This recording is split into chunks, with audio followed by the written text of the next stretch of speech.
Chapter 1. Dearest Diary, today is as splendid as yesterday, with sunlight piercing through the delicate veil of clouds, casting a warm and comforting glow. After penning this passage in his diary, Severus Snape, reclining against a sturdy oak tree, lifted his gaze to a raven, its feathers as dark as night, perched upon a branch, meticulously preening its silky plumage. "Would you care for some pine nuts, Raven?" Snape inquired, retrieving a handful of roasted pine nuts from the pocket of his robe. "Quack, yes," responded the raven. Snape tossed the pine nuts into the air, and the raven, having momentarily paused its grooming, flapped its wings and deftly caught the morsels, its slightly curved beak cracking. Opened the shells to savor the contents within. "Quack, delicious. Have you finished your reading, Severus?" "Not yet, but it matters little. Returning now would merely invite reprimand. That person usually does not retire until 11 or midnight. I informed my mother before I left that I would be dining at the Hunter residence." Snape tossed a few freshly shelled pine nuts into his mouth. He continued to peruse the handwritten manuscript in his hands. Although the script was quite juvenile, this book was a rare gem even within the magical community, for it encapsulated the profound wisdom of the illustrious wizard, Gellert. Grindelwald ate tea that moment. A small, vibrant green snake with a striking red feather atop, its head lazily peeked out from Snape's pocket, flicking its crimson tongue and coiling its cool, slippery body around him. Sensing the little serpent's affection, Snape reached out to gently stroke the feather on its head. "My apologies, Alan. Did I disturb your slumber?" It was no surprise, considering in his haste he had likely placed the pine nuts in Alan's nest. Expressed his contrition. Snape whistled upwards, and immediately Raven swooped down, clutching a sizable spider today's treat for Alan. The spider, which had been struggling, became utterly still upon noticing the serpent named Alan. Snape offered the spider. Alan flicked its tongue against the spider's foot, and, with unbridled enthusiasm, swallowed it whole. Though Snape provided a variety of delectable offerings, spiders remained Alan's favorite. "Seems I must procure some spider eggs. Relying on you to catch them each time is hardly sustainable." "Quack, it's no trouble. I enjoy feeding Alan," Raven replied before soaring off once more to capture more spiders. Snape intended to return to his reading, but Raven soon returned with urgency. "Quack, Severus, trouble is afoot. That wicked girl, Petunia, has brought others to trouble her sister Lily again." Lily Evans? Upon hearing that name, Snape felt a moment of confusion before suddenly recalling it belonged to the striking girl with red hair and green eyes. As the only two contemporaneous wizards in the town, Severus took a peculiar interest in the girl named Lily. If his memories from a past life were not mistaken, his fate would be intricately intertwined with that of Lily Evans. Their childhood intimacy would later give way to a rift in their youth. Due to differing ideals, his betrayal would indirectly lead to the demise of both her and her husband, while he would ultimately sacrifice himself to protect her child. In this new life, Severus had contemplated striving for the affection of the girl he had loved throughout his existence, in place of the former self he once was. Unfortunately, he encountered another first, embarking on a path akin to his previous life, becoming a disciple of a perilous wizard. This, too, signified that from the very beginning, fate had denied him a connection with Lily. Perhaps this was the price of becoming that disciple, parting ways with one's beloved. While it pained him to think thus of the original Severus, he recognized that like that individual, once a path was chosen, he would not alter his course for anyone. "Quack, indeed, Lily is such a kind soul. Whenever I deliver books for you, she always offers me delicious nuts. Quack, I truly cannot fathom why such a splendid girl would be at odds with her sister," he remarked. "Perhaps it is out of jealousy." "Come, Raven, let us take a look," came the reply. Though spending a lifetime together was a distant dream, Severus wished to preserve the friendship he had with Lily, unlike the loss he experienced in his past memories. Lily Evans bit her lip, gazing at the book her sister had just knocked to the ground. It was a collection of fairy tales from the magical realm, borrowed from Severus. As she looked at the muddy, marred pages, tears began to well in her eyes. She had intended to share this magical reading with her sister today, yet for reasons unknown, an argument had erupted, culminating in Penny's impulsive act of toppling the book. "Humph, do you mean to say that your peculiar books lack an automatic cleaning feature?" Penny sneered, her tone dripping with sarcasm, though she felt a twinge of regret upon seeing her sister on the verge of tears. In truth, Penny herself was unsure of her own feelings. Despite her anticipation for the wizarding fairy tale collection, she felt compelled to act out. "I apologize for disappointing you. Books with automatic cleaning charms are indeed of a higher grade, and given my family's financial standing, they are quite unattainable." Amidst the cawing of crows, a boy clad in a black robe with straight black hair approached the awkward scene between the Evans sisters, retrieving the worn and muddy collection of fairy tales from the ground. "Tiske, What a mess, he remarked. I am sorry, Severus, Lily responded. It's quite all right. Lily, it is merely a book. And while it may lack the charm of automatic cleaning, it can still be cleaned manually, restored to its former glory.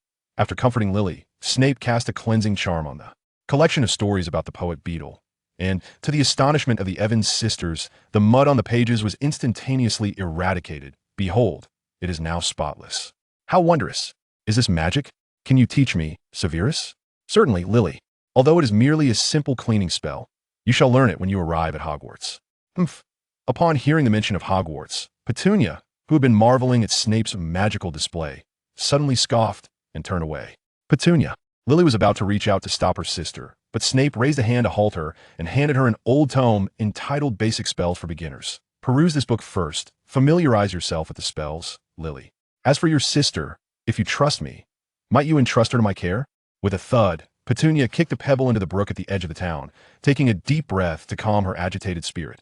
Yet, it proved fruitless no matter how hard Petunia forced herself to suppress her thoughts. Her mind incessantly wandered to magic, to the magical realm, to everything concerning Hogwarts. From a young age, Petunia had sensed a distinct difference between herself and her sister Lily.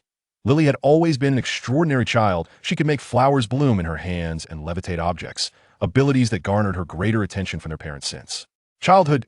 As they grew older, they encountered another child in town with unique abilities, Severus Snape, who revealed to the Evans family that Lily was a witch capable of wielding magic, and shared much knowledge about the magical world. Thus, Petunia also learned a great deal about magic. Once, she had inquired of Severus whether there was a possibility she too might be a witch, but Severus, after examining her, indicated that he sensed no magical power within her. However, he suggested that this might be due to Petunia's powers yet to awaken, asserting that as long as she manifested her magic before her 11th birthday and the arrival of her Hogwarts invitation, there remained a chance for her to become a witch. Yet, as her 11th birthday approached, she showed no signs of magical awakening. And this reality only heightened Petunia's inner turmoil. She began to detest everything related to magic, loathe Severus, and even resent Lily. Yet, she did not wish to feel this way. Oh, are you weeping, Miss Evans? A voice, as raspy as a raven, echoed from behind, startling Petunia. When she turned to look, she found the wizard boy who adored keeping ravens, always polite in addressing her as Miss Evans, yet calling Lily by her first name, gazing at her with a bemused expression. What brings you here? Are you here to mock me? Penny, flustered, hastily wiped her face and, with a wooden expression, scoffed at the visitor. The other party, unperturbed, simply gazed at her until she had exhausted her repertoire of unflattering remarks, before speaking slowly. Lily mentioned that you have been rather troubled lately. Is that correct? That is none of your concern. Ha! Do you believe that Lily sent me here? Rest assured, I am not so idle. I have come merely to offer some solace to an acquaintance in distress. Your words are more pleasing than your actions. Do not speak so disparagingly. I am aware of your recent troubles. Let me guess. In a few months, you will celebrate your 11th birthday, yet you have shown no signs of magical awakening. In other words, you are on the verge of missing the Hogwarts invitation, and with it, the chance to step into the magical world like Lily. Am I right? Snape's nonchalant remarks were like a spark that ignited the powder keg within Penny's heart. She clenched her fists, rose to her feet, and, with tears in her eyes, shouted at Snape. So you came here to mock me? Fine, I admit I am troubled. If I could deceive myself before, believing it was merely a delay and that I would eventually awaken, now I must face reality. I'm not like you, I lack magical talent. After expelling this torrent of words, Penny gasped for breath, tears that had been welling in her eyes now streaming down her cheeks. Just then, she felt a dark shadow leap directly into her mouth.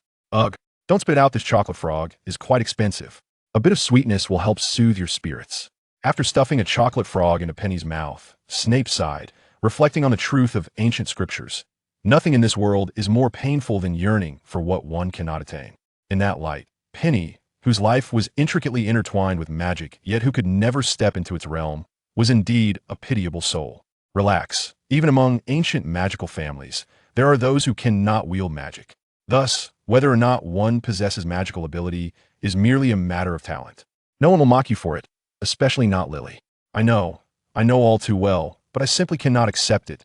The sweet chocolate melted on her tongue, as if by magic, calming the turmoil within Penny to some extent. The two sat beside the river, gazing at the flowing waters. Indeed, feeling discontent is entirely natural. As humans, we often ponder how to take a chance until the very end. Yet, unfortunately, you do not know how to seize that chance. Penny neither affirmed nor denied. Thus, I am prepared to offer you an opportunity to take that final chance that, in just a few days, it will be the night of the full moon. Do you know this? I know, but why do you mention it? In the realm of magic, the moon possesses an extraordinary power. Many magical rituals are prepared with the aid of lunar energy. In certain specific locations, the moon's power can unleash spells unattainable by human effort, and this magic might even awaken one's own latent abilities. What? Penny was taken aback that Severus would come to share such revelations, presenting a final opportunity to strive for something greater. Penny did not doubt Severus' honesty. Their acquaintance spanned a duration comparable to that of his relationship with Lily, and she understood that Severus had little regard for her. Deceit. Where is this place?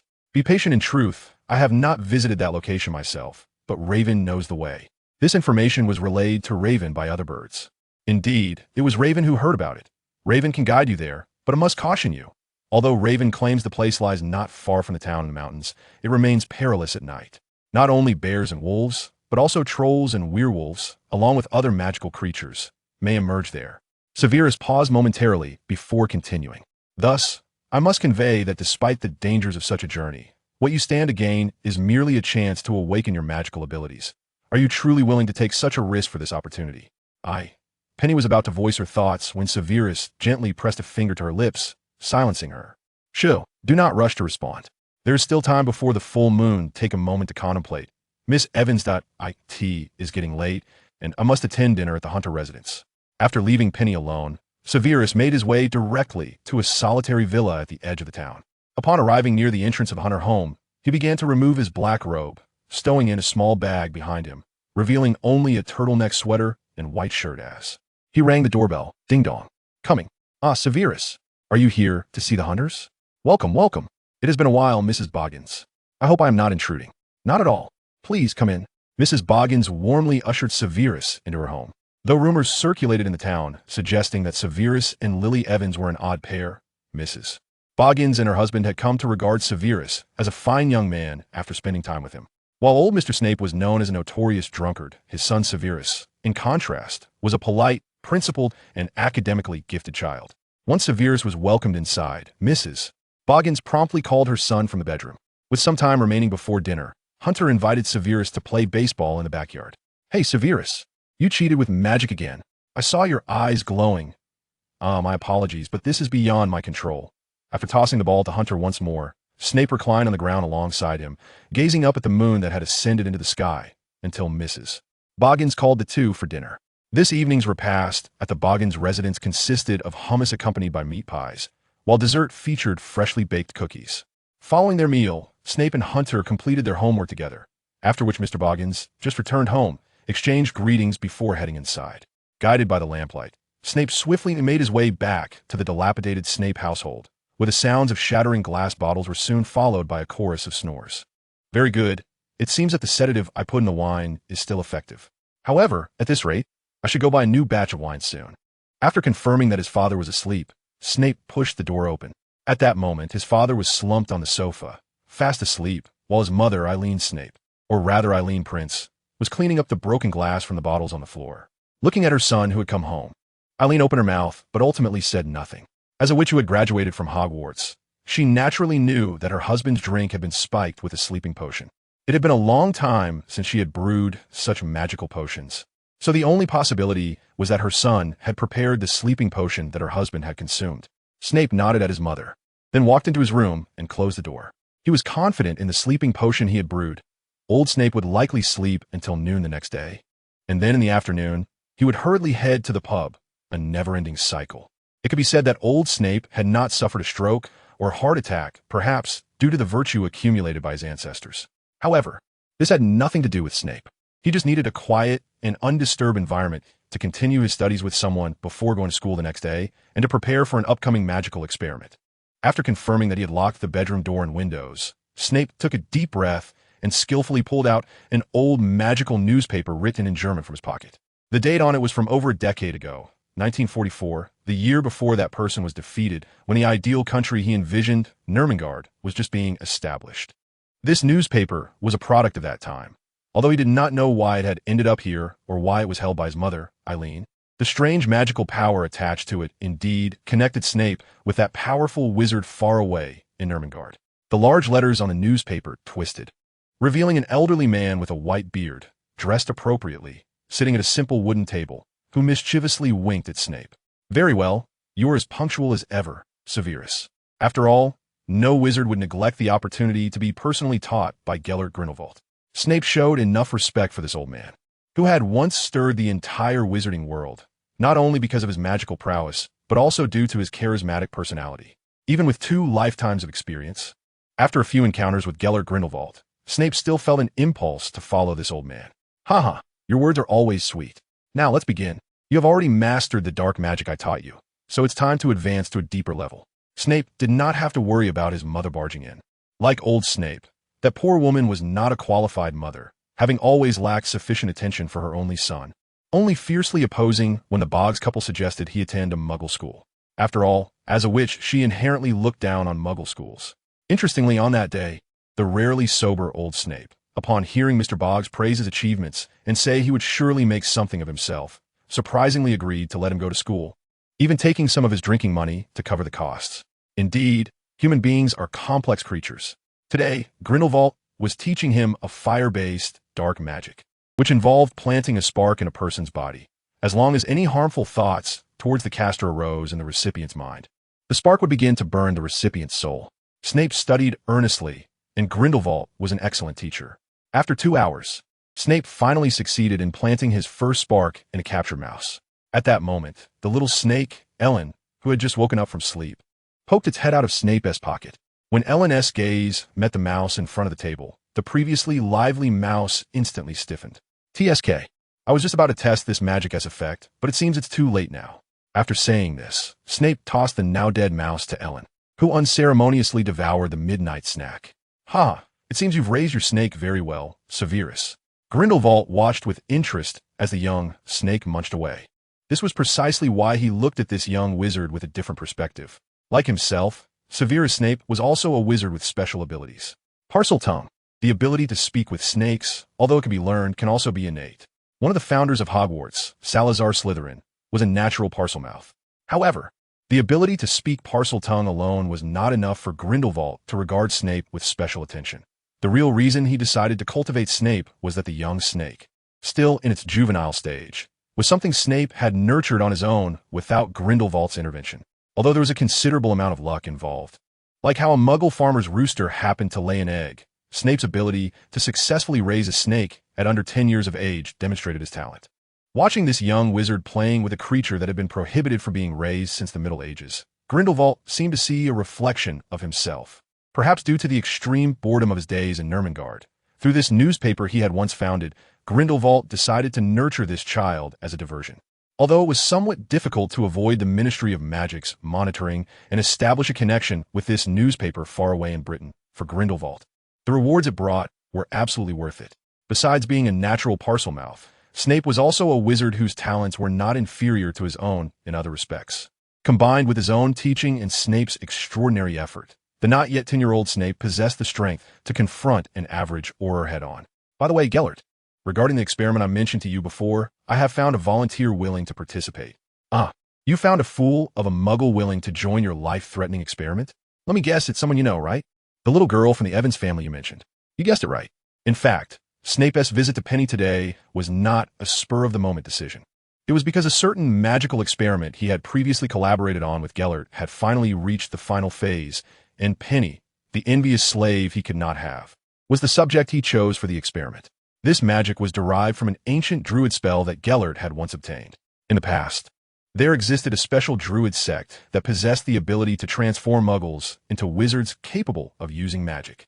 Although this wizarding sect disappeared from history over time, with the efforts of the 2 genius wizards, Grindelwald and Snape, this ancient spell was successfully restored.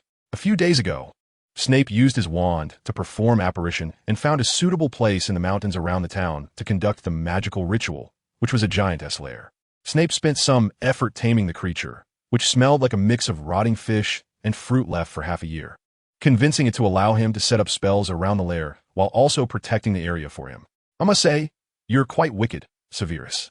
You know that even in the final simulations, the survival rate for the experimenters doesn't exceed 50%, and the chance of becoming a wizard is even lower. Overall, this magic seemed worthless in Grindelwald's eyes. No wizard would want to turn a muggle into a wizard like themselves. Even if they could do it for most wizards, turning a muggle into a wizard like themselves would be an insult. You know, Gellert, a muggle named Hegel, once said, "What is reasonable." Although this magic seems worthless now, who can say that perhaps one day in the future, it will become something capable of shaking the magical world? Besides you, the lovesick fool. No wizard would idly turn a muggle into a wizard. Although he had never met the girl named Lily, Gellert still sensed the peculiar feelings his precocious disciple had for the Evans girl, even though Severus had always denied it. Severus believed that such feelings could become a fatal weakness in his future career, so he decided to stifle them before they could even take root. You really are like me, Severus, like the person I once was. That person who lost everything for the sake of a so-called glorious career. Grindelwald had no regrets about his past decisions, nor did he feel anger over his failures. During the years trapped in Nurmengard, he had long since come to terms with everything. He had never intended for Severus to fulfill his former ambitions. He simply wanted to experience what it was like to be a mentor, to see how Albus had lived his life. In any case, as a mentor, I hope that whatever decisions you make in the future, you will not regret them, Severus. I will heed your guidance, Gellert. A few days later, on the night of the full moon, Severus left home early and used apparition to arrive at the troll's lair for the final preparations. At that moment, the troll was happily indulging in a whole roasted deer, clutching a barrel that could endlessly produce butterbeer. Ah, the little wizard has come. Big Stone has been working hard. No one has come by these days. Good. Thank you for your hard work, Big Stone. Now please clean up the surroundings and remember our agreement. No eating people. Big Stone understood what the little wizard meant. Human flesh was unappetizing, and he wasn't hungry now. Very good. Watching the troll leave with a club as thick as an adult's arm, Severus began to carry out the final arrangements. First, he used magic to check for any signs that wizards had been there. Although Big Stone claimed he hadn't seen anyone, only a wizard who had been through the Petrificus Totalis curse would believe a troll's word. Very good. Remove the traces from too long ago. It seems about 3 groups of people have been here, but they appeared to consider this place an ancient wizarding ruin that had long since become ineffective. Well then, to prevent any long dreams, it's time for Raven to bring Miss Evans over. In the Evans bedroom, Penny, who was tossing and turning on the bed waiting for something, suddenly heard a familiar cawing of a raven outside the window. But looking at the sleeping Lily across from her, it seemed she was the only one who could hear its call. It's here. After hearing the cawing of the raven, Penny tiptoed out of bed. She had deliberately not changed her clothes before sleeping, just to wait for this moment. Although Snape, Lily, and her parents all said that it didn't matter if she couldn't use magic, Penny decided to follow Snape's raven and give it a try. This was her last chance. She had to seize it. Stepping out of the house, Penny took a deep breath and followed the moonlight and the sound of the raven, walking towards the distant mountains, dodging patrolling police and night watchmen, following the raven's calls and the black feathers drifting down around her. Penny soon left the realm of humans and entered a forest belonging to other creatures. Then, a variety of sounds came from all directions. The hooting of owls from the branches, the chirping of crickets and grasshoppers in the bushes. A cacophony of noises constantly distracting Penny as she pursued the sound of the raven. She had to concentrate fully to distinguish the call of Raven Riven while carefully searching for the feather hanging from the branches. The branches of the bushes tore a gash in Penny's skirt, while the distant howls of wolves continually frayed her nerves, and she stopped, beginning to entertain thoughts of giving up. Deep down, a voice kept telling her to turn back. It didn't matter if she couldn't use magic. Hadn't she managed just fine all these years? But after hesitating for a moment, Penny took another step towards the receding call of the raven. Yes, she could indeed choose to give up. Snape had said it was just a possibility, hadn't he? But what if this place could truly awaken her magic? Would she regret this moment of giving up for the rest of her life? Thinking of this, Penny's pace quickened slightly, but soon, her small resolve was shattered by the sight of a monster approaching. A towering figure at least 12 feet high, emanating a repulsive stench, wielding a wooden club and accompanied by 3 massive gray wolves. It was a troll. Penny desperately covered her mouth to keep from crying out and hurriedly ran into the nearby bushes to hide from the troll. Yes, that was definitely a troll. She had seen it while flipping through Snape's Magical Creatures book with Lily.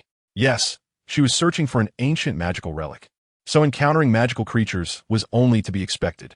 And if she remembered correctly, That book had mentioned that trolls were carnivorous. Hiding in the bushes, Penny struggled not to cry out, praying fervently that the troll wouldn't discover her. Fortunately, the troll merely sniffed a few times before leaving without looking back. Once the troll had gone far away, Penny lowered her hand from her mouth, cold sweat soaking her clothes. She was relieved she hadn't been discovered. However, if Penny had understood a bit of troll language, she would have heard the troll mumbling as it left.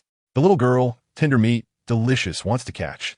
But the little wizard said, Big Stone cannot eat people anymore, or else Big Stone will be fired.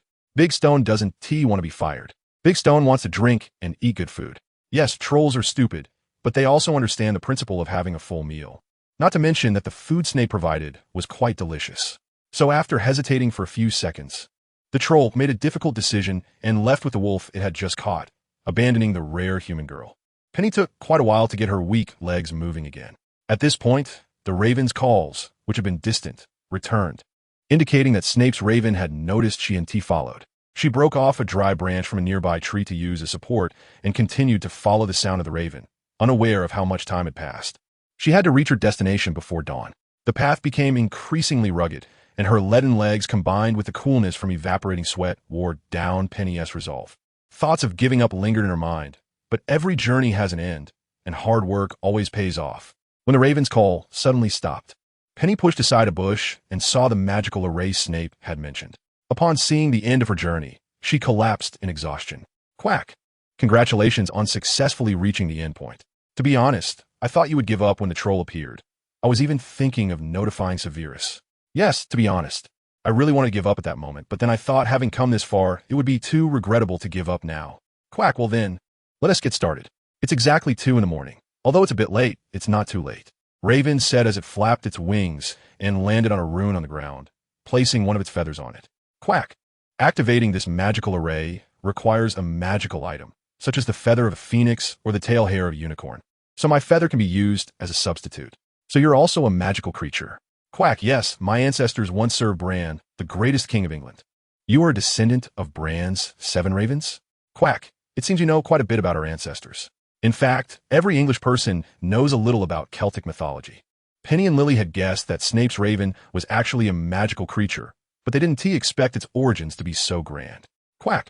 This is the ritual site of a certain ancient druidic sect, used for baptizing new initiates. So beside my feather, we also need acorns. Raven flapped its wings and picked several plump acorns from a nearby oak tree, tossing one to Penny. Quack! Hold it in your mouth. Then walk to the center of the array and cut your palm with a knife to activate the array with your blood. Penny took the acorn in her mouth, then walked to the center of the array, taking out the small knife she had brought from home and cutting her palm to let her blood drip onto the center of the array. The moment her blood flowed into the array, under the shining light of the full moon, it sparkled with a peculiar white light, reflecting off the moon in the sky. And Penny felt something changing in her body, as if something was filling her. Ah, it's starting. Do you feel it, Severus? The ancient druidic magic is transforming this muggle girl-esque body.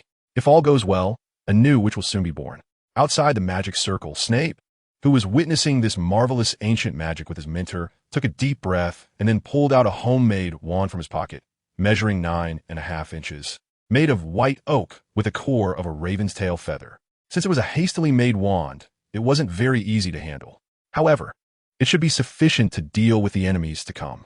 According to the deductions he made with Grindelwald, the magical fluctuations generated when the magic circle completed its transformation of Petunia might attract some magical creatures, such as a boggart. At this moment, the ritual within the magic circle had reached a critical stage, and the magical creatures drawn in by the magic circle's magical fluctuations began to reveal themselves, some of which even surprised Grindelwald. The recent astrological anomalies pointed here, and unexpectedly, after a long time, a wizard was using that ancient druidic magic, and it was a young wizard at that. Emerging from the dark bushes was a creature holding a bow and arrow, with a hybrid appearance of a human and a horse. It was a centaur, a creature that typically lived in the forbidden forest of Hogwarts.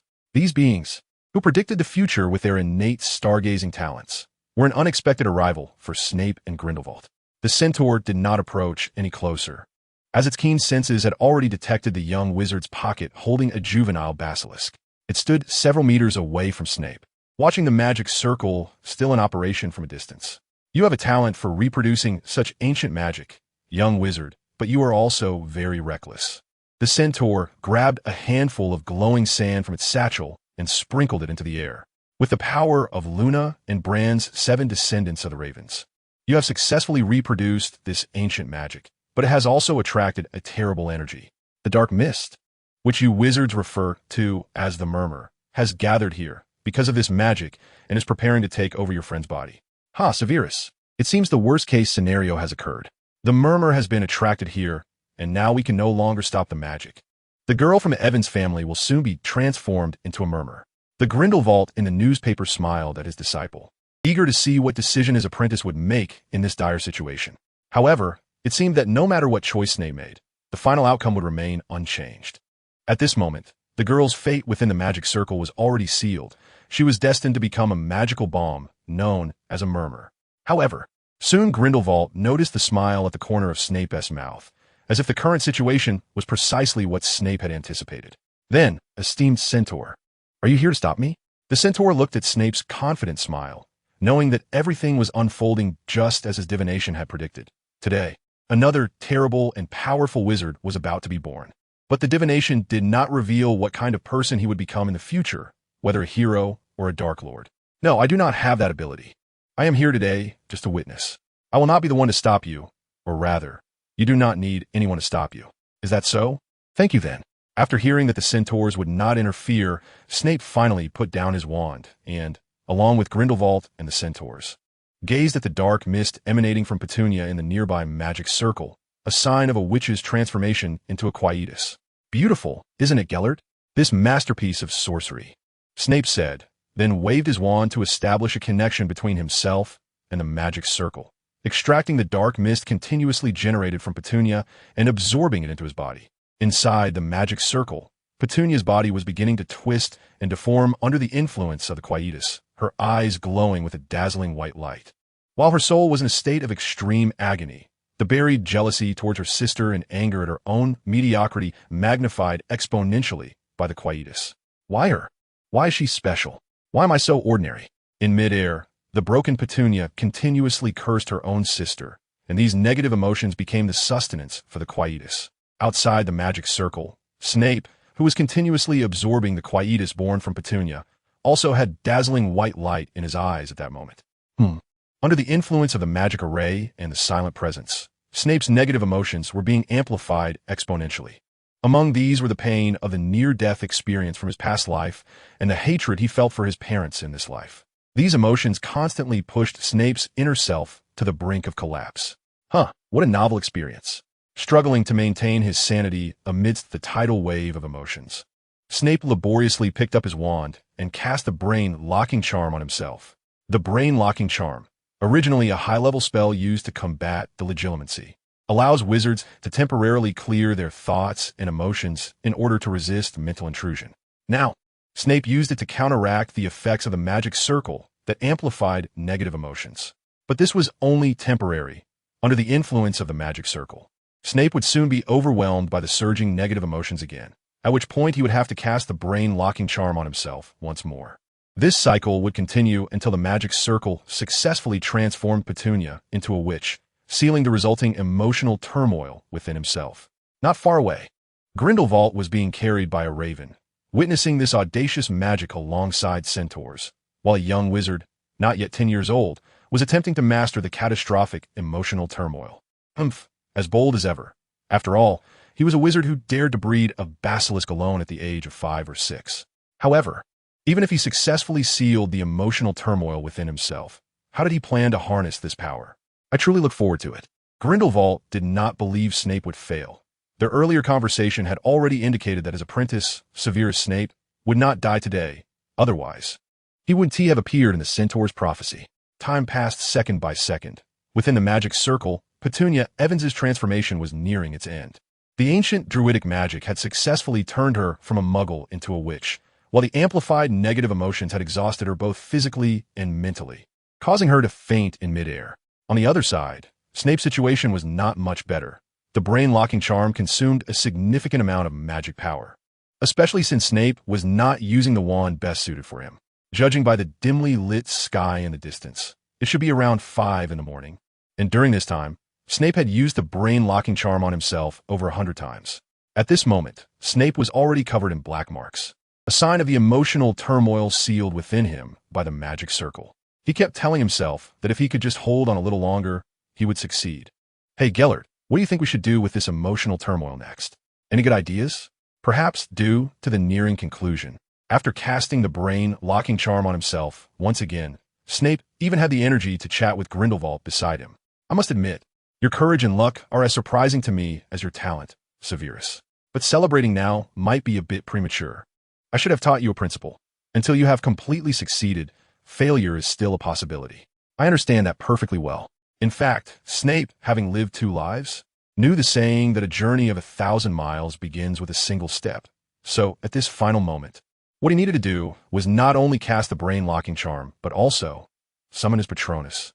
After isolating all negative emotions with the brain-locking charm, Snape began to recall his happiest memories from both of his lives, and then summoned his Patronus to fend off the potential boggarts and dementors that might be drawn to him. From the gas spewing from the end of the wand, it was not a silver doe that appeared, but a silver giant python. The massive python, revealing itself, coiled around Snape while flicking its tongue. The monster, lurking in the shadows, waiting for an opportunity, let out a reluctant hiss before leaving. It really did hide away. How despicable. Although the Dementor had been expelled, Snape's mind did not fully relax. Even with the Dementor gone, danger still lurked in the shadows, possibly a boggart, a ghost, or some dangerous dark wizard. On his side, Grindelwald was merely a projection in the newspapers. Raven needed to protect Petunia within the protective circle. And although Alan was a serpent monster, he was still just a juvenile. As for the centaurs and trolls, while the centaurs indicated they would not stop him, they also had no motivation or intention to help him. And trolls? Only the most foolish wizard would place all their hopes on a troll. After drinking a potion that could restore his magical power and feeling the power restored to the extent that he could use the killing curse, Snape continued to watch his surroundings with caution. The green light at the tip of his wand acted like a gun with the safety off, effectively deterring the presence lurking in the shadows.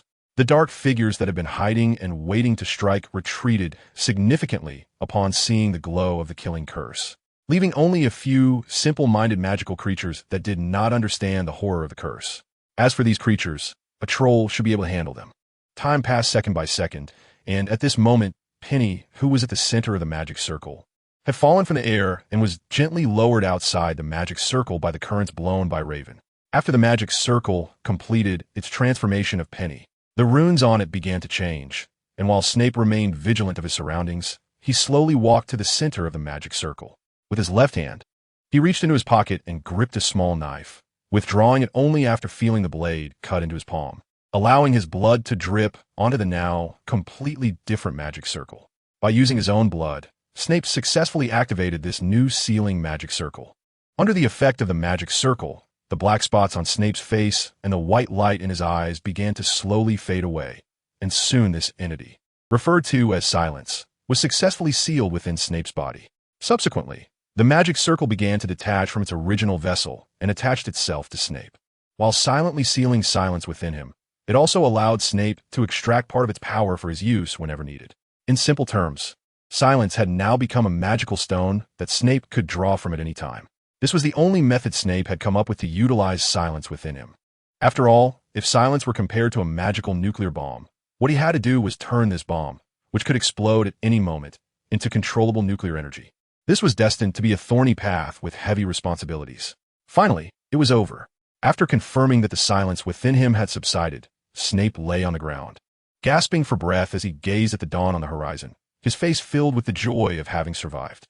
Even though he had ascertained through his conversation with the centaur that he would not die today, a prophecy is still just a prophecy. It represents merely a possibility for the future. If he blindly believed in the prophecy, what awaited him would not be so-called success. Yes, congratulations. You have successfully become a silent one, though I'm not sure if that counts as a congratulation. After all, in the wizarding world, when a child becomes a silent one, it signifies an early death and a severance from the wizarding world. One could say that being a silent one is more of a curse than a talent for wizards. Of course, for Snape, this power, which he could be proud of in his disciple, is still uncertain whether it is a gift or a curse. Well then, I will graciously accept your congratulations, Gellert, but now is not the time to rest. After calming his breath, Snape stood up, picked up the newspaper that served as Grindelwald's vessel, and then walked over to Penny, who was still unconscious. He took out his wand from his pocket, preparing to use apparition to transport himself and Penny back to town. At the moment, just before disappearing, Snape turned his gaze to the centaur who had been watching him. "Thank you again, Mr. Centaur, for not stopping my actions. You need not thank me. I am merely following the guidance of the prophecy." Before bidding farewell to Snape, the centaur suddenly spoke again. "Severus Snape, in the future, your existence will bring great turmoil to the world of human wizards. Although I cannot see from the stars whether this turmoil will be beneficial or harmful to this world, I sincerely hope that you will be of benefit to it. Even as a disciple of this person, it remains the same." Snape shrugged. There was no need for specific naming, as the centaur knew who he was referring to. That person was well known even among centaurs, who generally avoided contact with humans.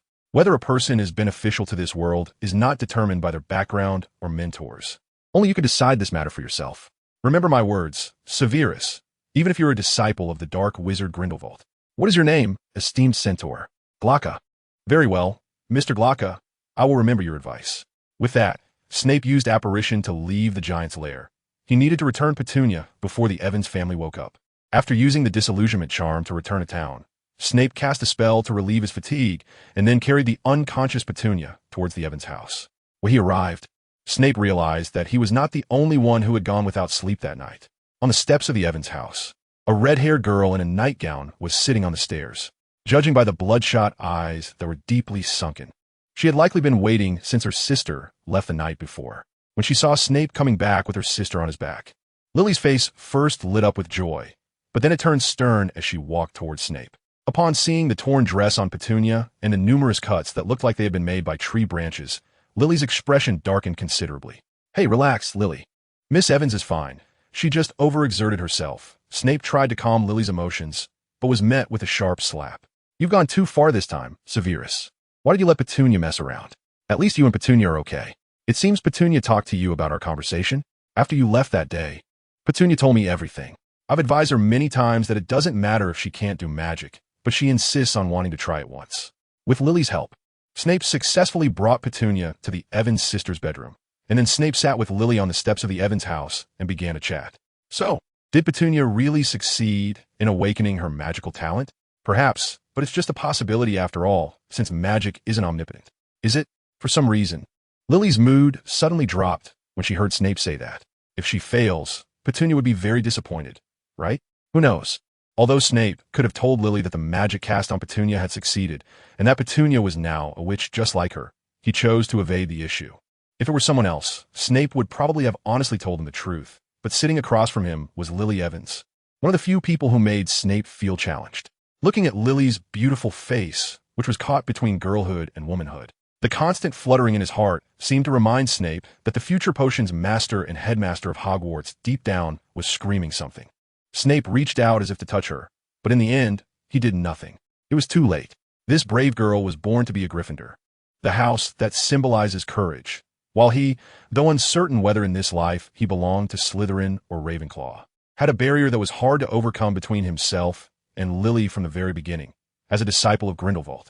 Perhaps one day, when Lily became a truly outstanding witch, she would know all the truths, that she was a dangerous presence, but at least not now. "All right, I should be going now. When Miss Evans wakes up, remember to give her some ginger tea to prevent a cold."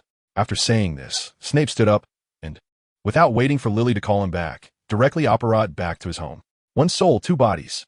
After returning to that familiar bedroom, drowsiness swept over Snape's body like a tide. After using his last bit of strength to cast the splitting charm, he collapsed onto the bed and fell into a deep sleep. By noon, when Penny woke up and looked at the familiar ceiling, she almost thought she had just had a nightmare the previous night, but the extra scars on her hands and legs reminded her that she had not been dreaming. As for who had brought her back, it was not hard to guess. Thinking back, the owner of that raven must have been following her all along, and that giant must have been led away by some means he used. Sitting up in bed, Penny closed her eyes, wanting to feel what had changed within her. But after a long time, she felt no difference from before. So had she failed? It was strange. She felt she should be more frustrated. Yet her heart was incredibly calm. Yes, in fact, failing was not a big deal. At least she had tried. With this thought, Penny got up to go downstairs for a glass of water and to throw away the skirt that had been torn by the bushes yesterday. However, When her hand touched the skirt, which was nothing more than a piece of tattered cloth, it surprisingly began to gradually restore itself. This is, realizing something, Penny quickly took a piece of paper from the table and tore it into shreds, then tried to restore it. Of course, using magic unconsciously and consciously was ultimately different. Penny worked hard for a long time, and by the time Lily and her mother called her for dinner, she succeeded in completely restoring the paper. Ha! Penny looked at the paper she had restored in silence for a long time, then began to laugh, and as she laughed, large tears started rolling down her cheeks. Thank you, Severus. During dinner that day, Penny shared the news of her awakened magic with her parents. Although they were surprised that both of their daughters were witches, this open-minded couple quickly accepted the matter. As for Snape, he woke up after sleeping for 3 days and nights, and upon waking, he learned from his doppelganger that Lily and Penny had come to find him, and that Penny had flown into his arms for a hug the moment she saw him. Snape felt incredibly grateful that he had been catching up on sleep these days, allowing his doppelganger to shield him from disaster. Time slipped away unnoticed, and soon it was time for Hogwarts to send out admission letters to the 11-year-old witches and wizards. On this day, Penny called Snape to her home early, hoping he could share this moment with her. To be honest, Snape felt uncertain about whether Penny would receive an acceptance letter, as although she had become a witch, the admission to Hogwarts was determined at the time of a person's birth, and he was unsure if someone like Penny would get a letter. Fortunately, in the afternoon, a parchment letter sealed with a shield wax seal was slipped through the Evans family's door. Penny couldn't hide her excitement as she picked up the letter from the doorway, tore open the wax seal, and the first line of the letter read, "Dear Miss Penny Evans." It seemed she succeeded. At that moment, Snape's anxious heart finally relaxed. He hadn't expected that the spell could even fool Hogwarts' admission notice. Indeed, magic was different from technology. Sometimes, ancient magic was far more powerful than modern spells. At this time, the Evans sisters, after reading the letter, excitedly ran to the living room to share the good news with their parents. And the Evans couple was equally happy to learn that their eldest daughter had successfully received an admission letter from Hogwarts. That day, the Evans couple decided to throw a small celebration for Penny at home, and Mrs. Evans bought a lot of prime beef to prepare her specialty, Wellington steak. As for Snape, as the only guest not from the Evans family at this celebration, he decided to indulge a little after a long time. It must be said that Mrs. Evans's Wellington steak was indeed delicious. Even Snape, who was born in a country known for its Eastern cuisine in his past life, could find no fault with it. A few days later, a Hogwarts staff member dressed in a dark green robe entered the Evans home through the fireplace. His purpose was to visit the Evans couple and persuade them to allow their daughter, Penny Evans, to attend Hogwarts. However, the Hogwarts staff member was surprised that, unlike other Muggle parents who were somewhat resistant to letting their child become a wizard, Penny Evans's parents were unexpectedly open-minded before he could even begin his persuasion. They had already agreed to let Penny attend Hogwarts. Moreover, from their demeanor, they seemed to have some knowledge of the magical world, unlike most Muggles. "Sir, I remember Severus saying that every new student needs to go to Diagon Alley to purchase necessary supplies before enrollment.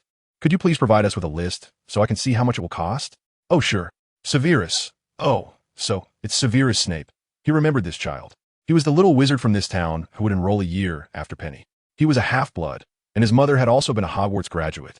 It seemed the Evans family had learned about the wizarding world from that little wizard, which would make his job much easier. "Rest assured, Mr. Evans, the Academy has a budget for students from low-income families and Muggle backgrounds. We will ensure that every student has the basic learning supplies. In August, we will send someone to take Miss Evans and you to Diagon Alley to purchase school supplies. Of course, if Miss Penny Evans wants to buy anything else, Gringotts and Diagon Alley also offers currency exchange services for pounds to galleons. They also have services for sickles." At this point, the staff member suddenly looked at Lily, who was standing nearby. "Of course, as a preparatory student for the Academy, Miss Lily can also come to Diagon Alley with your sister to experience the real wizarding world in advance." "Oh, okay. Thank you. Not a problem. To be honest, I haven't seen such open-minded Muggle parents in a long time. I hope we can have a pleasant interaction, just like today." After the Hogwarts staff bid farewell, life in the Evans household returned to normal. During this time, Lily had invited Snape and others to Diagon Alley in August, but Snape thought for a while and ultimately declined. Although Snape did plan to visit the Leaky Cauldron in London in August, his actual destination was not Diagon Alley, but the adjacent Knockturn Alley. He planned to take advantage of the summer vacation to sell some items for money and to buy some supplies. As for what he needed to purchase, most of it could only be found in the black market of Knockturn Alley, with some time still before August. Snape could use this opportunity to prepare the goods he intended to sell there, the most important of which was basilisk venom. Conservatively speaking, if the black market traders did not drive the price too high, he should be able to earn 20 galleons for a single vial of basilisk venom. As for other items, they were potions brewed by Snape himself, such as extracts of devil's snare. Although not as valuable as basilisk venom, they were produced in larger quantities, and if sold entirely, they should yield around 100 galleons in revenue. Thus, most of Snape's time in July was spent brewing potions. When August arrived, as the Hogwarts staff took the Evans family to Diagon Alley, Snape also arrived at Nocturne Alley through apparition, carrying a large collection of his potions and a small vial of basilisk venom. Upon drinking the aging potion, Snape pushed open the door of Borgin and Burke's, the largest shop in Nocturne Alley. The shopkeeper, Mr. Borgin, looked at the thin, black-haired man who walked in and expertly pointed to the counter beside him, indicating that Snape should place the items he wished to sell there. This was not Snape's first time selling potions at Borgin and Burke's. After learning apparition and brewing the aging potion through Grindelwald, Snape had been making money through this shop, although most of the money would be used by Snape to buy various dark magic materials. After several years of accumulation, he had saved a bit himself. Your potion brewing skills are really improving, Mr. Lee. White Spore, Polyjuice Potion, Intelligence Potion, and Bone Regrowth Potion. Even the well-informed shopkeeper, Mr. Borgin, had to admit that this young man clearly had the talent to become a master potion maker. You flatter me, Mr. Borgin, Snape replied. My name is Yaman Lee, or Lee Yaman, which was Snape's name in his previous life. However, for Mr. Borgin, this name was merely an alias, but that was fine. Using a pseudonym was quite common in Nocturne Alley. I'm curious, with your potion brewing skills, you could easily get a job at Slughorn Gig's apothecary or Madame Pomfrey's beauty potion shop, or even work at St. Mungo's hospital. Why do you fall into selling potions in my shop to make a living? Everyone has their secrets, don't they, Mr. Borgin? By the way, this time I would also like to sell some of this. After taking the small vial containing basilisk venom from Snape, Mr. Borgin examined it carefully and soon recognized what was inside. Basilisk venom, and it was from a young basilisk. It seems that Mr. Lee is indeed a wizard suited for life in Nocturne Alley. Mr. Borgin scrutinized the vial of basilisk venom. Even in the mixed crowd of Nocturne Alley, this was a rather rare item, because even the boldest dark wizards would be cautious about raising a basilisk. Even starting from hatching the basilisk from an egg, this dangerous magical creature could easily turn on its owner. Only wizards proficient in Parseltongue could control a basilisk, and Parseltongue is an extremely difficult language to learn. Therefore, any materials derived from a basilisk's body are very rare in the market. Even Borgin and Burke's hadn't seen basilisk materials in a long time. I wonder what price you can offer, Mr. Borgin? Mr. Lee, you should know that raising a basilisk is illegal. If the Ministry of Magic finds out, it could cause a lot of trouble for my shop. I know. After all, the item I'm offering this time is indeed a hot potato that could bring a lot of trouble if not handled carefully. So I don't expect to sell it for a high price. How about 100 galleons? After multiplying his psychological price by 5, Snape reported the price to test Mr. Borgin's reaction. Although Mr. Borgin maintained his commercial smile, Snape could sense his heartbeat and breathing, knowing that this was an acceptable price for him. Mr. Lee's quote is indeed a bit high. While basilisk venom is precious, the quantity you are offering is rather small, and I also have to handle contacting buyers and after-sale services. Mr. Borgin paused for a moment and then tentatively offered his price. 60 galleons. If you find it acceptable, we can exchange money for goods right now. 90 galleons. After all, it took a lot of effort for me to acquire it, and Mr. Borgin, this will be a long-term business between your shop and mine, just like potions. I see. However, even so, 90 galleons is still too high. 70 galleons is the absolute limit my shop can offer. In the end, Mr. Borgin bought the basilisk venom from Snape for 80 galleons. And this transaction allowed Snape to earn about 200 galleons. After deducting the cost of potion ingredients, Snape made a profit of about 100 galleons from this deal. Phew, with this, my total assets have finally surpassed the 3,000 galleon mark. After completing a pleasant transaction, Snape began purchasing materials at the Bokingbach shop. It must be said that the Bokingbach shop is indeed the largest store in Nocturne Alley, even having forbidden materials like unicorn horns. After putting a large bag of materials that would absolutely not appear in Diagon Alley into his pocket, Snape started to navigate the largest wizarding black market in Britain with ease, looking to see if he could find any interesting dark magic items. However, after this round, aside from 3 fertilized eggs of an 8-eyed giant spider and a niffler, only a dragon egg of the Australian protein eye caught Snape's interest. Unfortunately, this dragon egg was a bit pricey, with the wizard asking for 500 galleons and not accepting any bargaining. which certainly made Snape wince. It seemed he would need to brew more potions, and, to save costs, it would be best to have that troll gather some herbs. However, that would raise the issue of herb storage. He couldn't possibly keep them at home. Moreover, Snape also needed a place to keep the Australian protein eye and the eight-eyed spider, as well as any magical creatures that might come in the future. It seemed that the construction plan for the cellar would need to be moved up the agenda, and he would need to find someone trustworthy to manage it. Should he simply look for a house elf in Diagon Alley? Just as Snape was talking to himself, a sudden cough interrupted his thoughts. A wizard with a potbelly and a monocle suddenly appeared in front of him, wearing a fawning smile. "Oh, dear sir, please forgive my intrusion, but I just happened to overhear your troubles. May I ask if you are currently interested in purchasing a house elf?" That's right. Snape generously admitted that he indeed had the intention of purchasing a house elf, but he also expressed that he did not want to buy one in Nocturne Alley. "I understand. Of course, sir, your concerns. After all, house elves appearing in Nocturne Alley are likely to be defective products discarded by their masters due to mistakes. It is indeed hard to trust such defective products with household chores. But rest assured, the house elves I sell, although they may have some minor flaws, are absolutely worth the price."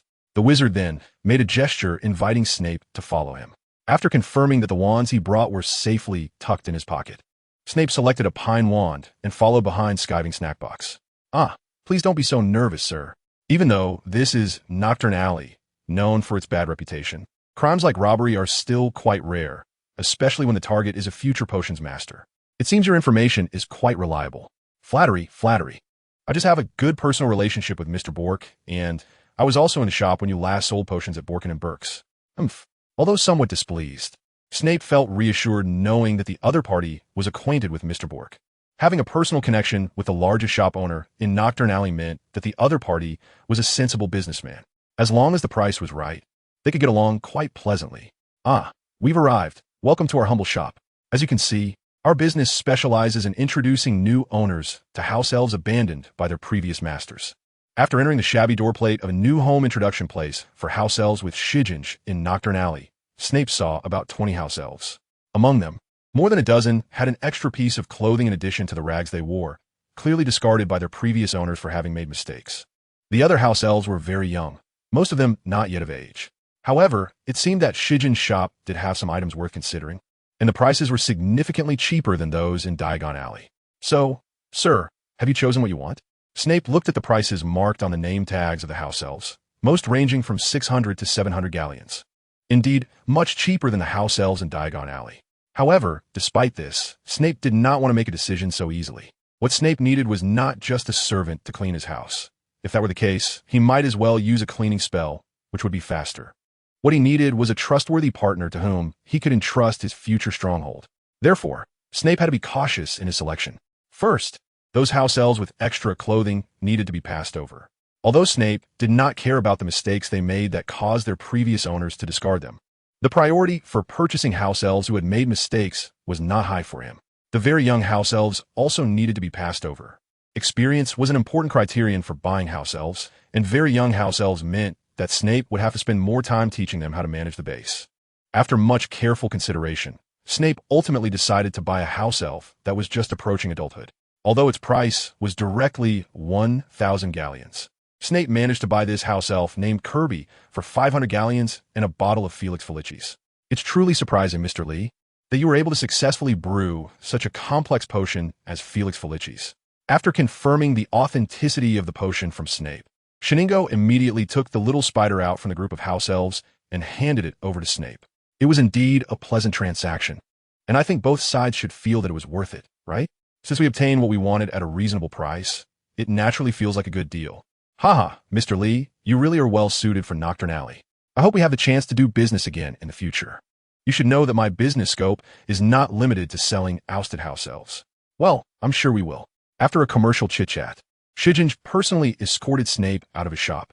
Snape did not linger in Nocturne Alley, as he now had less than 800 galleons in his possession, a significant reduction from the savings he had accumulated over the years. Using disapparation, Snape left Nocturne Alley and appeared at the cave of the troll, where he had previously set up a magical array. The troll, upon seeing his boss return, immediately lifted the deer leg in his hand to greet Snape. "Boss is back. Want to eat? I just roasted it." "No need, and here is a gift for you." Big stone. Snape took out the 8 goats, 4 males and 4 females, he had bought from a local farmer, along with 4 white pigs and 50 chickens. It's meat. Big Stone likes meat. You can eat some, but not all of it. You need to raise them, understand? Raise? Oh, Big Stone understands. Snape was somewhat surprised at how obedient Big Stone was this time. Big Stone set down his club and squatted to pet the frightened goats.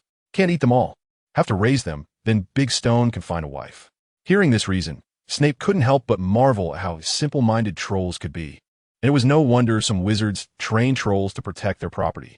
Regardless, this meant that he had found a guard for his cellar. Big Stone, since I've entrusted these animals to you, you can certainly use them to find a wife. However, I also have work for you, Snape said as he pulled out a dragon egg, an acromantula egg, a niffler, and his snake monster, Alan.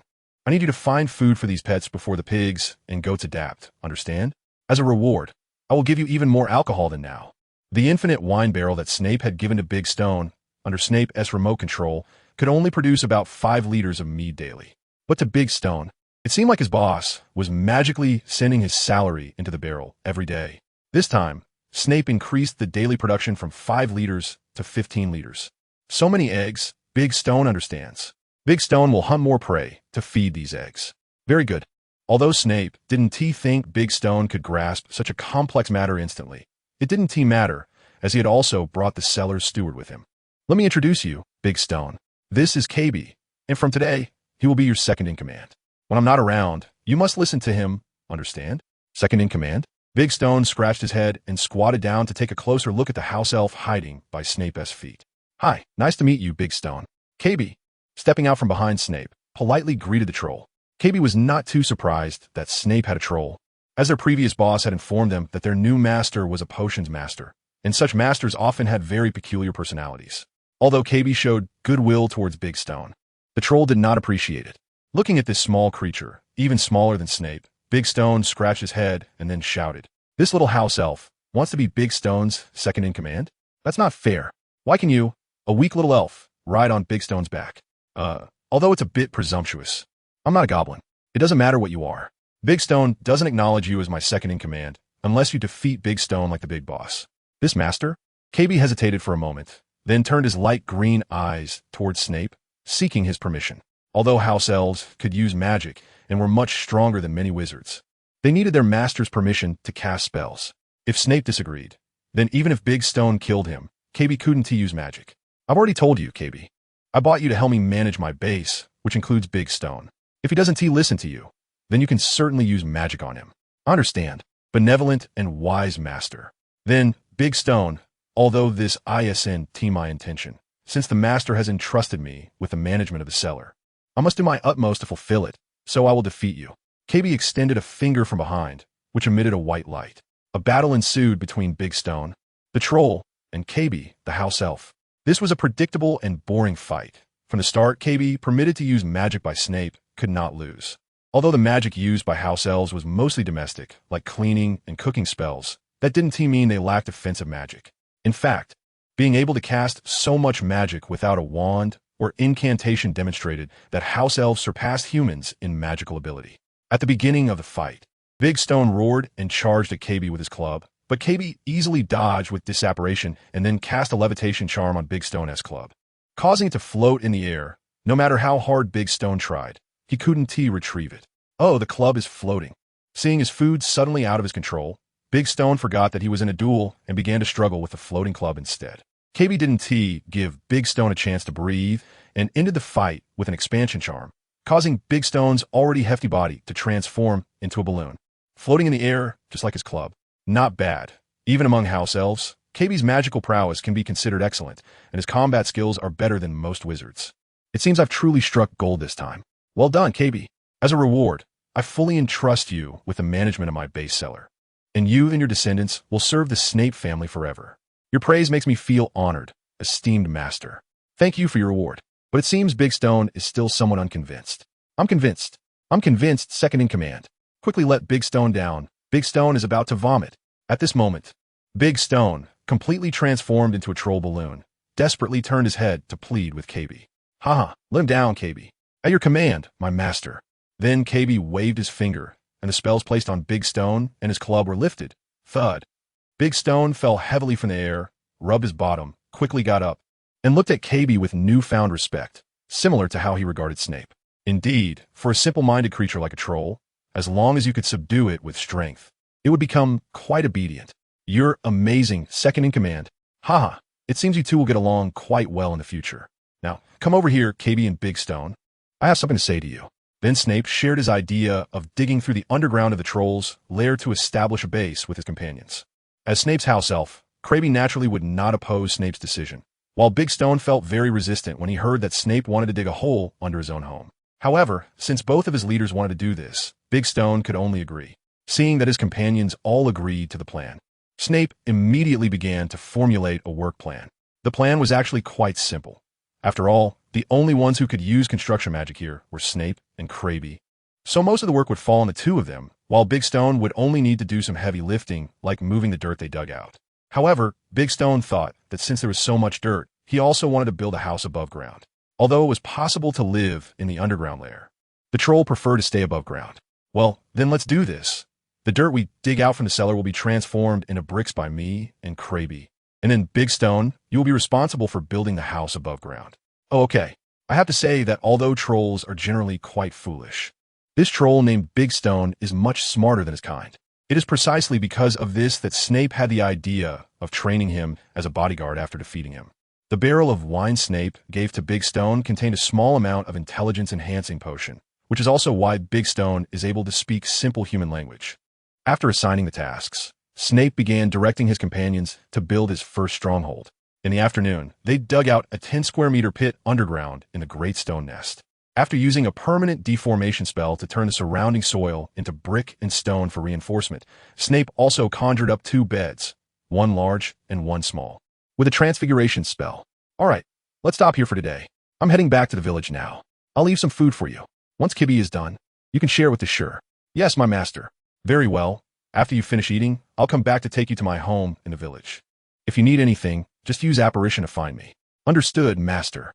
Thus, throughout August, aside from a few days when Snape used to connect with the Evans and Boggins families, as well as to overturn the alley and sell potions to earn funds for buying furniture, Snape spent most of his time building the cellar. By the time September arrived, when Penny was set to go to Hogwarts, Snape had already constructed a laboratory, 2 kitchens, 3 living rooms for bathrooms, 5 bedrooms, 6 storage rooms, and more in the cellar. It can be said that Snape built a luxurious castle underground in the small town in just 1 month. On this day, Mr. Evans drove out his family's car early. Today was the day his eldest daughter was going to Hogwarts, and he couldn't afford to be careless. After packing Penny's school supplies, daily necessities, and a gray-brown owl into the trunk, Mr. Evans drove to the Snape household on Spinner's End, located on the other side of the town, ready to pick up Snape to go to London. Thank you, Mr. Evans. Ah, don't mention it, Severus. It's just on the way. And you know more about the wizarding world than we do, so we'll need your help when we get to London. Glad to help. The journey from the town of Cokeworth, where the Snapes lived, to the capital of England, London, wasn't short but also not long. After calculating the time, Mr. Evans and his family arrived at King's Cross Station in London at 9 a.m., as mentioned by the Hogwarts staff. Let me see. After arriving at King's Cross Station, we need to find Platform 9 and 3-4 to catch the train to Hogwarts. But where exactly is Platform 9 and 3-4? Snape led the Evans family to search for it by following the platform numbers, finally stopping at a wall between platforms 9 and 10. This is it, Mr. Evans.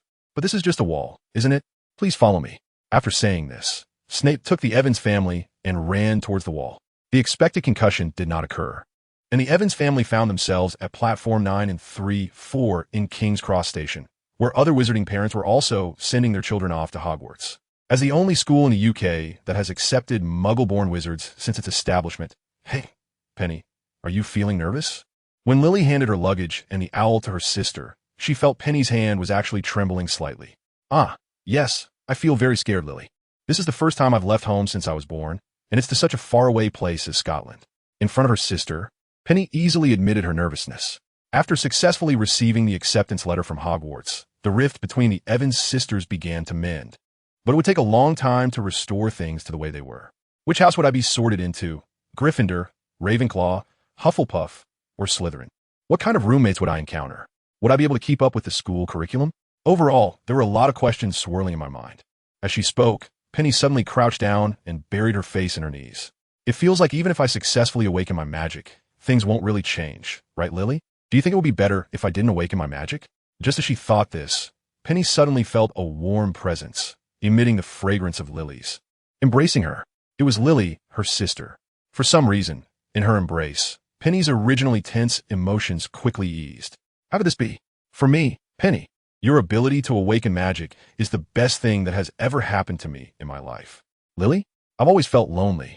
When I was little, I realized I was different from the other kids. Although Mom and Dad said it was nothing, I still felt lonely until I met Severus. Lily paused for a moment before continuing.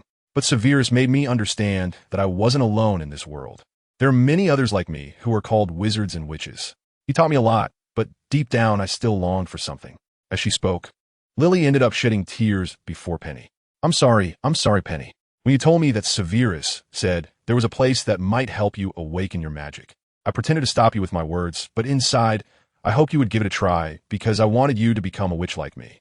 I should have done everything I could to stop you from taking risks. Hey, Penny, do you think I'm despicable? No, not at all, Lily. You didn't do anything wrong.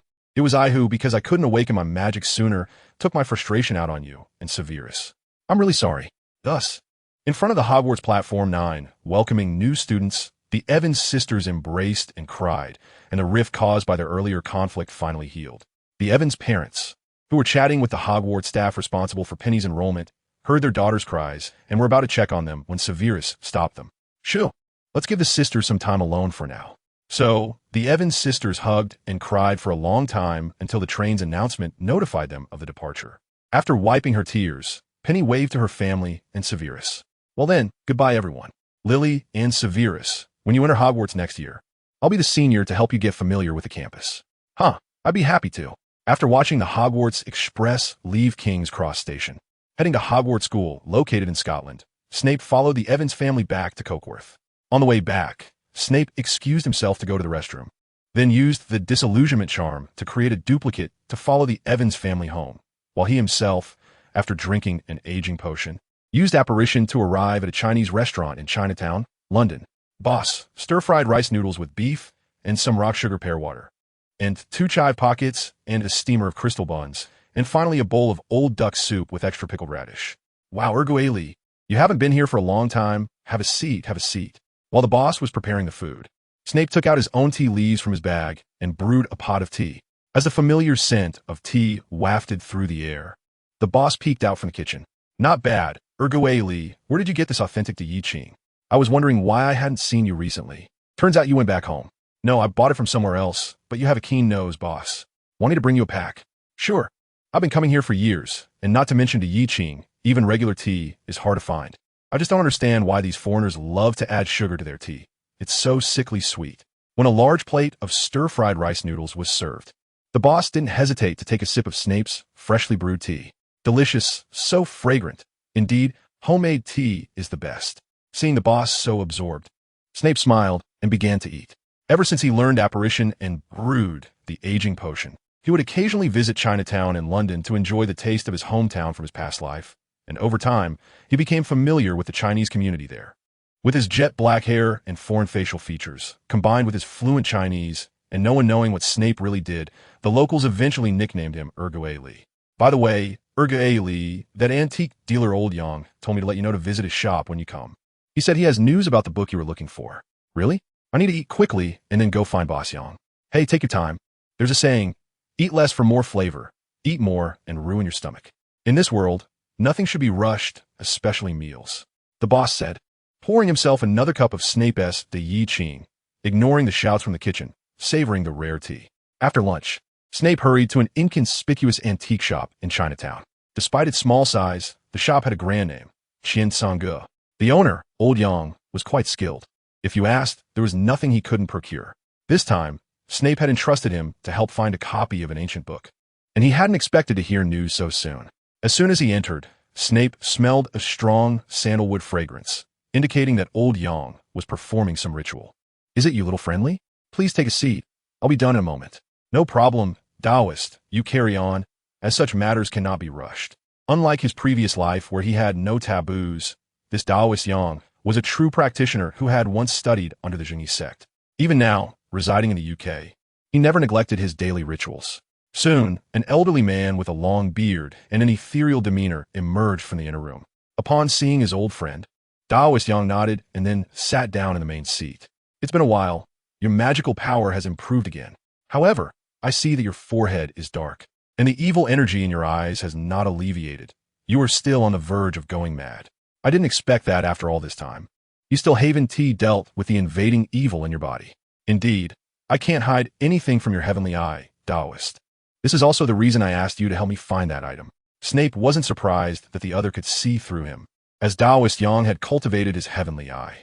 It seems you've already calculated that you have this tribulation in your life. I was being overly cautious, Daoist Yang said, walking back into the room.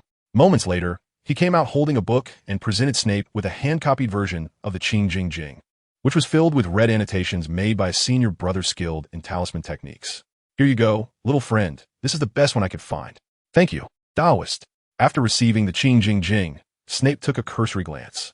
It seemed that Daoist Yang truly did not deceive him. Every character in the book was written in vermilion, making it possible to enter a meditative state just by holding it. Recently, Snape and Grindelwald had tried many methods to control the evil within him, but unfortunately, almost all of them had little effect. So after discussing it with Grindelwald, they decided to try some Eastern techniques, leading to Snape asking Daoist Yang to help him gather these Taoist texts. After all, for Snape, these so-called Taoist arts felt more familiar than magic, and since Western magic couldn't resolve the evil within him, trying Eastern Taoist techniques was worth a shot. No need to thank me, but I must remind you, little friend, that dealing with the invading evil cannot be rushed. The Northeast and the Shindai techniques of Maoshan are merely shortcuts to completely resolve the evil within. The best method is to continue refining oneself and deepen one's cultivation of life. That way, no evil can approach you. Thank you, Daoist. I have learned a lot. After bidding farewell to Daoist Yang, I used apparition to return to Corkworth, recalled my avatar, and then used apparition again to arrive at my secret hideout in the cellar. Welcome back, esteemed Master Snape. During your absence, I and Ashur have completed the construction of the cellar library, and the bookshelves for storing the collection have also been made. Well, thank you for your hard work, creature. Now let's start resting. Please go prepare dinner. I plan to have my meal here today. Yes, Master, please wait a moment. After a while, Creature brought a plate of steaming spaghetti to the newly built study. Snape, who was placing his books on the shelves, nodded at Creature as he smelled the aroma of the food. Thank you for your hard work, Creature. Now go and rest well. Yes, Master. By the way, Creature, how is a dragon egg today? A new crack just appeared at noon, my master. If all goes well, it should hatch by the end of this month. Understood. After Creeby stepped down, Snape waved his wand at a floor-length mirror in the study, and soon, with a ripple across the mirror's surface, Grindelwald, who was enjoying a leisurely dinner in Austria, appeared within it. Over the years, Snape had mastered the method of creating magical items that allowed him to contact Grindelwald without going through the Ministry of Magic in Nurmengard. But he hadn't felt the need to create them until now. While constructing the first stronghold, Snape decided to try making a mirror that could facilitate clearer communication with Grindelwald. After infusing the mirror with their combined magical powers, a mirror capable of long-distance communication was completed. As long as either Snape or Grindelwald recited the incantation mirror, show the face, the mirror would reveal their figures, allowing both parties to communicate through it. Oh, if I remember correctly, today should be Hogwarts enrollment day, right? I thought you would be staying in London today. I don't have that much leisure time, and instead of wasting time in so-called big cities, I prefer to spend this time on more meaningful things. For example, researching spells. That's just part of it. I've already obtained some Eastern spells from Chinatown in London. Want to try them out? Oh, you've already gotten them? That's fast. Did that Chinese wizard named Yang give them to you? I remember those Chinese wizards are even more rigid than the old fossils in the Ministry of Magic. It took me a lot of effort to get some spells from them back then, and he actually gave you their spell books. Time is like a rushing river. If you can't adapt and make changes, you'll eventually be swallowed by time, lost in the long river of history. Are you saying those Eastern wizards are also changing, right? Even if you're right. But since Snape has managed to obtain Eastern spells, they can also start trying to use Eastern sorcery to control the Silent Ones. I think we can start with the spells from these two books. Shamanism and Spirit Calling? Yes, I didn't expect to see such a systematic ancient sorcery now, using spells and rituals to draw upon the power of magical creatures for one's own use. Perhaps we can shift our thinking and modify the sorcery to borrow the power of the Silent Ones to utilize their strength. Shamanism and Spirit Calling are the signature techniques of the Ma family from Northeast China and the Taoists from Maoshan, respectively. Shamanism involves invoking spirits to possess the practitioner, borrowing the power of the deities they worship through rituals. On the other hand, spirit calling involves forming contracts with powerful magical creatures to borrow a portion of their strength. Although both sides vehemently deny that their methods are similar, after Grindelwald's teachings, Snape realized that their techniques ultimately led to the same goal, borrowing the power of a certain existence. The Moth family is needless to say. The so-called spirit family can not only speak human language, but can even transform into humans. Such strange abilities are a manifestation of powerful magical creatures. As for the Taoists from Maoshan, the spirits they invoke are likely the souls of powerful predecessors from the past. Sanfeng Zhenren, Madame Wei, Ziyang Mountain Man, and even Ji, along with Zhang Jiao and Zhang Ling, are all revered as ancestors by Snape and many Taoists. And they're the original owners of the power borrowed in the spirit calling ritual, because their essence is borrowing power. The practitioners of shamanism and spirit calling become less like their original selves when performing these techniques. In this state, they are somewhat similar to berserk silent ones. However, unlike the silent ones, who almost certainly die after a burst, practitioners of shamanism and spirit calling, although physically drained, generally do not die immediately. The key to this remains unclear to Snape and Grindelwald, but at least they now have a general direction for their research. However, first, Snape needs to learn these two techniques. It's a headache. Shamanism is manageable. After all, in my previous life, I traced back several generations to be of the same lineage as Maoshan. Although I'm not skilled at shamanism, I still know a bit. However, spirit calling. If possible, Snape naturally hopes to learn from one of the 5 major sects: the Fox, Huang, Bai Lu, and Hui. But right now, he is thousands of miles away from Changbai Mountain in northeast China.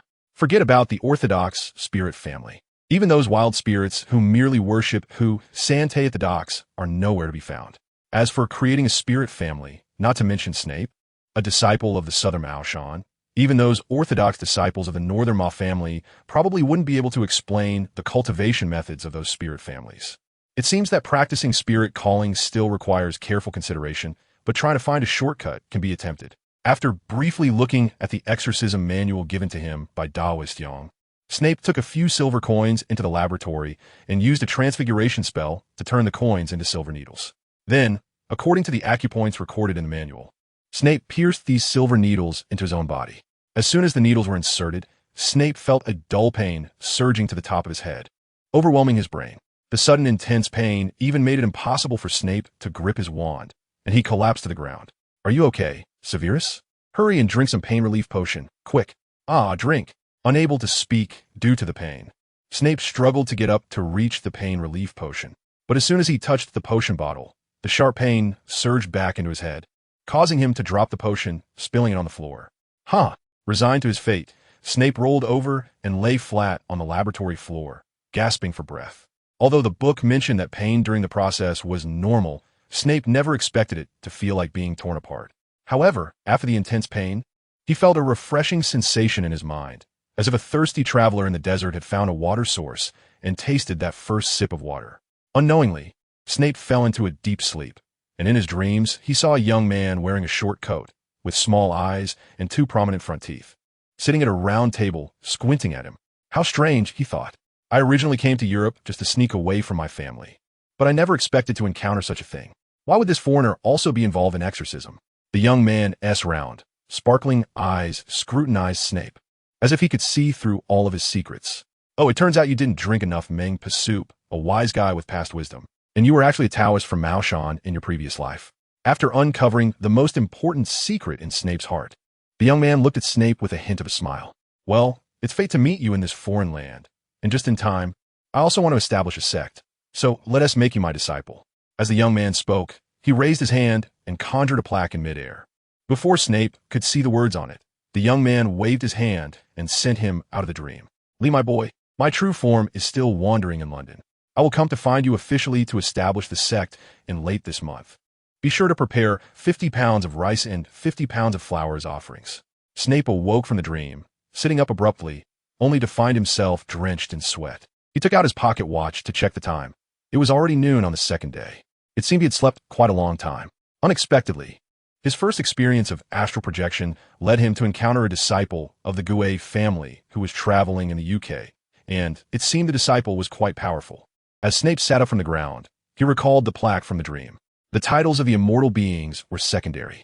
The most important thing was the name of that immortal Gouet Monsong. From this name, it was clear that this immortal was extremely favored in the Gouet family. As in his hometown, mice have been revered as the god of granaries since ancient times. Being given the name Monsong by an elder indicated the high regard in which the individual was held within the Gouet family. This posed some trouble.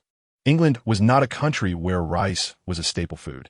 If these 50 pounds of flour and 50 pounds of rice were to be regularly supplied to this immortal, the 50 pounds of flour would be manageable, but 50 pounds of rice would be quite difficult. It seemed that moving forward, he would need to find a stable channel to obtain rice. Nevertheless, Snape was now considered a disciple.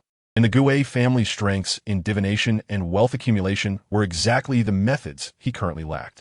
After calling KB to bring him a new set of clothes, Snape didn't idle away his time. He immediately used apparition to arrive in Chinatown, where he bought the rice and flour he needed from a restaurant run by northeastern Chinese immigrants. He also managed to buy seeds for northeastern rice and wheat in the black market of Chinatown. After all, buying and selling is not a long-term solution, fortunately.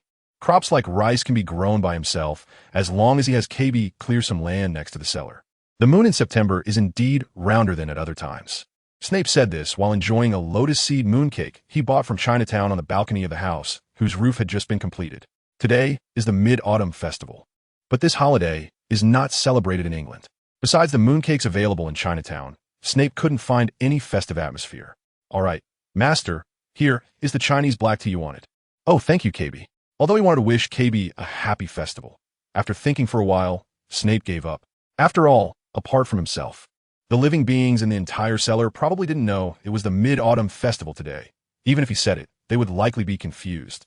Sigh, I should have known to spend the night in Chinatown today. The festive atmosphere is much stronger there than here. Although he thought this way, Snape knew it was just a thought.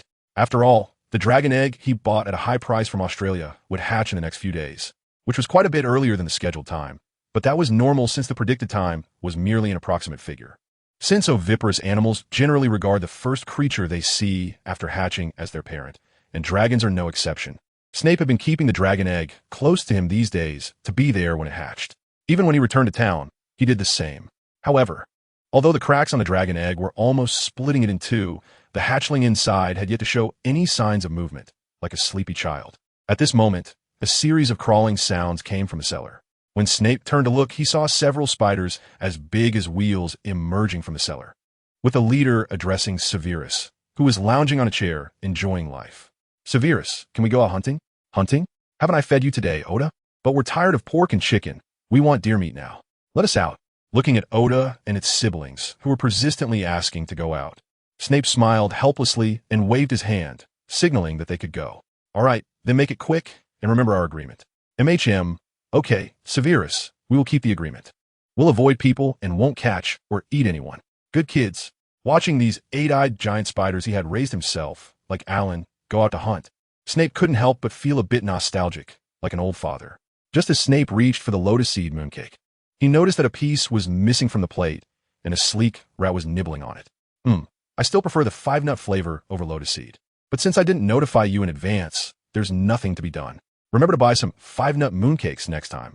Snape stared at the talking rat before him, lost in thought, while KB, seeing the rat daringly jump onto the table and take food from his master's plate, was scared out of his wits. Sorry, master.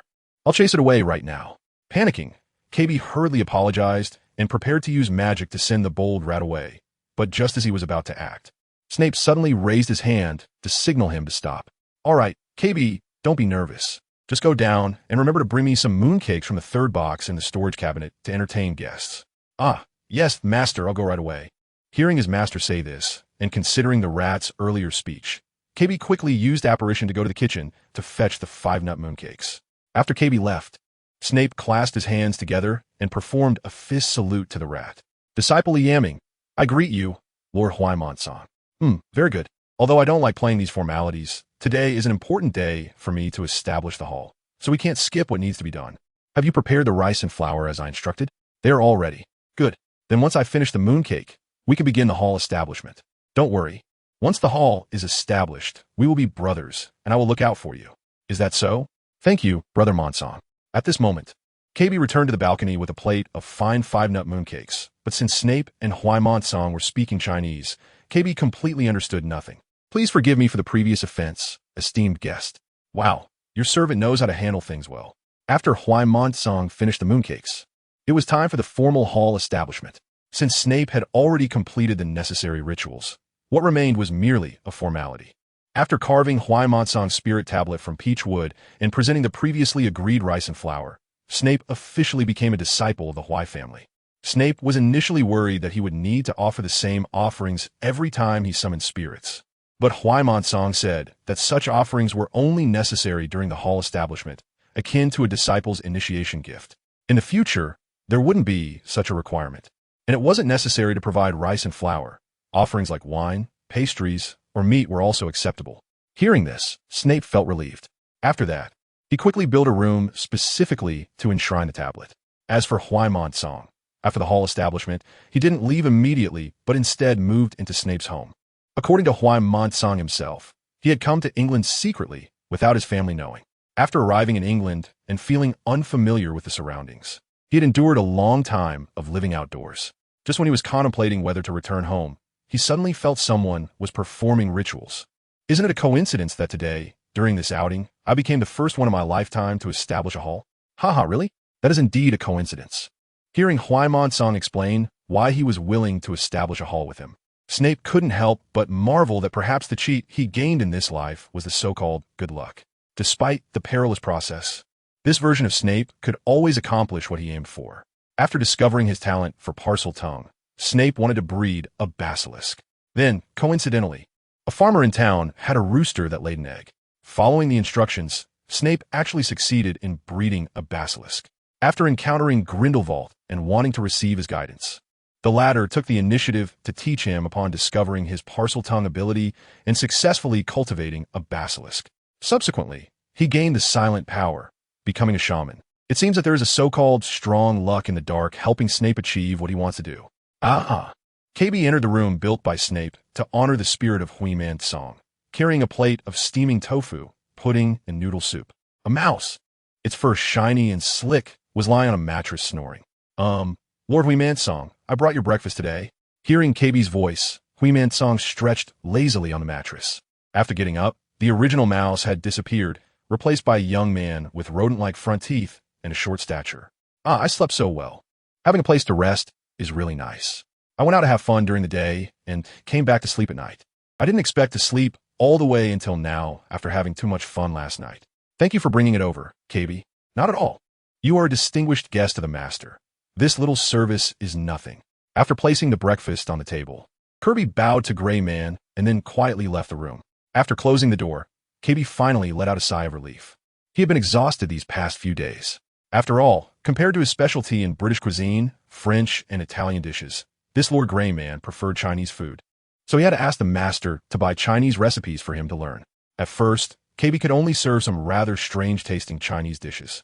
Although both the master and Lord Gray Man finished their meals, their evaluations of the dishes were not very good.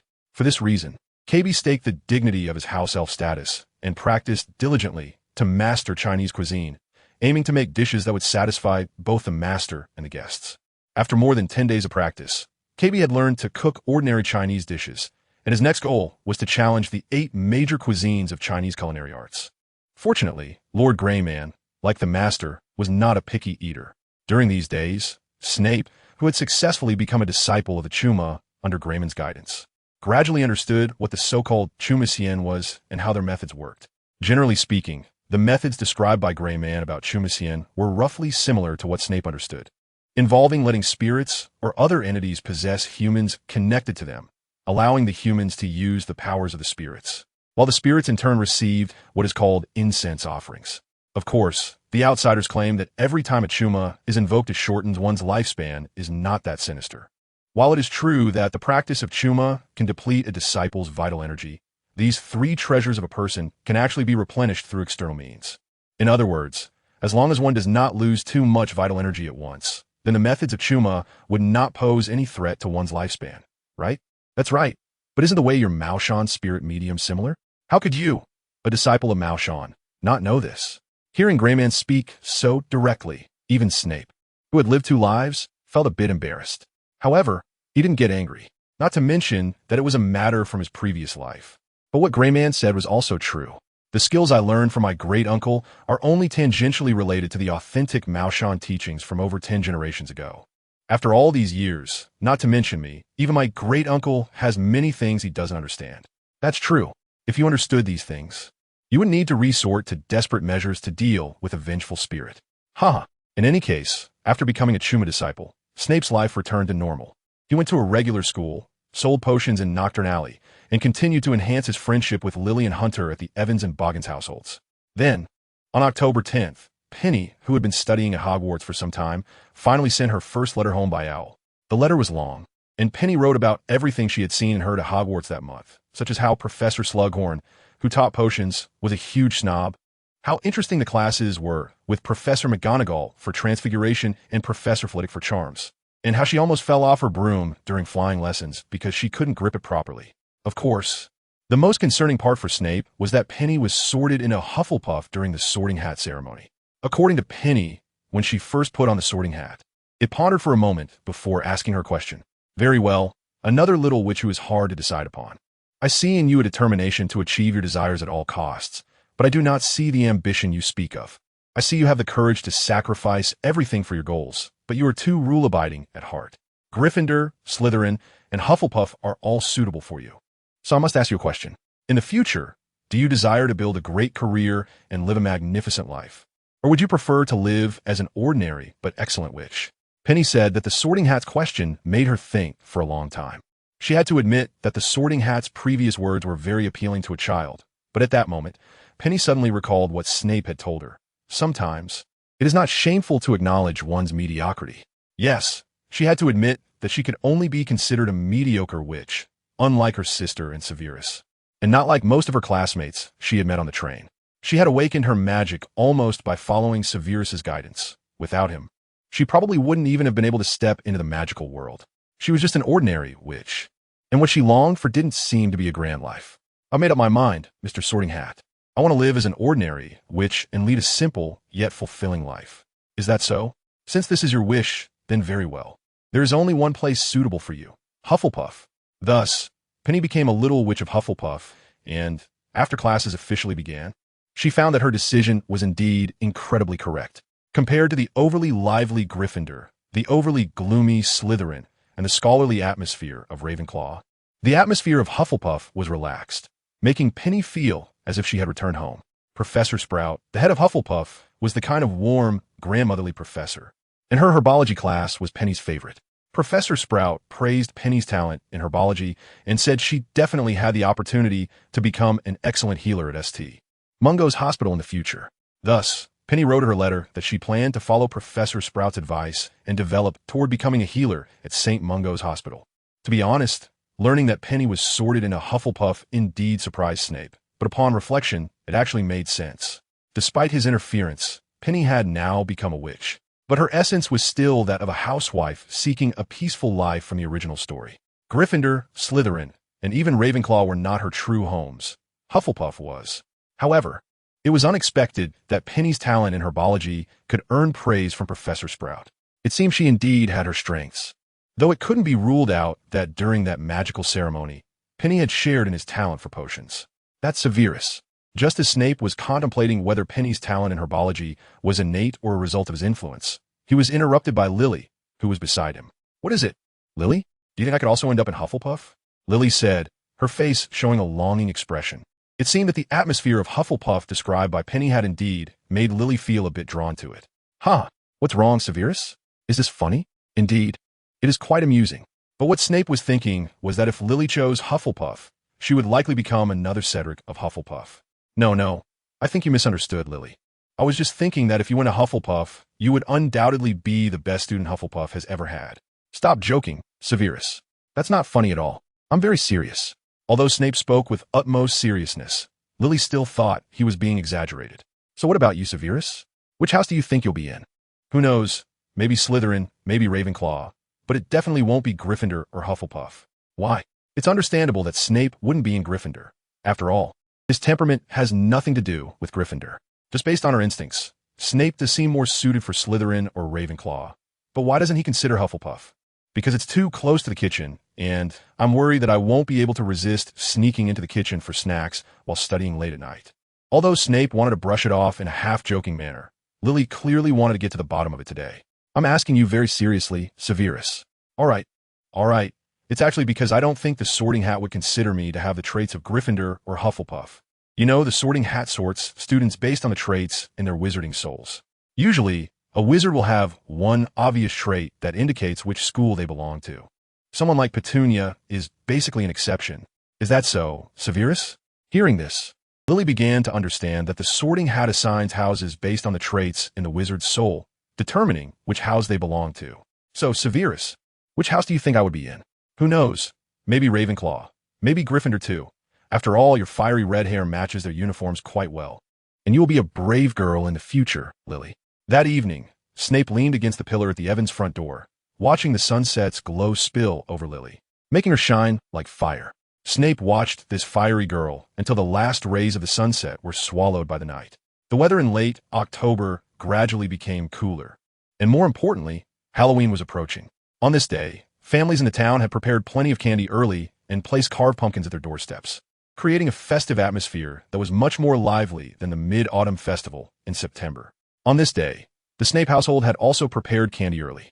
Normally, old Snape would have been drinking heavily as usual, but thanks to Snape bringing home a report card, he was surprisingly sober for a few days and was carving pumpkins with Snape. You'll be turning 11 next year, right? Old Snape thought for a long time and realized he couldn't quite remember his child's name, so he directly referred to Snape as you. Yes, father. I'll be 11 next year. Is that so? Are you planning to attend that magic school like your mother? Yes, father. But I also don't plan to give up my other studies. I want to graduate from Hogwarts at 18 and then apply to Cambridge Medical School to become a surgeon. In fact, this wasn't just idle talk from Snape. He genuinely had this plan. He had said the same thing when discussing future plans with his ordinary friend, Hunter Boggins. Oh, upon hearing Snape's words, old Snape stopped what he was doing, and for the first time his eyes, which had become dazed from years of drinking, sparkled with a hint of light. You want to be a surgeon? I thought you looked down on us, like your mother called us muggles. I thought you would look down on us muggles, just like your mother. How could I? After hollowing out the flesh inside the pumpkin, Snape set aside the small knife in his hand and said to his father in a very serious tone, "It is indeed a fact that I have half of my bloodline from wizards, and that cannot be changed. However, conversely, I also have half of my bloodline from ordinary people. I take pride in my wizard heritage, and I also take pride in my ordinary heritage because they are both important parts that make me who I am." Severus Snape.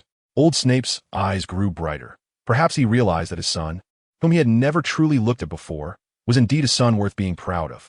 So that's why you want to be a doctor coming from the highest institution in all of England. Well, after all, Hunter said he wanted to apply to Cambridge University's law school. Ah, I see. Old Snape was taken aback at first, then suddenly burst into laughter. He then got up and went into the study, rummaging through a hidden compartment to find a parchment with the royal seal of England and an old book. Ha, found it.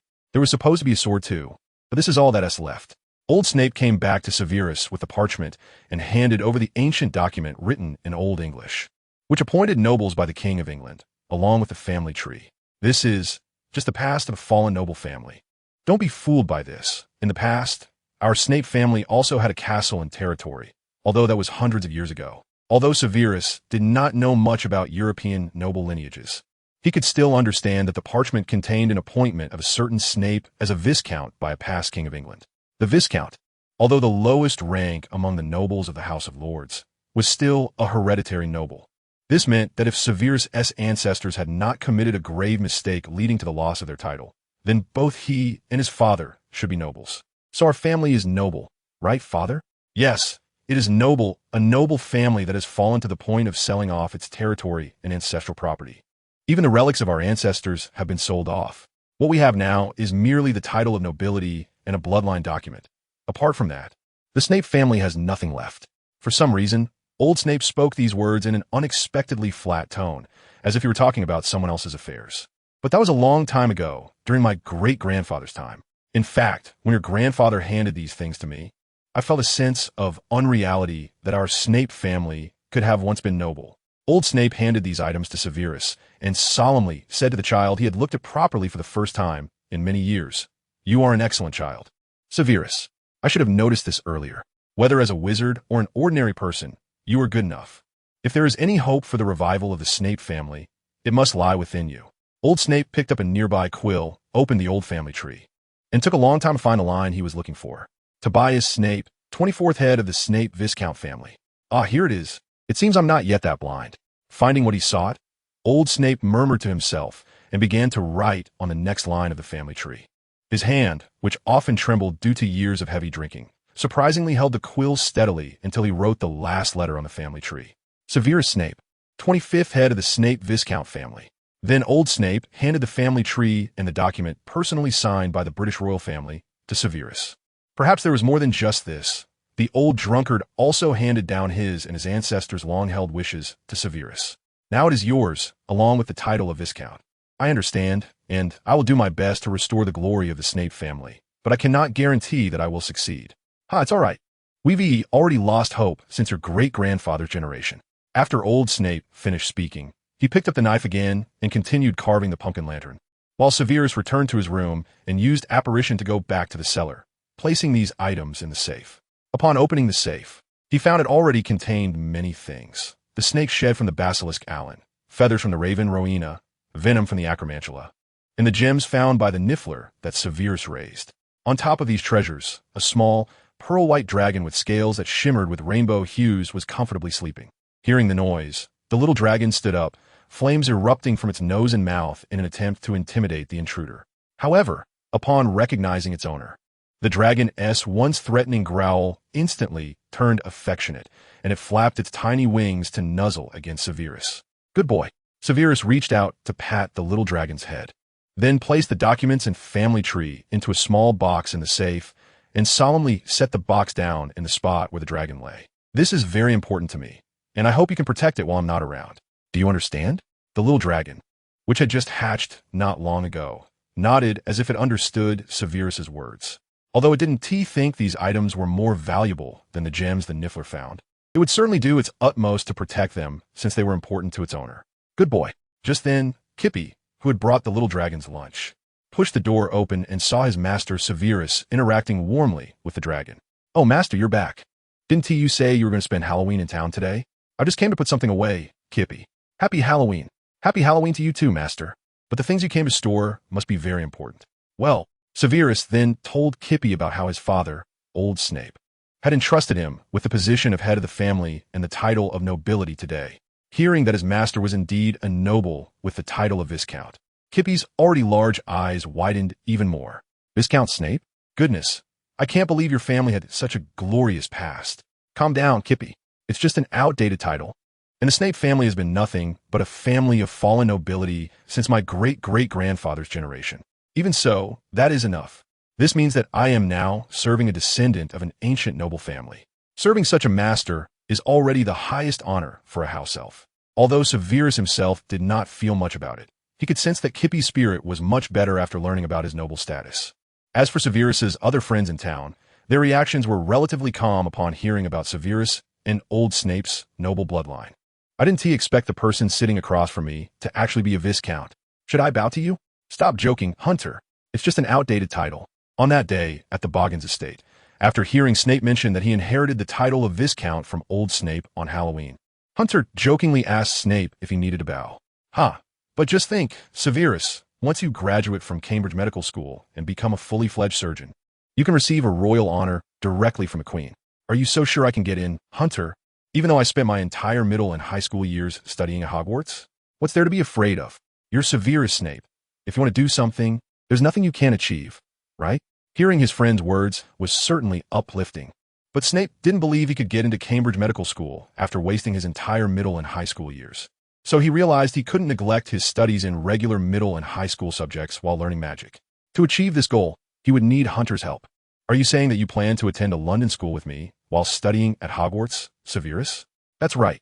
I'm planning to use magic to create a doppelganger that shares all my senses on the way to King's Cross Station, and then go to school with you in London.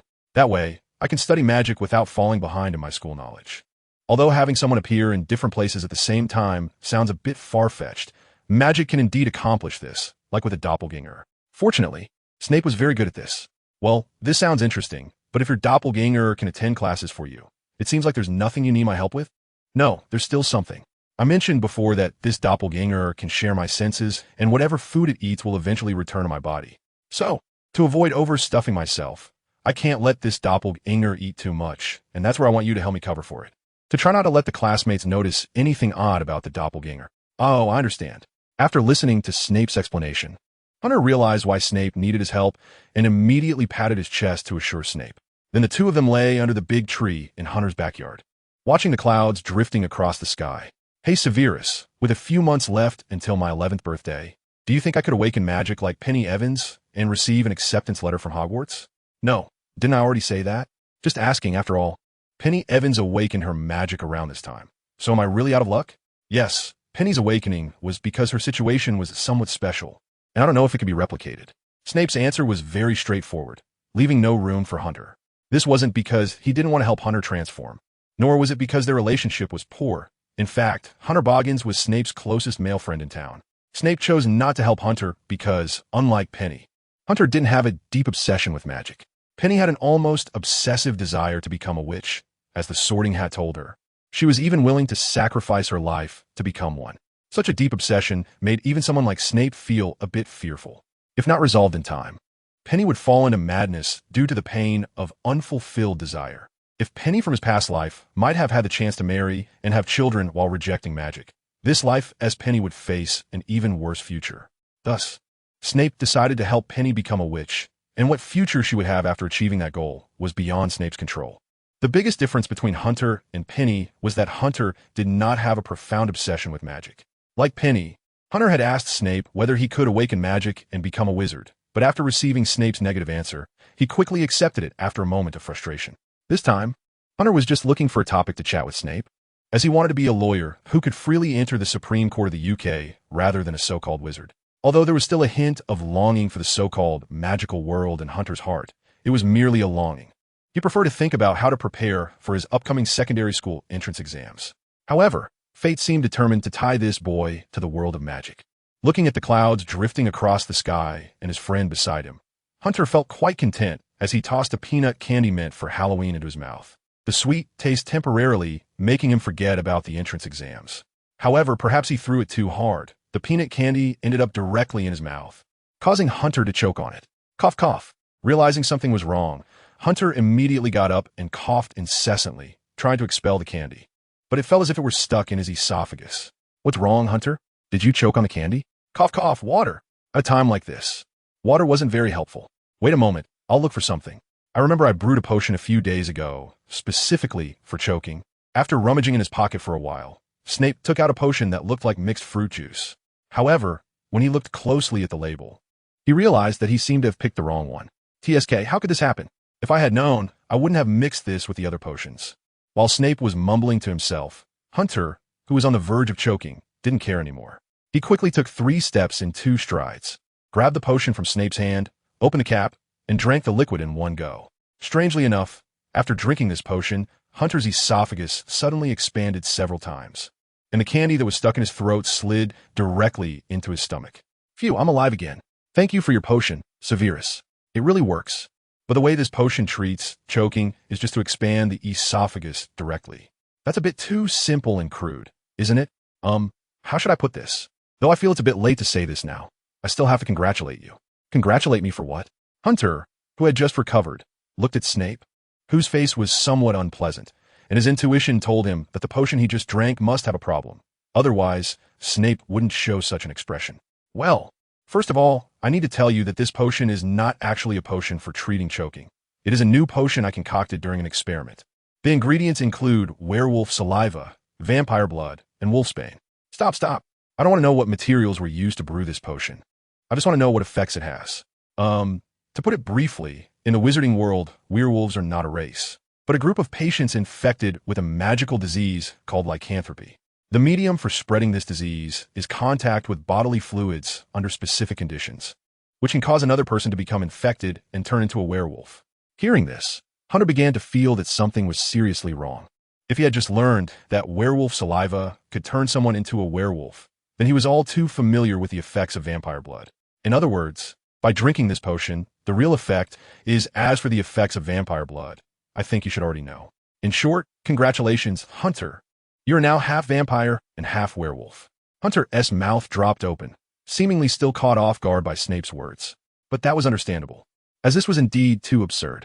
How could a perfectly normal person turn into a half-wolf, half-bat monster just by eating a piece of candy? Of course, that's just theoretical. After all, I haven't found a suitable experimental subject for this potion since I brewed it, and I forgot it in my pocket. Otherwise, I would have mixed it up with the potion for treating choking. So whether you will actually become a so-called half-vampire, half-werewolf is still an unknown. Upon hearing this, Hunter, who had been in despair, immediately felt a flicker of hope. Since it was an untested potion, did that mean he still had a chance of being human? So there's a possibility it could fail, right? Looking at the excited Hunter, Snape opened his mouth to say something, as even if this potion couldn't turn someone into a half-vampire, half-werewolf, it was still an unstable potion that hadn't been tested and was equally dangerous. But in the end, Snape decided not to shatter Hunter's beautiful fantasy for now.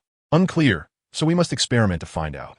Snape finished speaking and rummaged in his pocket again, taking out a small bag of blood, which he had collected from a troll a few days ago. Actually, Snape also had blood collected from a juvenile unicorn he caught in the forest a few days ago, as well as blood from a nightmare obtained through a commission at Borgin and Burke's. However, considering that both of these types of blood contain powerful magic, it could cause problems if an ordinary person drank it. So Snape chose to use the troll's blood. Actually, we have a simpler method. I'll go find my mom and get some garlic. Looking at the bag of blood in Snape's hand, Hunter swallowed hard. To be honest, he felt there was no need for an experiment anymore, as he wasn't afraid of sunlight, and this open bag of blood held no allure for him. This meant he hadn't turned into a vampire at all. However, for the sake of caution, Hunter decided to try according to his own idea. He ran to the kitchen fridge and, under Mrs. Boggin's bewildered gaze, took out some garlic, then returned to the yard. Hunter crushed the garlic with force and kept sniffing the smell. The pungent odor made it hard for him to keep his eyes open, but aside from that, he felt no discomfort. Look, Severus, I neither want to drink blood nor dislike garlic, and I'm fine, so I'm not a vampire, right? After throwing away the garlic in his hand, Hunter excitedly said to Snape, and since he was not a vampire, it meant he couldn't possibly be a werewolf, which meant that Severus's potion had failed. But soon, Hunter's excitement was largely extinguished by Snape's half-smiling, half-mocking expression. Snape maintained his smirk and didn't retract the blood bag in his hand, while his other hand rested on Hunter's shoulder, giving it a pat. You need to read fewer novels written by ordinary people, Hunter. Your earlier performance shows that you know nothing about vampires and werewolves. First, let's talk about your 3 arguments for thinking you're not a vampire: not fearing sunlight, not fearing garlic, and having no particular craving for blood. These pieces of evidence only indicate that you are not a blood servant, but they do not prove that you are not a vampire, especially since you are half vampire and half werewolf. Blood servant vampires? Were these things, Severus? Do you want to know? A blood servant is a servant that provides blood for vampires. In fact, the so-called blood servants are what ordinary people refer to as vampires. Vampires share their blood with blood servants, but do not perform the ritual known as the embrace on them, which is why blood servants fear sunlight, fear garlic, and have an uncontrollable thirst for blood. Then do real vampires not have these problems? They do, but compared to blood servants, they can overcome these issues more effectively. For instance, sunlight. Even when exposed to the scorching sun at noon, vampires only become weak, not dead. They dislike the smell of garlic, but it's like how you wouldn't like the smell of a restroom. Snape paused for a moment and then continued educating Hunter about the ecology of vampires. As for the craving for blood, blood is indeed a necessity for a vampire survival. But unless they have your consent, vampires will not drink your blood. They have their own rules, which is why the wizarding world can accommodate vampires but cannot tolerate werewolves, because werewolves are just frenzied beasts in their transformed state. So none of this proves that I am a vampire, right? Well, it can't prove anything, so you still have to drink this bag of troll blood. Because the biggest difference between vampires and wizards is that vampires can replenish their magical power through blood.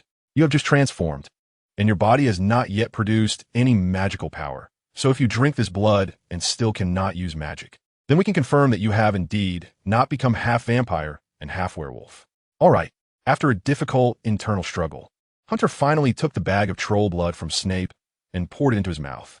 As soon as it entered, Hunter felt that something was wrong, as he didn't sense the metallic taste that fresh blood should have. Instead, a sweet flavor burst from his taste buds, spreading all the way to his throat. At the same time, he felt an energy within him beginning to swell. Unbelievably, with just a small bag of blood, Hunter felt as if his energy was about to explode. Meanwhile, Snape picked up a baseball and threw it straight at Hunter's face. Sensing the danger, Hunter raised his hand to block it, only to see the ball stop just a few centimeters from his face. At that moment, he also heard Mrs. Boggin's voice behind him. "Hunter, are you playing baseball?" "Yes, Mom. Severus and I are playing baseball," Hunter replied while controlling the energy to bring the baseball into his hand. "Okay, but you need to wear gloves. What if you get hurt?" "Sorry, Mom, we forgot." "That's all right. By the way, Hunter, what did you go to the fridge for garlic?" "Severus, and I saw that garlic has antibacterial properties, and since I just scraped my knee from falling, I thought I'd give it a try." "That's nonsense. Garlic doesn't have that effect at all. Since you're hurt, go get some disinfectant from the first aid kit." After giving her unruly son a few words of admonition, Mrs. Boggins called her son to join Snape in the dining room for dinner.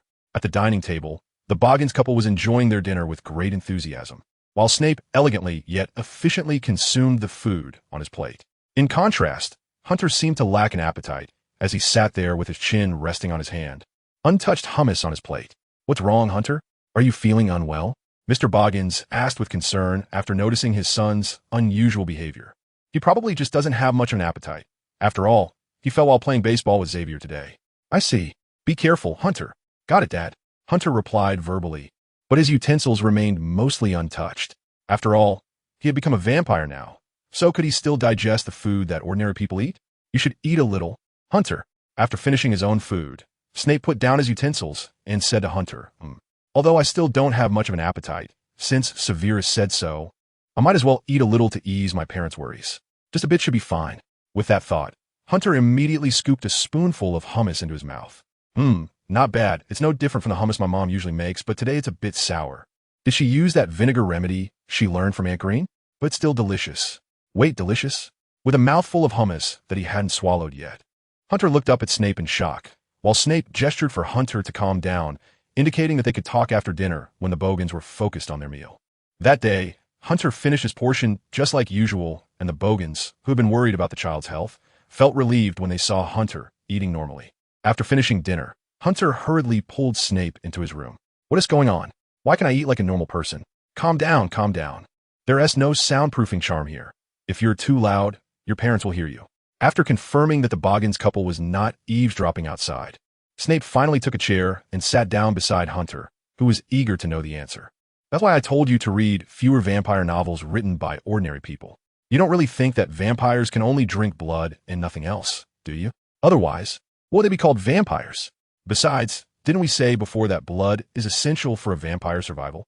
"I did say that, but I never said vampires can't eat anything other than blood. In fact, blood is indeed essential for vampires, but they can also eat human food. Some vampires even have a preference for red wine, which is the same color as blood.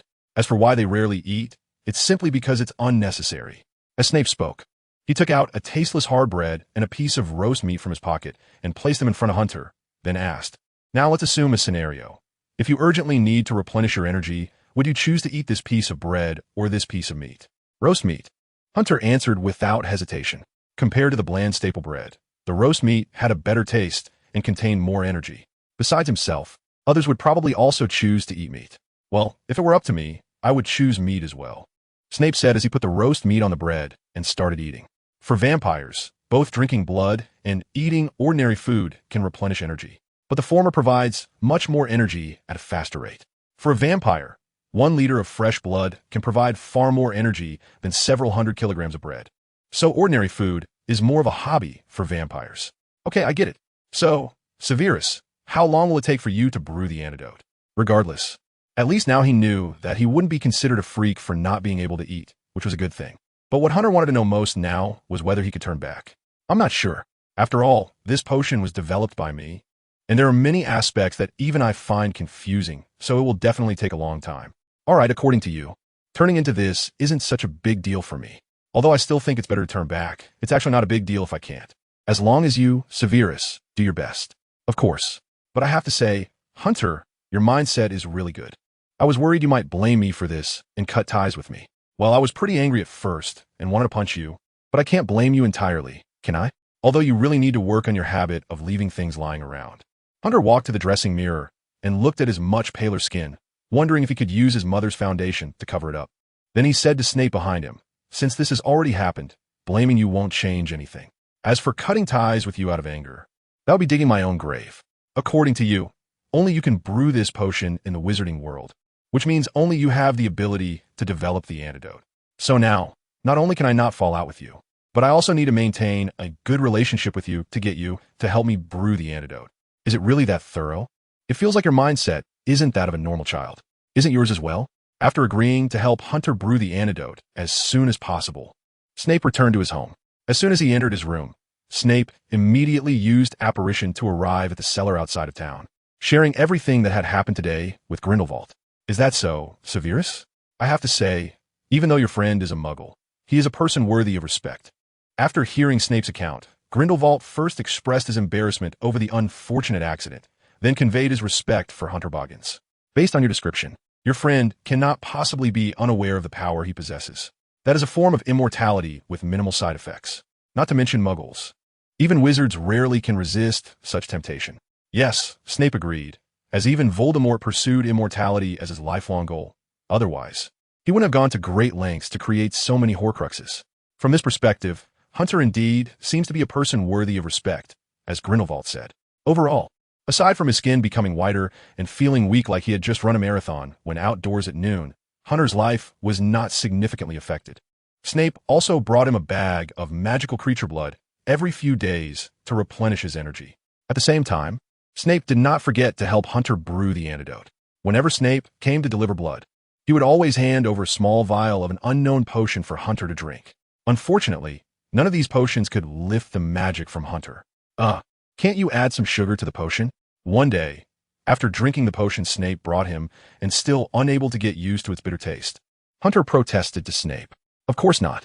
You must understand that potion brewing is a very meticulous process. Any mistake in any step could greatly reduce the potion's effectiveness or turn into something completely different. So you just have to get used to this bitterness as soon as possible. TSK. It seems I can only wait until after drinking to have some water. Hearing Snape's serious tone, Hunter could only resign himself to it. He then handed the potion bottle back to Snape and summoned a blood tendril from his palm to grab the water cup from the table nearby. After half a month, your blood magic is becoming more and more proficient, Hunter. After all, I have to be prepared for a lifetime of being a vampire, right? After diluting the bitterness in his throat with water, Hunter looked at the calendar on the wall and suddenly realized that tonight seemed to be the full moon night. Damn, has it come so soon? Why didn't you remind me, Severus? I thought you had already told your family. Snape shrugged innocently.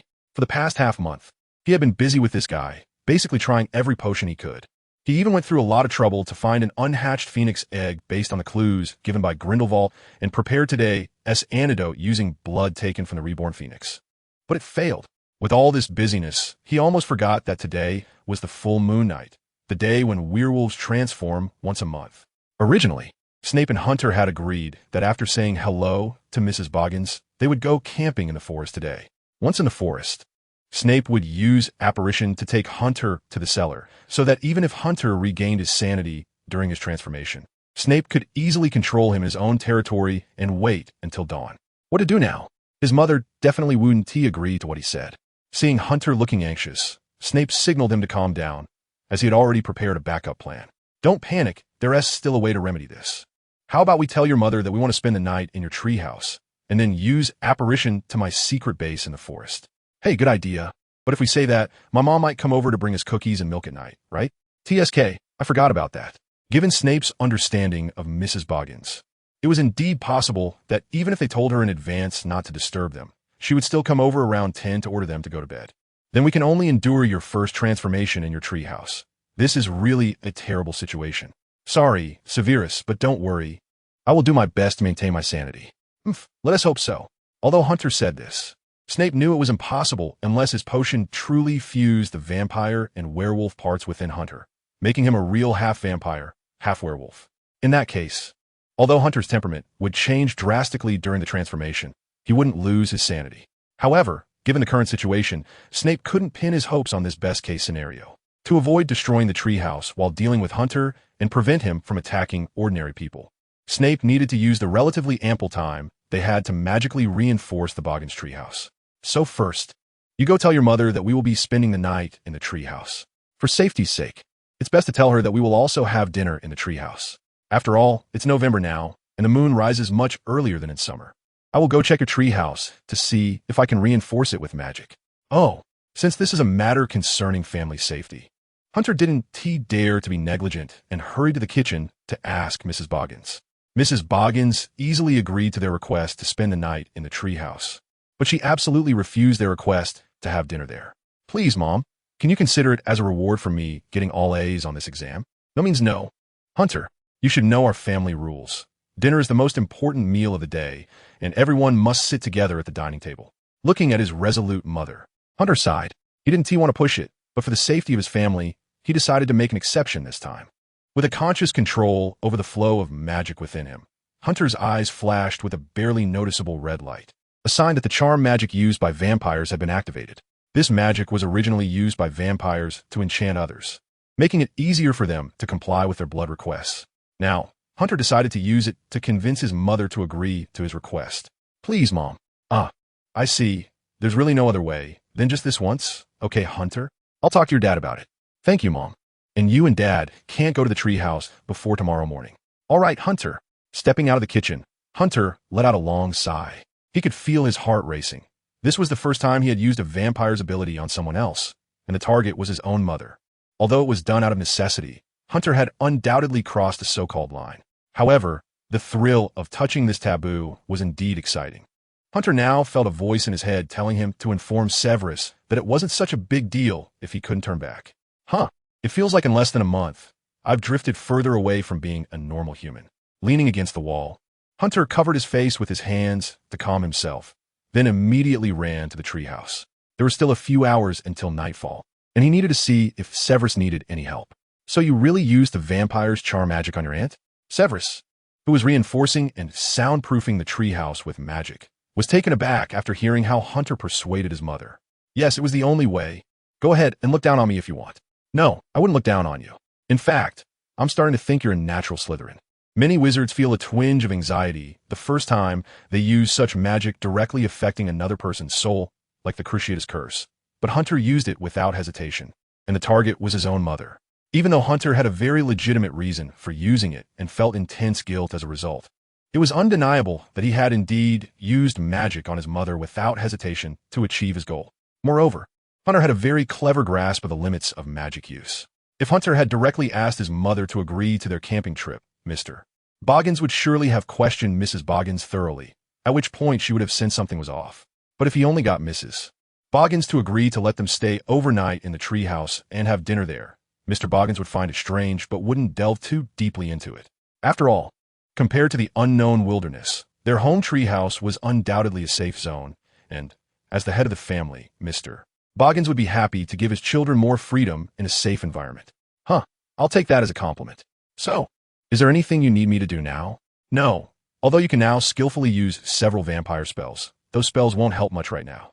However, you can drink that bottle of yellow potion on the table. Just remember not to drink the wrong one. Don't worry, I won't make the same mistake twice. After pouring the potion into his mouth, Hunter felt a weakness similar to being directly exposed to the midday sun wash over him. This way, Hunter roughly understood what the potion Severus had given him was for. TSK. So the effects of potions aren't all positive. After all, potions can be both medicine and poison. The potion you just drank, I call it the Good Afternoon Potion. Theoretically, it can put a vampire in a state of being directly exposed to midday sunlight for 24 hours. 24 hours?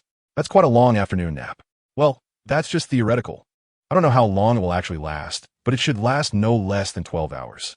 After confirming that the treehouse had been magically reinforced to withstand dozens of shattering curses, Severus began his next task, creating a key to the door in case of the worst situation. If Hunter were just a simple werewolf, Severus would be confident in subduing him without injury even here. But unfortunately, Hunter was not just a simple werewolf. He also possessed half of the power from a vampire. Unlike werewolves who fight solely with their physical bodies, vampires have a similarly powerful physique and wandless magic capabilities that can make even the most experienced aurors feel challenged. Even as a disciple of Grindelwald, one must be cautious when facing a vampire. Very well, Hunter, don't leave the treehouse for now. I'll bring dinner up to you. Okay. As Severus had anticipated, when Mr. Boggins heard that his son wanted to have dinner and stay overnight in the treehouse with friends, he said nothing more, only reminding Severus and the others not to catch a cold, clearly supporting his son's decision. After the magic was lifted, Mrs. Boggins was puzzled as to why she had agreed to her son's request, but since her husband had agreed, she felt it was inappropriate to say anything further. Time quickly passed, and it was soon time for dinner. Since it was already November, the night came much faster than usual, and the listening magic Severus set up in the treehouse began to emit sounds resembling the low growls of beasts. Well then, Uncle and Aunt, I need to head back to the treehouse. I can't keep Hunter waiting, Severus said as he picked up the dinner for himself and Hunter, preparing to head back to the treehouse. Ah, okay. Sorry, Severus, for making you accompany Hunter in his whims. Not at all. After all, we're friends. As Snape walked to the treehouse holding dinner, he saw under the glow of the electric light a giant wolf standing upright, using its sharp teeth and claws to destroy everything around it. Fortunately, due to the combined effects of dozens of his spells, the creature was confined to this small space. It seemed that dinner would not be happening. After putting the dinner into the space of his pocket, Snape began to select the wand he had used today from within. Finally, he found a new wand he had crafted himself, made of jujube wood, 10.5 inches. The core was the whiskers of his house elf, Greyful. Since I have touched you, it must be fate. Then let us have a duel today with my dear friend. Snape tightened his grip on the wand, took a deep breath, and opened the door. What came into view were countless large claw marks and a mess everywhere, and in the already small shadow, a pair of eerie green eyes were staring at Snape. Severus. The owner of the eyes struggled to call out Snape's name, and from the voice, he was clearly enduring immense pain. Hunter, Merlin above, you still have your wits about you? Normally, Snape rarely uttered this phrase equivalent to God in the wizarding world, but he felt that saying such a thing in the current situation was not out of place at all. It hurts so much, help me. At this moment, Hunter felt as if he were in a dream. In the dream, a massive gray-black wolf was continuously growling and lunging at him. Its speed so fast that Hunter felt as if he had only seen a shadow pass by. If it weren't for the vampire's enhanced physical abilities, he would have been knocked down long ago. The giant wolf. You mean in the illusion, a giant wolf is attacking you, right, Hunter? Yes, and for some reason, I can't use magic against it at all. Right now, I'm barely holding my ground thanks to the vampire's physical attributes, but I'm close to my limit. Hunter could feel that the wolf in front of him was completely unaffected by the previous dreamless sleep potion. Instead, he himself had become extremely weakened due to the potion he had consumed earlier. If it weren't for this, even without being able to use magic, he wouldn't be struggling so much. TSK, it seems that the potion I made you drink has now become a burden. Hang in there, Hunter, I'll find a way. Sometimes, even Snape felt that his ability to make things difficult for himself could be considered the best in the world, while others usually did things simply and directly. On the other hand, every time, whether intentionally or unintentionally, would complicate matters for himself. Not to mention that Snape hadn't developed an antidote for the dreamless sleep potion yet. Even if there were one, it would be too late to brew it now. Fortunately, from Hunter's description of his current physical condition, Snape had also gleaned some secrets about werewolf transformations. Multiple personalities, what is that, Severus? Grindelwald, called over by Snape, looked through the mirror Snape carried with him at the disciple who was setting up the magical array. Multiple personalities, this term was a completely new concept for this wizard. It was a term born from the medical research of psychology aimed at ordinary people. Simply put, it means that one body has one or more different consciousnesses. Or in the words of a wizard, it means that a person's body contains different souls. Snape quickly set up a soul-binding magical array beneath Hunter while also pulling out a small pouch of phoenix blood from his pocket to feed Hunter, who was struggling against another soul within him. The energy provided by the blood of a powerful magical creature far exceeds that of human blood. Although a small vial wouldn't be enough to counteract the effects of the dreamless sleep potion, it could offset some of it. Unlike possession, the birth of this soul was largely due to the patient slicing off part of their own soul, which then formed a new soul. This newly born soul could be a person with a character completely different from the patient, or it could be an animal. However, they share a common danger. They will compete with the original soul for control of the body. Interesting, slicing souls feels quite similar to making Horcruxes. But from what you're saying, Muggles can actually do something like slicing souls? That is quite surprising. After all, when it comes to matters involving souls, even the most powerful wizards must tread carefully, especially with magic that involves slicing one's own soul. The fact that Snape claimed Muggles could also slice souls was astonishing. Slightly different. In making Horcruxes, the souls being sliced are the results of the wizard's intentional control, and the sliced-off souls are imbued into objects rather than existing within a single body. In other words, this soul does not compete with the creator for control of the body. Snape paused. then began to explain the psychological condition of multiple personalities to the old wizard from Nurmengard in wizarding language. The relationships among these souls coexisting within one body are also varied. They could be close friends, guardians, and the protected, or, as in this case, they could be adversarial, constantly competing for control of the body. The degree of memory sharing among them is also uncertain. They may share or they may not share. Of course, werewolves are certainly the former. That's right. After all, many werewolves remember what they did when they turned back into humans, and thus feel pain for the second time. Snape continued to set up a magical array beneath Hunter that could communicate with Hunter's deeper consciousness. At this point, Hunter's face was already covered in sweat, clearly worn out from the confrontation with another soul inside him. In this way, I have a hypothesis that lycanthropy not only changes the body of the infected, but also creates another soul within the infected.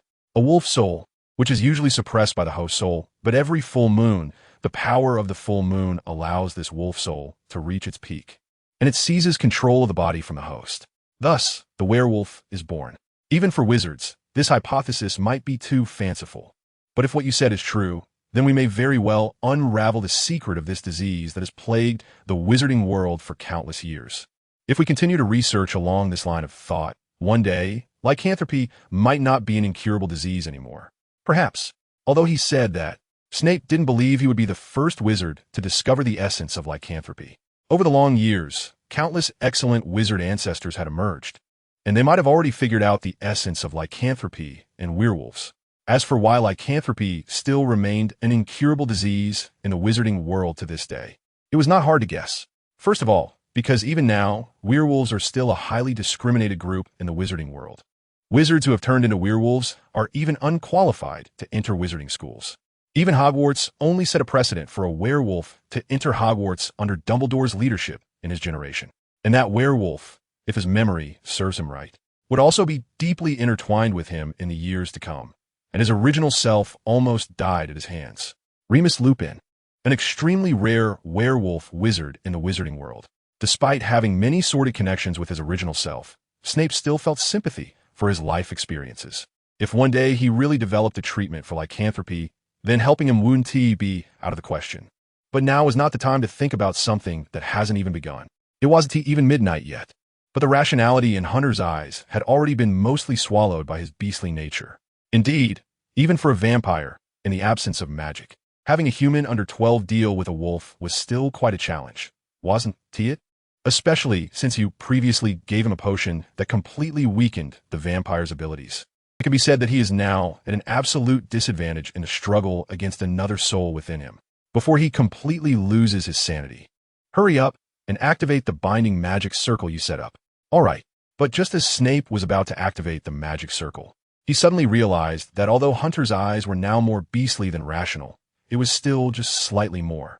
Hunter's human rationality was still desperately holding on in the face of the wolf soul's beastliness. Hunter, can you still hear me? Don't speak so loudly. My ears are very sensitive right now. Since you can still joke, it seems you still have some strength left, so I can rest easy. How about it? Do you want to activate the magic circle to bind you? Not for now. After all, I haven't determined a winner between me and this damned big dog. Although I'm barely holding on now, I won't give up until the moment I know I'm going to lose.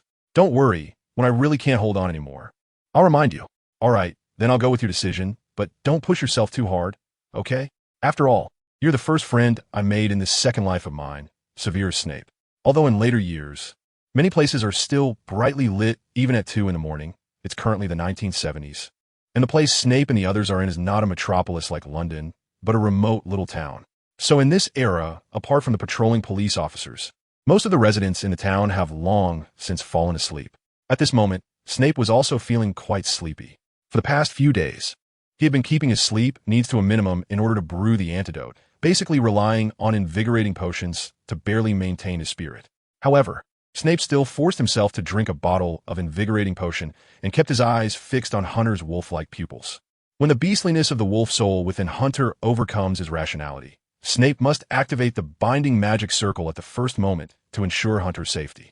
Master, I have made you some tea and coffee and chocolate cookies as a midnight snack. How is Mr. Hunter doing now?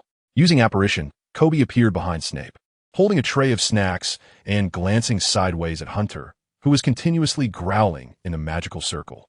To be honest, although he was the master's friend, Kobe didn't particularly like the muggle named Hunter, especially after the difficulties the master had faced these past few days because of him. Well, it was now 2:30 in the morning, and there were about 4 more hours until dawn. As long as they could get through these 4 hours, Hunter would be safe until the next full moon, right? In that case, the master could also get some good rest. But that will have to wait until the day after tomorrow when I finish organizing the reports from these days. Hey, Severus, even if this is a groundbreaking discovery that could affect the wizarding world, you don't have to neglect your health like this. You know, health is the foundation of revolution. I know. After taking over the tea snacks prepared by Kobe and responding to Grindelwald, Snape shifted his attention back to observing Hunter's eyes. Although the wolf spirit within Hunter still maintained a significant advantage as before, it was merely an advantage. Hunter's rationality stood firm against the onslaught of the wolf spirit, like a battered yet unyielding fortress, guarding the last shred of clarity in his mind.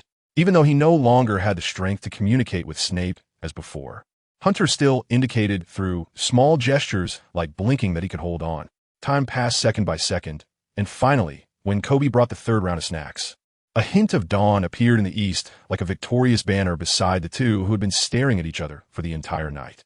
With a heavy gasp, Hunter's gray-black fur gradually receded, and the sharp teeth and claws that had wreaked havoc in the treehouse began to revert to human teeth and nails.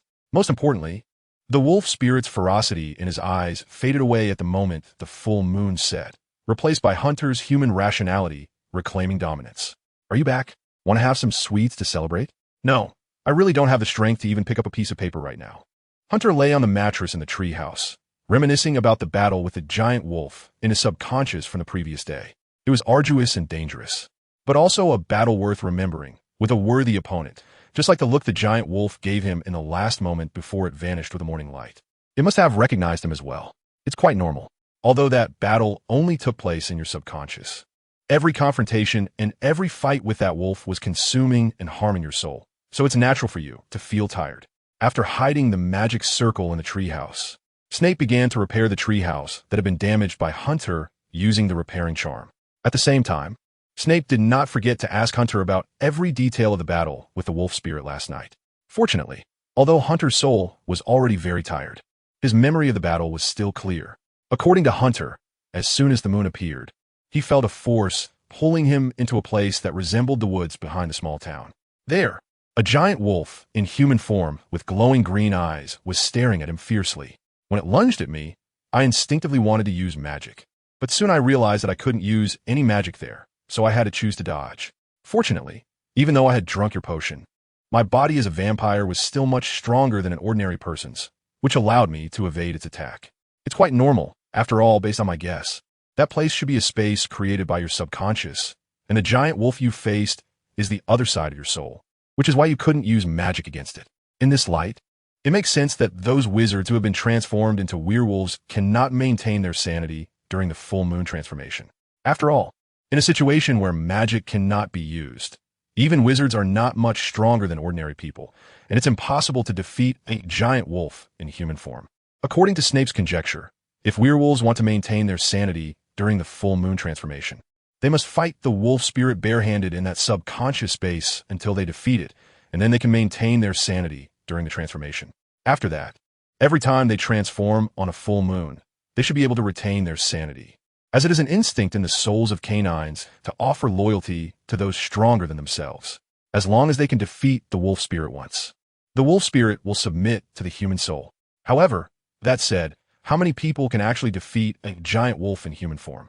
Even the strongest man in the world, Schwarzenegger, wouldn't guarantee a win against such an opponent.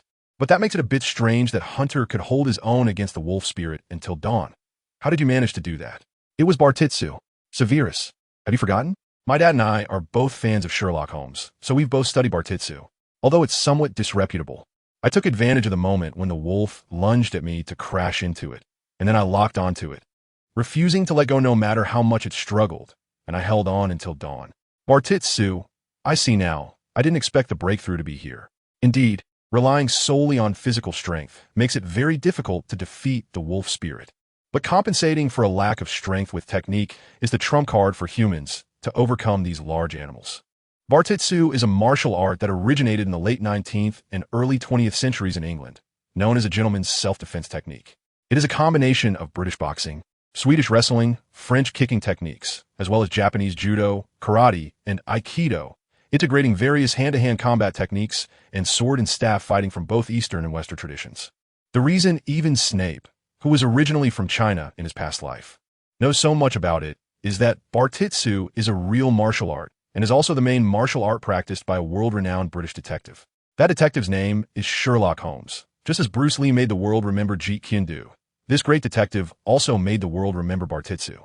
In fact, the reason Snape got to know Hunter is largely because he is also a fan of Sir Arthur Conan Doyle, but clearly, his level of admiration for Holmes is nowhere near that of the Bogans' father and son, who specifically learned Bartitsu out of their love for Holmes. Although the reason the Bogans' father and son study Bartitsu is rather laughable, it cannot be denied that they indeed have great talent. According to Snape's observation, Mr.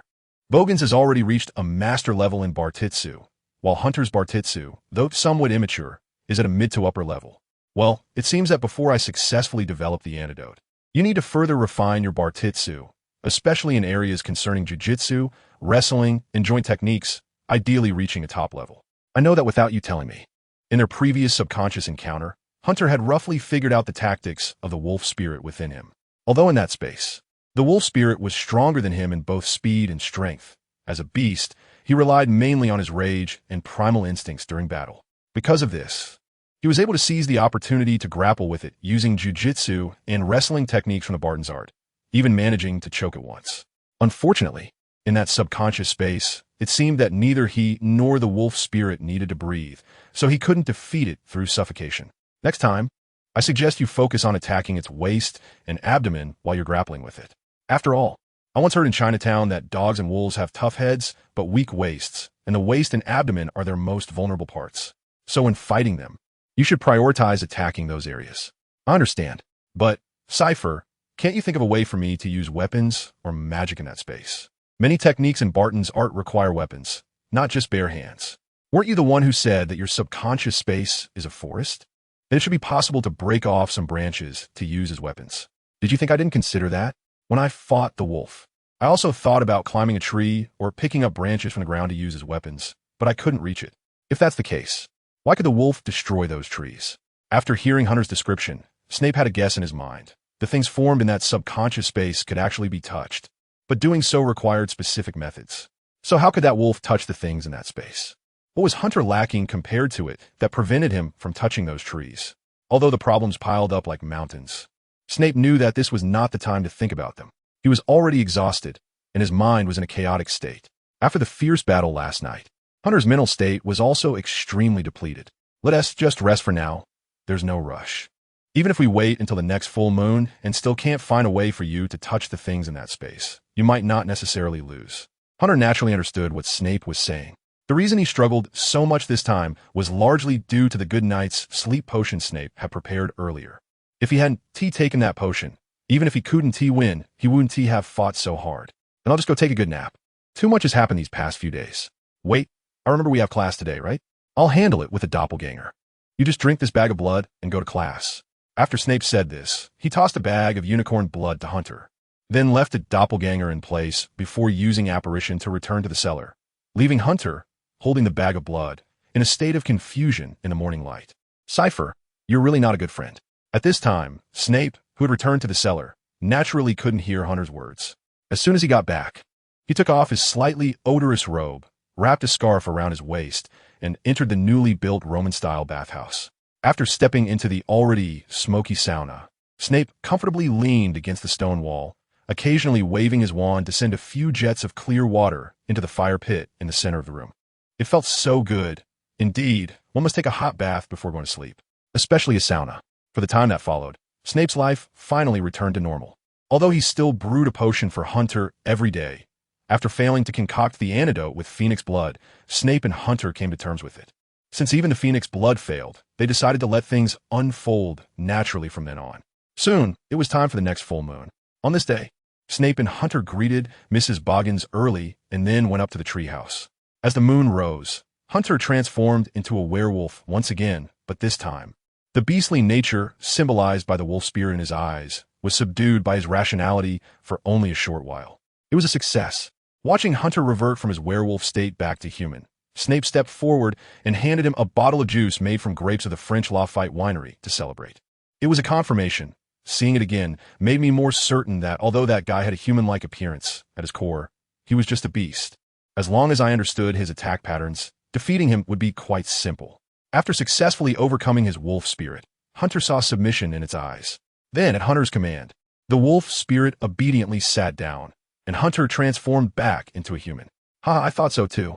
So, to celebrate your victory over it, cheers. On the last full moon night of the year, Snape poured the deep red grape juice into the prepared silver cup and handed it to Hunter. Unfortunately, they were both still underage. Otherwise, they could have just celebrated with a bottle of Lafayette red wine. TSK, Severus, are you sure this is just grape juice? You know that if my mom finds out we're drinking, we're in big trouble. After taking a sip from Snape's silver cup, Hunter began to doubt whether Snape had made another mistake, as this so-called juice seemed to have a faint hint of alcohol. Don't worry, this time it's definitely not a mistake. But since you've managed to tame that wolf, does that mean you can transform anytime and anywhere now? I don't know, but since you mention it, should we give it a try? Reminded by Snape, Hunter set down the cup and began to communicate with the other soul inside him. Perhaps because they had connected after defeating it, the wolf spirit seemed to understand Hunter's words, and under the silvery glow of the full moon, Hunter transformed into his werewolf form once again. It really could be controlled freely. It seems that there is no need to worry about it running wild during the full moon anymore. Now, back in his werewolf form, Hunter moved his body. Although there were many differences compared to a human body, for some reason, there was no sense of unfamiliarity when moving in this form, as if he had been born this way. It seems you two have established a good master-servant relationship. But even so, don't forget to let it out for some fresh air from time to time, or it might develop psychological issues. Are you advising me on how to raise a large dog? But now that you mention it, I really do feel like I'm raising a big dog. In any case, the biggest hidden danger for Hunter had been resolved, and they could both relax for the time being. However, in the following days, Snape added another item to his schedule, to pick up the internal martial art of Zingiyiquin that he hadn't practiced since crossing over. In preparation for drinking the potion, he had named the Dark Night Potion. Indeed, the potion that Hunter had mistakenly consumed was originally concocted by Snape for himself. Snape had planned to drink it after gathering some information about werewolves and vampires, but unexpectedly, it ended up being drunk by Hunter. It must be said that although it was an accident, he indeed gathered a lot of important information from Hunter. Since he couldn't use magic against the wolf spirit and could only rely on combat skills, it would be better to pick up the Zingiyiquin he had practiced before rather than learn the Barton technique from Hunter. However, despite saying that, Snape hadn't properly practiced Zingiyiquin for 10 years, so suddenly picking it back up would undoubtedly be a long process. According to Snape's calculations, if he could reach half of his previous level by next September before going to Hogwarts, that would be quite remarkable. Well, as the saying goes, haste makes waste. For now, it would be best to focus on refining his muscles and bones. On this day, Kirby got up early from his bed, went to the kitchen, and took out the Christmas pudding he had started steaming yesterday from the oven. While the turkey filled with spices and fruits, roasting in another oven also emitted its delightful aroma. Very good. With this, the main course for the Christmas dinner is almost complete. I hope the master can arrive in the cellar early today.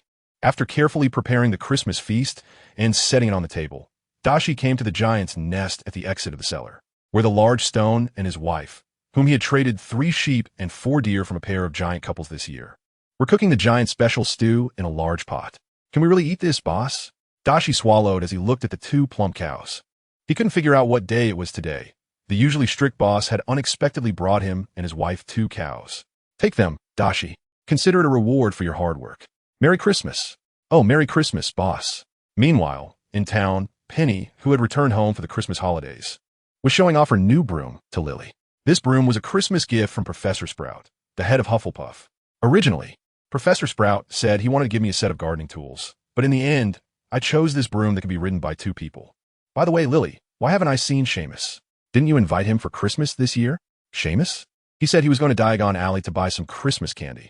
He used apparition to leave this morning. I hope he doesn't buy too many Birdie Bots, every flavor beans. I really don't want to eat the spicy ones again. Since we still have some time, why don't we take the broom out for a spin? As for Snape going to Diagon Alley alone, Penny wasn't too surprised. During her time studying at Hogwarts, she had learned that apparition was an advanced magic that only 5th-year students could learn, yet Snape, who hadn't officially enrolled yet, had already mastered it. This meant that Snape could appear anywhere in Britain in an instant if he wanted. Okay, Penny. If Snape were present, he would likely try to stop Lily and the others. After all, judging by the letters Penny occasionally sent home, her flying class grade were quite poor, and this broom, meant for 2 riders, was completely different from the one she used in flying class. Sure enough, after pulling Lily onto the broom and flying for a while, Penny felt like she couldn't control it anymore, and the broom started to speed up with the 2 of them. Slow down, Penny. I'm trying. But this broom is nothing like the one we use in flying class. Just like that, Penny and Lily were soon taken out of Cockworth by the broom, flying chaotically in the sky, occasionally doing flips. Penny took a long time to regain control of the broom. But then the 2 sisters suddenly realized they had been taken to a strange little town. What should we do, Penny? If we can't get home before dark, Mom will scold us. Don't worry, Lily, I think we haven't flown too far. Let's land and borrow a map to confirm our location and the direction of Cockworth. In a house with the Dursley name on the door in this little town, a tall and chubby boy was being instructed by his family to take out the trash. This boy, named Vernon, reluctantly put down the Christmas pudding in his hands and walked out the door with a full bag of garbage to the dumpster in the alley. Then, Vernon saw a beautiful blonde girl flying into the alley on a broom with a red-haired girl. He rubbed his eyes and pinched himself to confirm he wasn't dreaming. And then he fainted. Sister, what should we do? He's fainted. Calm down. I remember I have some waking herb that Professor Sprout gave me in my bag. Just let him smell it, and he'll be fine. Unlike Lily, who was simply worried about Vernon's safety, Penny, who had been at Hogwarts for a while and had some understanding of the Ministry of Magic's regulations, was more concerned about whether she would be punished by the Ministry. It should be fine. After all, I didn't use magic, I was just riding a broom. I shouldn't have triggered the trace. It'll be okay, as long as we wake him up and ask him not to tell anyone about today. At this point, Vernon, who was starting to wake up, opened one eye and saw the 2 girls on the broom rummaging around in their bags. They pulled out a strange-looking herb to feed him, which scared him into jumping up, leaning against the wall with a terrified expression. Oh, you're awake. Penny awkwardly put the waking herb back in her herb bag and clasped her hands together, desperately apologizing to the wary boy in front of them. I'm so sorry. I didn't mean to scare you. I was just trying out my new broom with my sister, and I didn't expect it to get out of control and end up in an unfamiliar town. I just wanted to get a map to find my way back. And I didn't mean to frighten you. Rationality told Vernon that he should immediately run out of the alley and call the police to arrest the 2 girls babbling nonsense. But for some reason, looking at the apologetic girl, he hesitated. I have a map you can borrow. Excuse me?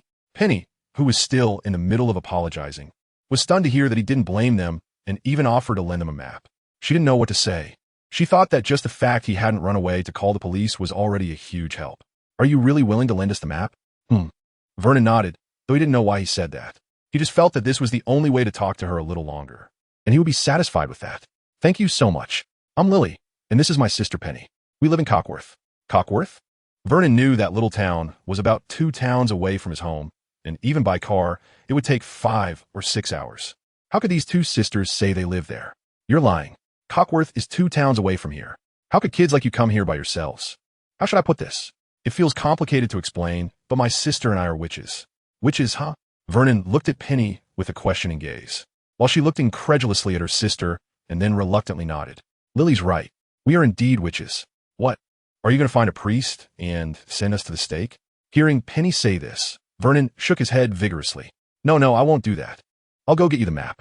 With that, Vernon jogged back home. Meanwhile, the Dursley family was sitting on the living room sofa watching this year's Christmas special. When Vernon's sister, Marge, saw her brother come back, she immediately moved aside to make room for him.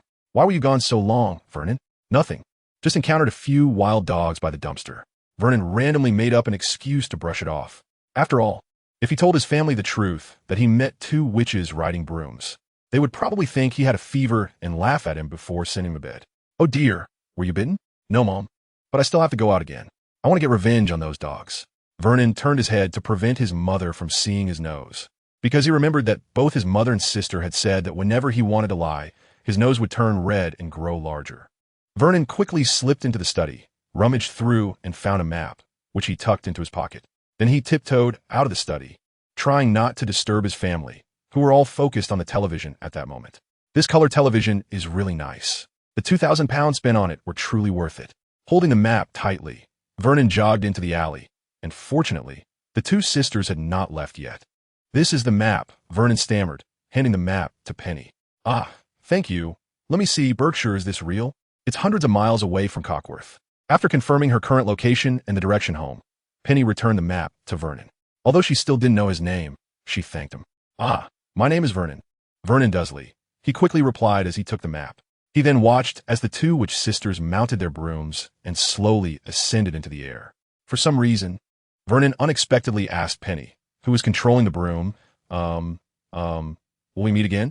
Well, probably not, but after the Christmas holidays. I'll be taking a train to Scotland from King's Cross Station for school. Seeing the boy below, his face turning red as he struggled to speak, Penny found him quite interesting and then told him where he could find her. King's Cross Station.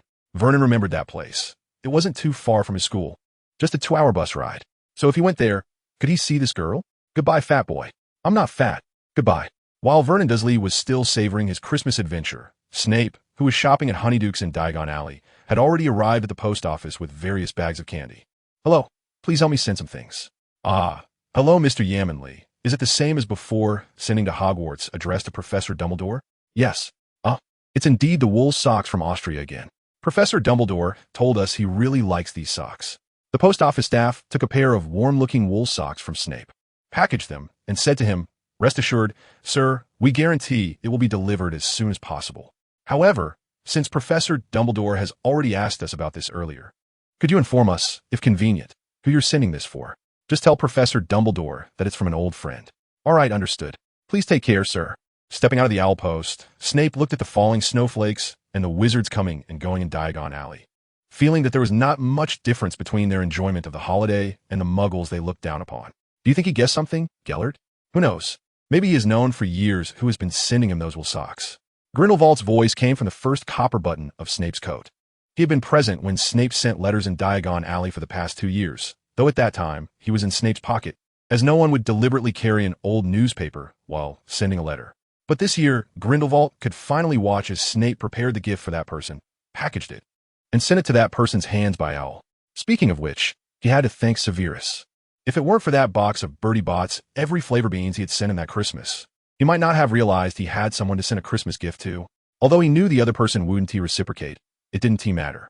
He sent that person a Christmas gift simply because he wanted to, and whether that person would receive it or give him a gift in return was not important to him. By the way, I was quite surprised when I first heard you say you wanted to send someone a Christmas gift. Is it because you thought I had no one to send Christmas gifts to, kid? No, I just didn't expect that you, locked away in Nurmengard, could actually get wool socks. When Snape took the exquisitely crafted wool socks from Grindelwald, he suddenly thought that perhaps what kept this dark wizard imprisoned was neither the high walls of Nurmengard nor Dumbledore's magic, but simply himself. As long as he wished, even without the Elder Wand, he could still escape. As long as he had that thought, those disciples who had fallen at his feet, just like himself, would help him escape even at the cost of their lives, and then follow him to continue Grindelwald's unfinished business. But he did not. He spent the latter half of his life in the castle he built for himself, until he was confronted by his own descendants demanding the whereabouts of the Elder Wand. And then he generously met his death. Perhaps he was truly tired at that last meeting with Dumbledore. While Snape pondered what mindset Grindelwald had at that time, a child who looked to be around his age collided with him. "Hey, watch it, kid." At this moment, Snape, who had transformed into an adult after drinking the aging potion, quickly reached out to steady the clumsy little wizard. And then he clearly saw the emblem on the boy's left chest, belonging to the largest pure blood family in the British wizarding world, the Black family. Just then, another boy, who looked a bit younger than the one he was holding, came running over. "Hey, Sirius, Mom said not to run around. You're so annoying, Regulus. Anyway, they'll all be in Madame Malkin's robe shop for a long time. Can I just step out for a bit? But you can't run that fast. And you clearly bumped into this gentleman, right?" Upon hearing his brother's words, Sirius Black, or perhaps it would be more appropriate to call him young Sirius, finally looked up and smiled at the wizard he had just collided with. "I'm so sorry, sir. I didn't mean to bump into you. Could you please let go of my shoulder now?" It was strange. Although the other party was smiling and apologizing for the collision, Snape sensed a hint of arrogance in his tone. Indeed, even though he was not the original Snape, he simply could not like them. Especially this guy with the last name Black. "It's nothing, but you still need to be careful, kids. Merry Christmas." Merry Christmas, sir." Just as Snape was preparing to say goodbye to the Black brothers and teach that little pup a small lesson with a curse, a girl, who looked to be about the same age as Snape and young Sirius, wearing a robe with the Black family crest and resembling young Sirius closely, but with the only difference being her golden hair, walked over with an elegant stride, her face darkened. "Cassandra, Weren't you trying on robes with Narcissa and Andromeda? I was. But when my mom and I picked out the robes and came out, I saw my twin brother, who can never stay in one place for more than 10 minutes, dragging our little brother away. So I had to come out and look for you. I just came to persuade Sirius to go back. From Regulus's eager defense, it seemed he was quite afraid of the sister named Cassandra, and although Sirius was pouting defiantly, his evasive eyes showed that he was also at a loss against Cassandra. We'll talk about this later. I saw everything clearly over there. You bumped into this gentleman, right? Did you apologize? Huh. Look at what you're saying. Do you think I'm the kind of person who wouldn't admit when I'm wrong? Of course, I apologized to him. Is that so? After listening to her twin brother's defense, Cassandra pushed her brother behind her and walked up to Snape. She lifted the hem of her skirt with both hands and bowed to Snape, saying, I truly apologize, sir. My name is Cassandra Vega Black, and I apologize once again for my brother's recklessness. At the same time, a voice-boosting spell resonated in Snape's ear. Listen, boy, I don't know what spell you intended to use to prank my brother, but since he has already apologized, you should stop as well. Unless you want your parents to find out about your secret escapade with the aging potion. Oh, did you notice? Please don't underestimate the girls of the Black family. We received stricter training than Hogwarts from a very young age. After a moment of silence, Snape suddenly covered his mouth and chuckled. Haha, what a polite sister. Don't worry. I have no intention of holding anything against your brothers. Well then, goodbye. I have to go to Nocturne Alley for something, and I hope we can meet again in the future. With that, Snape turned and left, leaving the Black siblings in a daze. Clearly, they hadn't expected him to casually mention that notoriously infamous name in the wizarding world. This boy is not simple, and he looks about the same age as me and Sirius. He should be going to Hogwarts next year as well. Although their interaction was brief, Cassandra had already taken note of this mysterious and strange boy. On the other hand, Snape also showed a keen interest in the girl from the Black family. Cassandra Vega Black? Interesting. Could she be one of my kind? Snape was so sure because, according to his memories from his previous life, aside from 3 cousins, Sirius had no other siblings of the same generation, meaning that girl, Cassandra, shouldn't actually exist. Moreover, just like Snape's parcel tongue, the girl possessed a special ability, which was her eyes. Although Snape didn't know the extent of what her eyes could do, at least those eyes could help her see the truth. It was precisely because of those eyes that Cassandra was able to see through his disguise under the aging potion. He never expected to encounter someone like himself in Diagon Alley, and that the other person had even reincarnated into the Black family, being the twin sister of that mutt. It seems that Hogwarts a year from now will be quite a bit more interesting. With that thought, Snape immediately used apparition to arrive at Nocturne Alley. The words he had said when bidding farewell to the Black children were not false. He indeed had business to attend to in Nocturne Alley. Ever since he inherited the Snape family tree and bloodline document from his father on Halloween, Snape had begun to investigate his family using the connections he had accumulated in Nocturne Alley over the years, gradually redeeming the family heirlooms that had been sold off by his ancestors, including the family sword, armor, and other properties. After 2 months, Snape had reclaimed all the Snape family assets he could find, except for a castle and an estate, which were in the hands of a jeweler and a banker, respectively. After Snape contacted them in the name of the Snape family descendants, they all expressed that as long as Snape could offer a reasonable price, they would be willing to return the Snape family's assets under their control. However, this amount of money is not small. Conservatively estimated, the money to redeem these 2 properties would require at least around £1.5 million, which translates to about 300,000 galleons. As for the final transaction price, it would depend on how much value Snape could demonstrate to these 2 businessmen during this contact. For businessmen who have reached this level, money no longer holds much significance. They place greater importance on the value of the person they're trading with. If the other party can show them worth befriending, they might even be willing to give the other party a slight discount in the transaction, just to establish a good long-term relationship. Unfortunately, whether in the wizarding world or in the ordinary world, Snape is currently just an unknown nobody. He neither has enough money to buy back his ancestors' castle and estate from them, nor can he convince these 2 businessmen that he has the potential to be someone worth befriending in their eyes. Therefore, Snape must bluff and utilize all available resources. And this time he came to Nocturne Alley to retrieve the sapphire necklace he commissioned from the owner of Borgin and Burke's. This pigeon egg-sized sapphire is one of the better quality gems dug up by the Niffler he raised. Although it has no magical properties, Snape believes that this gem is already priceless even without being crafted. The reason for this is that both the Niffler and Snape's Australian opali have a special fondness for this sapphire, to the extent that when Snape wanted to take it from the vault in the cellar, they threw quite a fit. "Merry Christmas, Mr. Borgin," I'm here to pick up the sapphire necklace I commissioned you to make last time. Welcome, Mr. Lee. Please have a seat. The necklace has been crafted by the best goblin artisans. Wait a moment while I get it for you. Thank you so much, Mr. Borgin. You see, this is the benefit of demonstrating worth to trading partners. The potions Snape sells have always been among the best in Borgin and Burke's potion products. And he has also brewed many potions for Mr. Borgin, establishing a good personal relationship between them. Therefore, when Snape asked Mr. Borgin for a favor, the latter took his request very seriously, not only attending to it personally, but even using his connections to contact the best goblin artisan for Snape. Here, the necklace was handcrafted by Master Darrow, a goblin jeweler from Switzerland, named Blue Moon. Master Darrow told me that although the gem you provided has no magical properties, its quality is considered above average among the gems he has handled. Mr. Borgin took out a finely crafted wooden box from behind the counter and opened it, revealing a silver necklace with a gem embedded in the center that shone like a dazzling moon against a deep ocean background. It's beautiful. Indeed, very beautiful. So you really intend to pawn it to a muggle to reclaim your ancestors' castle and villa? Well, after all, it's our family's property, and it doesn't feel right for it to be occupied by outsiders. Moreover, while this gem necklace is beautiful, it doesn't hold much value for us wizards, does it? When Snape previously asked Mr. Borgin for help, he straightforwardly explained to him the reason for using the sapphire to make the necklace, so Mr. Borgin did not ask Master Darrow to add any magic to it when commissioning the necklace. Thank you, Mr. Borgin, then I'll take my leave. I wish you a pleasant Christmas. Yes, and I wish you a pleasant Christmas too, Mr. Lee. After leaving Nocturne Alley, taking advantage of the still early hour, Snape arrived at London's largest jewelry appraisal center. Although it was Christmas Day, there were still a few staff members on duty inside. Hello, I would like you to appraise this necklace. Oh, certainly, sir.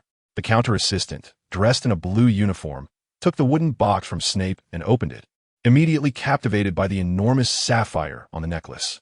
It wasn't until Snape tapped his fingers on the counter that the assistant snapped out of her fascination with the jewelry. Please wait a moment, sir, because the value of this necklace is so high, it's not something I can handle as a simple staff member.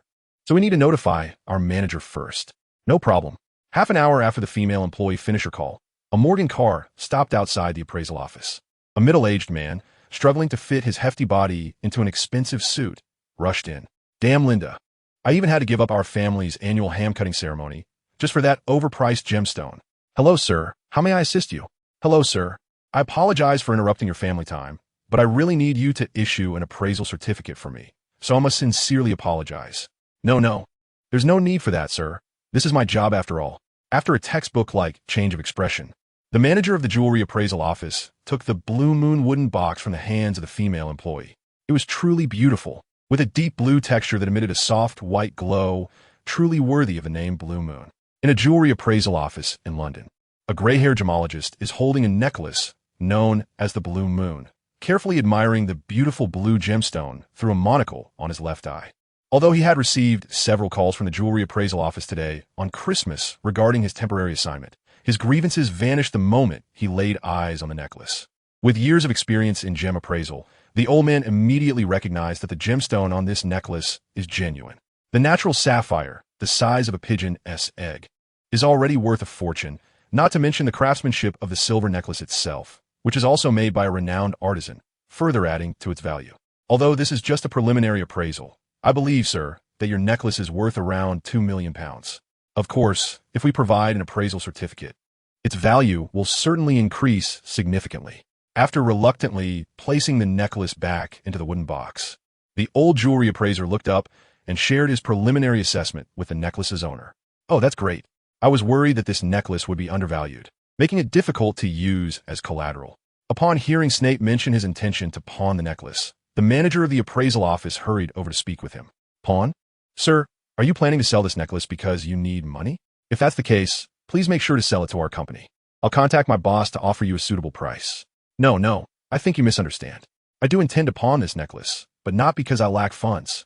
I'm planning to purchase a castle and a manor from a jeweler and a banker, but I currently don't have enough liquid assets, which is why I'm looking to pawn this ancestral necklace.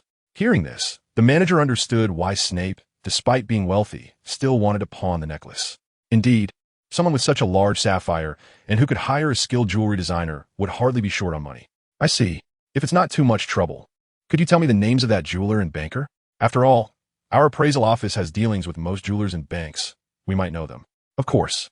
Snape then provided the names of the two individuals holding his family heirloom, and the manager confirmed he knew the jeweler.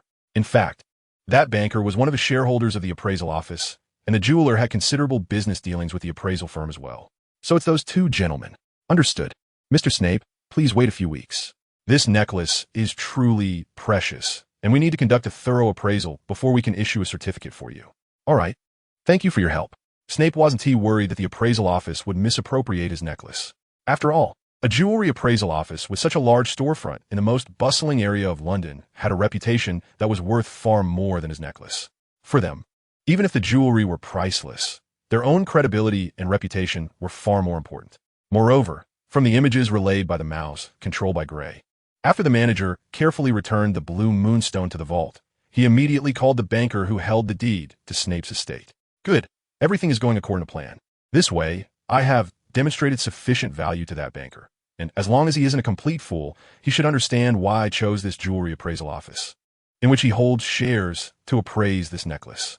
In the scene shared by Song, the banker on vacation in Hawaii tells the manager on the other end of the phone that nothing can go wrong with that necklace before he returns. Well, now that everything is taken care of, it's time to enjoy this white Christmas. Tisk, it's time to go back, but I wanted to explore a bit more. Song crawled out from Snape's pocket, shook his head, disconnected the sensory link with the rat in the appraisal vent, and then took the peanut brittle that Snape handed over and started munching on it. After all, it's already 6 in the evening, and I promised Lily that I would spend Christmas at her house today. I can't be late. After using apparition to return from London to Corkworth, Snape first went home and gave his parents a bottle of packaged champagne and a birchwood comb as Christmas gifts, then greeted them before heading out. On the way, Snape encountered Hunter, who was carrying a sled home. After giving him a copy of the British Constitution, Snape received a medical book from Hunter. Finally, with a large bag of magical candies in hand, Snape rang the doorbell of the Evans house. Merry Christmas, Severus. Merry Christmas, Mrs. Evans. This is the magical candy I bought in Diagon Alley. You're too kind, Severus. Come in. Lily and Petunia went out for a ride on their broomsticks, and Haven Tea returned yet. You can wait in the living room.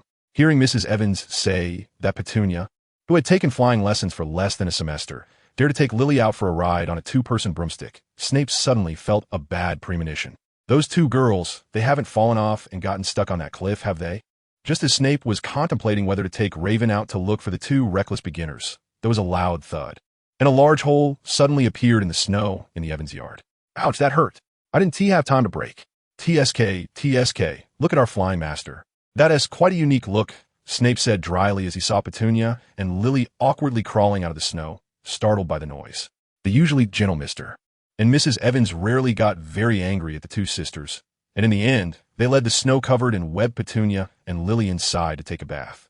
By the time the two sisters finished their bath and came out, Snape had already unwrapped this year's chocolate frog and started eating, and his luck was quite good as he found Salazar Slytherin, one of the 4 founders of Hogwarts. Hey, Severus, why did you buy so many Bertie Bott's every flavor beans? There for divination, to see who gets the weirdest flavor to test next year's luck, Snape said as he handed a complete set of gardening tools and a new collection of stories about Beetle the Bard to the Evans sisters. Merry Christmas, Lily and Petunia. Merry Christmas, Severus. After receiving their respective gifts from Snape, Lily and Petunia handed over the gifts they had prepared for him. Lily's was a hardcover collection of Sherlock Holmes stories, while Petunia's gift turned out to be a tree-dwelling cockroach. The little creature, with 2 tender leaves on its head, cautiously peeked out of the gift box, looking straight at Snape with its 2 black bean-like eyes, which even surprised him a bit. This should be a tree-dwelling cockroach, if I'm not mistaken. Petunia, how did you get this? This? It was during the last herbology class before Christmas when Professor Sprout had us collect some medicinal twigs. Suddenly, this little guy jumped down and started bouncing around my head, nearly grabbing my eye. So I brought it out of the herbology classroom to give you as a Christmas gift, Severus. Seeing the dark aura radiating from Petunia and the trembling of the tree-dwelling cockroach, Snape understood that the creature must have witnessed scenes more terrifying than hell before being packed into the gift box. Well, anyway, thank you for the Christmas gift. After putting the tree frog into his pocket, which had been enchanted with a seamless extension charm, Snape sat with the Evans family around the Christmas tree, sharing amusing stories from the year. Of course, while sharing his stories, Snape deliberately concealed the fact that he had intentionally awakened Petunia's latent magic, that he had turned Hunter into a half-vampire, half-werewolf, and many other details related to Nocturne Alley. Even just one of the things Snape had done in recent years would be enough for the Aurors from the Ministry of Magic to come after him. If all of it were to be revealed, he might well be labeled as the Dark Lord's heir before even entering Hogwarts. Therefore, Snape chose to keep these things to himself, not out of fear that the Evans family would report him to the Ministry, but simply because some things were better kept secret, even among good friends. As for what Petunia and Lily were discussing, it was relatively mundane, mostly stories about Petunia's experiences at Hogwarts, many of which she had already mentioned in her letters. However, the incident involving Petunia and Lily flying on broomsticks today surprised Snape. Vernon Dursley, if you remember correctly, should be Petunia's future husband. He had thought that once Petunia became a witch, they would no longer have any connection. But fate seemed to have brought their first meeting forward. What's wrong, Severus? Are you interested in him? No, I just admire his courage. After all, for an ordinary person who has never encountered magic, at least he didn't faint and scream until the next morning. Did he? Although he thought it was unlikely. Snape couldn't completely rule out the possibility that Vernon had fallen for Petunia at first sight, considering Petunia and Lily's descriptions. Haha, now that you mention it. That could be true, Severus. But after that, I mentioned I would be going to King's Cross Station to study after Christmas, and that little chubby boy just stood there, looking dazed. I wonder what is going on. Ah, I see. That's really strange. Later, when the clock struck midnight, Snape stood up, put on his coat, and bid farewell to the Evans family, then used apparition to return home.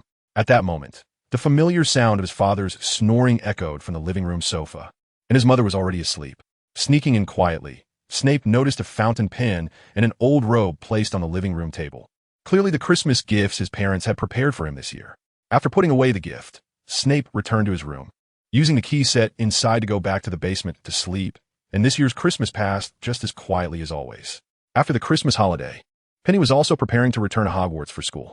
After stuffing her few belongings into her suitcase, Penny heard her father honking the horn outside. Well then, Lily, I'm leaving now. Goodbye. Goodbye, Penny. After a few hours of driving, Penny and her father arrived at King's Cross Station. As soon as Penny got off the train, she saw a chubby boy squatting in a corner not far away, holding a greasy sausage. Feeling playful, Penny walked over to the boy and greeted him. Hey, I remember you. You're Vernon Dursley, right? Oh, Vernon, who had been feeling a bit drowsy while waiting, suddenly jumped up at the unforgettable voice and turned to see the girl who had descended on a broomstick in the Christmas alley, now looking at him while holding a small suitcase. Ah yes, hello Miss Evans. I'm here today waiting for my sister and mom. She just went to the restroom. In fact, Vernon wanted to call her by her first name, but he thought carefully that they had only met once, and calling her by her name would seem rude. I see. Then I won't disturb you, since I still have to catch my train. No. Actually, I came here specifically to give you this. Vernon's face turned bright red, and he hurriedly fumbled in his bag, ignoring the sausage loaded with his favorite yellow mustard that he hadn't had the chance to eat yet. He pulled out a bouquet of white daisies, which he had asked Maggie and his mom to help him get from the flower shop for a long time. Oh, is that so? Thank you. Although Penny didn't know why he was giving her daisies, since he meant no harm, there was no reason not to accept them. As Penny handed the daisies to Vernon, Maggie and Mrs. Dursley, just coming out of the restroom, immediately spotted their son handing the daisies to a lovely girl with a few freckles on her face, which matched the bouquet perfectly. Hey Mom, look, it seems this girl is Vernon's first love, Maggie said. Shoo, quiet down, Maggie. We can't ruin Vernon's special moment, replied Mrs. Dursley. But I didn't expect my brother to be so mature. The two watched from a distance as their boy talked awkwardly with the girl holding the daisies, his face flushed. They then moved to the wall between platforms 9 and 10, where after saying goodbye and waving to Vernon, the girl picked up her luggage and ran straight into the wall, disappearing on the spot. When Vernon, still somewhat dazed, approached his mother and sister, he was met with a barrage of questions from two women who looked like frizzy-haired cats. To this, Vernon could only stammer out a sentence that would make Maggie and their mother faint. Sorry, Mom. I forgot to tell you earlier, that girl is a witch. Just as Vernon feared, after he revealed that the girl he had fallen for was a witch, his mother and sister's attitude shifted from support to opposition. As for believing that their son was just talking nonsense, Maggie and Mrs. Dursley had nearly accepted it after witnessing Penny disappear through the wall. Absolutely not, Vernon. I know this might make me seem old-fashioned, but a witch? That's just blasphemy. The Dursleys had always been a traditional English Catholic family. Although it was no longer the era of witch trials, in the eyes of most believers, witches were synonymous with evil. But Mom, not all witches are evil. Look at Gawain from the Knights of the Round Table. He married a witch. Oh my God, what kind of enchantment has that witch cast on my good son? Now, he even dares to talk back to me. Maggie hurriedly supported her mother, who was clutching her chest and about to faint, while twisting her brother's ear. Thus, the mother and daughter dragged Vernon, one holding his ear, away from the station, where Mr. Dursley was sitting in the car reading the newspaper. The headline today was about a wealthy banker purchasing a priceless necklace from a noble heir, not with money, but with a castle and a manor. One must say, these rich people really know how to play. Oh dear, what is wrong? Did Vernon upset you? On the way back, Mr. Dursley also learned that his son had fallen in love with a witch. Although he was somewhat shocked that his son's first love was a witch, Mr. Dursley was more open-minded about it than his wife and daughter. Oh well, dear, let Vernon be for now. If a man wants to mature, he must experience a few profound romances. From your descriptions, it seems this is just Vernon being infatuated on his own. You say it lightly. I was wondering why my precious son was so obsessed with a girl he had only met once. Now it seems that girl must have enchanted my good son with magic. She didn't. Vernon, who had been looking down, immediately raised his head to rebut his mother-esque words, but then lowered it again in disappointment. She didn't do anything to me. In fact, just like Dad said, this is entirely my own infatuation, although she accepted my flowers.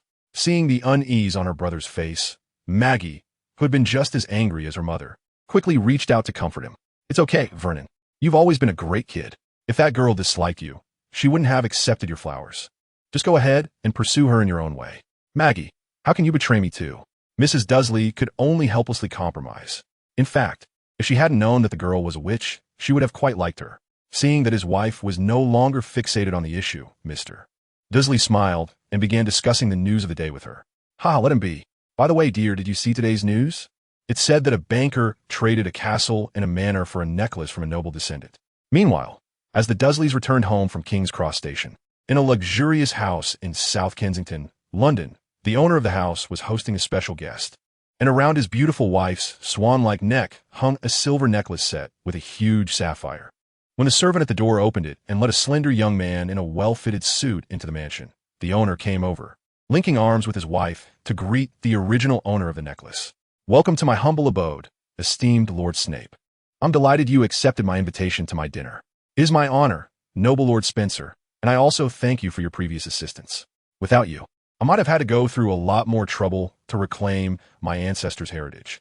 Indeed, the owner of the mansion was the banker who previously owned the Snape Manor, and he was also a member of the top British aristocracy from the Spencer family, which is why Snape used formal language during their conversation. You are too polite. I didn't expect that the Snape family, long considered extinct, still has descendants, and a rather successful jeweler at that. Lord Spencer glanced at the necklace around his wife's neck. Even as a member of the Spencer family, such a large sapphire was rare for him to see, let alone the craftsmanship of the necklace, which was clearly the work of a master.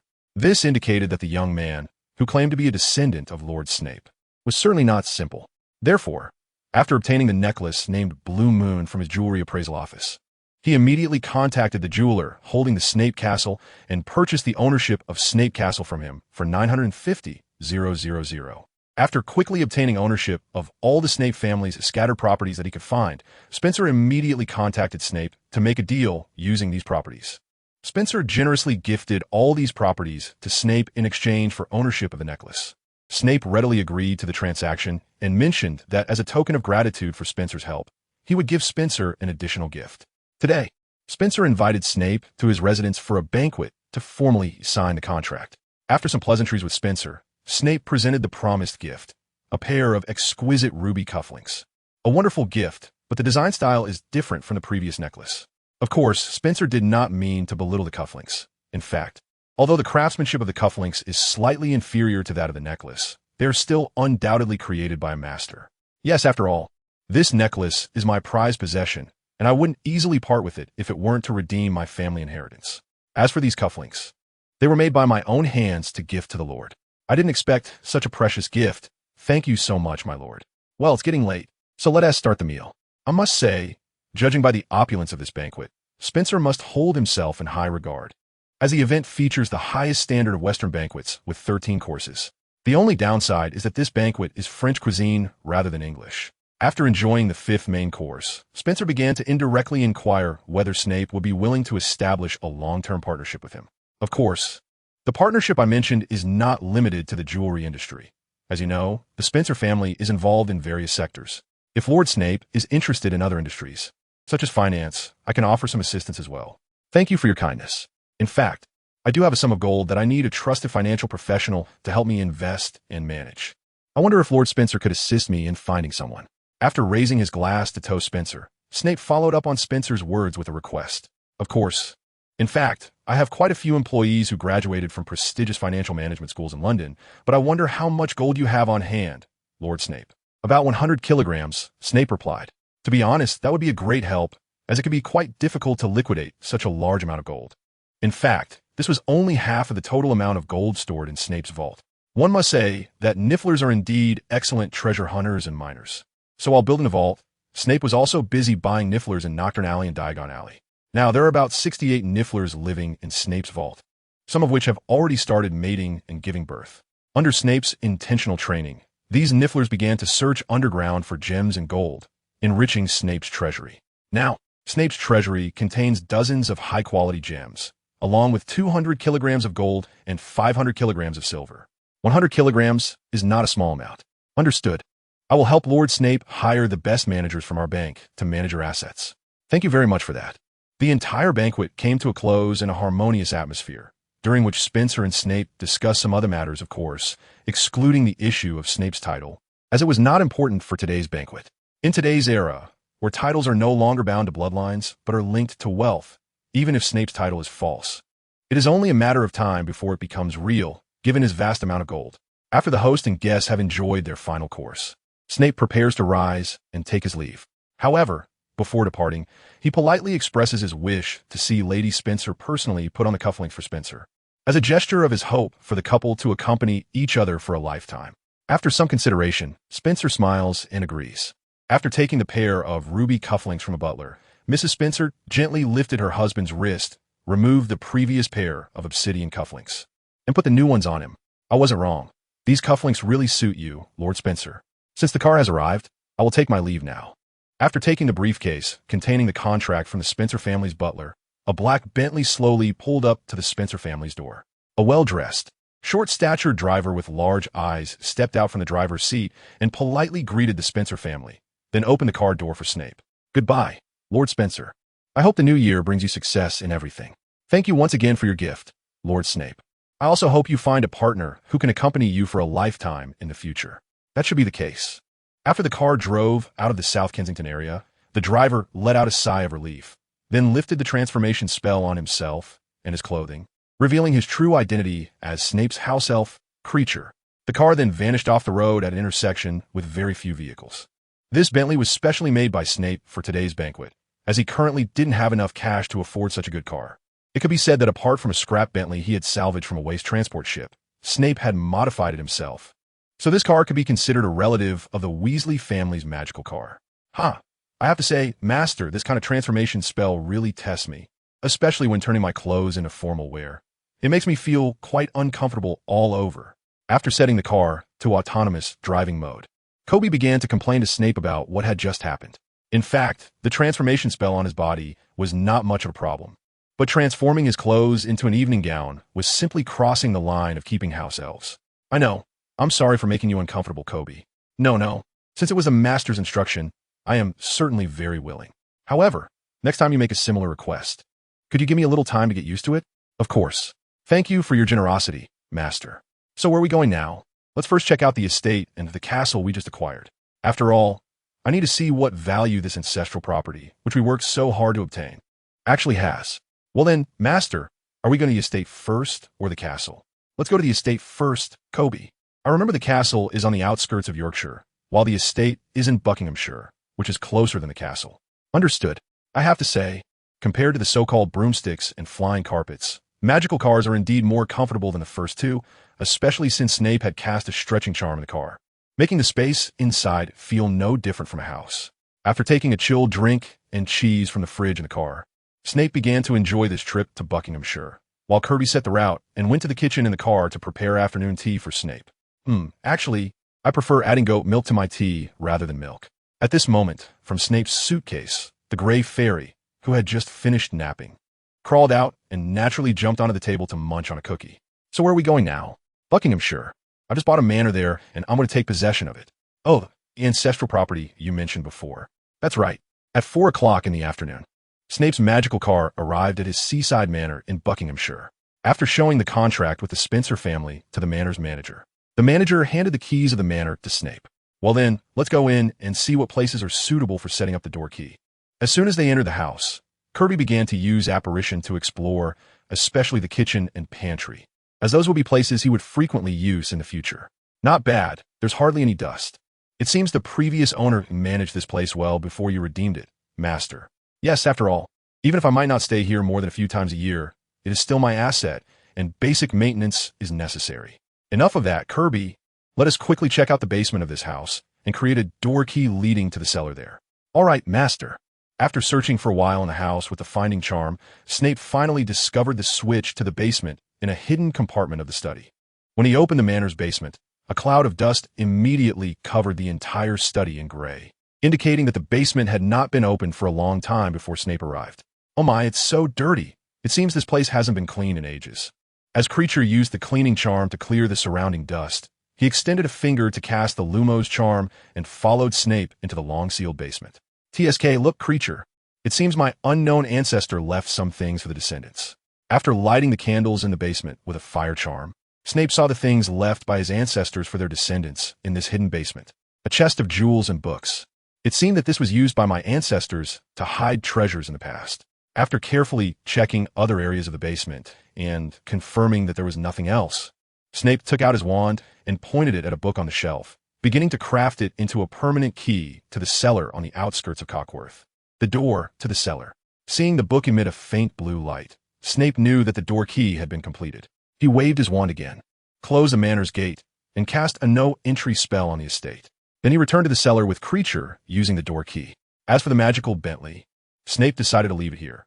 After all, while it was comfortable to ride in a magical car, it was still not as convenient and quick as apparition. Regarding the other castle, Snape decided to visit it the next day. When the next day arrived, a refreshed Snape led Creature to the vicinity of Hadrian's Wall in North Yorkshire using apparition.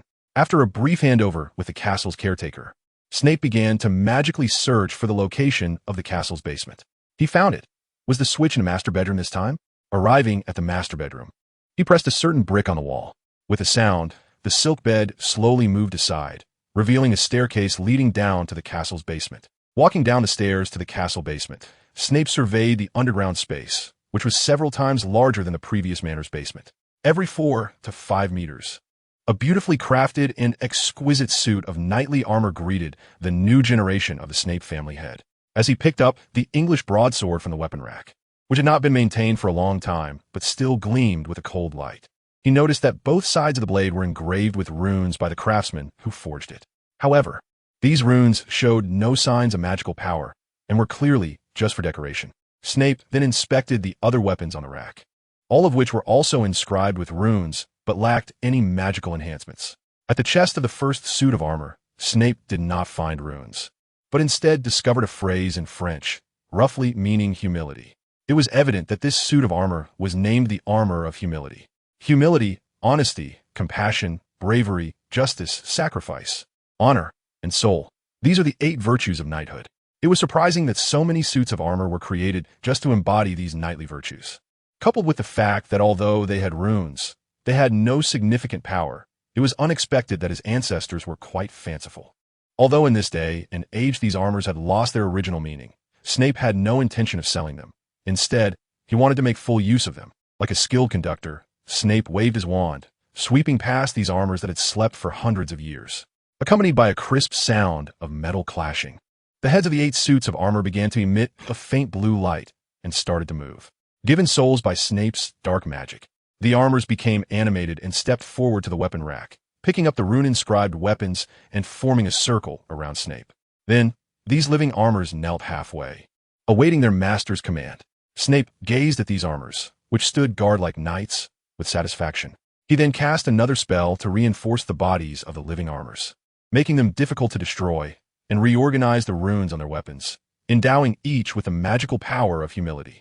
The armor wielding the great sword lifted its head, the blue light within the helmet burning even brighter, and it extended its sword, upon which Snape applied magic that would prevent enemies' wounds from healing. Honesty. The armor holding the tower shield also lifted its head, and the front of that massive shield was endowed with petrifying magic. Compassion. This time, the armor held a longbow, and Snape added the power to shoot a magical arrow that would hit without fail. Bravery. The armor called by name presented its warhammer, and with a wave of Snape's wand, lightning magic was added to it. Justice. The next weapon was a giant axe, to which Snape added the power that would trigger a small earthquake whenever the axe was raised above the head and swung down. Sacrifice. The weapon presented by this armor was a flail, and this time Snape endowed it with explosive magic. Anything struck by the flail would turn into a small magical bomb. Soul. Finally, the armor that stepped forward presented a spear, and after thinking for a moment, Snape ultimately added magic that would absorb a portion of the enemy's soul with each hit. Then, sweating profusely, Snape looked at the living armors that had all obtained their magical weapons and began the final and most important step, which was to establish a contract with these armors. In the name of the greatest wizard Merlin, I hereby make a pact with you, in exchange for granting you life. You shall guard the Snape family for generations to come. After speaking this contract in the dragon language taught by Grindelwald, Snape felt a supposed master-servant bond form between his soul and the living armors, which conveyed to Snape through this bond that they would obey the contract and uphold the will of the Snape family. After formally concluding the contract, Snape cast a spell to gather all the iron around the castle, transforming it with a transfiguration spell into 8 flying iron horses, all glowing eerily, to serve as living armored mounts. After assigning weapons and mounts to each living armor, Snape cast a spell to put these knights back into a deep sleep. After doing all this, Snape saw KB, who was holding freshly baked bread and meat pie, standing behind him. What time is it, KB? It's already 8 o'clock in the evening, Master. Hearing this, Snape felt his stomach churning from lack of food, and the sounds echoed in the basement. Although Snape's body was silently supplying him with magic, he no longer had to worry about magical depletion. But this created a new problem. Sometimes Snape would become so focused on casting spells that he would lose track of time. It seems I got too absorbed. Taking the fragrant bread and the juicy meat pie from KB's hands, Snape ate directly with his hands without any utensils. By the way, KB, how have Grindelwald and Greyman been during the time I was casting spells? Master, Greyman said he wanted to go out for a while when you started making living armor, and he asked me to inform you that he plans to return to his hometown in China in a few days and will be back in about a month. I see. Snape naturally understood why Greyman wanted to go back. After all, in just over 10 days, it would be New Year's Eve. No matter how much Greyman enjoyed traveling, unless he wanted to be caught and punished by the elders of his clan, he had to return home for the new year. As for Mr. Grindelwald, he also used a telescope to look for you, Master, but after seeing you making living armor, he said he would not disturb you for now. After clearing the food from his plate, Snape stood up and looked at the now somewhat empty basement. Apart from a few finely crafted and valuable weapons, all the ironware that had previously been stored there had been used by Snape to create the 8 iron horses. It seems I need to procure some marble. I'll leave this task to you, Creature. Understood, Master. Although Creature didn't know what his master intended to do, he still chose to faithfully carry out his orders. A week later, a large pile of marble was stacked in the storerooms of Snape's castle and his other 2 strongholds. During that week, Snape had reinforced the manor and the castle with magic and cast spells to make them unnoticeable to ordinary people. Now, he would use this marble to sculpt the army belonging to his 8 knights. Gargoyles arise. Under the influence of Snape's magic, the shapes of these marbles gradually began to transform into human figures, with a pair of bat-shaped wings on their backs and devil-like goat horns on their heads, crouching on the ground with their mouths wide open. After creating the basic appearance of a gargoyle army, Snape began to imbue these gargoyles with simple souls, just as he had done with the 8 living armors. When these soul gargoyles stood up from their half-crouched positions, Snape immediately summoned his 8 knights. Come, my knights, meet the army you will lead in the future. How can a true knight be without his own servants? These gargoyles are a gift I give to you, an army that belongs to you. The knights stood straight and motionless, but through their spiritual connection, Snape could clearly sense their gratitude. No need to thank me. This is merely the duty of a master to his knights. Although the gargoyle's sharp fangs and claws were sufficient as weapons, the one named Brave Armor still hoped Snape would create some weapons for them. He also requested that Snape forge a one-handed sword for each of them, in addition to the weapons previously granted. Very well. I agree to your request, knights. Then, Kirby, this task will be entrusted to you. Understood, Master.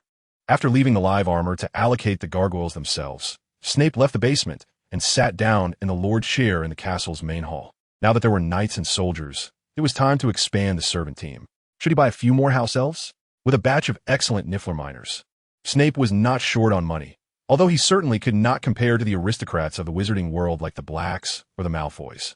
However, without getting into too much detail, he could afford a dozen house elves, especially since his 3 strongholds, particularly Snape Castle, definitely needed multiple house elves to manage things. However, upon careful consideration, Snape felt it was unnecessary for the time being. Although he often spoke of the Snape family, counting his parents, the entire family consisted of only 3 people. Moreover, to avoid drawing his parents' attention, Snape could not reveal that he already had house elves. Still, he could buy a few to lighten Kraby's burden, and later, when the manager Spencer was helping him find came to contact him, he would let him invest most of the funds into Austrian enterprises. Although he already knew that Grindelwald's imprisonment in Nurmengard was largely his own fault, Snape still hoped to one day bring Grindelwald out of Nurmengard to express his gratitude. Thus, under Snape's methodical planning, the time quickly came for Hogwarts to go on winter break, and at that time, Penny also returned home from Hogwarts.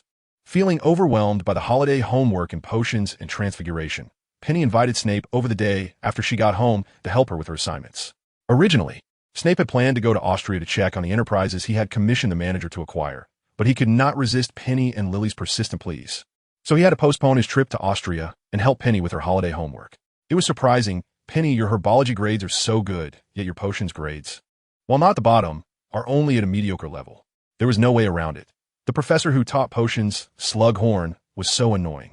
I tell you, an entire semester has passed, and he can still only call out the names of those good students. Snape had only mentioned this offhand, not expecting that Penny, who had been holding in a lot of grievances, would turn their study session into a roast session of Slughorn, the head of Slytherin and potions professor. The complaints range from Slughorn's teaching philosophy to judgments about his appearance. For example, Penny described Slughorn as a vain, bald walrus. You know, according to rumors I heard from upperclassmen, that bald walrus seems to have set up a gathering at the school, specifically inviting those good students and so-called privileged students he favors to join. Everyone at school calls this gathering the Slug Club.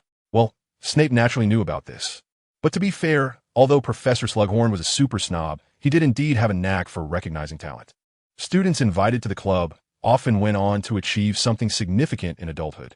Thus, they spent the whole day listening to Penny vent about Hogwarts professors. And as a result, Penny made no progress on her homework. The next day, Snape, who originally planned to go to Austria, was once again cornered at the door by Penny and Lily, forced to return to the Evans home to help Penny with her homework. As they were writing, Penny suddenly pulled out a wizard chess set borrowed from a roommate to teach Snape and Lily how to play.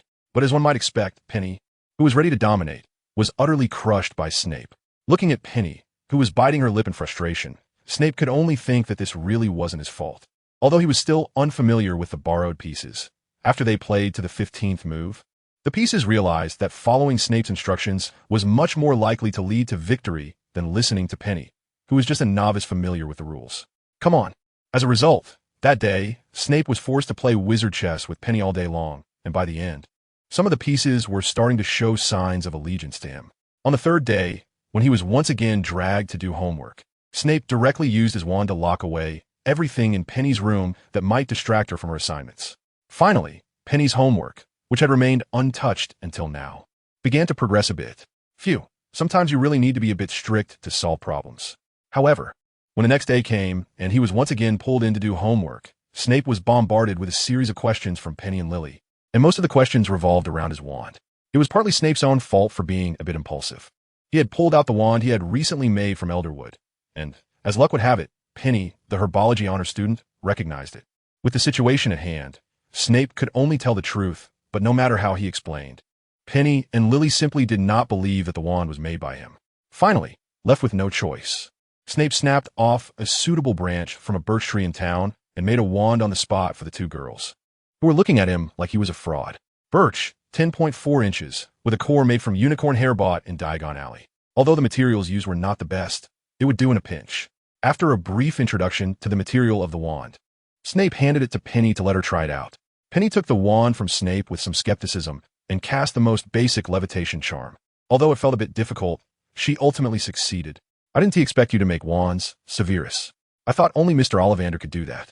In fact, any adult wizard has at least some knowledge of wand making, as you can't guarantee that your wand will never break. If that happens while you're out in the wilderness, you'll need to make your own wand in an emergency before heading back to town to buy a new one. I see. Although she still found it surprising that Snape could make wands, the thought of his nearly prodigious talent in potions made it less unbelievable. Thus, the crisis brought on by her impulsiveness was finally resolved, and nothing unexpected happened afterward. With the joint efforts of Snape and the other two, Penny's homework was finally completed by the middle of the winter break. Ah, it's finally done. Now I can play without worries. After writing the last letter of the Transfiguration homework left until the end, Penny tossed her pen aside and stretched. So, where are we going to play during the upcoming winter break? I'm not going. I still have to go help Hunter study, after all. He is preparing for the entrance exam for Winchester College this year. Hunter, oh, is he the boy from the Boggins family? I didn't expect he would be taking the entrance exam for Winchester College. Although his grades are very good. That school is one of the most prestigious institutions in the UK. ISNT it? Yes, that's right. So he ISNT very confident and wants to make the most of this winter break to prepare, even asking me to brew a few potions for him to enhance his intelligence. Oh, so he is asking you to brew potions for him. Indeed. However, although Snape speaks the truth here, he hasn't revealed everything. Hunter is indeed looking for him to brew potions and is preparing for the Winchester College entrance exam. But he doesn't plan to rely on any potions. After all, with Hunter's current vampire physique, as long as he studies step by step, it should be quite easy for him to get into Winchester College. So, the potions Hunter is asking Snape to brew are naturally not intelligence-enhancing potions. And there's certainly not a cure to turn him back into a vampire. After all, after trying universal remedies like Phoenix Blood, both he and Snape have somewhat given up. The potion Hunter is asking Snape to brew this time is simply to make him immune to the midday sun. Besides this, Hunter is also discussing with Snape about taking the Winchester College entrance exam together. TSK, I have to say, Hunter, this goal you've set for me is a bit high, studying at Hogwarts while also managing the coursework at Winchester College, and finally aiming for the medical school at Cambridge. Just a bit high? Do you know how embarrassing that statement is for an ordinary person? Looking at Snape, who was saying it was difficult but still looked the same as usual, Hunter, knowing his close friend had no issues, felt relieved. By the way, the tuition for Winchester College is quite high. Can your family afford it, Severus? Ah, you don't need to worry about that. I still have some money, although most of it is wizard money. However, I can exchange it for pounds at Gringotts. So paying for the tuition and living expenses at Winchester College shouldn't be a problem. Seeing that Snape had already sorted out the tuition and living expenses, Hunter, who was initially considering asking his father to sponsor Snape a bit, felt relieved. Then the two of them began to look at the entrance exam papers for Winchester College that Mr. Boggins had worked hard to obtain over the years. When the Boggins couple heard that their son wanted to take the entrance exam for Winchester School, they were happy but also uncertain. After all, it is one of the most prestigious schools in the whole of England. Although their son had excellent grades, he still had a certain gap compared to the privileged children from noble families in London. However, since their son wanted to pursue this as parents, they had to support him. Moreover, there were still several months until the fall entrance exam for Winchester this year, so there was still time to prepare. To this end, Mr. Boggins, who was a lawyer, specifically used connections from former clients to obtain past Winchester entrance exam papers. Although it might not be entirely appropriate for a father to go to such lengths to acquire the exam papers, it wasn't too difficult. After all, this was just a secondary school entrance exam, and his current physical condition was no longer that of an ordinary person. His memory and thinking speed were already many times faster than that of an average person. Compared to Hunter, Snape found it somewhat challenging. After all, the questions on these papers were specifically designed by elite schools to filter out the top students from across the country.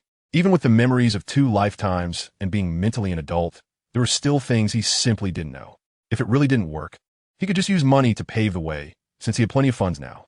However, as soon as this thought crossed his mind, Snape suppressed it firmly, because his experiences from 2 lifetimes taught him one thing. If one always seeks shortcuts when the real trials come, it would be impossible to overcome them. So Snape began to tackle the Winchester exam questions head-on, and seeing his friend's determination, Hunter happily joined in to study as well. The winter break at Hogwarts soon passed, and Penny was getting ready to return to Hogwarts for school. To this end, Snape, who had been reviewing for exams, specifically set aside a day to accompany the Evans family to see Penny off. On the way to King's Cross Station, she encountered the boy named Vernon once again. This time, Penny also formally met Vernon's sister and mother, who greeted her before joining the conversation between her and Vernon. When Snape arrived with his parents, Vernon showed obvious hostility when he heard Snape call himself Severus. Hello, my name is Severus Snape. Nice to meet you. Vernon Dursley. Nice to meet you. Seeing the other party extend a hand, Vernon hesitated for a moment before shaking it back, but he deliberately increased his grip. It seems Penny has made friends with an enthusiastic sports boy. Seeing that the other person remained unfazed, Vernon couldn't help but start to doubt whether his recent lack of exercise had made him weaker. But that couldn't be the case, after all. He had specifically participated in a youth boxing competition held in town during this winter break and had achieved good results. All right, Vernon, you've been shaking hands long enough. Now we'll let go of this gentleman's hand. Finally, unable to stand seeing her son trying to assert dominance over the other boy, Mrs. Dursley intervened, and after withdrawing his hand, Snape shook it behind his back to get rid of the feeling, gaining a rough understanding of Vernon's strength. It must be said that he was indeed the father of Dudley, who could win a boxing championship. That grip was no joke. Well, it's getting late, Penny. Let's head into the station. Oh, yes, it is. Goodbye, Vernon. I hope we get to see each other again. Yeah, goodbye, Penny. After the Evans family left, Mrs. Dursley, seeing her somewhat dejected son, could only share her perspective as someone who had been there. Don't worry, son. That boy doesn't like your Penny. Really? Really? My eyes are sharp. That precocious boy does have a good relationship with a girl named Penny, but their relationship is just that of very good friends. Otherwise, when he realized you liked Penny, he would have tried to compete with you. Oh, I see. Although knowing that Penny had a good relationship with a boy intrigued Vernon. After hearing his mother's words, he felt he should wait for the next opportunity to ask Penny. If that were the case, he would need to build a good relationship with the boy named Snape. If he had his help, he should be able to get closer to Penny. After sending Penny back to Hogwarts, Snape immersed himself in intense study. Aside from a few occasional trips to London to discuss investment matters with his personal manager, he spent almost all his time on studying. Thus, Snape dedicated his entire spring and summer to preparing for exams. During this time, he also did not forget to practice both magic and shingy boxing. By the time Penny completed her first year at Hogwarts and took her exams, Snape had finally restored his shingy boxing skills to the level of his past life. Well, at this rate, I should be able to drink that potion in August and become a half vampire, half werewolf. A week later, the exam week at Hogwarts came to an end. Besides achieving the highest score in herbology, Penny's results in other subjects were fairly average. Not particularly outstanding, but she also had no subjects that required retaking. So, after finishing her exams, Penny went straight home. Unsurprisingly, she ran into Vernon Dursley at King's Cross Station again, and they talked for a long time while standing there. Vernon always hinted at asking Penny about her opinion on Snape. Well, he is a pretty good friend, I suppose, but that's about it. Is that so? After receiving the answer from Penny, Vernon's worries that had lingered for months finally eased. At that moment, Snape, who usually came with the Evans family to pick up Penny, happened to walk over. Upon seeing him, Vernon immediately pulled him aside and formally apologized for his reckless behavior from a few months ago, asking Snape if he could help improve the relationship between him and Penny. Of course I can help, but I must remind you, Vernon, that the final decision rests with Penny. And so, two men who were not supposed to have any interaction established a deep revolutionary friendship by chance, with Vernon even starting to refer to Snape as a brother. Throughout July, Snape continued to study vigorously. Aside from helping Penny with her homework that day, he spent the remaining time preparing for the Winchester exam. He finally achieved a good score in a mock exam with Hunter in early August, allowing Snape to feel at ease. A few days later, Snape and Lily received their acceptance letters from Hogwarts. On that day, two owls that were not supposed to appear during the day arrived in Cokeworth, delivering the acceptance letters to the two young wizards who would be starting school this year. Since Snape was pulled by Penny to wait for the acceptance letter with Lily, his acceptance letter ended up in his mother's hands. In the evening, when Snape returned from the Evans house, he saw his mother, Eileen Snape, waiting for him in the living room with his Hogwarts acceptance letter. This morning, an owl delivered your Hogwarts acceptance letter, Eileen Snape said as she handed the letter to Snape and then turned to go to the bedroom to retrieve a small cloth bag. From the magic emanating from it, Snape guessed that it had been enchanted with a featherweight charm. There should be dozens of galleons inside. While not a lot, it would be enough to buy your school supplies. However, you definitely can't buy robes from Madame Malkin's robes for all occasions. The secondhand robe shop actually has some good options. Not to mention, the cauldron must be the best. After all, you have a talent for potions. After counting her savings, Eileen Snape looked up at her son. In a few days, I will take you to Diagon Alley to buy your school supplies using the portkey. But mother, I've made plans with Lily and the others. No, this time you must go with me, Severus. Eileen Snape, with her sunken eyes and colorless lips, pleaded with Severus to accompany her to Diagon Alley. All right, mother, but what about father? I will make sure he drinks enough sleeping potion the night before to ensure that the drunkard sleeps for a day and a night. Eileen Snape took a deep breath and looked at Severus with a determined gaze. I will absolutely not let you go to a muggle school. Do you know what that muggle named Boggins has been saying to me and that drunkard these days? He actually suggested that you attend a muggle school, and even said that if we have financial difficulties, he could sponsor you to go to muggle school. And that drunkard said he would consider it. Eileen Snape became more and more agitated as she spoke, eventually shouting in a nearly hysterical tone, "This absolutely cannot happen. Severus, you cannot go to a muggle school. You cannot debase yourself. You are a wizard, born as such. Mother, he is my friend's father, and he means well." Eileen Snape pursed her lips, clearly disagreeing with Severus's argument, but did not continue speaking. "In any case, you must go to Hogwarts, Severus."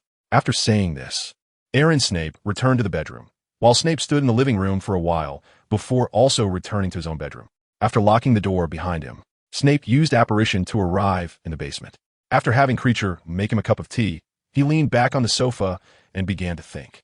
Although he didn't understand why, his mother, who had previously always ignored him, suddenly took out her savings to take him to Diagon Alley and wanted to buy him school supplies. Perhaps she wanted to show him a maternal love she had never displayed before, or maybe she was just stimulated by Mr. Boggs. However, this made Snape, who had long been accustomed to his mother's neglect, feel somewhat uncomfortable. Should he go with his mother? Snape pondered this question for a long time, until the recently fed basilisk, Alan, came over to him, bringing the newly hatched Niven snake he had just found in the snake egg. Alan gently nudged Snape's hand with his head. "Oh, sorry. It seems I worried you, Alan." After gently brushing Alan's feathers with the back of his hand, Snape, emerging from his confusion, made a decision. The next day, Snape arrived early at the Evans to inform them that he would be going to Diagon Alley with his mother to buy school supplies, and he apologized for the missed appointment. After receiving the Evans family's understanding, Snape postponed activities like reviewing for the Winchester entrance exam and quietly awaited the day to go to Diagon Alley. Unlike the previous visit when Penny had Hogwarts staff come to work on their parents, Hogwarts seemed to assume that pure-blood wizards and half-bloods like Snape would attend wizarding schools. So naturally, they wouldn't waste resources. When the day agreed upon with his mother arrived, Snape quickly finished washing up. The sound of his father's snoring came from the living room sofa, clearly indicating that his mother had mixed a sleeping potion into his father's drink the night before. "Let's go." Today, Eileen Snape rarely pulled out the robe she wore in her youth and took her long and used wand to accompany Snape to Diagon Alley. As soon as they arrived, Eileen took Snape to the Potage's cauldron shop and purchased the best set of cauldrons in the store for about 1/3 of their budget. Then, Eileen took Snape to Flourish and Blotts to buy the textbooks needed for attending Hogwarts, although Snape had already learned much of the content from Grindelwald's teachings. After that, Eileen took Snape to Ollivander's wand shop to buy him a wand.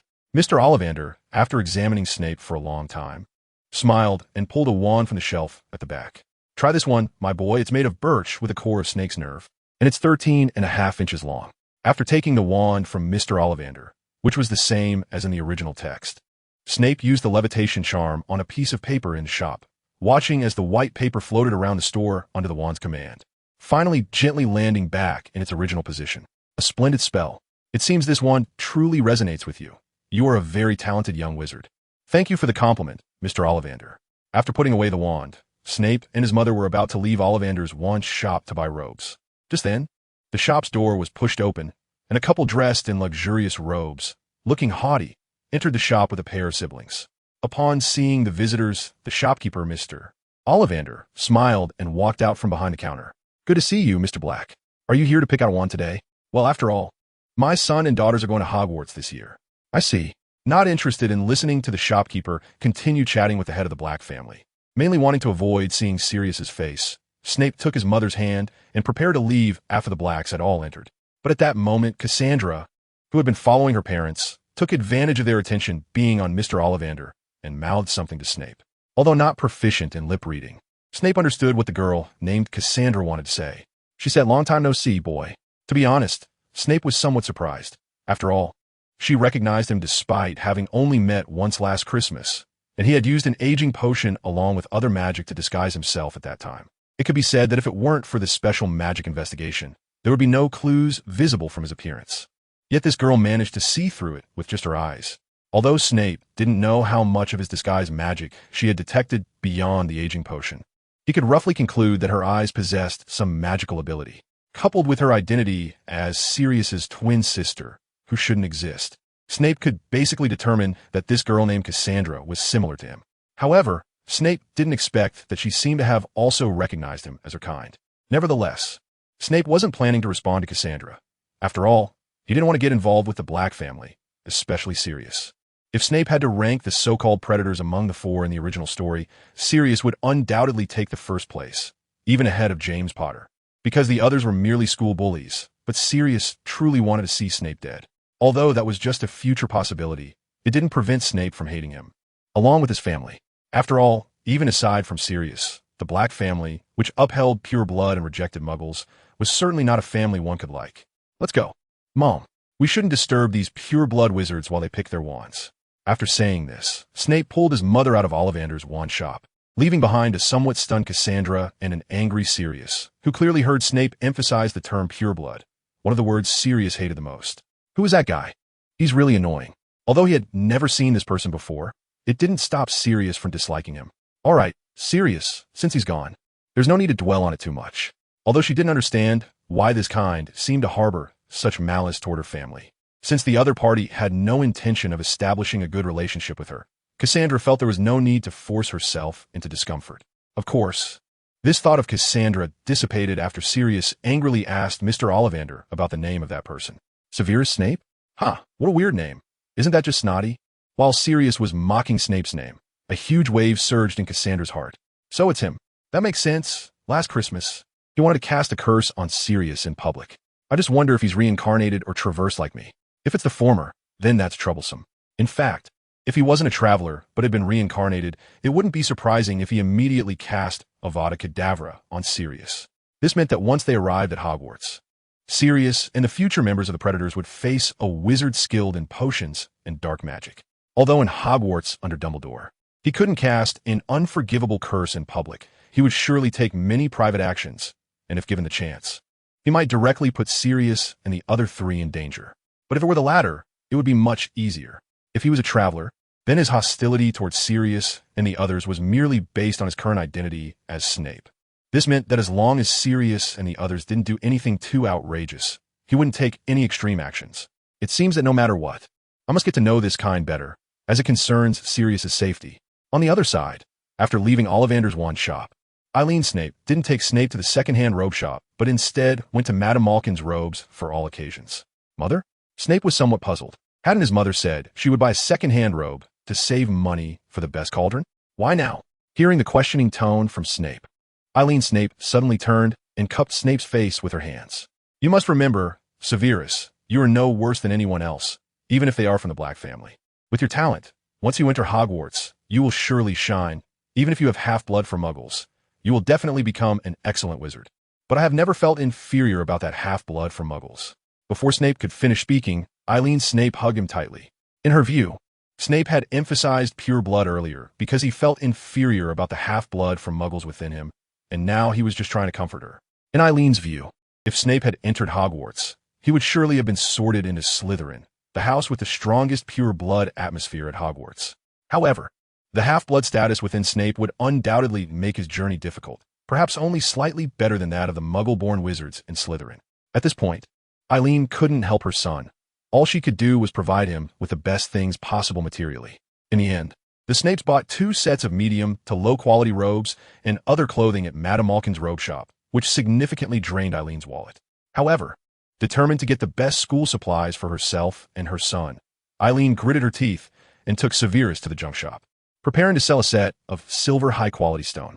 Mother, we could sell some of the potions I brewed at Slughorn Gig's apothecary, Severus suggested, pulling out several bottles of potions from his bag, all made from materials he could find around Corkworth. Mother, you've always treasured this set of high-quality stones, haven't you? I remember seeing your medals from your student days in the study. You were the captain of the house Quidditch team, right? Severus's voice was soft, but it left Eileen somewhat stunned. She hadn't expected her son, whom she had often overlooked, to know her so well. Keep it, Mother. I calculated that if we sell these potions and add the remaining money, it will be enough for us to buy the rest of the school supplies. In the end, Eileen accepted Severus's suggestion. The mother and son went to Slughorn Gig's apothecary to sell the potions Severus had brewed, and they ended up receiving 15 galleons. As they left, the shopkeeper kept praising the quality of the potions to Eileen. After that, The mother and son went to the Yellow Owl shop and bought a black-feathered owl. I'll call you Noir. Nice to meet you. The owl, named Noir by Snape, lazily stood in the nest, only moving slightly when Snape spoke, leaving him at a loss for words at its languid appearance. All right, you can rest for now. After putting the cover back on the cage, Snape glanced at the shopping list, confirmed that there was nothing that needed to be purchased, and prepared to go home with his mother. Severus, you're here. At that moment, a familiar voice came from behind him. When Snape turned around, he saw Lily and Petunia approaching him, carrying large and small bags. It's Lily and Petunia. After greeting, Snape looked at the packages in Lily's and the others' hands. Aside from the items needed for school, there were more new candies from Honeydukes, indicating they were planning to take advantage of Lily's school supplies shopping to stock up. After all, before mastering apparition in 5th year, it was quite difficult for wizards from ordinary backgrounds to come to Diagon Alley. It seems you really did stock up. It looks like Mr. Evans gave you quite a bit of pocket money, about 500 pounds. We also had our eyes on the new beauty potions from Madame Pimpernel's shop, but those are quite expensive.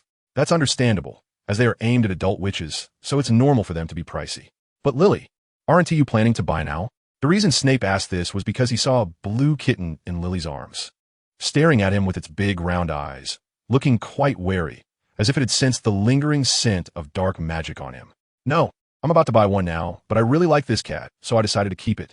I'm planning to name it Count Woof, because it always makes a woofing sound. I see. So, what kind of owl are you planning to buy, Lily? I don't know. How about you help me choose? Severus? Glad to be of service. In the end, after careful selection, Lily chose a male snowy owl and named it Hyrule. As for whether this has an alternative meaning of a mother-child bond, that was not something Snape needed to investigate. After purchasing the school supplies needed for Hogwarts, Snape's life returned to its usual state, but there was one thing he had to complete before going to Hogwarts: werewolf teeth, vampire fangs, my fingertip blood bear, jaguar, the soul of a falcon seal, and successfully adding the fruit of a druid oak that can contain souls. In the alchemical laboratory in the cellar, Snape threw a large pile of odd materials into the cauldron. Today happened to be the 15th of August, the day when a moon's magic is at its strongest throughout the year. So Snape chose to brew an improved version of the potion that Hunter had mistakenly drunk on this day. After nearly a year of research, although Snape still failed to successfully develop an antidote, he did achieve other results. For example, Snape discovered that the effect of the potion on werewolves is related to the physical transformation involved in lycanthropy, which is actually a type of special transfiguration magic. However, unlike ordinary transfiguration, this special transfiguration has effects similar to that of an animagus, and both originate from ancient Celtic druidic magic. Following this line of thought, Snape improved the werewolf aspect of the potion by incorporating the souls of various animals, allowing it to transform from a single transformation effect to multiple transformations. The transformations Snape chose for himself included the Alaskan brown bear, jaguar, moose, peregrine falcon, and spotted seal. Of course, this doesn't mean he could only transform into these. As long as Snape finds other animal souls, he can concoct new potions. Besides this potion, named the Druid Potion, Snape also developed another potion for Hunter to enhance the vampire aspect from the potion he had previously consumed. Hey, Severus, did you call me over just to make me drink this? The next day, Hunter, called by Snape, shook the bottle of unknown potion in his hand, hesitating to take a sip. After his previous experience, he was wary of any potion whose effects Snape had explained in advance. This is a new potion I formulated, using your blood as the main ingredient. As for its effect, if I had to describe it, it would be to enhance the vampire part within you, making you a true half-vampire daywalker. Daywalker? Upon hearing another term he had never encountered before, the now cautious Hunter waited patiently for Snape to explain. Although you can move freely during the day now, you still become weak under sunlight like a vampire. So you're not yet a true half-vampire, daywalker. You must strengthen yourself through this potion. After carefully storing the Druid Potion he prepared for himself to drink later that night, Snape continued to explain the so-called daywalkers to Hunter. As for the so-called daywalkers, they are essentially vampires who can freely move in the sunlight like ordinary people. They are usually the mixed offspring of humans and pureblood vampires, possessing the advantages of both sides. Of course, there are also vampires who can naturally move in sunlight, although they are quite rare. So that's how it is. Severus, you actually know about this. It seems you really understand vampires. Of course, Gellert. How did you come here? After habitually responding, Snape quickly turned his head upon realizing that the voice sounded wrong, only to see Grindelwald had somehow connected to the mirror in the alchemy chamber. discussing vampire knowledge with his disciple, Koppel. Did a teacher need a reason to visit his apprentice? It had been a long time since he last saw Hunter. It's been a while, Mr. Grindelwald. Ever since being invited to the basement by Snape, Hunter had learned about Grindelwald's existence and his past deeds. As for Grindelwald's so-called revolution to lead wizards out of the darkness, Hunter, not being a wizard himself, found it hard to comment. However, from the perspective of a so-called muggle, Hunter believed Grindelwald was a dangerous figure overly enamored with elitism. Of course, from Hunter's own viewpoint, Grindelwald was merely the mentor of his friend Snape. Whether he had entrusted his ideals to Snape was of no concern to Hunter, as he may not know Grindelwald well. But he understood Snape. He believed that even if Snape inherited Grindelwald's ideals, he would adopt a more gentle approach than Grindelwald. In the end, in Snape's laboratory, Hunter uncorked a vial and poured the potion into his mouth. How was it? It was a feeling that was hard to describe to anyone, but it seemed to be effective. To be honest, Hunter couldn't convey his current feelings to Snape, as if he had to say, the effect of the strengthening potion Snape had given him was in a sort of SC Char Dinger's state, seemingly effective yet seemingly ineffective. But deep down, Hunter felt that something within him had indeed been completed by this potion. If his previous state could be considered a half-finished product, then under the influence of this potion, he had now become whole. However, this likely meant that Hunter had lost the possibility of turning back into a human, something Snape had warned him about before he drank the potion. After telling himself the pros and cons of the potion, Snape handed it to him and then said nothing more. Whether to drink it or not was entirely Hunter's choice. In the end, Hunter chose to drink the potion. As he had mentioned before, after nearly a year of attempts, Hunter had seen that Snape had almost exhausted all methods, yet he still remained in a half-vampire, half-werewolf state. It could be said that if there were no unexpected turns, Hunter would probably have to maintain this state for the rest of his life. Therefore, Hunter had actually resigned himself to it. To be honest, from doing those Winchester School mock exam questions earlier, it was clear that this state was more beneficial than detrimental for Hunter. So, it turns out my efforts were not in vain after all. By the way, Hunter, how is your exam preparation going? Snape was naturally referring to the autumn entrance exam for Winchester School held in September this year, although he also had to take it. Unlike Hunter, Snape had ways to attend school even if he didn't pass the entrance exam. It would just be a bit more troublesome. As in the world of ordinary people, money could accomplish more than in the wizarding world. Well, it's about ready. As long as nothing unexpected happens, I am confident I will pass, as long as I don't accidentally score full marks. Full marks? I think it would be better if you lost a point or two. After all, being too conspicuous is not good for us. You don't need to tell me that. When the two decided to apply to Winchester College, they made a rough plan for their future academic life. They aimed to be inconspicuous while completing their studies and gaining admission to Cambridge University. In simple terms, to be ordinary people among elites. They did not intend to deliberately compete for the top spot in their class, but they also aimed to keep their grades within the top 10. They did not seek to chase after the so-called win or lose, but if they were drawn into competition with others, they would ensure they did not lose to anyone. This was the guiding principle for Snape and Hunter in the future. By the way, when I arrived just now, I saw you preparing a new potion. What is it for? This is a modified version of an ancient druid potion that allows one to transform into various animal forms. I added the souls of a brown bear, a jaguar, a falcon, and a seal while concocting it. It sounds like you could become some sort of amphibious creature. Hunter took the vial of potion from Snape and examined it for a moment before handing it back. By the way, this potion won't turn you into a chimera. Will it? No. How would T make such a basic mistake? But speaking of chimeras, aren't you one now? Although it was an unpleasant remark, Hunter found himself unable to refute it. In fact, werewolves, which possess characteristics of both humans and wolves, are a standard chimera, so Snape was wrong. Well, since there's nothing else, I'll head back now.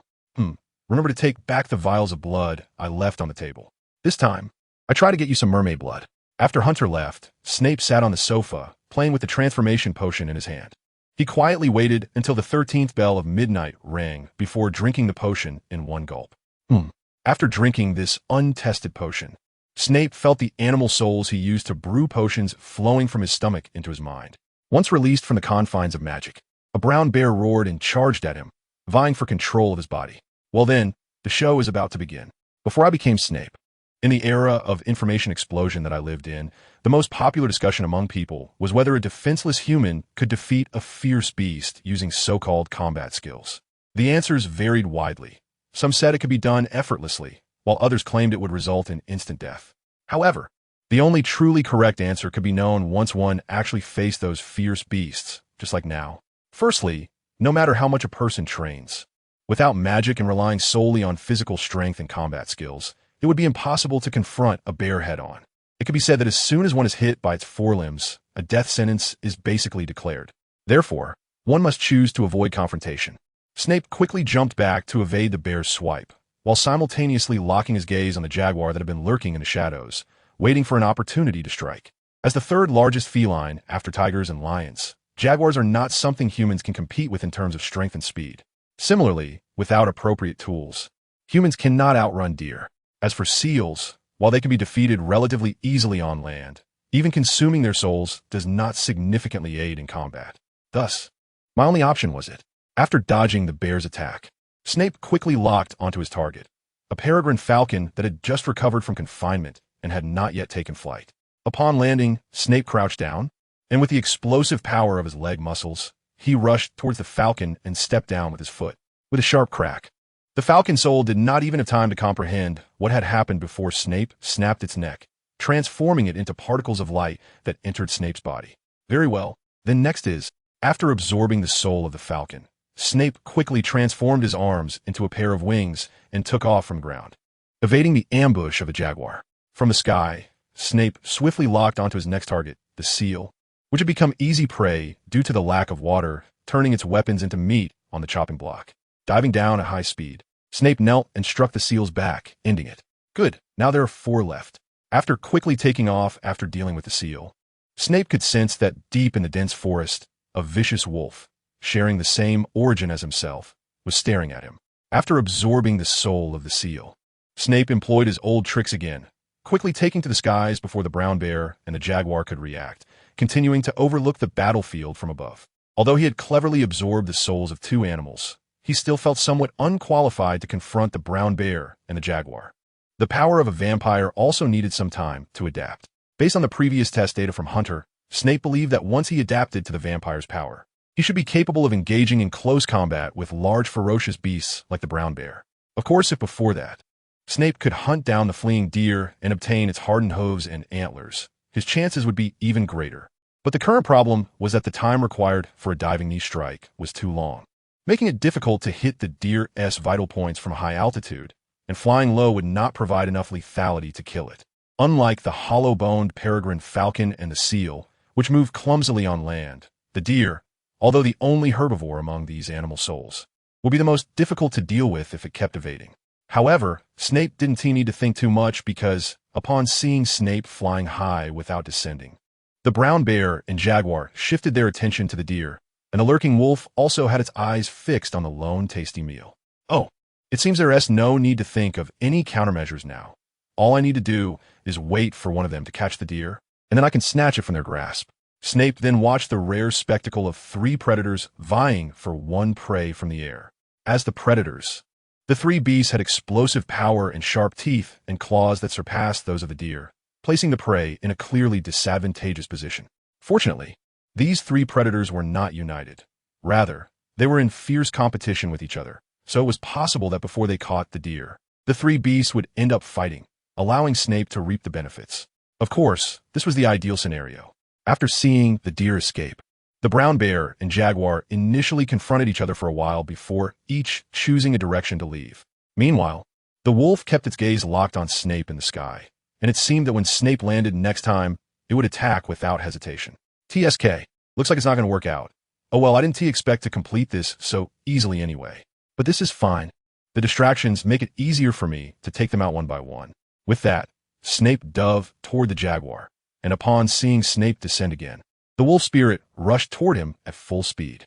At this moment, the jaguar soul was tracking the deer's soul in the dense forest formed in Snape's mind. Although it didn't know what was happening to it, the beast's instincts made it focus most of its attention on the only prey in front of it.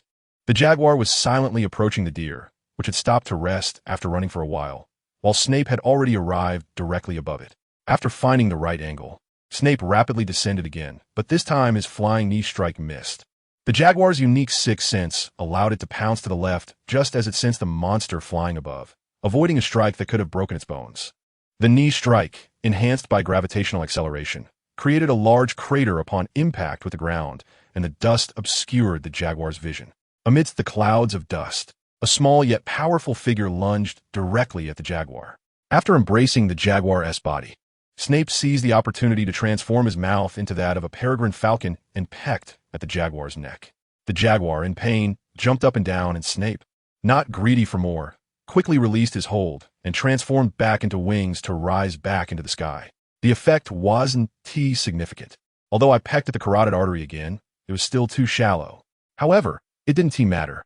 In this almost realistic inner world where I couldn't use magic and lack pain sensation, severe arterial bleeding could still take a life, and after excessive blood loss, this big cat would find it hard to evade my attacks again. Snape then dove toward the jaguar from midair again. But this time he didn't use a flying knee strike again. The consecutive attacks had already inflicted too much damage on Snape's knee. Although he had the healing power of a vampire, continuing to use knee strikes could probably cause irreversible damage. So this time, Snape used another part of his body that could serve as a weapon. As he approached the jaguar again, the jaguar, provoked by the injury on its neck, opened its mouth wide to bite Snape, who chose a risky move and punched directly into the jaguar's gaping mouth. Snape's fist was sliced by the jaguar's teeth, leaving deep cuts, but he still successfully pushed his fist through its mouth, reaching the jaguar's trachea. The strength boost from the vampire physiology allowed Snape's punch to rupture the jaguar's esophagus. Taking advantage of the moment when the carnivore was caught off guard, Snape used his other hand to stab directly into the jaguar's throat, using both hands to pull out the beast's trachea. Watching the jaguar transform into light and merge into his body, Snape turned to see the wolf spirit crouched and ready to charge at him at any moment. What? Can't you wait? Well, I was planning to have a go at you after obtaining your power anyway.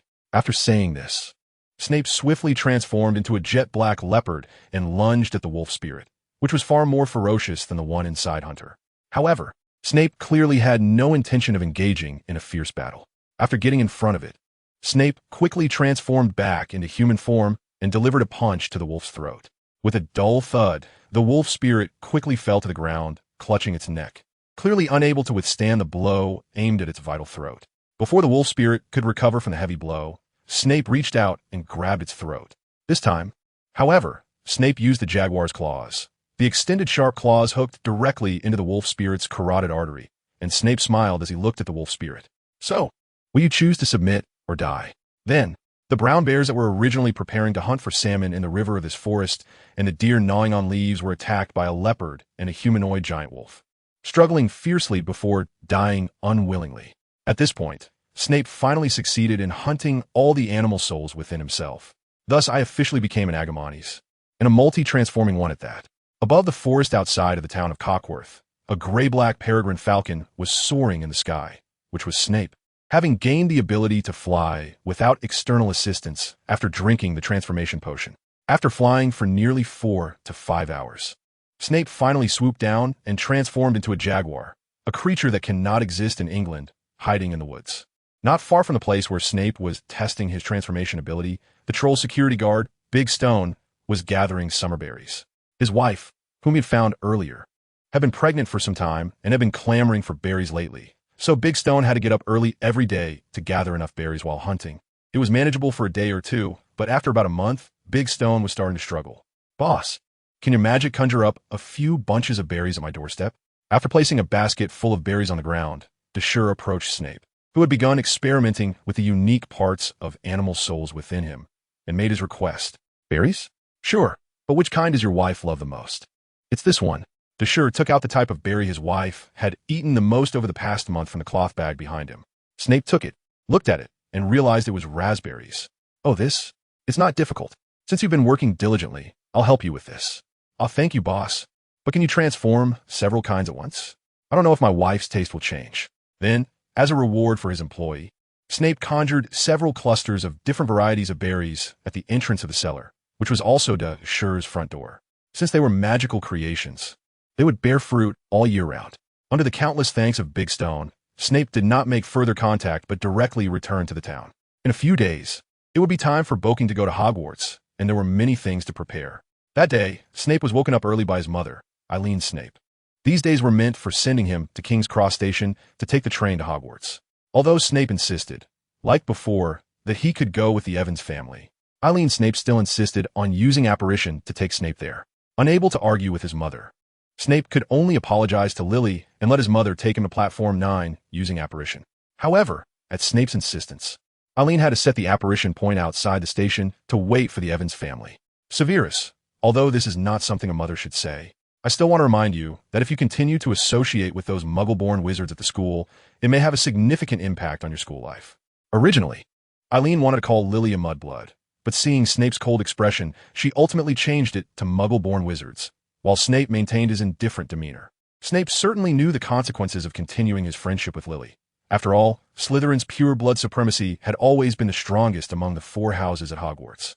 Not to mention, muggle-born wizards, even a half-blood like Snape, was at the bottom of the hierarchy. However, this was not enough to make Snape give up his friendship with Lily. Yes, in Snape's eyes, everything in this world had a price tag, and aside from what he had always pursued, everything else could be abandoned. But conforming to pure blood supremacy clearly was not enough for Snape to give up his friendship with Lily. In Snape's view, as long as it does not violate public order and morals, a person's choice of whom to associate with should be determined solely by their own will, and others have no right to interfere. If the pureblood advocates of Slytherin insist on imposing their values on him, he would not mind changing this pureblood ethos. They're just a bunch of people who twist the words of the great founders of Slytherin, remembering only the nobility of pure blood while completely forgetting the responsibilities that come with it. In Snape's view, Salazar Slytherin, the founder of Slytherin House, was absolutely a person worthy of respect. He upheld pure blood, but did not discriminate against wizards of Muggle descent or half-bloods. It can be said that the current atmosphere in Slytherin is completely contrary to Salazar's original intention of promoting pure blood. What? As Snape was pondering whether to change the atmosphere of Slytherin House while studying, he heard someone calling him from behind. Turning around in slight confusion, he saw a boy with shoulder-length hair, wearing an obviously second-hand but very clean old robe with distinct Italian features, pushing a cart containing an owl and luggage. Looking at him, "Hello, may I ask who you are?" Although Snape didn't know why the other person was talking to him. Seeing that he had a large bundle of luggage and an owl, it was clear that he was also a new student about to enroll, so Snape politely greeted him. Sorry for being rude. My name is Diego Messi, and I'm a new student about to attend Hogwarts. However, I have been looking for the Platform 9 from the admission letter for a long time, but haven't found it, so I came over to ask. Sorry, I was just a bit lost in thought. After all, it's not often that someone asks me for directions. Snape, coming back to his senses from his momentary distraction, immediately put on a smiling face. If you don't mind, I'm waiting for someone. Once they arrive, we can go together. That's fine. Hearing that the other person was willing to help ease Diego Messi's previous anxiety caused by the other person's silence a bit, so he pushed his luggage closer to Snape's. Although Snape knew that his earlier reaction was quite rude, there was nothing he could do. After all, the name alone was nothing, but combined, it could indeed make Snape lose his composure. The two began to chat while leaning on their respective luggage. During the conversation, Snape learned that Diego had grown up in an orphanage in Islington and was quite surprised when he received the admission letter from Hogwarts. Although a Hogwarts professor had helped him learn a lot about the magical world, to be honest, Diego Messi still felt a bit anxious inside. I see. So what about the professor who was supposed to bring you to school? It seems they had something urgent a few days ago. They said they needed to go to St. Mungo's Hospital, as someone in their family was hospitalized. In short, although they met by chance. Snape had a good first impression of Diego Messi during their brief interaction, and the two enjoyed a pleasant conversation. For Diego, although he had already learned roughly about the magical world from the Hogwarts professor, it was still a strange, brand new world for him. And when the person leading him into this new world was not by his side, the 11-year-old Diego quickly showed signs of being at a loss. Fortunately, Diego soon encountered a peer who understood the magical world, and the other person was happy to share knowledge about it.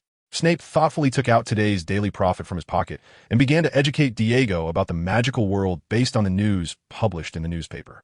It must be said that Diego truly lived up to the name Diego Messi when Snape introduced a news story about the French Quidditch team winning a championship. Snape clearly saw Diego's eyes light up. Quidditch? Can you tell me more about Quidditch, Severus? Of course. Snape then began to explain the popular magical sport of Quidditch to Diego, covering the positions of the team, including the keeper, chasers, beaters, and seekers, as well as the 3 types of balls used in the game: the quaffle, bludgers, and the golden snitch, along with the rules of the game. In short, the keeper is responsible for preventing the opposing chasers from scoring with the quaffle. The beaters are responsible for hitting the bludgers away to protect their team. And finally, the seeker looked for the golden snitch, which can determine the outcome of the match. It sounds like a blend of many kinds of ball games. HTML BLK, PPIDX 9, PIDX BLK, PIDX 9, EIDX 0, Order 10 well. You can think of Quidditch as the football of the wizarding world. Just like football, Quidditch has its own international competitions. A Quidditch superstar's social influence in the wizarding world can even surpass that of the Minister of Magic. BLK, PPIDX 10, PIDX BLK, PIDX 10, EIDX 0, E Order 11 of course. This was just Snape's slightly exaggerated way of putting it. But that didn't stop Diego from feeling a surge of admiration for these so-called Quidditch superstars. BLK, PPIDX 11, PIDX BLK, PIDX 11, EIDX 0, E Order 12, that sounds amazing. Hey, Severus, do you think I could become a Quidditch superstar someday? BLK, PPIDX 12P, IDX BLK, PIDX 12, EIDX 0, E Order 13, who knows? We'll have to wait until after flying lessons at Hogwarts to find out. After all, if you can't even fly properly, there's no way you'll be great at Quidditch. BLK, PPIDX 13P, IDX BLK, PIDX 13, EIDX 0, E Order 14, that's true. By the way, Severus, since you come from a wizarding family, you must have already tried flying on a broom, right? You'll have to teach me properly when the time comes. BLK, PPIDX 14, PIDX BLK, PIDX 14, EIDX 0, E Order 15, sure. I can do that. BLK, PPIDX 15, PIDX BLK, PIDX 15, EIDX 0, E Order 16, haha. Thanks, Severus. BLK, PPIDX 16, PIDX BLK, PIDX 16, EIDX 0, E Order 17, hearing Snape agree to help him practice flying made Diego smile even brighter. Little did he know, Snape was already regretting his impulsive decision to agree to Diego's request. BLK, PPIDX 17, PIDX BLK, PIDX 17, EIDX 0, E Order 18, this is bad. I let it slip without thinking. Italians really know how to use their charm, don't they? Well, at least I'm not completely hopeless. I can manage a few laps on a broomstick. Teaching him the basics shouldn't be a problem. BLK, PPIDX 18, PIDX BLK, PIDX 18, EIDX 0, E Order 19, Snape decided to practice his broomstick skills seriously once flying lessons began. After all, he couldn't go back on his word now, could he? BLK, PPIDX 19, PIDX BLK, PIDX 19, EIDX 0, E Order 22 continued chatting idly. At one point, Snape excused himself to the restroom, where he released a physical duplicate he had created. His plan was to have the duplicate apparate to the house he owned in Winchester and wait there for the Winchester College entrance exam after he boarded the train. BLK, PPIDX 20P, IDX BLK, PIDX 20 EIDX, throw E Order 21 by the time Snape returned from the restroom. Lily and the Evans family had just arrived at the station, pushing their luggage.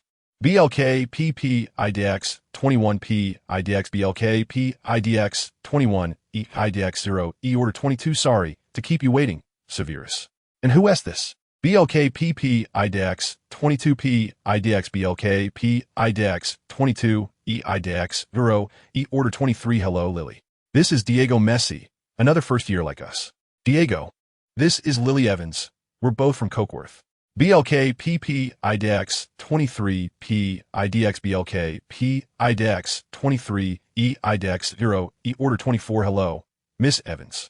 It's a pleasure to meet you. BLK, XML BLK, PPIDX 24P, IDX BLK, PIDX 24, EIDX 0, E Order 25, me too, Mr. Diego.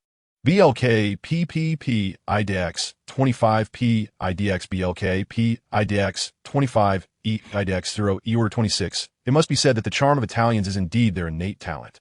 Soon, Diego became familiar with Lily, while Snape looked around and realized he couldn't find Petunia anywhere. BLK, PPP, IDX 26P, IDX BLK, PIDX 26, EIDX 0, E Order 27, Lily. Your sister didn't go looking for Vernon again, did she? BLK, PPP, IDX 27P, IDX BLK, PIDX 27, EIDX 0, E Order 28, yeah, as soon as we got off the train. That boy named Vernon came over to greet my sister. So, she told me to go in first while she chatted with Vernon before coming in.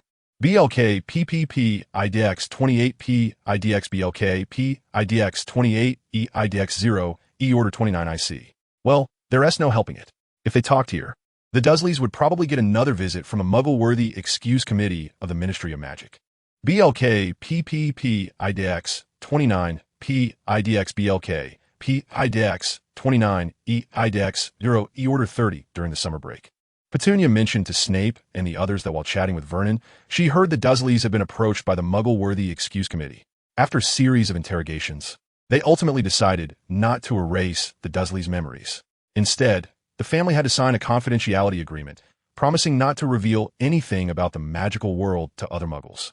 BLK PPP IDX 30P IDX BLK P IDX 30 E IDX 0 E Order 31. You could say Petunia was lucky not to get a warning from the Ministry for that. BLK PPP IDX 31 P IDX BLK P IDX 31 E IDX 0 E Order 32. Just as they were speaking, Petunia pushed her luggage into the station. After introducing Diego to Petunia, Snape checked his pocket watch. It was time to board the train. BLK PPP IDX 32P IDX BLK P IDX 32 E IDX 0 E Order 33. All right, Lily and Petunia, you two go ahead. Diego and I will follow shortly. BLK PPP IDX 33P IDX BLK P IDX 33 E IDX 0 E Order 34. All right, Severus. We'll go in first. BLK PPP IDX 34P IDX BLK P IDX 34 E IDX 0 E Order 35 with that. Petunia took her sister's hand, pushed her luggage, and walked straight toward the wall leading to platform 9 3/4. BLK PPP IDX 35 P IDX BLK P IDX 35 E IDX 0 E Order 36. Watching the Evans sisters disappear into the wall, Diego barely had time to marvel at the magic before Snape grabbed his hand. BLK PPP IDX 36 P IDX BLK P IDX 36 E IDX 0 E Order 37. Let us go, Diego. BLK PPP IDX 37 P IDX BLK P IDX 37 E IDX 0 E Order 38. Oh, okay.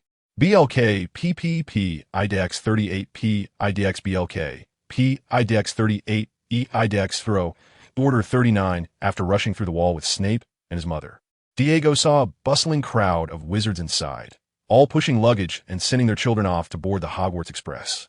BLK PXML BLK PP IDX 39 P IDX BLK P IDX 39 E IDX 0 E Order 40. Welcome to platform 9 3/4, Diego. Now let's board the train. If we're late, we won't get good seats.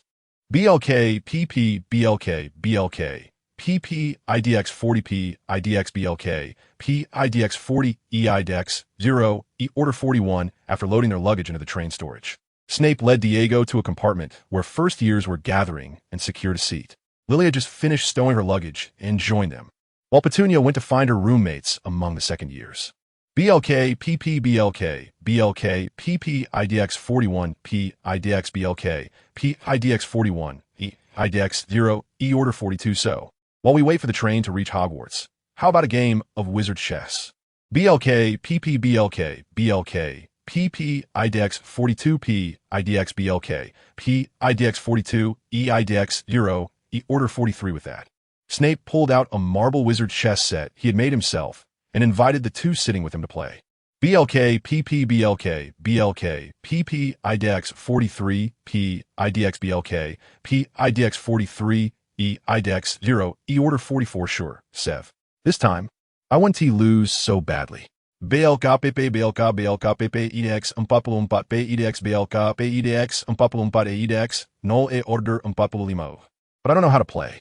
BLK PP BLK BLK PP IDX 45 P IDX BLK P IDX 45 E IDX 0 E Order 46. No problem. I can teach you. BLK PP BLK BLK PP IDX 46 P IDX BLK P IDX 46 E IDX 0 E Order 47. And so, Snape and Lily began teaching Diego how to play wizard chess. To be honest, Diego's talent for the game was rather lacking after several rounds. He hadn't won a single match against them. BLK PP BLK BLK PP IDEX 47 P IDX BLK P IDX 47 E IDEX 0 E Order 48 having lost so badly. Diego set the chess pieces aside and started chatting with the two.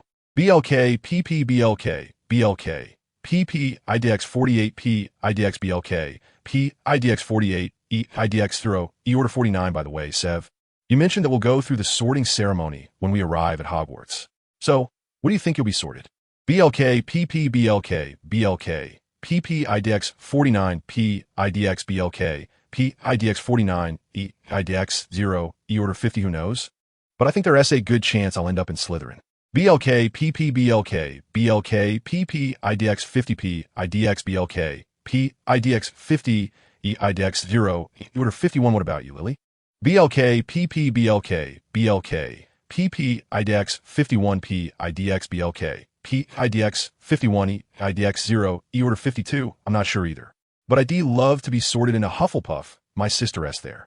BLK PP BLK BLK PP IDX 52 P IDX BLK P IDX 52 E IDX 0 E Order 53. I see. Then I'll go to Slytherin too. BLK PP BLK BLK PP IDX 53 P IDX BLK P IDX 53 E IDX 0 E Order 54 before the words had fully left his mouth.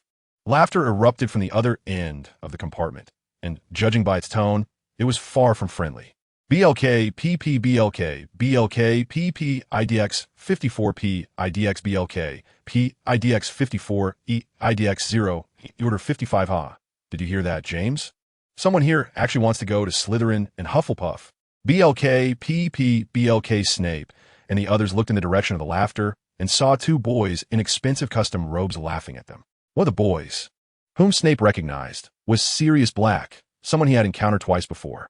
The other boy, wearing round glasses, was likely James Potter, the only son of the Potter family and the future savior. At that moment, a short, chubby boy and another boy who looked a bit pale ran past them. Presumably the other two members of the Marauders, Peter Pettigrew and Remus Lupin. It seemed that Snape had arrived at a significant moment, namely the conflict with the Marauders on the Hogwarts Express. Thinking this, Snape put away his wizard chess set and prepared to tell Diego and Lily not to argue with them. After all, it wasn't worth it to confront a bunch of unruly kids over some vague inter-house rivalry. However, Diego and Lily were not going to let it slide, especially Diego. His Italian temperament made it hard for him to tolerate unreasonable ridicule, especially when it was aimed at a friend he had just met. "Excuse me, what is so funny?" Diego stood up and walked over to Sirius, questioning him without being submissive. Although it was clear from Sirius's attire that he was a wealthy, second-generation heir, his noble background was no reason to mock others. Seeing Diego approach, Sirius was initially taken aback, but then matched his intensity. At that moment, James suddenly stepped forward. "What's so funny? Is it funny to want to go to a place filled with cold-blooded people and blood purists, or a school full of unambitious individuals?" Diego did not expect the other party to not apologize, but instead to belittle their desired school even more, judging by the smug look on his face. It was clear he didn't think he was in the wrong. Diego wanted to retort, but his limited knowledge of the magical world left him at a loss for words. Just when Diego was standing there feeling helpless, a voice came from behind him. "By your logic, Gryffindor is just a place filled with reckless brutes who are nothing like wizards, with simple minds and strong bodies." It was Snape who spoke up. Although he didn't like to stir trouble, since they had provoked him first and were being relentless, he felt no need to hold back. "What did you say?" Sirius and James were momentarily stunned before they exploded in anger, clearly offended by Snape's derisive comment about Gryffindor, which was their desired house. "Did I say something wrong? Oh, my memory fails me. ISNT this gentleman from the Black family? How rude of me. We've met at Ollivander's wand shop. But it's strange that as a pureblood from the Black family, you not only belittle your future house, Slytherin, but also speak up for Gryffindor? You snot-nosed brat." Sirius gasped, struggling to respond to the barrage of insults from Snape, and could only retaliate with the nickname he had given Snape. Sirius had been in a good mood today. After escaping the suffocating atmosphere of his home and boarding the train to Hogwarts, he had made new friends like James, Peter, and Remus. If nothing unexpected happened, a colorful school life awaited him. But just as he was frolicking with his new friends on the train, he saw the annoying snot-nosed brat he had encountered at Ollivander's a few days earlier, who had mocked them in the shop. This snot-nosed brat was also a new student at Hogwarts, and when he mentioned wanting to go to Slytherin while chatting with friends, Sirius thought it was hilarious. He was saying he looked down on pure bloods, yet still wanted to go to Slytherin. James, seeing Sirius's displeased expression as he looked at Snape and the others, stopped to look as well. Upon hearing Snape say he wanted to go to Slytherin, they couldn't help but laugh. After all, their friendship had started because they were both pure bloods who hated Slytherin and liked Gryffindor. Now, the situation had become tense, and it was clear that Snape was indeed a snot-nosed brat who only suited Slytherin. His mouth seemed to be poisoned with insults. Even so, it's better than going to a place filled with schemers and manipulators. James spoke up, stepping past Sirius to face Snape. Seeing the atmosphere between the two escalate, Lily hurriedly came up behind Snape and tugged at his shirt to signal him not to act impulsively. Although she was also angry at Sirius and the others for mocking her sister's house and the house her friend wanted to go to, there were still new students. It wouldn't be good if they got into trouble before even starting school. But what Lily didn't expect was that her casual action made James Potter realize something. He and Sirius both disliked this snot-nosed brat. You can only talk big here. Once you get a Slytherin, I guarantee you'll be eaten alive, snot-nosed brat. Snape had intended to back down after Lily intervened. But since the other party was pushing for trouble, he had no reason to hold back. No need for your concern. You're called James, right? I just heard Mr. Sirius call you that. James Potter. I suppose Mr. James and your family must be devout followers of God. Otherwise, you would have been given the name James. It's indeed a fitting name for a knight. But is that okay? As a follower of God, coming to Hogwarts to learn heretical magic? My apologies, I forgot that your aspiration is Gryffindor, a bunch of muscle-brain knights rather than wizards.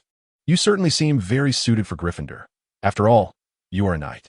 At this point, James was also left speechless by Snape's words. For some reason, even though Snape seemed to be praising him, the more he listened, the angrier he became. You jerk.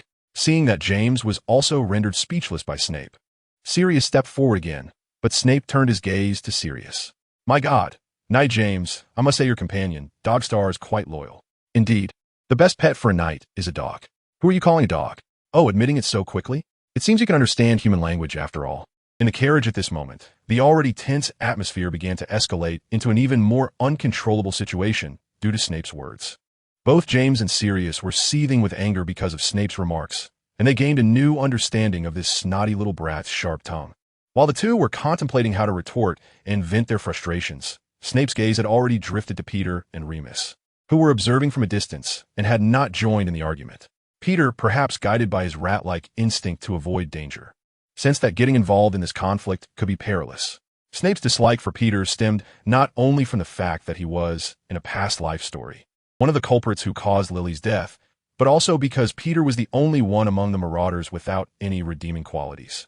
However, he had always been clear about his role as a follower of the strong. In his youth, he followed the Marauders, and after graduating from school, he realized that they were not the strongest in the world, so he shifted his allegiance to Voldemort.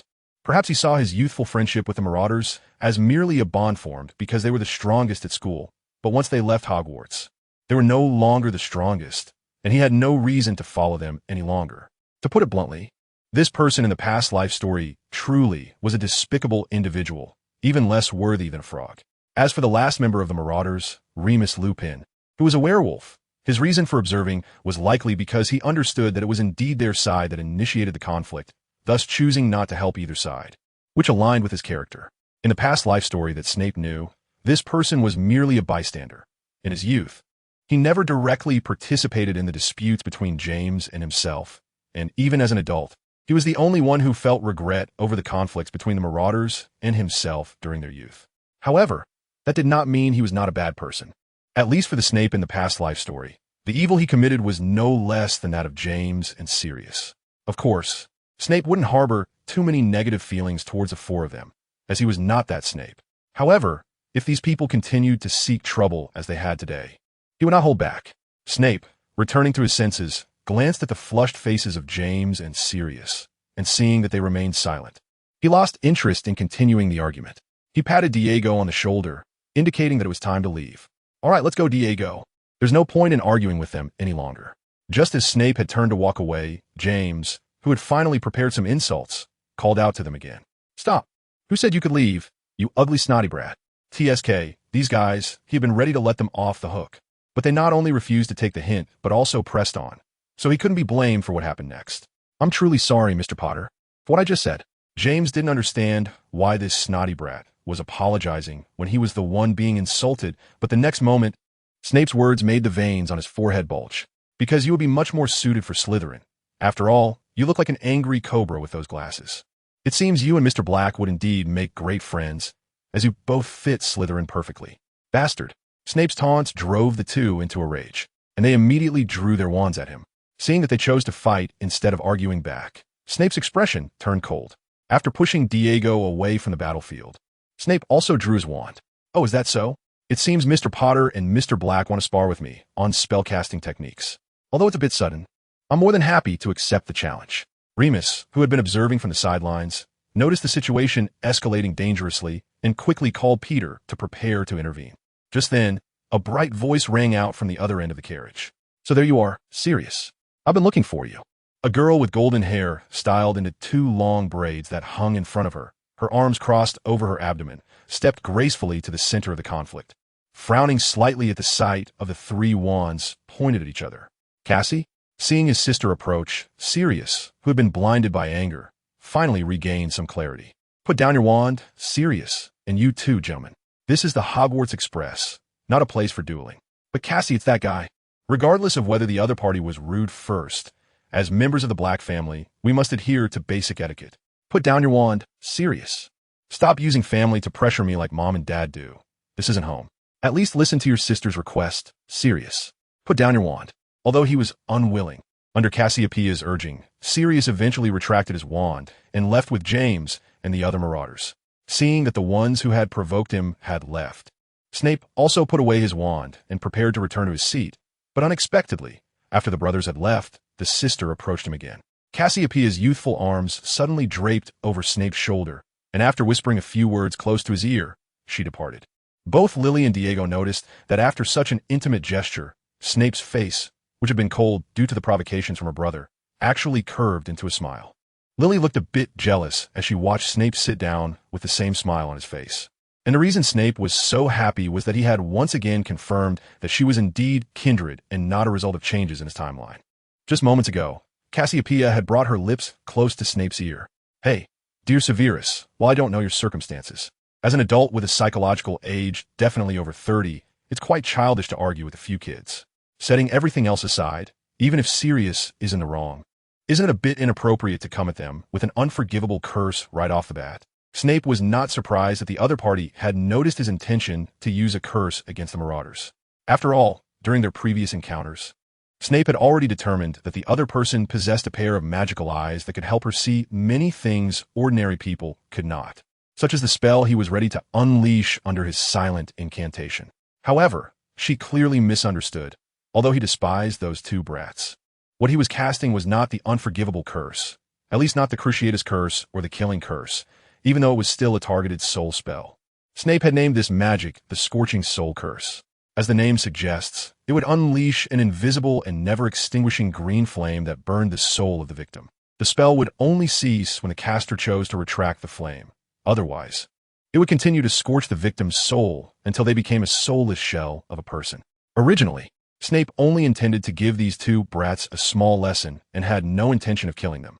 Once the sorting ceremony was over, he would retract the Scorching Soul Curse, and the 2 brats would only be unconscious for 7 or 8 days, after which they would be fine.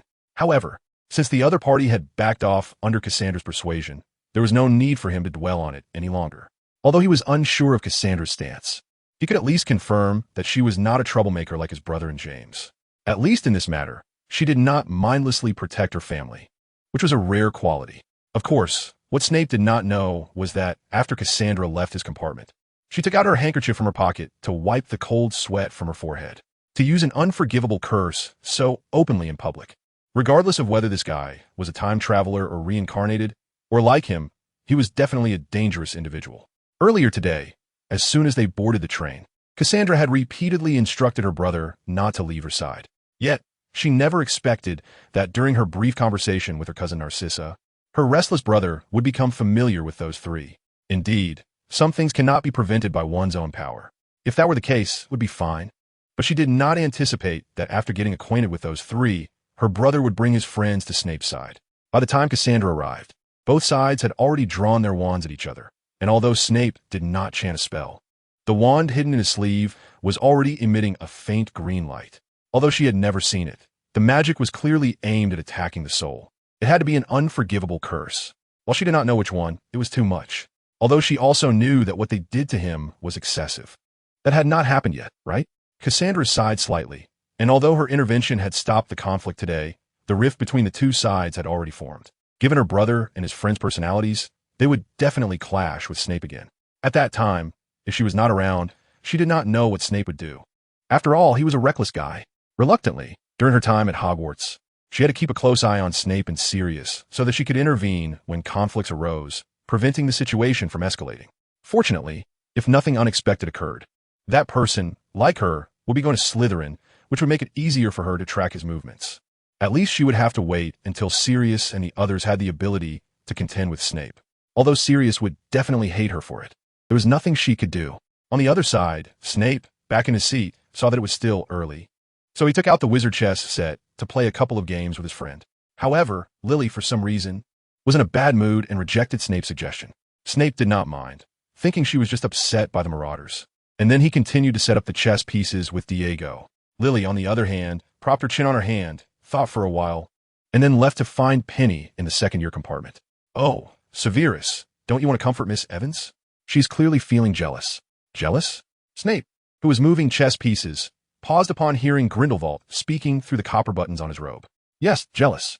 You were so focused on Miss Black that you didn't notice that Miss Evans' mood soured when she saw your closeness to her." "Really?" Grindelwald sighed as he looked at his indifferent disciple after sharing his analysis. He had never asked him for this. Yet his disciple seemed determined to carry out his unfinished business, even at the cost of extinguishing his budding first love. "You're so much like me, Severus. I just hope you do not regret today's decision in the future." At that moment, a storm surged in Snape's heart. So, Lily had developed a vague affection for him. He never expected it to be this way, but it was too late. He could not turn back now. There are rarely win-win solutions in this world. If one does not disappoint the Buddha, they will disappoint their lover. If he wanted to achieve his ideals, then love was something he had to abandon. On that thorny path, he could not afford any weakness. Once he completed everything, if Lily was still waiting for him, then he could be with her for the rest of his life without any worries. But the problem was, would Lily be willing to wait for him? Most likely not. He had no reason to ask a girl to waste her life waiting for him. Not wanting to think anymore, Snape then devoted all his energy to the chess game with Diego. Time passed minute by minute, and when the train was about to arrive at Hogwarts, Snape finally put away the chess pieces and, along with Diego, found Lily, who was studying textbooks with Penny in the second-year compartment. By then, after spending some time with Penny, Lily was almost calmed down. When she saw Snape approaching, she stood up to say goodbye to her sister. Their conversation along the way was as usual, but only they understood that their relationship had become somewhat subtle. The train was soon arriving at Hogwarts.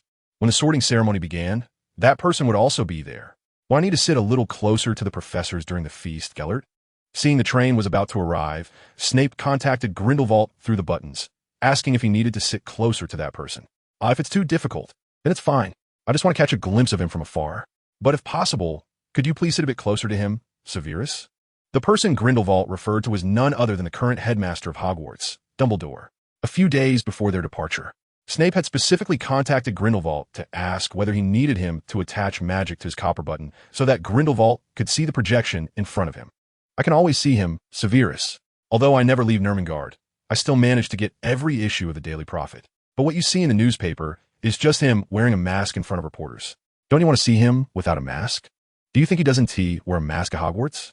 Of course, but perhaps he shows a more genuine side of himself in front of the students, right?" Clearly, the ultimate result of that conversation was that Grindelwald was persuaded by Snape, and in fact, he really did want to see the Dumbledore who wasn't in black and white in the Daily Prophet. After placing the luggage on the boat, Snape, along with all the first-year students, set sail to the Hogwarts boathouse. Along the way, Diego and Lily marveled at the mermaids and the giant squid swimming in the lake, while Snape showed little interest, as once he entered Slytherin, he would be lucky enough to see these things every day in the dormitory.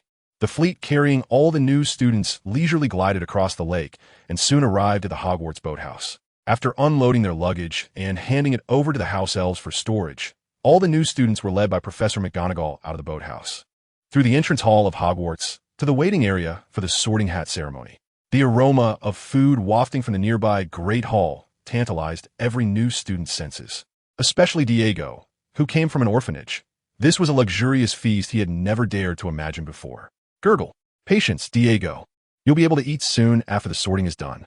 The commotion here quickly attracted some restless characters, much like a certain big dog and a bespectacled knight. Haha, since you love food so much, why not just go to Hufflepuff instead of Slytherin?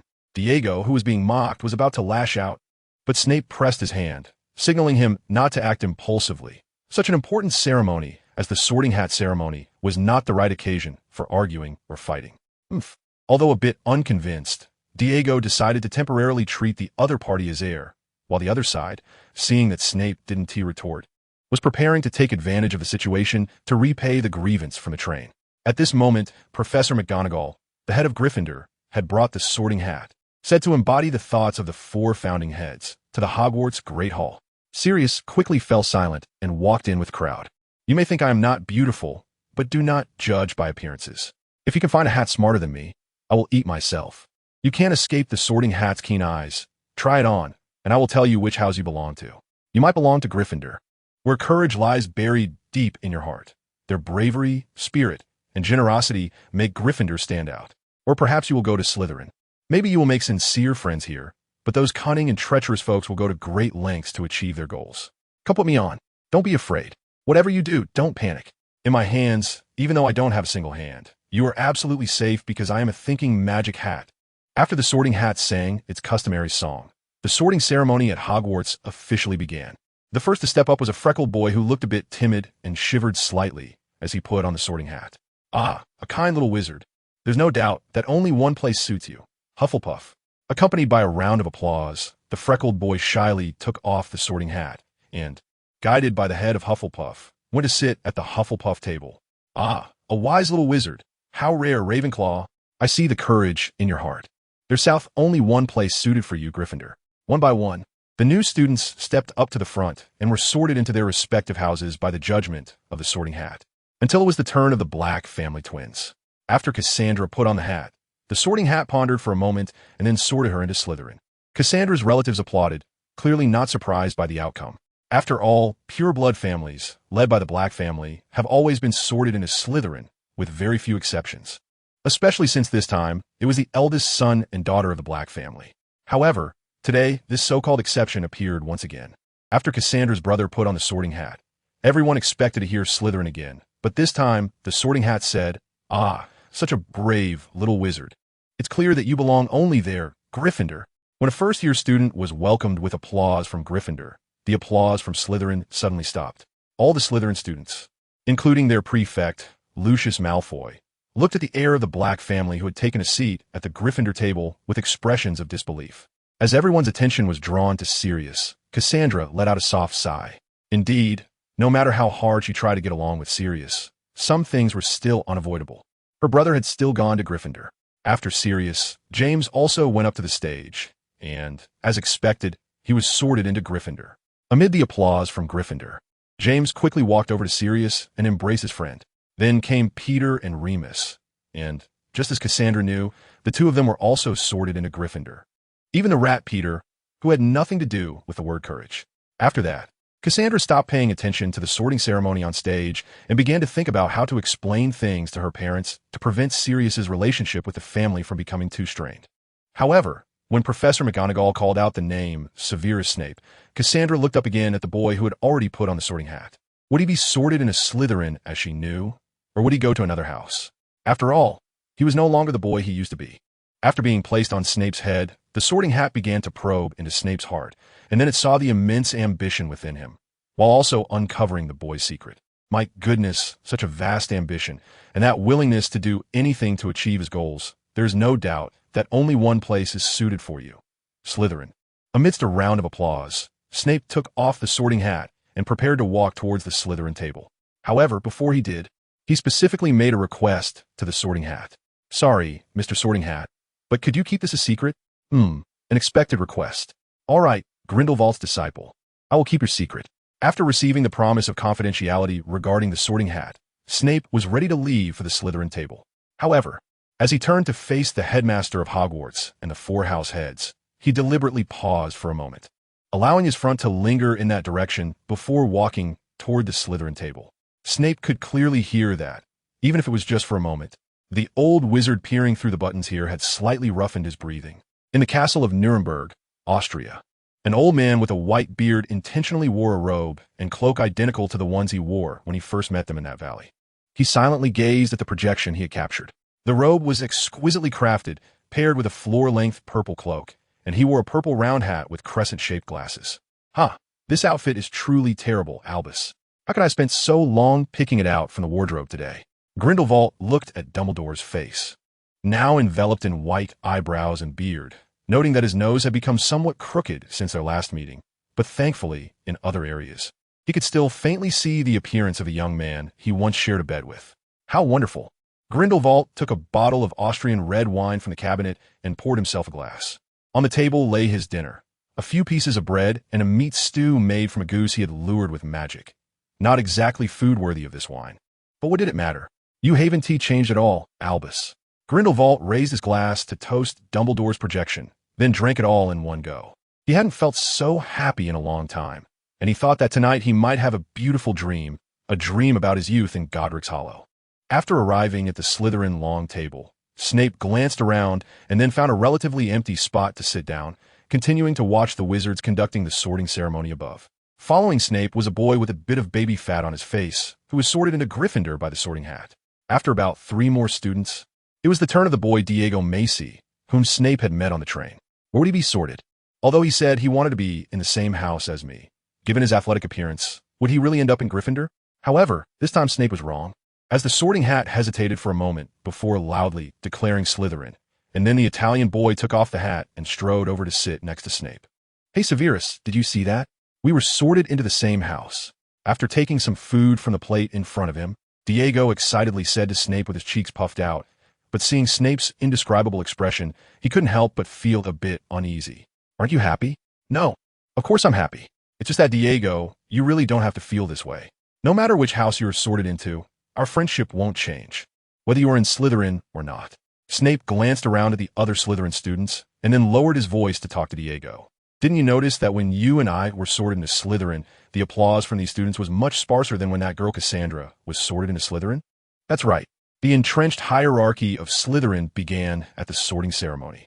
The circle of pure-blood wizards isn't too big or too small, but generally speaking, peers within the circle basically know each other. If someone is unfamiliar, they're likely to be a half-blood or a muggle-born wizard. Slytherin naturally isn't too welcoming of these impure-blooded wizards entering what they consider their pure blood garden, and as they interact further, they will distinguish who among these wizards is a half-blood and who is a mudblood, thus forming a unique hierarchy of disdain in Slytherin. To put it rudely, Slytherin's hierarchy of disdain is similar to the caste system in India, with purebloods as Brahmins and Kshatriyas, half-bloods as Vaishyas, and muggle-born wizards as Shudras, while completely non-magical muggles and squibs are considered the Dalits. So, emotionally speaking, Snape didn't want Diego to come to Slytherin with him. Oh, you're talking about that? It's fine. Diego continued to eat, enjoying this rare feast for him. I've long gotten used to their hidden disdain and aloof looks, compared to what I've experienced over the years. It's nothing significant, but so what? Apart from being classmates, they are just strangers to me. I only care about my friends. Wherever my friends are, that's where I will be. After hearing Diego say this, Snape realized that he had underestimated his friend a bit. Indeed, a wizard who grew up in an orphanage, regardless of their personality, has been tempered by life's hardships, making them more mature and resilient. All right, Diego, if you insist on this, then I can assure you that we will always be friends until you betray our friendship. Thank you, Severus. During the conversation between the two, several little wizards on stage had already been sorted into their houses, and then it was Lily's turn. Oh, Miss Evans is going up now. Severus, which house do you think she will be sorted into? I don't know. I think she could end up in any house. Although he said this to Diego, Snape actually knew very well that even if he changed many things, there were some things that were impossible to change, like the meeting of Vernon and Petunia, or Lily being sorted into Gryffindor. At this moment, in Lily's mind, the sorting hat had already seen what qualities she possessed. There is no doubt that the house suited for Lily was Gryffindor, but when the sorting hat wanted to announce that Lily would be sorted into Gryffindor, it felt some hesitation from the little witch beneath it. I sense your hesitation. Do you think you're not suited for Gryffindor? No, sir, it's just... Lily's gaze kept scanning the Hufflepuff and Slytherin tables. One of these houses was her sister's house, and the other was where her best friend was going. Compared to what the Sorting Hat said about Gryffindor, these two houses were where she wanted to go. But just then, Lily saw the girl sitting across from Snape, Cassandra Black, staring at her friend Snape, and Snape smiled back when he felt her gaze. Never mind, sir. Let us go with Gryffindor. All right, little girl. Then Gryffindor it is. After the Sorting Hat shouted out her house, Lily slowly took it off and walked towards the Gryffindor table, which welcomed the new student with warm applause as always. Among them, a group led by James, the Marauders, clapped especially hard, and Sirius even leaned across the table to look at Snape, who was clapping on the other side, with a provocative look in his eyes. It was as if he was saying, "Look, Snavelis, your friend is also a Gryffindor." But what puzzled Sirius and the others was that James was clapping with such enthusiasm that the sound he made, almost as if he were going to break his hands, even overshadowed the applause of the Gryffindor crowd. Sirius and the others thought it was just James being happy to see that Snavelis was disappointed. But what they didn't know was that James had been watching Lily the whole time she walked up to the stage. And when the Sorting Hat announced she was a Gryffindor, he nearly jumped for joy. As for whether he was happy about Snavelis being disappointed or for some other reason, James himself wasn't sure. He just felt that if he and this girl named Lily were in the same house, he would have more opportunities to get her attention. Soon, the sorting ceremony for Snape and his year came to an end, and when Dumbledore, as the headmaster, announced the start of the welcome feast, Diego's belly was already round from eating. Here, SA potion to prevent you from having indigestion tomorrow. Thanks, Severus, but I thought you'd be a bit more downcast. Considering Miss Evans went to that annoying Gryffindor. After taking a sip of the potion, Diego felt the discomfort in his bloated stomach ease significantly. He then shifted the topic back to Snape, asking him what he thought about Lily going to Gryffindor. Not really, Diego. In fact, I don't have any bias towards the four houses because I believe that houses only matter in terms of suitability. There's never been a notion of which house is the best. Even if Lily went to Gryffindor, if she still wishes to be friends with me, I will do my best to maintain that friendship. Oh, as expected of you, Severus, so mature. Just as Diego was marveling at his friend's maturity, a light laugh quickly caught his attention, as he could sense that the laugh was clearly directed at his friend. Thinking it was yet another person mocking his friend like those two despicable guys, Diego was about to explode when the other party unexpectedly apologized first. Sorry. I seem to have lost my composure a bit. But before that, let me formally introduce myself. After sitting down next to Snape, Cassandra placed her hands on her chest and began to introduce herself. Cassandra Vega Black, nice to meet you boys. Severus Snape, likewise Miss Black. But is it really appropriate for a pureblood to chat with us? Listening to Snape's soft yet prickly words, Cassandra let out a light sigh and did not blame him for his excessive hostility. You seem to have some misunderstandings about us, Severus. Do you think purebloods are those arrogant types who only want to talk to other purebloods? Of course not. I was just thinking that after your brother caused such a commotion, it might not be very good for you, as the heiress of the Black family, to come over and speak with us. Snape's words left Cassandra somewhat stunned. She had initially thought he was the self-centered type who acted recklessly without considering others' feelings, but it turned out he could think of others. Are you concerned about me? Just saying it casually. After all, it's your own freedom to befriend whomever you wish, Miss Black. Oh, you really lack charm, but never mind. You can rest assured. Just like you said, after Sirius caused such a big mess, everyone's attention, including Cousin Lucius, is already focused on him. As long as I don't do something like getting expelled and going to a muggle school, they won't pay too much attention to me.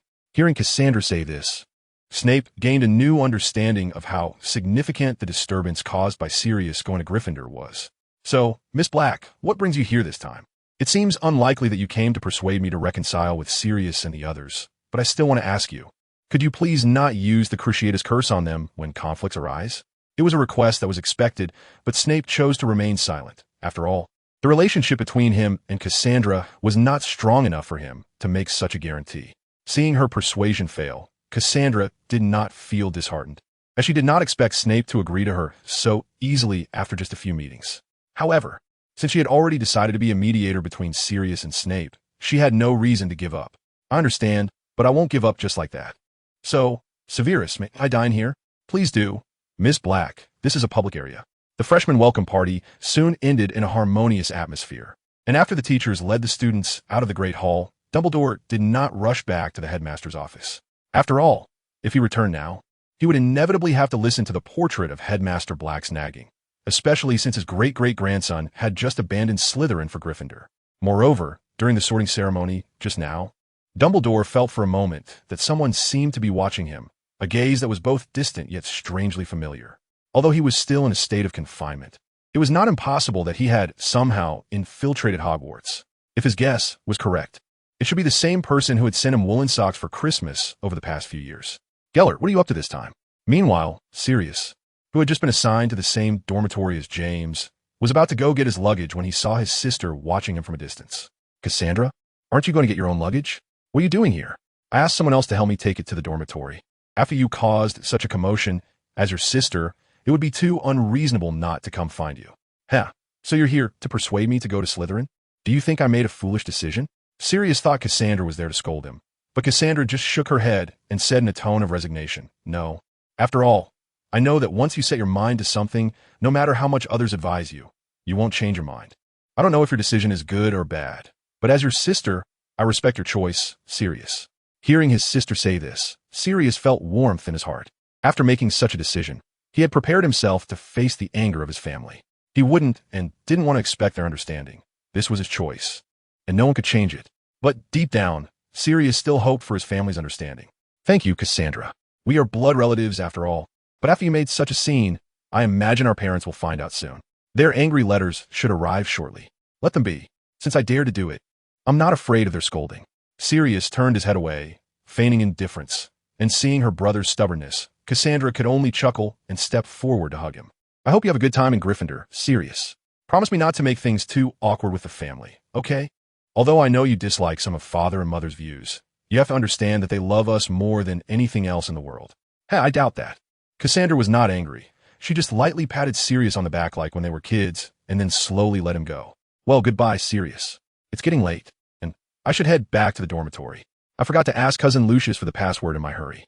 Just then, a paper swallow suddenly fluttered down and landed on Cassandra's shoulder. After shaking its head, a voice came from the swallow that made Sirius's veins bulge.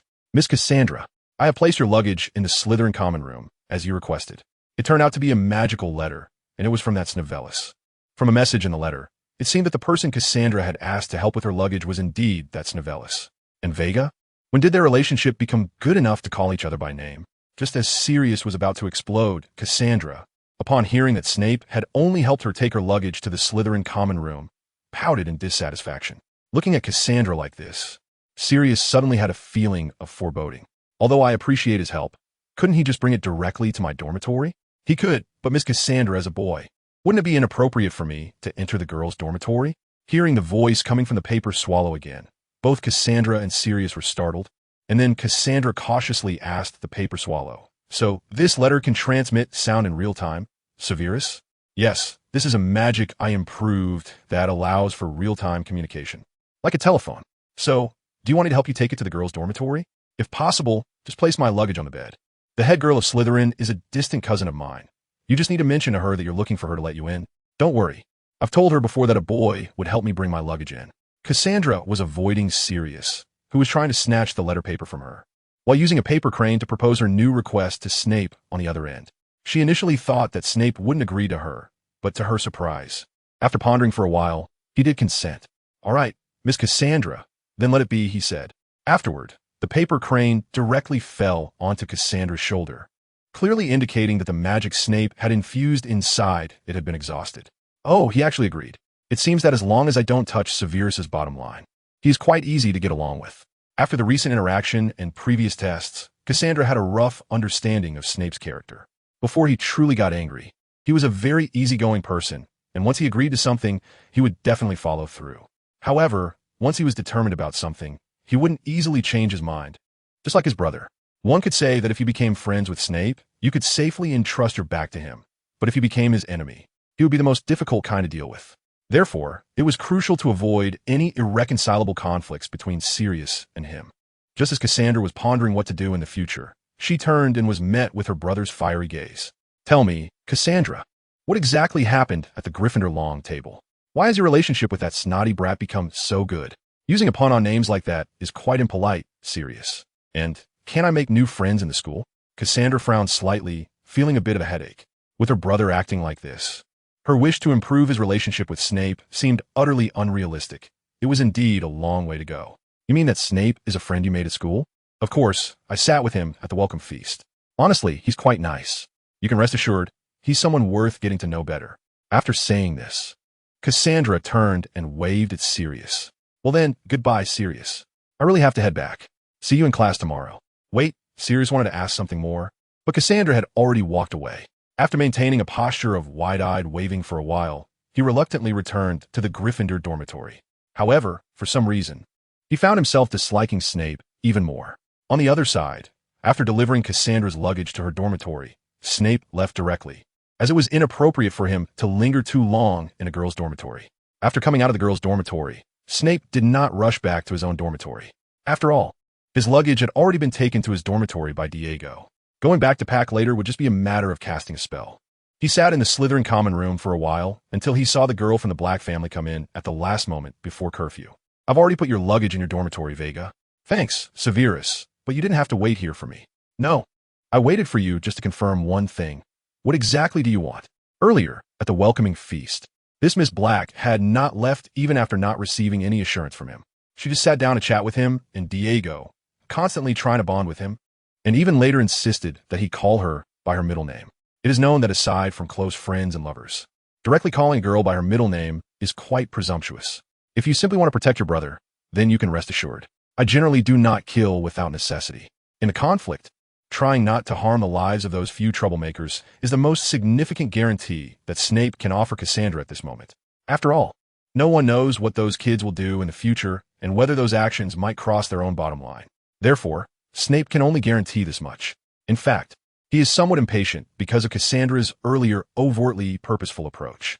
Although Snape understands that interactions between people inevitably involve some degree of intent, such blatant display of purpose as Cassandra's only makes others very uncomfortable. Sigh, although I finally received a guarantee from you, it is still hard to feel reassured.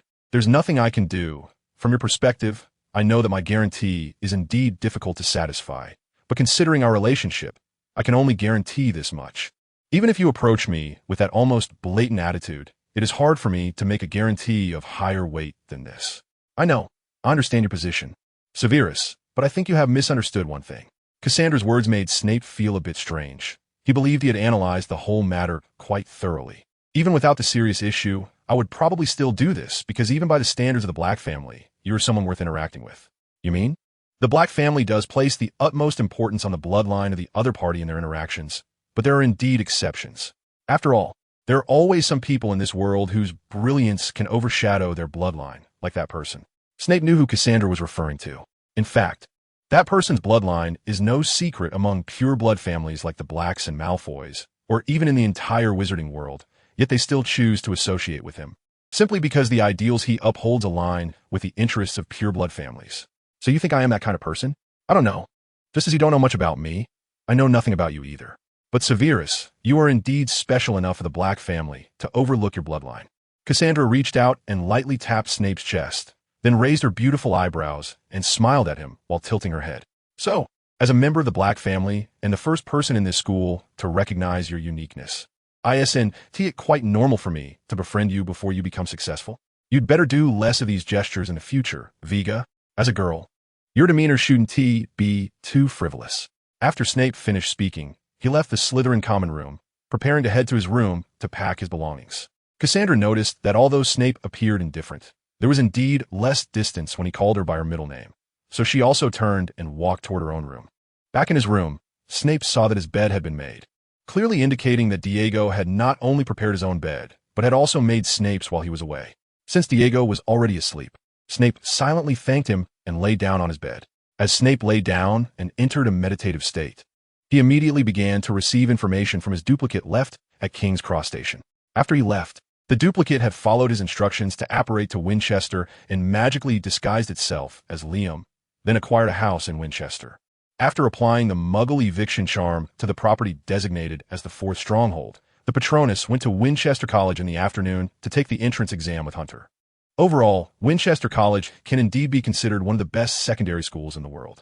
The exam papers were of a certain difficulty, but not beyond the syllabus.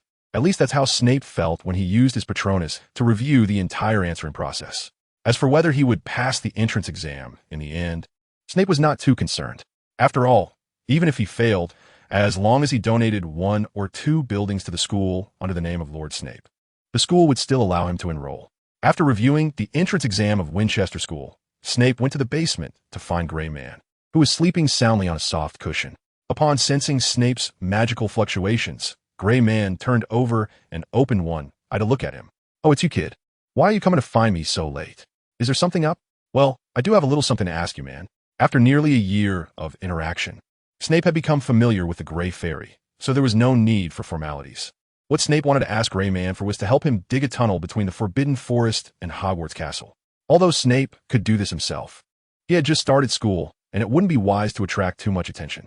Kibby's help would be appropriate, but Kibby was currently managing several of Snape's strongholds and was hard to spare. The noise from the 8 living suits of armor and gargoyles would easily alert the professors.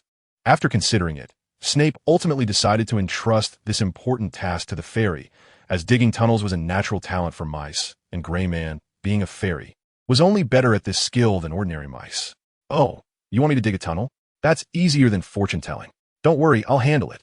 I can get it done in less than a month. By the way, do you want me to take your bits and pieces over? Then I'll leave it to you." Man. The next day, Snape woke up to the alarm clock and shook his head. The worst part about the Slytherin dormitory was that it was underground in Hogwarts, so there was hardly any sunlight. This might explain why Slytherin students had paler skin compared to those from other houses. Diego, in the neighboring bed, was still struggling with his blanket.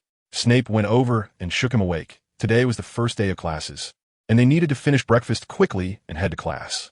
"Hey, Severus, I'm starting to regret it. Why didn't I go to Hufflepuff? It's so much closer to the dining hall." When the two finally arrived at the Hogwarts dining hall, a breathless Diego began to regret choosing Slytherin. The dormitory was just too far from the dining hall. Snape, however, didn't mind.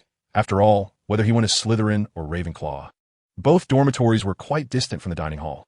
After having breakfast, the two quickly grabbed their textbooks and rushed to the Charms classroom, where a few Ravenclaw students were already previewing their lessons. Impressive. What time did these guys get up? Maybe 4 o'clock. Anyway, they definitely got up earlier than us. All right, let us find a seat. Today the professor should teach us the levitation charm, and before class starts, I'll help you preview a bit. Generally speaking, Muggle students at Hogwarts don't perform very well in their first year.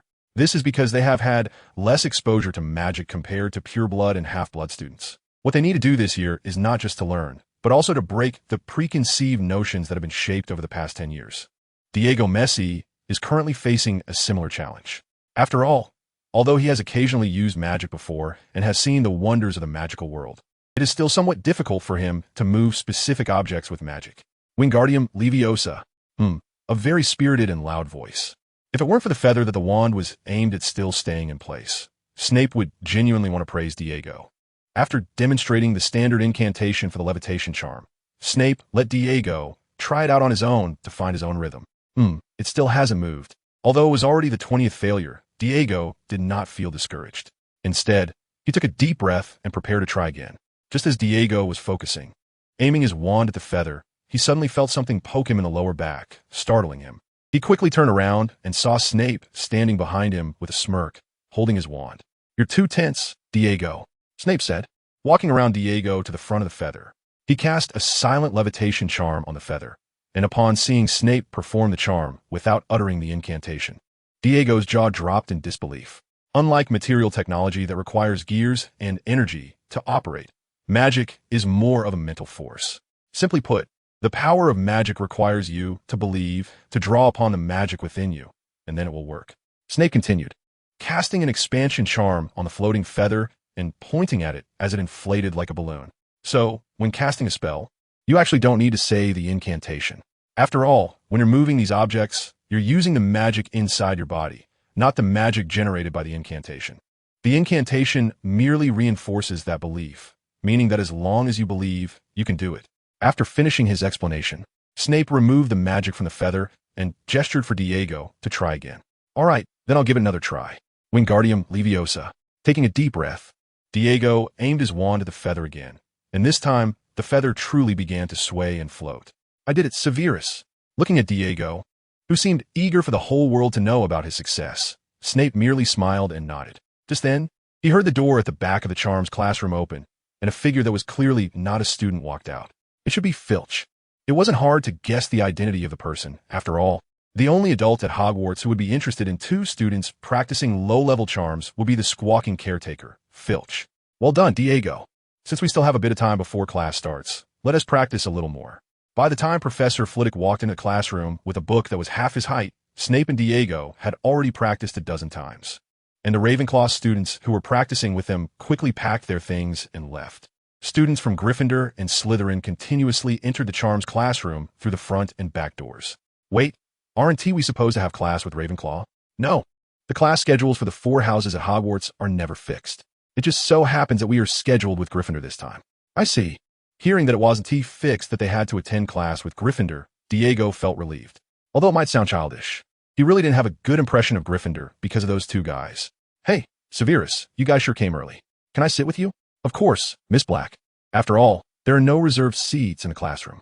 On the other side, Sirius, who had just entered the classroom with James and the others, noticed that Cassandra was sitting with Snape, causing the veins on his forehead to throb as he prepared to confront Snape. But at that moment, Professor Flitwick jumped onto his podium and announced the start of class in his characteristic high-pitched voice. Seeing that class had already started, Sirius had no choice but to give up and sit with James and the others in another part of the classroom. For some reason, Sirius felt that James's mood improved significantly as soon as he entered the classroom. More accurately, it was after Professor Flitwick announced the start of class. The reason for James's lifted spirits was that he saw Lily Evans enter the classroom with her textbooks. After scanning the room, she noticed Cassandra sitting next to Snape and went to sit with her new roommate, which happened to be very close to where they were sitting.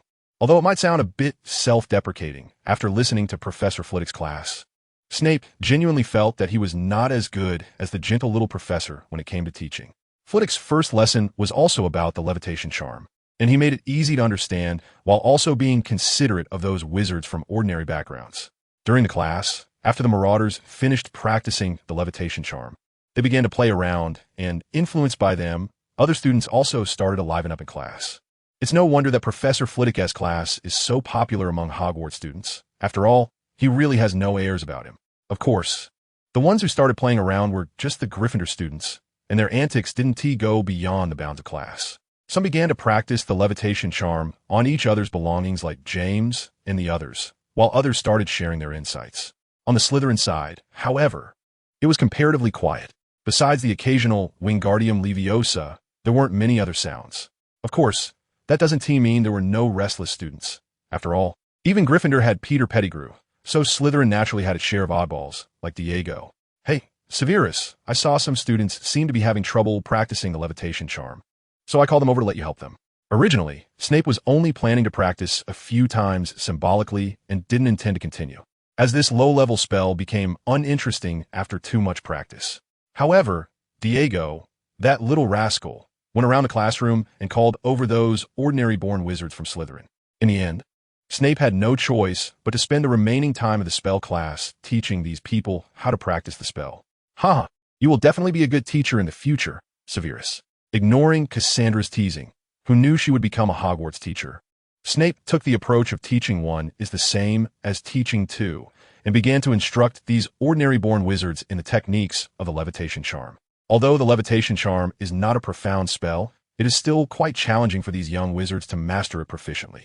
Fortunately, with the solid foundation laid by Professor Flitwick, Snape only needed to help each individual find the pronunciation of the spell that suited them best based on their habits. Thankfully, such completely ordinary-born individuals with no magical foundation were relatively few in Slytherin, so Snape's teaching level was sufficient to handle it. Under Snape's guidance, the few wizards brought over by Diego were already able to use the levitation charm skillfully. After seeing the last student successfully move their textbook with the levitation charm, Snape noticed there was still some time left before class ended, so he took the opportunity to preview the spells they would be learning next. What Snape didn't know was that Professor Flitwick had been observing him from the podium, and from his constant nodding, it was clear he was quite pleased with Snape. As for how Snape came to know this, it was Cassandra who told him at the end of class, adding, "It seems you will definitely be a good teacher in the future, Severus." Snape took her words as a compliment, although to be honest, he had no aspirations in teaching. He was more focused on completing Grindelwald's unfinished business, which couldn't be achieved just by staying at Hogwarts. Initially, Snape didn't think much of teaching the levitation charm, but during the afternoon potions class, surrounded by the busy tables of students, he finally felt something was off. Like in the Charms class, Professor Slughorn also only taught some basic concepts in the first lesson, such as the classification of potion ingredients and how to handle potions. However, at the end, Professor Slughorn made sure to leave some time for everyone to brew a potion for treating scabies. This potion was not particularly challenging for Snape. In fact, there was no potion in the world that he couldn't brew. He even modified the recipe midway through the process to ensure the final product in the cauldron would have a better effect. After Snape handed in the assignment to Professor Slughorn, the others around him had also completed their potion brewing, but apart from Cassandra and a boy named Edward, the other finished products were simply dreadful. Snape could bet that even the most impoverished wizard would not choose to use those potions to treat their scabies. You were too rough when grinding the snake fangs, Diego, leading to the powder being too fine in the end. Try to be gentler. Seeing these terrible potions, Snape's professional instincts kicked in, and he instructed Diego and the others to use the remaining time to brew another scabies potion, while he examined where each of them went wrong in their process. Well, should he say it's truly deserving of being a novice? The mistakes, if not varied, at least opened Snape's eyes. He just couldn't understand why some people still believe that adding sugar to potions would make them less bitter, rather than completely altering their properties. It should be noted that in ancient times, sugar was also a medicinal ingredient, and it was quite expensive. If it weren't for the Industrial Revolution increasing its production, it might still be listed in prescriptions today. In short, under the guidance of Snape, who was suffering from high blood pressure, these students eventually brewed a scabies potion that was barely acceptable for the discounted section of Slughorn Gig's apothecary, during which many Hufflepuff students who were also attending the class gathered around. By the time class ended, Snape, exhausted by the wild imaginations of these beginners regarding potions, was slumped over his desk contemplating life, when Professor Slughorn approached him, proudly showcasing his grand belly. "Oh ho, well done, Severus. It seems you truly have a talent for potions and teaching. You're too kind, Professor Slughorn. It's really nothing, after all. I had experience in brewing potions to supplement my family's income, and making scabies potions is basic for a wizard. Of course, but even so, the ability to modify its formula and brew a product better than the standard recipe shows you indeed have a high talent in potion making. I wonder if you would be interested in joining the club I established? I'm honored." Although Snape did not expect to receive an invitation to the Slug Club so soon, he had no reason to refuse. Personally, he saw Professor Slughorn's club as a good platform that would greatly help him achieve the ideals he inherited from Grindelwald. Of course, Snape was not the only one to receive this invitation in class. As the direct descendant of the Black family, Cassandra also received an invitation from Professor Slughorn. "I'm honored to join this club, Professor Slughorn. My cousin Lucius mentioned it to me, saying it is a club that truly embodies the spirit of Slytherin." "Very well. It is indeed an honor to receive such praise from the next head of the Malfoy family. Then goodbye, Miss Black." Snape was not surprised that Cassandra received the same invitation as he did, aside from her identity as a member of the Black family. She was indeed a very talented witch, especially with her rare eyes that resembled those of a Parselmouth. Even now, Snape still could not figure out how strong the magic in Cassandra's eyes was, but it was certain that even if it only allowed her to see the flow of magic, it was still a remarkable ability. When it came time for dinner in the Great Hall, the Slytherin students who had been guided by Snape immediately gathered around him upon seeing his figure, looking as if they were completely devoted to Snape. Lily had initially thought of finding Snape during dinner, but when she arrived at the Great Hall, she saw that the seats around Snape were already full, so she had to awkwardly look for her roommates instead. She felt something was amiss, but couldn't quite put her finger on it. Holding a plate of hummus and apple pie, Snape looked at the classmate in front of him who was pulling out today's notes from the Charms class, preparing to discuss it further, and could only suppress his doubts and start discussing the possibility of casting a second spell on the target while performing the levitation charm. Meanwhile, Diego, who was eagerly anticipating the flying lesson tomorrow, looked at Snape surrounded by wizards of ordinary background from Slytherin, although it was a result of his own actions. He never expected it would turn out like this. He felt a bit guilty towards Severus, thinking that he might have made his future school life too fulfilling. Just as Snape was discussing the potential improvements to the levitation charm, a few Gryffindor students happened to come in for a meal, and the gathering of Slytherin students immediately caught their attention.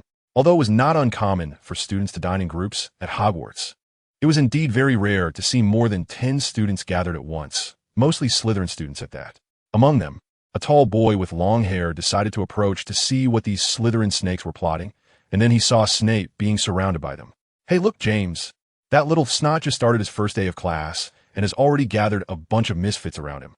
After returning to his group of Slytherin, Sirius Black deliberately spoke loudly to James and the others in a way that could be heard by the people across from him. It was truly embarrassing. Indeed, the Slytherin snakes only had enough confidence when surrounded by so many rabble, and those around them were really spineless, as they acted as lackeys for a little favor. At this moment, James, who had just spotted Lily, quickly picked up on Sirius's words and began to mock the Slytherin students gathered around Snape. All right, Sirius. If you keep going, these guys are probably going to jump up in anger.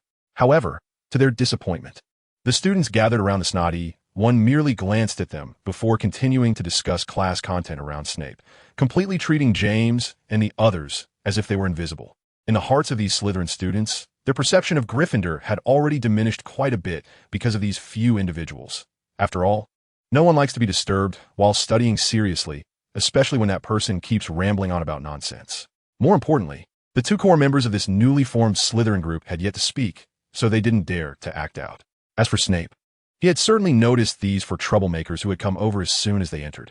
However, since he had already promised Cassandra yesterday and had important matters to attend to, he chose to ignore these guys for now. Of course, if they took his retreat as a sign of weakness, Snape wouldn't mind giving their parents a good lesson about them. Although he promised Cassandra not to use the dark arts, Snape could still make these four little brats suffer greatly with just ordinary spells. He didn't believe that after using the Bat Bogey Hex, Engorgement Charm, Levitation Charm, and Hurricane Charm, he would still be able to see them in the dining hall. Meanwhile, Cassandra, sitting next to Snape, noticed that he had narrowed his eyes and was starting to get up, so she quickly prepared to rise and stop Sirius and the others from continuing. Just then, a red letter was suddenly dropped in front of Sirius by an owl. Oh, looks like there's going to be a good show. Upon seeing the letter, Snape retracted his wand, crossed his arms, and assumed a look of amusement, while Cassandra knew it was all over as soon as she saw that letter. What is it, Severus? The Howler letter, simply put, is a letter infused with magic that conveys the sender's words verbatim to the recipient. Since it is mostly used by the sender to express their indignation towards the recipient, it is also known as a Howler. After explaining the Howler to his little followers, Snape had them pause their chatter and come together to watch a rare good show.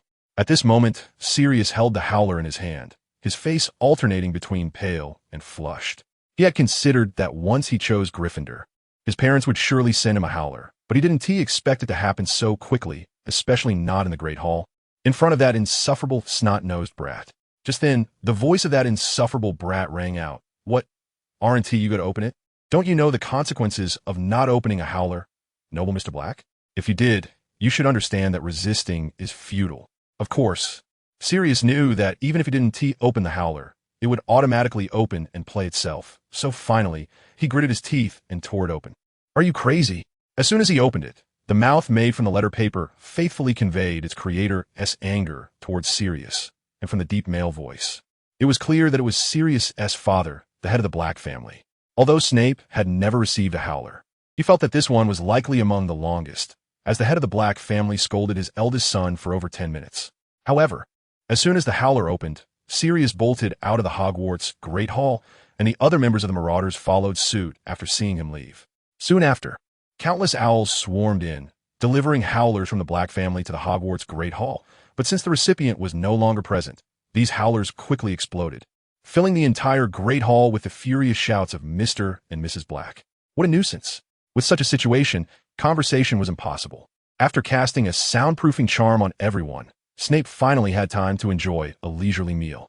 However, the uproar caused by Sirius Black had successfully caused the new Slytherin students' perception of Gryffindor to plummet, and it could be said that in the foreseeable future, the private relations between Snape's Slytherins and Gryffindor would be far tenser than in previous years. After finishing dinner and bidding farewell to everyone, Snape sat down in an empty classroom at Hogwarts, flipping through Grindelwald's notes while contemplating plans for the future. Due to the powerful protective enchantments surrounding the area, even Snape could not use apparition within Hogwarts, so in order to use it, he needed to dig a tunnel leading outside the castle. However, he had already assigned this task to his associate, Gray, so now Snape needed to consider someone to recruit for the convenience of his activities at school in the coming years. After all, he would definitely need to go out late at night frequently, and to do that, he must bring the caretaker to his side. As he thought this, his peripheral vision caught a glimpse of Argus Filch, who was pacing back and forth outside the classroom while holding a cat. The essence of a deal is to provide the other party with what they want. For others, it might take time to figure out what Filch needed, and they might not even be able to provide it. Fortunately, Snape happened to know what he wanted and could indeed provide it. As he spoke, a faint white light began to emit from his wand. Argus Filch, the new caretaker of Hogwarts, had taken over from the retired Apollon Pringle 2 years ago and was known for his strictness. More importantly, unlike his predecessor, Argus Filch was a squib. Squibs are individuals from wizarding families who cannot perform magic. Grindelwald believed that although they were called squibs, this term was not entirely accurate, as all squibs could see dementors, ghosts, and other magical creatures that only wizards could perceive. Therefore, in a sense, they were also wizards, just unable to cast spells.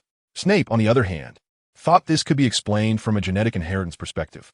If we assume that the ability to use magic is a dominant gene, while the inability to use magic is a recessive gene, then the birth of a squib occurs when two individuals expressing the dominant gene have a child who expresses the recessive gene. Furthermore, this recessive gene is likely not located on the X or Y chromosomes, since squibs can be both male and female.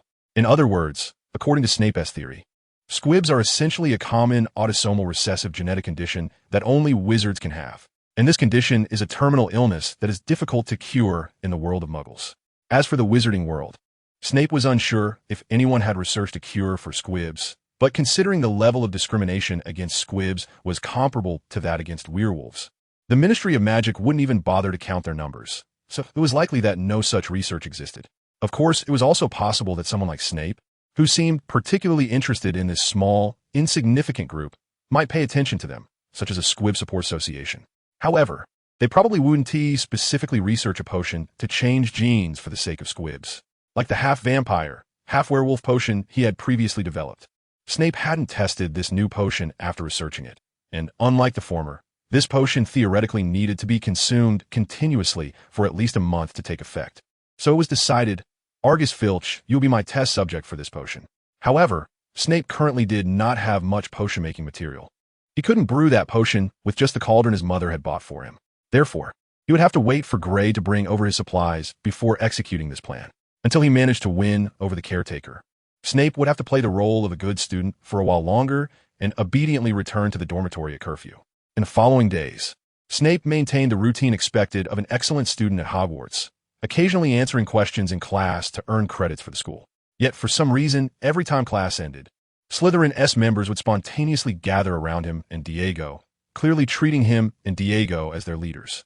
As for Cassandra, Snape had initially thought that, given the Black family's nature, she would receive a howler for constantly associating with him and the Muggleborns, commanding her to keep her distance. However, to his surprise, several days passed, and Cassandra still sought him out after class.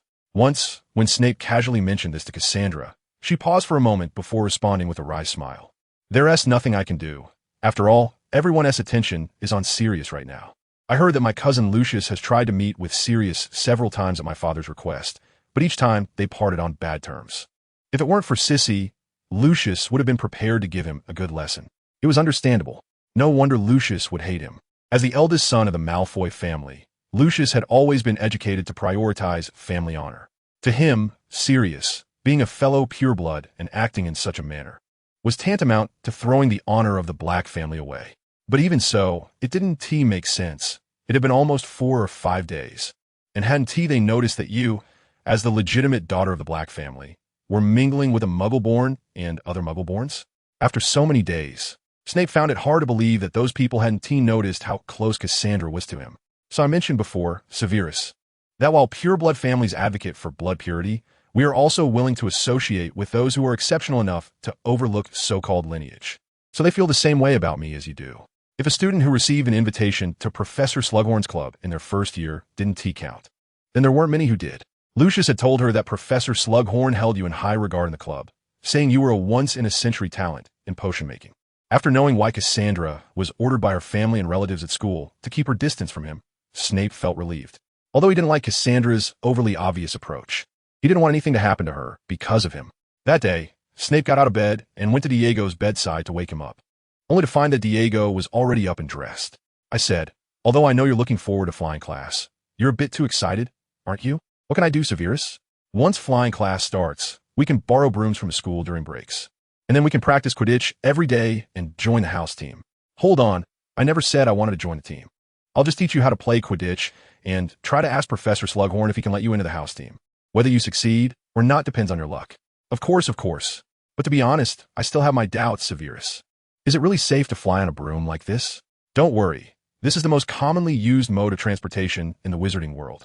As long as you don't deliberately do something dangerous, it's quite safe. In the eyes of wizards, airplanes that muggles use are actually the unsafe metal lumps. While they were talking, the two arrived at the flying class location, and surprisingly, their Slytherin class was paired with Ravenclaw, the house that was most compatible with them. This group of bookworms clearly didn't have high enthusiasm for this class. Snape had just seen someone bring textbooks from the charms class and other subjects, obviously preparing to practice a bit after the teacher finished speaking before diving into a sea of books. In contrast, Slytherin was much more enthusiastic than Ravenclaw. As the champion house team of Hogwarts, every year could bring a lot of credits to their house, which was a huge temptation for the honor-seeking Slytherin. The flying class professor for Snape's year seemed to be a retired player from a Quidditch team, and while teaching them, this professor kept praising the Gryffindor freshman James Potter, saying he would definitely become a superstar in the Quidditch world. You really should see Mr. Potter's moves. He seems to have been born for Quidditch.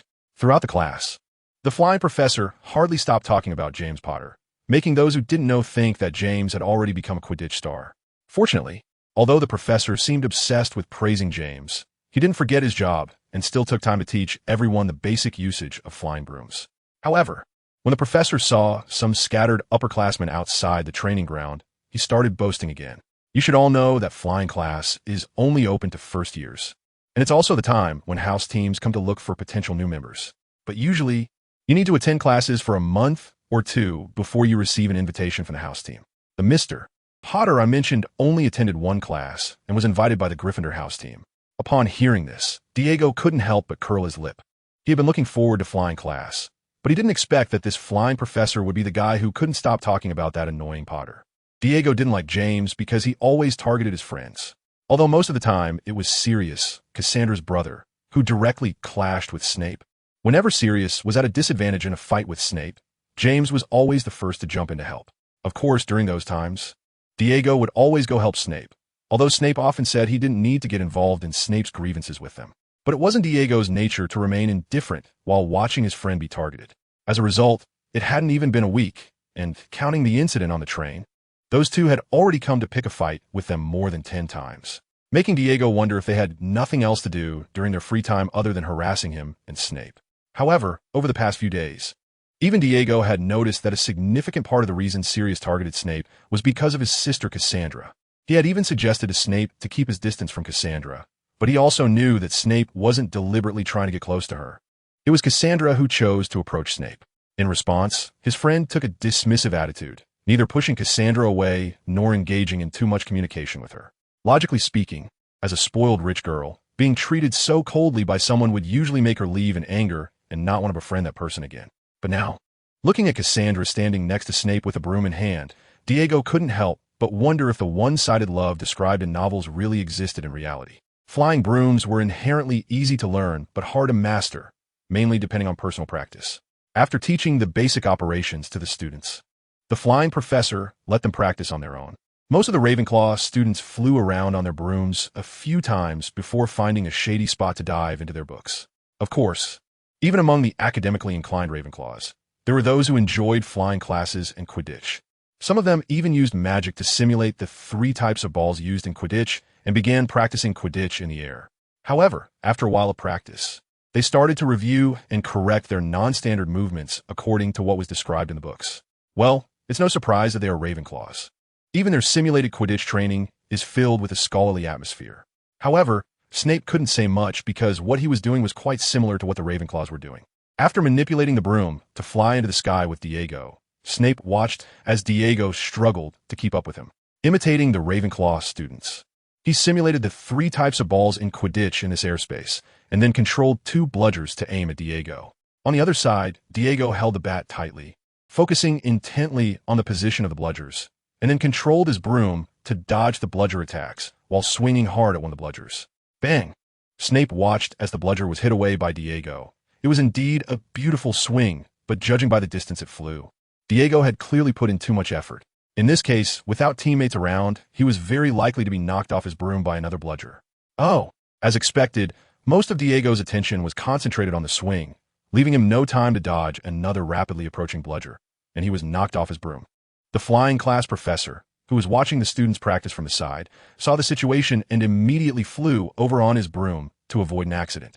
However, Snape, who was already prepared with emergency measures, took out his wand and cast a levitation charm on Diago and his broom. That swing was indeed impressive, but you focused too much on the bludger you were trying to hit. You have to know that on the field, your teammates won't always be right beside you. So before you're absolutely sure, it's best not to concentrate too much on just one ball. Watching Diago finally get back on his broom, looking shaken, Snape kindly handed him a bottle of pepper-up potion, as Hogwarts still had supplies for such common potions. Phew, is the job of a beater really that dangerous? Not really. After all, there are only 2 bludgers in a match, and their targets can be any player on the field. The beater's job is to protect their chasers and seekers while avoiding becoming a target for the bludgers. Of course, an excellent beater should also learn to guide the bludgers to knock out opposing players. Isn't that a foul, Severus? Diago didn't expect Snape to teach him such a near-foul technique, but strangely, he didn't seem too opposed to it. No, in fact, this is just a reasonable use of the rules on the field. Bludgers are meant to disrupt both teams' chasers and seekers, so conversely, they can also be used as tools. While ensuring the safety of our chasers and seekers, we can use the bludgers to disrupt the opposing seekers and chasers. I think that's the true duty of a beater. You need to understand, Diago, the most important thing in a match is not to enjoy the process, but to achieve victory in the end. To win the Quidditch Cup. All right, enough. Just as Snape was patiently guiding Diago to accept his Slytherin-style Quidditch philosophy, the flying class professor, who had been listening to their conversation, walked over with a broom. First, because of your behavior in flying class, I have to deduct 20 points from Slytherin. Secondly, while I do not deny that your style of playing Quidditch is indeed recognized, it is far too utilitarian and cunning, which is almost a desecration of the sport of Quidditch. 20 points. When Diago heard the professor's punishment, he showed an expression of disbelief while Snape frowned. That last moment was indeed quite dangerous, and an accident almost occurred. Snape was already prepared for point deduction, but 20 points was indeed too much. Hogwarts has a point competition every academic year, which is an important measure to encourage healthy competition among the 4 houses. And these point deductions are usually controlled by the professors of each subject. In class, excellent performance earns extra points, while poor performance or causing trouble results in point deductions. Generally speaking, the amount of points added or deducted is usually in the range of 5 to 10 points. In situations like the one earlier with Snape and the others, which almost led to a teaching accident, the maximum deduction will be 10 points.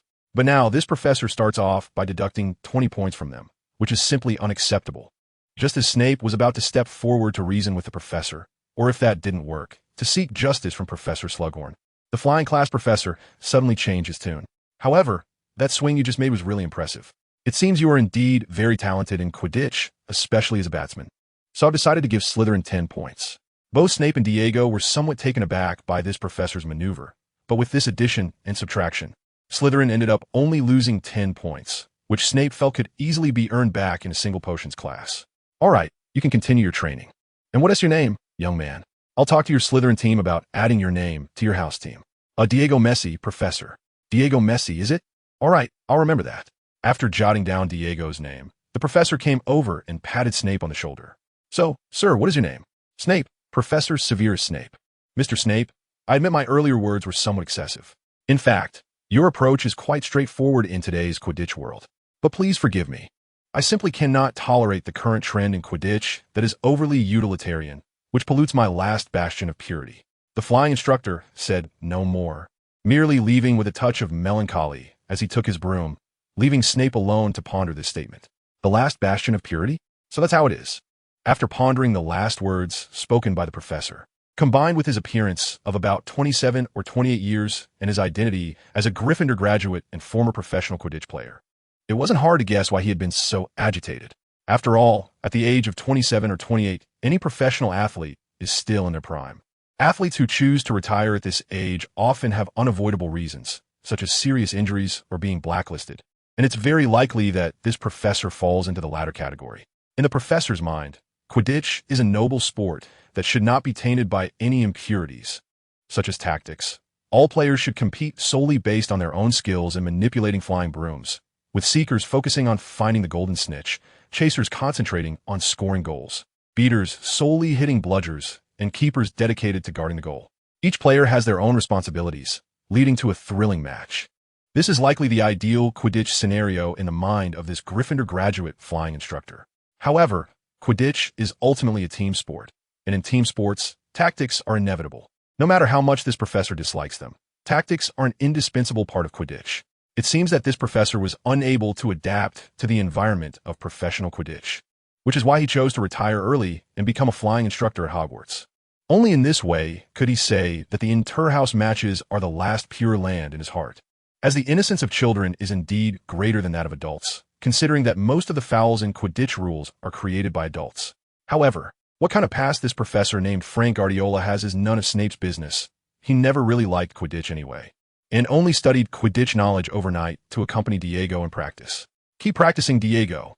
Next up is the chaser position. I'll be your teammate.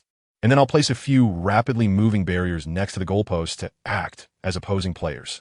Your task is to throw the ball into the goal without hitting the barriers after I pass it to you. Oh, come on. Over the next period, Snape took Diego to experience other positions in Quidditch. Overall, Diego's talent in Quidditch can indeed be described as versatile.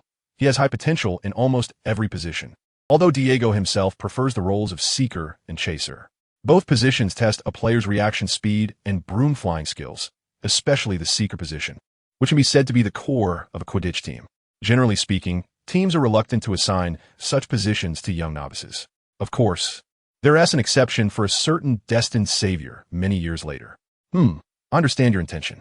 However, my advice is that while you focus on training your abilities as a chaser and seeker, it's best not to neglect training for other positions.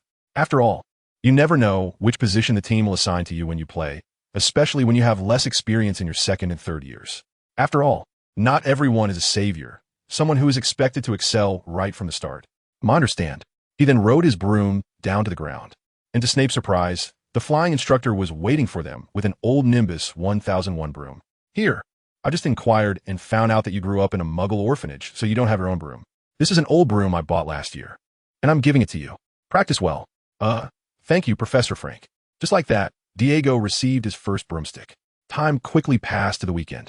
Most third-year and above students went to nearby Hogsmeade for the weekend, while first and second-year students like Snape could only stare blankly in the castle.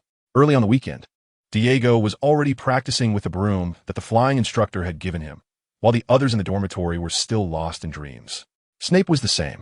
At this moment, his main consciousness was in the avatar he placed in Winchester, and now he was using the avatar to return to the cellar to prepare potions for his house elf. Sorry, Master.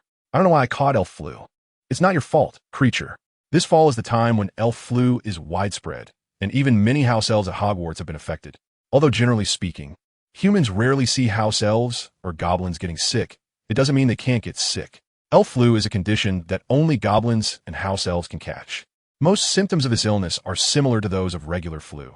Infected house elves will experience high fever, fatigue, chills, and symptoms of coughing and sneezing for 4 to 7 days.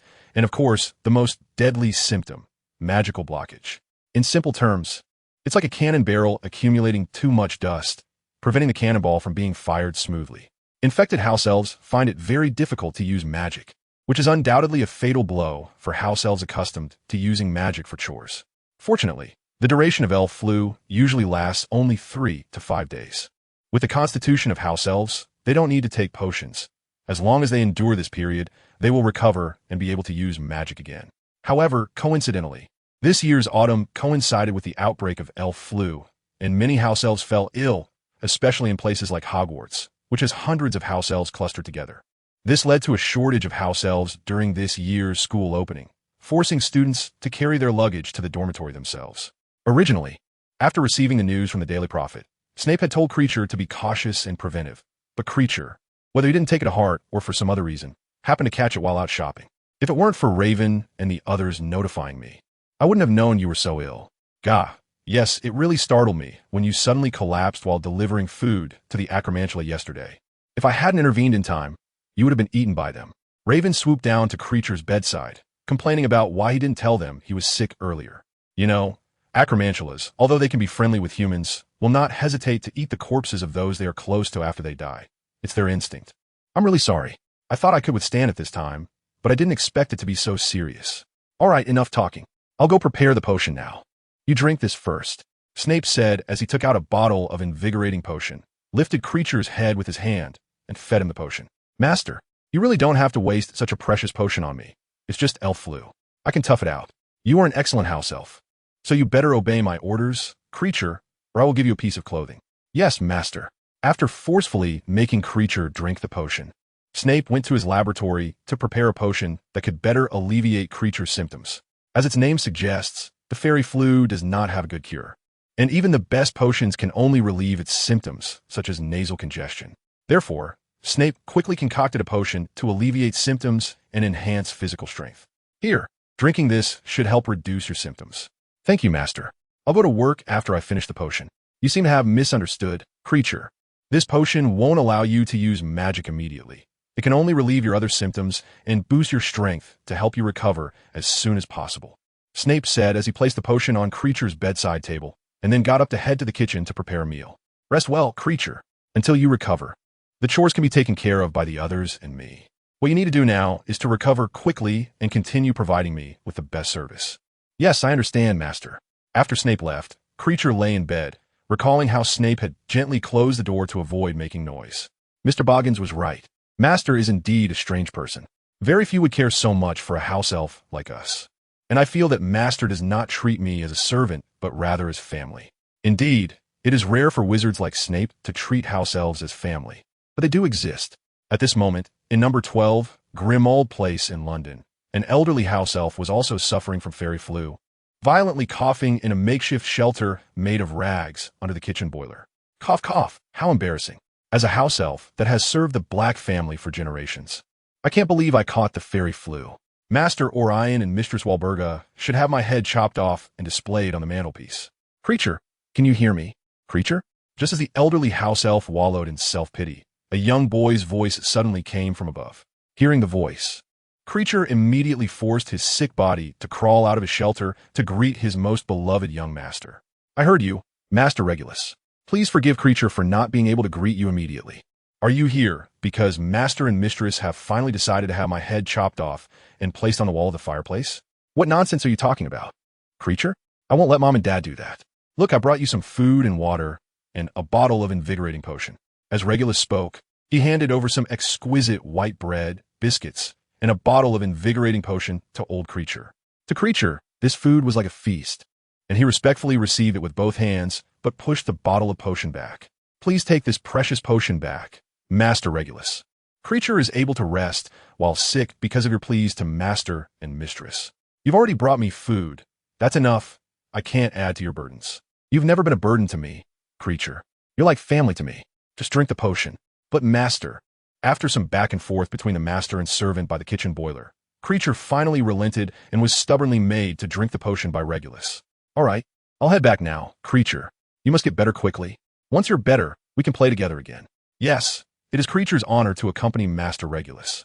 After Regulus left, Creature, who had regained some strength, slowly curled up on the bed under his boiler, covering himself with the still warm cold dust and falling into a deep sleep. That day, Creature had a dream, in which his young master Regulus replaced the detestable Master Sirius to become the head of the Black family, and he, Creature, continued to serve his beloved young Master Regulus.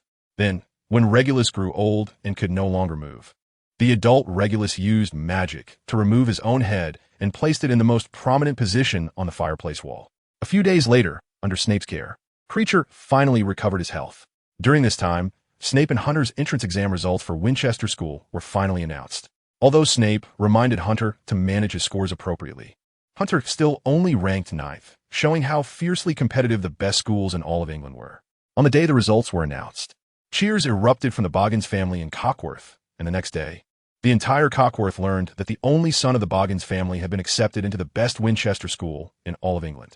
As for Snape, although he also got in, he only ranked 25th, which is considered above average at Winchester, but still quite good. On this day, Snape deliberately went to the tavern his father often visited and told his father about his entrance exam results. Old Snape was taken aback when he heard that his son had gotten into the best high school in all of England, and then he began to question whether Snape had cheated with magic. Of course not, father. Although I did use magic to create a doppelganger to take the exam, all the knowledge was my own. Huh, that's good then. The father and son shared this good news in the dilapidated pub in Cockworth. Old Snape, for once, only ordered a glass of water and smiled as he listened to Snape talk about the difficulty of the Winchester entrance exam. while he fished 3 oil-stained green notes from his pocket and handed them to Snape. 300 pounds, which could only be considered a drop in the bucket against the exorbitant tuition fees of Winchester School. But it was all the money that this poor father, who could only numb himself with cheap whiskey, could come up with. I know you have ways to get enough money. Otherwise, you wouldn't be able to take this ridiculously expensive aristocratic school exam. But you must take this money as your graduation gift. Thank you, Father. Snape rubbed the 3 notes in his hand, seemingly wanting to absorb the love from them. Then Snape and his father slowly sipped their water, staying in the dilapidated tavern in Cockworth until the next morning, when old Snape finally stood up, sprinkled some whiskey on himself, and pretended to be drunk as he left the bar first. Snape, after asking the pub owner for a glass of the whiskey his father often drank, took a sip and frowned. It was hard to imagine that he had been drinking such liquor for 10 years. I think so too. Although I sell this liquor, I'm also surprised that someone could drink it continuously for over 10 years. That'll be £1. This liquor actually sells for £1? You and that guy just ordered 2 glasses of water while I sat here all night. Can I make a little seating fee? After throwing £1 to the boss, Snape left the pub and used apparition to return to the cellar outside of Corkworth, preparing to use the cellar's key to return to the house he bought in Winchester. For convenience, Snape chose not to live on campus, but instead acquired a house in Winchester as a new base. Originally, Snape planned to invite Hunter to live with him, but after hearing that the guy's parents had already arranged for him to stay on campus, Snape had to give up on that idea. Fortunately, during class assignments, the two were placed in the same class and even sat next to each other, which was nice. By the time everything was settled in Winchester and classes officially began, Snape had already been attending classes at Hogwarts for more than half a month.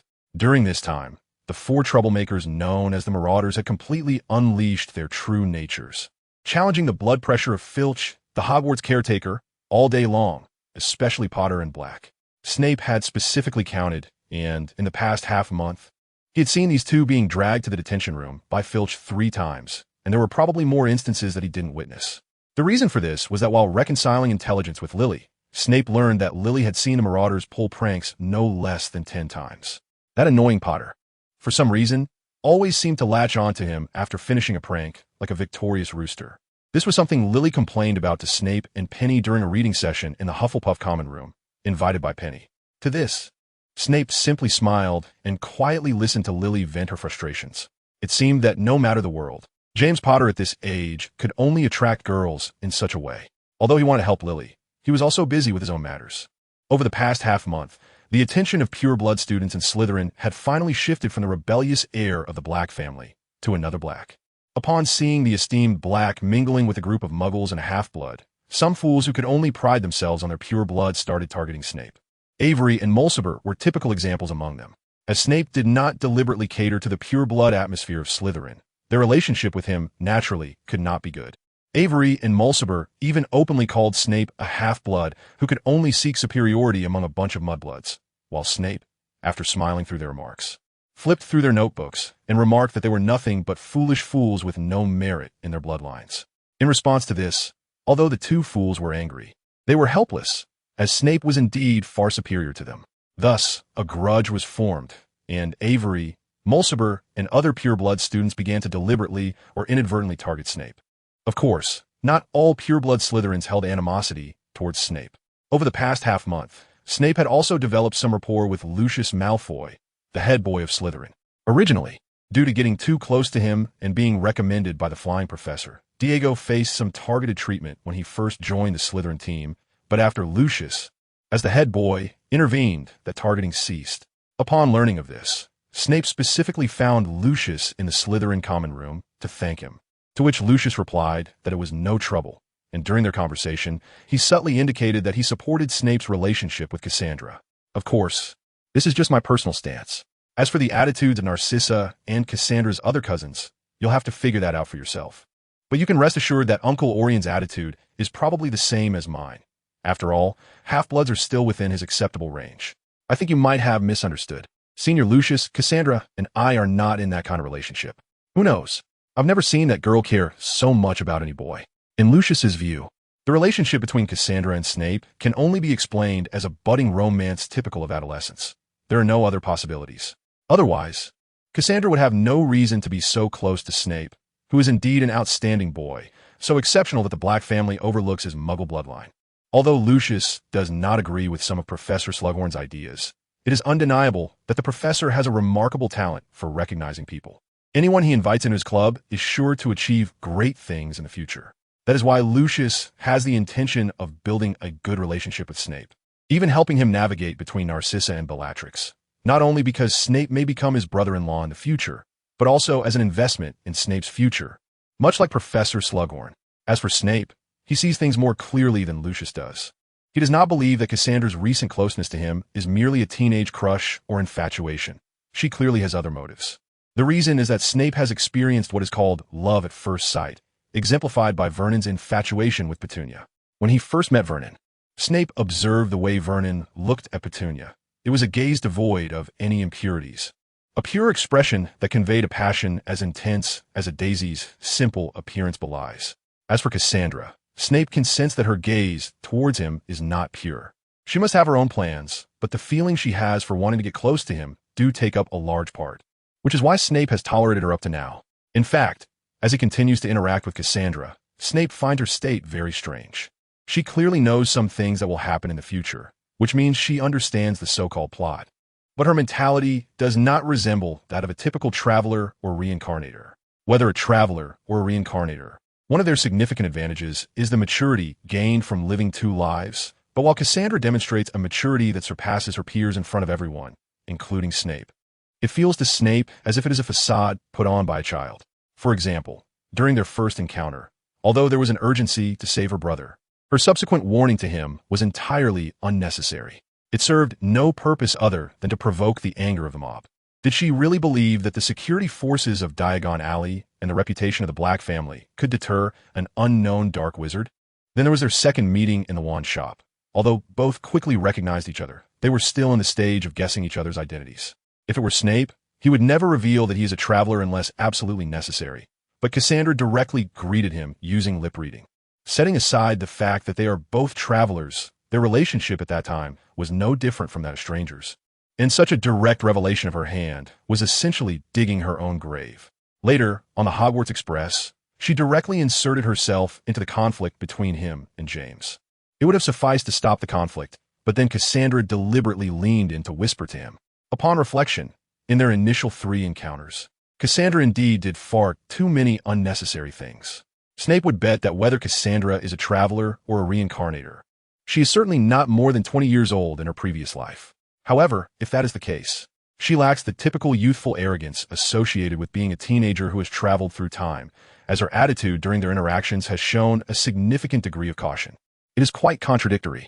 During a potions class, Snape, who had just brewed a pot of invigorating potion, rested his chin on one hand and stared blankly at the rows of cabinets in the classroom.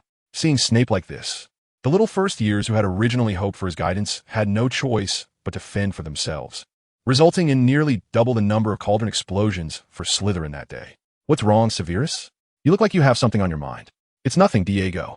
I was just thinking a new way to brew the invigorating potion. If this method is adopted, it could save 20% of the potion materials. But the efficacy would drop significantly, which is why I find it quite contradictory. Oh, that's quite profound.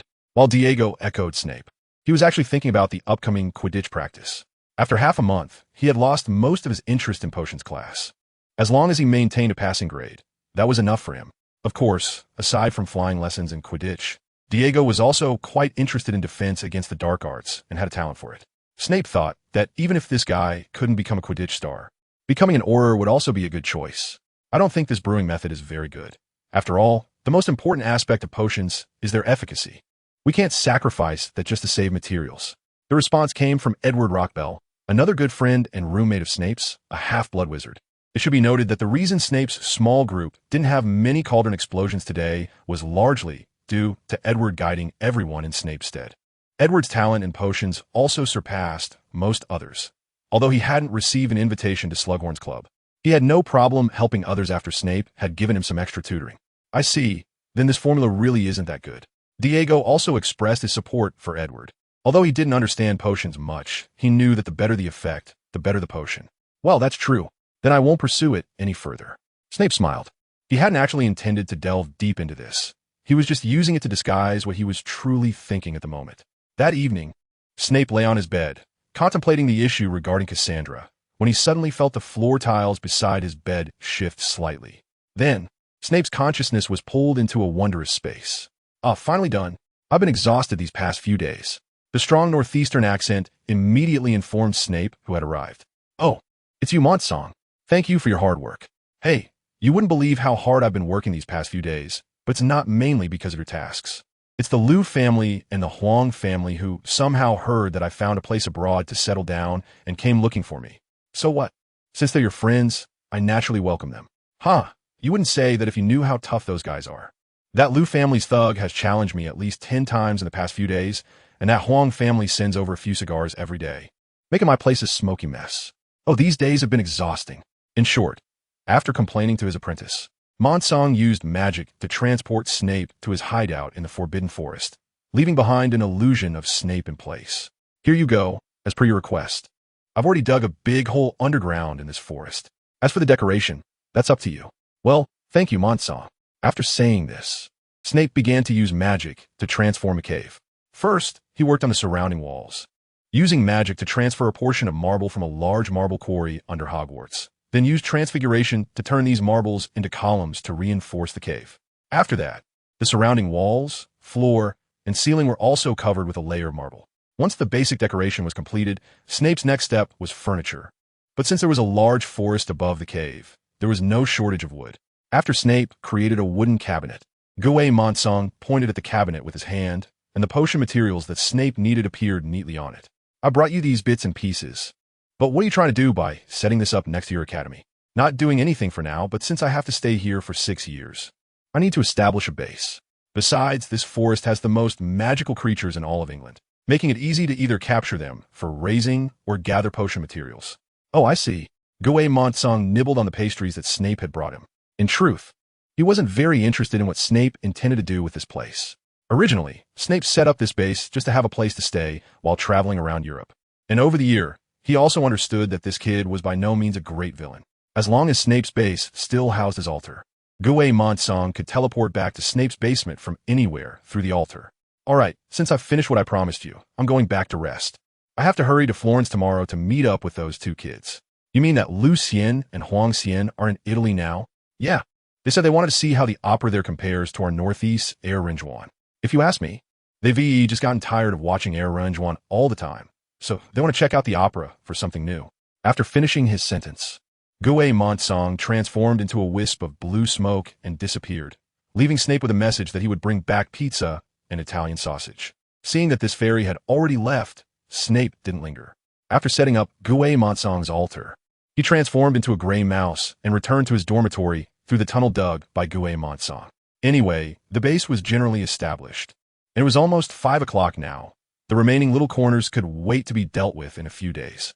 After returning to his own bed, Snape first set a magic spell to force himself awake at 7 o'clock, then lay down, covered himself with the quilt, and began to enter deep sleep.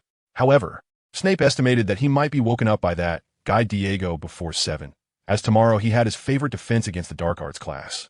While Snape was asleep, in the Slytherin girls' dormitory, Cassandra was leaning on her bed, sleepless throughout the night. Visual sharing. This was one of the abilities Cassandra possessed through multiple physical contacts. She could leave an imperceptible trace of magic within the recipient's body and then share vision with them. This was also why, earlier on the train and in the common room, Cassandra had deliberately engaged in extra physical contact with Snape. Originally, Cassandra just wanted to leave a safeguard in case Sirius and the others provoked Snape into causing irreparable consequences while she was away. But she did not expect to witness such a scene. She was surprised to see such a thing, a talking mouse that could cast spells and transform into a human shape. A magical creature she had never heard of. Was this your trump card, Severus? No, even without that mouse. Just the ability to transform a crude burrow into a magnificent palace overnight, along with the power of an animagus, was enough to show that Severus' strength, even if not on par with Dumbledore, and that person was probably not far off. Facing such an opponent, Sirius and the others had no chance of winning. If Snape were a bit harsher, destroying the Potter and Black families wouldn't be impossible. That fool Sirius, despite all my efforts to change your life's trajectory, you still ended up mingling with the Potters. Don't you realize that doing so will only bring calamity to our family? Cassandra sighed on her bed. This was not the first time she felt resentment towards her brother. And the reason was simple. Sirius was the culprit that led to the Black family's extinction in the future.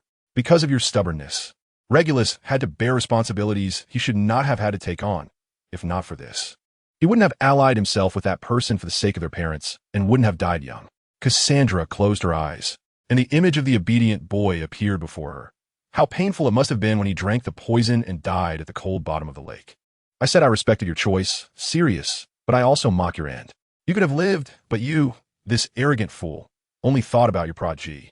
You placed your safety, the responsibilities of the Order of the Phoenix, and everything else behind that guy named Harry Potter. And, in the end, your arrogance led to your ridiculous death. If previously, Cassandra had leaned towards Sirius out of the bond of kinship. Then, after half a month of Sirius's antics with the Marauders, and witnessing Snape's strength tonight, she had decided to give up on saving Sirius. Before this, Cassandra had been trying her best to alter Sirius's fate, constantly mediating between him and their parents, attempting to downplay his rebellion against them and the Black family. She had even said more than once in front of Sirius, Sirius, if you disagree with the Black family's ideals, then you can take over as the head of the family and change it yourself. But all of Cassandra's efforts over the years were rendered moot with the Sorting Hat's declaration of Gryffindor. Sirius ultimately walked the same path as before, and he was even unwilling to try to change the Black family, as she suggested. And now, he had brought upon the Black family an enemy comparable to that person.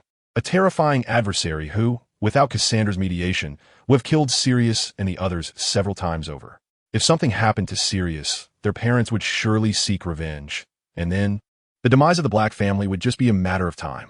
Although Cassandra had tried her best to improve her relationship with Snape to protect the Black family, no one could understand her, nor comprehend the terrifying enemy she was dealing with. Cassandra buried her head in her knees. She no longer knew what to do. Despite feeling exhausted with the current situation, Cassandra knew there was a way to break the deadlock. First, the only direct conflict between the Black family and Snape was her brother Sirius, regarding the impressions of the other members of the Black family on Snape. Cassandra had once subtly inquired about it and received answers from him. First, regarding her parents, Snape expressed indifference towards them, although he disagreed with their pure-blood ideology. That was all there was to it. When it comes to his younger brother, Regulus, Snape paused for a moment before saying that he didn't know much about Regulus, but he admired Regulus's willingness to die for the sake of protection. He truly represents the pure-blood spirit of the Black family, were Snape's exact words. This suggests that Snape harbors a certain potential fondness for his younger brother, even to the point of respecting Regulus. Therefore, when the time comes for Cassandra to ask him to help save Regulus's fate, Snape is likely to agree. With his assistance, Cassandra believed she can certainly change Regulus's destiny. After all, he had also changed the fate of that girl named Penny, hadn't he? If that's the case, then he should be able to alter Regulus's fate as well. As for her other brother, Cassandra has already half given up on him.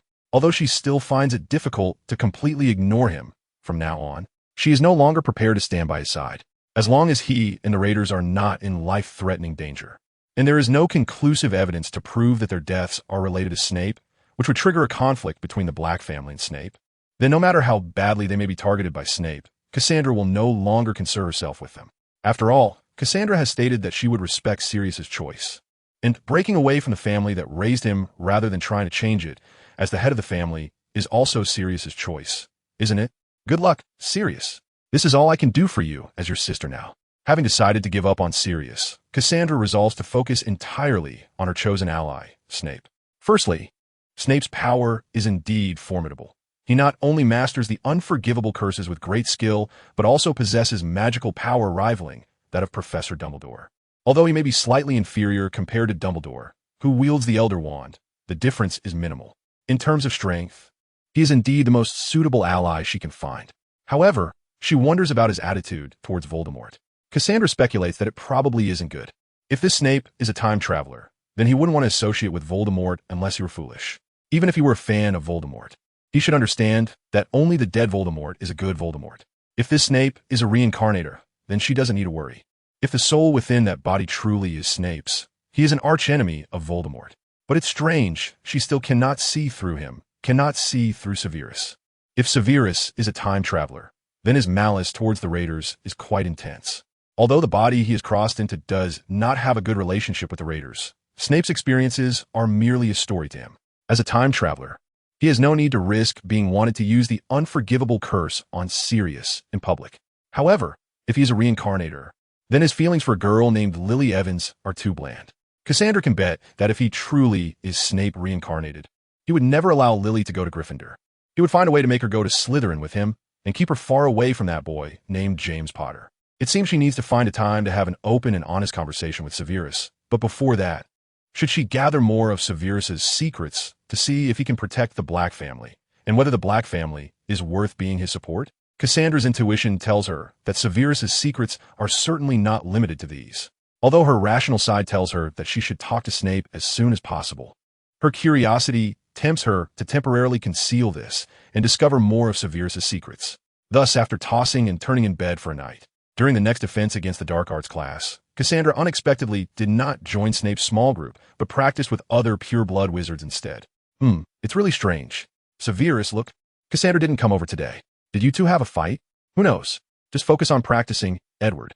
In response to the repeated inquiries from his group members, Snape merely deflected them, as he genuinely did not know why Cassandra suddenly kept her distance. Could it be that she realized her goal was unattainable? After finishing the defense against the dark arts class with such questions in mind, Snape was about to head to the Great Hall for a meal when Cassandra suddenly called out to him. Can you come with me, Severus? Just the two of us. What do you want, Cassandra? There are some things I think we need to discuss openly. Although somewhat perplexed, Snape felt Cassandra likely want to talk about matters related to time travel, so he followed her to a secluded room in Hogwarts.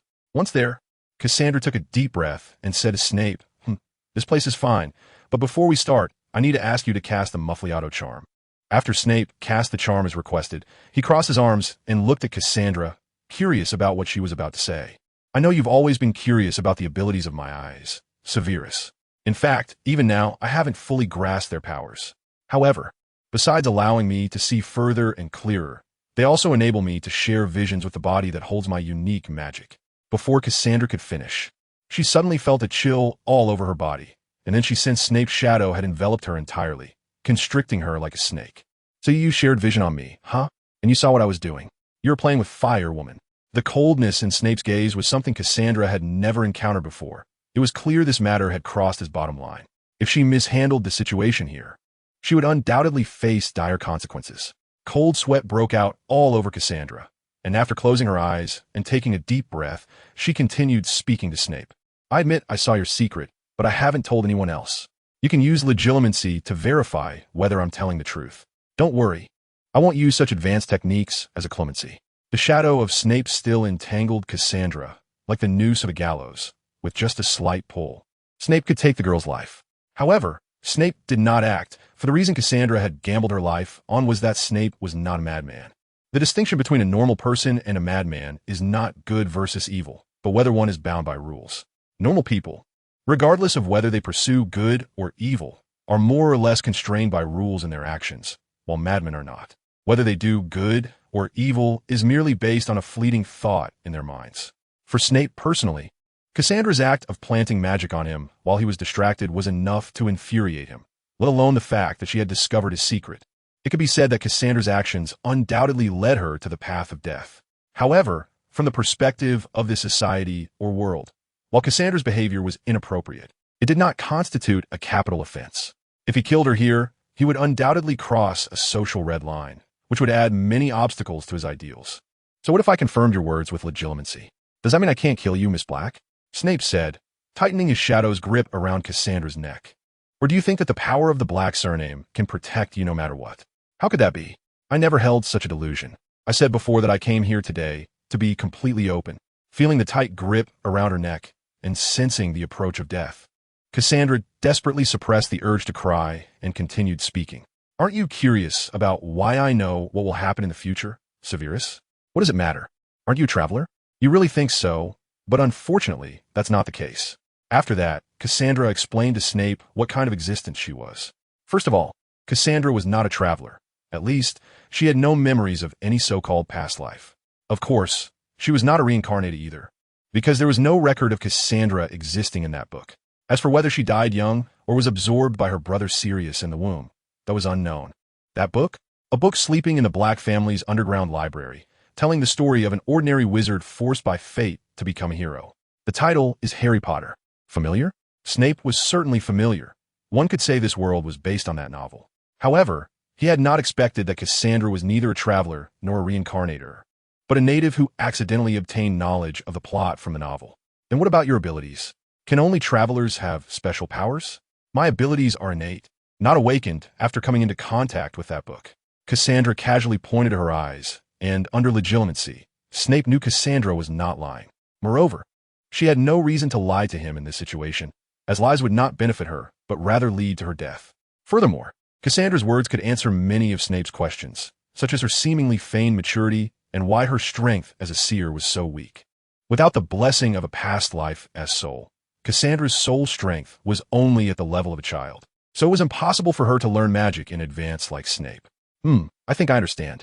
However, I still have some questions that need your answers, such as how you know about travelers and reincarnators. It's because of these eyes of mine. As I said before, these eyes allow me to see more than ordinary people. For example, the author of that handwritten book, Alexander Nebleton, left a message with magic.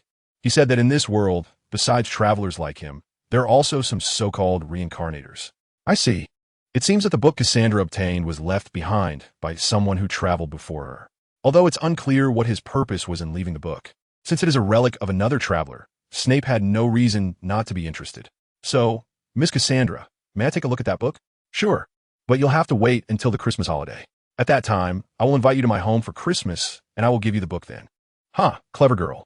This way, at least until I get that book, you are safe. Snape smiled, then withdrew the shadow from around Cassandra and magically pulled over 2 stools for himself and her. After sitting down, Snape examined the girl in front of him, who was gasping for breath after surviving. So what is your purpose? You wouldn't choose to reveal so many secrets just to protect Sirius Black, would you? It seems you two really have a deep sibling bond. I just wonder if that big dog, who can only see the brotherhood between himself and the plunderer, has noticed the sacrifices his sister has made for him. I think you misunderstood. I'm not revealing so many secrets to protect Sirius. Rather, I'd already given up on him completely when he ignored my advice and insisted on walking a path that would sever ties with the family. Oh, he could have chosen the path of becoming the next head of the family and changing our family, but he chose a path that would lead to mutual destruction with the family. Snape quietly listened to Cassandra complain about her brother. As she became more animated, the girl who had just been trying to negotiate with him seemed to have accumulated a lot of pressure during this time.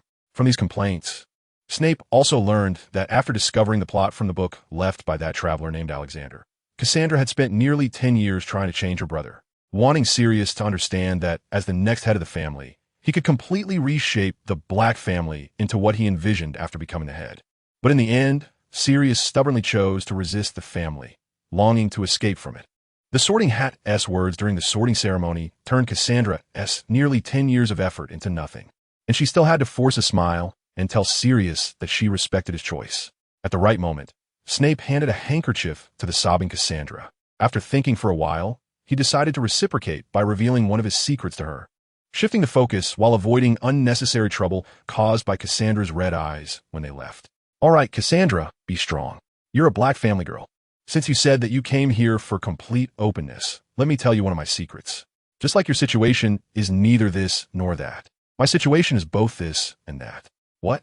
I am both a traveler and a reincarnator, a Chinese wizard named Li Yaming, and also the severest Snape you see in that book. To be honest, even Snape himself didn't know what he had become. In most of his memories, he was Li Yaming, a small sorcerer who inherited the folk magic of the Celestial Empire. Folk magic has always emphasized no taboos. So while his lineage could trace back 10 generations to the authentic sect of Mao Shan, by his generation, many of those rules had long since faded. Besides helping people with feng shui and choosing burial sites, tasks like exorcising corpses or casting curses were also fair game for him and his fellow disciples, as long as the pay was sufficient. However, jobs like casting curses required understanding the situation, ensuring that the employer's adversaries were the ones who initiated the curse before they would take the job. The reason Snape died in his past life was because he took on the job of lifting a curse, ultimately dying in a duel of curses, outmatched. Initially, the jumping corpse he was dealing with was challenging, but Snape believed he could handle it with his skills. What he didn't expect was that after he fought off the jumping corpse, his opponent immediately used the red and white double evil. However, this was also due to Snape's failure to investigate properly. The fact that the other party was willing to use such a severe curse indicated a deep-seated enmity between the two families. After all, this curse essentially exchanged life for life, and in his final moments, Snape could feel that his opponent had already passed away. Then Snape lost consciousness, and after a period of muddled confusion, he was reborn into his current body. However, whether it was due to the excess of negative karma from his past life, or because his reincarnation didn't follow the proper process, Snape made a mistake in this rebirth, resulting in him being stuffed into the same body as another soul. As for that other soul, it was of course Snape, not him, but the real Severus Snape, who had been killed by Voldemort using the great serpent Nagini, and was reborn back into his infant years. From the moment he was born until he was 1 year old, Taming and Snape were constantly vying for control of the body. Snape was indeed a powerful dark wizard, but in terms of soul strength, the two were not vastly different. Ultimately, after a year of life and death struggles, the two souls did not split into two separate personalities, but instead melded together to create a brand new individual. This is me now. Snape continued to recount this fantastical tale, which also explained why he was behaving so strangely. His disdain for James Potter and Sirius Black was genuine, and his feelings for Lily Evans were real, stemming from the indelible love buried deep within the original Snape's soul. However, Taming's part of the soul diluted that love. To be precise, Snape loved all of Lily, but Taming found it difficult to develop feelings beyond friendship for a young girl. Can you believe it? If it weren't for me holding him back, that guy would have rushed up to Lily the moment he saw her and hugged her tightly. In the beginning, that introverted person never liked socializing, so I was basically the one who always stepped in. But that was in the past. Now, we no longer distinguish between each other. Snape continued to speak casually, as if it were something that happened to someone else. Cassandra had stopped sobbing, sitting quietly in her chair, listening to Snape explain how he came to be who he is now. She had already guessed why Snape suddenly revealed these secrets to her. Generally speaking, such matters are secrets that one hides deep within their heart, not letting anyone know. Yet Snape was speaking so easily in front of her, which only left one possibility. He had already decided how to deal with her. Well, since we have both exchanged secrets, it's time to discuss how to deal with you, dear Miss Cassandra. Snape took out a rectangular piece of purple paper covered in runes and powerful magic that Cassandra had never seen before, drawn with red mercurial sulfur, as if he were chatting with a friend. Sigh, even for me now, refining a purple talisman is extremely difficult. I didn't expect to use it on you, Snape said, placing the talisman directly on the spiritual altar in Cassandra's mind. The tangible purple talisman quickly disintegrated upon contact with Cassandra's body, transforming into countless light points that merged into her. Rest assured, this talisman is not harmful. You can think of it as a devil's contract. The Great Binding Talisman. This is the name Snape used for this talisman. Unlike other purple talismans, it cannot summon lightning to attack enemies or protect the body from disasters, making it somewhat useless. However, once used, this talisman can create a binding that involves causality on the target, the content of which is decided by both the caster and the recipient. If the recipient violates the terms of the binding, they will be erased by the laws of causality.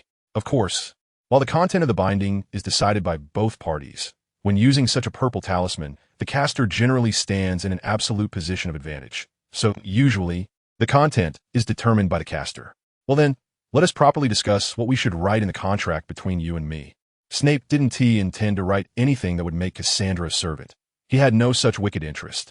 He simply wanted Cassandra to keep today as conversation confidential and not use the magic in her eyes on him without his permission. However, it seemed the other party misunderstood his intention for taking out the purple talisman. I, Cassandra Vega Black, hereby swear in the presence of the dark wizard Madame Morgan that from now on, my body and soul will belong to Severus Snape as his most loyal servant, never to betray him. Snape watched as she directly said a bunch of words about servitude before he even had time to react.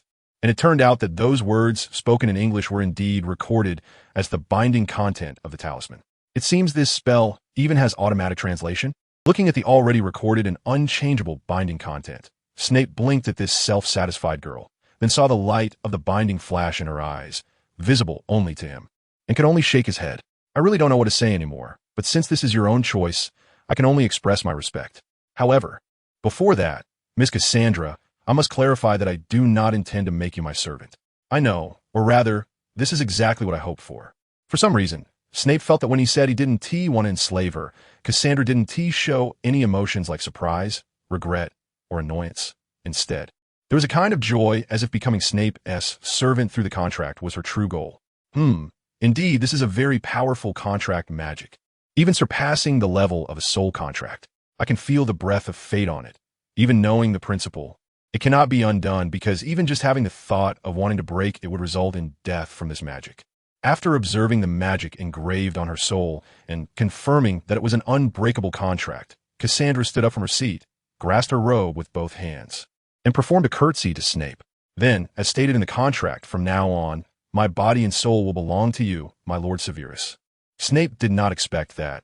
Despite just being forced to sign a contract of eternal servitude, Cassandra's tone showed no hint of negative emotion, as if she willingly accepted everything he had done to her.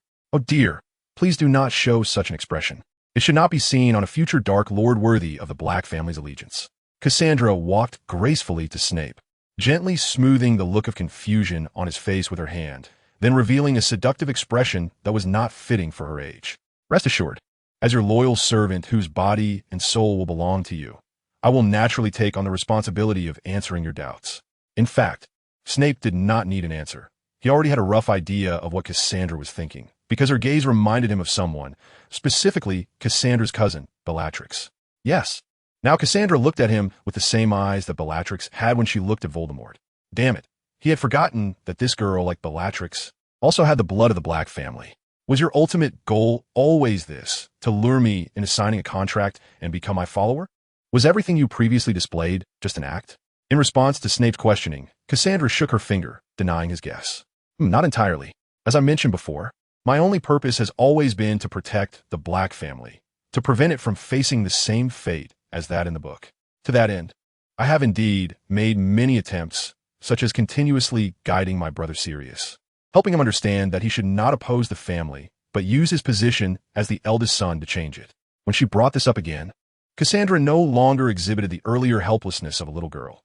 Instead, she displayed an air of regretful ease. So, aside from that, you also made other attempts, right? Like with Regulus? Yes. After all, compared to the overly stubborn and inflexible Sirius, Regulus is much more adaptable, and he also has the desire to change the Black family. Because of Creature? Because of Creature. To him, Creature is like the old servant of the house, an elder who watched him grow up. While this may drive our parents crazy, to Regulus, Creature is like a grandfather. I can understand. Although he had hardly seen Regulus, Snape could tell from the interactions in the book that their relationship was far from a simple master-servant dynamic. If Snape were to evaluate it, their relationship would be akin to that of Bruce Wayne and Alfred Pennyworth. I understand the efforts you've made, Cassandra, but you should know that this is not what I find most puzzling. I know. How should I put it?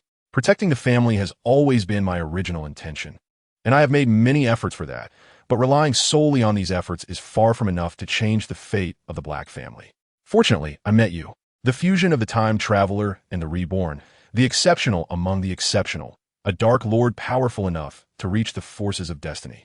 If possible, please do not refer to me as a Dark Lord, Miss Cassandra. Oh, I am very sorry, my Lord Severus.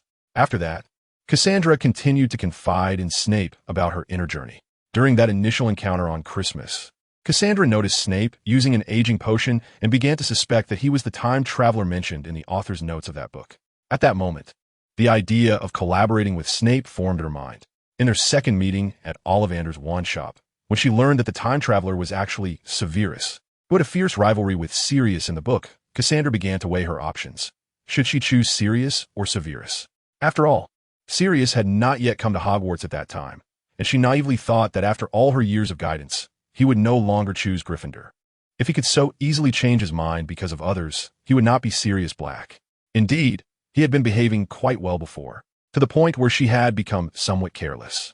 During their third encounter at the Hogwarts station, since it was before the sorting began, Cassandra's heart still leaned towards trying to resolve the conflict between Snape and Sirius, as both sides were not easily dispensable in her eyes. Her internal balance was still in a state of equilibrium. However, when the sorting hat announced that Sirius belonged to Gryffindor, that balance was disrupted.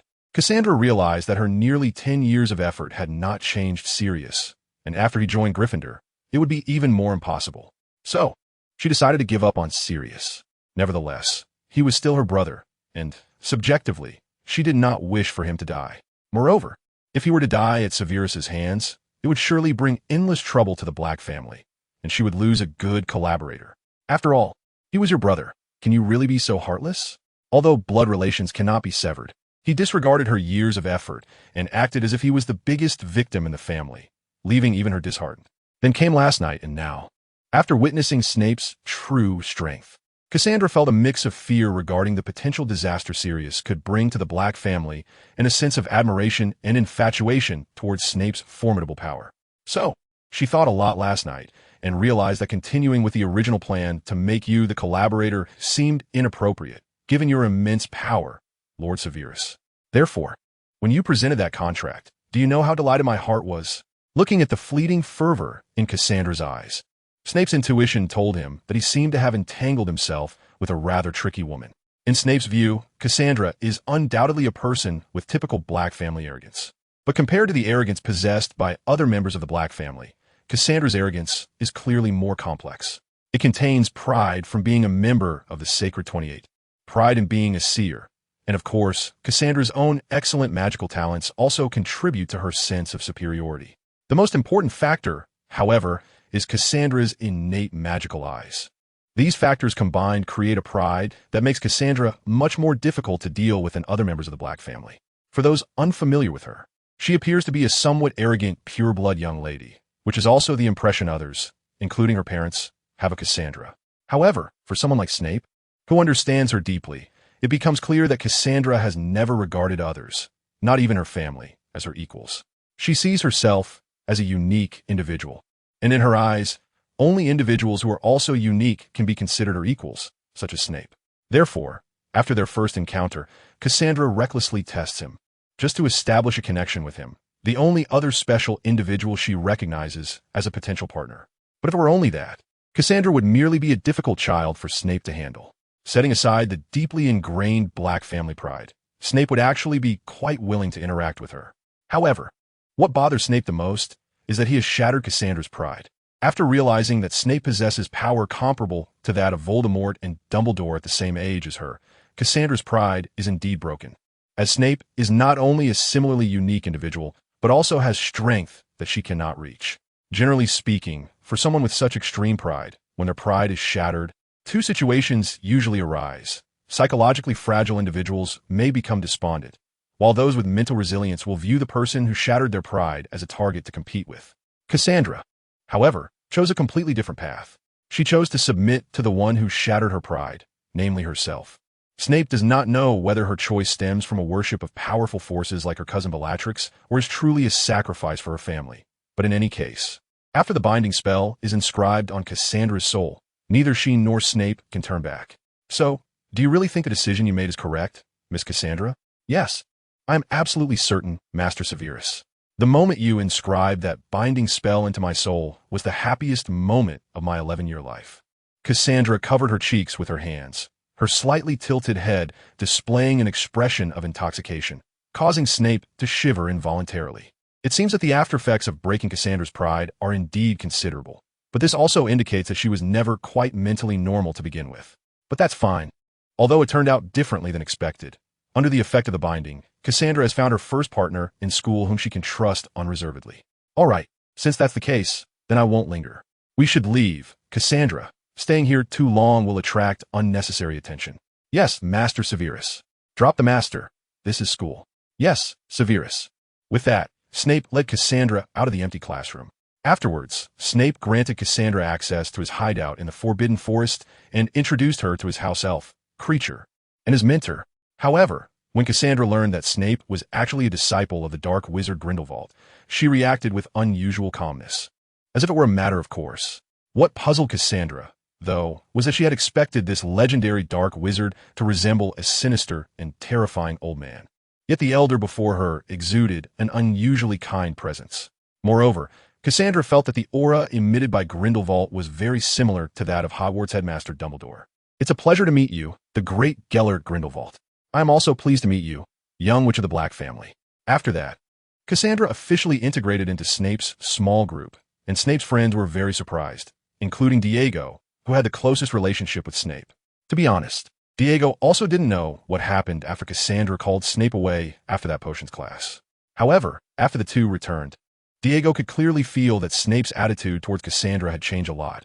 It should be said that Snape no longer treated Cassandra with such distance. Although confused, Diego thought this was not a bad thing. All along, due to Cassandra's pureblood status and Snape's aloofness towards her. Even though Cassandra was not as arrogant as some other purebloods, the others in the small group still kept their distance from her. But now, since Snape had accepted Cassandra, there was no longer any reason for the others in the group to distance themselves from her. Even in the strongly pureblood supremacist Slytherin, it was impossible to instill its pureblood ideology into first-year students in just 1 month. Moreover, excluding some pure-blooded young ladies' bad tempers, Cassandra actually gave him a good impression. So the others, including Diego, were willing to be friends with her. So what exactly happened between you and Cassandra that day? And why did you stop being distant from her in less than an hour? That day was the last weekend before Halloween. And after finishing observing the Slytherin Quidditch team's training, Diego asked Snape, who was sitting opposite him and revising his potions notes, while they were having dinner in the Great Hall. "Oh, that? We just had a straightforward talk and found out that we had misunderstood each other. After that, it just became like this. Because it involved too many secrets, Snape could only pick some minor details to tell Diego. But this approach obviously led to misunderstandings on Diego's part. So that's how it is, I thought so. But Severus, it's good that the misunderstanding between you and her is resolved. After all, although her brother is not a good person, she is herself. And her brother is her brother. You can't hate her just because you dislike her brother. I suppose you're right. I knew it. Oomph." A cold snort filled with obvious anger made both Snape and Diego turn their heads towards the source of the sound. And then they saw the person they were discussing, Cassandra's brother, who was looking over with his 3 friends at the Gryffindor table, appearing quite disheveled. "So it's you guys. Did you just get out of detention?" Looking at the disheveled James Potter and Sirius Black, Diego sarcastically remarked without holding back. His relationship with this group of Gryffindor troublemakers had already become quite antagonistic. The reason for this, besides being Snape's friend, was also due to the somewhat loose-lipped Professor Quirrell. As a fervent Quidditch enthusiast, Professor Quirrell had always enjoyed discovering children with Quidditch talent in his classes and recommending them to their house teams. Of course, these first-year students could not participate in matches until they passed their flying class exams. They could only join in some regular training with the house teams. Nevertheless, this was still quite an honor. As a former England chaser, Professor Quirrell's standards were quite high. So far, the only students who had been recognized and recommended by Professor Quirrell, besides Gryffindor's James Potter, were him, Diego Messi. Diego's selection to the house team as a first-year student naturally caused quite a stir, especially since his Muggle background made some of the older pure-blood players resentful. Diego's experience on the team was undoubtedly much tougher than James's. However, Diego used his unmatched Quidditch talent and effort, which was several times greater than others, to earn the official acceptance of the Slytherin team members in just over 2 months. An all-around Quidditch player. This was the evaluation given to Diego by the Slytherin captain 3 weeks after he joined the team training. He even believed that once Diego entered his 2nd year and officially joined the team, Slytherin would have a great chance of sweeping the Quidditch trophies for the next 4 years at Hogwarts. Snape did not know how talented Diego was in Quidditch, but he understood during their initial practice that Diego could almost excel in any position on the field, and he did well, though he was most suited for the attacking positions of chaser and seeker. Did you know? In that inter-team practice match, I played as a chaser, and by the time the captain called a stop, I had already scored 270 points, almost earning 2 golden snitch points. Then the captain's evaluation of me was that I was a feathered serpent on the Quidditch field. I must say, when Snape first heard this comparison to a black mamba on the field, he found it somewhat amusing, but from another perspective. It was also a recognition of Diego's Quidditch skills by his teammates. Naturally, a sport like Quidditch that garnered so much attention would become a hot topic at school. And those 2 first-year students who were exceptionally recommended to the team by the flying professor were naturally subject to discussion. Some well-meaning individuals even gave Diego and James nicknames, Slytherin's Feathered Serpent and Gryffindor's Griffin. This marked the beginning of direct conflict between Diego and James. Initially, when James received Professor Quirrell's recommendation, he felt a bit pleased with himself, but he did not expect someone else in Slytherin to also receive the professor's recommendation, and that this person was the sidekick of that sniveling brat. What made James even more annoyed was that others actually compared him to himself. Gryffindor versus Slytherin, Griffin versus Feathered Serpent. Those Slytherin guys actually had the audacity to claim they would sweep the Quidditch trophies for the next 4 years. Ridiculous. With me, James, around, how could I let the trophy be handed over to Slytherin? Holding such thoughts, the conflict between their chasers and Snape officially transformed into a conflict between the chasers, Snape, and Diego.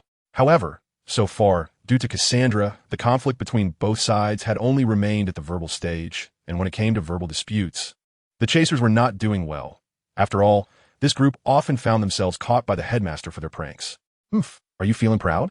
When the time comes for the match, those people will know that the feathered serpent can't possibly beat the griffin. Is that so? However, in my opinion, if the griffin really fights against the feathered serpent, the outcome is still uncertain. At this moment, it was not Diago speaking, nor Snape, but Edward. After seeing this group of Gryffindors start targeting the others in the group, Edward and the others no longer cared about Snape's earlier words about not wanting to get them involved in conflicts and began to stand up for Snape when the Chasers came to pick a fight. Edward even imitated the Chasers and gave their group a name called the Clock Tower. But he was somewhat confused when he told Snape about this cool name he had thought up all night, as Snape nearly choked on his morning tea. Severus, what's wrong with you? No, nothing, just drank a bit too fast and choked. But, Ed, are you serious about this name? Of course I'm serious. I named it after the landmark Big Ben built during the reign of Edward I. What's wrong, Sepher? Do you think there's an issue with this name? No. I just have a hunch that our organization might grow into a monster capable of standing up to the magical court. What are you talking about? But joking aside, from Edward's perspective, Snape is quite invested in this organization they've named the Clock Tower. He even specially crafted a set of magical tools to distribute to the other members of the Clock Tower. This set of magical tools usually looks like a silver bracelet in the shape of a serpent forming an infinite loop, but when infused with magic.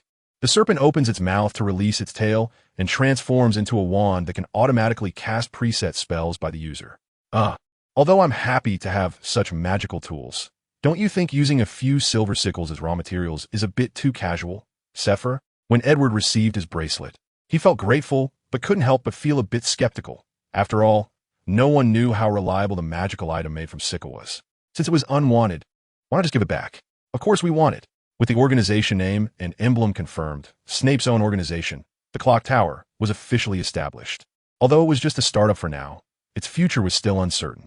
Meanwhile, Edward and Snape's last roommate, Weber, who was also a member of the Clock Tower, approached Snape from behind and confronted James and the others at the Gryffindor table. The tense standoff between the Raiders and the Clock Tower quickly attracted the attention of students coming to dine in the Hogwarts Great Hall and to the upperclassmen. This confrontation appeared quite comical. On the Gryffindor side, at the front stood two pure-blood wizards from the Black and Potter families, undoubtedly the core of the Raiders. And their main targets were Severus Snape, a half-blood, and Diago Alley, a wizard of unknown origin raised in a Muggle orphanage. This was the most ridiculous aspect of the conflict. The backgrounds of the four at the center of the standoff and their respective houses could give the impression that the Sorting Hat had mistakenly sorted them into the wrong schools. Of course, this was merely a thought from those students who didn't know much about Snape and Diago. In reality, those who had met Snape in the Snot Club and had conversations with him understood how ambitious this first-year half-blood wizard was. While members of the Slytherin Quidditch team had noticed Diago's inherent thirst for victory during their interactions. On the other side, James Potter and Sirius Black, along with their Raiders, were well known in the school, mostly for their bad reputation. Having only been at school for less than 2 months, they were already on the blacklist of the caretaker, Filch. It could be said that these four troublemakers single-handedly lowered Gryffindor's standing in Filch's eyes, proving that those who completely disregarded the meaning of being well-behaved were indeed the most suitable for Gryffindor. What's wrong, Snotty? Do you think we're afraid just because you've gathered a bunch of misfits? You better rein in your hostility, Dogman. And speaking of misfits, aren't you guys more like a bunch of misfits who get detention every few days? I can't be bothered to argue with you. Seeing that there was no advantage to be gained in the argument, and realizing they had just come out of detention and were a bit hungry, Sirius and the others decided to temporarily lower their flags and wait until they were full before resuming the fight. After they got their meals, Lily happened to arrive at the dining hall with Penny. After getting her food, Lily nodded at Snape and then sat down at the Gryffindor table. Upon seeing Lily sit down, James, who was already halfway through his meal, immediately approached her with his plate. Oh, what a coincidence. Are you here for a meal too? I don't think we're that familiar, Potter. Although Lily had put him in his place, James didn't react explosively like he did when encountering Diago. Instead, he sulkily looked down and munched on his bread, while Sirius and the others were relatively polite to Lily out of respect for James. Lily didn't have a good impression of these guys. Her 2 months in Gryffindor had already given her a sense of belonging to her house. And for these boys who were constantly causing trouble and bringing shame to the house, not directly asking them to leave was already Lily's greatest courtesy. At the Hufflepuff table, Penny, who also wasn't qualified to go to Hogsmeade yet, was discussing with her dorm mates about going to Professor Sprout's greenhouse to pick some fresh yerba mate leaves to brew mate tea. And then Penny walked over to the Slytherin table to invite Snape. Hey, Severus, we're planning to brew some mate tea for afternoon tea later. Do you want to join us? Mate tea? Although Snape preferred Chinese teas like Tiguanyin and Dahongpo due to his past life, he didn't tea-mind other teas. And since Diego loved mate tea, Snape had learned how to brew it over time. Sound great. Diego, do you want to join us too? Of course. Fresh mate tea with Argentine muffins for afternoon tea is a supreme pleasure in life. Then it's settled. Penny, can we add a few more people? Of course. Since Penny and her friends usually had afternoon tea in the Hufflepuff common room, which was inaccessible to students without Hufflepuff members, if Snape wanted to bring others, he needed to get Penny's consent first. Oh, are you discussing afternoon tea, Severus? Can I join you? At that moment, Cassandra also arrived at the Hogwarts Great Hall and naturally sat down with her food next to Snape. I don't mind, but you should ask Penny's opinion. Of course. So, Penny, can I come to your tea party? Of course, Viga. I'd be happy to have you join us. Penny readily agreed to Cassandra's request. In fact, this wasn't Cassandra's first time attending their afternoon tea. Although Penny felt something was off between her and her sister the first time Cassandra came over. After more interactions, they had become good friends who could call each other by their names. Sirius, who was chatting with James, looked up at the Slytherin table with a complex expression as he observed his sister. Cassandra merely glanced at him before turning back to chat and laugh with Snape. Seeing his sister ignore him like that made Sirius angry, but he also pondered why his sister had changed so much. Why had Cassandra become like this? Did that snotty do something to her? In recent days, Sirius had suddenly noticed that his sister had distanced herself from him. Previously, even when he defied their parents' wishes by entering Gryffindor, Cassandra's relationship with him remained unchanged. She and Andromeda were the only two in the family who supported his decision. However, after October began, Cassandra suddenly became distant. Sirius initially thought Snape had said something bad about him to her, but when he confronted Cassandra, she looked at him sternly and said, rather than suspecting others here, why not reflect on yourself, Sirius? As the eldest son of the Black family, do you think the ridiculous things you've done with the Potter boy since school started are not bringing shame to the family? What is wrong with you, Cassandra? Didn't you say you would respect my decision? Yes, I did say I would respect your decision to join Gryffindor, but that was under the condition that your actions wouldn't bring shame to the family. I'd already written to our parents saying that even if you were in Gryffindor, you would still be a pride of the Blacks. But look at what you've done, getting detention every few days. That day, Sirius had a big fight with Cassandra, and the sibling pair has been in a cold war ever since. This all happened after Cassandra's relationship with Snape improved. So Sirius blamed all of his sister's changes on Snape.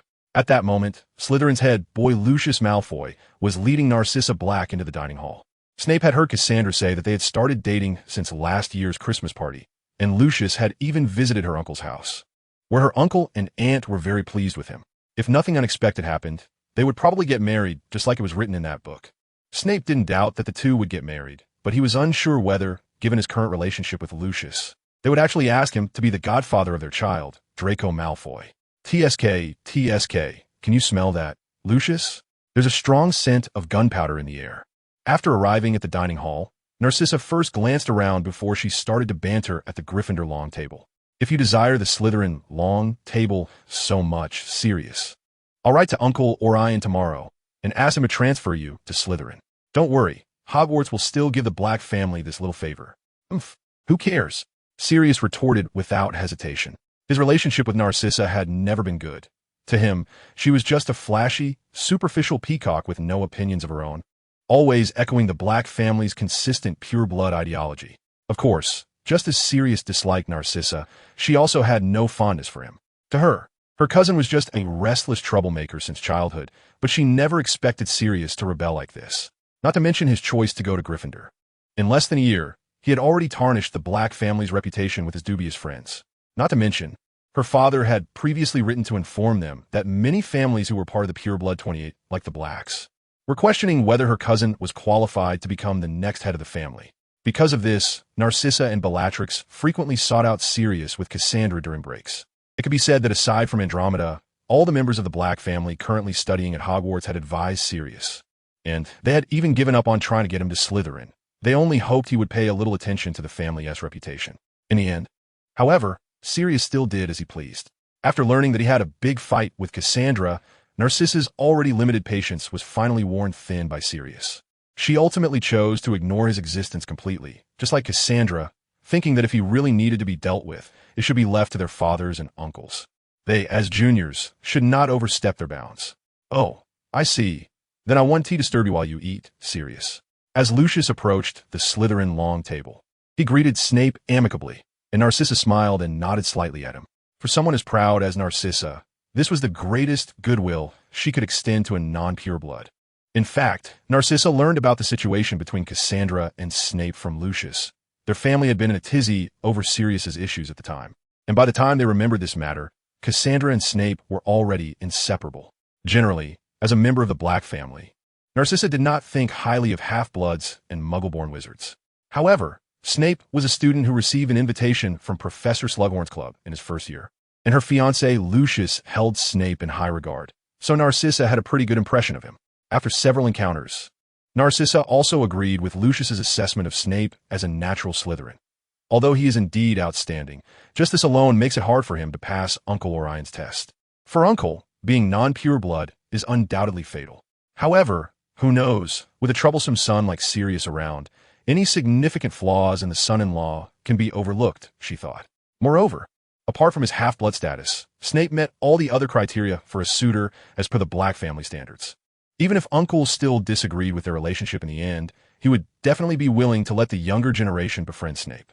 With this in mind, Narcissa immediately put on a warmer smile, even being cordial to Snape's muggle-born friends, which sent chills down Sirius's spine as he prepared to drag James away after finishing his meal not far away. Thus, after the Marauders left, Snape's lunch concluded in a relatively pleasant atmosphere. Afterwards, Snape and his friends followed Penny to the hall to grab some snacks. Then they went to Professor Sprout's greenhouse to pick some fresh yerba mate leaves before heading to the Hufflepuff common room. Upon entering, Snape saw the Hufflepuff ghost, Fat Friar, emerging from the wall with a hint of disappointment on his face, and Penny approached him warmly to greet him. "Good afternoon, Fat Friar, what are you up to?" "Good afternoon, lovely Miss Evans. Are you bringing friends again?" "Isn't the annual Halloween party approaching? I was just looking for Mr. Barrow to discuss whether Peeves could participate in this year's Halloween party, but he refused again." "You really are persistent." The Mr. Barrow mentioned by the Fat Friar refers to the Slytherin ghost, Bloody Barrow. According to Hogwarts rumors, he banned Peeves from attending any ghostly parties during a meeting years ago, and the Fat Friar has been trying to get him to lift this ban ever since, but to no avail. I remember the upperclassmen saying that not only Mr. Barrow, but also the Grey Lady and nearly headless Nick seemed to disagree with Peeves attending ghost parties. Sigh, Peeves does have a bad reputation among ghosts, but he is not inherently bad. I'll keep trying. After all, ghosts have all the time in the world. Goodbye, Miss Evans, have a pleasant weekend. After saying this, the Fat Friar vanished into the wall. For ghosts, Halloween is a very important holiday, second only to their own Death Day parties. Once the Fat Friar left, Penny could only wish him success, and then she led Snape and the others to a round table in the common room, using magic to process the yerba mate leaves in her hands. Why do you think the Fat Friar is so determined to get the other ghosts to agree to let Peeves attend the party? After handing a cup of brewed mate tea with a straw to Snape, Penny asked him this question. "Who knows, but I can roughly guess why Mr. Barrow wouldn't let Peeves attend the party. Although I don't dislike Peeves, his quirky personality is indeed not something Slytherin would appreciate." As Snape raised his cup of mate tea, just as he was about to take a sip, a grinning, ghostly face suddenly popped out from behind the round table. "Haha, little wizards gathered here discussing Peeves, but unfortunately, Peeves doesn't care about attending the party at all." After expressing that he didn't care whether he could attend the ghostly Halloween party, Peeves began to dart around the Hufflepuff common room, startling the Hufflepuff students who were also enjoying afternoon tea and causing the teapot to fly uncontrollably in the air. Before long, most of the Hufflepuff students were drenched, while Peeves left the common room in fits of laughter. Looking at the mess, Snape calmly took a sip of mate tea, then pulled out his wand to cast cleaning and repairing spells over the entire common room, restoring everything to its state before Peeves arrived, then apologized to the unfortunate Hufflepuff students. "I'm sorry, everyone. I didn't expect Peeves to be nearby." Although Peeves had just been emphasizing that he didn't care about attending the feast, his sudden appearance and antics clearly stemmed from Snape's earlier words hitting a nerve. However, despite this, Snape had little control over Peeves. After all, Peeves was not a ghost. If he were a ghost, Snape would have 100 ways to deal with him. Having dealt with ghosts in his past life, Snape could tell at a glance that Peeves was not a ghost. Instead, He was more like a product of some natural phenomenon. In simple terms, Peeves resembled a fire sprite or water sprite, a manifestation of natural phenomena rather than a ghost. You can reason with a ghost that was once human, but trying to reason with a natural phenomenon is just asking for trouble. Moreover, while Peeves enjoyed pranks, he had never gone too far. It's okay, everyone after all. Peeves popping up and causing a ruckus when he's in a bad mood is quite common, especially around Halloween. Compared to Snape, the Hufflepuff students took it more lightly, as it couldn't all be blamed on Snape. Peeves was always unpredictable, and who could know where he would show up next? However, the usual afternoon tea for Hufflepuff surely couldn't happen today, so after bidding farewell to Penny, Snape and the others left the Hufflepuff common room. Time quickly passed, and Halloween day arrived. Hogwarts had no classes that day, and the castle was early adorned with Halloween decorations by the house elves. In any case, it was great that the fairy flu pandemic ended a week before the Halloween party. Yes, after nearly 2 months of the pandemic. The result was a severe shortage of house elf manpower, but fortunately, it ended just in time, allowing all the necessary preparations for the Halloween party to be completed by the deadline. In the Slytherin common room, Snape was discussing with Diego about the Halloween party that nearly got canceled due to the fairy flu outbreak this year. Originally, the students and staff of Hogwarts were preparing for Halloween without any celebration, but fortunately, the flu epidemic ended a week before Halloween, and the recovering house elves immediately began preparations for the festivities. By the way, Severus, what food do you think there will be at this year's Halloween party? When it came to food, Diego, being a foodie, lit up with excitement and showed great anticipation for the Hogwarts Halloween feast. Well, probably pumpkin pie, pumpkin cookies, pumpkin pudding, pumpkin cold soup, pumpkin cream stew, freshly squeezed pumpkin juice. Snape casually listed a series of pumpkin-themed dishes, which made Diego, the foodie beside him, start to salivate. I can't take it anymore. I just want it to be evening already. Actually, the kitchen should have the food ready by now. You could go and have a little something. No way. That would make my week of waiting pointless. Looking at Diego's determined expression, coupled with the sounds coming from his rumbling stomach, even Snape felt a bit unable to hold back. However, Snape was also relieved that the Halloween party could go ahead smoothly. After all, when all the students and staff at Hogwarts were immersed in the joy of the holiday, he could start his own plans.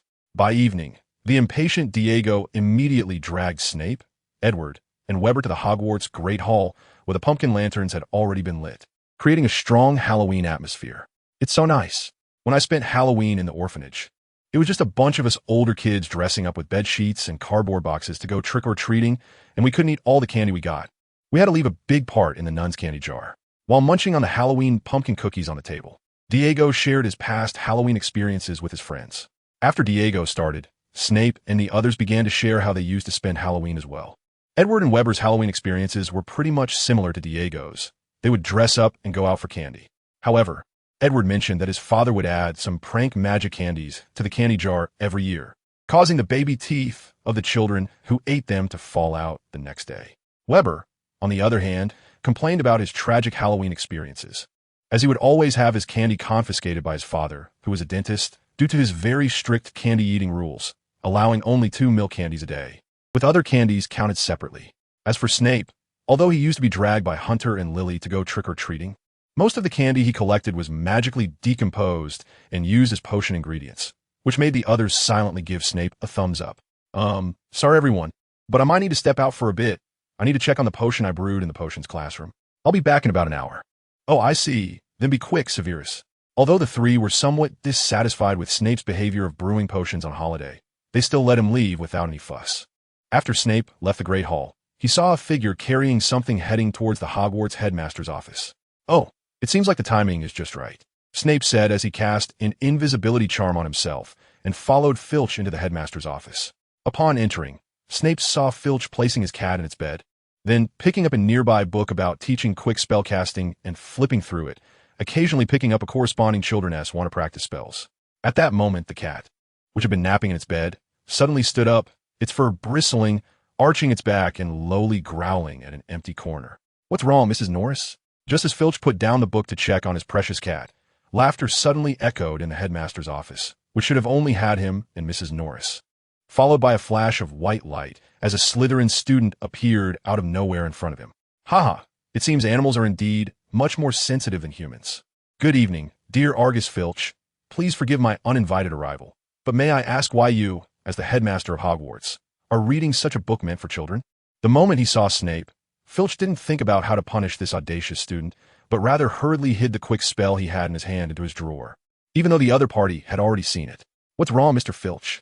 You look rather pale," Snape said, ignoring Filch's face that had turned the color of liver. Instead, he placed his hands behind his back and moved closer to Filch. "Do you find this to be a very shameful matter, Mr. Filch?"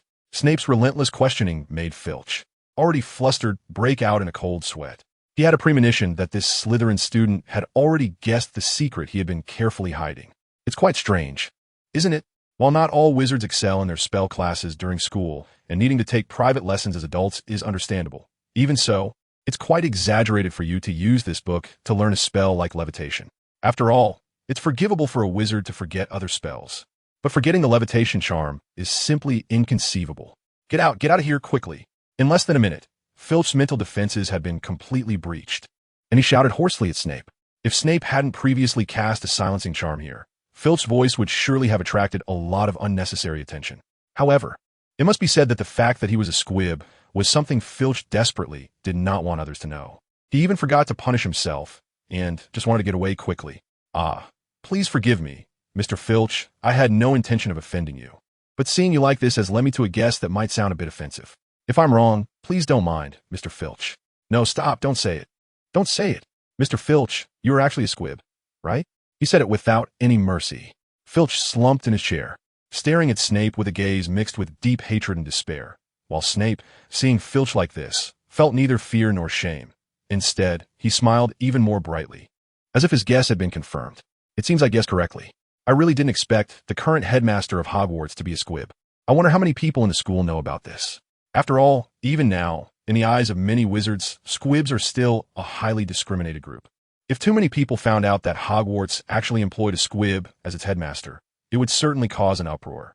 Thus, Snape speculated that apart from Dumbledore, who recruited Filch into the school, many professors probably also did not know about Filch being a squib. What do you want? What do you want from me? Do you want money? Or do you want me to help you with something? Or are you just here to confirm your own guess and humiliate me in the process? Filch stared blankly at Snape. He knew that the reason the other chose to expose him as a squib here must be because he had ulterior motives. Slytherin students have always used their advantages to seek the greatest benefits for themselves. I thought Mr. Filch would struggle a bit more, but this is fine too. I actually don't like beating around the bush. The thing is, Mr. Filch, for certain reasons, I might occasionally be found outside the dormitories after curfew. But I also don't want to cause trouble for Slytherin because of my own reasons, so I understand. I'll just pretend not to see it then. There was no need to continue. Filch also knew what Snape wanted him to do, which was simply to turn a blind eye when he broke school rules at night. Frankly, aside from this, there didn't seem to be anything else that required Filch's involvement. However, for Filch, being able to keep his job and secret this way was quite a bargain. Oh, then I'll take it as Mr. Filch has agreed to our deal. Since Mr. Filch has agreed so readily, I shouldn't be too secretive myself, Snape said as he took out his wand and the prepared potion aimed at Filch. And only then did Filch realize that at some point, he and Mrs. Norris had become immobile. In Filch's terrified gaze, Snape still wore that devilish smile. After all, I have to let Mr. Filch see my sincerity first before we can assess whether this deal is worth it. After making a small cut on the artery of Filch's wrist with his wand, Snape guided the potion from the bottle to slowly float up and then enter Filch's body through the cut. No need to be too nervous, Mr. Filch. This is Hogwarts, a place for classes. I have no such morbid interest in killing people in a place like this. After injecting all the potions into Filch's body, Snape untied the bindings on Filch and Mrs. Norris, then pulled out another wand from his pocket and handed it to Filch. He pointed at the quill on Filch's desk and said, "Now, Mr. Filch, please say it out loud to this quill. Wingardium Leviosa." After looking at the quick guide for so long, you shouldn't mispronounce it, right? Freed from his restraints, Filch gasped for breath, fear written on his face as he looked at the demon cloaked in a child's guise. At this moment, Mrs. Norris also stared at Snape with a look of terror. "Come on, don't be shy. Say it out loud, just like you practiced. Wingardium Leviosa. Wingardium Leviosa." After a moment of silence, Filch finally took the wand from Snape's hand, then aimed it at the quill and recited the spell he had practiced his whole life. The quill, which was originally sitting quietly in the inkwell, slowly floated up and then fell back to the ground. What a pity, but compared to a beginner, you did very well. Let's try again, shall we, Mr. Filch? At this point, Filch was too overwhelmed to pay attention to what Snape was saying. After putting down the wand, he rubbed his eyes hard, confirming that he wasn't dreaming or seeing things. He picked up the wand again and recited the spell at the quill. Wingardium Leviosa. This time, the floating lasted a bit longer than before, but that was about it. However, as Snape said, it was already quite good for someone using magic for the first time. Well, very good. So how about it, Mr. Filch? Do you like my sincerity? Filch was now completely immersed in the shock and joy of being able to use magic, completely oblivious to Snape's words. He kept using the levitation spell on the items around him, the quill, books, hats, even Mrs. Norris, until Mrs. Norris let out a terrified meow, and Filch finally came to his senses and hurriedly stopped casting. Mrs. Norris, who had fallen from the air, landed on her feet and looked at her owner with wide, terrified cat eyes. Seeing his beloved cat like this, Filch rushed over to pick up Mrs. Norris, stroking her arched back and comforting her. "Oh, my little sweetie, I'm really sorry. I got too excited. Ahem, cough, cough." It was only after a childish cough that Filch remembered there were other people in the room, and it was this Slytherin student who had injected him with some unknown potion, allowing him to use magic. "Ah, it seems you've finally come back to your senses. Mr. Filch, now are you satisfied with what I have offered?" Seeing Filch remain silent, Snape shook his head. This was why he hated dealing with people who were traumatized, withdrawn, and eccentric. It made the entire transaction process reliant on him to push it forward. Now, I think we can continue discussing the transaction we just had. As for the content of the transaction, well, first, just as you thought, Mr. Filch, I need you to look the other way regarding my nights out for the next few years. Of course, that is only part of it. As for the rest. When it came to discussing another transaction, Snape hesitated slightly. After all, whether someone like Filch, with his personality, had any connections with other squibs was still unknown. "What is it?" What other transaction?" Filch, who had been silently holding and stroking his cat, suddenly asked while Snape was deep in thought. "Oh, it seems Mr. Filch is finally interested in my transaction. But it's no surprise. Although you're not a wizard, you should know that potions have a time limit. If not used continuously, what you just experienced was merely a fleeting dream." To be honest, Snape was not afraid that Filch would not take the bait. For those squibs who grew up in the magical world, this bottle of potion represented a thread of hope in their bleak lives, allowing them to grasp it and climb out of the abyss. This hope was even more effective for them than any addictive substance, especially after experiencing the magic brought forth by the potion. Under the influence of the desire evoked by the potion, they could never turn back. To seize this hope, they would do anything for the person providing it, even if it meant sacrificing their own lives. Please don't rush, Mr. Filch. Before we discuss the next transaction, I first need to explain the potion you just used. You have experienced its effects, but unfortunately, a single potion can only give you a brief taste of the magical world you once longed for. If you want to possess this power permanently, you must drink it continuously for a month. Snape's words made Filch tremble. He had thought he would only receive a fleeting illusion, but now the one providing this potion was telling him he could have this power forever. He would no longer be a squib, but a wizard, a true wizard. Someone who had once seemed unreachable to him. What exactly was this potion? How did this young man obtain it? Was he a devil in a child's guise, or the reincarnation of a powerful wizard? Filch did not care about these questions. All he knew was that if he missed this opportunity presented by the young man, he might live his life as a despised squib. This was not what he wanted. Even as a humble squib, he yearned for someone who could save him, even if that person were a demon. Even squibs need their saviors. And during this month, you will endure unimaginable pain. This is inevitable, as this potion will transform your body, allowing you to be reborn and capable of using magic. Of course, I can assure you that there is no danger to your life, but whether you can endure that pain is beyond my knowledge. Unlike Penny's case, if turning a muggle into a wizard is moving from negative to positive, allowing a squib to use magic again is merely moving from 0 to 1, which is relatively simpler. Moreover, compared to Penny, who was about to turn 11 at that time, Filch does not have the same urgency. Therefore, Snape chose a gentler approach. Of course, although there is no danger to your life, the pain brought by the physical transformation is unavoidable. After all, no one cherishes things that are easily obtained without hardship, right? All right, Mr. Filch, I have fully disclosed the pros and cons of what I can offer in this transaction. Now, what is your answer? Will you accept or refuse? Please rest assured, even if you refuse, I will not reveal your secret. After saying this, Snape extended a hand toward Filch. Looking at that somewhat youthful hand reaching toward him, Filch did not hesitate to grasp it, even though, in his heart, Snape's image was far from that of an angel. he seemed more like a devil. Very well, I am pleased that Mr. Filch has made a choice that satisfies both of us. Now, let us move on to the second part of the transaction. Mr. Filch, do you have any connections with other squibs? Of course. Do you want me to find other squibs for you? As a squib, Filch certainly had ways to contact other squibs. Although he rarely used them, it didn't mean they didn't exist. Well, that's only part of it. More importantly, I hope the squibs you find can live up to your trust, just as you can live up to mine. You trust me? I always maintain the utmost trust in my trading partners. Of course, I hope you won't betray this trust. Well, that's all for today. I will return to the banquet now. As for the subsequent potions, you can pick them up every night at the 13th brick of the podium in the potions classroom. After finishing, Snape turned to leave. However, just before closing the door, he seemed to remember something and turned back to Filch. By the way, Mr. Filch, consider that one a gift for this transaction. Well then, goodbye, and I wish you a pleasant evening. After Snape closed the door, Filch continued to sit in the chair, holding on to Mrs. Norris. After a long while, Filch finally came back to his senses from this dreamlike experience, and then immediately started rummaging through his boxes to find his means of contacting other squibs. Snape was always very punctual, although Filch got delayed by his obsession with the levitation charm when he returned to the Great Hall of Hogwarts. It was only about 10 minutes later than the hour he mentioned. Hey, Severus over here. Seeing his friend return, Diego, who had just been competing with Edward for the last piece of pumpkin pudding, quickly waved at Snape and pulled out a portion of cold pumpkin soup. You were gone for quite a while. We thought you went straight back to the dormitory. Unfortunately, most of the food has been eaten, but luckily we saved you some cold soup. Sorry for making you wait, and thank you for saving me the cold soup. At this moment, the long tables used for serving food in the Great Hall had been cleared away, and elegant orchestral music echoed throughout the hall. In the space that had opened up in the middle, some upperclassmen had already changed into their dress robes and were inviting their desired partners to dance in the center.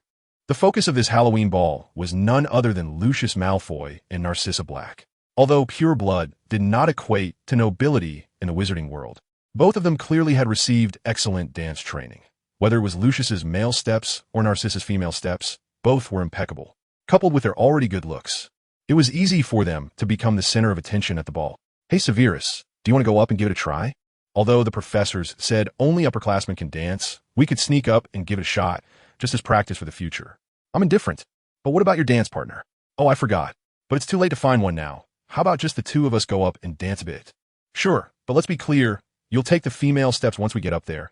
I'm definitely not dancing the female steps. Although he said this, Snape truly could not go up to dance at all. After all, in any of his past lives, Snape had very little experience dancing. He probably didn't know how to dance at all. As for Liaming, a Chinese wizard, he would not have had the opportunity to attend such a Wester ball. Regarding Snape, although he had attended many Hogwarts balls, he had hardly danced at all. As for Grindelwald, he probably knew how to dance, but in recent years, he had only been learning magic from him. Hey, what's wrong with you? Although Diego had previously shown eagerness, he immediately deflated at the thought of having to dance the female steps. While it wouldn't be impossible to dance with Snape, he couldn't even manage the male steps, let alone the female ones. As for Edward and Weber, they also wanted to give a try like Diego, but for the time being, they couldn't find anyone. So this year we'll just watch from the side. If we really want to dance, we can wait a few years until you find a partner willing to dance with you. Saying this, Snape took the food that Diego and the others had saved for him and prepared to go to the terrace to finish it off. Although he had already eaten well before going out, since Diego and the others saved it for him, it wouldn't be polite not to eat it. And it would indeed be a shame to waste that much food. Just as Snape finished the last piece of pumpkin pie, he felt someone approaching, and immediately turned around to see Cassandra standing behind him. Today, Cassandra had deliberately worn a dark green dress robe, although Snape didn't pay much attention to wizarding fashion. He could tell it was a new autumn style from a high-end wizard clothing store that had recently been released. Happy Halloween, Lord Severus. Happy Halloween. Did you come over for something, Miss Cassandra? I just wanted to ask if my chosen Dark Lord has managed to deal with our ill-tempered headmaster at Hogwarts. After all, Lord Severus has said this is the most critical step in your plan to gain the support of the squibs. Even before today, Snape had planned to use Filch to spread the word about the potion he had that could heal squibs and allow them to use magic, and through this potion, he aimed to gain the support of the squib community. As for whether this would attract the attention of the Ministry of Magic, Snape didn't need to worry. After all, squibs had always been a group that was deliberately ignored in the wizarding world. Even when the Ministry of Magic counted the population of the wizarding world, they would not include squibs, so even if someone from the ministry heard about this news, they would only think it was a rumor made up by deluded squibs. I suppose I have successfully reached a deal with him, but I'm not very confident. After all, with our headmaster Filch's temperament, it's hard to imagine he would have other ways to contact squibs. There must be some. After all, groups that are consistently overlooked and discriminated against tend to be surprisingly united internally. Even someone as eccentric as Filch should have ways to contact other squibs. You have a point. Indeed, groups like squibs which face discrimination would usually remain very united unless intentionally divided by someone with ulterior motives. Snape also did not believe there was anyone else in the wizarding world who cared about squibs as much as he did. But speaking of which, since you, Lord Severus, are planning to win over the squibs, I wonder if you have any interest in another group? Coincidentally, there are people from their group at Hogwarts as well. And if we could bring them to our side, it would be killing two birds with one stone. Are you referring to Lupin? I think it's best to forget about him. I don't believe he would willingly stand on our side. Even if I cured him of his lycanthropy, I doubt that would outweigh his friendship with the Marauders. Snape immediately dismissed Cassandra's suggestion without a second thought. After all, in his view, even if he helped Lupin like he helped Hunter, Lupin wouldn't necessarily stand with him. He could criticize any aspect of the Marauders, but he could never criticize their friendship, which was one of the few redeeming qualities he saw in those kids. Indeed, that guy is difficult to deal with. But this reminds me, Lord Severus, we can ignore the other Marauders. But there is one person we must keep firmly in our grasp if you don't want to kill him. Are you talking about that cowardly rat? Exactly. That cowardly puppet master. He is the type who will abandon everything to follow a stronger leader the moment he realizes the person he is following isn't the strongest. We don't need him to do anything, but if my foolish brother chooses to execute his stupid plan again, we at least need to ensure that this coward won't betray us to Voldemort. Cassandra understood what Snape meant. If he took advantage of his status as a classmate of the Marauder to control Peter Pettigrew first and gain his cheap loyalty, it would at least ensure that Pettigrew would not side with Voldemort. In fact, Snape didn't need this rat to do much. He only needed to occasionally remind him that his life was in Snape's hands, and that would make betrayal unlikely. For someone who cherished life so much that he could betray and frame friends, an extremely selfish person, as long as his life was firmly in hand. The possibility of betrayal would be minimal. This was indeed a good suggestion, Cassandra, but you forgot that in that book. The key points that led to Lily's death were 1. The rat who betrayed his friend's trust and used his loyalty as a bargaining chip to gain Voldemort's trust. And the other was me. Snape said, pointing, believing that Cassandra must already know from that book that it was he who told Voldemort the prophecy of Cassandra Trelawney, which led Voldemort to start hunting Lily and her friends. Thinking of this made Snape's heart ache again. It was a part of him that belonged to the original Professor Snape that was lamenting. To this day, whenever he thought that his blind admiration for Voldemort had caused Lily's death, that part of him would still feel immense guilt and regret. This feeling of guilt was also the reason he chose to keep his distance from this life as Lily. He felt unworthy of loving her, of loving that lily flower. It was precisely because that part of him, belonging to the original Snape, was so twisted that he had maintained an ambiguous relationship with Lily for so many years. To be honest, Snape didn't mind being with Lily, and by the way, fulfilling the wish that the awkward guy couldn't achieve in his past life. But he said it was too late, because before they first met Lily, he had already chosen to become Grindelwald's disciple. Although he didn't know what that awkward guy was thinking, since he had decided not to pursue Lily, Snape, who originally had no feelings for Lily, didn't need to interfere. However, ever since coming to Hogwarts, every time he saw James deliberately getting close to Lily like in the past life, that guy would crawl in his mind with his twisted darkness. It seemed he needed to find a time to sort things out. If he wanted to pursue a career, then pursue a career, and if he wanted to date, then date, without being indecisive every day.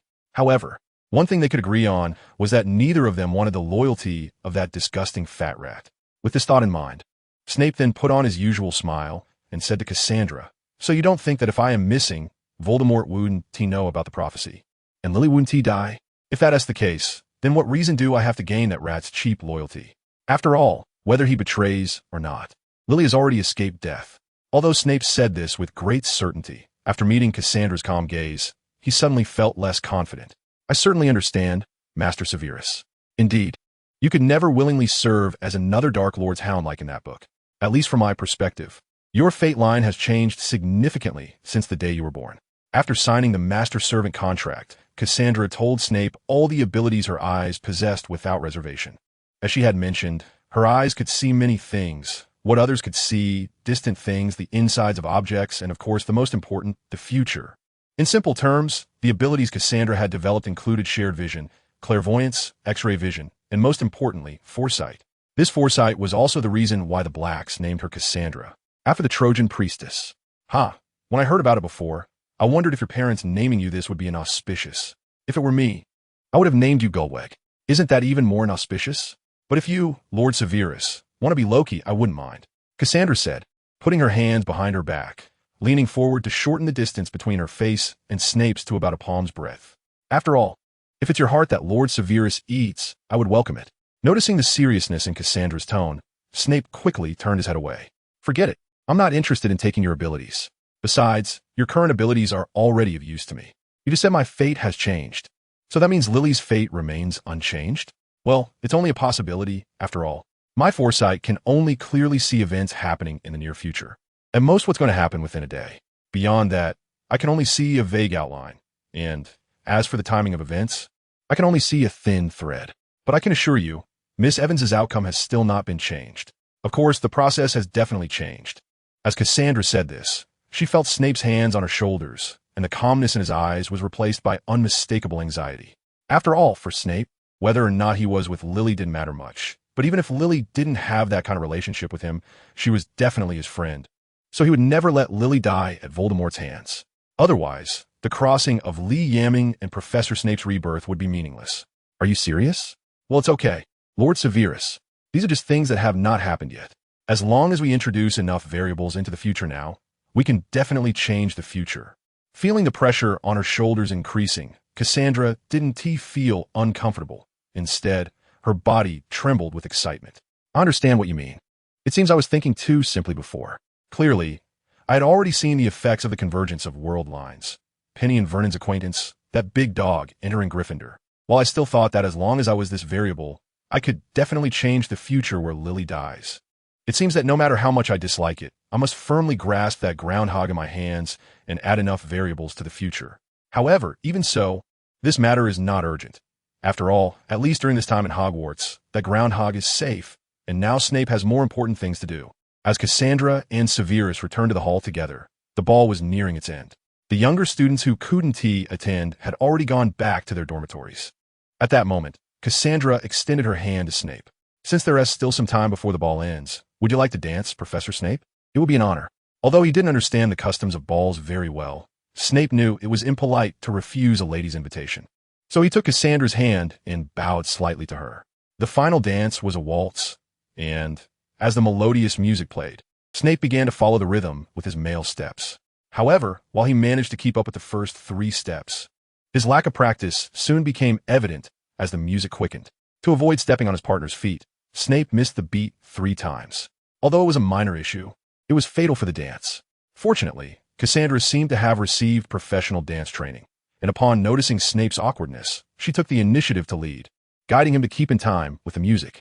This won't do, Professor Snape. As the Dark Lord, you can't only know how to turn your enemies to ashes with magic. A leader must also be familiar with social skills for various occasions.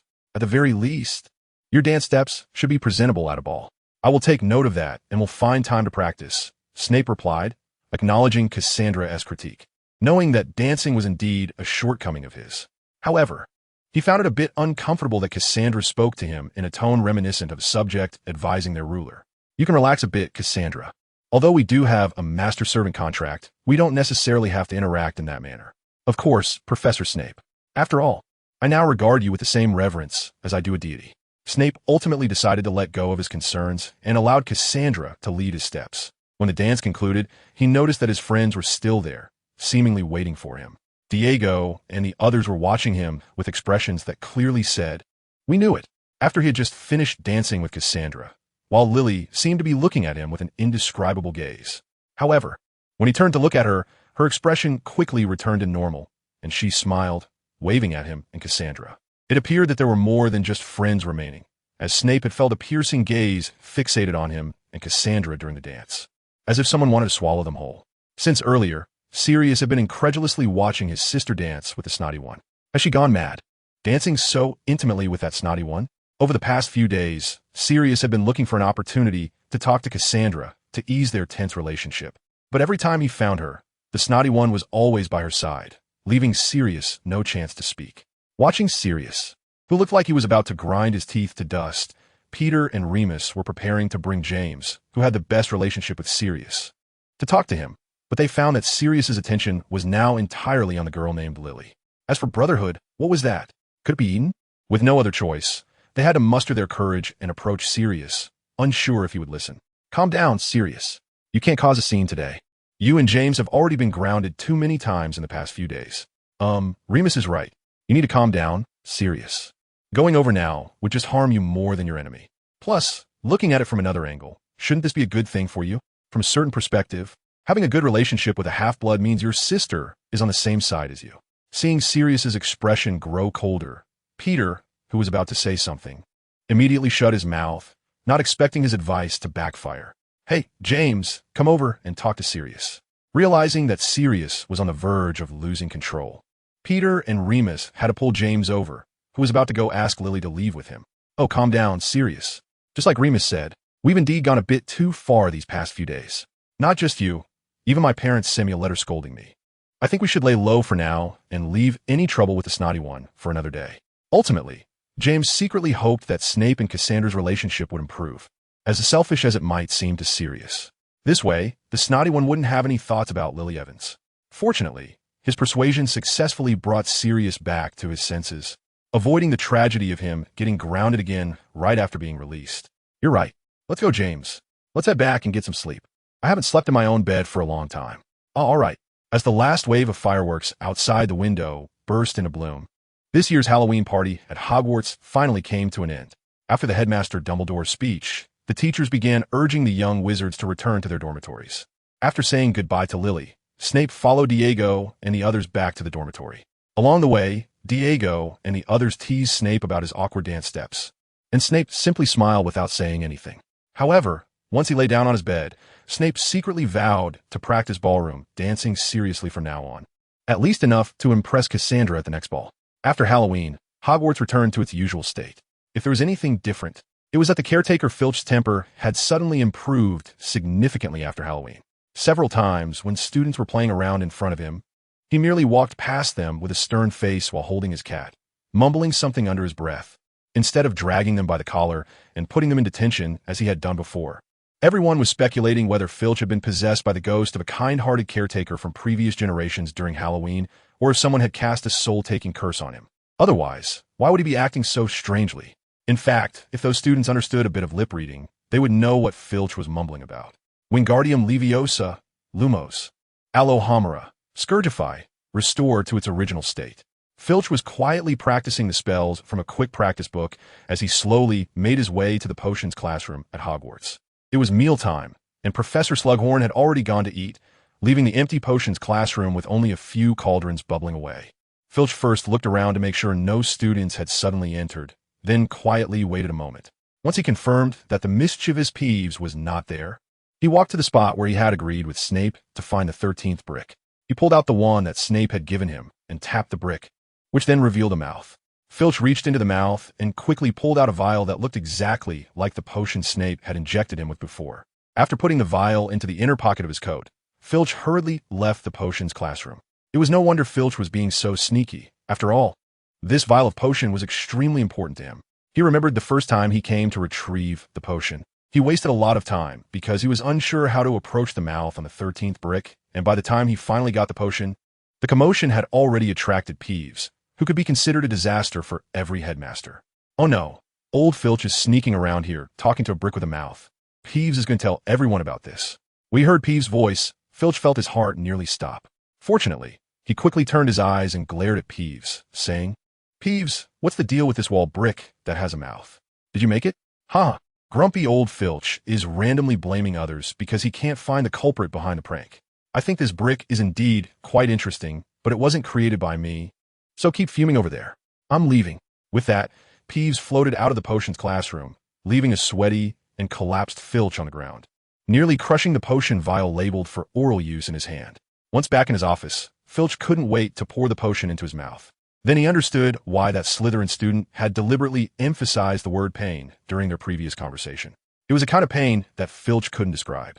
At first, when it entered his mouth, his tongue felt an overwhelming sweetness, followed by a sourness several times more intense than a sour candy, and a saltiness worse than heavily salted smoked fish, as the potion slid down his throat and into his stomach.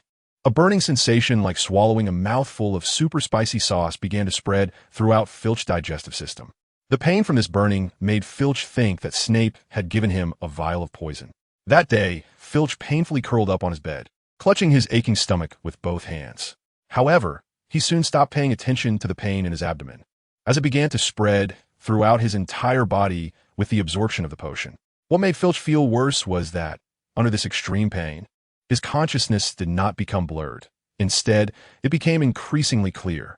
He could feel every inch of his body being transformed under the potion's effect. This transformation was so painful and so slow that time passed little by little. By the time the pain disappeared the next day, Filch looked at the sheets and clothes soaked with sweat and his body and spirit, which should have been exhausted after a night without sleep, but were still incredibly energized. Filch could clearly feel the magical talent within him slowly awakening, which was a reward for enduring the pain. He was now more convinced than ever that the young student named Severus Snape had not deceived him. Now, about 10 days had passed since Filch first retrieved the potion from the mouth in the wall. During these 10 days, Filch gradually became accustomed to the pain experienced from drinking the potion, and with each trial of the potion, his loyalty to Snape deepened. Just as Snape had said before, for anyone, things obtained without suffering and effort would seem too cheap. If Snape had directly turned Filch from a squib into a wizard, he might have been grateful to him, but would never have expressed loyalty. On the 10th day of Filch's transformation, he, expressing his willingness to swear an oath with his soul to always be loyal to Snape. He also guaranteed that without Snape's permission, he would never use magic in Hogwarts, even if it meant death. The reason Filch said this was that Dumbledore, who had personally brought him in, was aware of his background. Therefore, if he used magic in Hogwarts, Dumbledore would be the first to notice what was happening to him. In front of the greatest wizard of this century, Filch lacked the confidence to keep secrets, so all he could do was never use magic at Hogwarts, ensuring that Dumbledore would not discover he was no longer a squib. This was the best way he could think of to keep the secret between him and Snape. However, when Filch laid out his thoughts, Snape merely smiled at him with satisfaction and told him that he need not worry. He could use magic freely at Hogwarts. As for the day Dumbledore would ask him how he had transformed from a squib into a wizard, by then, he could simply take him to a certain place.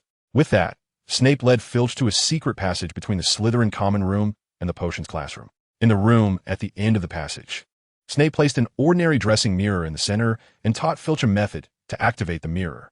When that time comes, bring him here, and then use your wand to channel magic into the mirror using the technique I taught you, and that will be enough. Understood. But what is so magical about this mirror? Filch asked, looking at the mirror. He knew that Snape had cast a spell on it, but he could not discern what the magic was for. It doesn't matter. When Headmaster Dumbledore really confronts you, bring him here and activate the mirror. As for whether Dumbledore will choose to let me stay or expel me, or even decide to notify the Ministry of Magic to have me sent to Azkaban, I will accept it all. However, acceptance is one thing. Whether I will go down without a fight is another. I can't use apparition, but I have other ways to leave here. Although it's a pity to end my school life early, if that person cannot convince Dumbledore to side with me, then it's only a matter of time before they become enemies. Given that I no longer need to stay at Hogwarts, the things taught here no longer enhance me. After Snape finished speaking, he left the newly constructed passage.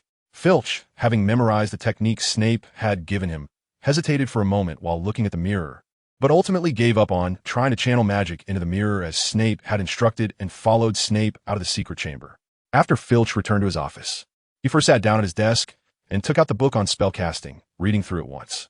Then, he took out the wand that Snape had given him and briefly reviewed the spells he had learned today. By 10 o'clock in the evening, Filch was patrolling Hogwarts with Mrs. Norris. It was strange that the troublemakers from Gryffindor had not caused any mischief today. After patrolling the areas where the Gryffindor Marauders often appeared, Filch looked up at the moon and remembered that tonight was the full moon. Usually around this time, the marauder named Lupin would go home to visit his mother. So with one less person, the Marauders naturally had no interest in causing trouble. Well, that's good. It saved me a lot of trouble. All right, my little sweetie, let us head back after we finish our last round of patrol, okay? Meow.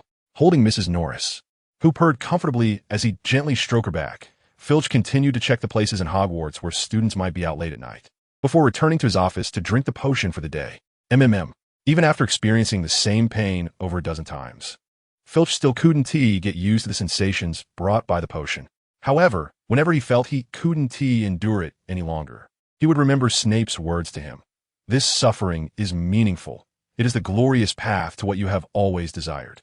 That's right, this suffering is meaningful. It is like the thorns on my path to becoming a wizard. All I need to do is walk through these thorns and pick the sweet fruit at the end of the road. And compared to the mockery, disdain, and pity I experienced in the first half of my life, what do these pains count for? I can endure it. What Filch didn't know was that, as he lay in bed, enduring the pain brought by the potion transforming his body, a beast in a shed in Hogsmeade was suffering just like him. Oh woo! The cries of pain and the sound of claws scraping against hard surfaces echoed through midnight Hogsmeade. This was already the third time since September, and rumors had begun circulating in the town about the shed, with residents saying it was home to a terrifying creature. Every full moon night, the creature would emit painful howls as it struggled against its bindings. In fact, when the rumors first emerged in October, someone in the town had already notified Professor Dumbledore at Hogwarts. After all, it was better to seek the help of this powerful wizard than to report it to the Ministry of Magic. Dumbledore had stated he would handle it as soon as possible, but another month had passed, and the townspeople could still hear the creature's painful howls on full moon nights. It seemed even Dumbledore was at a loss with this monster. The townsfolk, thinking this, tacitly decided to keep their distance from the shed, unaware that this was exactly what Dumbledore hoped for. Inside the shed, a half-man, half-wolf creature was pacing restlessly, its sharp claws scraping against the walls of the shed, producing a sound that made one's teeth ache. Meanwhile, in the Gryffindor common room at Hogwarts, the other three Marauders were also awake, pondering where Lupin went at this time every month. As good friends, they had already noticed Lupin's odd behavior. After all, although Lupin told them he was going home to visit his sick mother, they could see he was lying, because what kind of mother gets sick every full moon? Hey Sirius, do you think Lupin is hiding something from us? Maybe. How about we wait for him to come back and ask him what he's really up to? Peter, who had been listening to their conversation, got out of bed to join the discussion. However, unlike Sirius and James, he didn't think Lupin would just tell them if they asked. Still, he chose to agree with Sirius for now. Good idea, but I think even if we ask him, he might not tell us. The way he looked before suggests he might have a secret that absolutely cannot be revealed. But there shouldn't be any secrets among friends, right? If that's the case, then when he comes back, let us ask him first. If Lupin doesn't say anything, we'll follow him and see what he's really up to. But once we get caught, I'm not talking about Lupin, but about Filch. After all, that nasty cat of his has quite a keen nose. Don't worry, I have a way to avoid Filch. But we'll have to wait until Christmas break to do it. James was referring to his family heirloom, the invisibility cloak. He planned to bring it back from home after the Christmas break, making it easier for them to act as a group in the future. That same night, Hogwarts gamekeeper, Ruby as Hagrid, quietly ventured deep into the Forbidden Forest. A few days earlier, he had received a message from his good friend Aragog, saying he needed to see him. However, Hagrid had been busy, so he had delayed going for a while. On this night, Aragog had sent several of his children to find Hagrid, and seeing his old friend so anxious, Hagrid immediately jumped out of bed, grabbed his pink umbrella, and headed into the Forbidden Forest to find his old friend. Although he couldn't use apparition, his tall stature allowed Hagrid to reach Aragog's lair quickly. The Acromantulas along the way had already been informed by their father and cleared a path for Hagrid. Hagrid couldn't tell if it was just his imagination, but he felt that Aragog's children seemed to be afraid of something. But that shouldn't be the case. After all, within the Forbidden Forest, his old friend and his kind were definitely apex predators, and nothing should be able to scare them. Hagrid, my old friend, it's been a long time. Oh, Aragog, it's been so long. How have you been? I brought you some rock cakes I made myself. I appreciate your kindness, Hagrid, but I really need to talk to you urgently. You must have seen my children on your way here. Of course, but I'm curious. What kind of creature could scare you like this? Only one thing can make us so fearful, Hagrid. Our nemesis, the basilisk. A new basilisk has been lurking in the Forbidden Forest, and its appetite is insatiable. To date, it has eaten hundreds of my children, and even my wife, Mozag, was nearly hunted by it. What did you say? The news from Aragog indeed surprised Hagrid, as many wizards believed that the basilisk, a magical creature, should have been extinct. It wasn't that basilisks were difficult to breed. On the contrary, they were one of the easiest magical creatures to breed artificially, as long as one knew the breeding methods. Even a muggle could raise a basilisk. However, Even the most arrogant dark wizards would not risk breeding such a dangerous magical creature, because only Parseltongue could control their power. Without Parseltongue, a basilisk would immediately attack its owner with its eyes as soon as it hatched. Generally speaking, creatures like basilisks hardly ever occur naturally. So the only explanation would be that some reckless dark wizard had secretly bred one in the Forbidden Forest. But since he couldn't speak Parseltongue, he would have been killed by the basilisk the moment it hatched, and then the young basilisk would have settled in the Forbidden Forest. If that were the case, it would have to be reported to Professor Dumbledore, as the Forbidden Forest is so close to Hogwarts. If one day the basilisk made its way to the castle along the Great Lake, it would be disastrous. While thinking this, Hagrid believed that the most important thing was to solve the problem of his old friend. According to Aragog, this growing basilisk had an astonishing appetite, having already consumed hundreds of Aragog's children and even nearly caught his old friend's wife. Where does that basilisk usually appear? Could you take me to see it? Please, Hagrid. Although I rarely see basilisks, I can assure you that this one is definitely an anomaly among their kind. I'm worried that its enormous appetite will consume me, my wife, and my children within a year. Although Aragog, being an emotionally detached acromantula, sought Hagrid's help purely for self-preservation. After all, if the basilisk was left unchecked, he could also be eaten. Hagrid clearly misunderstood Aragog, thinking he wanted to protect his family. I won't let that happen, Aragog. I will definitely protect you and your family. Thank you, Hagrid.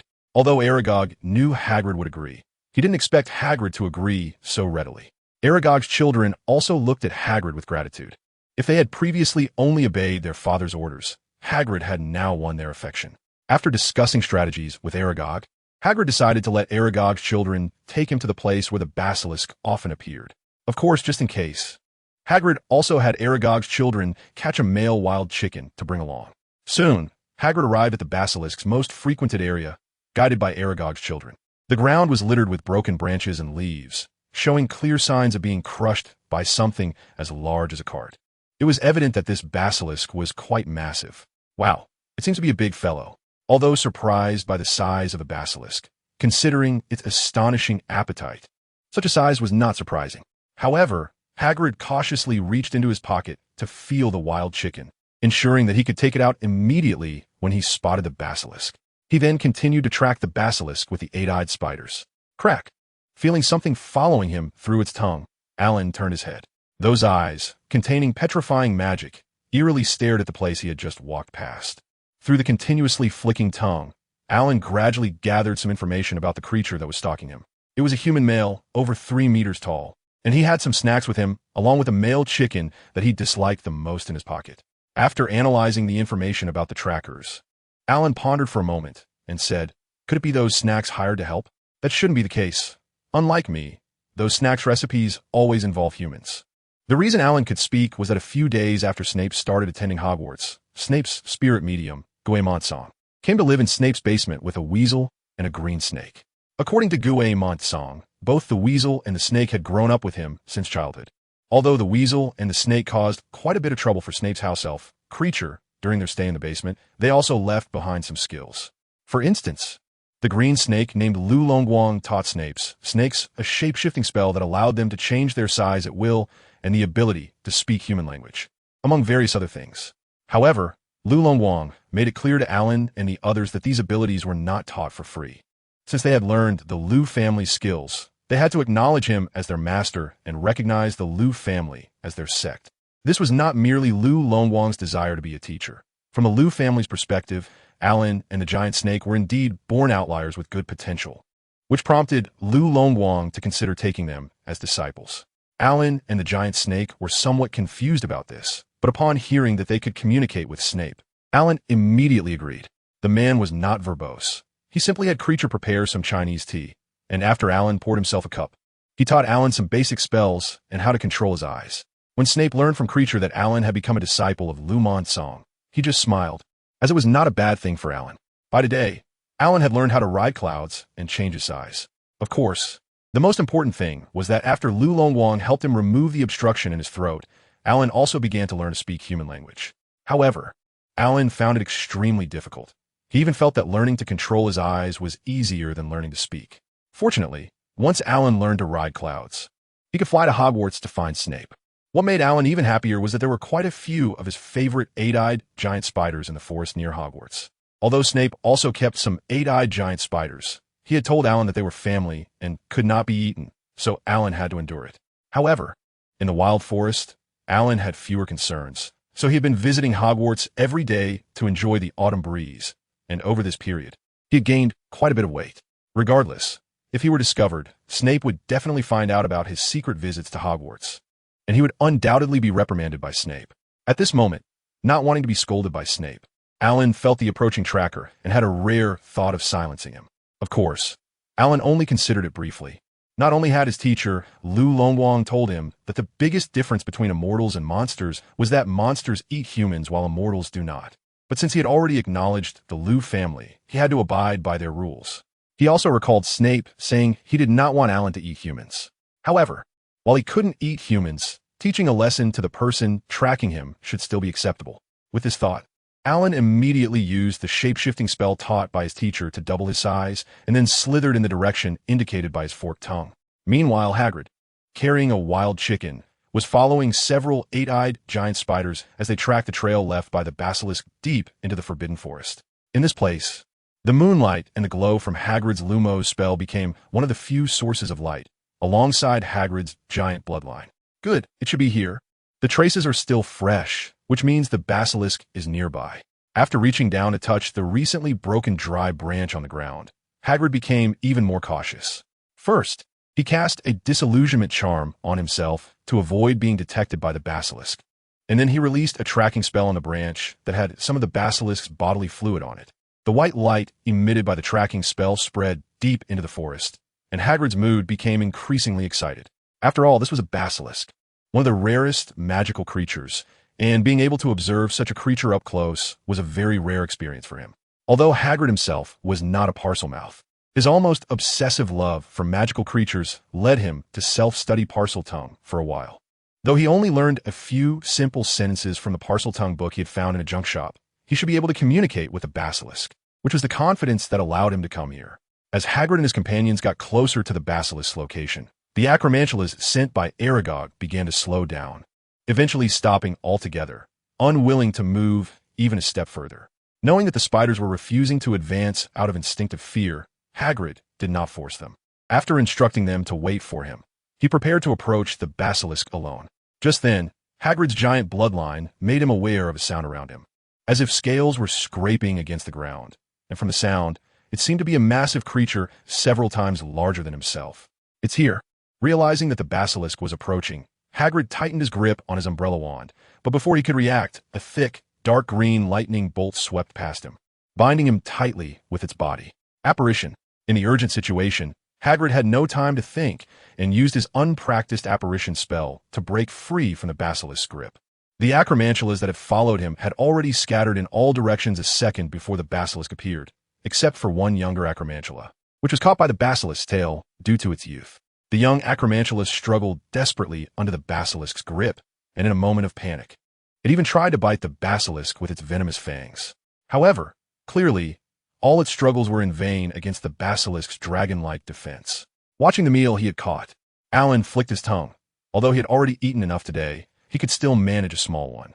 Just as Alan was about to swallow the young acromantula whole, a series of hissing sounds came from a nearby abnormal mound of dirt, seeming to indicate that someone was trying to communicate with him in Parseltongue. However, compared to Snape's fluent Parseltongue, this person's sounded like a jumble of sounds that did not form a complete sentence. "Hey, esteemed basilisk, please let my friend go immediately. We mean no harm." Hagrid was trying to communicate with Alan using the Parseltongue he learned from the book. He wasn't sure if it would work, but since Aragog had entrusted his children to him, he would definitely protect them. After a while, just as Hagrid was about to try again when there was no sound outside, he heard a somewhat awkward but relatively fluent voice say, "You can speak to me directly in human language. I understand and can speak. I beg you, please stop using Parseltongue. Your skill is simply terrible." Why you can speak human language? After determining that the basilisk was communicating with itself in human language, Hagrid was left speechless with shock. It turned out that the basilisk could not only understand human language, but also communicate in it. I can speak human language. So what were you saying to me just now?" "Oh, I see. Esteemed basilisk, please let my friend go. I assure you we mean no harm." Seeing that the creature was rational and capable of communication, Hagrid stepped out from behind the mound of dirt, and at that moment, he truly saw the full form of the basilisk. Just as Aragog had told him, this basilisk was indeed an exceptional individual even among its kind. According to what Hagrid had read in books, the longest recorded length for a basilisk was 50 feet, while the one before him was definitely 100 feet long. Even Hagrid seemed like a dwarf in front of it. At this moment, the basilisk had its head turned away from him, seemingly not wanting to make eye contact, and the giant eight-eyed spider was nowhere to be seen, likely having been eaten by the basilisk. While Hagrid was regretting why he had to communicate using that clumsy snake language, which delayed the rescue, he suddenly heard the basilisk hum after a moment of silence. Oh. Then, after a shake of its head, it regurgitated the eight-eyed spider that had been in its stomach for a while. At this point, 3 of the spider's legs had nearly been eroded by the basilisk's digestive juices, and it was trembling, staring with its 8 black, jewel-like eyes. Seeing this, Hagrid hurried over to pick up the poor little eight-eyed spider, washing it clean with fresh water. Then he turned to the basilisk, still facing away from him, and said, "Thank you, esteemed basilisk. I don't know what to call you. I am Alan, a human. Please state your intentions. I assume you did not come to find me for no reason." "No, wait, you are not human. Your body carries other scents." "Alan, my name is Rubius Hagrid, the keeper of keys and grounds at Hogwarts." "Oh, the Forbidden Forest is the name of this forest where you are currently residing. I am here for my friend Aragog. And you are right. I'm not a pure human. I am half-giant." Although having mixed ancestry was not viewed favorably in the wizarding world, with many wizards holding disdain for those with foreign blood, for Hagrid, having giant blood was not something he was ashamed of. Moreover, from magical creatures, such distinctions were insignificant. "I see. No wonder your scent is so peculiar.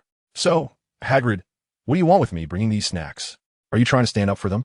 Hagrid felt somewhat helpless at Alan's near-contemptuous words about the eight-eyed spiders, but he understood that from the basilisk's perspective, Alan had not done anything wrong. After all, eight-eyed spiders were a staple in the basilisk's diet, so it was only natural for Alan to hunt them in the Forbidden Forest. However, he had promised Aragog to resolve this matter, so he could only try his best. Fortunately, the basilisk was a creature capable of communication, so things might go more smoothly. "Yes, Alan, I came to find you because of these eight-eyed spiders." Before Hagrid could continue, he noticed Alan's green scales beginning to tremble and unfurl, revealing the venomous fangs that had been hidden, dripping with toxic venom. "So, you intend to stop me from hunting normally, human, just as you kill wolves to protect sheep? Do you think you are on the side of justice? If so, come, let us see if your magic can indeed stop me." Faced with Alan's question, a flustered Hagrid had no choice but to place the now trembling eight-eyed spider into his bag and put away his wand. After all, if Alan really decided to attack, with his poor spellcasting skills, he wouldn't be able to do much. "No, I think you misunderstood. I am not here to condemn you. I believe Aragog feels the same. After all, unlike the human world, in the world of magical creatures, there is no distinction between good and evil. You eat them simply because you are hungry." Hagrid paused, carefully observing Alan's reaction. When he saw Alan retract his fangs, he let out a sigh of relief and continued. "But Alan, can you tell me why your appetite is so insatiable? I may know little about the ecology of basilisks, but I understand that your current appetite is definitely abnormal. You have consumed hundreds of eight-eyed spiders in less than a month. Aragog is even worried that you might eat all of them in your kin within a year." After finishing a segment of his speech, Hagrid paused again to observe Alan's reaction. After all, even though the other party was a being capable of communication, the basilisk was ultimately one of the most dangerous magical creatures, and he must not let his guard down. However, Hagrid noticed that after listening to his words, the basilisk, with its back turned to him, fell silent as well, seemingly contemplating what he had said. As for Alan, if reptiles could sweat, he would be drenched in sweat right now. After Hagrid's reminder, he realized that he had indeed been too indulgent lately, leading to many unnecessary killings. In fact, Alan's actual appetite was only at the level of an ordinary basilisk. Generally speaking, catching one adult acromantula per week would suffice to meet his physiological needs. The reason he had hunted so many acromantulas over the course of a month was largely due to the teachings he received from his instructor, Lu Longwang. According to Lu Longwang, whether for immortality or demon transformation, the core of animal cultivation revolves around the concept of consumption. Immortals seek fated individuals to establish their presence, helping mortals in exchange for offerings, thus drawing upon the collective will of all beings for cultivation, which is essentially a process of feeding on pure will and offerings. However, This method of consumption may seem strange to ordinary people. As for the cultivation of demons, it more directly embodies the concept of eating. Whether it's absorbing human essence or directly consuming human flesh and blood, the purpose is merely to aid their cultivation by consuming the essence of living beings. Lu Longwang said that compared to demons, while immortals seldom consume humans, they also have methods of cultivation that involve using the flesh and blood of extraordinary creatures. The benefits derived from the flesh and blood of these exotic beasts for immortals and demons are often greater than those from humans. While teaching Alan this knowledge, Lu Longwang even caught a passing 8-eyed giant spider to show him, saying that a spider that could grow to the size of a bull and was born able to speak human language was what he referred to as a natural aberration. In fact, Alan hardly absorbed what Lu Longwang was saying. He only knew that if he could eat a lot of them, he would be able to learn the sorcery taught by his teacher more efficiently. So when he discovered that there was such a large group of 8-eyed giant spiders in the Forbidden Forest, Alan was inspired. For the past month, he had been catching dozens of 8-eyed giant spiders every day in the Forbidden Forest, not only for himself, but also to bring back for the Niven giant snake and other carnivorous magical creatures raised by Snape. Because of this, Alan and his companions had made rapid progress in their cultivation over the month. Alan, who had eaten the most, had already learned most of the sorcery from the manuscript Lu Longwang left him, and this made Alan realize that his teacher was not lying. Eating the flesh of 8-eyed giant spiders indeed accelerated his learning of serpentine sorcery. However, despite his significant size increase, Alan was still essentially a young serpent monster. Although Snape and Lu Longwang had both taught him the principles of sustainable resource use, Alan, who was immersed in his rapid improvement, had long since cast those lessons aside. If Hagrid hadn't reminded him, it was very possible that Alan would have actually wiped out all the 8-eyed giant spiders in the Forbidden Forest. Thankfully, this human reminded me. Otherwise, once I had hunted all the snacks here, it would not be easy to find another such auspicious location. Thinking this, Alan looked at Hagrid, who was carefully waiting for him to speak, and then said, "All right, even if you're right, I have indeed eaten too much these days. But Hagrid, you can't expect me to stop eating them altogether. You know very few creatures can survive without food, let alone a big eater like me." Upon hearing this, Hagrid, knowing that the other party was willing to compromise, quickly said, "Of course, I also know that it's unrealistic to expect you to stop hunting 8-eyed giant spiders altogether. But things like how often you hunt and how many you catch can be negotiated, right? How about this? I'll take you to meet Aragog, who is my friend, and you can talk face to face to see if you can reach some sort of agreement." Seeing that Hagrid hadn't closed off the conversation, Alan agreed to follow him to meet Aragog. "All right, then you lead the way, Hagrid. So, is this the reason you brought this serpent monster to my lair, Hagrid?" Aragog, emerging from the burrow, looked at the serpent monster that had followed Hagrid with a complex expression. At this moment, the serpent monster, called Alan by Hagrid, was closing its eyes, using only its tongue to sense everything around it. At least from the fact that it had closed its eyes, this serpent monster seemed to be quite sincere. Right, I think this matter still requires both of you to sit down and discuss it properly, even though it seems neither of you can actually sit down."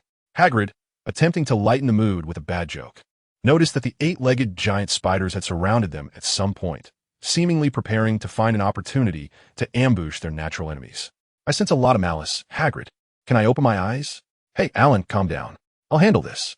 You just heard Aragog. Let your children retreat. If you anger Alan, it won't be good for either of us. Retreat, children. It's nice to meet you, Alan. To be honest, you surprised me. In my impression, serpent monsters rarely deign to use any language other than snake language. Yet you can speak human language and are willing to communicate with non-snake speakers." After dismissing those ignorant children, Aragog began to attempt communication with the serpent creature. To be honest, although Aragog had lived for quite some time, it was the first time he had spoken with his natural enemy. Indeed, Hagrid always brought him new experiences. "Nice to meet you, Aragog. But you seem to really dislike us, and it's not just because we are enemies." Through the snake's tongue, Alan could sense that Aragog harbored a considerable degree of disdain for himself, or rather for serpent creatures like him, and that this disdain was mixed with guilt towards the half-blood giant beside him. "I was once wronged and took the blame for a serpent creature unjustly, but rest assured, I can distinguish that you are not like it. You are much larger, and that serpent creature is very old." For Aragog, this was nothing that couldn't be said. In fact, he had once said the same to Hagrid, but it was meaningless, as his friend was still expelled, and they still didn't know who had released that serpent creature that year. "I understand, but this is unrelated to what we are about to discuss. I heard from Hagrid that you called him here because you fear I will eat you and your kin, right? That's right. Your appetite is indeed too large. In just a month, you have already consumed a 3-digit number of my offspring. At your consumption rate and frequency, it won't be long before you eat us all. Aragog was remarkably calm about this, just like Hagrid, because he knew that since the other party was willing to come with Hagrid, it meant he had already extended his utmost goodwill to both Hagrid and himself. I understand your concern. In fact, I know my appetite has been somewhat abnormal lately. Perhaps it's because I've seen so much delicious food here and have lost control. I can relate. Even for me, it's hard to control myself from binge eating when I discover a place filled with food. After all, no one knows when the next meal will come after finishing this one. Aragog did not find anything wrong with Alan referring to them as delicacies because it was the truth, just as humans appeared in the diet of the 8-eyed giant spiders. Serpent creatures also had their 8-eyed giant spiders in their diet. Thank you for your understanding. However, after Hagrid's reminder, I have finally regained my sanity. As if I truly eat you all, I might never find a better place than here again. That is understandable. When Hagrid stood quietly to the side during the conversation between Alan and Aragog, he let them express themselves freely. As a magical creature enthusiast who was no less impressive than the great Rider Newt, he knew that the relationships among magical creatures were much simpler than those among humans. They never shied away from their predator-prey dynamics. In fact, if Alan hadn't gone too far, even threatening his own kind, Aragog might not have come to him at all. After a harmonious chat between the snake and the spider, they ultimately reached an agreement. Alan could prey on Aragog's kin as necessary, as long as it wasn't excessive. To Aragog, as long as Alan promised to avoid overhunting his kind, it was already a significant victory. Of course, I'll reduce the frequency of predation to once a month, and the number won't exceed 50 at a time. How does that sound, Aragog? I agree with your proposal. In fact, even a slightly higher number would be fine. After all, each acromantula can lay about 100 eggs in one breeding cycle, which hatch in 6 to 8 weeks. Although not all the eggs successfully hatch, and not all the hatchlings grow to adulthood, 50 a month is still within their capacity to endure. Besides, once the number of hatchlings increases, those wizards outside will organize a hunt to eliminate them, resulting in even more deaths, which might also cause trouble for Hagrid. Given that, controlling the numbers now using this snake creature isn't a bad idea. Upon hearing that their father had reached an agreement with the other party, Aragog's children, although not showing it, felt a sense of relief and genuine gratitude towards Hagrid for facilitating the matter. If before, these acromantulas were only refraining from harming Hagrid due to Aragog's orders, now they had officially accepted Hagrid as part of their group. Even if Aragog were to die in the future, Hagrid would still be able to come and go freely among the acromantulas in the Forbidden Forest until this generation of spiders had all passed away. Finally, after Alan disappeared into the Forbidden Forest with his mountain-like body, Hagrid said goodbye to his friend Aragog and returned to his small cabin outside the Forbidden Forest. As soon as he entered the house, Hagrid couldn't wait to write about his wonderful experiences of the evening in his diary. Of course, he didn't intend to tell Professor Dumbledore about this incident. After all, although Hagrid understood from his interactions with Alan that he wasn't as dangerous as other basilisks, that didn't mean Dumbledore would think the same. Even without notifying the Ministry of Magic, Dumbledore would probably go to the Forbidden Forest himself to drive Alan away. Hagrid decided it was best not to let Dumbledore know about this matter and let his new friend live quietly with Aragog in the Forbidden Forest. After closing the diary, Hagrid murmured to himself. After deciding to hide the matter of his new friend Alan, Hagrid turned to look at the little acromantula he had brought back with him. Although it had only been in Alan's stomach for a short while, the basilisk's stomach acid, which was comparable to strong acid, had corroded 3 of its legs beyond recognition. Living in such a state in the Forbidden Forest, even if it wasn't eaten by other beasts, it would starve to death due to the inability to find food. So, after discussing it with Aragog, Hagrid took it back to his hut, planning to return it once its legs healed. It was also here that Hagrid learned that this acromantula was actually the little daughter of his old friend Aragog. I'll call you Arachne. After naming the female 8-eyed giant spider, Hagrid offered it the leftover smoked sausage from his dinner table. Sorry, that's all there is for tonight, but don't worry. I promise you won't go hungry here.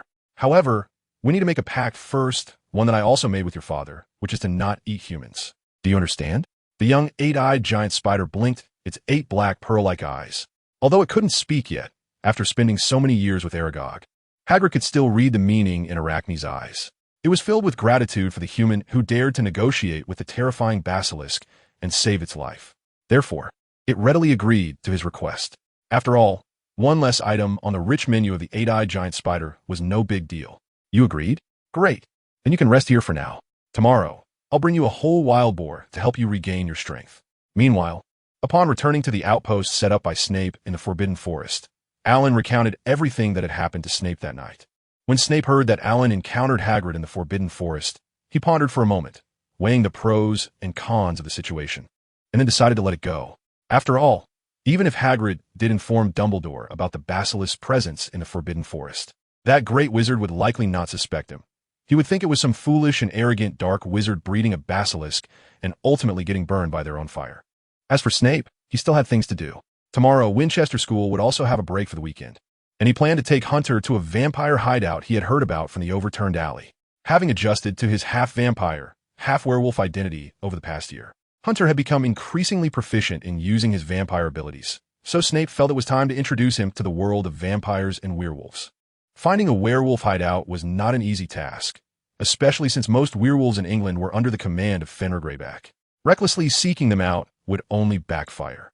After all, whether intentionally or not, Hunter had already become half-vampire and half-werewolf, so Snape's plan for Hunter's future was to become his envoy among vampires and werewolves. However, this matter was not urgent. Although Hunter's body was no longer human, his heart was still that of a child under 20, and he was not yet ready to bear such heavy responsibilities. However, Hunter's age did provide some convenience for Snape's upcoming actions. After all, children at this age are usually very curious. So when Snape suggested taking him to see the vampire hideout in Winchester, he immediately agreed. Since vampire hideouts typically only opened at night, Snape first brewed the potion for Filch and placed it in the stone mouth. He then took some time at noon to practice Quidditch with Diego. Thanks to this Quidditch enthusiast, he, Edward, and Weber had made significant progress in their flying broom skills over the past 2 months. It must be said that after intense exercise, one tends to get hungry easily. By lunchtime, after finishing all the smoked ham sandwiches prepared for their meal, they still felt hungry. In the end, they had to go to the cafeteria to eat some scones. In the afternoon, Snape arrived in an empty classroom with Cassandra. After receiving Cassandra's loyalty, Snape began preparing for her training. After all, a pair of magical eyes that combined X-ray vision, clairvoyance, and precognition was quite precious. It would be a waste to let Cassandra's talents go to waste. To be honest, while Snape himself possessed a natural ability, it was not the same system as Cassandra's. After all, the training method for a bee speaker was not suitable for a magical eye user. Moreover, compared to Cassandra's abilities, his inherited ability to understand the language of all beasts from his past life, even after being enhanced by soul fusion, seemed somewhat inferior in her presence. Therefore, Snape could only teach Cassandra some meditation techniques that could enhance her soul power. Although Hogwarts did not teach such techniques, it was not difficult for the Black family to acquire this type of Easter magic. While teaching Cassandra these techniques, Snape also handed her the talismans and elixirs he had drawn up over the past few days, specifically designed to nourish the soul. Is this Eastern alchemy? I heard it's completely different from our potion-making system. Taking the small bottle, Cassandra poured a few crystal-clear pills into her hand to play with. Clearly, this was the first time she had seen such things as someone from the Black family. After all, the choice of vessels and ingredients is different. Remember not to exceed 3 pills a day. Okay, got it. After putting away the potions, Cassandra began to learn some advanced spells under Snape's guidance, such as the flames that burn the soul and the rapid creation of giant clay figures, which Hogwarts would never teach. It can be said that after pledging loyalty to Snape, Cassandra's strength experienced a qualitative leap. This is also why Cassandra chose to follow him without hesitation after realizing Snape's power. She liked those who could help her grow, and Snape was exactly that kind of person. Not long ago, Snape had asked Cassandra if one day he really killed Sirius Black, would she betray him despite the prohibition. In Cassandra's view, Snape's worries were unnecessary because the people she liked and wanted to connect with were all those who could help her grow, and Snape was one of them. She would go to great lengths to make him the true Dark Lord, just like she told him at the Halloween ball. Her admiration for him was akin to revering a deity. As long as Snape was willing, she would follow him to the ends of the earth. After teaching Cassandra how to use the potions and talismans, Snape began preparing for tonight's trip to the vampire stronghold with Hunter. The first step was to perform a spatial exchange with his doppelganger placed at Winchester School outside Hogwarts Castle, because the place they were going to was a large vampire stronghold in Winchester. While Hunter was manageable, Snape's doppelganger might be seen as having ulterior motives and could be stopped by the gatekeeper. So it was essential to swap his real self with his doppelganger in advance. However, It must be said that the teleportation barrier around Hogwarts was indeed vast. It not only covered the entire castle, but even extended to half of the Great Lake near the castle, making Snape have to first use the secret passage to reach his outpost in the Forbidden Forest before he could swap places with his doppelganger. Phew, it had been about 3 months, and he was finally back in the mortal world.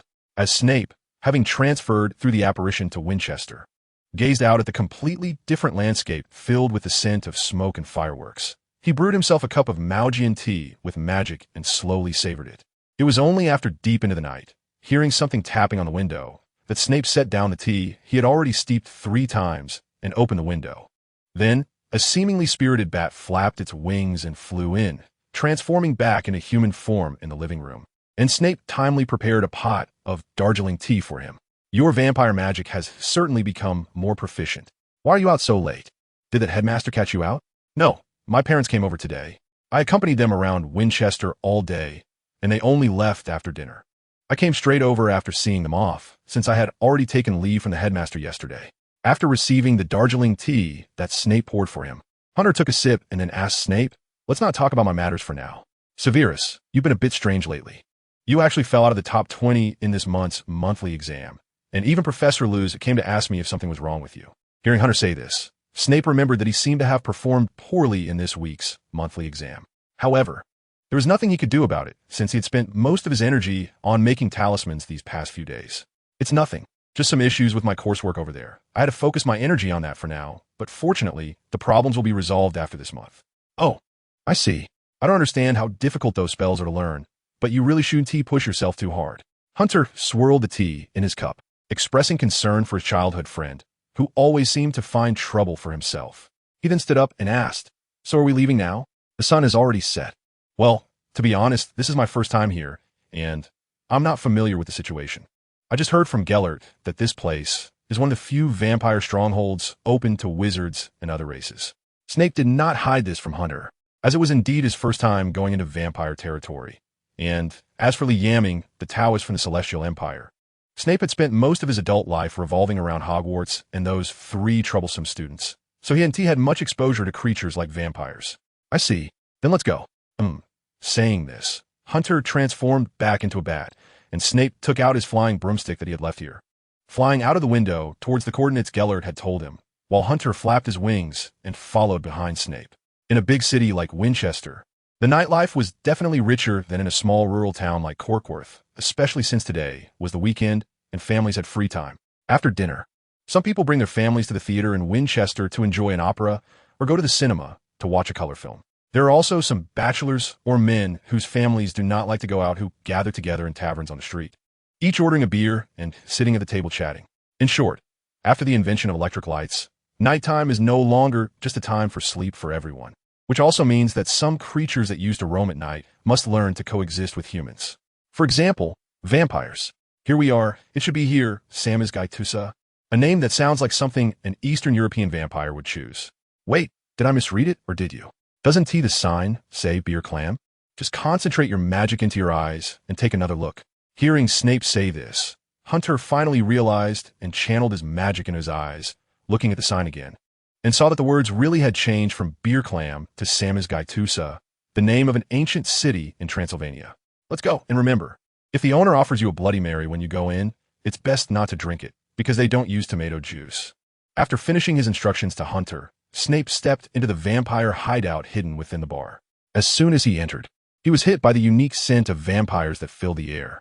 At that moment, the vampires hiding among the normal customers turned their attention towards Snape and, more importantly, to Hunter standing behind him. After all, the strong scent of a daywalker emanating from Hunter could not be missed by these vampires, most of whom were at least 300 years old. A daywalker and one who arrived with a wizard was indeed a rare combination. He looked quite handsome, but it was unclear which clan he belonged to. The increasingly eager gazes from the surrounding vampires made Hunter shiver involuntarily. He had never felt so uncomfortable being the center of attention, especially since a few female vampires looked at him with a desire he could not comprehend at his current age, as if they wanted to devour him whole. Without a family emblem, he must belong to some obscure minor clan. He wondered if they would want him as a companion. But on second thought, a precious being like a daywalker was something even the 13 clans would compete for, and he guessed that Hunter was probably already reserved by one of those clans. just waiting to be claimed upon reaching adulthood. Listening to the discussions about his friend and ordering a glass of Transylvanian dark beer from a vampire at the bar, Snape smiled. It seemed he had underestimated the appeal of daywalkers to these vampires. Good for you, Hunter. It looks like you're already ahead of others by several years before even graduating. You should know that most of the 13 clans consist of noble-level vampires. No, what is so good about this? Although later generations claim that Western society never shies away from children's sexual enlightenment, in reality, during the 1950s and 60s, the views on sexual education in the West were actually quite conservative, similar to those in China, especially in traditional Catholic families like the Bogans. Moreover, Hunter was only 11 or 12 years old this year, far from the age of puberty, so he naturally did not understand Snape's insinuation. As for the vampire's probing gazes, he thought they were merely coveting his daywalker blood. After all, isn't that how novels and comics portray it? Vampires can gain corresponding abilities by consuming special blood. Indeed, it is better to establish one's own clan than to become a disgraceful consort. Nevertheless, I still suggest you join the coven, as, whether in human society or vampire society, lone wolves cannot survive. The coven. Hearing a completely new term from Snape again, Hunter accepted a red drink handed to him by the bartender, knowing that it was time for some education. I've been so busy these days that I forgot to explain this to you. Also, don't forget what I told you. Remember not to drink the Bloody Mary the boss serves here. Watching Hunter down the glass of Vampire Special Bloody Mary without hesitation, Snape froze in place, his expression quite complex as he observed Hunter savoring the drink. Are you serious? You didn't forget what I said earlier, did you? That ISNT tomato juice, you know. I know, it's just human blood, right? Hunter was well aware of what was in the drink. After all, it wasn't too hard to guess what a drink served to vampires in a bar would contain. If you know, then why drink it? Why not? Hunter replied, raising his glass to signal the bartender for a refill. After all, Snape was treating today, so he wanted to enjoy himself. You brought me here to help me adapt to the vampire world, so why should I resist a drink commonly consumed by vampires? At that moment, the bartender approached with a new Bloody Mary, and it was only then that Hunter turned around and finally got a good look at the bartender. Honestly, if he didn't know this was a vampire-run bar, he might have thought the bartender was a ghoul. He had originally thought that vampires were all handsome and elegant, but the bartender in front of him looked like a bald white bat. Don't be rude by staring at others like that. This is a hideout run by the Nosferatu clan and also the largest intelligence agency for the Coven in the UK. So the owner here is also a member of the Nosferatu clan. When Snape was introducing the situation at the stronghold, the boss from the Nosferatu clan chuckled and then looked at Hunter with interest, and then at Snape, who was about to say something else. Interesting. I haven't seen a bloodline born in a way other than the initial embrace or pregnancy for a long time. It seems that this little guy should still be considered a progenitor in terms of bloodline. When you first came to make contact, I thought you were some ignorant wizard trying to flaunt and deceive in the territory of Nosferatu, but it turns out to be true. After the boss finished speaking, he introduced himself to Snape. Pleasure to meet you, young wizard. I am Adaka, the elder of the Nosferatu clan and the liaison for the secret party in Nosferatu. Severus Snape, pleasure to meet you, Mr. Adaka. It's an honor to meet a member of the secret party. Although Snape hadn't gathered information in advance, so he didn't expect that the secret party would directly send a member to contact him. If he had known, he would have dressed more formally. As for how he knew the other party was a member of the secret party, it wasn't hard to guess. After all, even though the Nosferatu clan is discriminated against and excluded by other bloodlines due to the curse in their bloodline that causes their ugly and distorted appearance, they are still one of the 7 founding clans of the secret party. Therefore, as an elder of the Nosferatu clan, Adaka naturally also held the identity of a member of the secret party. It seems you, wizard, understand us better than I do as a fellow clan member. Flattery. I'm just picking up on what others have said. In fact, the one who truly studies vampires is Grindelwald. Well, he founded Nurmengard in Austria. Grindelwald considered seeking vampires as allies, and for that, he delved deeply into vampire society. In simple terms, the mainstream vampire society in this world consists of 13 ancient clans and dozens of smaller clans. And as with any society, there will be divisions. And vampires are no exception. The 13 clans have split into 3 different factions due to long-standing disagreements. First is the Secret Party, also known as the Secret Alliance. The organization that Snape is currently bringing Hunter to contact, founded by the 7 major clans, including Nosferatu. It is the largest alliance in vampire society, and most small clans are also members of the Secret Party. At the same time, The secret party is also the establisher of the so-called 6 prohibitions of the bloodline, which are regarded by the other 2 organizations as conservative and outdated. At this time, the most important prohibition established by the secret party is the avoidance of the mundane world.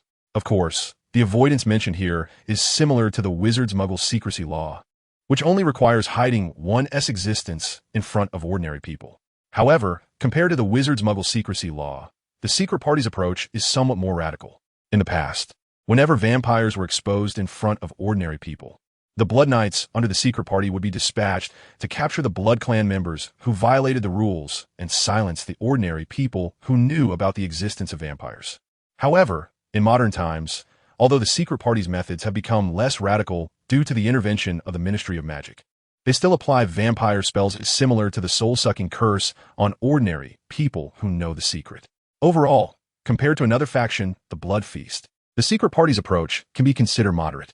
The Blood Feast is a radical faction among vampires and a group of races who hold themselves in high regard, despising all non-blood clans while scoffing at the 6 commandments issued by the secret party. Although it was established by 2 clans and is significantly weaker than the secret party in terms of power, other clans occasionally see young people unwilling to be bound by the 6 commandments joining the Blood Feast. Lastly, there is a neutral faction composed of 4 clans that exist between the secret party and the Blood Feast. Although they are called a neutral faction, these 4 clans do not have the strong bonds that the secret party and the Blood Feast have, and naturally, they do not have the obligation to watch over and assist one another.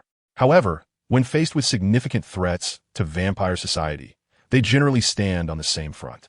After introducing the situation in front of the vampire society to Hunter, Snape looked at the more than a dozen empty cups in front of Hunter that still had remnants of red liquid, twitching the corner of his eye. He then turned to Adaka, who was bringing over another Bloody Mary, and said, "Of course, since the League of Shadows is an alliance composed of 7 clans, there are different factions within it. The Udaka you see before you belongs to the Nosferatu clan, which is the reformist faction in the League, and also the vampire faction that interacts most frequently with us wizards." Hearing the respect in Snape's tone while introducing himself, Adaka smiled in satisfaction. For the Nosferatu, who had long suffered exclusion from other blood clans, genuine respect was what they craved the most. In return, they would offer equal respect and goodwill to individuals or organizations that showed them respect. We dare not call ourselves reformists. In fact, if it weren't for the close relationship between the wizard who made the pact with the League and the Reimer clan, along with the fact that his descendants show respect to all clans, including Nosferatu, we wouldn't value this alliance with wizards so much. At this point, Adaka began to size up Hunter again.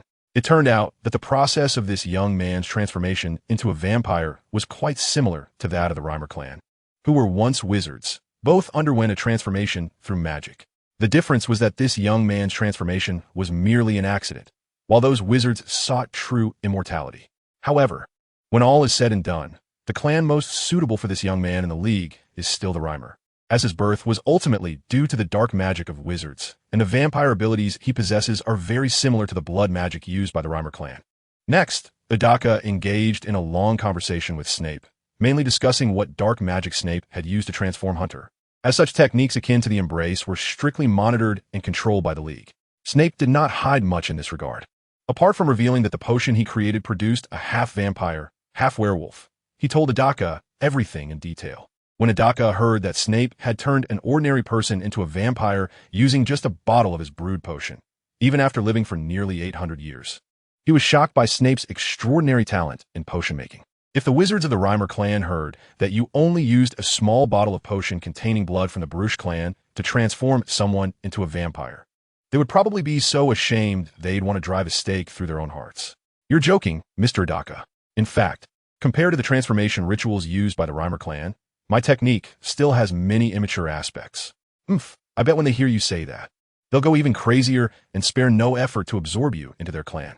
Well, let's leave it at that for today. I will report the specifics of this meeting to the League without reservation. As for how the League will handle you afterward, I don't know. But since you are Grindelwald's disciple, I believe others won't make things difficult for you. Saying this, Adaka turned and tossed a badge symbolizing Nosferatu to Hunter, who still seemed to want another Bloody Mary after finishing his 20th. Take this. You can go to the blood bank of this private hospital to collect your allotted plasma every week. As for now, you can take this little one back. All right then. Goodbye, Mr. Adaka. and have a pleasant evening." After that, Snape pulled Hunter, who wanted another drink, out of the Nosferatu stronghold. After all, he was genuinely worried that Hunter would drink up the blood reserve in the store if they stayed any longer. Once they arrived back at Snape's residence in Winchester using apparition, Snape finally let go of Hunter and looked at his friend with a serious expression, uncertainly asking, "Hunter, did you secretly drink human blood without my knowledge?" "No, never before today. After all, even if others really agreed, I still find it quite repulsive to bite someone's neck and drink their blood. But I didn't expect vampires to be so clever, knowing to set up a private blood bank for their supplies." To be honest, Hunter also hadn't anticipated such a trick. But thinking about it, in this money-oriented society, many things could be bought with money. Actions like directly biting someone's neck were indeed outdated, as vampires could simply go to the blood bank to buy blood if they wanted a drink. But since this major point of conflict with humans has disappeared, why do vampires still need to hide themselves? You're overthinking it. Even though it's no longer necessary to drink blood directly from humans, for most vampires, humans are still just food. Not all humans can accept living with a monster that feeds on their own blood. Moreover, apart from the reformists, other factions of vampires still adhere to tradition, obtaining blood through raising blood servants. I see. It seems that although there are many factions among vampires, the one that truly suits me is still the reformist faction of the League. I feel the same way. No, wait, I'm getting off track. We're talking about you. Hunter, do you really know what you're doing? You should know that once a beast has tasted human flesh, it can never go back. The same goes for vampires. Even just one indulgence is the beginning of corruption.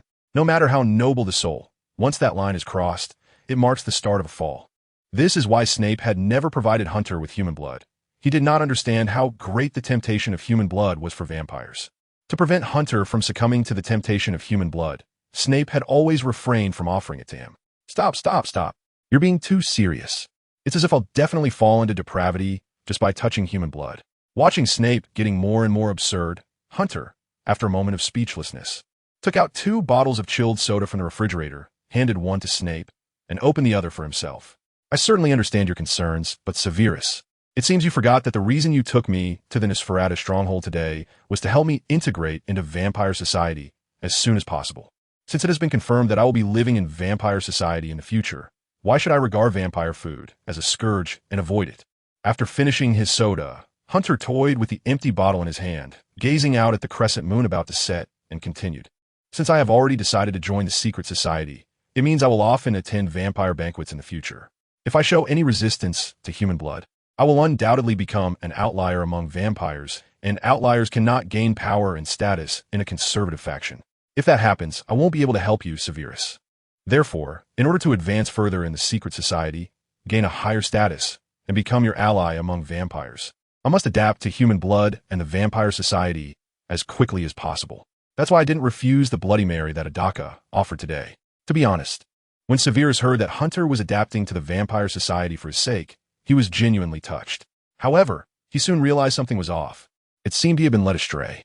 After all, Hunter, you said you drank the Bloody Mary to adapt to the vampire society, which is understandable. But you just drank over a dozen cups.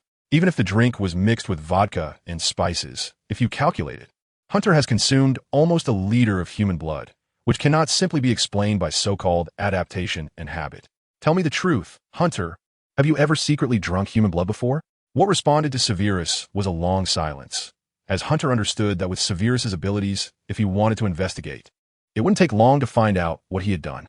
"Well, I have. As for that person, you should know her. It's Lucy, a senior 3 years above us." "Oh, it's her." Severus naturally knew the Lucy Hunter was talking about. She was a prominent figure at Winchester College. Although Winchester College is known as the best high school in England, with a reputation for strict academic standards, there are still so-called problem children among them. And Lucy Brown is one of them. In fact, Lucy was also an outstanding student in middle school, but during the summer vacation of her sophomore year, she unintentionally got exposed to hippie culture while vacationing in San Francisco and became a hippie herself. She then insisted on transferring from the regular class to the art class at Winchester College. Both the school and Lucy's parents were quite helpless about this. Fortunately, although Lucy was more enthusiastic about participating in hippie gatherings, her academic performance did not drop, so the school turned a blind eye to her hippie lifestyle. "You didn't drink her blood, did you? I must tell you, although that girl hasn't directly done drugs, she must have inhaled a lot of secondhand smoke at those hippie gatherings, so her blood probably doesn't taste good." "No, I just saw someone sneaking into the girls' dormitory when I got up that night, so I followed to take a look.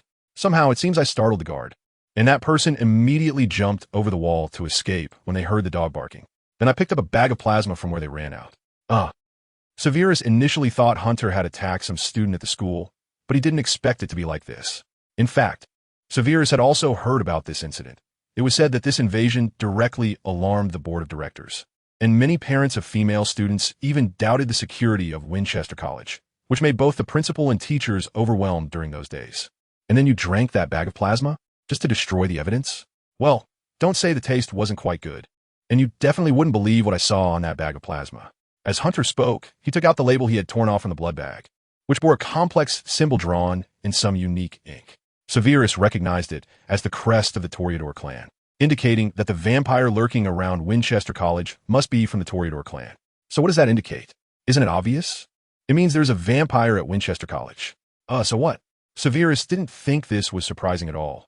Rather, it would be strange if there weren't one or two vampires in a prestigious institution like Winchester College. In fact, the Toreador clan often masquerades as students or teachers in the fine arts and music departments of elite private schools like Winchester College.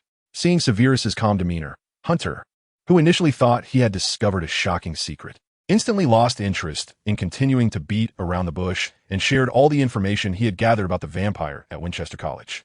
After that, I did my own investigation, using blood magic to enhance my sense of smell to check each teacher and student in the school. In short, I roughly figured out who that person is. It's that senior Lucy. Well, it's not hard to guess. After all, the senior you just mentioned clearly wasn't just talking nonsense. And given her hippie identity, I wouldn't be surprised if she was chosen by the Toreador clan for her embrace. However, what I care more about is whether the one who embraced her got permission from their elders, as violating the rules is common for the Toreador. After confirming who the vampire was, I didn't continue the investigation. After all, further probing would invade someone else's privacy. But I'm still curious. Which clan does she belong to? From the label you got, the one who sent the blood bag should be from the Toreador clan. They have many mixed reviews in the secret society, including fallen ones, artists, poseurs, and even hedonists.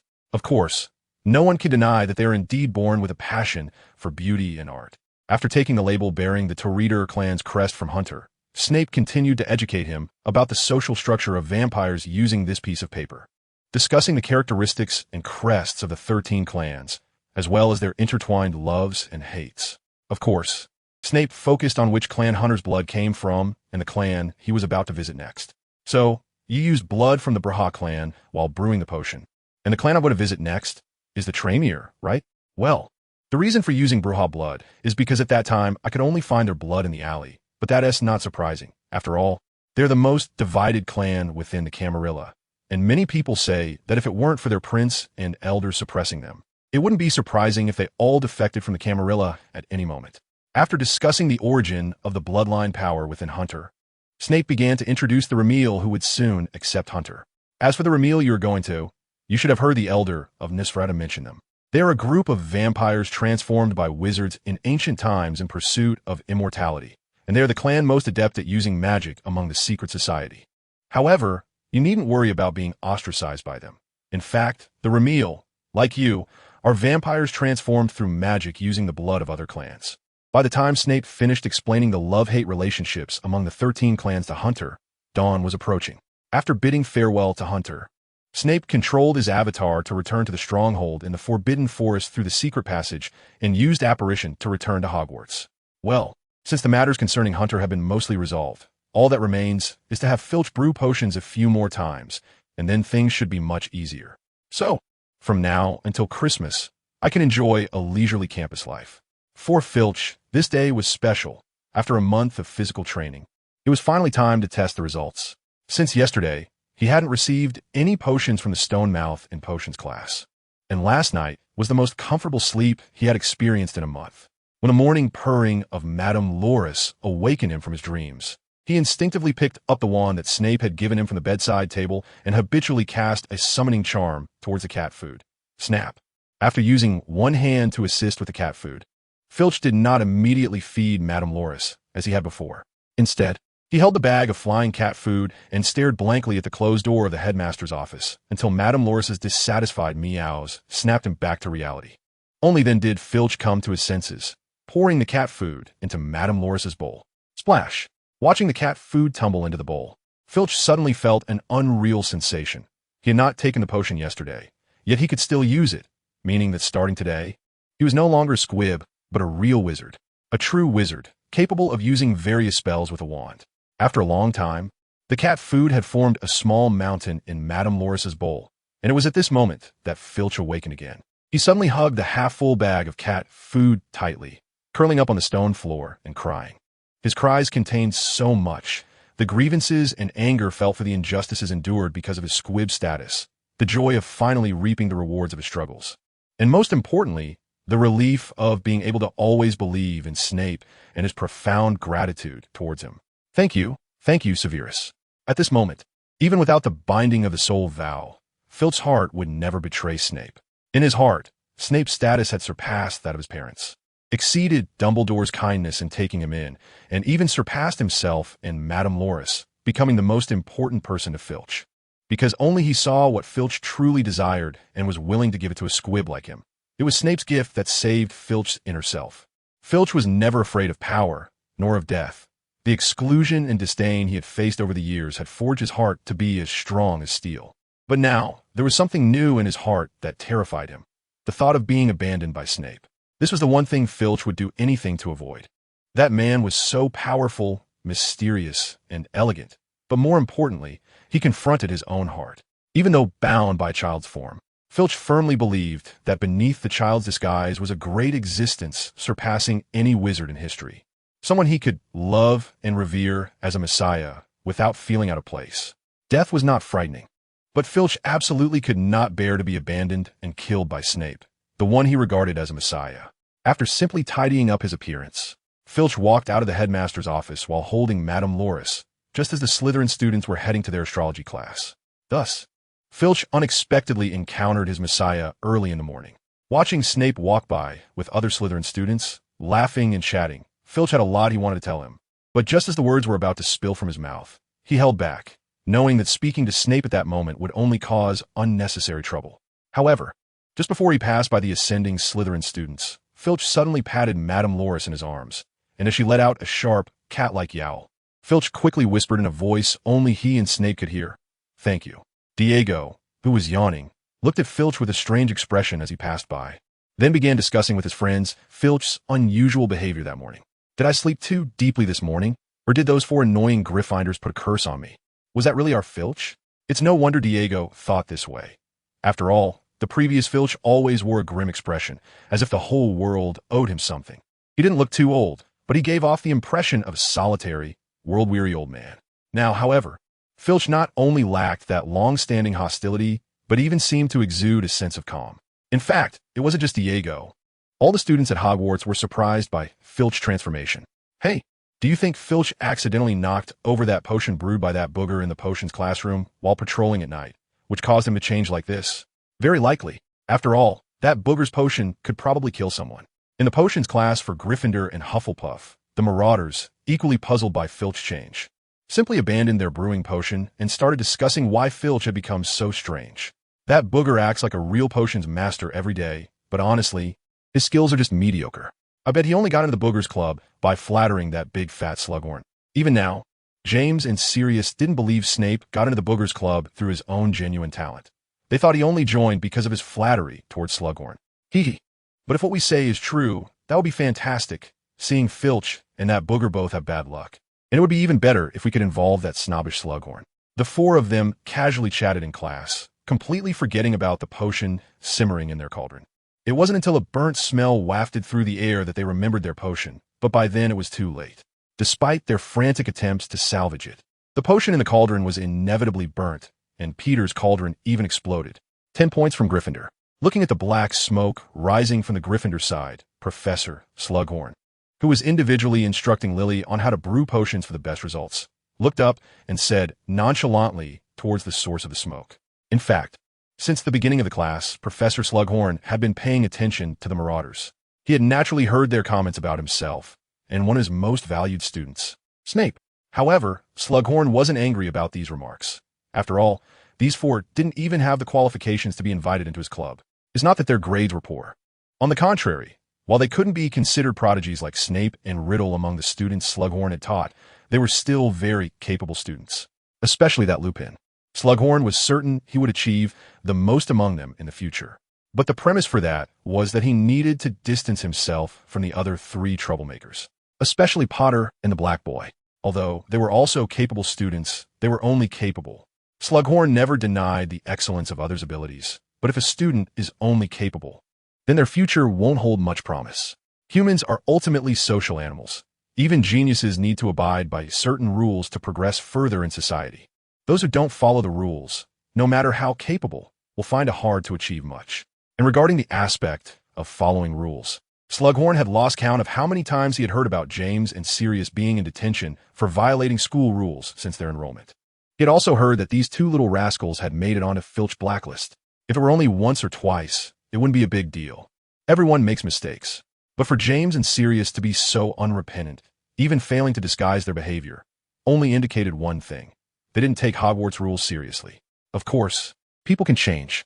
As long as these four troublemakers can correct their love for causing trouble, Professor Slughorn's club will always remain open to them.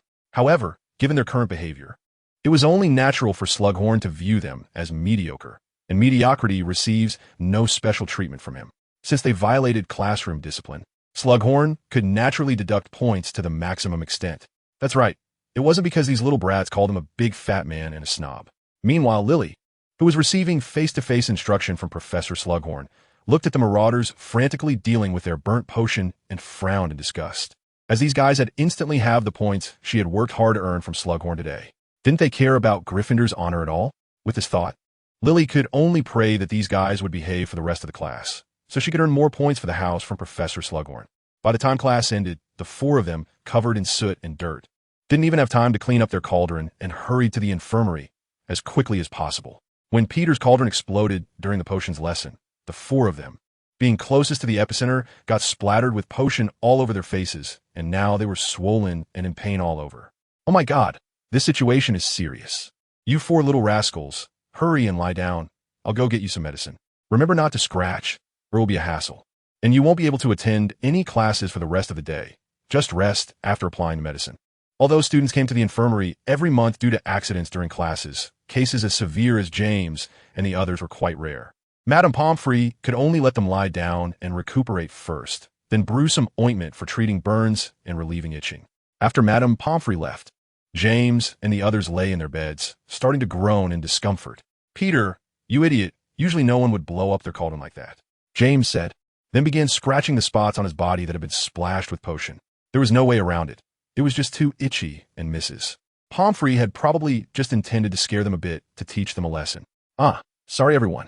Seeing James start to scratch, the others in the Marauders began to imitate him, scratching the places on their bodies that had gotten potion on them, while Peter, who had caused them to go to the infirmary, began looking for a chance to change the subject after apologizing.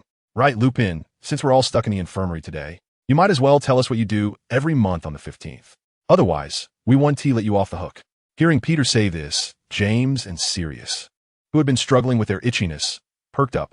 Yes, since the four of them had to lie in the infirmary all day, they wouldn't let Lupin keep his secret.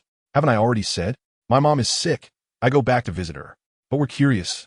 What kind of illness only flares up on the 15th of every month? Lupin, just tell us. James's family is a potion-making family. Maybe he can help you find a cure for your mom. When Sirius said this, a glimmer of hope rose in Lupin's heart. Yes, James's father was the famous potion master Fleamont Potter, who invented the well-known shampoo formula. Maybe he really could find a way to treat his lycanthropy. But soon, Lupin extinguished his unrealistic hope. For centuries, lycanthropy had been known as an incurable disease in the wizarding world, and there had been no records of werewolves being cured throughout history. His own father had nearly exhausted all resources to treat his lycanthropy, even asking Dumbledore, who was also well-versed in potions, for help. Lupin still remembered that day when he and his father, full of hope, arrived at Hogwarts when he was 7, only to hear Dumbledore regretfully apologize to them because he couldn't help them. However, out of sympathy for Lupin, Dumbledore assured him and his father that he would find a way for Lupin to attend Hogwarts. At that time, Lupin and his father thought Dumbledore was just trying to comfort them, but unexpectedly, Dumbledore really did come up with a way for Lupin to attend Hogwarts. Lupin was undoubtedly very grateful to Dumbledore, which was also why he chose to enter Gryffindor, as Dumbledore was from Gryffindor himself. But at the same time, Lupin and his father no longer clung to the hope of curing his lycanthropy, because if even Dumbledore couldn't cure it, then it truly was an incurable disease. No, it's fine. Actually, my mom has already recovered. I was on Diagon Alley. Yes, Diagon Alley. Oh, I see, going to Diagon Alley. But what exactly are you buying there that requires you to go every month? It really makes one curious. Seeing that Lupin was unwilling to come clean and instead started to weave a lie that could easily be seen through. James and Sirius began to humoringly go along with Lupin's words. At this point, the beads of sweat on Lupin's forehead were becoming denser. He was never good at lying, and this kind of spur-of-the-moment lie was simply unsustainable. I'm going to buy. Just as Lupin was desperately racking his brain to figure out how to cover up this lie, Madame Pomfrey, who had just finished brewing potions, entered the infirmary again and saw 4 little trolls desperately scratching themselves. Oh my goodness, what are you 4 little trolls doing? Why don't you have any self-control? Sorry, madam, but we're just too itchy. Although they didn't know why Madame Pomfrey suddenly flew into a rage, seeing her usually gentle demeanor turn so angry. They knew it wasn't the time to go against an adult. So James and the others immediately admitted their mistake. This is troublesome. Normally, you just need to apply some ointment to the areas where the potion has splashed, but now the potion has entered your bodies through the wounds you've scratched open. It seems I'll have to brew more potions for you 4 disobedient kids. Before Madame Pomfrey could finish her sentence, James, who had been scratching the hardest, had already collapsed onto the infirmary bed. After all, Professor Slughorn had taught them to brew a sleeping potion, and although it had changed after the explosion, it seemed that this potion was still effectively serving its original purpose. Great. At this moment, Lupin also felt his head becoming heavy and was on the verge of losing consciousness. In the last moment before he passed out, he couldn't help but feel a little relieved, because he didn't know if he could still have friendships with James and the others after they found out he was a werewolf. Although deep down he understood that James and the others were not those kinds of people, he didn't dare to take the risk. To be honest, Lupin no longer hoped to cure his lycanthropy, but he couldn't bear the thought of loneliness. James and the others were like a ray of light in his lonely life, an illusion that was enough to provide him with the motivation to continue living. To preserve his friendship with James and the others, he had to keep his secret of being a werewolf at all costs. Soon, the incident of James and the others blowing up their cauldron and potions class and landing themselves in the infirmary spread throughout the entire school. And even Snape and the others, who had just finished their astronomy class and returned from the Hogwarts Observatory, learned about it. Hey, Severus, you said that Potter's dad is that potion mogul who invented the shampoo formula. But why do I feel like this Potter is way less talented in potions compared to you? What you said makes it sound like if one's parents are potion geniuses, their offspring must be talented in potions too. However, even though Snape said this, he and Diego were actually quite curious about what those 4 troublemakers had done to blow up the cauldron. Let us not mention those overly energetic lions during lunch. It's rare that we Haven Tea run into them during mealtimes today, so we can enjoy a nice meal in the hall. Edward is right. It's rare that we don't run into those 4 guys today, so let us finish our meal in the dining hall and then go to divination class. To be honest, although those 4 troublemakers only came to annoy them with some sarcastic remarks, after a while, anyone would find it unbearable. So every time mealtime came around, Edward and Weber would pray not to run into those 4 annoying beings. Unfortunately, the lunch and dinner times for the 4 Hogwarts houses were basically the same, so there was no way to avoid them. Therefore, every lunch or dinner, those Marauders would come over to stir up trouble for them. Speaking of which, today in astronomy class, we learned about the Summer Triangle. I remember it consists of 1 star from Lyra, 1 from Aquila, and 1 from Cygnus, right? The professor seemed to say that the star in Lyra is called Vega, which sounded a lot like Cassandra's middle name. In fact, that is Cassandra's middle name. The Black family has always liked to use star names for their names. Just look at Cassandra S. Vega. That big dog S name is Sirius, the dog star. ISNT it? We agreed not to mention them. After thinking of Sirius Black's infuriating face thanks to Snape's popular science lecture, Diego and the others slowed down their eating pace. Although they didn't completely lose their appetite, it really did affect their desire to eat. All right, let's not mention him anymore. By the way, it seems that the Transfiguration class this afternoon is coming up. Have you all finished your Transfiguration papers? Yes, we have finished them. I can guarantee that. Seeing that Snape was looking at him when he asked about the homework, Diego quickly patted his chest to assure him that he hadn't forgotten this time. That's good. Anyway, I don't want to use the time turner again this time. And Diego, you wouldn't want to waste your weekly opportunity on something like this, right? Of course not. I've already decided how to use it. Snape remembered that it was one day last month when Diego got so carried away practicing Quidditch over the weekend that he completely forgot about the Transfiguration homework due on Monday. And Snape was also busy preparing for the Winchester School exam, so he forgot to remind Diego. As a result, when Monday came around to hand in the Transfiguration homework, Diego suddenly remembered that he seemed to have forgotten to write it. Snape really wanted to complain about how Diego could forget to write an assignment from Professor McGonagall, who always praised him, especially since it was his first assignment in the magical world. However, to prevent Diego from being scolded by McGonagall and getting points deducted from Slytherin, Snape had to use his own time turner to help Diego complete the Transfiguration assignment, although he managed to help Diego through the crisis in the end. Ever since they found out he had an unregistered time turner, Diego and the others began to occasionally borrow it from him, such as Edward, who liked to borrow it to read several books at the same time.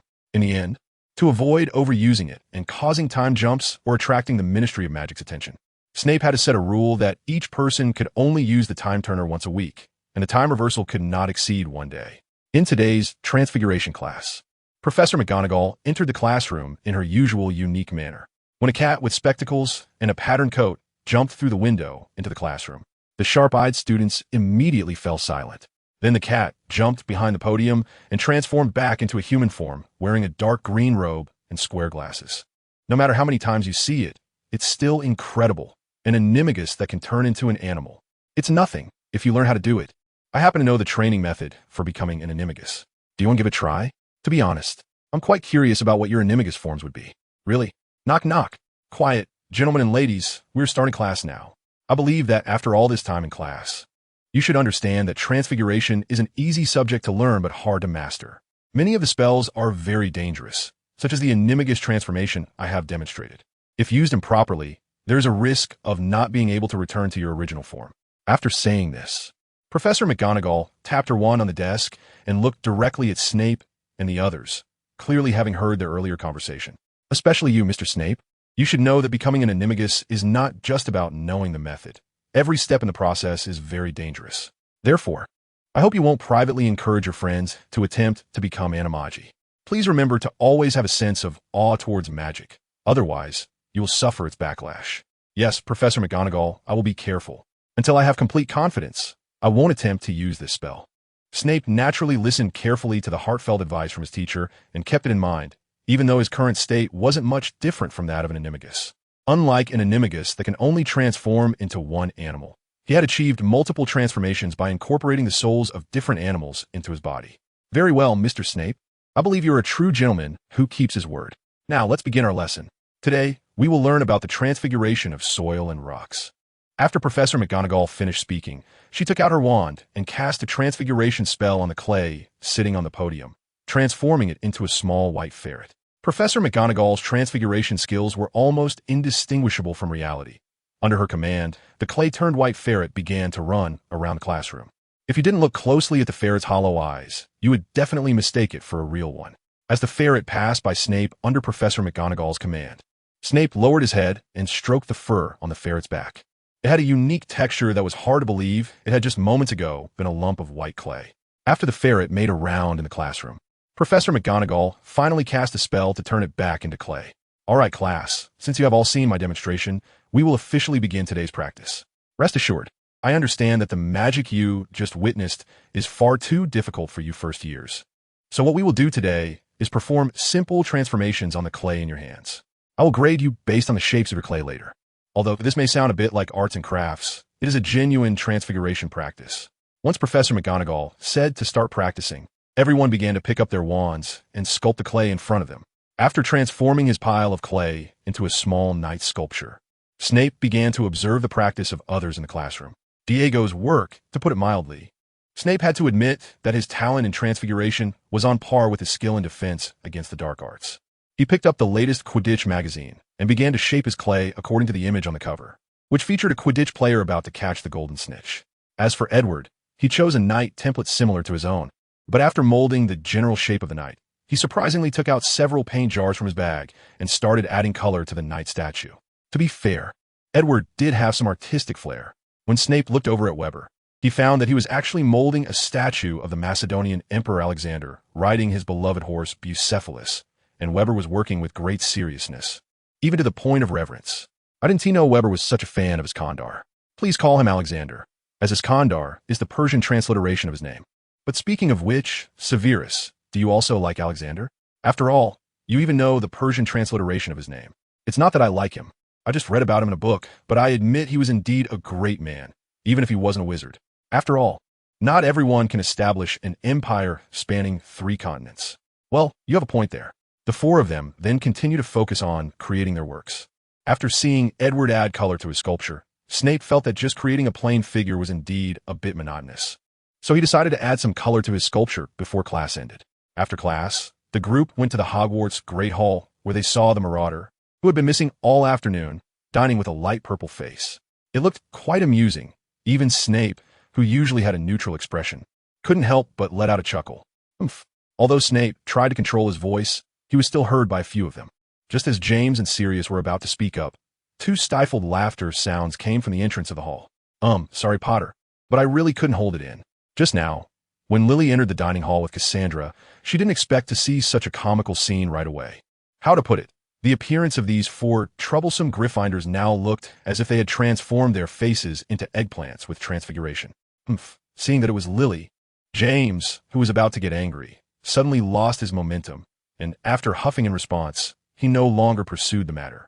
At this time, Cassandra, who was next to Lily, lowered her hand from covering her mouth and walked over to her brother, saying with a hint of regret on her face, "It's such a pity. Sirius, I actually forgot to bring my camera. Otherwise, I could have captured your current look and sent it home to show Mom and Regulus."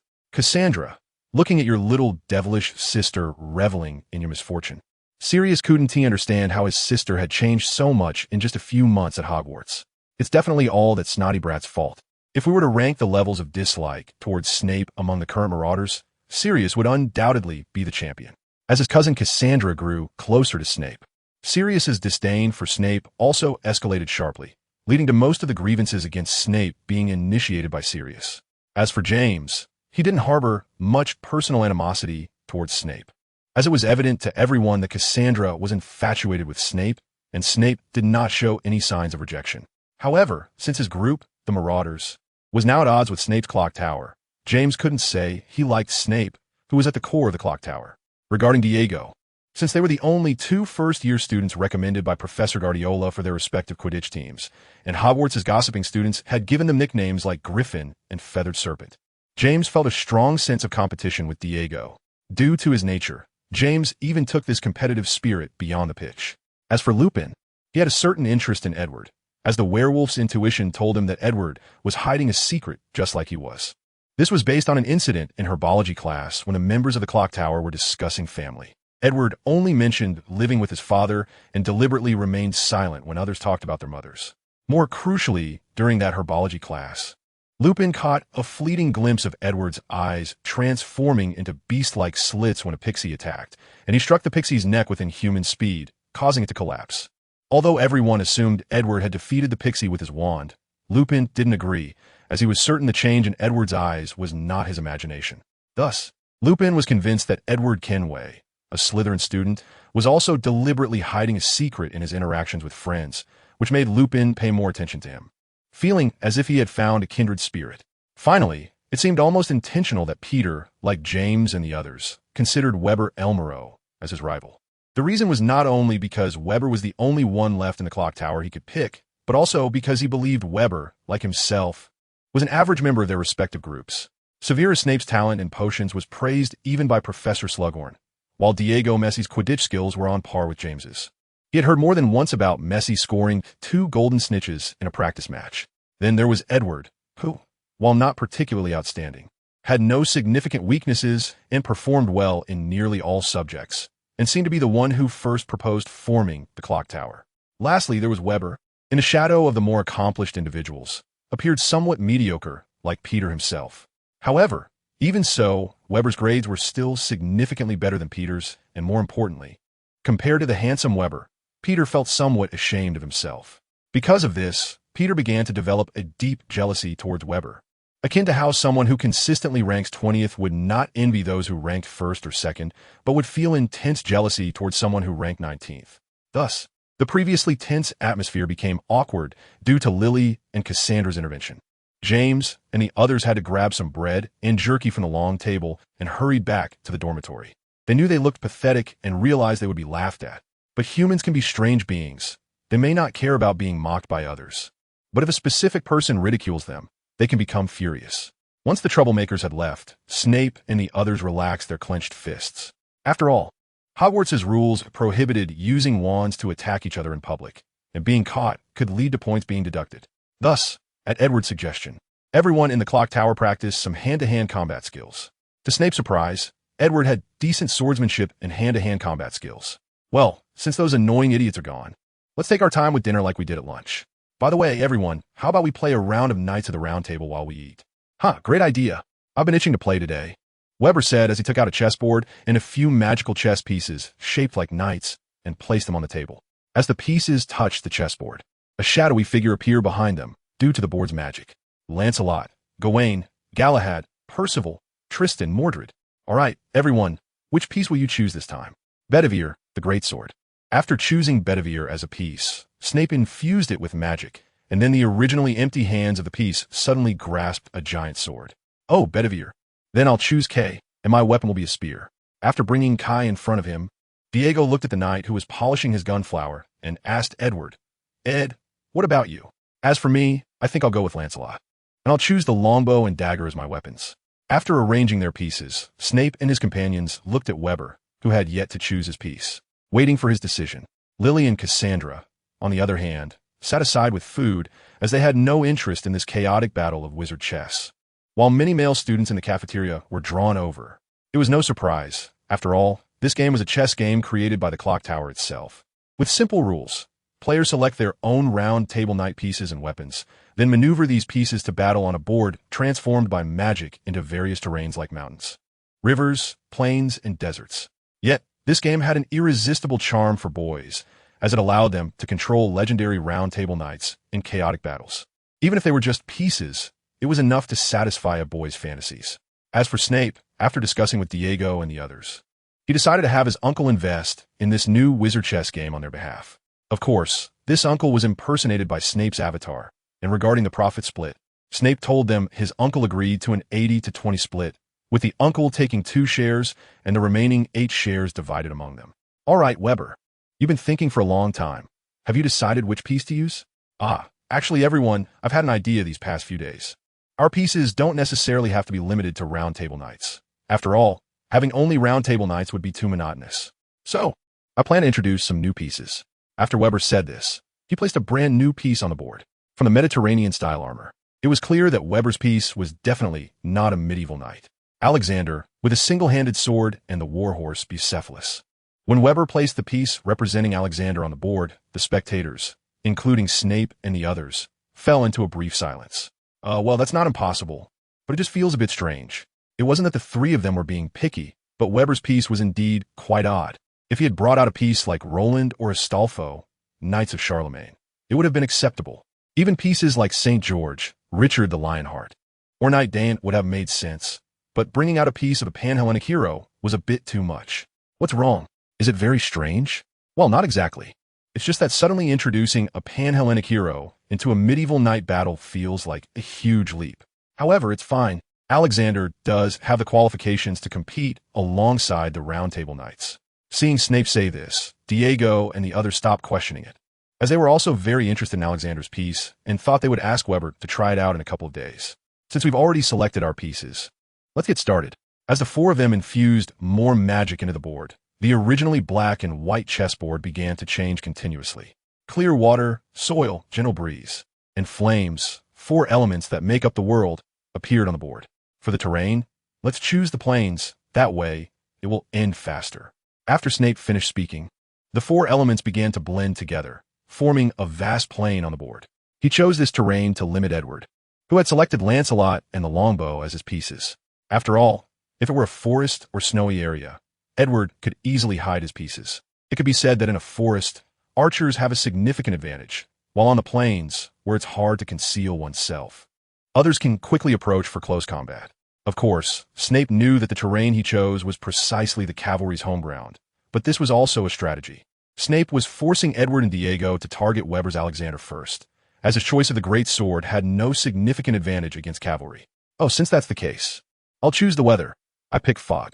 After Snape chose the battlefield, Edward immediately opted for a foggy day suitable for concealment. In an instant, thick fog enveloped the entire chessboard on the grassy plain. This was Edward's strategy, although the accuracy of arrows would certainly be somewhat affected in heavy fog. Snape and his companions, armed only with melee weapons, would be impacted even more than Edward's longbowmen. After all, longbowmen could attack as long as they could see a rough outline, while greatswords, polearms, and one-handed swords required them to get closer to their targets first. TSK, didn't they say to finish quickly?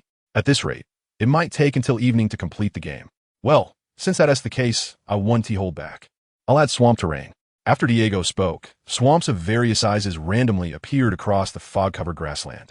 For warhorses and knights in heavy armor, once they got stuck, it would be very difficult to get out, essentially marking a game over. Diego, isn't that a bit harmful to others and not beneficial to yourself? After all, in this game, when selecting the battlefield, players usually choose conditions that are advantageous to themselves. For instance, Snape opted to amplify one person's advantage infinitely, forcing others to temporarily unite against him, while Edward chose weather conditions that favored him to further amplify the advantages of his pieces. Anyway, I don't care about winning or losing in this game. With the way you're doing it, we might not even finish by bedtime. For me, the sooner it ends, the better. For Diego, if the game really turned into an overtime match of who could survive longer, it wouldn't bring him any fun.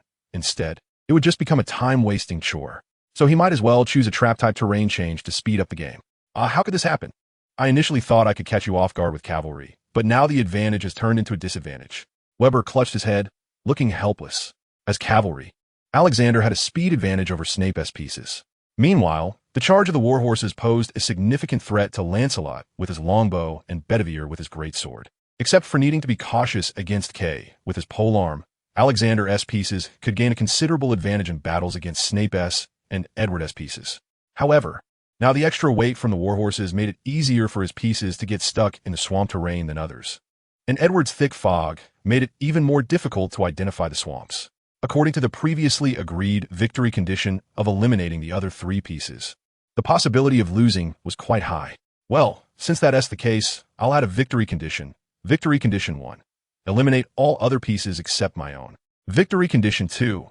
Find a round table of the Knights of the Round Table. When either condition is met, the game ends.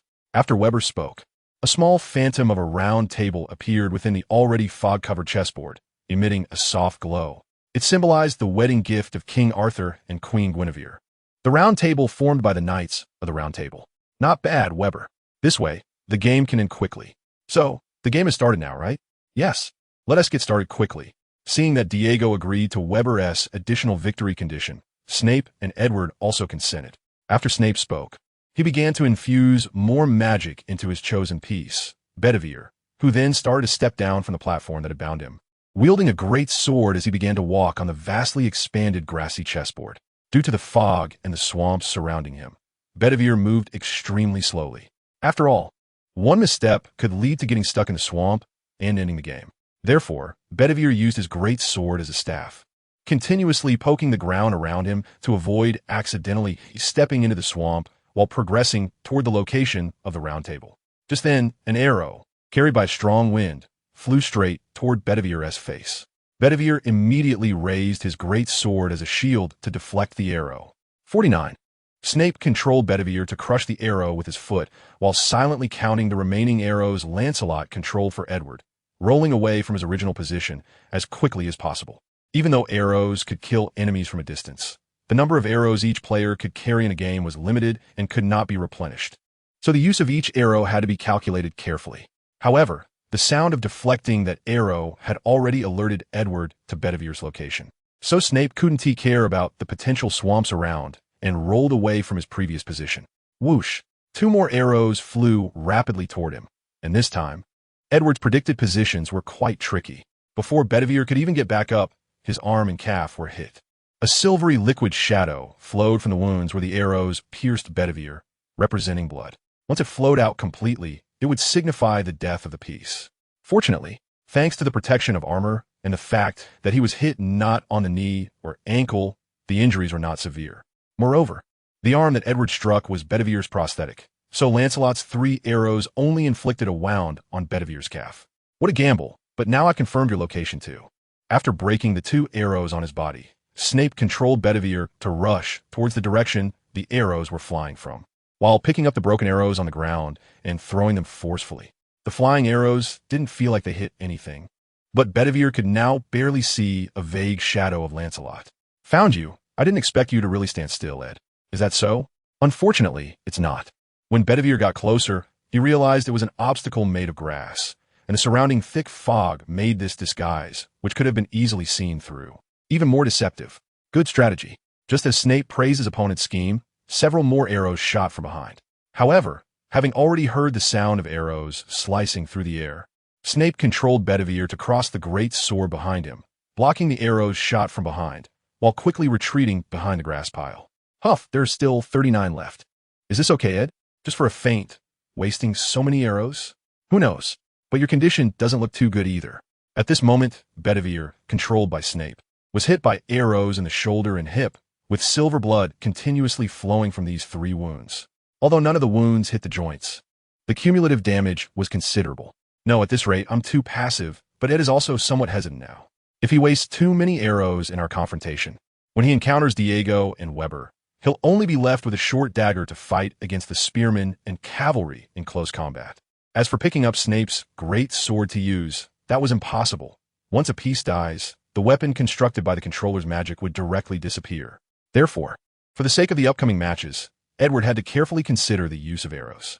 Furthermore, there was another issue. During the time they were at a stalemate, Diago and Weber should have already made some distance towards the round table. The current situation was just as Snape thought. While he and Edward were to stand off around the haystack, Diago and Weber had already moved their pieces a distance towards the round table. Weber carefully maneuvered his piece, afraid of stepping into the swamp and getting stuck. In the marsh, the cavalry's greatest advantage, the horse, became a burden, and the chosen weapon, a one-handed sword, was too short to serve as a walking stick. Thus, Alexander, controlled by Weber, could only cautiously guide his horse, Bucephalos, to use its hooves to determine whether the ground ahead was firm and how much strength to use to advance without sinking in. Why is this happening? What was supposed to be a fun game has completely turned into torture. At this moment, Weber outside the chessboard truly felt exhausted, and to be blunt, he wanted to charge straight into the swamp to end it all. However, this was a piece he had designed himself, and it was also the debut battle of his favorite great figure, Alexander. So, despite the torment, Weber gritted his teeth and persevered. On the other side, Diago was controlling Kai, humming a little tune while repeatedly poking the ground ahead with his spear as if on a picnic, searching for the best path to advance towards the treasure, the round table. Ah, too bad this time it's not the Holy Grail, and I didn't choose Percival. Otherwise, it would have felt more immersive. After discovering that the path ahead was a bottomless swamp, Diago maneuvered his piece, Kai, to retreat and search for other routes. He had completely forgotten that this was originally a chaotic game among knights, and had entirely turned it into a treasure hunt. Although the situation had turned out to be beyond my expectations, it was undoubtedly wise to have chosen the spear just now. I wonder how the others are progressing, but they definitely can't compare to me. Just as Diego's Kai was advancing rapidly, the battle between Snape, Bedivere, and Edward, Lancelot, around the haystack had reached a fever pitch.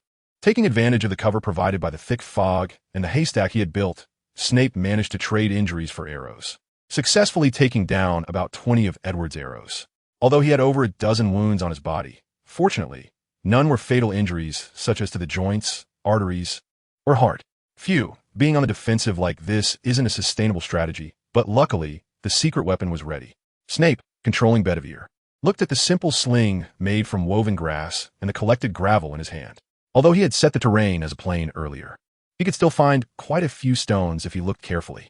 Moreover, the grass that had grown in this prairie was exceptionally tough and of the right length. So Snape used what he could find to make a simple sling.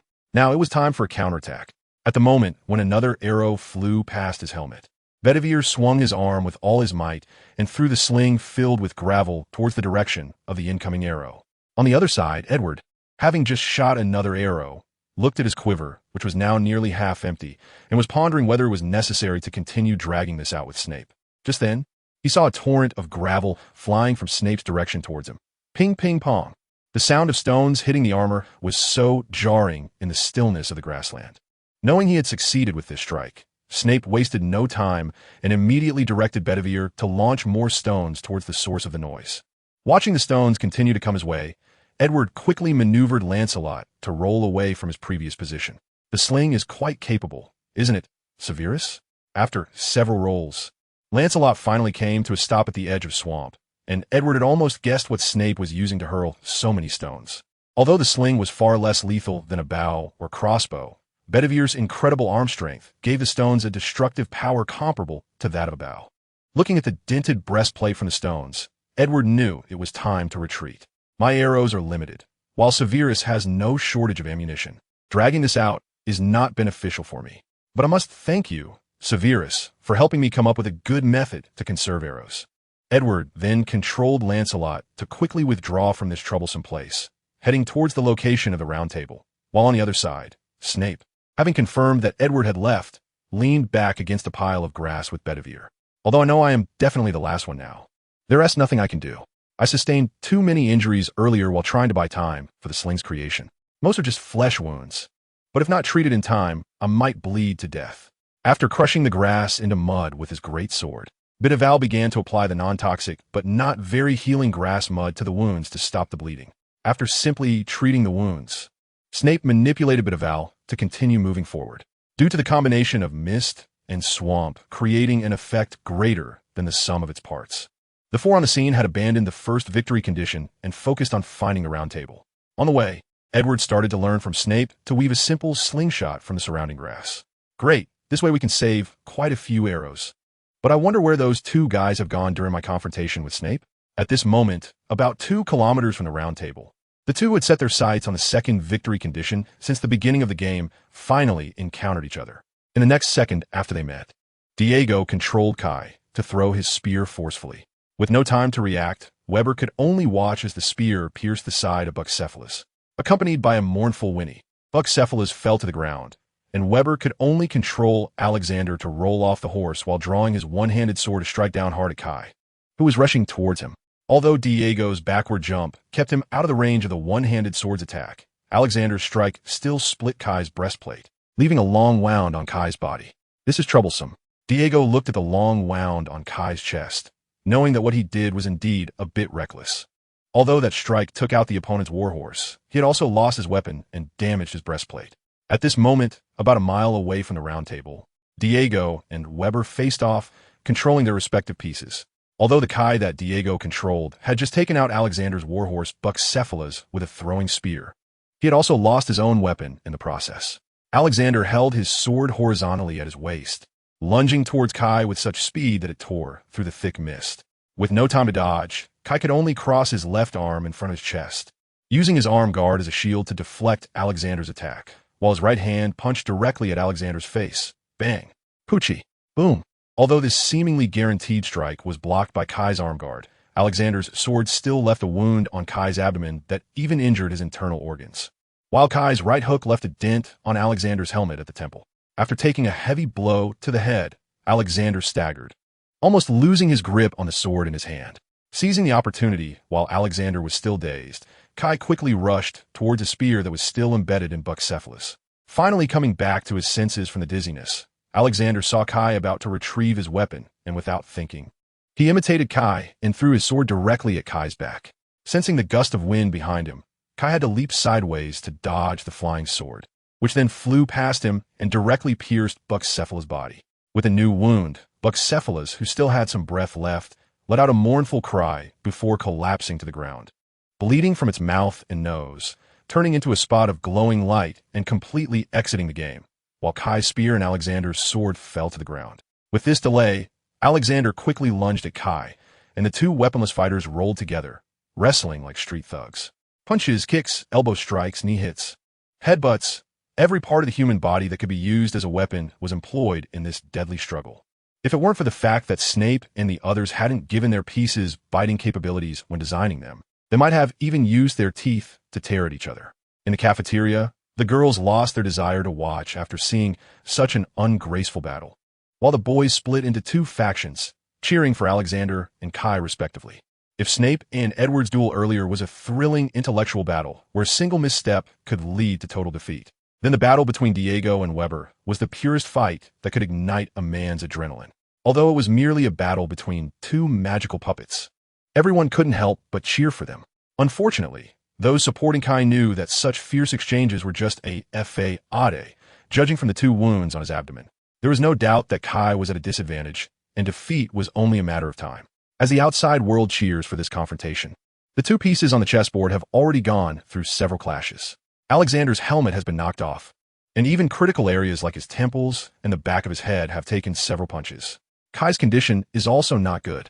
The 2 wounds on his chest and abdomen have been deliberately targeted during the recent exchange and have opened up significantly more than before.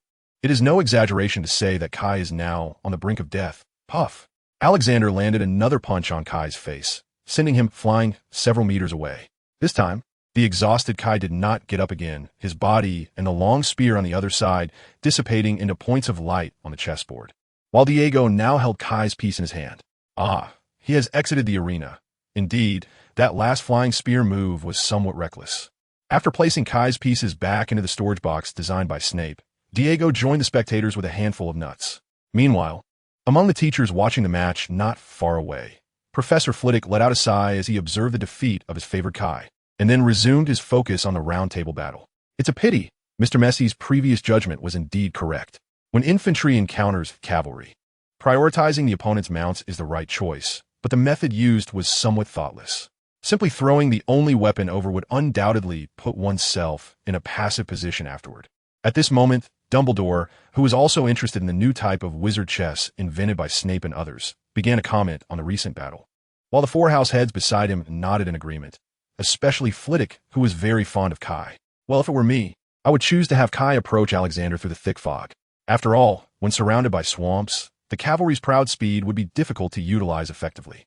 If luck were on their side, even at the moment before launching an attack, Alexander might not notice and could even be directly taken down. But that was just an idealized scenario. The fog only obscured vision, yet the general outline could still be seen clearly. And the surrounding grass was not tall enough to conceal a person. Therefore, Flitwick, your previous assumption is actually quite hard to realize. After Frilvy finished his comment, Mag immediately took the opportunity to point out that Frilvy's assumption was too idealistic. You're right, but I still have to say that Mr. Messie's recent actions have been somewhat reckless.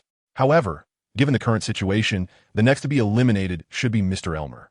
After all, both Mr. Snape and Mr. Kenway have slingshots capable of remote attacks, and Alexander's one-handed sword is undoubtedly at a disadvantage against Bedivere's great sword. Well, it seems that Mr. Kenway has the best chance of winning right now. Yes, even though he wasted a dozen arrows during his confrontation with Mr. Snape, Lancelot still has enough arrows left to deal with the injured Bedivere and Alexander. Moreover, like Mr. Snape, he has crafted a slingshot from grass, allowing him to use stones as a feigned attack instead of arrows. While the outside world predicts the outcome of this game, the recently victorious Weber has quickly left the battlefield, and he hasn't forgotten to make a simple slingshot from the gathered grass like Snape and the others. After losing his horse, the battle situation has begun to turn against me. I must quickly make a slingshot. Whoosh! With the sound of an arrow slicing through the air. An arrow struck Alexander's back, followed by 2 more whooshes as arrows pierced his arm and ankle. Thud! With his ankle shot through, Alexander fell forward onto the grass. Meanwhile, behind him, Lancelot, having returned his bow to his back, slowly approached Alexander with a short knife drawn from his waist. It's over, Weber. Although Alexander's ankle was pierced, giving up like this was not Weber's style. He then controlled Alexander to pull the arrow from his back and, with a twist, threw it at Lancelot's face. Although the power of the thrown arrow was far less than that shot from a bow, its close-range lethality should not be underestimated. Moreover, to facilitate aiming, Lancelot's helmet was not fully enclosed, so Edward had to make Lancelot raise his hand to block the arrow, at which moment Alexander seized the opportunity to tackle him to the ground. After subduing Lancelot, Alexander immediately swung his sword, repeatedly striking Lancelot's face with the hilt. Lancelot, in response, thrust his short sword into Alexander's side and slashed forcefully, directly damaging Alexander's internal organs. In his dying moments, Alexander used the last of his strength to turn the sword around and aim for Lancelot's heart. However, due to his weakened strength, the attack was dodged by Lancelot, though the blade still pierced his shoulder. Watching Alexander, who was on top of him, turned into specks of light. Lancelot covered his shoulder and stood up, preparing to continue towards the round table. After all, since Snape had not appeared during their earlier fight, it indicated that the opponent was likely not nearby, but had gone directly to the round table. Unfortunately for Edward, he was completely mistaken this time. Just as he controlled Lancelot to head towards the round table, a sweeping strike from the left sent Lancelot flying. When Lancelot rolled to dissipate most of the force and prepared to shoot an arrow at the opponent from close range, he discovered that most of the arrow fletchings had been severed in that previous strike. Clearly, the opponent's attack was not aimed at a killing blow, but rather targeted his arrows. Now, he only had about 9 usable arrows left in his quiver. Sensing another sword strike coming his way, Lancelot immediately rolled to the side to avoid the attack, then gripped his bow tightly and struck back. Thud! Lancelot chose a very tricky position to strike, precisely at the most vulnerable area, the ankle. Even though the bow was not designed to strike like a blunt weapon, this sweep still forced Bedivere to kneel, and his massive sword got stuck in the ground, making it difficult to pull out for a while. At that moment, Lancelot, with his uninjured shoulder, gripped the short sword tightly and stabbed towards Bedivere. Thrust! At the critical moment, Bedivere immediately raised his hand to block Lancelot's thrust, the short sword piercing directly through his palm, stopping just a few inches from the tip of Bedivere's nose. But strangely, no silvery fluid, the substitute for blood, flowed from Bedivere's pierced hand, meaning that he was not injured by this strike. TSK, is it a prosthetic limb? Edward quickly guessed why Bedivere had not been deemed injured from that blow. When designing the pieces, they had set one of Bedivere's arms as a magical prosthetic made by Merlin, which meant that any attack on that arm would not be considered an injury. After restraining Lancelot's melee weapon, Snape delivered a headbutt to Lancelot's face. As mentioned earlier, to ensure accuracy in aiming, Lancelot's helmet was completely open in the front, making him more vulnerable to frontal attacks than others. Struck directly on the face by the iron helmet, Lancelot instantly fell into a daze, and Snape seized the opportunity to press Lancelot's head down towards the giant sword embedded in the ground. Thud! A sound of hard object meeting flesh was heard. But it was not Lancelot's throat being cut by Bedivere's giant sword. Coming back to his senses from the daze caused by the headbutt, Lancelot quickly drew a broken arrow from his quiver and stabbed it towards Bedivere's back. Lancelot's strength was so great that it even penetrated the armor, piercing directly into Bedivere's back. Although it did not go all the way through, Bedivere, who was already pressing Lancelot's neck against the blade of the giant sword, was jolted by the intense pain, causing him to loosen his grip, and Lancelot took the chance to break free. Of course, even though he had escaped the hold, the brutal attack had left a huge wound on Lancelot's neck, and no matter how he pressed it, he could not stop the blood from flowing. In that recent skirmish, both sides had undoubtedly sustained fatal injuries, and Bedivere, with his heart damaged, was clearly in a worse situation, as any slight movement could lead to death. Fortunately, Lancelot had been too eager to break free, so he did not pull out the arrow, which gave Bedivere enough time to directly stab his prosthetic limb into the wound on Lancelot's throat. Thud! Another muffled sound was heard, and it was clear that this time Lancelot had no strength left to evade, as Bedivere's prosthetic sealed his throat, blood flowing endlessly. Meanwhile, Bedivere, whose heart had been pierced by the broken arrow, had already lost consciousness, turning into specks of light and dissipating. Outside the chessboard, Snape also added a piece of Bedivere to his hand. I lost, it was so close. After Snape exited, a voice echoed in the chessboard announcing that the final victory belonged to Lancelot, and the round table, which served as the second victory condition, suddenly appeared beside Lancelot. Phew, that was thrilling. It seems that the goddess of luck is on my side today, Zephyr. Yes, congratulations to you. After witnessing Lancelot's final victory, the students, still a bit unsatisfied, expressed their hope for Snape and the others to play another round. However, at that moment, the current heads of houses walked over to remind the students that it was almost time to return to their dormitories. Although it was a bit regrettable not to see Snape and the others play another round, it was just a game, and the students didn't need to go against the heads of houses, especially since they were the heads of their respective houses and the headmaster. As Snape and the others tidied up the chessboard in pieces, only a few scattered students remained in the auditorium. Seeing this, Snape and his group also got up and headed towards the Slytherin dormitory. Along the way, Diego kept yawning. After all, the magical energy and mental effort expended in controlling the pieces was no small amount. Even Snape, who silently provided magical energy to himself, felt a bit fatigued, let alone the others. Once I get back, I really need to take a good nap. Otherwise, I'll definitely doze off in tomorrow's defense against the dark arts class. Me too. This wizard chess is fun, but it's just too exhausting, especially when controlling the pieces in battle. Although he was indeed happy to have one in the end, after the intense battle just now, Edward felt completely drained. This is definitely an area that needs improvement. I'll write to my uncle tomorrow and ask him to engrave some runes that help conserve magical energy on the finished product. Severus, are you really planning to sell this thing? To be honest, while I think it could become popular, I don't really want it to, because then Potter and the others would definitely get to play it too. Only those 4 guys. Diego thought about avoiding them playing the new version of Wizard's chess he helped design, but regardless of what Snape said next, Diego felt that it wouldn't be so bad if they played it too. Although I don't know if it will sell well, if it does become popular, then we could get a significant share of gold galleons from my uncle each year. Well, I don't know how much.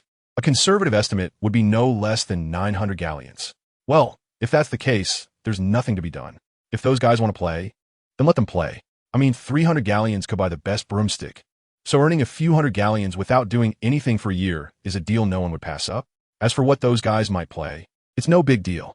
After returning to the dormitory and lying down, Snape transferred his consciousness to his doppelganger in Winchester and then used apparition to arrive at an abandoned factory on the outskirts of London's industrial area, recently purchased by him. Here, the owner of the house elf introduction place, Mr. Shingo, was waiting with a group of house elves wearing clothes. Thank you for your hard work, Mr. Shingo, and for being punctual as always. Snape shook hands with him, then turned his gaze to the house elves huddled behind Mr. Shingo. There were a total of 100 house elves. Although they were all defective garments, it still cost him nearly 100,000 galleons. Even though Snape had trained a sniffer treasure hunting team to search for treasures, this deal had indeed made him bleed quite a bit. Haha, look at what you're saying. Mr. Lee, you're our store's biggest customer. The still plump Mr. Shingo patted his belly, although gathering these 100 house elves had taken him a lot of effort, causing him to go several days without sleep and lose quite a bit of weight.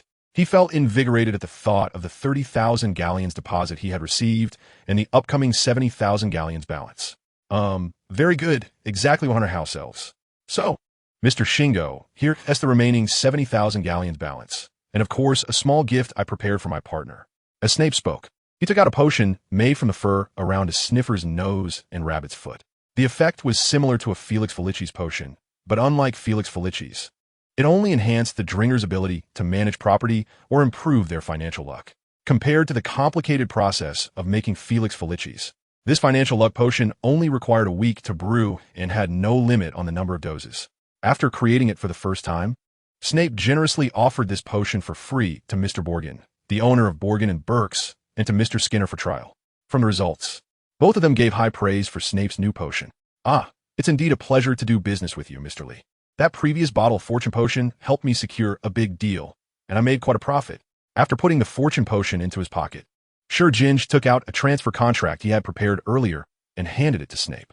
Snape carefully reviewed it and, after confirming that there was nothing unfavorable to him in the contract, signed his name. All right, the deal is done. Listen up, from today onwards, this Mr. Lee is your new master. For you house elves who have been abandoned by your previous master due to making serious mistakes, this is a rare opportunity. You must work well under Mr. Lee. Do you understand? The house elves, who were being lectured by Sir Ginge, hurriedly nodded, as he was right. For them, who had been given clothes by their previous master for their mistakes and were at the bottom of the house elf society, this was indeed a rare opportunity, as no one wanted house elves like them who wore clothes.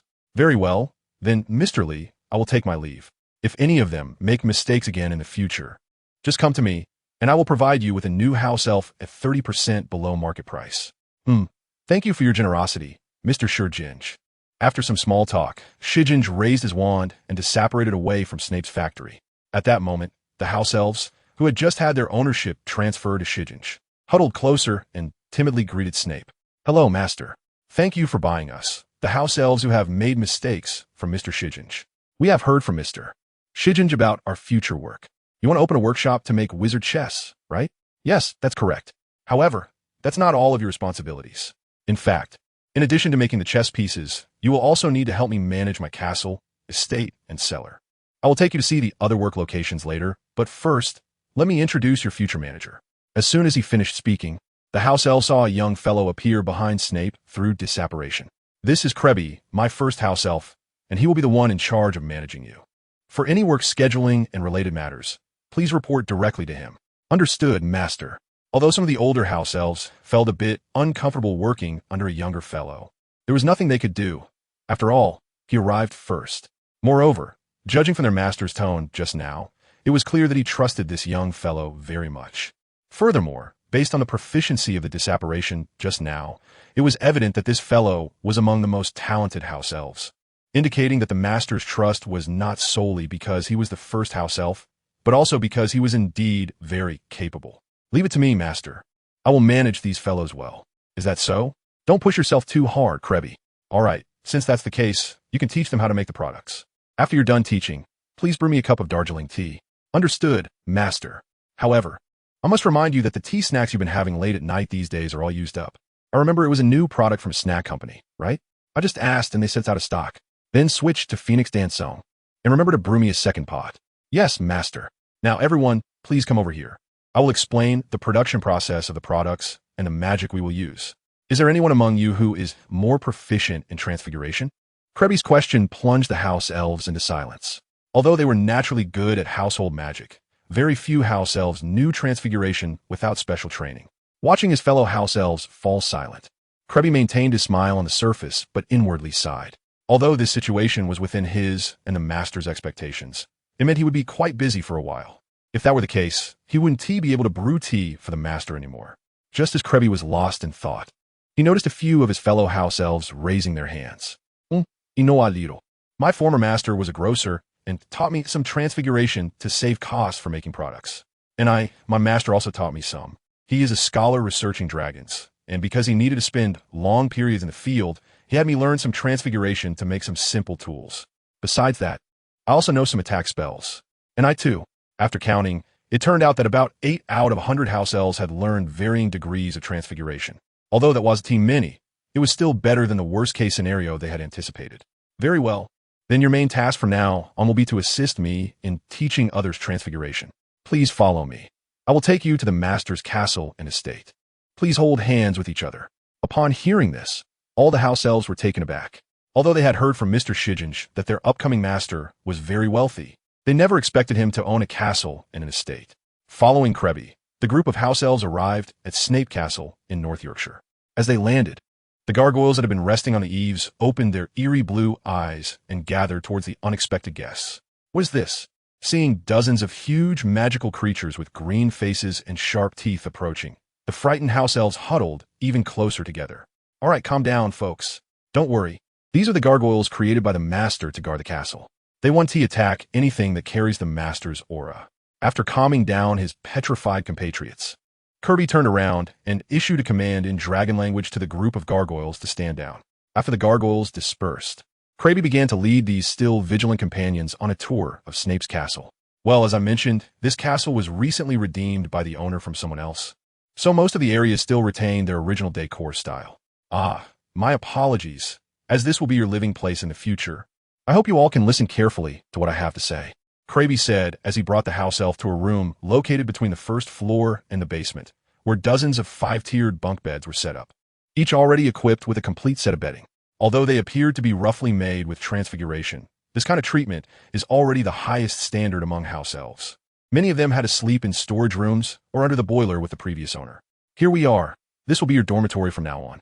The bedding has already been prepared, so you can come over and choose a bed. Once you all have chosen, I will take you to see the bathroom and the dining hall. Oh, there's actually a bathroom and a dining hall. Of course, although the owner doesn't show explicitly, he is very particular about cleanliness, so he places great importance on the tidiness of his servants. As for the dining hall, please don't have too high expectations. The owner will only provide the ingredients, and you'll have to cook for yourselves. Oh, okay. After introducing the future living area to the domesticated little spirits, Krebby took them to the castle's hall. All right, this is the castle's hall. Although there hasn't been a ball since it was redeemed by the master.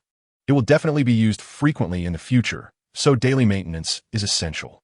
Later, I will list the schedule for various tasks in the castle and post it in the dormitory. Mr. Krebby, please forgive my boldness. But don't you usually live in the castle?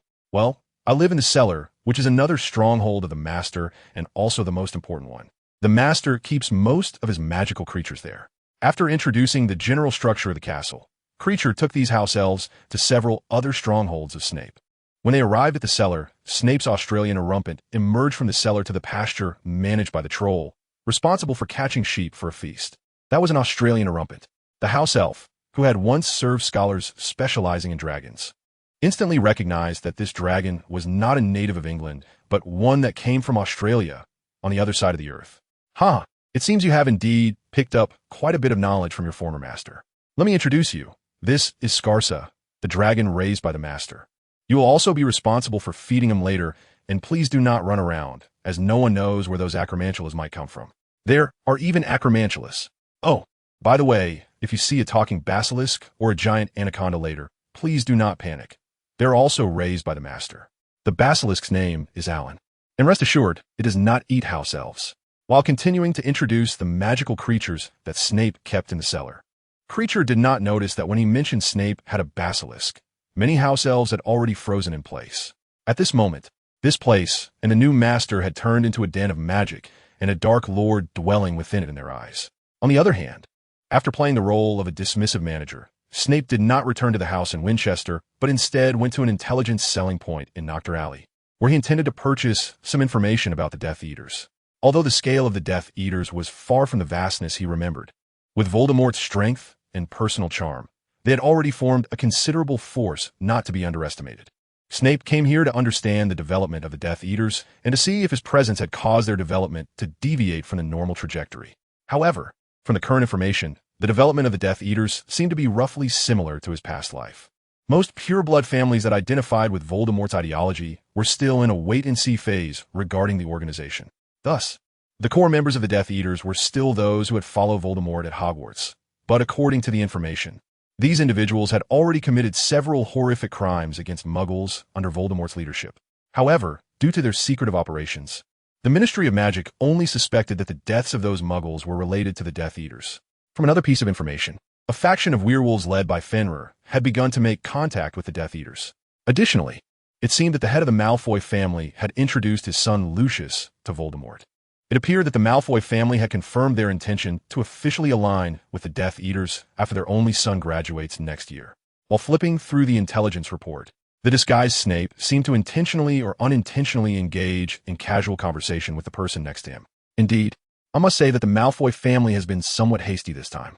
Although decades have passed, it seems they have forgotten the lessons of the Rosier family. The lesson referred to by this person was about the Rosier family's siding with Gellert Grindelwald in the 1940s, which led to the French branch of the Rosier family facing targeted persecution from the French Ministry of Magic for many years, nearly causing them to collapse.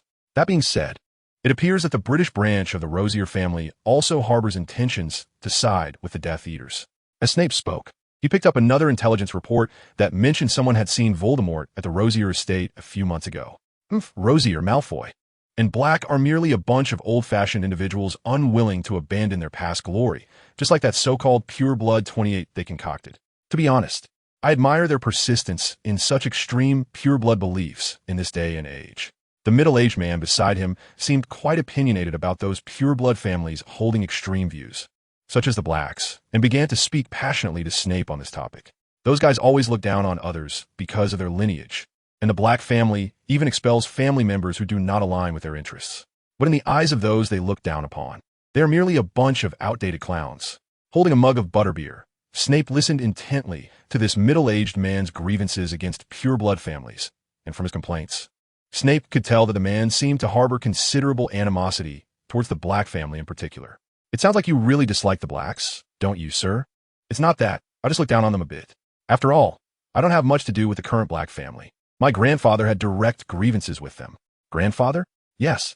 He was once a member of the Black family, but was disowned by the then head of the family for publicly supporting Muggle rights. After being disowned by his own father, the headmaster, he left England and went to America for development. Then, in my generation, he returned to England for some reasons. By the way, let me introduce myself. My name is Macab Black, but in England, I usually go by the name Pegasus White. In simple terms, I changed the name of the star from the constellation to its corresponding constellation, Pegasus, and then changed the surname Black to its anonym, White. I see. So what does Mr. White do for a living? Generally, I transport some magical potion materials unique to America to Europe for sale, making a profit from the price difference. Of course, the only places I can sell them are places like Nurmengard Alley, although this is obviously smuggling. It doesn't really concern Snape. After all, even if reported to the Ministry of Magic, they wouldn't give him even a single galleon, and besides, Snape is quite interested in potion materials produced in America. I see. So, I have a rough idea of your work. Can Mr. White consistently obtain American potion materials? Of course, no matter what materials you need, even Thunderbird feathers or eggs, I can get them for you, provided you can pay a suitable price. Of course. McCabe also knew he was stating the obvious. This man in front of him could hardly be unable to afford it. Anyone trying to make a living in a lawless place like Nocturne Alley would surely know the name of Yaman Lee, the largest supplier of quality potions at Borgin and Burke's, who is said to possess potion-making skills comparable to a potion master and has also dabbled in Chinese alchemy. It was precisely for this reason that when Thisly approached him for conversation, he would share freely and even proactively continue the topic, hoping to establish a connection with this potion master from Nocturne Alley. Oh, galleons are not a problem. Although my cash flow is a bit tight recently, I can still come up with 1,000 or 2,000 galleons. However, speaking of which, can Mr. White really obtain Thunderbird eggs? Of course. I can even swear by my father and grandfather's names. No need for that, but if you can really get a Thunderbird egg and bring it to England, I will buy it at a fair price. Rest assured, I would never let a long-term business partner suffer losses, and of course, I don't want to suffer losses either. Of course, I understand. I also don't want to offend a potion master over some trivial profit. Rest assured, Mr. Lee. Thus, after finalizing the deal with Mr. White Black, Snape left the intelligence house in Nocturne Alley. However, he wasn't planning to go back just yet, as even in a lawless place like Nocturne Alley, there are many shops that only open late at night.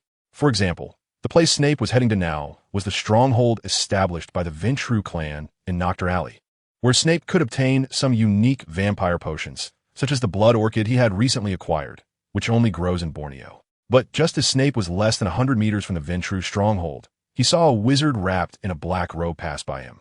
Judging by the magical fluctuations around him, it seemed he had just used apparition, and such a disguise was rare even in a place like Nocturne Alley. Interesting. Is he a Death Eater? But why would he come here? Seeing that he had accidentally encountered a suspected Death Eater, Snape decided to abandon his original plan and follow him to see what these people were up to. Snape then cast a disillusionment charm on himself and followed. The suspected Death Eater entered a small house in Nocturne Alley and quietly whispered a password through the door before entering. It seems they were holding a meeting and even placed a spell on the door. Despite being confident in his own abilities, Snape chose to conceal himself in a relatively safe position.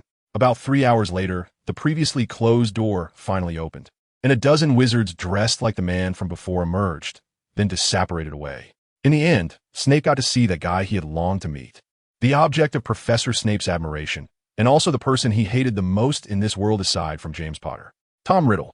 Although he should now be calling himself Voldemort, it was this man who had killed Lily in his past life. Just standing there, Snape felt a part of himself, belonging to Professor Snape, screaming inside, wanting to rush forward and cast Avada Kedavra on this hypocritical demon. But soon, Snape calmed down and soothed the restless part of Professor Snape within him. Stay calm. Don't forget, he has already created Horcruxes, and whether our level of Avada Kedavra can kill him in one hit is also questionable, so it's better to leave for now. Besides this, another reason Snape refrained from acting now was that he sensed a hint of causality surrounding Voldemort, meaning that the current Voldemort was being protected by the laws of causality. If he acted recklessly now, regardless of whether he could succeed, Snape as an individual would definitely be erased by those laws. Even if in the future Snape truly had the ability to kill Voldemort ahead of time, he would also need to consider whether he could bear the consequences of that action and endure the punishment that comes with altering such significant causality. In other words, this guy could only die at the hands of Potter, or rather at the hands of Potter and Longbottom. It's ironic that his destined nemesis has now become this guy's greatest safeguard. With it in his heart, Snape turned and left the place. As for whether he had already been discovered by Voldemort, he wasn't too worried about that. Although he couldn't kill Voldemort yet, he could still manage to hide his tracks in front of him.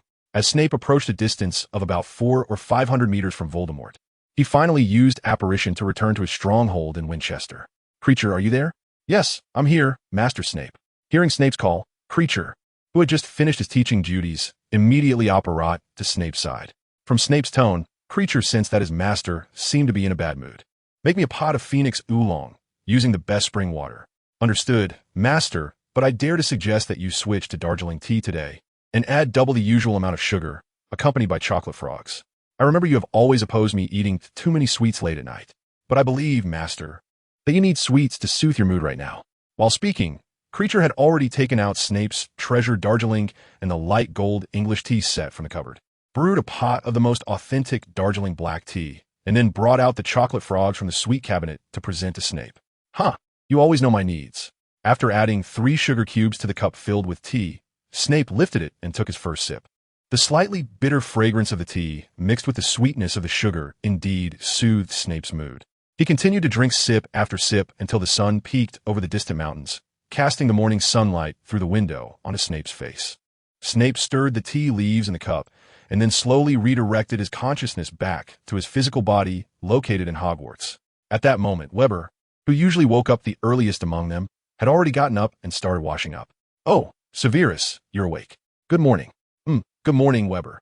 After greeting Weber, Snape got up to start his morning routine. Since there was no way to deal with the noseless lich for now, he decided to enjoy campus life for the time being. As the time reached the last month of the year, the weather turned cold with the changing season. Although there were temperature-regulating spells around Hogwarts, students, including Snape, still donned thick robes and wrapped scarves in their respective house colors around their necks. To be honest, Snape didn't know when this tradition started, but almost all students followed it, including Diego and his friends. So Snape had no choice but to wear the green scarf his mother had sent him. On this day, a heavy snowfall adorned Hogwarts in a silvery hue. In that year, the large lake surrounding Hogwarts had frozen over with a thick layer of ice, providing students with plenty of recreational activities during their free time. Well, Weber, although I know you are an absolute fan of Greco-Roman culture, are you sure we can build a statue of the triumvirate out of snow in one day? This afternoon, the collective activity at the clock tower was a practice in transfiguration, and after some discussion, they decided to practice by building a snowman. Since Snape and the others didn't have anything specific they wanted to build, they left the decision to Weber, who predictably chose to build a statue of the triumvirate. Of course, Diego, I've calculated that with your help, we should be able to finish by around 6 in the afternoon. All right, Diego, you take care of Crassus's part. And Severus, you handle Pompey's part. Edward and I will finish Caesar's part. After assigning their respective tasks, the 4 of them began to use their wands to shape the surrounding snow into a transfiguration spell. Snape, who was in charge of Pompey's part, first created the head of the statue. Holding the image of the 3-headed Alliance statue, provided by Weber in one hand, Snape waved his wand to sculpt the snowballs he had gathered, starting with the nose, then the eyes and mouth, and finally the ears and hair. Half an hour later, Snape had transformed the snow into a perfect head of a Mediterranean male, and after completing the most difficult part, he began to work on the other parts of the statue. On Diego's side, he chose a different sculpting plan than Snape. He first carved the torso of the statue, which was also the simplest part. After finishing the torso of Crassus, Diego started on the arms and thighs, saving the head, the most challenging and soul of the sculpture, for last. As for Weber and Edward, who were responsible for the most important part, Caesar, they seemed to be in a tough battle. Although they were working together, because they were in charge of the most crucial area, every spell they cast was done with careful consideration, resulting in their progress being the slowest among the 3 groups. The group worked from 2 p.m. to 6 p.m., finally completing all the parts of the sculpture, and the remaining task was to assemble them. As the most representative figure of the 3-headed alliance, Caesar undoubtedly had to stand on the right. However, when arranging the remaining Pompey and Crassus, they fell into a dilemma, as placing them incorrectly would undoubtedly affect the overall aesthetics of the sculpture. As the most powerful among the 3-headed alliance, Pompey should stand in the middle. Yes, indeed, and Crassus in the image is also on the far left. How about we arrange it this way? After a period of discussion, they decided to place Pompey in the middle, with Caesar and Crassus on the right and left, respectively. Yes, this arrangement is indeed the most suitable. I'll go borrow a magical camera from the seniors, and then we can take a picture with the sculpture. Sure, sounds good. I agree. No problem. All right, I'll go find the seniors for the camera now. Standing in front of the freshly built 3-headed alliance snow statue, Snape and the others felt a surge of accomplishment. At that moment, Edward, who had borrowed a magical camera from a senior, came running over. As long as they could take a picture in front of the snow statue, the collective activity organized by the clock tower would be a success. But just as Edward reached Snape and the others, still catching his breath, a stray bludger suddenly flew in from nowhere and hit Pompey in the middle, causing the entire statue to topple over due to inertia. This sudden accident left the 4, including Snape, in a long silence, although it was possible to use a repair spell to restore it. The sense of loss from having their painstakingly crafted work easily destroyed was not something that could be easily filled. "Oh, I'm so sorry. Have you seen a bludger flying by? Our beater just accidentally hit it too hard.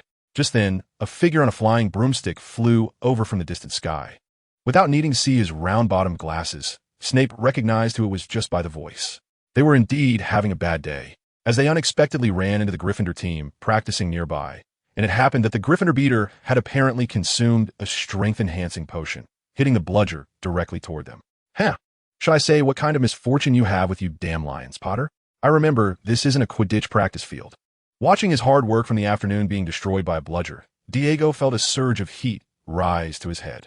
To be honest, he thought it was already a testament to his cultivation over the past few months of interacting with Snape and the others that he could sit calmly and talk to this four-eyed boy. Especially since this guy had the audacity to say it was a loss for them after seeing who was responsible. What? Can't a beater accidentally hit a bludger out of the game? Slytherins are indeed petty. No, we know this was just an accident caused by you, and it wasn't intentional. Just apologize nicely, and we'll return the ball to you. Oh, since that's the case, why don't you Gryffindors with your hyperactivity go release your energy elsewhere and stop bothering us here? TCH, as if anyone want to hang out with you, James said as he walked over to the bludger still embedded in the statue, preparing to take it away. Just then, the bludger suddenly flew up from the ground, startling James, who fell onto the snow. Puffed. Seeing this comical scene, the four, who were initially feeling a bit frustrated, suddenly felt much better, especially Diego, who couldn't help but laugh out loud. You did that on purpose? Facing James's angry and embarrassed question, the four simply spread their hands to indicate they hadn't used their wands, meaning there was no possibility of intentional retaliation against James. Seeing that the other side was already at this point, and knowing that it could indeed have been an accident, and more importantly, he was alone while the others were four, admitting defeat at this moment was not weakness but a way to preserve strength. So, after giving a sarcastic huff at the four, James chased after the flying bludger and left. After the unwelcome guy left, Snape and the others began to use the repair spell to fix the results of their hard work from the afternoon, and after taking the picture, they started packing up to return to the castle. Damn, this winter is really cold. I've only put on the thickest robes. Yeah, and it's snowing heavily. Should we go to Madame Pomfrey to get some warming potions, or have a bowl of ginger soup in the Great Hall when we get back? Good idea. I remember a Hufflepuff student told me a few days ago that the cafeteria would start serving gingerbread from today. Looks like Christmas is coming soon. After all, gingerbread is somewhat synonymous with Christmas, and since the cafeteria has started serving it, it means Christmas is approaching. Hearing Snape say this, Diego suddenly remembered that Christmas was indeed almost here. By the way, everyone, do you have any plans for the Christmas holiday? Are you staying at school? I plan to go back to the orphanage to help the matron prepare Christmas decorations. I'll probably go home for a bit otherwise. My mom might have my dad send me a howler. It seems that something terrifying came to mind, and Weber shivered. There was nothing he could do. Although his mother was usually very gentle, she could be quite scary when she got angry, and the day she valued the most each year was Christmas. Are you all going home? I guess I will stay at school. A few days ago, my dad sent me a letter saying that he and my mom are currently with a ship in Australia, and they probably won't be back before the winter break. So I'll be going back alone. It's better to stay at school. Wait, are you talking about your family's flying magical ship, the Flying Dutchman? That's right, no. The name of my family's ship is the Raven. Please don't change its name without permission. Almost led astray. Edward immediately corrected himself upon realizing that he had unknowingly renamed his family's heirloom. And although my ship is a magical one, there are no other ghosts on it except for that ancestor who shares my name. So there are ghosts, right? And for what you said earlier, your ancestor was a pirate for a while, right? During a previous dormitory night talk, Snape and the others had heard that the first owner of Edward's family heirloom was a pirate who had once been active on the Atlantic routes. And his name was also Edward Kenway. He was not only an excellent wizard, but also had superb swordsmanship and flintlock skills. It was said that the Kenway family's tradition of practicing swordsmanship was left behind by him. Initially, the Raven only had repair and autopilot spells cast by that Edward Kenway. But after several generations, the current Raven could do anything.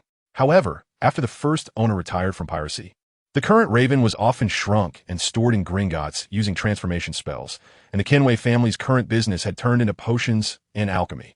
That's completely wrong. My ancestor had a legitimate privateering license. Okay? No, isn't that still piracy? I've already said it's not piracy. The difference is significant.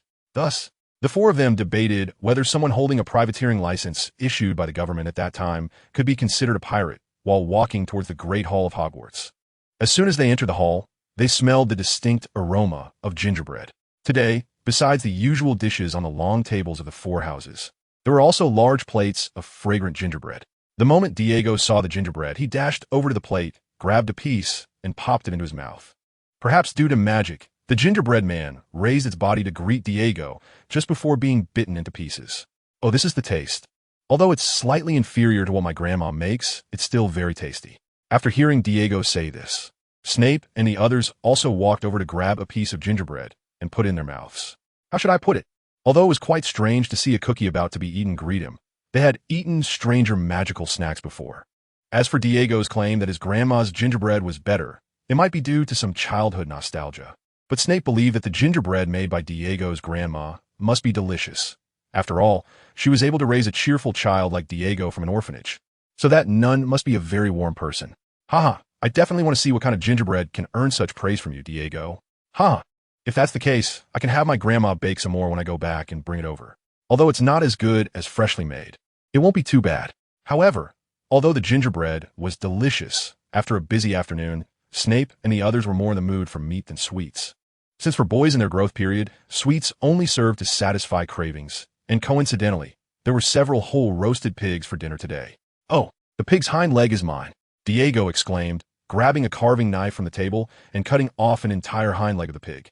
After slathering it with barbecue sauce, he started gnawing on it without bothering to cut it into pieces, seeing how much Diego was enjoying the food. Snape and the others also took the carving knife and cut off a large piece of meat from the now one-legged roasted pig. Snape, holding a plate of roasted pork ribs, began searching the long table for chili sauce and mustard. Although barbecue sauce was also nice, he preferred these two sauces. Let me see how I found it. This is it. About 3 or 4 meters away from his seat, Snape finally spotted the hot sauce and mustard. After using a levitation charm to bring them over, Snape slathered his pork ribs with plenty of hot sauce and mustard.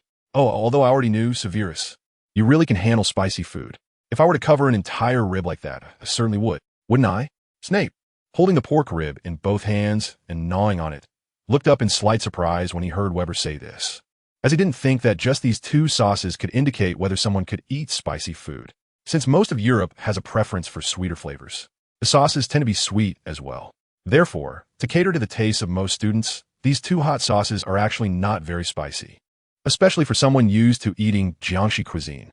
Of course. Oh right, speaking of which, I still don't know what your plans are for Christmas, Severus. Are you going home? Or like Ed, staying at school? Me? I'll probably stay at Cassandra's house for a few days. That guy invited me yesterday, and I accepted. Plus I've already sent a letter home. After continuing to suck the marrow from the bones of the pig ribs that were now just bones in his hands, Snape informed the others of his Christmas plans. After all, he was quite interested in the notes left by the time traveler mentioned by Cassandra from hundreds of years ago. Ah, I see. So that means I'm the only one left at school. How lonely. Hearing Edward's deliberately elongated tone, Snape, who knew he was waiting for an invitation to spend Christmas with them, was about to say that he would only be at the Black House for one day before returning to school when Diego had already proactively issued an invitation from the other side. Ah, Edward, would you like to come back to the orphanage with me? I think the matron would be very welcoming to you. Oh, really? That would be great. I'll remember to buy some candy when we go. Don't buy too much. The matron doesn't like the little ones eating too many snacks. Then let us buy some smoked meat or something. We can't go empty-handed. Seeing that Edward had already decided to go to the orphanage with Diego for Christmas, Snape didn't say anything further. However, since he didn't need to return early, he simply decided to go home and spend Christmas with Lily and the others. Although Snape thought so, Cassandra immediately decided to invite Snape to stay a few more days at her home when the time came, so that Regulus could get to know Snape better. After all, even though she had said she would dedicate the entire Black family to Snape, Cassandra didn't want to become the head of the family, as that would mean she could no longer follow Snape around. So what Cassandra needed to do next was to fully support her brother Regulus in becoming the next head of the Black family and create more opportunities for Regulus to interact with Snape. As long as Regulus also discovers the power and charm of Lord Severus, he will surely understand that compared to Voldemort, Lord Severus is the one truly worthy of the Black family's allegiance. Thus, after enjoying dinner today, Snape and the others left the hall and returned to the dormitory. Then the few stood by the wall of the dormitory, lightly knocking 3 times and then knocking heavily twice before saying a password in unison. Sleep Dragon, disturb. An empty room at Hogwarts. This was a space that Edward had inadvertently discovered one weekend. As long as one lightly knocks 3 times, and then heavily knocks twice against the wall, followed by saying the school motto. A spatial door would appear in front of the trigger. After passing through the door, a ghost room would appear. Everything in this ghost room could be used, but nothing could be taken out, seemingly due to a spell set by the previous owner.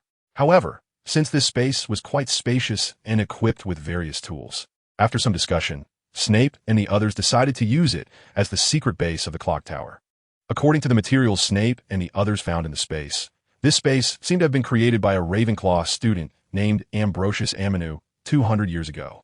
Although it was unclear what a Ravenclaw student, who generally disliked causing trouble, intended to use this space for, it was now the secret base of the clock tower. Of course, it was here that Snape introduced his mentor, Gellert Grindelwald, to Diagon and the others.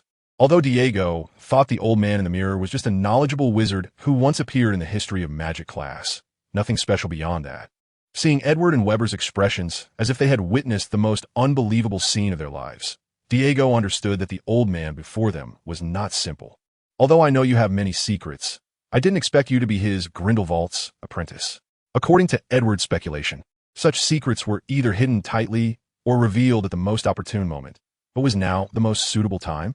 Or had Snape already determined that they could be entrusted with this secret after less than half a year of interaction? Looking at Edward, who had finally come to his senses after the shock, Snape smiled and walked to the side of the portrait that reflected the old man trapped in Nurmengard Castle. Of course, Snape had not yet used magic to connect. This was just an ordinary portrait. After Weber came to his senses from the shock, Snape began to speak to his friends. Well, I was already this dark wizard's apprentice before I came to Hogwarts. Snape shrugged, indicating that he didn't think there was anything wrong with this matter. I know this should be a very significant secret, even one that needs to be hidden for a lifetime in your eyes. I'm telling you this because I want to, and you naturally have no obligation or responsibility to keep this secret from me. So, Severus, aren't you afraid we'll report you to Professor Dumbledore? After all, your mentor was once Dumbledore's greatest enemy, wasn't he? Anyone who wasn't dozing off in History of Magic class would know that one of Dumbledore's greatest achievements was defeating Grindelwald in Nurmengard, Austria, and imprisoning him in the castle he built himself. Although that was decades ago, there was no doubt that to this day, Grindelwald was still considered Dumbledore's greatest enemy. And now, the disciple of that greatest enemy was attending class right under Dumbledore's nose. What Dumbledore would do if he found out about this was anyone's guess. But one thing was certain, it would not be good for Snape. Haha, so you're worried about me? I knew I didn't misjudge you. Don't worry. Although it would be a bit troublesome if Dumbledore found out, it's okay. Even if he does find out, it won't matter, at most. It will just make Dumbledore focus most of his energy on me. For both public and private reasons, Dumbledore could not let him leave Hogwarts now. How dangerous it would be to have a disciple of Grindelwald, who was beyond his line of sight. He could not be unaware. And even if he really became senile enough to let the Ministry of Magic and Aurors intervene in this matter, Snape had absolute confidence in his ability to escape. At that time, perhaps Dumbledore and his future Order of the Phoenix would face a problem that was no less than Voldemort. So now, since you all know this secret of mine, do you still wish to maintain our friendship? On that day, the response from Snape was met with a long silence from the three, and then, without any prior agreement, they all reached out their hands and intertwined them with Snape's outstretched hand. Subsequently, the room built by Senior Ambrosius Aminu was named the Secret Between by the Four, in honor of their knowledge of Snape's secret. In this secret base, Snape and the others could do many things, such as brewing certain forbidden potions, creating dangerous magical items, or studying spells that were too dangerous to be allowed at Hogwarts.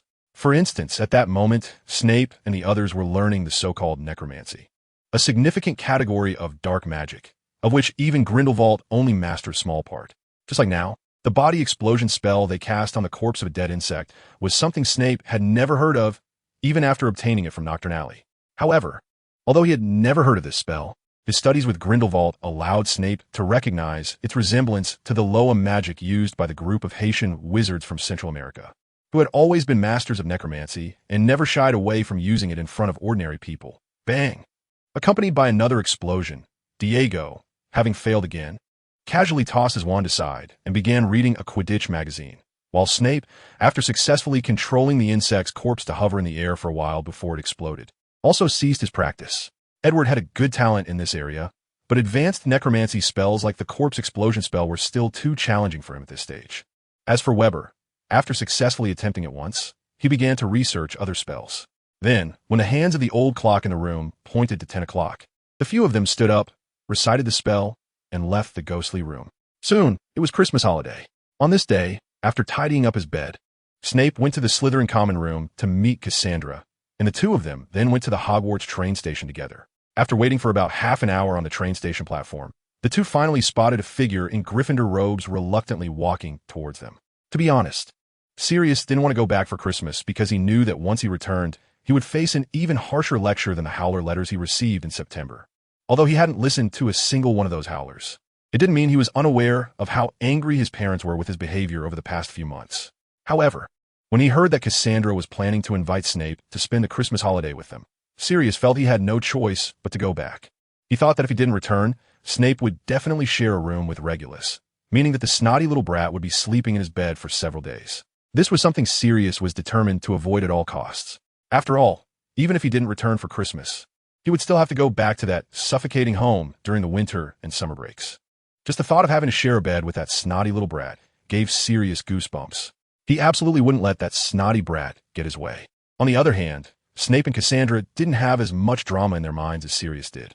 Snape was thinking that as soon as he got his hands on the time-traveling diary store at the Black House, he would leave immediately, while Cassandra was considering how to make Snape stay a few more days to help Regulus build a good relationship with him. However, since the person they were waiting for had arrived, the group boarded the train to King's Cross Station in London. On the train, even though Snape tried to ignore it, he could still feel the atmosphere becoming incredibly tense, and the cause of it was the guy sitting across from him, who looked as forlorn as a puppy abandoned by its owner. Honestly, why did this puppy harbor more hostility towards him in this life than in the previous one? Despite the fact that one sibling wanted to desperately protect their family, while the other loathed it and wanted to escape, this couldn't change the fact that they were twins, and they both possessed the unique persistence of a black family. However, even knowing where this puppy's hostility towards him originated, Snape had no intention of keeping his distance from Cassandra. After making a vow related to cause and effect, it was clear that Cassandra was the most trustworthy person to him in this world, and that wouldn't change.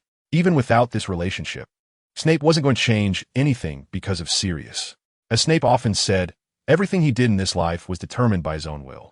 Whether it was becoming a follower of Grindelwald or severing his feelings for Lily, whether there was still a lingering connection in his heart regarding this was debatable. But regardless, everything Snape had done until now was based on his own true feelings. Of course, the bond with Cassandra was no different. You could be a bit friendlier, Mr. Black. Rest assured, I have no intention of staying at your home for long. The only reason I accepted Cassandra's invitation is that I'm very interested in a book from your family, and I will leave as soon as I get it. Huh, is that so? You'd better keep your word, snotty brat, or I'll have Creature put you in the basement. Why be so harsh, Sirius? You should know that Severus is my guest. I can't control you while you're at school, but at home, I expect you to show the demeanor befitting a member of the Black family. I don't remember my parents ever demonstrating any kind of dignity towards those of lower blood status, especially not toward a snotty brat. Before Sirius could finish his sentence, Cassandra slapped him on the head. I've told you, at least at home, you must show the dignity that the Black family deserves. And the most important point is that you can't be aggressive anymore or make horrible jokes using other people's names. You've really changed, Cassandra, because of this snotty brat. Although he had been slapped by Cassandra, Sirius wasn't angry because he had blamed Snape for Cassandra's change from the very beginning, viewing him as the culprit who was sowing discord between siblings. This was also the main reason he had been targeting Snape all along. Feeling Sirius's increasingly disdainful gaze, Snape could only shrug helplessly. He couldn't clarify such unreasonable accusations to Sirius, nor did he care to explain or argue about it.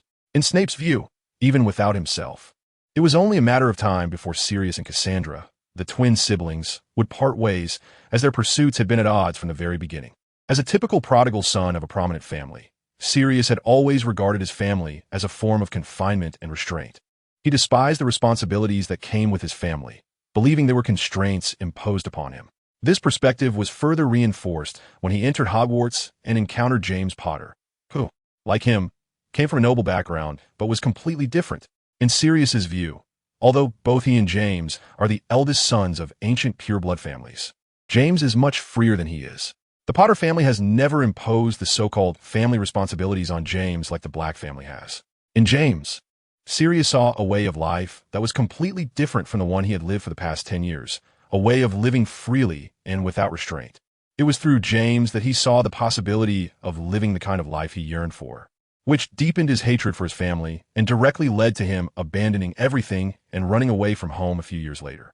On the other hand, although Cassandra did not exist in his past life, after spending these past few months together, Snape felt that Cassandra was much like Regulus, someone who inherently valued so-called family responsibilities. Even now, as his servant, they were willing to make sacrifices and contributions beyond imagination to protect their family from others. Because of this, Snape believed that even without his intervention, even if Sirius and Cassandra had a good relationship, their parting was only a matter of time.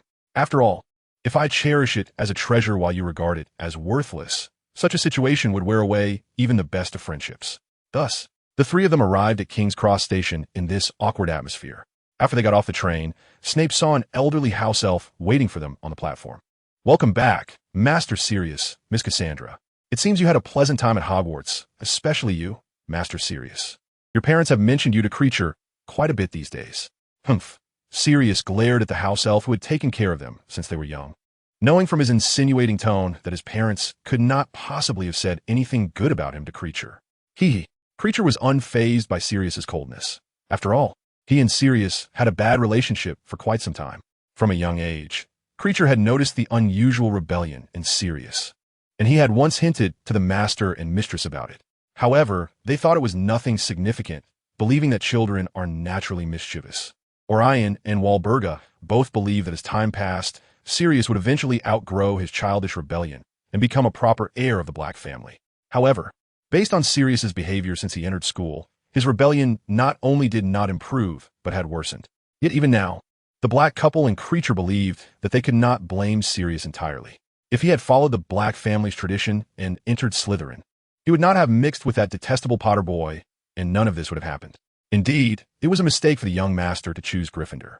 If the young master had been in Slytherin, he wouldn't have encountered that wretched Potter. After cursing Potter for leading young Sirius astray in his heart several times, Creature finally changed his expression and said to Snape, who was standing properly behind Cassandra, "Ah, I apologize, you must be Mr. Snape, right? Miss Cassandra often mentions you in her letters. It's a pleasure to meet you. I am Creature, the house elf serving the Black family." "Of course. It's a pleasure to meet you, Creature. Cassandra has mentioned you to me as well, saying you are an excellent house elf." "Ah, I am overwhelmed. You are indeed a qualified gentleman, Mr. Snape, much more suitable as a friend for young Sirius than that Potter. Although Grimmauld Place is only a 20-minute walk from King's Cross Station, which is nothing for a house elf's apparition." Creature only used apparition to bring the three of them to the location of Grimmauld Place and then walked back. "What are you doing, Mr. Creature?"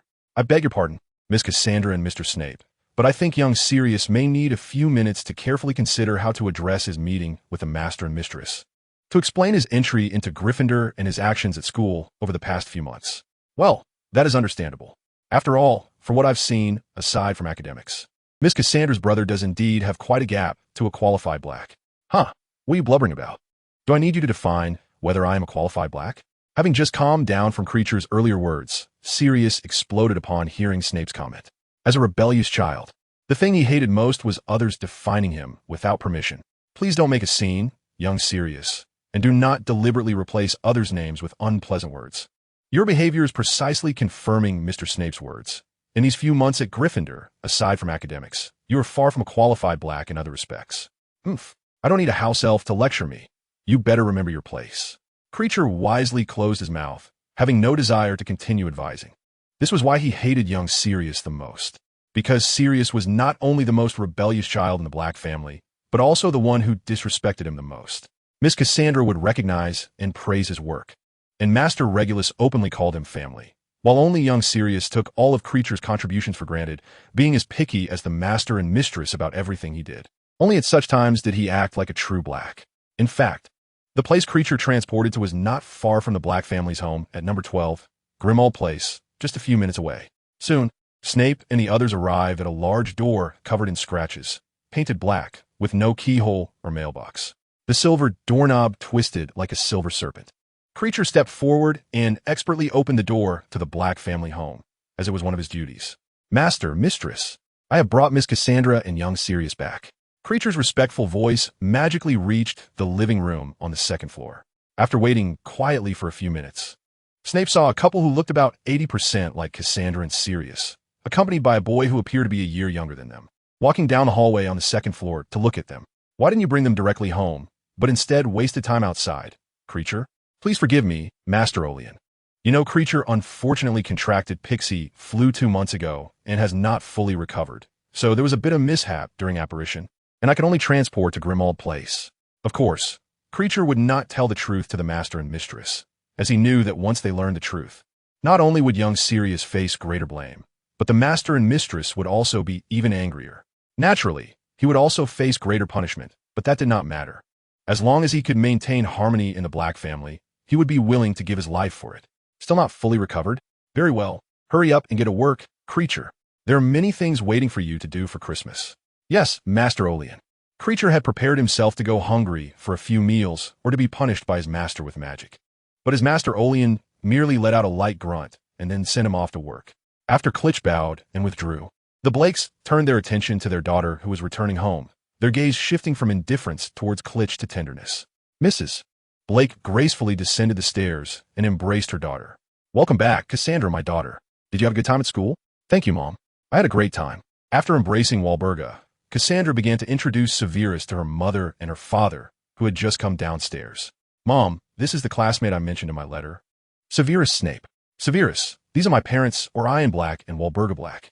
It's a pleasure to meet you, Mr. and Mrs. Black. It is an honor to be invited to the estate of an ancient wizarding family by Miss Black. Well, we are pleased to meet you too, Mr. Snape. Please come in and don't be too formal. After all, you are a guest invited by Cassandra. So, is there anything you would like to say to us, Sirius? At this moment, Mrs. Black turned her attention to Sirius, their eldest son, who had been challenging their blood pressure limits in recent months. I have nothing to say.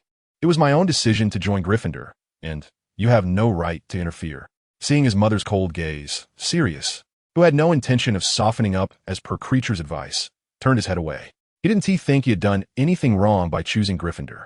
Observing their son's defiant attitude, the Black couple, who had initially planned to let him off with a few symbolic reprimands if he showed any sign of submission, felt their suppressed anger surge back, especially Orion Black, who even pulled out his wand to force Sirius to look him in the eye. You fool. Do you think we are only angry because you didn't follow the Black family tradition and join Slytherin? No. Well, what you did is indeed rebellious. What infuriates us more is your association with that Potter boy. Look at you. You've let that pampered scoundrel lead you astray. Enough. Hearing his father belittle his brother, Sirius struggled free from his father's grip and shouted at the astonished man. James is my friend, and I want to allow you to slander him. You always do this, unilaterally arranging what you think is best for me, but you never ask what I truly want. I'm not your puppet. After venting his emotions, Sirius hurriedly ran upstairs without waiting for his father's reaction and slammed the door to his room. Hearing the noise from the 4th floor, Creature, who was making tea in the kitchen, sighed. It seemed that Master Sirius had ultimately not taken his advice. If he had only softened his stance with his father and mother, they wouldn't have pursued the matter too much. When would Master Sirius let go of his stubbornness? Although Creature felt pained by the conflict erupting within the Black family, he was just a house elf. His previous advice to Sirius at Grindelwald Place had already been overstepping, and the rest could only be resolved by Lord Orion and Master Sirius themselves. Meanwhile, on the 1st floor, Orion, who was already seething with anger due to Sirius's obstinate attitude, felt his blood rush after being retorted by his son. He panted heavily, and Walburga quickly approached to gently pat his chest to help him calm down. Calm down, Orion. Getting too angry is not good for your health. What on earth has happened to that child, Sirius? If I didn't know no one would be foolish enough to act this way, I would suspect someone had switched him after drinking a potion. Walburga's exaggeration wasn't unfounded, though Sirius had been mischievous at home. He had generally been well-mannered and never talked back to his parents. Now, after just a few months at Hogwarts, he had turned into this. It was obvious. Just look at how he defended that little troll from the Potter family. It was clear that the little troll had led him astray. I'm not surprised at all that a couple who only indulges their child could raise such a kid, seemingly having found an outlet for his anger. Orion began to deride the Potters' nearly laissez-faire educational philosophy. Just look at their good son. In just a few months, he had turned Sirius into this. On the other side, Snape stood quietly behind Cassandra, listening to Mr. and Mrs. Black criticize the Potters. Although he felt that Sirius's transformation couldn't be entirely blamed on James, as part of it was his own doing. After all, if it weren't for their shared interests, how could these two have gotten together? But Snape thought it unnecessary to point this out. He didn't believe Mr. and Mrs. Black would overlook this detail. They just didn't want to blame their son yet, which was human nature. After all, people tend to have filters for those they are familiar with, so the Blacks shifted their anger towards the unfamiliar James and his parents. Thus, Mr. and Mrs. Black vented their grievances at the porch for nearly an hour while Snape, Cassandra, and Regulus stood quietly on the side, waiting for them to regain their composure. Fortunately, this long wait finally yielded results, and after venting their pent-up emotions, the Blacks finally snapped back to reality. "Oh dear, we're so sorry. Look at our tempers. We forgot you were still here. We're so sorry to have kept you waiting." "It's all right, Mom. We understand you're just worried about Sirius. Honestly, I share some responsibility. I should talk to him more." "No, it's all right, Cassandra. You have your own studies and campus life to handle, and you need to manage your relationships. As a sister, you've done enough." Snape, standing behind Cassandra, nodded in agreement.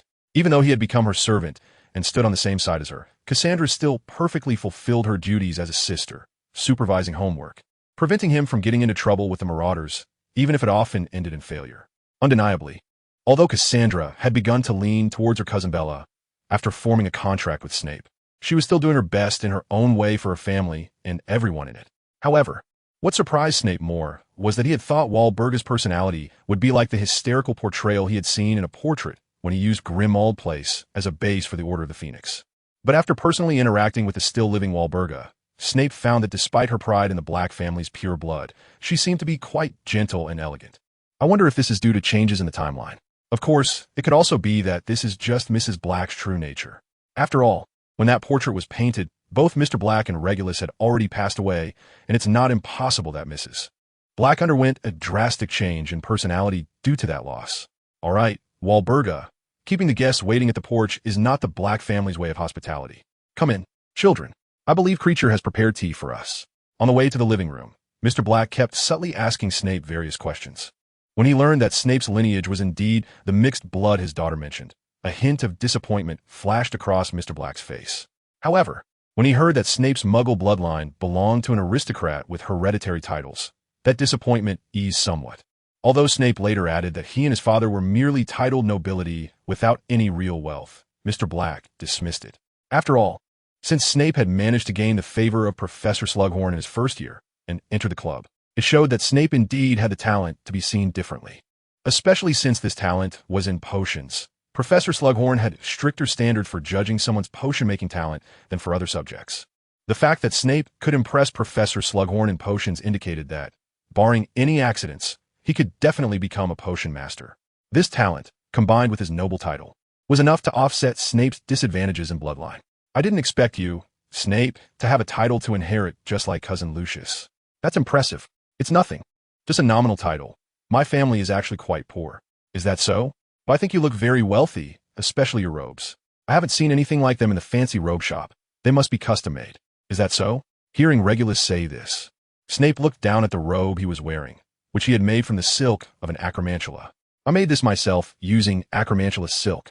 You know that they've been appearing in forests all over England for some time now." "Hey, Snape, have you ever seen an acromantula? Can you tell me about it tonight?" "Of course."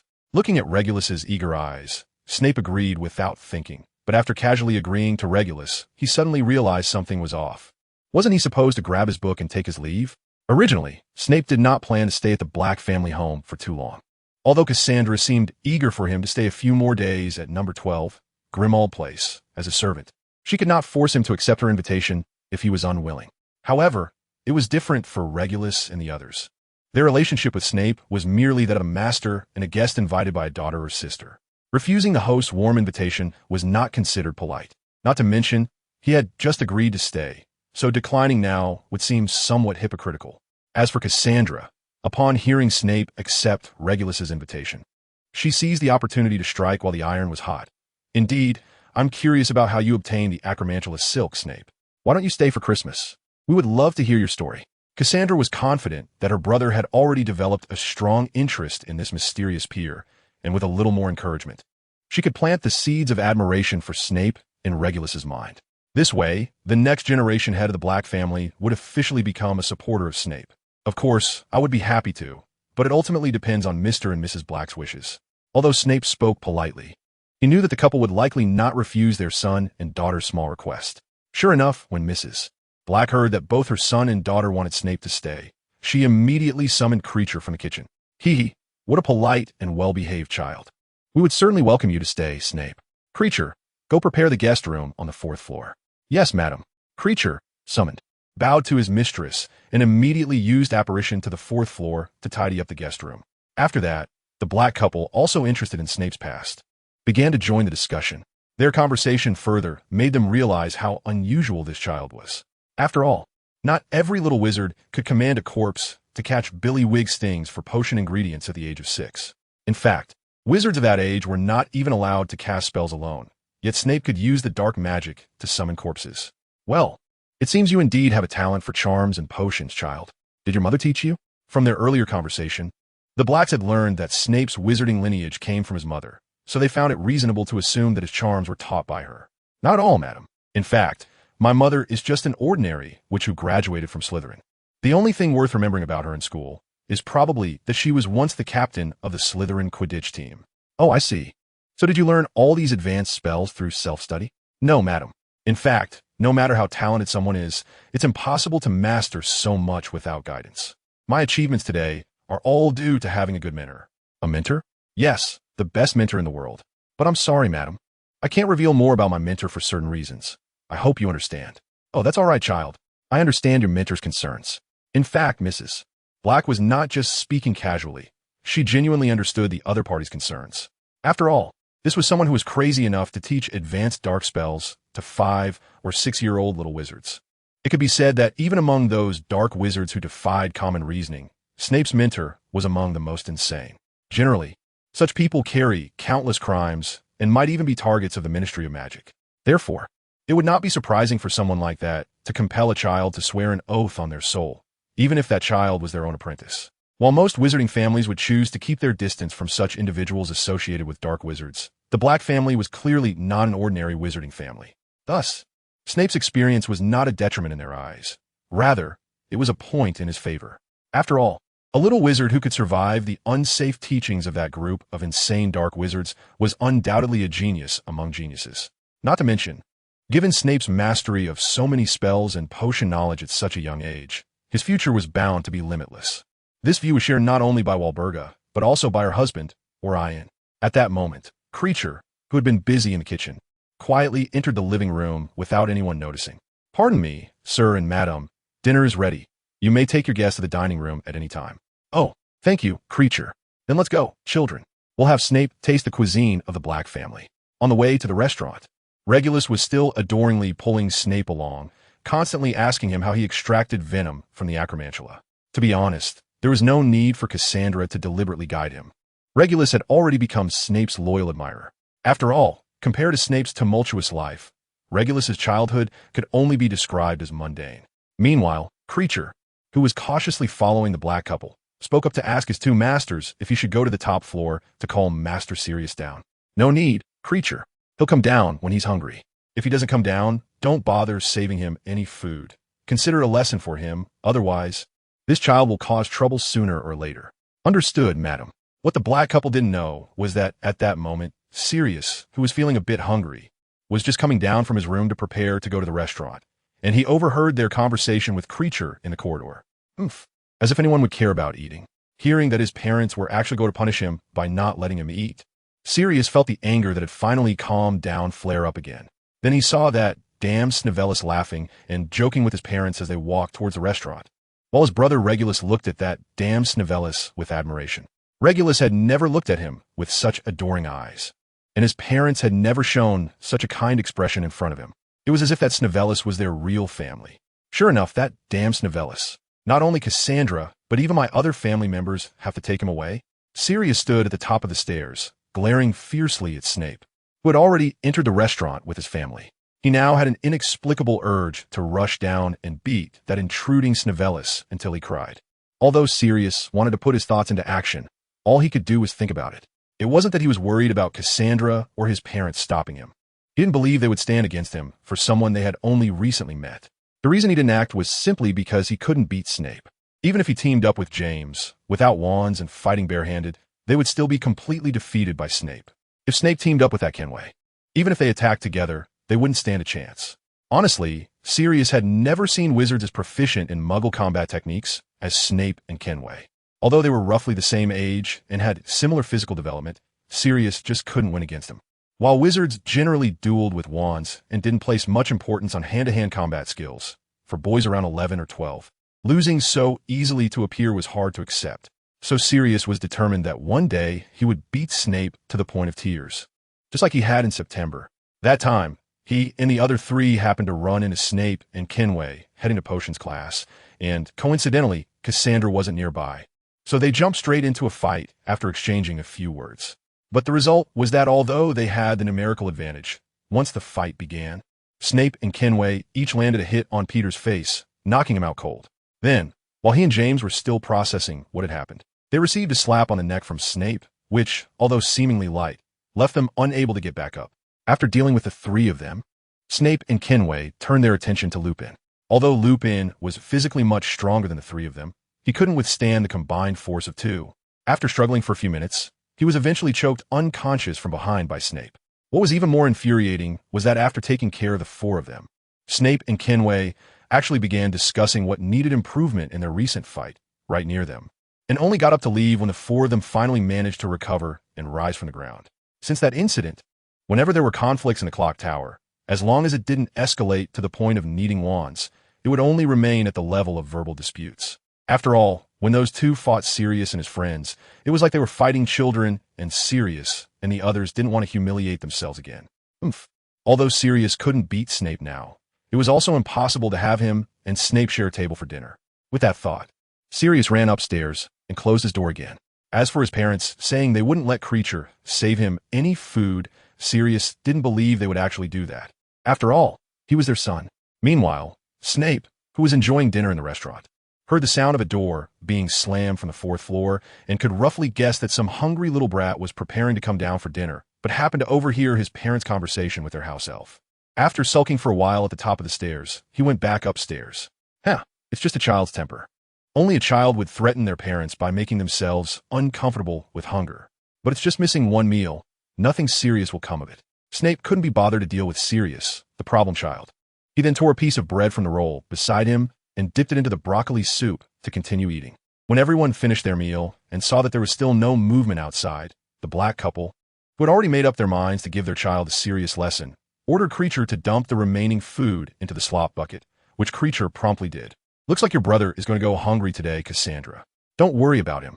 He brought this on himself. Severus, you go rest in the guest room for a while. I'm going to the library to look for that book I told you about earlier. Kreacher, could you please take Severus to the guest room? Of course, it will be my pleasure. Please follow me, Master Snape. The guest room has been prepared. After quickly cleaning the dishes with a cleaning spell, Kreacher made a gesture inviting Snape to follow him. Well, I'll head to the guest room first. See you later, Cassandra. With that, Snape left the dining room, following Kreacher to the guest room located on the fourth floor of the Black family mansion. On the way, Snape finally had time to take a good look at this luxurious mansion, which was completely different from his previous impression of it being in ruins. In his past life, when that grown-up pup had offered this house to the Order of the Phoenix as a base, Professor Snape had visited a few times. Back then, the wallpaper on the walls had mostly peeled off due to years of neglect, and the carpet was filled with dust because it hadn't been cleaned for a long time. The gas lamps and a large, snake-shaped chandelier, as well as the candelabra, were all covered in layers of old grime. In the future, everything here is almost in ruins, just like the house elf in front of me, gradually drifting towards decay after losing its master, until that little dog treated this place as an inheritance and handed it over to the Savior Potter, along with Kreacher and the other properties of the Black family. However, for now, it is still a house that appears understated on the outside, but is luxurious on the inside, much like its master and future master, holding a prominent position in the wizarding world. Well, we have arrived, Mr. Snape. This is your guest room for tonight. I have already changed the bedding and other daily necessities. If you need anything else, please feel free to summon me. No, this is enough. I'm not a picky person. Then I will take my leave. I hope you enjoy your time at the Black House, after all. You are the first friend personally invited back by Miss Cassandra. After saying this, Kreacher directly used apparition to leave, while Snape, after testing the bedding to see if it was too hard or too soft, sat on a chair made of purple wood and covered with wolf skin, waiting for Cassandra. However, what Snape did not expect was that when the guest room door was knocked and he got up to open it, it was not Cassandra he saw, but Regulus. Hi, Snape, do you mind if I come in? It's Regulus, right? Please come in. I'm sorry, but if you were hoping to hear about my other experiences, you might be disappointed. My life isn't as colorful as you might think. Oh, no, Snape, you've misunderstood. I didn't come to hear a story. I have something I want to discuss with you. Of course, if it is within my ability, I won't refuse. Okay, then Snape, I want to know, do you think I should go to Slytherin? Snape did not expect that Regulus would come to him with such a question. If he remembered correctly, this child had ultimately gone to Slytherin in his past life and became a Death Eater, sacrificing himself to obtain one of Voldemort's Horcruxes. After his death, the great feat he achieved was unknown to anyone. Even his brother only regarded him as a heinous Death Eater. Only creature, the house elf he saved from Voldemort, vaguely remembered all that his former master had done.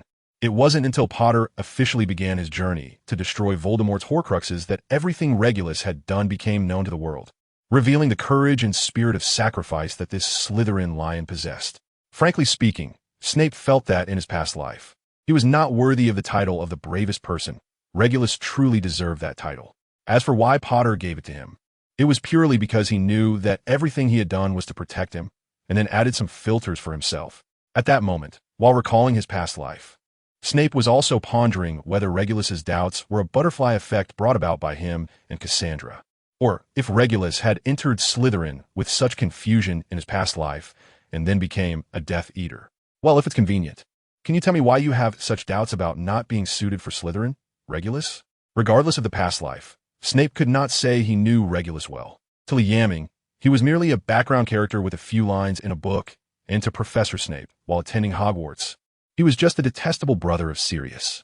After Professor Snape graduated and became a Death Eater, he had even less contact with Regulus than with his cousin Bellatrix. So if Snape wanted to resolve Regulus's issue, he had to understand more deeply why Regulus had such thoughts.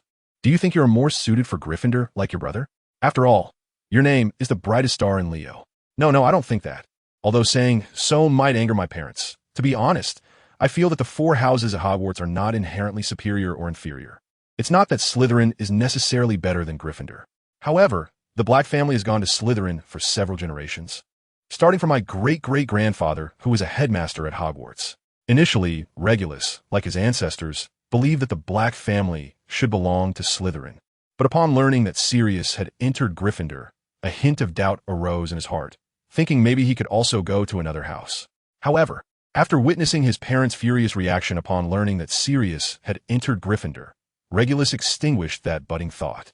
Indeed, he had a glimmer of hope in his heart, wishing to escape the family-esque constraints like his brother, but he did not want to see his parents saddened by his reckless actions. Yet, the more he felt this way, the more that thought would emerge, constantly shaking and tempting Regulus. So when Cassandra brought Snape back and Regulus learned that Snape had such a legendary life experience, he felt the urge to seek advice from Snape. Well, although that headmaster is not considered the best among Hogwarts headmasters, he is the first headmaster from Slytherin, which itself is a glory that future generations can be proud of. As his direct descendant, it seems you and your family can only go to Slytherin. Snape's words dimmed Regulus's eyes a bit. Before coming, he had thought Snape would give a completely different answer from his parents and Cassandra. But now it seemed that Sirius's answer was not much different from that of his parents. However, that was also fine. This way, he could extinguish that unrealistic fantasy. Just as Regulus was about to take his leave, Snape suddenly changed his tone.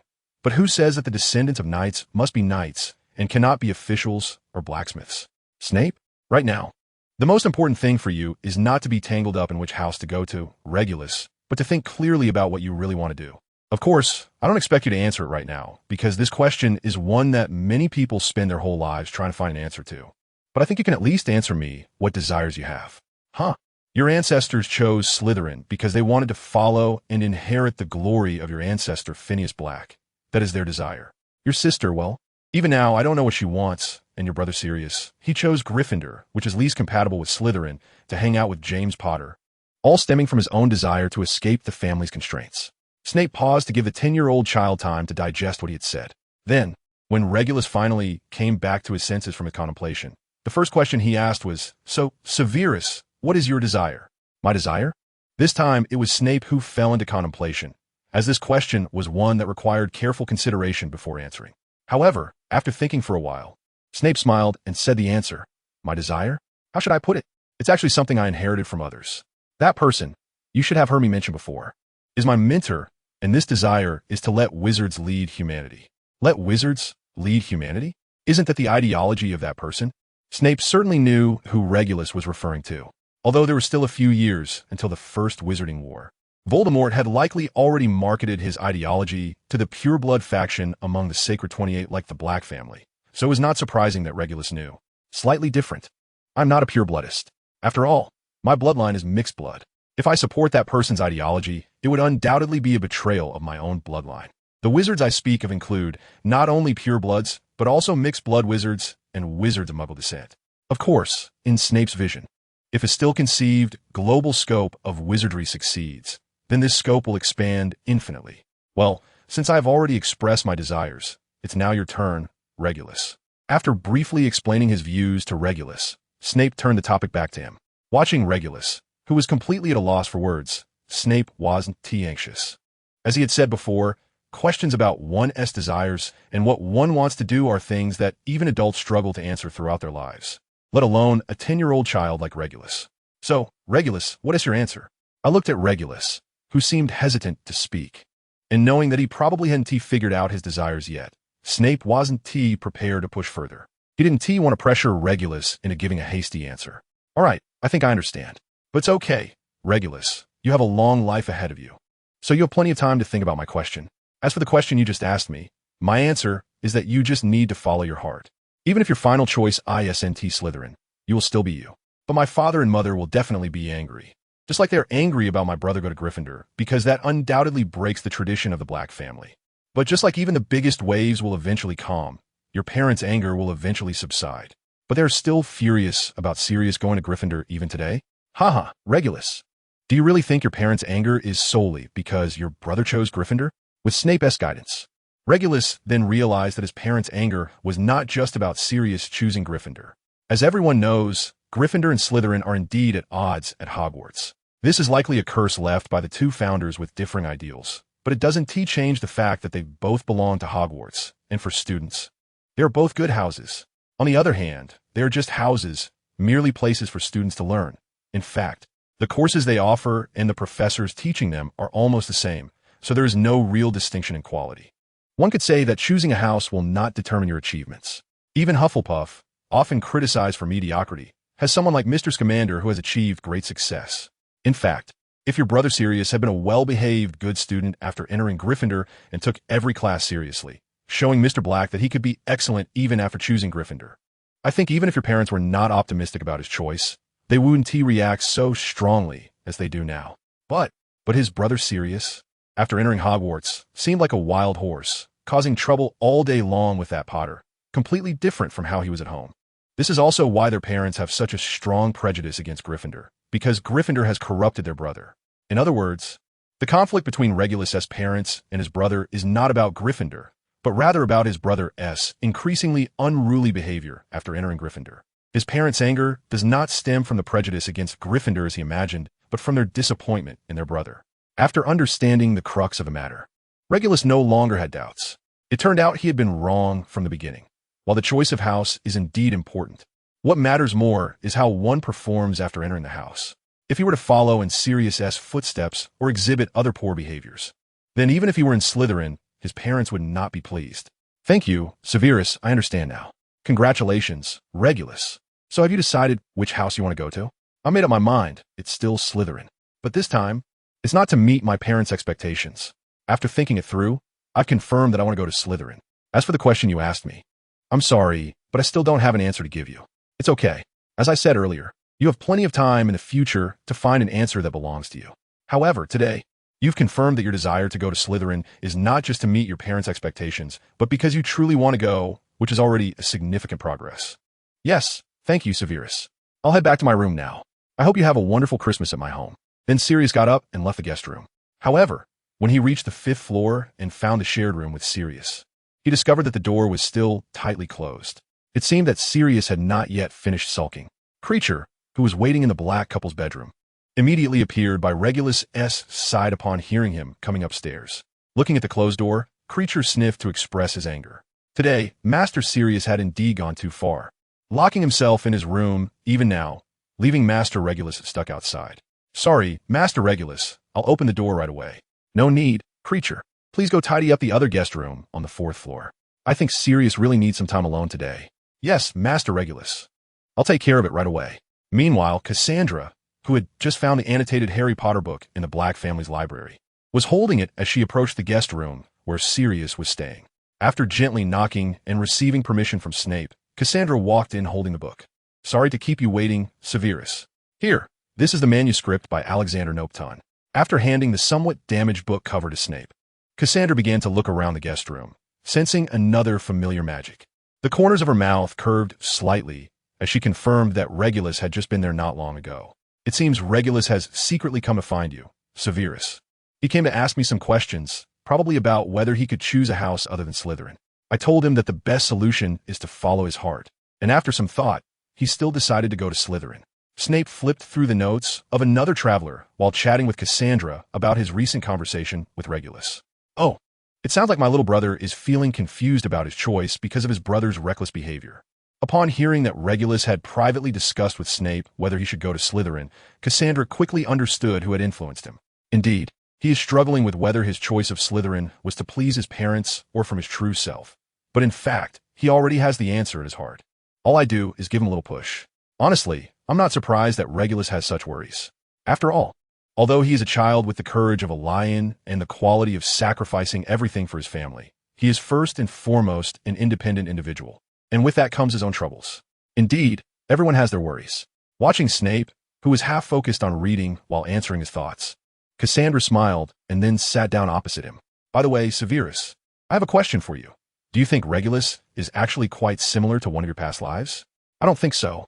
Snape was well aware of which of his past lives Cassandra was referring to, but he knew that he and Regulus were fundamentally different. Professor Snape's courage stemmed from guilt over Lily and hatred for Voldemort, while Regulus's courage came from love for his family. That is the difference in their courage. But even so, you both exhibited bravery that surpassed most Gryffindors, didn't you? Indeed, in Cassandra's view, despite being Slytherins, the past life of Professor Snape and her brother Regulus both displayed courage that exceeded that of most Gryffindors. This was the most ironic part she felt when she finished reading this book for the first time. 2 Slytherins, who were most at odds with the Gryffindor where the protagonist belonged, demonstrated what courage truly is with their lives. This is quite normal. Although many people say that Gryffindor represents courage, they seem to forget that there are 2 kinds of the bravest people in the world.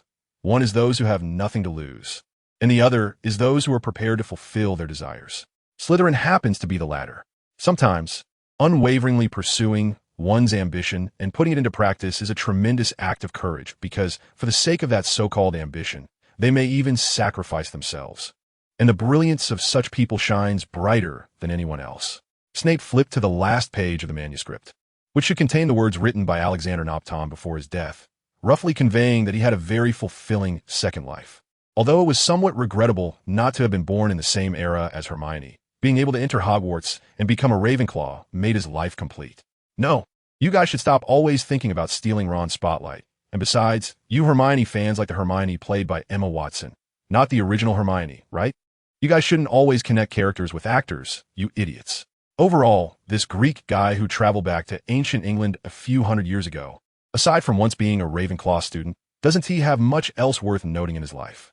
As for why he left this book, it seems it was because he wanted to provide some help to those fighting Voldemort, which is why he left this magically enchanted notebook. From the residual magic above, Snape could roughly infer that the spell Alexander cast on it was that only members of the Order of the Phoenix could see what he had written, while others would only see a blank page. However, it seemed this Greek fellow did not anticipate that someone among the recipients would possess the ability to see through to the truth. All right, I've finished reading it. Thank you for letting me borrow it, Cassandra. You're welcome. I'll head back to my room now. You get some good rest, Severus. After Cassandra walked out, Snape pondered for a moment with his wand in hand, ultimately abandoning the idea of using apparition to leave directly. After all, if he had work to do, he still had a doppelganger left in Winchester. After taking off his outer garment, Snape changed into the nightgown that Creature had delivered, preparing to read a bit more before going to bed. However, what Snape did not know was that Cassandra, who had just returned to her room, was secretly watching him with her clairvoyance. She did not miss a single detail of Snape changing clothes, and upon seeing him naked, her breath gradually became rapid. Wow, what a nice body, just like a marble sculpture. Well done, Regulus. although she could have done this back at Hogwarts. Cassandra had no interest in the bodies of anyone other than Snape, so she had been holding back from using her clairvoyance to sneak a peek at him. But now, it was just right to use it. Just thinking about that scene is unbearable.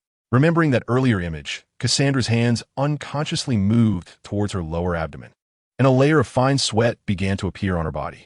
At that moment, Snape, who was flipping through the day's prophet, suddenly shivered, and Cassandra quickly withdrew her clairvoyance. That was close. I almost exposed myself, but being able to see Lord Severus in his natural state made this daring attempt worth it. On the other side, Snape, feeling as if he had just been watched by something, wondered if Voldemort had discovered him while he was tracking that Death Eater. That shouldn't be the case. The concealment spells he had cast on himself had layers upon layers. Undoing all those spells would take at least half a year. It seems I was too careless. Next time I engage in such risky activities, I should at least cast a 3-digit number of concealment spells. After reflecting on his previous rash actions, Snape, feeling a bit tired from the recent chills, decided to rest early today. On the other hand, Sirius, who had been waiting for a long time but still hadn't heard his brother knock on the door to bring him food, couldn't help but open the door. He tiptoed downstairs to the dining room to find something to eat and then settle accounts with Regulus. However, upon reaching the kitchen, Sirius found nothing on the dining table. Undeterred, he rummaged through all the cabinets, but there was not even any bread or milk, let alone a meal. Creature! After searching the entire kitchen without finding anything to eat, Sirius called for the house elf, who only appeared slowly after being called several times. I'm here, Master Sirius. How may I serve you? Answer me. Creature, why is there no food in the kitchen? That. It is because Madame Walburga said that to properly correct the spoiled behavior you learned from that Potter boy at Hogwarts, I should give the leftovers to the homeless on the street. And, as you know, Master Sirius, to ensure that the meals served each day are the most delicious. I generally only buy enough for one day. There must be some snacks, right? Bertie Bott's every flavor beans, acid pops, or something else. That. Because Master Regulus damaged his teeth by eating too many sweets recently, Madam sent all the candies out of the house. Then there must be something that can be eaten. I'm very sorry, Master Sirius, but unfortunately, there is no food left in the entire house. Then go out and buy some. Hurry up, I'm hungry. At your command. Master Sirius, but first, I must serve the Master and Madam to bed, as that is the priority. For house elves, the Master's orders are absolute and cannot be disobeyed. But in practice, house elves do have quite a bit of leeway in carrying out their Master's commands. Take Creature, for example. Although he is the house elf of the Black family, his enthusiasm for carrying out commands varies depending on the Master. If Walburga or Regulus gives Creature an order, he will put in 100% effort to fulfill it, as their commands have the highest priority for him. If it is Orion or Cassiopeia giving an order, although the priority is lower, Creature will still give 95% effort to complete it. For Orion's brothers or Regulus's 3 cousins, the priority is even lower, but Creature will still give 90% effort. As for guests like Snape, Creature will only muster 85% effort to fulfill their commands. And then there is Master Sirius. His orders have the lowest priority for Creature. If it weren't for the fact that house elves cannot refuse their Master's orders, Creature wouldn't even be interested in carrying them out. Looking at Master Sirius, who was biting his lip in silence, Creature, who originally wanted to tell him to wait until breakfast tomorrow, ultimately couldn't harden his heart. Although I am very sorry. Please wait a moment, Master Sirius. After I serve the Master and Madam to bed, I will help you prepare food. Who cares? After venting all the grievances and frustrations he had suffered today by shouting at Creature, Sirius quickly ran back to his room on the top floor, slammed the door shut, and then threw himself onto the bed, his shoulders trembling. He had never hated this place as much as he did now. With the thought that he would return to Hogwarts tomorrow, Sirius soon fell asleep. Meanwhile, after seeing the black couple to bed, Creature immediately apparat to a 24-hour grocery store in Diagon Alley, where he bought a large pile of Sirius's favorite foods before hurrying back to the Black House. After spending most of the day busy in the kitchen, Creature knocked on the door of Sirius and Regulus's room, holding a plate of hummus and bacon eggs. Master Sirius, are you still awake? There was no response. Thinking that Sirius was still angry, Creature didn't dare to use magic to unlock the door and had to leave the freshly prepared late-night snack at the doorstep. I've left the food at the door. Remember to eat it later. Seeing that there was still no response from inside, Creature had no choice but to return to his little nook by the boiler. It was already 1 a.m., meaning he could only sleep for about 3.5 hours before he had to get up and prepare for the next day's work. At 4:30 a.m., Creature was awakened from his sleep by the mechanical memory of his body. He pulled off the rag he used as a blanket. lit the fire in the boiler, and then went to the top floor to Sirius's room. Seeing that the food he had brought for Sirius yesterday was untouched, Kreacher sighed and took the cold plate back to the kitchen to have it for his breakfast. After finishing a breakfast that was too lavish for house elves, Kreacher once again apparat to Diagon Alley to purchase the supplies for the Black family for the day. By 5:30 in the morning, having bought everything, Kreacher apparat back to the Black house. After categorizing the food for the day, Kreacher began preparing breakfast. At 7 in the morning, having cleaned the entire house, Kreacher went to the kitchen to serve the already prepared breakfast on the dining table, then went upstairs to inform his masters that it was time to eat. However, at that moment, Kreacher noticed an unexpected presence in the kitchen and turned to see young Master Sirius, who had already finished washing up. It was quite unusual for him to be up so early. "What is this, Master? I'm going back to school. Take me to the station, Kreacher." Sirius told Kreacher his purpose for getting up early with a straight face. He had had enough of this house. "But Master, you just returned yesterday, and the Christmas holiday at Hogwarts has only just begun. I said take me to the station, didn't you hear?" Looking at Sirius, who was angrily shouting at him, Kreacher, despite his reluctance, could only agree for the time being and planned to inform the master and mistress after leaving the dining room. "As you wish, Master Sirius. But I think it would be best to let the master and mistress know before you go back to school." No need. They definitely won't agree anyway. Just take me to the station. I'll handle the rest myself." Kreacher thought to himself that Sirius knew the master and mistress wouldn't agree, but he still pretended to be obedient on the surface. "Yes, Master Sirius, but before going back to Hogwarts, wouldn't you like to eat something? I've just made breakfast." No. Originally, Sirius wanted to refuse to avoid complications, but when he caught the scent of the food, his stomach, which had been hungry for a day and night, betrayed him and growled. After a struggle, Sirius ultimately sat down at the dining table and began to wolf down his breakfast. Seizing the opportunity, Kreacher immediately went to the 5th floor to inform Mr. and Mrs. Black, who had just woken up. Hearing that their eldest son, after causing a ruckus all night, was still unrepentant and thinking about running away to school, Orion was furious, blowing his mustache and glaring, and hurriedly went downstairs with his wand. When Kreacher woke up the others to come down for breakfast, a fierce argument was already echoing in the dining room. When Snape and the others entered the dining room, they saw Sirius, dressed in Gryffindor robes, lying limply on the floor, while Orion, who had arrived earlier, was holding his wand, still looking furious. "What's going on, Severus? It seems your brother has once again annoyed your father, and your father has turned all the bones in his limbs to jelly." Looking at Sirius lying on the floor with an expression of defiance, Snape crossed his arms and thought for a moment, deciding to personally brew him a bottle of bone regrowth potion, which would naturally be more effective than the one sold commercially, although it would taste 100 times worse than the original. Snape figured Mr. Black was quite agitated by Sirius's antics this time, especially since Sirius had been challenging his blood pressure at school for the past few months, so he was prepared to give Sirius a bit of punishment. Although turning someone's limbs bones to jelly might seem excessive to ordinary people, it was not a big deal for wizards. It could be resolved with a bottle of bone regrowth potion, which was generally a staple in wizarding households. After having Cleesh bring the rebellious child, who constantly challenges his blood pressure, back to the room, Olean then invited Snape to have dinner together. As for when to give that rebellious child a bottle of raw bone essence, it can wait until lunch later. After enjoying breakfast at the Blacks, Sirius went to Regulus's room to play wizard chess at his invitation. When the two arrived at the door, they heard Sirius inside cursing continuously, as if that was the only way to relieve the resentment in his heart. It seemed that this was not a good place for chess. Sorry. But although Sirius indeed went a bit too far this time, and it's reasonable for him to be punished by his father, I understand his resentment. How about we take the pieces and go to the study? Severus? Of course, you're the host, so you should decide. The two then entered the room. At this point, after cursing for so long, Sirius was somewhat exhausted, so he simply laid down on the bed, staring at the ceiling in a daze. When he saw Regulus bringing in that snotty little creature, Sirius, who had been tired, suddenly perked up as if he had been injected with adrenaline and jumped up from the bed. "You snotty little creature, why are you in my room?" "Wait, Sirius. It's really rude to call Severus that." Regulus, how could you help him and not me? Whose brother are you anyway?" Seeing that this big dog had started barking indiscriminately, even at his own brother, Snape placed a hand on Regulus's back, signaling him to step back and let him handle the big dog.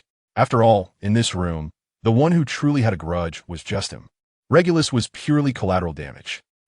This is quite strange. If I remember correctly, this should be the shared room of you and Regulus, Sirius. Since that's the case, Why can't I enter when I'm invited by one of the other owners of the room?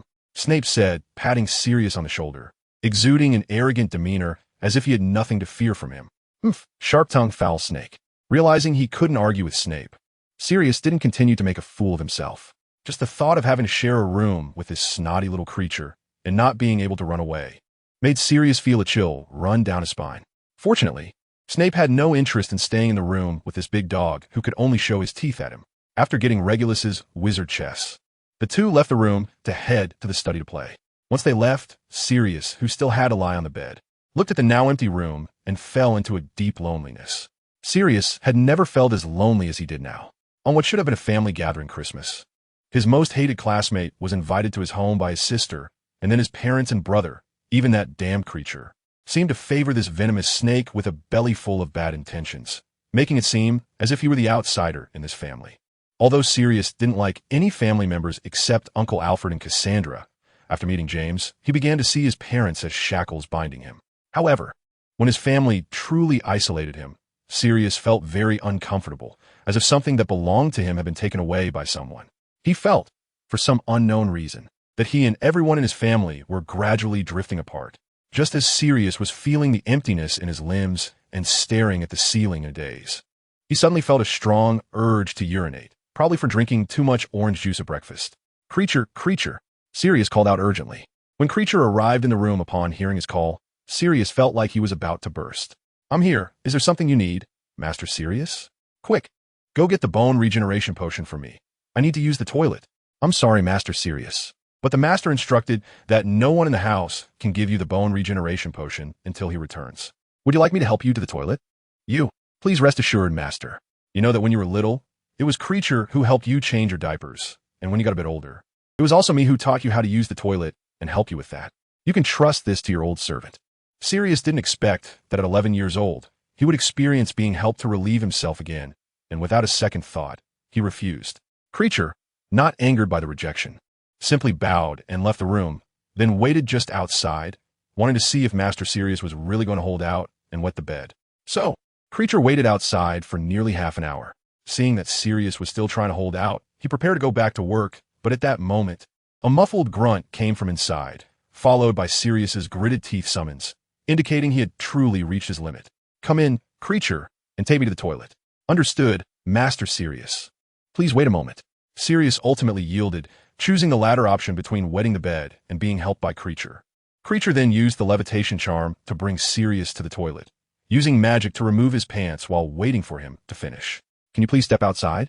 I can't concentrate with you staring at me like that. At that moment, Sirius, whose limbs felt paralyzed, glared at the house elf who was staring intently at him, feeling an overwhelming sense of humiliation. Oh, my apologies, Master Sirius. I thought that, after doing so many disgraceful things for the family, your mental fortitude would have made you indifferent to such small matters. Ignoring Creature's subtle mockery, after Creature left, Sirius began to focus his attention on his bladder. But for some reason, even though he felt he had been holding it for a long time, he couldn't seem to urinate. Strangely, his stomach began to cramp, but nothing would come out. Meanwhile, Snape, who was playing chess with Regulus, smiled as he took a vial of potion from his pocket. This was a potion he had recently developed specifically for interrogation. It wouldn't harm the body, but it would induce the urge to urinate and defecate, and this was just a sensation that couldn't be relieved through normal means. While bantering with Sirius earlier, Snape had secretly applied a bit of it on him. However, Snape's motivation for messing with Sirius wasn't just due to their school rivalry. It was more because he disapproved of Sirius's disregard for family values. To put it bluntly, Snape hated Sirius, not only because of his own feelings as Professor Snape, but also due to another part of him belonging to the soul of Lee Yamming, who equally despised Sirius. The reason was that Lee Yamming's hometown, Lee Family Village, had a strong sense of clan identity, with ancestral records tracing back 800 years. The descendants of the Lee family included both officials and businessmen, as well as people from all walks of life like himself, but regardless of the profession, their place would always be recorded in the family genealogy. In a Lee family, those who have achieved success are always willing to support the outstanding younger generation, and individuals like him, who possess unique talents, are also willing to contribute their modest efforts to safeguard the family's fortune. It is precisely because he was born into such a prominent family in his past life that he now cannot tolerate Sirius, as both now and in the future, Sirius's performance is far from that of a qualified heir to a noble family. One could even say that the future decline of the Black family is largely related to him. When Snape first read the original text, he felt that Sirius was a very contradictory person. On one hand, he showed enough sense of responsibility toward his close friends and their descendants. But on the other hand, he was stingy in sharing that sense of responsibility with his own family. Snape even felt that the Sirius in the original text wanted to sever the bloodline of the Black family from his generation. One could say that Sirius left Snape with the impression of being a complete, valuing loyalty over filial piety. General, why do you seem a bit distracted? After capturing Snape's king with a night piece, Regulus looked at Snape, who was still lost in thought, and asked, "Are you bored?" "No, you misunderstood, Regulus. To be honest, I haven't played wizard's chess in a long time, so my skills might be a bit rusty." Snape quickly apologized, realizing he had said something wrong. At the same time, he used this opportunity to pique Regulus's interest in another type of wizard's chess he mentioned. Sure enough, upon hearing that Snape had a new version of wizard's chess, Regulus's interest was immediately captured. "Do you know of a new wizard's chess, Severus? But I've never heard you mention it before." "Well, sort of, but it's just something I invented with a few roommates. So far, only some students from Hogwarts have played it, and your sister is one of them. However, her feedback wasn't very good, so I'm not sure if you would like it." "I see. Thinking you let me try it, Severus?" "Of course. Although the official rules actually require 4 or more players, rules are meant to be flexible, so after modifying it to a 1v1 duel, Snape took out the 13 pieces he had and let Regulus choose. In the end, Regulus chose Gawain, while Snape used Bedivere. Since it was a duel, they both switched their weapons to knight swords and round shields. The two then maneuvered their pieces on the transformed Colosseum chessboard to engage in battle. Since it was Regulus's first time playing, Gawain was quickly disarmed by Snape's Bedivere. "Ah, I lost. Sorry, Gawain, it's my fault." Snape was taken aback watching Regulus seriously apologize to his piece, but soon Regulus adjusted his mood and asked Snape to play another round with him. This time, the chessboard transformed into a snowy mountain, and their weapons became meteor hammers. Although Snape intentionally let Regulus win, he still lost in just 20 moves. "Let's go again." Thus, the two played from morning until evening. By the time Creature came to call them for dinner, their score had already become 78-0. As they played, Snape became so engrossed that he completely forgot about letting Regulus win. Although Regulus had been soundly beaten by Snape all day, his interest in the wizard's chess only grew. Seeing Regulus so intrigued by their creation, Snape decided to give him a complete set. "Thank you, Severus. Next time, I will definitely win against you." "You're welcome, Regulus. I'm looking forward to you getting your first victory over me." Then they went downstairs to the dining room. At this moment, Sirius had already drunk a bottle of bone regrowth potion and regrown his hand and leg bones. Seeing this, Snape could only regret that he couldn't use his specially made bone regrowth potion on him. However, looking at Sirius's pale complexion, it seemed that the ordinary bone regrowth potion was enough for him to handle. When Sirius saw Snape still lingering at his house, he didn't jump up like he did in the morning, but instead sat down in his seat, looking exhausted as he ate. He was already worn out from the previous dual torment of needing to urinate and defecate, and had no energy left to make a fuss. Thus, Snape, who had originally planned to leave the day before, ended up staying at the Black House for another day. When he returned to his guest room, Snape glanced at the calendar on the wall and saw that tomorrow was Christmas. He thought it might be better to spend Christmas at the Black House and then return to school. The next day, when Snape got up, the streets outside were already dressed in silver. It seemed that this year's Christmas weather was particularly clear. He just wondered how his hometown, Cokeworth, was doing. At the Evans house, Petunia woke up early today. After washing up and getting ready, she stood at the door, eagerly waiting for the doorbell to ring, since she had invited the Dursleys over for Christmas.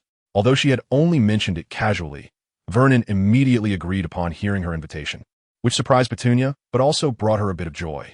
However, she felt a bit regretful that this year Severus was invited by Cassandra to spend the new year in London.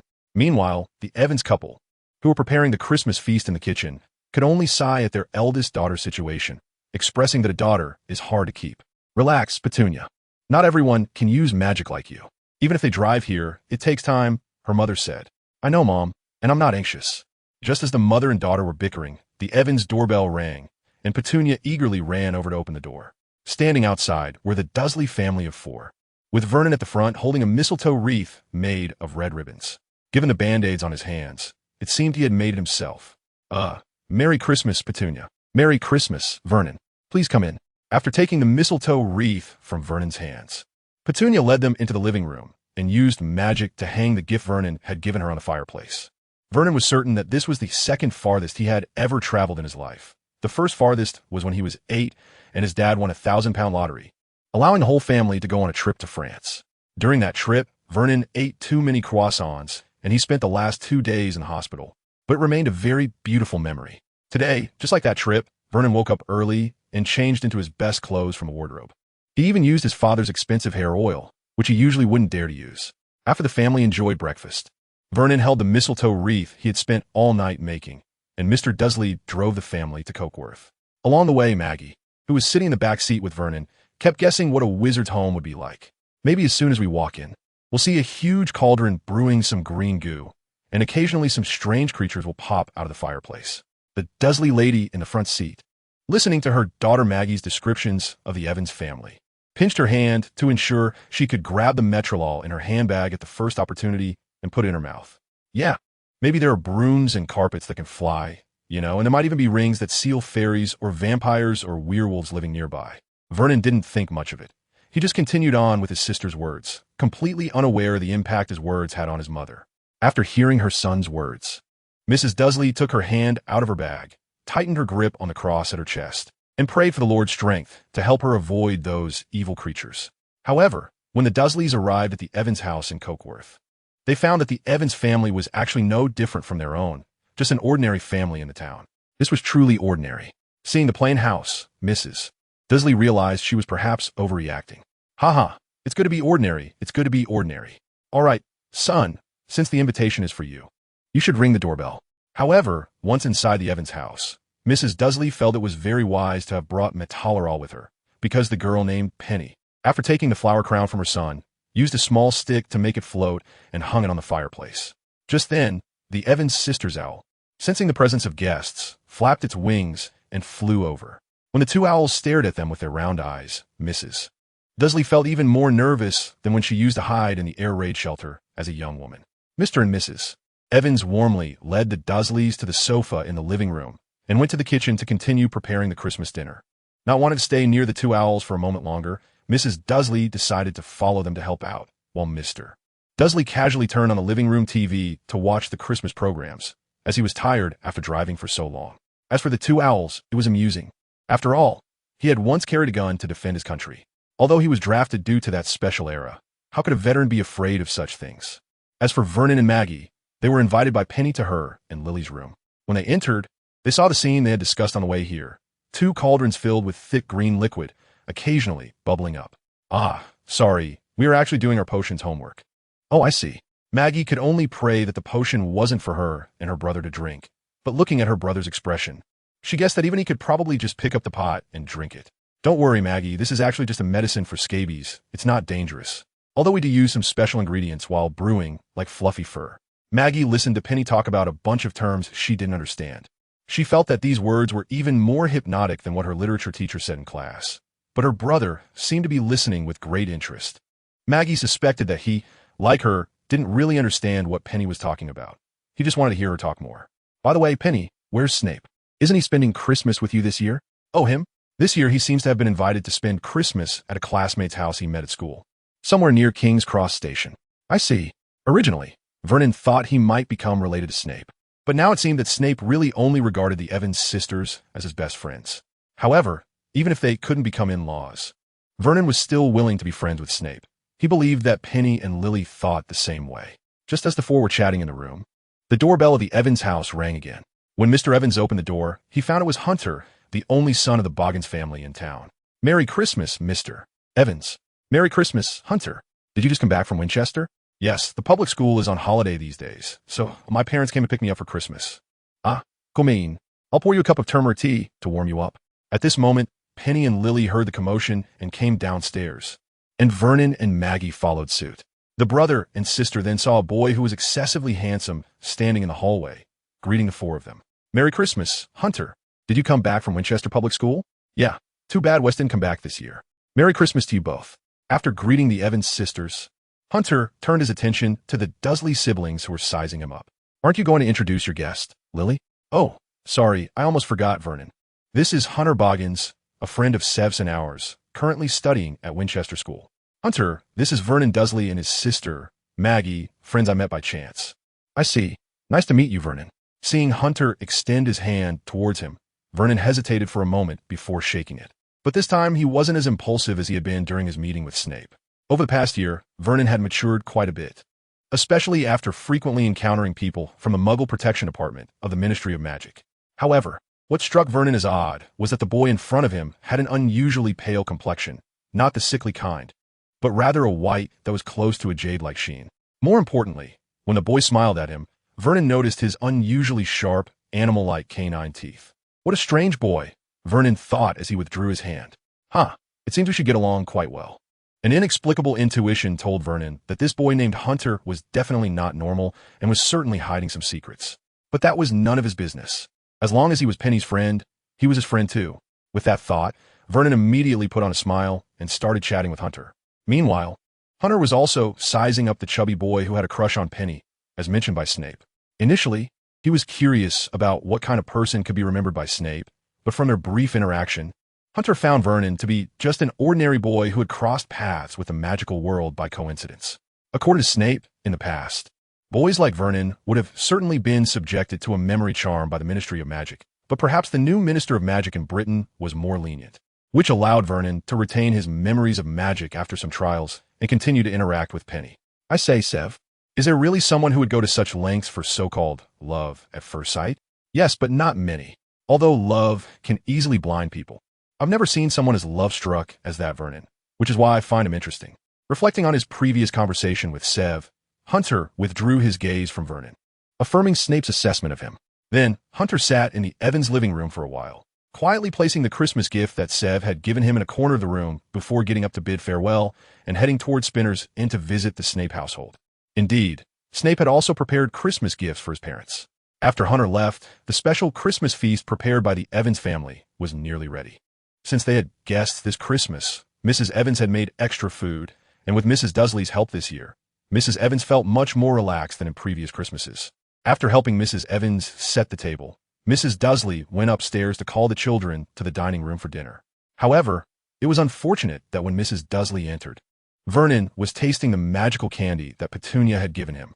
When the chocolate frog jumped into Vernon's mouth, Mrs. Dursley, who had just pushed the door open, let out a scream like a groundhog and rushed over to her precious son, reaching into his throat to try to pull out the frog. Spit it out, Vernon. That a frog. You'll get sick if you eat it. Mom, calm down. This is actually made of chocolate. It just moves like a real toad because of magic. Seeing that her brother was about to be shaken out by their mother, Maggie quickly came over to smooth things over, then peeled a chocolate frog herself and handed it to her mother for inspection. Mrs. Dursley looked at the jumping chocolate frog in her hand and almost fainted, but for the safety of her son, she held back the dizziness and examined the chocolate frog. After scraping off a thin layer of the frog and sniffing it, she confirmed it was just chocolate and finally felt relieved. Oh my, what a magical candy. By the way, dinner is ready. Let's eat. Oh, Vernon, who had just recovered from the intense shaking, perked up at the mention of food. He was already hungry, as the hot dogs and soda they had bought on the road were not enough for him. When they arrived at the dining room, Mr. Dursley was already enjoying a large can of beer with Mr. Evans, drinking it alongside the smoked bacon on the table. The two middle-aged men had already discussed this over the phone before coming, as it would be late after dinner. They decided to stay the night before leaving. While the two middle-aged men were drinking happily, Mrs. Evans and Mrs. Dursley were also chatting and laughing, having left a good impression on each other in the kitchen. Vernon was devouring the food on his plate, while Maggie kept reminding her brother to watch his manners. But Petunia said that Vernon's eating style was quite amusing, and Lily just smiled without saying anything. After eating and drinking to their fill, the two families sat on the sofa in the living room watching the Christmas special on television. Vernon and Petunia were seated under a mistletoe wreath that Vernon had made himself, chatting and laughing while discussing the TV program. In contrast to the lively warmth of the Evans household, the Hogwarts headmaster's office felt much colder at that moment. After finishing his work, Dumbledore began to unwrap the Christmas gifts sent to him by Hogwarts professors and others on his desk. A box of mixed candies from Honeydukes and a stylish wizarding robe. Dumbledore kept unwrapping the gifts, but until the last one was opened, he did not find the gift he was hoping for, just like the pair he was wearing now. A pair of wool socks made from Austrian sheep's wool, soft and cozy, which would ensure he had sweet dreams at night. Was there none this year? Looking at the pile of unwrapped gifts, Dumbledore murmured to himself, his tone carrying an indescribable sense of disappointment. Then, as if he had thought of something, he got up to fetch the Daily Prophet from the past few days, line by line searching for news related to Austria, but unfortunately, it was all trivial matters. After putting the Daily Prophet back in its place, Dumbledore sat in his office chair, lost in thought for a moment, hesitating whether to send a letter to the Ministry of Magic in Austria to inquire about that person. But in the end, as his feather quill pressed against the blank sheet of paper, even though the ink in the quill's reservoir dried up time and again, Dumbledore couldn't bring himself to write a single letter. Ultimately, he despondently returned the quill to the inkwell and walked to the window of his office, gazing blankly at the desolate castle below. Is this your plan, Gellert, to make me experience the feeling of gaining and then losing once again? Dumbledore had never liked Christmas.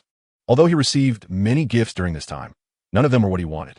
Yet a few years ago, he found a pair of wool socks among the gifts. Unmarked, just written from a deceased friend, but the material was made from a type of sheep unique to Austria. So Dumbledore could probably guess who had given them to him. To be honest, in his eyes, the taste of those wool socks could only be described as terrible. But for some reason, they were very comfortable to wear. So for the past few years, he had been sleeping in those wool socks given by that person. However, this year, the wool socks that were supposed to arrive on time were nowhere to be found. In fact, it was not a big deal. They were just a pair of wool socks, not that hard to wear, and he could buy many pairs himself. Yes, buy many pairs for himself, despite continuously deceiving himself. Only Dumbledore knew that the warmth those wool socks brought him could not be felt in any of the other wool socks. No matter how many more expensive pairs he bought, they would never be the same as those socks. It seems I'll have to wear them sparingly in the future. After all, socks are never enough. Today is Christmas, a day for families to reunite, but for Dumbledore, it was yet another night destined for sleeplessness. He sat by the fire, feeling the time tick by. Dumbledore had thought that perhaps he could return to Godric's Hollow. Maybe he could go to the Hog's Head Inn to find Aberforth, and the two elderly men could sit on either side of the counter, enjoying mead together for Christmas.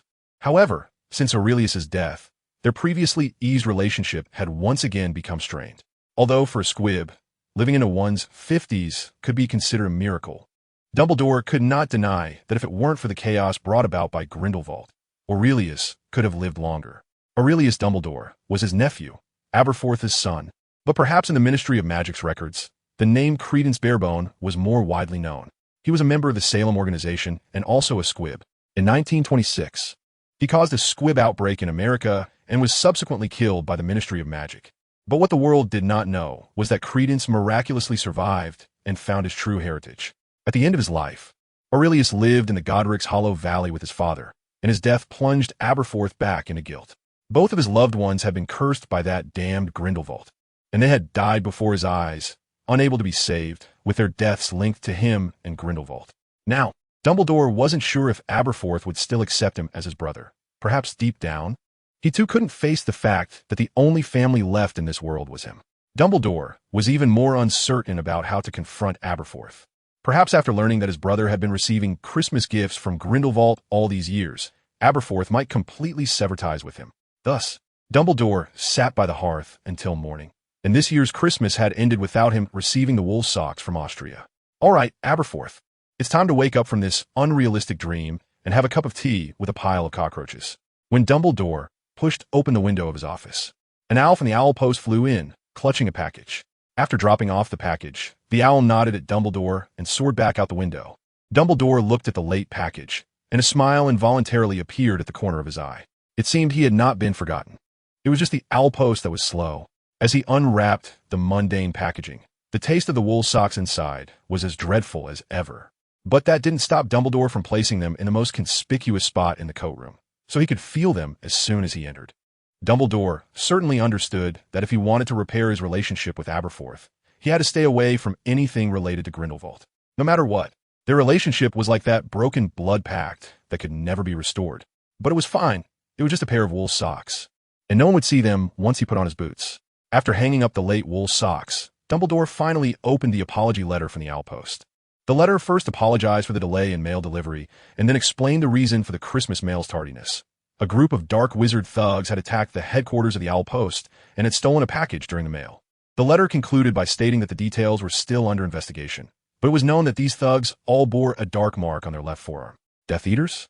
Upon reading the last part, Dumbledore confirmed that this dark wizard organization was founded by his former student, Tom Riddle.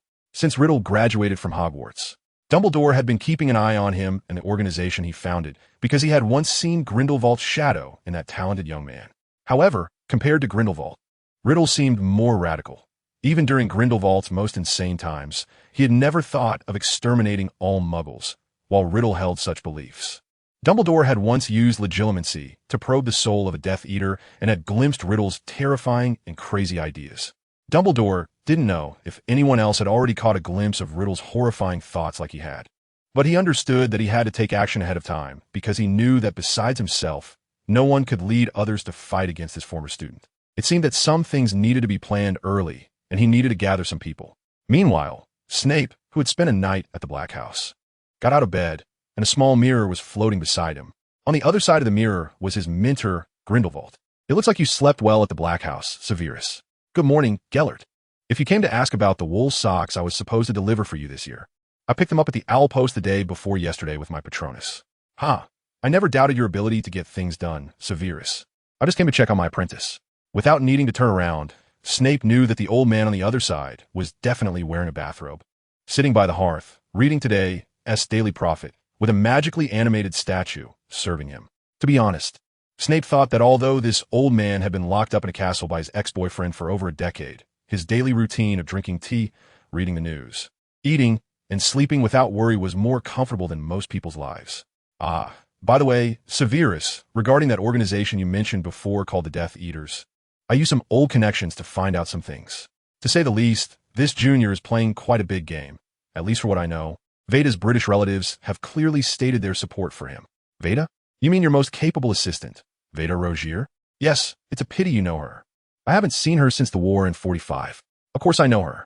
I've even heard quite a few rumors that she is your lover. And there's even a dark wizard saying she bore you a child." "Huh, as you said, those are just rumors." Snape naturally knew that was mere hearsay.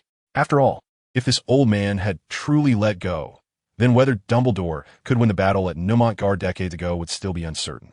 Unfortunately, pretending to let go doesn't mean truly letting go, which is why Grindelwald failed. Let us change the topic. What do you think about this organization he founded in your Pure Blood party? "Huh, is there any comparability?" "The group I gathered back then consisted of true comrades who shared the same ideals with me. It's no exaggeration to say that each of them was ready to sacrifice for those ideals." After a flurry of praise for his own Death Eater organization, Grindelwald curled his lip, clearly showing his disdain for Voldemort's so-called Death Eater group. "That guy's organization is nothing more than a rabble. When I first received the intelligence, I couldn't even see a unified goal among those people. They gathered around that Dumbledore's student merely to seek warmth and out of fear and admiration for that young man's power." Snape fully agreed with Grindelwald's assessment. As compared to him, that Tom was more like a traditional fairy tale villain, arrogant and self-centered, doing everything solely for the pursuit of immortality and domination. With no concept of comradeship, only servants to be exploited. However, it can't be helped. After all, the initial definition of that book was children's literature.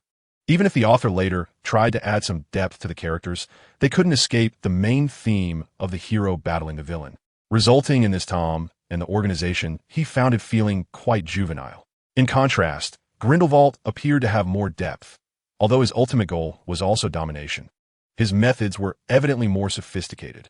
At the very least, Grindelwald would not rely solely on the fear brought by force as a means of control. Even today, there are still many supporters of Grindelwald within the ministries of magic worldwide. It seems I don't have to worry too much about him causing trouble for my plans. After all, according to you, he will eventually force the entire magical world to stand against him. That's for sure, because I see no one in his eyes, only himself. I even feel that the pure blood ideology he used to establish his organization is merely a facade to win people's hearts. While saying this, Grindelwald took out a recent photo of Voldemort and waved it in front of Snape, indicating that his previous comments were not mere nonsense, but conclusions drawn after carefully examining the photo. Well, although I don't know how Grindelwald obtained a recent photo of Voldemort, it doesn't seem important, since according to Grindelwald, the current ministers of magic in Austria and Germany are basically his supporters, meaning Grindelwald doesn't even need to leave Nurmengard to mobilize the power of the ministries of magic in those two countries.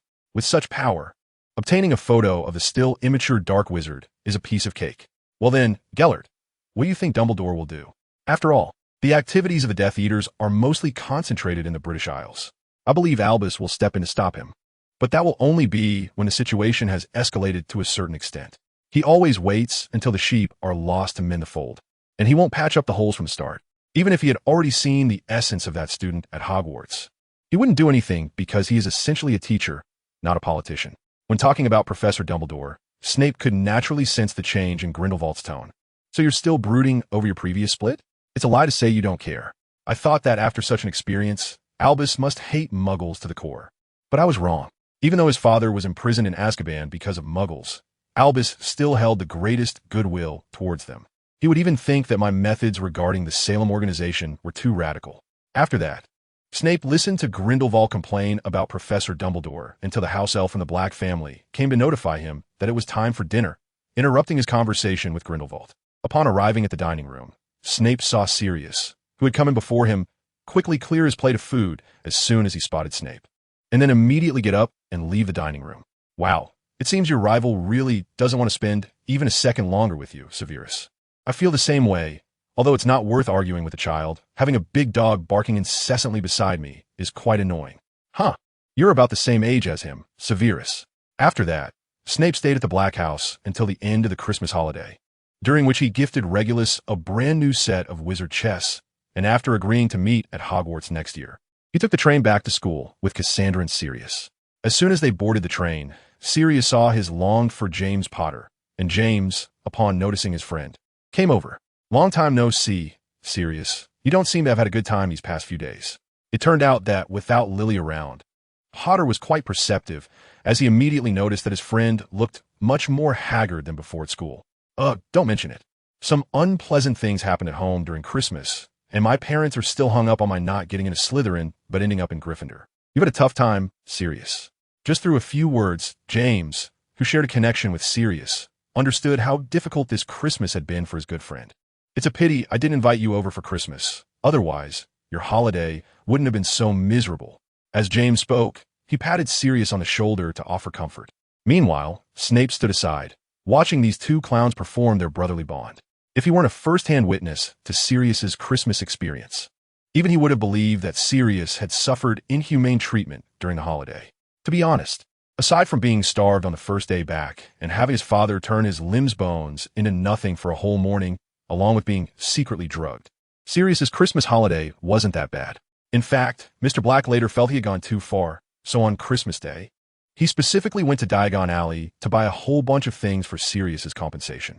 Honestly, in his previous life, Snape had seen similar people who would eat a meal and then curse their family, clearly enjoying a comfortable life thanks to their family. But they viewed their family as a constraint and shackles. Yet when they finally got the freedom they wanted, they would turn around and blame their family for neglecting them due to the societal beatings they endured. However, compared to them, Sirius was lucky, as he had an uncle to support him after running away from home, which meant he didn't have to worry about making a living even after joining the Order of the Phoenix. But soon, Sirius was framed by Peter Pettigrew and ended up in Azkaban. After escaping 13 years later, this big dog lived off his parents' inheritance, remaining outside society. You could say that until his death, Sirius never truly entered society, meaning he never faced the harsh realities of life, allowing him to maintain his disdain for his family until the end. Ironically, despite hating his family so much, he felt perfectly fine using their inheritance. Perhaps in Sirius's view, it was something that rightfully belonged to him. Regardless of what Sirius thought at that time, it didn't really matter. From Snape's perspective, his ultimate fate was quite fitting with his friend James, both dying in vain, and one could even say it was somewhat ridiculous. Snape didn't know how others felt, but for a wizard to forget his wand while fleeing for his life, how big must that heart be? Even if we assume it was due to the trust in the Fidelius charm, that kind of absurd death still made Snape think of James Potter as a pompous fool. As for Sirius, that fool who cared about nothing except for his worthless godchild after James's death, that battle was clearly a trap. Yet, both of these fools jumped in without hesitation for the sake of their godchild. Of course, Snape also knew that his analysis was somewhat overly rational. Just like in his previous life when he faced issues related to Lily and temporarily had a lapse in intelligence. They were likely in the same state back then. However, as previously mentioned, Snape understood this but still mocked their deaths. Seeing that Sirius had found his organization, Snape lost interest in watching them display their brotherly affection and began to look for his own group, spotting the ever-consistent Diego and the haggard-looking Edward. Long time no see. You too. It seems your Christmas experience this year was completely different. Well, how should I put it? I can only say that 3 or 4-year-old kids are really quite terrifying. Edward then recounted his unforgettable Christmas experience to Snape. After getting off the train at King's Cross with Diego took him to a shop in a small alley with the pounds converted from galleons, where Edward learned for the first time that a pound could buy such a large piece of meat. After a big purchase, the two could only take out the small bag Snape had given them, which had been cast with an undetectable extension charm, to desperately pack everything into it, just barely fitting it all.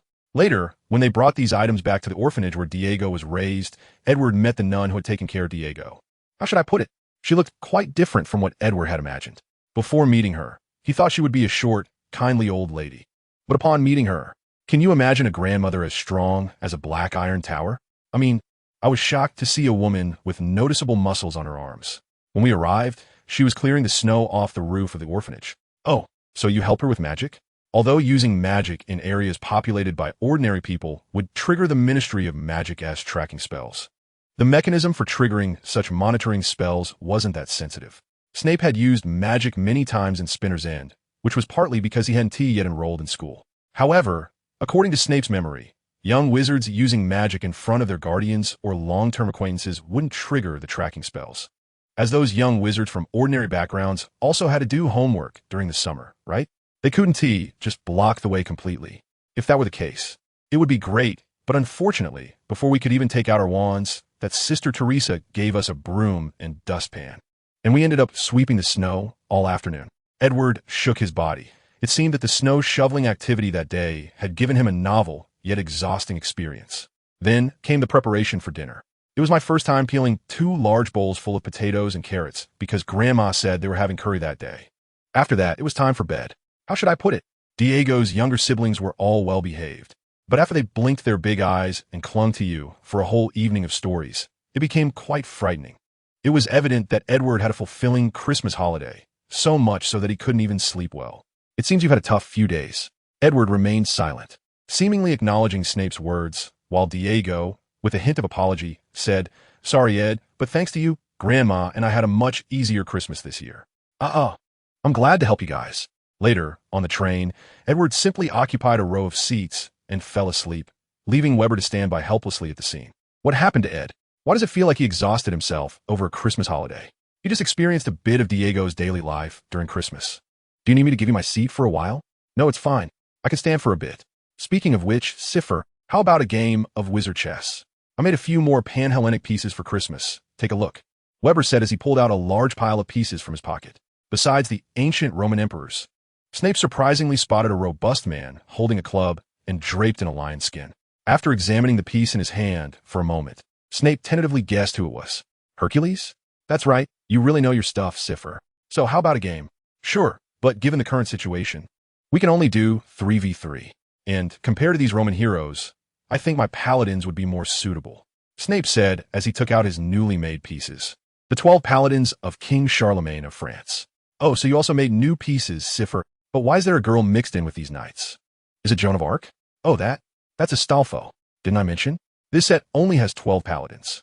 Due to the insufficient magical power infused in Weber's pieces, they couldn't be controlled to complete a game.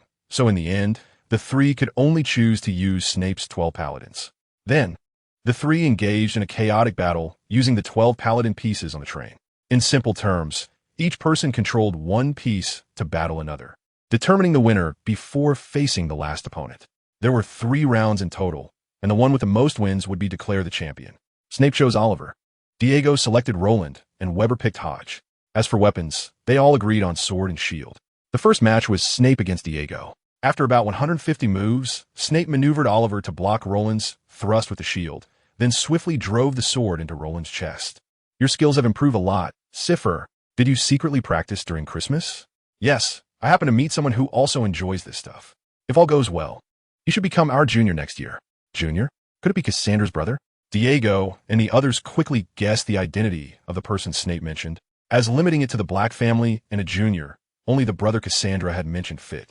Well, you could say I spent most of this Christmas playing chess with him. I made these 12 paladin pieces during that time. Oh, so your relationship has improved a lot. Pretty much. Now it's your turn, Weber.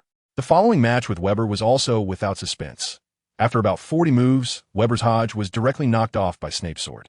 Honestly, when excluding other distractions and facing off head-on, Snape was quite confident he could easily defeat Diego and the others, as their combat awareness was significantly lacking. After winning 2 consecutive matches, it's already clear who is in first place. Now it's just a matter of Diego and Weber competing for second and third. The third battle turned out to be much more intense than the first 2. In terms of direct combat strength, Diego and Weber were basically evenly matched, so neither could determine a winner until the train arrived at the station. When Snape woke Edward, he saw that the two, who were already heated, still weren't ready to get off the train. So he had to forcibly withdraw the magical power from the chessboard and then took Edward back to the dormitory, each holding one of them. All right, let's pause this competition for now and head back to the dormitory first. After dragging the 2 of them back to the dormitory, Snape, feeling a bit hungry and torn between whether to eat first or freshen up, noticed a mark on his dormitory door that he had agreed upon with Filch, indicating that he should visit the headmaster's office. Hey, Severus, do you want to go to the Great Hall for dinner? You guys go ahead. I still have some things to take care of. It's not more of your potions, is it? You wouldn't still be brewing potions in the classroom before Christmas, would you? Of course not. Potions that require a long time to brew are most sensitive to interruptions. If I were to brew one of those, I would just stay at school. All right, go on. I just need to rest for a bit. Although he wanted to say that he and Weber were clearly more tired. Since Severus had already said that, Diego decided not to say anything further, and he went to the Great Hall with Weber and Edward. After waiting for a while and confirming that Diego and the others had gone far, Snape opened the dormitory door and walked towards the headmaster's office. When he pushed open the office door and walked in, he saw Filch behind the desk flipping through a detailed book on advanced spells. With a wave of his wand, he closed the office door. You're practicing the silent spell. Quite surprising, Filch. It's just a simple closing spell. A little practice is all it takes. Please have a seat. Lord Snape. After placing a bookmark in the book he was reading and closing it, Filch, who had changed significantly in demeanor compared to a few months ago, stood up and poured Snape a cup of vanilla tea. His cat, Mrs. Norris, also came over and rubbed against Snape. Please don't call me Lord. After all, I'm just an ordinary Slytherin student, Mr. Filch. After bending down to stroke Lady Loris's head, Snape quietly waited for Filch to speak while holding the cup of vanilla tea. He knew that Filch had summoned him for a reason with that mark. If Lord Snape were ordinary, then there would be no such thing as a genius in this world. Please forgive me, Lord Snape. The reason I called you here this time is that I have found a second suitable candidate. As Filch spoke, he handed a file to Snape, which contained a middle-aged woman who looked to be in her early 30s, and her name was Arabella Figg. Who is this? Although Snape recognized her after all, she was a member of the Order of the Phoenix like him in her previous life. He had to pretend not to know her now. Arabella Figg. I consider her an old acquaintance, as we share quite a few similarities, such as both having been underutilized and having received favors from Dumbledore. So you're concerned about this? Afraid of being discovered by Dumbledore? Yes, Lord Snape, I know this poses certain risks, but her reputation among the underutilized is higher than mine. So she is definitely someone we need to win over. Although I considered not involving you and passing on the potions myself, I can't guarantee she won't let Dumbledore know about it. Filch paced back and forth with his wand, and at that moment, Snape also noticed a book in Filch's pile titled How to Quickly Master the Oblivion Charm. So your plan is the Oblivion Charm? That's quite a risky move, Filch. You should know that even I can't guarantee accurately erasing someone else's memory with the Oblivion Charm. Of course I know that. In fact, once I started, I realized it's completely different from the low-level spells I've read before. To be honest, I still haven't successfully cast the Oblivion Charm even once. Filch said, then picked up his wand and pointed it at an empty space, chanting the Oblivion Charm, but the wand only emitted a puff of smoke and then fell silent. Watching Filch, who had just become a wizard less than 2 months ago and dared to attempt such a high-level spell as the Oblivion Charm, Snape could only sigh at the fearlessness of the uninformed. Believe me, stop practicing aimlessly, Filch. The Oblivion Charm is not something to rush. However, I can teach you a few spells to confuse perception. As for Mrs. Arabella Figg, you can give her the potions directly. If Dumbledore discovers it, just bring him to the agreed location as I instructed. But Lord Snape? Filch hadn't finished speaking when Snape raised his hand to interrupt him. I don't usually like to hide things, Filch. Of course, I won't say anything if the other party doesn't ask. I acknowledge your efforts, but since you've decided to bring this lady on board, let's be more straightforward. Understood? Understood, Lord Snape. Snape did not stay in Filch's office for long. After handing over a batch of 30 potions for Filch to deliver to Mrs. Fig, he left the caretaker's office, and Filch, at the first opportunity, stored the potions in his storage box. After sending off Snape, who had been a benefactor to him, Filch immediately closed the door tightly. Phew! After taking a deep breath, Filch tightened his grip on the potion that was akin to a deathly relic for a squib, his hand clutching the wand even tighter as he desperately suppressed the malicious desire to destroy the potions.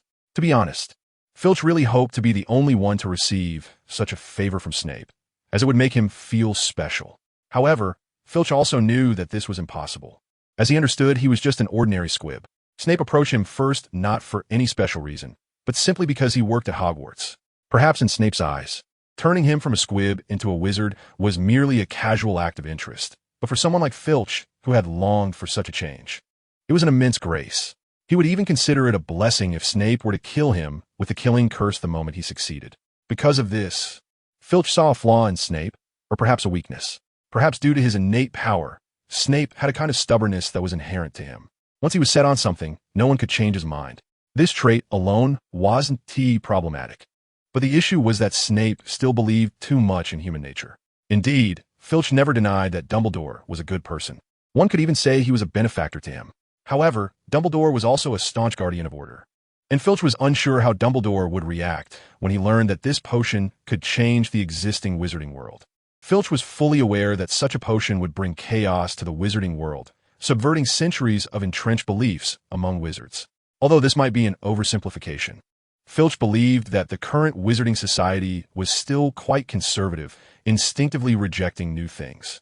Therefore, Filch thought that the transformation of squibs like himself could only be done in secret, without anyone knowing, not even Professor Dumbledore. With this in mind, Filch carefully stored the potion and opened a drawer, pulling out a piece of parchment he had filled with thousands of words about keeping this matter confidential.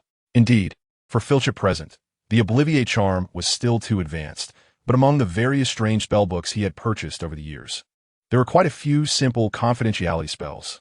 Although these spells couldn't compare to the profundity of the unbreakable vow, they could still serve as a preventive measure. The spell Filch chose would create an invisible magical line on the caster. If the caster violated the terms of the contract, the magical line would alert them. Of course, there were spells that could directly bind or harm the caster, even kill them, but Filch wasn't prepared to go that far. He just needed a method that would alert him in time if the secret was about to be revealed so that he could inform Snape immediately. Despite the fact that years of persecution from the outside world had made his temper strange and irritable, Filch was not a bad person. He only wanted to do his utmost to protect his savior. On the other side, after leaving Filch's office, Snape headed straight to the Hogwarts Great Hall, where the three who arrived earlier had already saved him a spot. What did you do, Severus? Went to the headmaster's office? Upon hearing that Snape had been to the headmaster's office, the three nodded, and then their expressions changed instantly. What? Did Filch find out about us using wizard chess pieces, and so he called you in for questioning? No way. Does he have to manage even the little things we do in our spare time? Watching the three bombard him with questions, Snape first pressed his hands down to signal them to calm down, indicating that things were not as they thought. Don't worry, it's not that serious. I just helped him brew some potions earlier, so he called me over to thank me. Oh, I see. Wait, if it was about brewing potions, he could have just gone to Professor Slughorn, right? That professor may be a bit snobbish, but he is not a bad person. Yeah, and if not, he could have gone to Madame Pomfrey. Her potion-making skills aren't bad either. Well, I can only say that his issue is a bit hard to discuss with others. If I hadn't happened to stumble upon it, he probably wouldn't have mentioned it to anyone. Hearing Snape say this, the three immediately showed understanding expressions. After all, there are many issues in this world that aren't severe but are difficult to bring up. Such ailments can often be endured alone, but taking medicine can indeed offer some relief, like for a cold. I see. So, Severus, did you just get a simple thank you for being called over? What else? Should I go over now and ask him to give us a green light for tonight, so we can stay out late? Forget it. I doubt he would agree to that, and besides, we're not like those four. It wouldn't do us any good. Although they were somewhat dissatisfied that Severus only received a thank you for helping Filch, they couldn't realistically ask Filch to bend the rules for them, as it could very well cost him his job. During their time at Hogwarts, they had often heard upperclassmen say that Filch was the most unpopular caretaker since the school as establishment, because he never showed mercy to rule-breaking students and his punishments were quite severe. But upon reflection, he was merely doing his job. Moreover, if they really wanted to do something after curfew, the clock tower had its own secret rooms to use, so there was no need to break any rules. Originally, Snape had planned to find Filch later to ask for a green light for Diego and the others. But after seeing the others refuse, he simply dropped the topic and began to eat dinner with them. After we get back to the dorm, should we check out the secret room? I do like to see how your magic has progressed these days. Let us skip it today, Severus. I plan to sleep early tonight. I've really been worn out these days. All right then, I'll listen to you, Ed. After discussing actions with others, Snape took a moment to glance at the Gryffindor table. However, today that group of 4 troublemakers, who were inseparable from each other, was missing one. The bespectacled kid, who didn't add much of scholarly air, seemed to have skipped the dining hall. What are you looking at, Severus? It was in the direction of the Gryffindor table. I see. You're looking for Potter, aren't you? Before you arrived, he finished eating and went back to the dormitory. But when he left, I heard him tell the other 3 troublemakers that he had prepared a surprise for them in the dormitory. Your ears are as sharp as ever, Ed. I estimate that guy is planning a lot of mischief for Christmas. Snape could hardly imagine that the surprise James Potter mentioned was actually the family heirloom invisibility cloak, as not many people currently knew it was one of the 3 Deathly Hallows. However, a cloak that could be passed down through generations was already a priceless treasure in itself.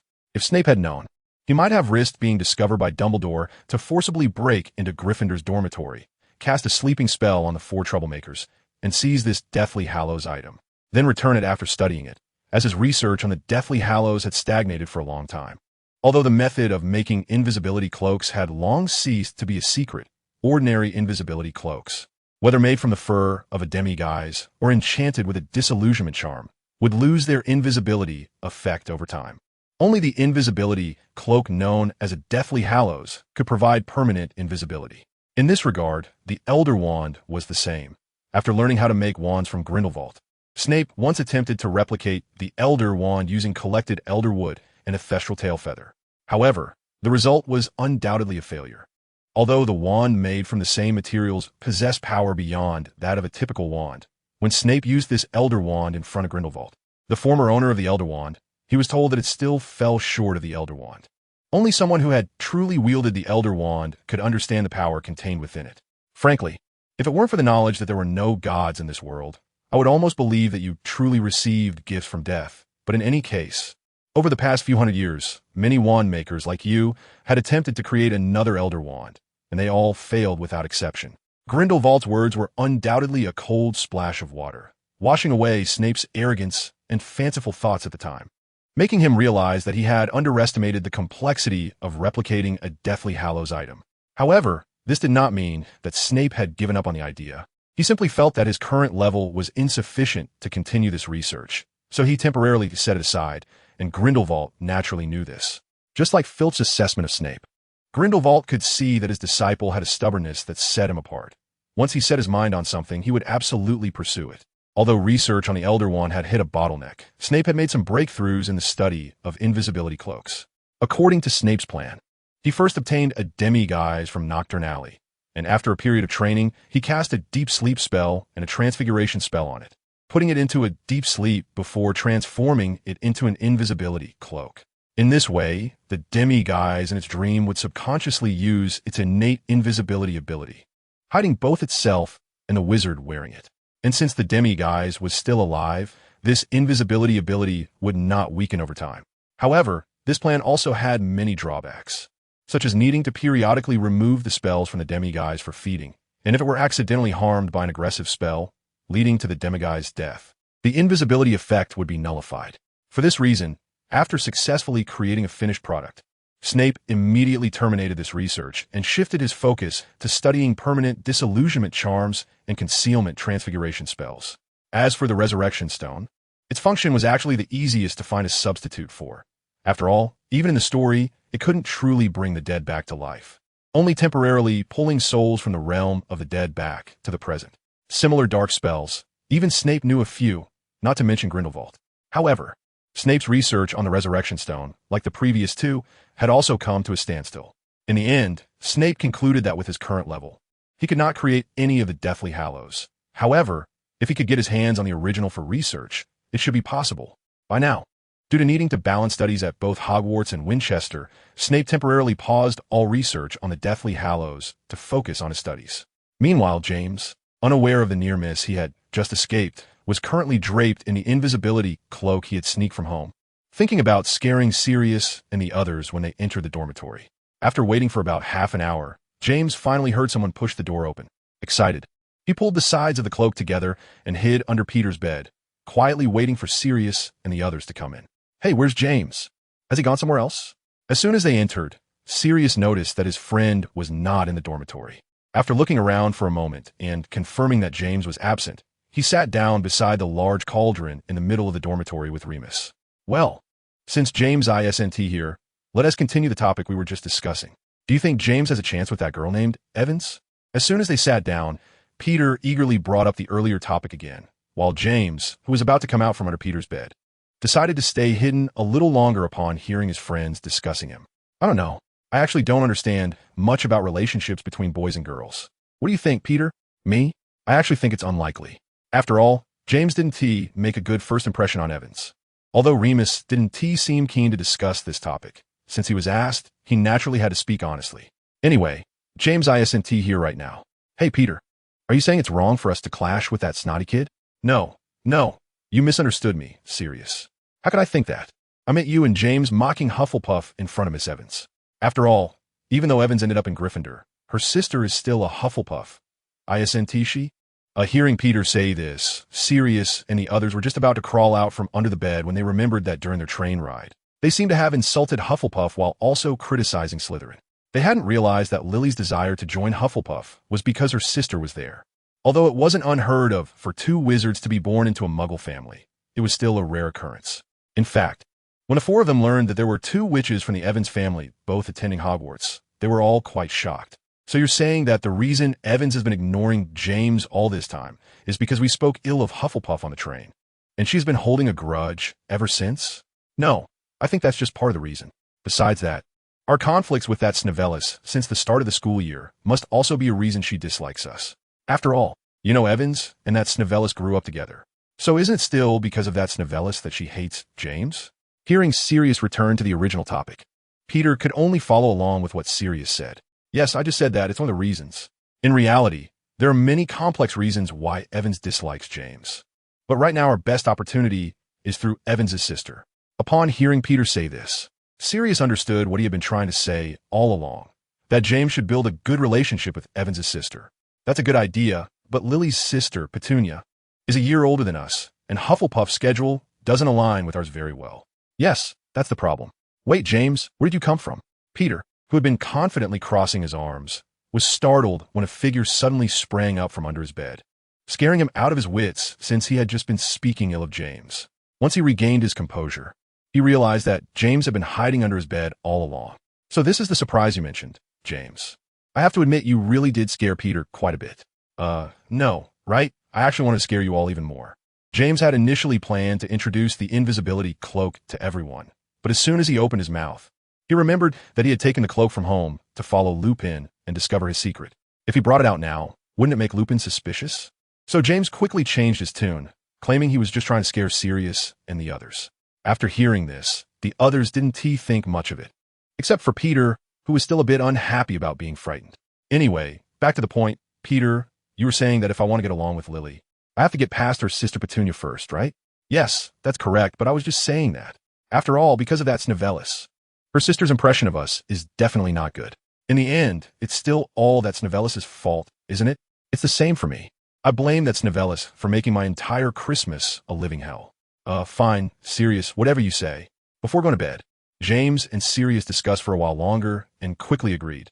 It was indeed all that Snivellus' fault. "H.U., what's wrong, Severus? Are you catching a cold?" Diego, who was about to sleep, lifted his head and asked. "No, I just feel like someone is talking about me behind my back." "Never mind, I'll just sleep."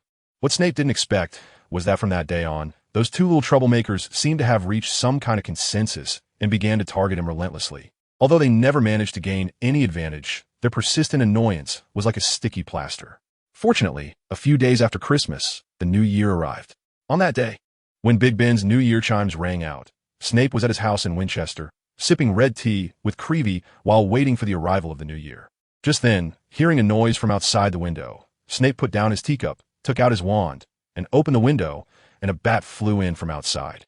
"Happy New Year, Hunter! I thought you went to the Death Eater's New Year party. After all, you were just recently introduced to the social scene by the members of Parliament." Although he said this, Snape still had Creevy brew a cup of Darjeeling for Hunter. "Happy New Year, Severus. I turned it down, but it's no big deal. After all, that so-called party is just a bunch of old people exchanging various sarcastic greetings and discussing the Death Eater's action for the new year. I can't really contribute to that. As for those so-called young people among the vampires, the youngest ones have met Queen Victoria, so I have nothing in common with them." After receiving the Darjeeling tea from KB, Hunter began to complain about how out of place he felt in the vampire world. After all, since it was an important gathering of the Order, young vampires, whether they were in their teens or even in their 20s and 30s, were not allowed to attend. As a result, even the servants responsible for serving tea and wine were at least 100 years old. Such gatherings were hardly enjoyable. Snape, on the other hand, just listened quietly and didn't say anything. After all, it was just a routine New Year-esque gathering, and it wasn't a big deal to refuse it. He also knew that some things couldn't be forced, especially considering that Hunter was essentially still a child under 20. It seems I've only been talking about my side of things. How about you, Severus? I heard you mention that those two guys have been getting more reckless lately. Well, it's nothing serious, just some minor troubles. By the way, the winter break is almost here, right? Any plans? My parents are planning to take me to Italy for vacation as a reward for my acceptance into Winchester. They say they saved quite a bit of money for it. Oh, Italy sounds great, but you should still be careful. Remember not to take off your disguise ring. Even though Italy is also part of the Order's territory, the possibility of encountering a magical banquet isn't zero. Got it. Speaking of which, what are your plans for the winter break, Severus? Me? I'm planning to go to Romania and Hungary. Since it's abroad, I can't use apparition, so I plan to drive there. Oh, going that far? What's the purpose? To catch a Hungarian horntail. Of course, catching a dragon is just one of the reasons. Another reason Snape wanted to go to these places is that after Grindelwald was defeated, the saints who followed him scattered and hid in various corners of the world. The places Snape was about to visit were among the most concentrated areas of saints in Europe. After sending off Hunter, Snape glanced at the clock on the wall and estimated that it was probably a little past 7 in the morning in Austria. He decided to contact his mentor before starting a new day of action. "Oh, so Severus, are you ready to summon my old associates in my name? If that's the case, why don't you come directly to Austria and Germany? You know, the Minister of Magic here has a close relationship with me." After hearing that Snape was preparing to contact his former followers, Grindelwald suggested that Snape come to Germany and Austria this summer, as these two places are closer to England. And there are more hidden saints. "Thank you for your kindness, Gellert, but I think it's better to try contacting in Romania first. After all, it's Eastern Europe, and Dumbledore's supporters can't reach that far." You've been causing so much trouble right under Albus's nose at Hogwarts. And now you're actually starting to be wary of him? That's different, Gellert. Although everything I've done at Hogwarts has generally been quite unconventional, I never crossed Dumbledore's bottom line. But this time is different. Contacting your saints will undoubtedly touch Dumbledore's sensitive nerves. Therefore, Snape must choose a location as far away from the British Isles as possible. But not too far, and more importantly, this is just an attempt. After all, it's been decades since you were defeated by Dumbledore. And those comrades who once followed, you must be getting old. After so many years of hiding, how many do you think can still retain their initial passion, Gellert? The fact that you can ask such a question shows that you're still too young, Severus. Clearly, you underestimate the power of faith. This power, faith, is like a stubborn pea seed buried in the heart. As long as it waits for the right moment, it can take root and sprout, even if that faith leads them to be hunted for decades. Yes, the hardships from the outside world can indeed cause one's faith to wither, but some will see it as a trial of their faith, drawing nourishment from it to strengthen their inner beliefs. Since today is not a holiday, Snape quickly ended this debate about faith. After shifting his consciousness back to his own body, Snape's day began. The morning class with Ravenclaw and Charms was relatively easy. After a year of study, the first-year students had almost mastered most of the basic spells, and now it was time to consolidate their knowledge in preparation for the upcoming advanced spell learning. Because Professor Flitwick, who teaches Charms, is also the head of Ravenclaw. The students in Ravenclaw are particularly diligent in their Charms class, completing the exercises assigned by the professor with quality and quantity. Meanwhile, Slytherin had also not had any major issues during class, so for many professors, if they drew the Ravenclaw-Slytherin combination for that day's class, it was considered a good draw. Of course, the combination of these two houses with Hufflepuff is also a good draw, as long as it's not with Gryffindor. Well, Although Professor Flitwick has always believed that Gryffindor is the most vibrant of the four houses at Hogwarts, this year's Gryffindor is indeed a bit too lively, especially with those two kids from the Potter and Black families. Very well, with your level, you should be able to try out the dueling club when you move up to the second year, although it may not be apparent. Professor Flitwick is actually a passionate dueling enthusiast and was a dueling champion in his youth. Hey Severus, did you hear that? The professor said we can go to the dueling club in our second year. That's great. I wanted to try it for a long time. Although I don't want to dampen your excitement. Edward, you need to understand that dueling between wizards cannot involve any weapons other than wands. Hey, what are you talking about? I know this basic knowledge. After all, I'm half-blood. Snape didn't expect to see Edward exhibit the same dueling enthusiast traits as Professor Flitwick today. And judging by Edward's eager demeanor, this was not just a passing whim. It seems you really like dueling, Ed. However, you can actually go to the dueling club now to test your skill. Considering your current no-weapons level, as long as you can take the initiative, you still have a high chance of winning even against upperclassmen. Let's forget about this academic year. After all, I'm not very proficient with many offensive spells yet, and the transfiguration spell as well. It would be embarrassing if I ended up transfiguring myself instead of the opponent. Regarding Snape's suggestion, Edward thought for a while, but still shook his head in refusal. After all, many of the spells he had learned were not mastered, meaning his current strength had not yet reached the level for dueling. Suit yourself. For now, let's finish today's assigned homework first. Creating a 1-meter cloud with a cloud-making charm isn't too difficult, but it still requires some effort. Yes. With about 10 minutes left until class ended, Edward looked at Diego, who was still about 10 centimeters short of his cloud, and almost doubted whether Diego would complete it. However, after a struggle, Diego finally managed to conjure a 1-meter cloud with the cloud-making charm just before class ended, barely passing.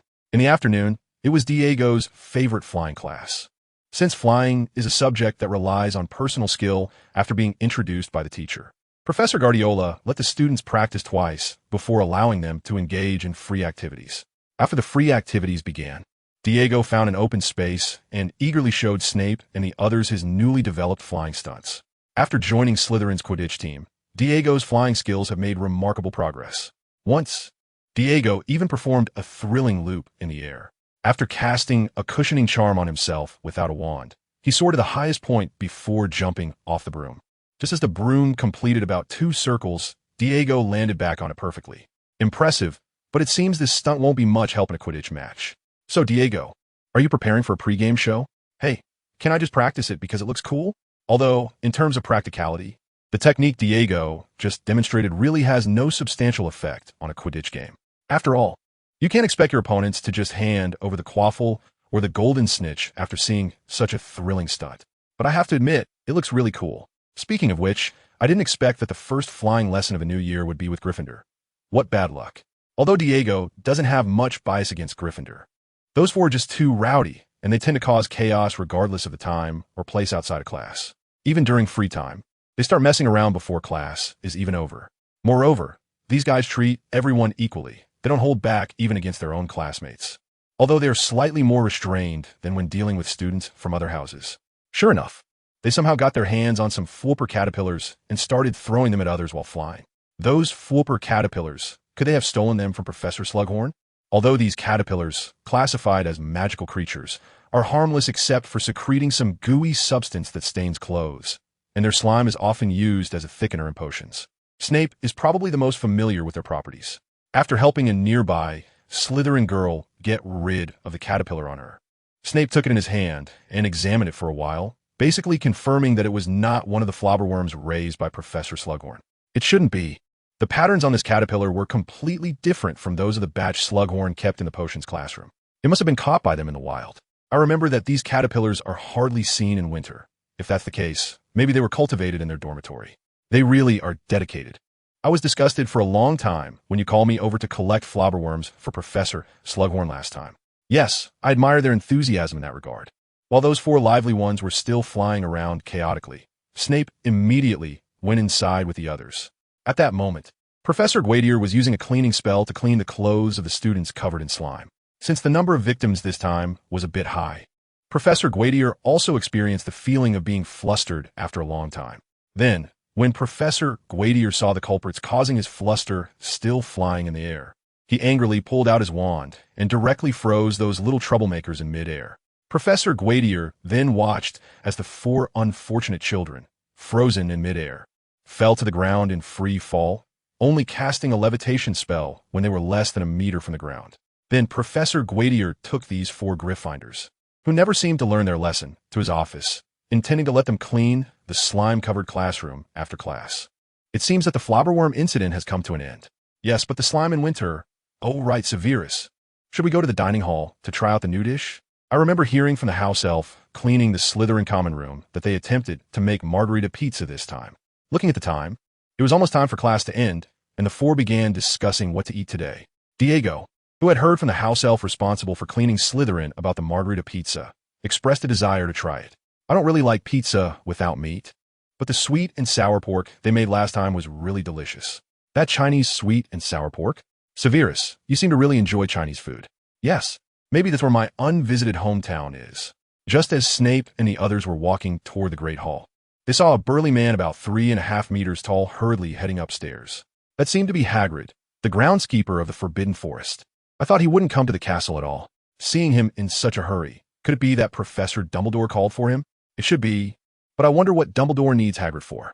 Although Snape didn't know why Dumbledore was so anxious to summon Hagrid, he felt it was very likely related to the future Order of the Phoenix, considering that the Order had already existed and fought against the Death Eaters for several years before people from his year joined. But why did Dumbledore choose this time to establish the Order of the Phoenix? According to my memory, the Order shouldn't be formed for another 2 years. Could it be that the butterfly effect caused by me made Dumbledore decide to establish the Order early? While Snape was still pondering whether Dumbledore's early formation of the Order was due to him, Hagrid, who had just entered the headmaster's office, was already sweating profusely because he saw Dumbledore looking at him seriously as soon as he stepped in. Generally speaking, Dumbledore rarely uses such a serious expression when dealing with people, and when he shows such a face, it means he is very angry. Could it be that Alan's matter has been exposed? Hagrid quickly thought of his new friend, the Basilisk Alan, whom he met in the Forbidden Forest a few months ago. Although Hagrid found out after a period of interaction that Alan could communicate and would not attack humans as long as communication was proper, it was still a basilisk, one of the most dangerous magical creatures. If Professor Dumbledore knew that a basilisk was appearing in the Forbidden Forest, then, as the headmaster of Hogwarts, he had to make a statement both publicly and privately. Moreover, only Dumbledore had the ability to deal with such a threat as a basilisk in Hogwarts, and even the entire Ministry of Magic. Just as a basilisk is the nemesis of the Acromantula, the Phoenix is also the nemesis of the basilisk. The Phoenix's rebirth can counteract the basilisk's deadly gaze, and it can use its agile form to avoid the basilisk's venomous fangs and peck out its eyes. However, just as Hagrid was hesitating whether to confess to Dumbledore while sweating profusely, a smile appeared on Dumbledore's face. "Please sit, Hagrid. Thank you for taking the time to come here despite your busy schedule." No, you're too kind." At Dumbledore's invitation, Hagrid sat down awkwardly and watched as Dumbledore walked step by step to the window, looking at the students outside who were engaged in their break activities. Speaking of which, do you remember Tom, Hagrid, the Slytherin student who was a few years ahead of you? Upon hearing Dumbledore mention that name, Hagrid fell silent. He certainly had a vivid impression of that name. It was because Tom had accused him and Aragog of murder that he was forced to leave Hogwarts and was banned from using magic freely. After a long while, Hagrid managed to squeeze out what he thought was a cheerful smile, but to others it looked like a grimace, and he asked Dumbledore, "Headmaster, you suddenly mention him. Has he been nominated for the next Minister of Magic?" Of course, Hagrid's question was not sarcastic. He genuinely believed it, because during their school days, the most common thing he and his classmates heard was that given time, Tom Riddle would definitely become the Minister of Magic, and they believed it wholeheartedly. The reason was simple. For the students of their era, the name Tom Riddle was too dazzling, so dazzling that even though Hagrid knew Tom had wronged him in Aragog, he could not muster even a shred of resentment. But what Hagrid did not expect was that after hearing him say this, Dumbledore retracted his warm smile, replacing it with the serious expression he had when he first entered, and spoke to Hagrid in a regretful tone, if only he really had taken the path you mentioned. "Headmaster?" Before Hagrid could react, Dumbledore handed him a stack of documents, the title of which was an investigation by the Aurors of a dark wizard named Voldemort, with a photograph of Voldemort's face on top. "What is this?" Looking at the pale face and twisted features of the dark wizard in the photograph, Hagrid was somewhat confused until Dumbledore clarified the identity of the person in the photo, and Hagrid realized that he was indeed that senior. "This is him, Headmaster." Are you sure you're not mistaken? To be honest, even though Dumbledore had clarified the identity of the person in the photo, Hagrid still found it hard to connect the monstrous dark wizard in the photo with the handsome, dark-haired senior he had known. Don't doubt it, Hagrid. He is Tom. But now he calls himself Voldemort and has gathered some extreme pure-blood wizards to form a group called Death Eaters. At least when I got this file from the Ministry. He and his Death Eaters had already planned and carried out a dozen murders and attacks against Muggles. After listening to Dumbledore, Hagrid quickly began flipping through the Auror files in his hands, but the further he read, the worse his expression became, and he felt a wave of nausea halfway through. It was not until he finished reading all the files, his face pale, that he closed it and gulped down a cup of honey tea that Dumbledore had handed him, his face regaining some color. To be honest, I didn't expect that senior to follow the same path as Grindelwald. No, in fact, he is more radical than Grindelwald. You must understand that even during Grindelwald's most extreme times, he would not kill Muggles without reason. His massacre of Muggles was ultimately due to the relentless pressure from the Salem Council. Dumbledore paused. He thought he should be able to discuss this topic calmly. But when Hagrid compared Tom to him, Dumbledore couldn't help but explain the differences between Tom and himself. The most important point was that Grindelwald never advocated for pure-blood ideology. He simply believed that wizards were inherently superior to Muggles, and as long as the other party was a wizard, it didn't matter whether they were pure-blood, half-blood, or Muggle-born. Dumbledore went on for a long time until the clock behind him chimed, at which point he realized he had been speaking for too long. I apologize, Hagrid. Actually, I said all this just to make you understand that although they may appear similar on the surface, I can assure you that Tom and his Voldemort act more crazily than Grindelwald and his followers. Yes, I understand, Headmaster. However, Hagrid was thinking at this moment that the saying was indeed true. Often, your enemies know you best. It could be said that the person who understood Grindelwald the most in this world was none other than his arch-nemesis, Headmaster Dumbledore. Subsequently, Dumbledore also shared his idea of forming an organization independent of the Ministry and Aurors to combat the Death Eaters with Hagrid, who readily agreed. Seeing Hagrid agree so readily, Dumbledore felt relieved and then asked Hagrid some questions about the Forbidden Forest before letting him leave.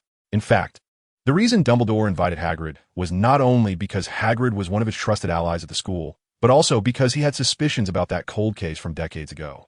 In fact, Dumbledore had always felt guilty for not being able to help Hagrid more in that matter, but during that special period, he simply did not have the extra energy to help Hagrid clear his name. When the incident happened back then, it was precisely when Grindelwald and his followers were rampaging across Europe, and Dumbledore had to shift most of his resources from Hogwarts to deal with Grindelwald's threat, which also led to the Ministry's intervention during the case. By the time Dumbledore defeated Grindelwald years later and finally had the energy to investigate this matter, much of the evidence had already been destroyed, so he could only tacitly accept the Ministry's judgment against Hagrid. However, when Dumbledore later reviewed the investigation report on the case, he found many inconsistencies. For example, the report's description of the death of the Ravenclaw student did not seem consistent with the work of an acromantula, because the venom of an acromantula, like that of many spider venoms, has the property of dissolving the body of its prey, meaning that a person killed by an acromantula could not possibly have a complete corpse. Yet in the report, the victim's body was described as very intact, and it mentioned that her entire body was stiff when she died. Such a manner of death, rather than being caused by an acromantula, seemed more like that of another magical creature, the basilisk. According to the long-standing legend at Hogwarts, one of the founders, Slytherin, had tamed a basilisk, and it was said that when he parted ways with Gryffindor and left the school, he left his basilisk in a chamber he created at Hogwarts for his descendants who could speak Parseltongue to inherit. If Dumbledore remembered correctly, Tom seemed to be a Parseltongue, and he was the one who personally accused Hagrid. After piecing together these clues, Dumbledore suddenly realized that Tom, as a witness in the case back then, had significant suspicion cast upon him. However, at that time, he was playing the role of a typical good student, so the professors and students of the school provided strong testimonies for him, allowing him to escape punishment and frame Hagrid instead. After leaving the headmaster's office, Hagrid's tense nerves slowly relaxed. It seemed that Alan's matter had not been discovered, which was truly wonderful. But soon, Hagrid's expression turned serious again. Although Alan's matter had not been discovered, the reason he was called over was quite severe. It was hard to believe that that person had fallen to such depths. Clearly, if he had just followed the proper steps, becoming the Minister of Magic before the age of 40 was not impossible. From the very beginning, whether in conversation or in self-talk, Hagrid began to avoid directly mentioning his name, whether it was the name he currently used or his former name, because he had learned from the report that the person had placed a curse on his name. When others mentioned it, he would sense it. Hagrid did not know what that person had gone through to become what he was today, but he had to admit that even though he had once suffered injustice, because of him, Hagrid still held a considerable amount of respect for him in his heart. However, Hagrid also understood that after committing so many evil deeds, that person could no longer turn back. Azkaban was his only destination in the future. After realizing this, Hagrid left the castle of Hogwarts. When he walked to the clearing outside the castle, he saw the students taking the care of magical creatures class. The sight made Hagrid pause for a moment. Watching Professor Sylvanus Kettleburn patiently explaining the knowledge about magical creatures to the children, Hagrid couldn't help but recall his past dream. If that incident hadn't happened, he would have likely applied for the position of the new care of magical creatures professor at Hogwarts after graduating smoothly. However, Hagrid thought his current job wasn't too bad. He could still visit his old friends in the Forbidden Forest whenever he wanted. Thinking this way, Hagrid's previously dejected mood improved significantly as he watched the students interact with the carefully chosen Kneazle under the professor's guidance, then headed towards his little house next to the Forbidden Forest. At that moment, Professor Kettleburn happened to look up and saw one of his most promising students not far away, gazing at Hagrid's tall figure. Professor Kettleburn opened his mouth and then sighed. To be fair, this student's love for magical creatures was not inferior to that of another student, Newt. Unfortunately, it seemed like a curse. Both of his most promising students had failed to complete their studies at Hogwarts. Newt was okay. Although he was expelled, he still made a name for himself through his passion for magical creatures. But Hagrid, not only was he expelled, but he was also restricted by the Ministry of Magic from using magic, which was definitely a very serious punishment for a wizard. In fact, Professor Kettleburn also knew that Hagrid was very likely wronged. That year, as a magical creature expert, he had inspected the body of the Acromantula with the Aurors from the Ministry of Magic, and the cause of death did not resemble that of an Acromantula at all. However, due to the testimony of the then Student Council President Riddle and the fact that Hagrid raised dangerous magical creatures, the Aurors chose to ignore his suggestions and sentenced Hagrid. Given the special circumstances at the time, all he could do was try to mitigate Hagrid's punishment as much as possible. In the evening, Dumbledore donned his travel attire, preparing to visit some old friends in the Forbidden Forest. Their talents in astrology would help him better deal with the threat of Death Eaters. Because the disillusionment charm at Hogwarts also applied to teachers, Dumbledore had to walk outside the castle first before apparating into the Forbidden Forest. Since directly apparating into the centaur territory would be seen as a provocation, Dumbledore set the apparition point near the centaur territory. However, as soon as he landed, Dumbledore noticed changes occurring in the Forbidden Forest as a giant serpent's winding tracks appeared right before him. Given this size, could it be that some dark wizard had lost a basilisk egg in the Forbidden Forest? It wasn't surprising for Dumbledore to think so. After all, basilisk eggs had high medicinal value, and their powdered teeth had once been used as a substitute for flue powder. The basilisk itself was also a favorite magical creature among dark wizards, so despite the Ministry of Magic having issued a ban on smuggling basilisks long ago, some dark wizards still dared to take the risk. But soon, Dumbledore realized something was off. The size of this snake was far too enormous, completely exceeding the normal size of a basilisk. Could it be a longhorn water snake? No, they should have gone extinct in Europe long ago. Quickly, Dumbledore shifted his focus to another type of giant snake, as longhorn water snakes could indeed grow to such a size, and for that reason, they were also referred to as dragons in the Far East. Just as Dumbledore was speculating about what kind of creature had entered the Forbidden Forest, a young centaur emerged from the bushes, holding a bow and arrow. Dumbledore? Good evening, Firenze. I'm so glad it's you on patrol today. Seeing that the centaur in front of him was Firenze, Dumbledore sighed in relief. After all, Firenze was an exception among centaurs, who generally harbored a strong dislike for wizards. He had no particular animosity towards wizards, and more importantly, he had known Dumbledore for a long time, and they had maintained a good relationship. However, before Dumbledore could speak, Firenze spoke first, and the information he conveyed made Dumbledore break out in a cold sweat. Also, if you are here for that serpent creature, you can rest assured that it will not pose any harm to you or the students of Hogwarts. Firenze, are you saying that a serpent creature has appeared in the Forbidden Forest? That's right, but unlike the arrogance of other snakes, this serpent is shown to be quite friendly. It is even willing to communicate with humans in languages other than Parseltongue, and after conversing with it, the leader judged that its presence is beneficial to the Forbidden Forest, as it will prey on the overbreeding Acromantulas. Although Firenze assured Dumbledore that the basilisk posed no harm to Hogwarts, Dumbledore still could not feel at ease. It was concerning that a basilisk had appeared in the Forbidden Forest without his knowledge, and more importantly, whether Hagrid had known about the basilisk's presence all along but chose to keep it from him. It was likely, after all, since Aragog, the leader of the Acromantulas, was an old friend of Hagrid's. Given that the basilisk fed on the Acromantulas in the Forbidden Forest, Aragog had no reason not to inform Hagrid. Dumbledore sighed. Hagrid was a good student in every way, but like Newt, he had an unusual obsession with magical creatures. Not to mention that this basilisk was one of the rare individuals willing to communicate in languages other than Parseltongue. Even Newt, upon learning of such a basilisk's existence, would probably make the same choice as Hagrid.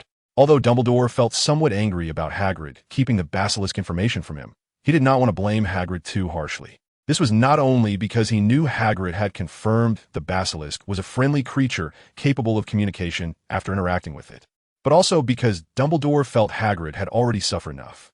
In fact, as a half-giant born of a human and a giant, Hagrid struggled in wizarding society even without that incident. Most wizards were very prejudiced against those of mixed blood, much like how they viewed Flitwick, Dumbledore's contemporary. Even though Flitwick had only a very diluted amount of goblin blood after generations, the goblin-like features he inherited caused him a lot of trouble in his youth, let alone Hagrid, who had a strong giant heritage. Because of this prejudice, most mixed-blood wizards preferred to live in solitude. Perhaps for them, living alone was much more comfortable than facing the strange looks of others in a crowd.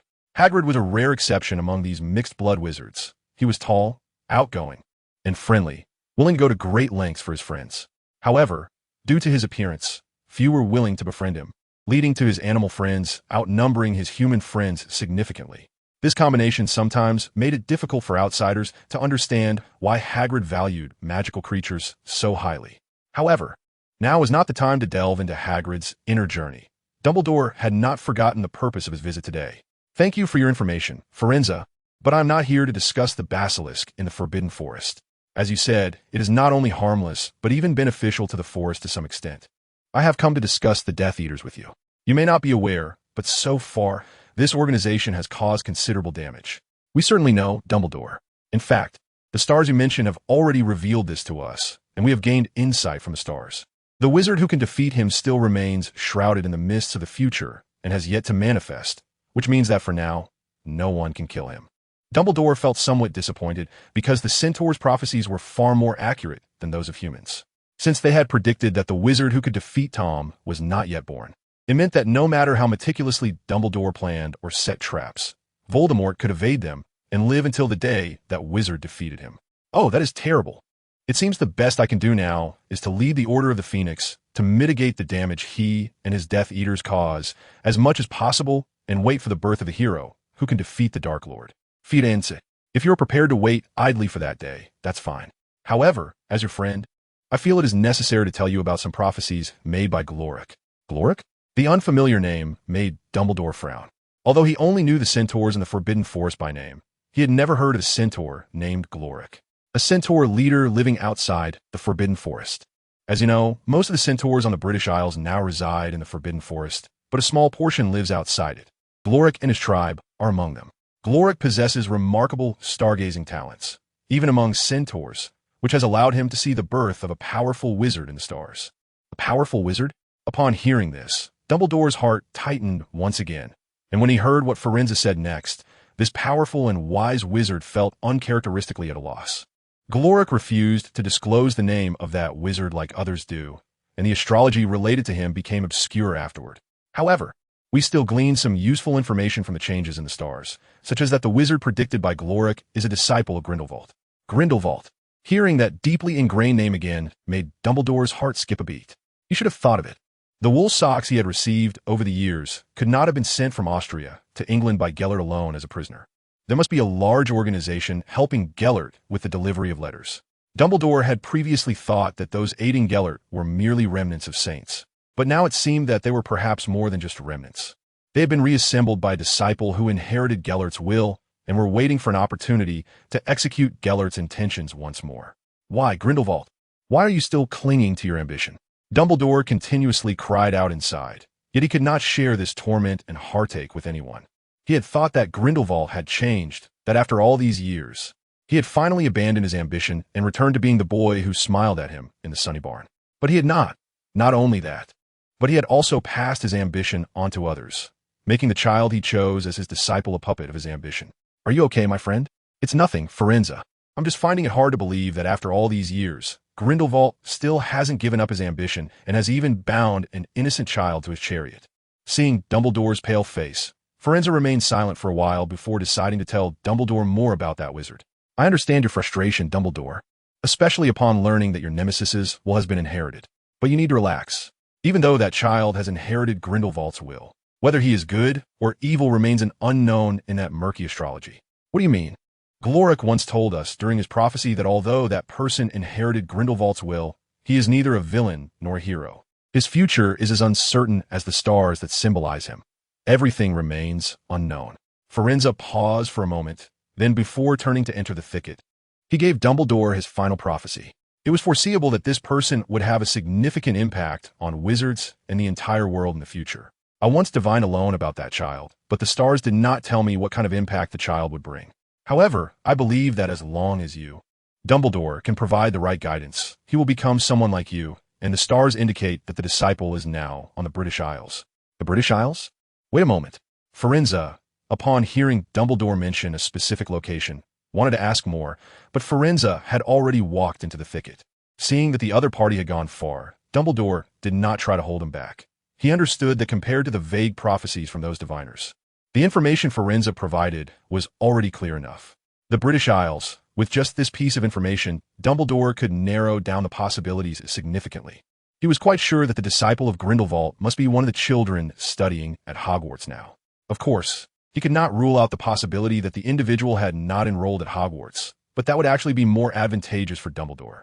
Any young wizard on the British Isles who had exhibited magical outbursts would definitely be recorded and would receive a Hogwarts acceptance letter at the age of 11. Therefore, if the individual was a young wizard who refused to enroll, Dumbledore only needed to determine which children had refused admission in recent years. With Firenze's advice in mind, Dumbledore returned to the Hogwarts headmaster's office from the Forbidden Forest, only to find the cupboard he had forgotten to close and his wool socks placed in a conspicuous position. For a long time, Dumbledore still couldn't make up his mind to throw the socks away, because he had known for a long time that such pointless venting was utterly meaningless. However, he took each pair of wool socks out, confirmed that no magic had been applied to them, and that they were just ordinary wool socks, before he felt relieved to put them back in the cupboard. The most important thing now was to determine who that child was, but finding a specific person among thousands of students in a school was still a difficult task. Just as Dumbledore was troubled about where to start, Snape, unaware that he had already been sold out by the centaur, was channeling most of his consciousness into his doppelganger, preparing to investigate the Death Eaters further. Thanks to the two minister-level supporters of Grindelwald, Snape quickly obtained first-hand information that was only circulated within the Ministry of Magic. Since the activities of the Death Eaters were still limited to the British Isles, other countries' ministries had a preliminary understanding of this newly established organization's extremism, but still adopted a laissez-faire attitude. Apart from wanting to let this organization create trouble for the British Ministry of Magic, they also believed that the British Ministry's Aurors would be sufficient to deal with this threat. Looking at the danger level marked as just pay attention, Snape couldn't help but chuckle, but it was no wonder. After all, just looking at what Voldemort and the Death Eaters were doing now, anyone would think this was just a wizard version of a terrorist organization, a group of rabble bowing to another powerful dark wizard, so narrow-minded compared to Grindelwald's followers. They not only lacked a unified ideological program, but even their slogans were so hollow. Protecting pureblood interests? Which self-proclaimed pureblood family could still hold their heads high and claim that their family had never mingled with muggles?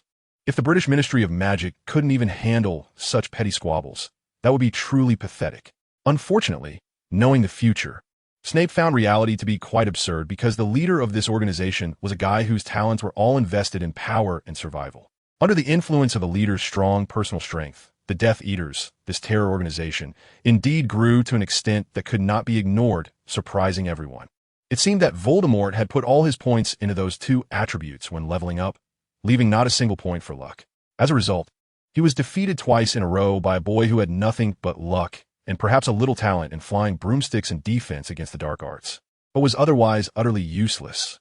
However, Dumbledore attributed Voldemort's failures to his lack of understanding of love and human hearts, only knowing to pursue power relentlessly.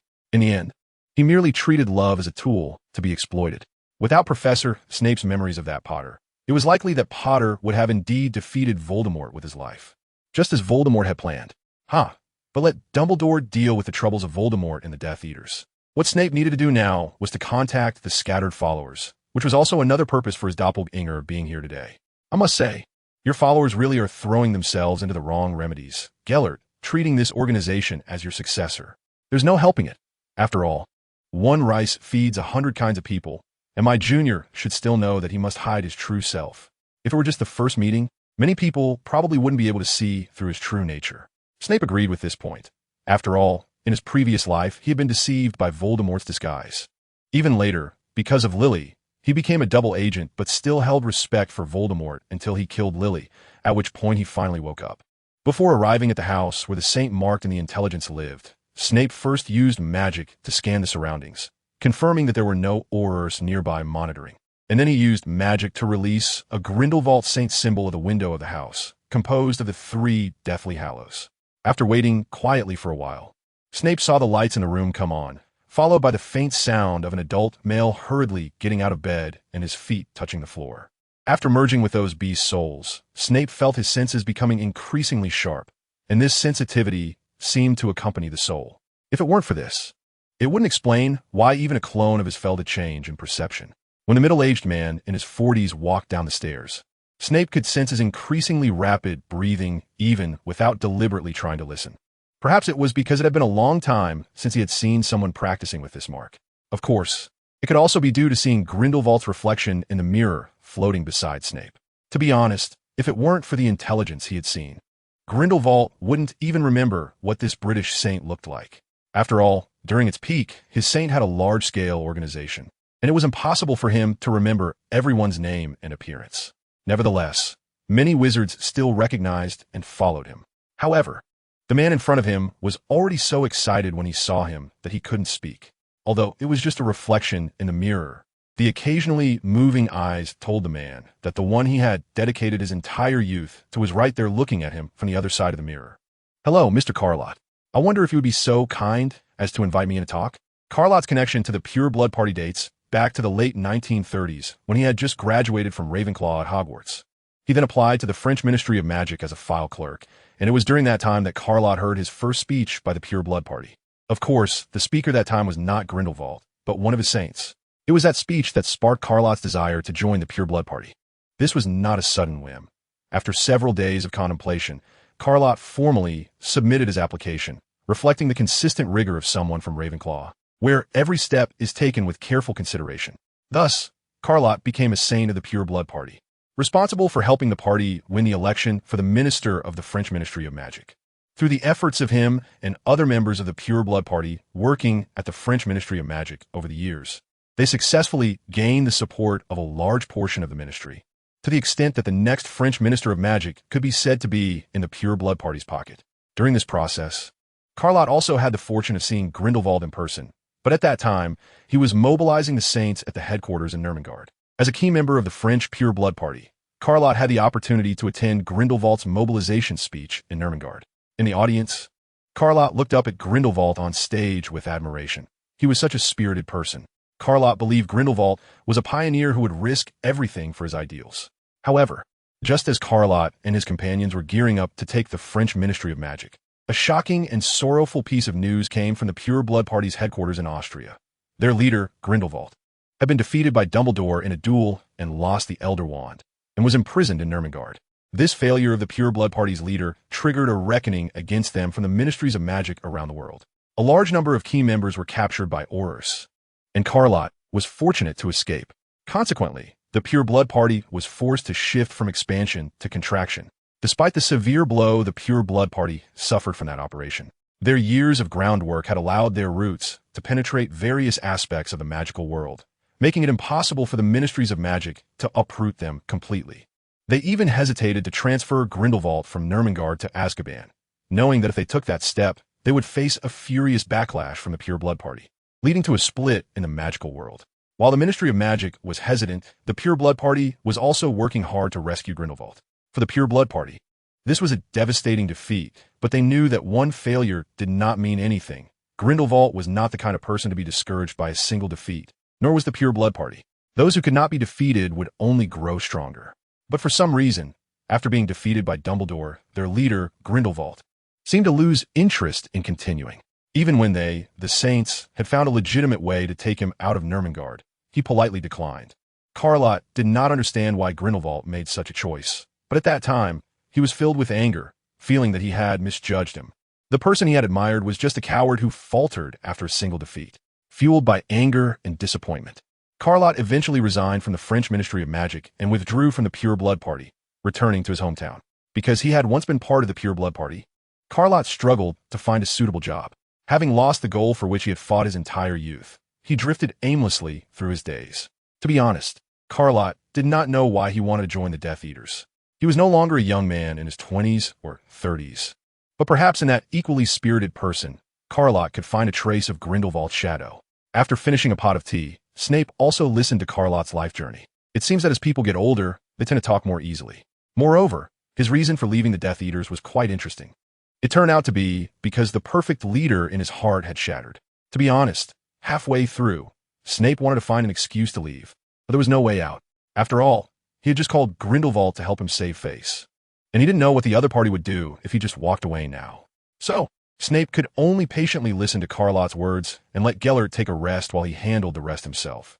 After finally finishing his vivid recount of the past, Carlot noticed that Grindelwald had closed the communication at some unknown point, leaving only the student who was said to have been personally trained by Grindelwald. After listening attentively to Carlot's past, the student took a sip of tea, then maintained an elegant smile as he said to Carlot, "Thank you for your story, Mr. Carlot.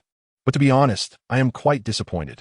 Carlot, as a former Ravenclaw, had a certain self-awareness, and to be honest, he now vaguely understood why Grindelwald chose not to leave Nurmengard to continue leading them. Because Grindelwald didn't want the Death Eaters to become an organization that could do nothing without him. He knew that an organization built solely on the personal charisma of a leader, no matter how grand it became, would immediately collapse after the death of its founder. Much like the vast empire established by a Muggle named Alexander. Even wizards could not ignore the great achievements of that Muggle named Alexander, a vast empire spanning 3 continents. But after he died from complications due to alcoholism, his empire quickly vanished into the annals of history. If Grindelwald had chosen to leave Nurmengard and lead the Death Eaters again, even if they ultimately won, it would have only established an empire akin to Alexander's, which would likely split and disappear after Grindelwald's death without its leader. Thus, Grindelwald chose another path, even if it meant being trapped in Nurmengard until his death. He had left behind the most precious thing outside, the so-called spark of will, even when persecuted and oppressed. Even if that spark was dimmer than the starlight over London at midnight, the flame could still spread, and one day, the Death Eaters would once again step into the spotlight, continuing Grindelwald's unfinished ideals. What Grindelwald pursued was never personal wealth and glory, but whether ideals could be realized. He did not want his followers to merely wait in the dark for his return. He wanted them to become him. Carlot had actually understood all this 10 years ago, but he had been deceiving himself all along. Gulp. After another pot of tea, Carlot had also finished sharing his thoughts. However, this time Snape had completely lost the desire to leave, but his mood was far worse than if he hadn't heard any of this. It was too awkward. Snape was immensely grateful that he had previously closed the communication with Grindelwald.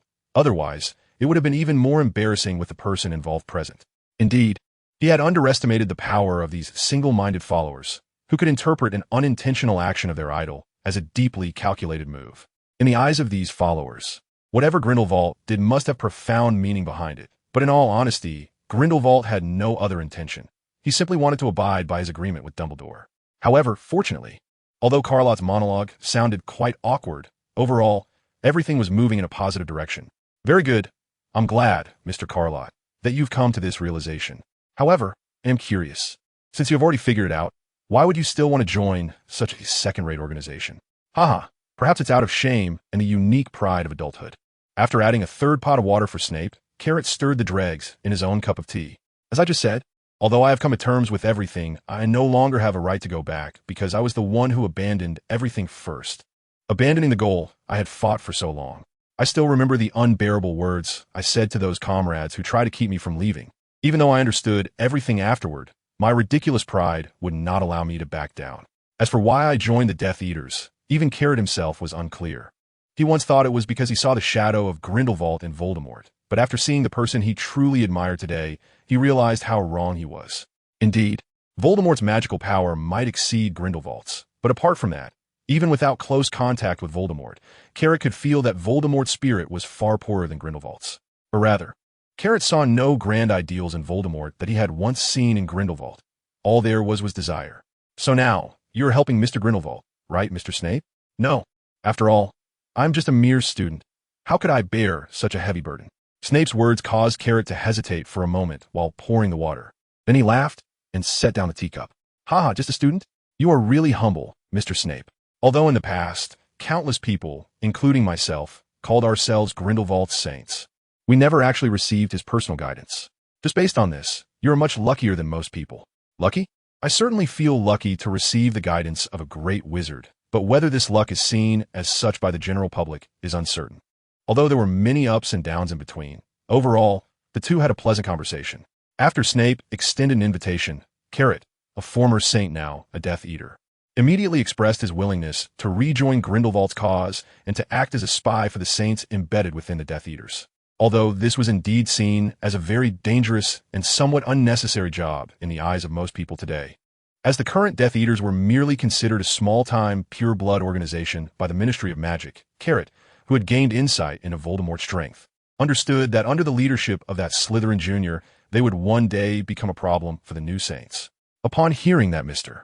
Carlot had volunteered to act as a spy, Snape was very surprised, even thinking for a moment that it was a decision made in a fit of passion. However, after listening to Carlot's analysis, he realized that he had underestimated this Ravenclaw senior. After removing the distorted characteristic of Grindelwald's single-mindedness, Carlot is actually a traditional Ravenclaw. Wise and knowledgeable, yet full of vision, much like the two ravens standing beside Odin. If it weren't for a moment of self-destructiveness, his achievements should have gone far beyond this. Well, to be honest, I personally think this is an unnecessary and dangerous job. Although both Gellert and I have investigated this dark wizard and know that in terms of power, there are probably no more than a handful of wizards in the world who can surpass him. The pure-blood families attracted by his ideology hold significant power in the wizarding society. However, that's all there is to it.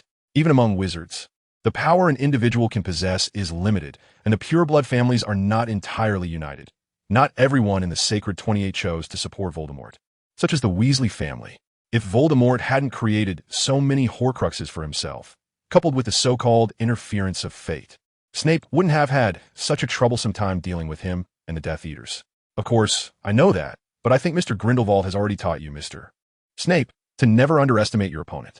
Remember, your mentor's greatest failure in life was underestimating Dumbledore and his students. Yes, he did teach that. Thank you for the reminder, Mr. Carlot. Let's leave it at that for now. If there are any movements from the Death Eaters, just call this number and someone will inform me. After leaving a note with his estate's phone number for Carlot, Snape stood up and prepared to leave, while Carlot understood and took the note. After all, if it were magical communication, there was a possibility of being monitored, so it is safer to use Muggle technology for communication, right, Mr. Snape? You wouldn't be wrong to understand it that way. Well then, Mr. Carlot, goodbye. After leaving Carlot's house, Snape went straight back to the basement. Since he had confirmed that he would be going to Romania and Hungary for the winter vacation, some preparations needed to be made in advance. First of all, there were potions like the White Ash and Stimulant Potion, and secondly, a potion that could put dragons to sleep, as this trip was not just about contacting the saints. The distinctive roar of the Australian protein iDragon echoed from the dragon's lair, and after a year of growth, it had now reached nearly the size of a calf. Under Snape's guidance with potions, this one-year-old dragon had also learned human language and could communicate to a certain extent. However, at that moment, the dragon's words were full of jealousy. Severus, are you really going to bring another dragon? Of course. Don't you want a new companion? I don't want one. Severus's dragon is enough for me. Looking at the silver-white little dragon that was constantly spitting flames from its mouth and nostrils, Snape couldn't help but be amused. This dragon had been hatched for over a year now, and while it hadn't made much progress in other areas, its ability to feel jealous had advanced by leaps and bounds. He hadn't even decided whether to bring back the Hungarian horntail yet, and this little one was already getting jealous. To be honest, although he had told Grindelwald that he would bring back a Hungarian horntail to raise. Snape still hadn't made up his mind. After all, unlike the relatively gentle Australian Petunia, the Hungarian horntail was known for being the most temperamental among the fiery dragons. Forget it. This matter could wait until he got to Hungary. For now, he needed to prepare the potions he would need. Wait, what about the fire ash snake egg I left here? Soon, a noise from behind let Snape know who had stolen his snake egg, looking at the white tail that had hooked the door as it left.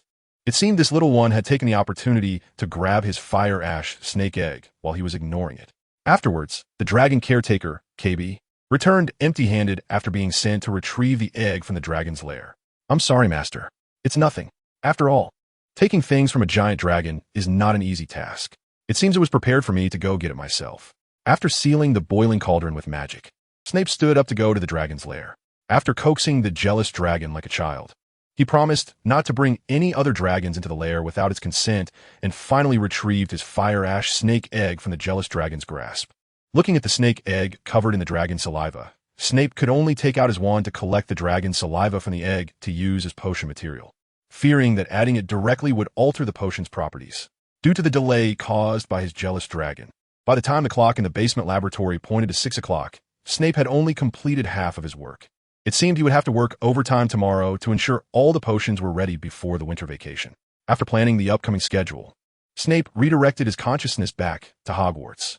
In the following days, Snape maintained a 3-point line between Hogwarts, Winchester, and the cellar, finally preparing all the potions before the winter break. Unfortunately, the winter break in Europe and America is usually very short, lasting only about 10 days. After accounting for travel time, I actually only have about 7 or 8 days to search for and gather the saints from both countries. After tidying up his belongings in the dormitory, Snape boarded the Hogwarts train to return to England from Scotland, since he had to make a stop at Corkworth first. Snape sat in the same carriage as the Evans sisters, along with Edward and Weber. It's a pity that Diego had to stay at school for logistics due to the Quidditch match. Honestly, I still think the Hogwarts Quidditch Cup season is way too long, and they even have matches during the winter holidays, with only a slight pause for Christmas. I actually feel that half a year, from November to April, isn't too long. Since Penny and Lily weren't fond of Quidditch, after venting about the lengthy Quidditch Cup season with Edward and the others, Snape decided not to delve deeper into the topic. However, on the other hand, all 4 houses do take the Quidditch Cup quite seriously, as a victory in the Quidditch Cup can earn the house points that far exceed those from answering questions in class. By the way, Penny, I heard from Lily that you planted some mandrakes and belladonna in Mrs. Evans' greenhouse during Christmas. To be honest, when I heard about this, Snape was genuinely worried for the Evans family. Both of these herbs can be life-threatening if not handled properly, especially the mandrake, which produces a sound that could be fatal for someone with a weak heart. Well, yes, I also planted aconite and some other magical herbs. Of course, when I left, I specifically used magic to separate my herb-growing area from my mother's vegetable garden to ensure safety. I planned to take these herbs to sell in town when I could go to Hogsmeade in my 3rd year to earn some pocket money. Well, since you've taken precautions, I want to say much more. But Penny, since you're bringing these herbs to school, why not sell them directly to Professor Sprout? Because I want to hone my business skills, and of course, if I sell them to Professor Sprout, she would definitely offer a much higher price than the market. And I feel a bit guilty about that. Seeing Penny's guilty expression, Snape didn't know what to say. So you're unhappy about her offering high price? However, Snape guessed that the seeds for these plants were probably given by the professor to help Penny develop her planting skills. And whether she sells them to her afterward is secondary. Forget it. Since I have this free time, I should focus on my own matters. I still have to cross the English Channel and half of the European continent. And the most important thing is that it cannot be discovered by the Ministry of Magic of other countries. I need to add some concealment magic to my Bentley, but this will delay things by a day or 2, and time is running short. Just as Snape was struggling with whether to add some concealment magic to his vehicle. At Hogwarts, Dumbledore had been considering for a while before finally knocking on the door of the Hog's Head Inn and relaying the prophecy he heard from Firenze to Aberforth word for word. Oh, so your old lover, after being defeated by you, still won't give up and even train a child to continue serving his ambitions? Although Aberforth had not given him a pleasant expression since Dumbledore entered, he still poured him a glass of butterbeer. After hearing Aberforth recount the prophecy he learned from the centaur, Aberforth couldn't help but scoff. It was indeed that damned Grindelwald, haunting the Dumbledore family like a ghost. And you, my dear brother, are preparing to find that child to correct the erroneous teachings he received from that damned fellow. Right? Haven T, you already cleaned up enough of your old lover-s mess? Yes, Aberforth, regardless, that child, who has been bound to his ambitions, is innocent. Perhaps it's not too late. We still have time to save that child's soul. Ha! Merciful Aberforth, then please tell me, if you save that child's soul, who will save Ariana? Who will save Aurelius' soul? Because of your problems, I can only watch them die before my eyes. I have already lost enough, Aberforth. Dumbledore sat silently at the bar, listening to his brother's accusations without any rebuttal, because he knew it was the truth. Because of his troubles with Grindelwald, Aberforth had already lost too much. Just as Aberforth said, he could save many people, but he could not save his own sister and nephew.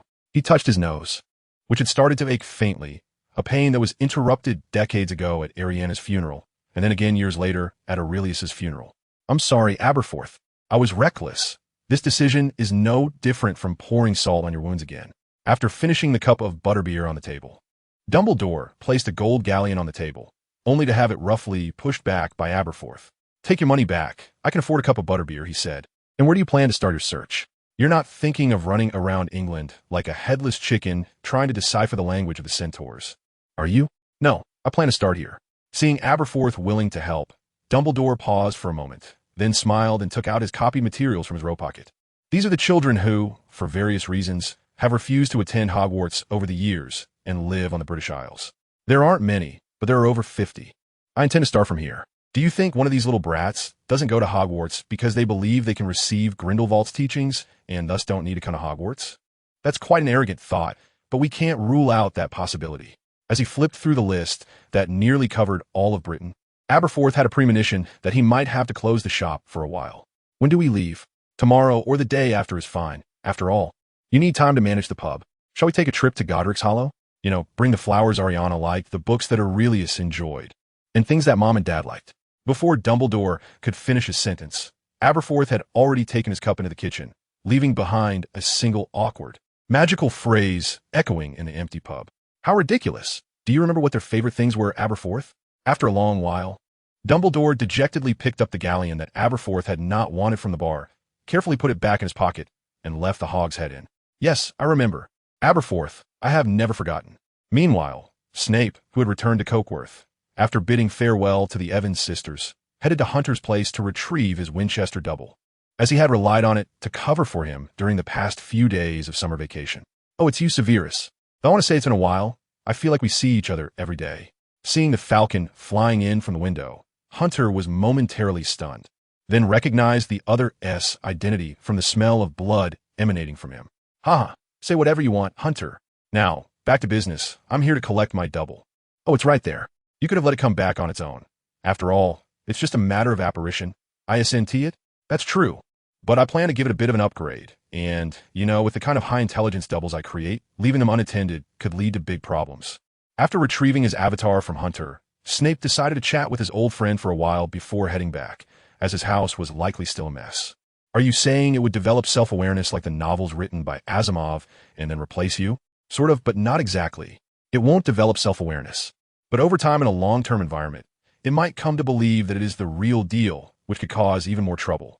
Especially considering the situation of the one who created it is far more complex than that of an ordinary person. While it wouldn't be classified as a split personality, if the avatar is left unchecked, serious issues could arise. For instance, a professor who has been troubled all his life by something unattainable in his youth might use the avatar to stir up trouble, like attempting to assassinate Voldemort or using the Cruciatus Curse to turn those 4 brats into vegetables. By the way, Hunter, I'll probably be heading to Romania and Hungary in a day or two. Do you want to come with me? My magical Bentley can still fit one more person. No thanks. Ever since you told me that it was a discarded car you salvaged from a junkyard, I haven't dared to ride in it. Plus, I've already promised the council members and elders that I would attend a banquet in a few days, and I can't go back on my word. What a pity. Then I wish you a pleasant winter break. The next day, after making further magical modifications to his Bentley, which was mostly not original, Snape set off on a journey across half of Europe with Kirby. The first challenge they faced was the English Channel. Although the shortest part of the channel is only a few dozen miles long, it is also a heavily monitored area by the British and French Ministry of Magic to prevent wizards from smuggling themselves across. Therefore, this stretch was definitely off limits. Although Snape could technically use Liam's false identity to enter through the proper channels, due to the particular nature of this trip, he ultimately chose to resort to smuggling. Just like I always say, Severus, you are truly a born Slytherin, clever, resourceful, strong-willed, and contemptuous of laws and regulations. If that's the case, then Grindelwald, you're the same. If you had studied at Hogwarts instead of Durmstrang, you would definitely have been sorted into Slytherin. After handing over the driving duties to his pet house elf, Snape began to flip through today's Daily Prophet. Recently, there hadn't been any major news. It was mostly about things like the Honeyduke's Candy Shop launching new products, what new items were stocked by the Finesse brand, and of course some gossip, such as a wizard being accused by the Ministry of Magic for allegedly using improper magic on a goat. This wizard seemed quite similar to Professor Dumbledore. He was his brother, a guy with decent talent, but that was about it, and he seemed to have a special connection with the Muggle world. His sister and his son were both Muggles, and they had lived to an age that could be considered a miracle for Muggles. It seemed that a photo in a newspaper had stirred up some bad memories, and Grindelwald couldn't help but feel a bit down. Do you hate him? To be honest, yes, but I also admit that the harm I caused ruined the bright future he could have had. Aberforth Dumbledore could have achieved a career no less remarkable than his brothers. But because of me, he lost so much. You could say I destroyed him. Overall, Grindelwald felt a slight sense of guilt towards Aberforth, who had lost loved ones twice because of him, though it was only a little. More than that, it was a frustration at his past self for being overly reckless. 40 years ago, Grindelwald had thought that if he had been more mature and prudent regarding that poor girl Ariana, perhaps he and Dumbledore would have had a different outcome. At that time, he could have allowed Dumbledore to take care of Ariana until her death, or wait for that guy Aberforth to graduate and take over Dumbledore's work, while he returned to Europe to plan ahead, allowing Dumbledore to gradually focus more on their shared endeavors. Unfortunately, even with a time-turner, he could not change events from so long ago, so regretting it was futile. Rather than dwelling on past regrets, it was better to focus on the present. After all, for him now, the greatest joy was watching how his students, whom he had personally trained, would perform in the magical world. After all, how could someone admired by Grindelwald be mediocre? Speaking of the greatest benefit of flying, it was the ability to ignore the impact of terrain while traveling. Although in the future they would avoid the Ministry of Magic's customs, Snape had chosen a relatively desolate route. Yet they officially stepped onto French soil at 2 o'clock in the afternoon. Should they go see the Louvre, Master, and try an authentic French croissant? It was indeed a good idea, but before that, I needed to confirm that the meeting time arranged by Grindelwald with the Austrian Minister of Magic was indeed tomorrow. Yes, Master, my memo does indeed say tomorrow. After picking up his parchment scroll from the passenger seat and confirming that the meeting time he noted was indeed tomorrow, he felt relieved. So, today he would take a break in Paris. Klebby, find a place to park the vehicle that is also discreet. Yes, my lord. Although it was a spontaneous decision, Snape ultimately decided to enjoy his time in Paris and buy a few French specialty civets. I'm truly sorry, but while I understand that your shop has the right to set its own prices, charging 10 gold galleons for a civet is indeed a bit above a reasonable price. After putting on Lee Yamming's disguise, Snape entered a pet shop on the street of the French magical shopping district and overheard a dispute at the counter, seemingly about the price of goods. The person arguing with the shop assistant was a tall university student with silver-white hair, whose muscular build made Snape momentarily feel that he was not facing a wizard but a bodybuilding competitor. From the small badge on his clothing, he appeared to be a student from Beauxbatons, the largest magical school in France. I'm sorry, Fagrem, but all the cat otters in this shop are newly imported from England, and they're simply unavailable elsewhere. They are not only more beautiful than ordinary cat otters, but also have enhanced spellcasting effects. So the price of 10 galleons seems reasonable to us. Well, I certainly understand. To be honest, I truly admire the person who could breed such a power-enhancing cat otter. But it seems the student is somewhat short on funds. However, he appears to really want this new cat otter, so after hesitating for a moment, he turned his gaze to Snape, who was selecting a magical cat at the other end of the store. Excuse me, sir, do you have a moment? When a silver-haired Beauxbatons student approached Snape, he realized that his earlier assessment of the student's height had been somewhat conservative. This guy definitely had giant blood like Hagrid. Otherwise, an ordinary person couldn't reach over 3 meters tall. Unlike Hagrid's broad and hefty figure, Snape was certain that beneath that stretched robe was a physique akin to Michelangelo's David sculpture. Of course, sir. What can I do for you? Pardon my boldness, sir, but I believe you must have heard some of my not-so-pleasant exchange with the shop assistant just now. To be honest, I really want to buy that new breed of cat otter, but unfortunately, I'm a bit short on cash. So, sir, I was wondering if you would be willing to buy it. As he spoke, the student handed over a piece of purple heartwood. Judging by its quality, it was definitely excellent material for making wands, valued at around 5 to 6 galleons. It was clear that he genuinely wanted the cat otter that could enhance magical power. Indeed, this is a fine wand core. How much are you planning to sell it for? 3 galleons. It seems he is only short 3 galleons. I won't take advantage of you. According to market price, this purple heart should be 5 galleons. Here you go. Thank you, sir. After receiving the galleon handed over by Snape, the student from Beauxbatons immediately went to the counter to purchase the best quality new breed of Kneazle, and then walked out of the shop with satisfaction. On the other side, after selecting a favorite magical creature, Snape also approached the counter to prepare for checkout. At the checkout, perhaps because the student's height was reminiscent of Hagrid's, Snape took a bit of interest in the silver-haired student and casually asked the shop assistant, "Miss, do you know that Beauxbatons student from earlier? You seem to be quite familiar with him." "Fagarum? Of course. He is the nephew of the owner of our wand shop on the street, helping out during the winter break. Are you curious about him because of his height? I'll let you in on a secret. The owner of our wand shop had an ancestor who married a female giant, although subsequent generations returned to normal height. It seems that little Fagarum's generation has seen a throwback. Perhaps because Snape paid very promptly, the shop assistant shared all she knew with him, including the full name of the giant throwback, Fagarum Kemois Bilben, a fourth-year student at Beauxbatons. I see, but since he is the nephew of the wand shop owner, he shouldn't be financially strapped, right? Oh, that's because of that child's strange illness. It's said to be a blood curse. His father passed away because of this curse, and his mother has been running around trying to find a cure for his illness. So he's been living with his uncle. I see, but he doesn't look like someone afflicted by a curse. Although Snape understood the reason for the financial difficulties, he still found it strange, as one wouldn't guess from that robust physique that he suffered from a curse or similar illness. Just as Snape was pondering this, the snake that had been lying on the display window lifted its head and provided Snape with an answer. Are you saying you've seen that big guy's father? After buying the old snake, which allegedly knew more insider information, from the shop, Snape took it to where his vehicle was parked, ready to ask it some questions before letting it go. This was also the reward for the old snake's promise to provide him with information. Yes, it's a pretty ordinary guy, but by our standards, you could say he's a handsome young man. By your standards, are you saying that guy's father is a snake? Yes, a snake, and it looks like it's probably native to Southeast Asia. Kobe, who was making tea in the kitchen, tried to ignore the faint hissing sound coming from the compartment. Although it sounded quite uncomfortable, a qualified house elf should overcome any adverse situation to fulfill their master's needs. After a period of communication, Snape, who had roughly understood the ins and outs of the situation, pondered for a moment and decided to contact Grindelwald first. Sorry, Gellert. Plans have changed. It seems I need to postpone my meeting with the Austrian Minister of Magic. What's wrong, Severus? Did you get into trouble with the French Ministry of Magic just from a trip to the Louvre? That's a bit tricky. The highest-ranking member of the Saint Society, lurking in France, is only the Deputy Director of the Department of Magical Sports. So it's unrealistic to expect him to help you greenlight this. No, actually it's something else, Gellert. I've made an interesting discovery in France. A rare blood-cursed beastman.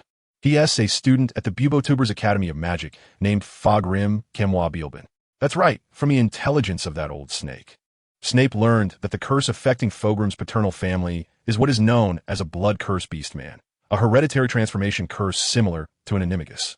Those afflicted by this curse can switch between human and beast forms without going through the animagus ritual, but as they age, they will completely devolve into beasts. The curse inherited by Fagarum is that of serpents, and his father has completely transformed into a snake due to the curse. Snape, who had chosen to specialize in transfiguration and potions in this life, was quite interested in this peculiar transformation curse. Hence, he planned to stay in France for a while to study this big fellow and help him with the curse in his blood. Of course, just like before with Penny, helping Fagarum was just a side task. What Snape truly wanted was to obtain first-hand data on the curse within the blood-cursed beastman and use it to improve his own transfiguration potions. Initially, Snape was worried that Grindelwald might not allow his whims, but after carefully listening to Fagram's full name and the inherited blood curse, Grindelwald pondered for a while and agreed. However, he also put forth a requirement to Snape, that he must put Fagarum in a life-and-death crisis. What are you planning, Gellert? Does that guy's family, Bilben, have some special connection to you? Just a guess. But if my guess is correct, then my connection to this child might be much deeper than you think. But could that be possible? Just a spontaneous whim, and his apprentice encounters a descendant of the Phoenix? Although Snape didn't know why Grindelwald suddenly became interested in a blood-cursed beastman, since his mentor had said so, he naturally wouldn't decline. Fortunately, with Snape's current strength, creating a crisis for a student who hasn't even graduated wouldn't be difficult, especially since he had just made a key to the door connecting to the basement of Snape's castle a few days ago.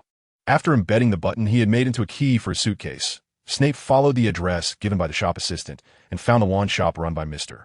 Fogrium. As soon as he entered the shop, Snape saw Fogrium introducing a wand to a short, stout witch with big waves in her hair. It seemed that this witch had accidentally broken her wand while doing housework, and her newly bought Kneazle was yawning in the cat bed behind the counter. Such occurrences were not uncommon in the wizarding world. In fact, apart from the new students who enrolled each year, the most frequent visitors to wand shops were housewives, as they could use their wands thousands of times a day. No matter how durable a wand was advertised to be, it was hard to withstand such intense use. Finally, the woman chose an oak wand, and after completing her purchase, Fogrium turned his attention to Snape, who had been lingering in the shop for a while, and walked over quickly. "Good to see you again, sir. I'm pleased to assist you. Would you like me to introduce you to the wands in the shop?" "Well, thank you for your kindness, but rather than letting someone else choose, I prefer to trust the connection between myself and the wand. However, I do have one request for you, sir," Snape said as he handed over his briefcase. "Could you hold onto my bag while I select a wand?" "Of course, sir," Fogrium replied, appearing unperturbed. After all, dealing with some odd customers was part of the business, and he had seen quite a few customers like this one, who pursued the so-called fate with their wands. Fogrium then took the briefcase from Snape's hands. After receiving the briefcase, Fogrium noticed that the briefcase had a button embedded with a pattern of a figure with a human upper body and a serpentine lower body. Just one glance, and Fogrium was captivated by the button. "Thank you, sir. I probably need another 10 minutes or so to properly interact with these wands, so I'll leave these items in your care during that time." "Oh, of course, sir. Take your time choosing. I'll go ahead and put your bag in the storage." Brought back to his senses by Snape, Fogrium returned to the counter with the briefcase, while Snape turned his back and began to seriously select wands. To be honest, after getting used to wands like those made of purple robes and elder, I think it's time to go back to basics and try out wands made of oak or apple wood. However, the wand made of sour pear wood is actually quite nice as well. As Snape took out another willow wand to examine it, he sensed a subtle spatial fluctuation. When he turned to look behind him, that strikingly tall figure had already vanished, leaving his briefcase, which was embedded with a door key, behind. It seemed he had indeed encountered something. After all, for young people, an overly strong curiosity can often be fatal. Quiet little kitty until your master returns. Why don't you sit in for them for a while? Looking at the cat that had arched its back due to the recent magical disturbance, Snape skillfully transformed it into the likeness of Fogrium with his wand, then picked up the briefcase from the ground and touched the door key to leave the wand shop. At that moment, the shopkeeper, who had just returned from outside, pushed the door open and, seeing his nephew sitting at the counter, scratched his head before heading into the back room to make wands. Back in the British Isles through the door key, Snape looked at the stone walls around him and found it particularly amusing. Just a few hours ago, he had left, and now he was back again. "Well then, let us begin, Gellert. Although I am confident in my transfiguration skills, to avoid any mishaps, we must return him before tomorrow." "Haha, don't worry, Severus. I can't say about other places, but your family's castle is a place as perilous as Azkaban. Not to mention the living armor and gargoyles that Snape himself created, there are also the corpses summoned by necromancy and a Dementor wandering deep within the crypt. This Dementor was discovered by Kobe around October. At that time, Kobe had just recovered and received communication from the 8 suits of living armor, created by Snape, stating that a Dementor had been found in the crypt. Upon investigation, Kobe discovered that the Dementor seemed to have taken this place as its lair. However, since Snape's avatar could not use the Patronus charm, and Snape himself had not been able to find the time to drive it away, they could only let the Dementor roam for now. Originally, Snape planned to deal with the Dementor after returning from Romania, but unexpectedly received such a commission from Grindelwald beforehand. So Snape decided to use this Dementor to create a crisis. But is this really okay, Gellert?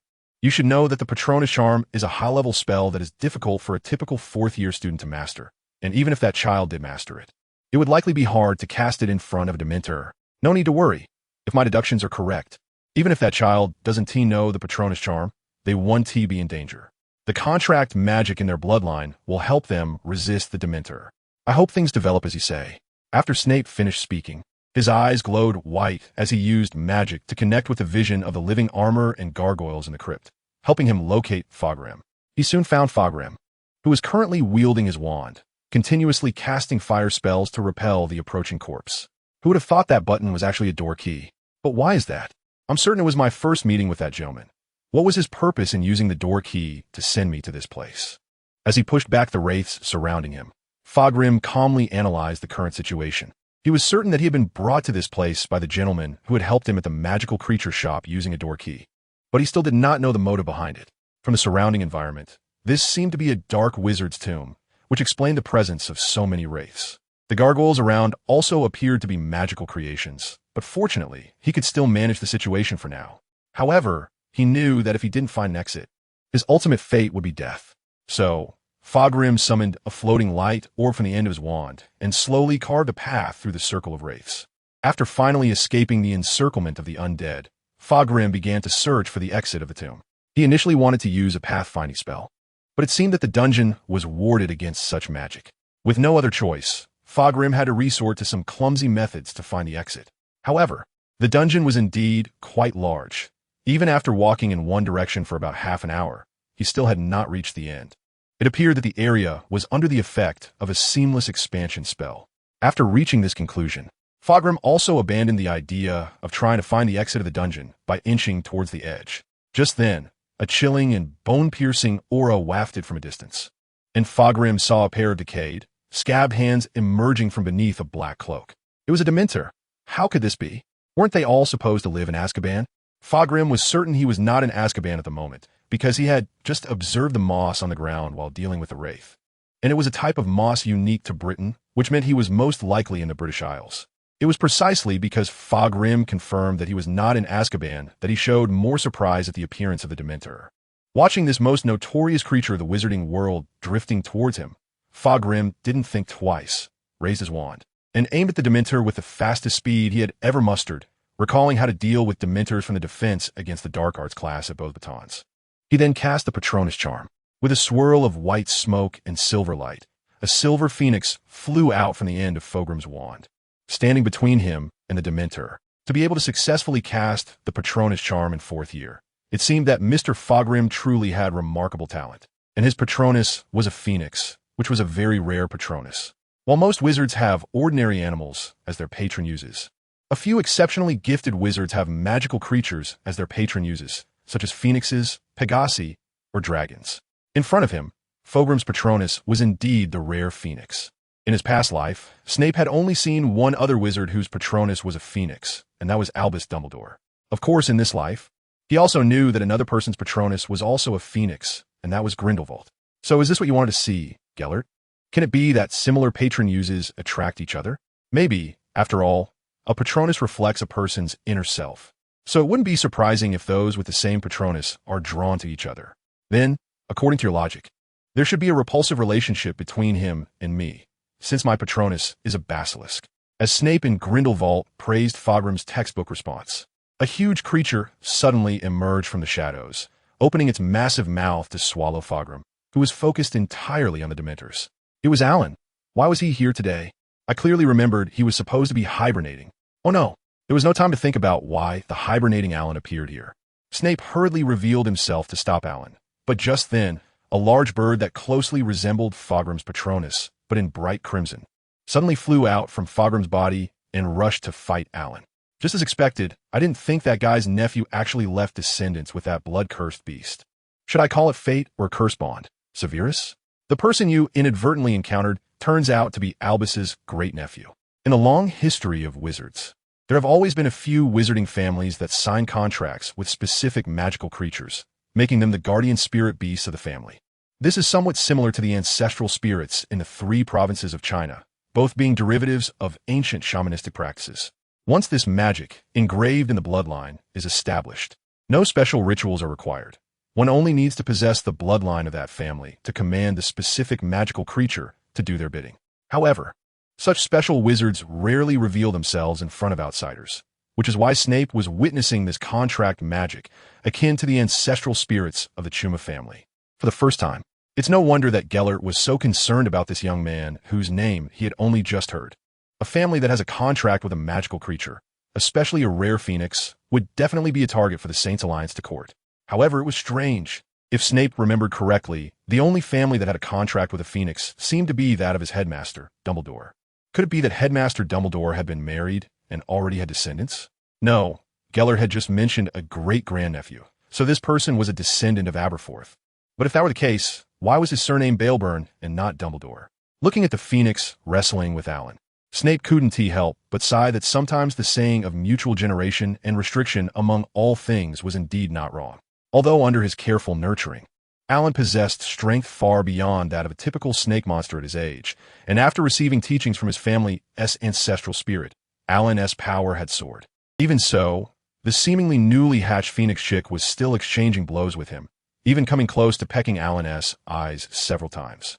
However, as Alan's master, Snape could feel that Alan hadn't begun to take it seriously yet, and there were no Gryffindor sword around. All right, that's enough. Regardless, since Gellert had already gotten what he wanted, it was time to wrap up this farce. As this was no longer a one-sided attack from Alan, Snape could not directly use Parseltongue. Fortunately, under his guidance, Alan understood human speech, and upon hearing that familiar voice, Alan, who had already transformed his body to nearly fill the entire underground palace and was determined to devour the two intruders, also listened. However, although Alan stopped, the protective phoenix would not miss this opportunity. Despite its beak and claws not being fully developed, it still bravely attacked the massive creature before it until the unexpected guest spoke a language it could also understand. All right, that's enough, little phoenix. I'm sorry for involving your master, but please stop for now. Rest assured, your master will not be in danger. Fogrim stared warily at the East Asian man who had brought him here and was now suddenly imitating a phoenix-esque call, while beside him floated a mirror with a figure in it, an old wizard with graying hair. Though he didn't know if this was intentional or accidental, it was best to be cautious. The only thing certain was that this guy was likely proficient in the language of phoenixes. No, wait, he had just observed that. Although he possessed the magic to change his body size at will, that creature was indeed a snake monster, so this person was very likely a Parselmouth. All right, since the commotion has been resolved, let us talk now. Please forgive my boldness, Mr. Baelburn. Originally, I had envisioned our formal meeting not in this underground palace, but on the sunny streets of Paris, accompanied by a cup of coffee and a French pastry, Snape said, as his form continuously changed, soon transforming from an East Asian youth into a typical Caucasian boy, the only unchanging aspect being his black hair. After returning to his original appearance, he seemed to be younger than Fogrim. However, since the ship had already sailed, let us be candid with each other in the time ahead. Snape placed his hand on his right chest and performed a gesture of respect toward Fogrim. Allow me to introduce myself, Severus Snape. Fogrim, Chemo Baelburn. Transformation is indeed an advanced subject in transfiguration. If you're not a polyjuice master, then to have self-taught to this extent at your age. Your talent in transfiguration is truly remarkable, Snape. After hesitating for a moment, Fogrim, adhering to the etiquette he learned at Beauxbatons, introduced himself to Snape, and upon hearing the compliment, Snape awkwardly touched his nose. You flatter me, Mr. Baelburn. Please forgive my earlier rudeness. I do not expect your forgiveness, but I would like to explain the circumstances of the matter, Snape said, pointing at the floating mirror beside him. Allow me to introduce Gellert Grindelwald, my mentor. Originally, my plan was to invite you directly from the wand shop where you work, but my mentor wanted to conduct some tests on you, so I had to bring you to this underground palace. After Snape introduced himself, Grindelwald in the mirror also waved friendly at Fogrim. At this moment, Fogrim's heart was already stirred up by a tumultuous wave. If his vigilance had slightly decreased due to Snape's friendliness, now his guard was raised to the highest point. Grindelwald. Is it really that Grindelwald, the dark wizard who instigated the global wizarding war? You are his disciple. I prefer this title over others. I have been receiving teachings from Gellert through a newspaper that connects to Nurmengard since I was 4 years old. Of course, being chosen by Gellert is mainly due to some special talents of mine. It's no wonder that you have such profound magical skills at such a young age, considering you are Grindelwald's student. So, what exactly do you want? To be honest, I'm not quite sure either, but it probably has something to do with your ancestors. Right? My ancestors? Seeing Fogrim still looking confused despite his reminder, Snape realized that he probably had no understanding of his father's side of the story. Grindelwald, noticing his expression, took over the conversation. Yes, child, the reason I had Severus arrange this test is indeed related to your ancestors. It seems you don't truly understand your family's lineage. However, I think you might have already guessed that your phoenix-shaped Patronus and the fact that a phoenix appears to help you in times of danger are related to your ancestors. Fagrim looked at the little phoenix on his shoulder, which was cleaning its feathers, and nodded. In fact, he had already had such a suspicion in his heart, but he hadn't had the chance to verify it. This is a legend I heard from an elder in your family. Whenever there is a need, a phoenix will appear to assist the descendants of the Dumbledore family. This is a covenant made between your ancestors and the phoenix. Fagrim, your true surname on your father's side is Dumbledore, and you are a descendant of the Phoenix family. As Grindelwald introduced his background to Fagrim, Snape was also observing the other's physical reactions. From the tension in his back, it was clear that Grindelwald's explanation had not eased Fagrim's nerves. Rather, it had made him even more anxious. This was understandable. After all, hearing a dark wizard of such caliber tell you that you are actually the descendant of his arch-nemesis. It takes a strong mental fortitude not to faint. So, you brought me here to kill me in revenge for Professor Albus Dumbledore? See, it's easy to misunderstand. Especially since in today's history books, the relationship between Dumbledore and Grindelwald is akin to that of Sherlock Holmes and Moriarty. A connection that anyone can recognize as that of archenemies. If you think that way, then I can only say you underestimate Gellert Grindelwald too much. He is not someone who cannot take a loss. He wouldn't retaliate against Dumbledore's descendants just because he was defeated by him. Forgive my impertinence, Mr. Snape, but this is just your side of the story. Fagrim wanted to say more, but Snape's next words shut him down. Do you believe that having only read about him in history books makes you better acquainted with Gellert than I am, Mr. Fagrim? No, of course not. That is not what I meant. Good. Then please follow me. Let us use the port key to return. This is not a place for conversation. Once we get back to Paris, I'll explain to you why I have my sights set on you. Just as Snape was about to lead Fagrim away, he suddenly felt something snagging at the corner of his cloak, followed by a slippery, snake tongue licking the back of his head. And then Fagrim saw Snape hissing with his serpent. Oh no, Ellen, no, I can't take you this time. All right, I surrender. After a reluctant compromise, Fagrim saw the snake monster shrink to less than a foot in size, just right to be tucked into Snape's pocket. All right, then let's go, Mr. Bayerben. This is the best time to enjoy the night view of Paris. Your uncle surely hasn't set any so-called curfew for you, has he? No curfew, of course. The wand shop owner is quite at ease with his nephew, although Fagrim is indeed strikingly handsome at first glance. His 3.5-meter giant physique is enough to make any woman looking for a night with his nephew pause and consider whether she can handle it. I see, that's good. Then I won't need to retrieve that cat fox I transformed into your pet. What did you do to Rufus? Upon hearing the suddenly heightened tone behind him, Snape, convinced that this big guy was a complete cat slave, had no choice but to tell Fagrim about the transformation spell he had cast on the cat fox. After hearing that his cat was fine, Fagrim also breathed a sigh of relief. But he was still troubled by Snape casting transfiguration on his cat. All right, if he didn't hurry up, he wouldn't be able to get a seat. He was quite looking forward to trying the French Provençal stew. After returning to Paris, France from Yorkshire, England using his key, Snape arrived early at the location set for him in Kirby. Following him, Fagrim also used transfiguration to make his body slightly smaller. Although he still stood at 2.5 meters tall, he was at least less conspicuous. Your transfiguration skills are quite proficient, Balebin.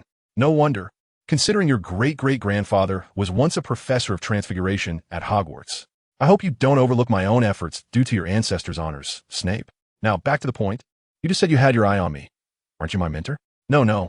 Whether it's Gellert showing interest in you or the fact that you're a descendant of the Dumbledore family, those are all beyond my expectations. Setting those aside, I am indeed very interested in you as a person. Seeing Fagrim instinctively move his chair away due to his words, Snape was aware of where his thoughts were heading. One could only say that certain harmful books have an immeasurable impact on adolescents. I think you might have misunderstood, Mr. Balebin. I am indeed interested in you as a person, but it's somewhat different from what you might think. Excuse my rudeness. As Snape spoke, he pulled Fagrim's hand over and bit into the back of it, draining the blood before Fagrim could react. Just as I thought. The magical power contained in this blood is indeed the curse of the blood curse werewolf, just as that old snake said. Hearing Snape say this, Fagrim, who had initially been startled by Snape's sudden action, calmed down when he realized that the other was merely analyzing the curse on him through his blood.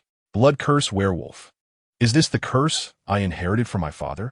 Yes, it's a very ancient spell that allows one to freely transform between human and beast, similar to an animagus. However, unlike an animagus, a blood curse werewolf will gradually become trapped in the beast's body as they age, which is why it is referred to as a curse. After wiping the blood from the corner of his mouth with a handkerchief, Snape began to use magic to separate the curse from the blood. forming a pure magical essence that floated at the tip of his index finger. Is this the curse hidden in my blood? Fogram asked uncertainly, pointing at the dark mass of magic on Snape's fingertip, and received an affirmative answer. Yes, but this is only a small part of the curse. Most of it remains dormant in your body. However, don't worry, according to my estimates, this curse will probably only take effect when you are around 40 years old. Until then, it will not harm your body. Instead, it will grant you some special abilities of snakes. If you find a way to cure the curse before then, you want to have to turn into a snake. So, you can help me cure this curse, right? After this conversation, Fogram picked up on the subtext of Snape's words. He could indeed help him rid himself of the curse, but he would have to pay a price in return. That is to give and then receive. For Fogram, this was very fair. It seems Mr. Fogram is already prepared for this. It's simple, just become a saint. But is that all right? As a descendant of Dumbledore, joining the enemy's organization. Although Snape thought that as long as he helped him cure the curse and obtained first-hand research data, that would be sufficient, things were different now. Since the other party was a descendant of the Dumbledore family and also a very talented wizard, Snape naturally wanted to invite him to join the Saints. Faced with Snape's invitation, the usually decisive Fogram hesitated for the first time. He had to admit that Snape's proposal to help him solve the blood curse was indeed very tempting, but the corresponding condition was daunting. Although he wasn't a student specializing in the history of magic, the initiator of the 7-year-long World Wizarding War was Grindelwald and his Saints.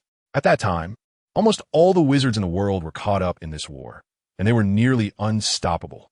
If it weren't for his great-grandfather's last-minute intervention that defeated Grindelwald and turned the tide of the battle, perhaps the magical world would now be led by the Saint Society. Even now, Fogram finds it hard to determine whether the Saint Society has truly failed, because in their recent conversation, Snape hinted that most of the members in the Ministry of Magic of Austria and Germany are part of the Saint Society, and they're also members in the French Ministry of Magic.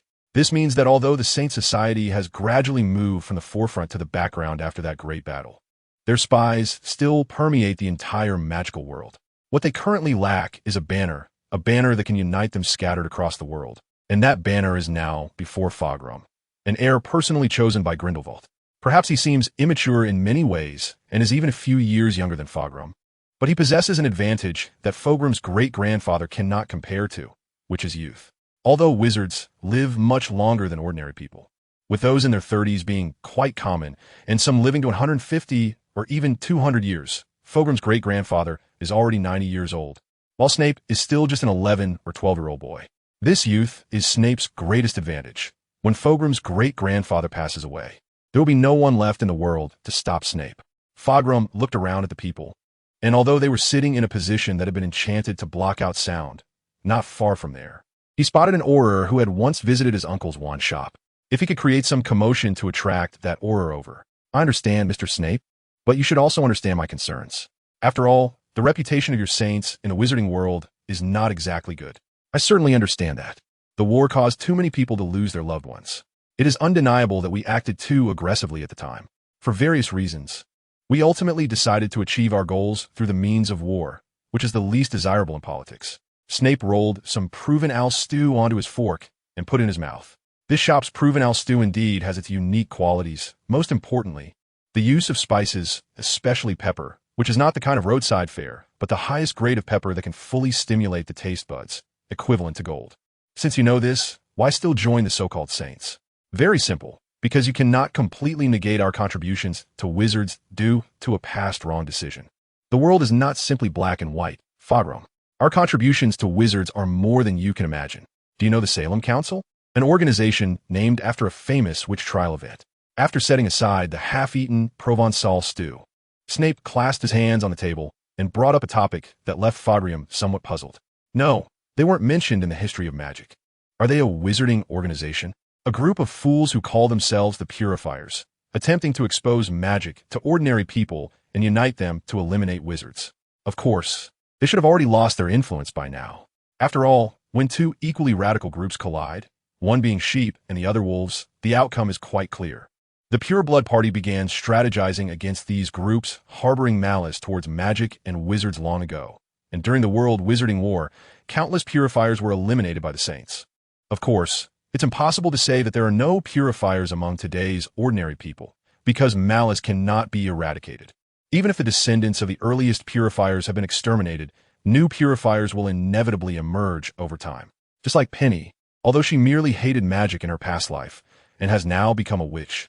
A person like her would be an undeniable potential purifier if there hadn't been Snape's intervention. This is also the original intention behind Snape's global magic plan. If everyone could perform magic, would this malice cease to exist?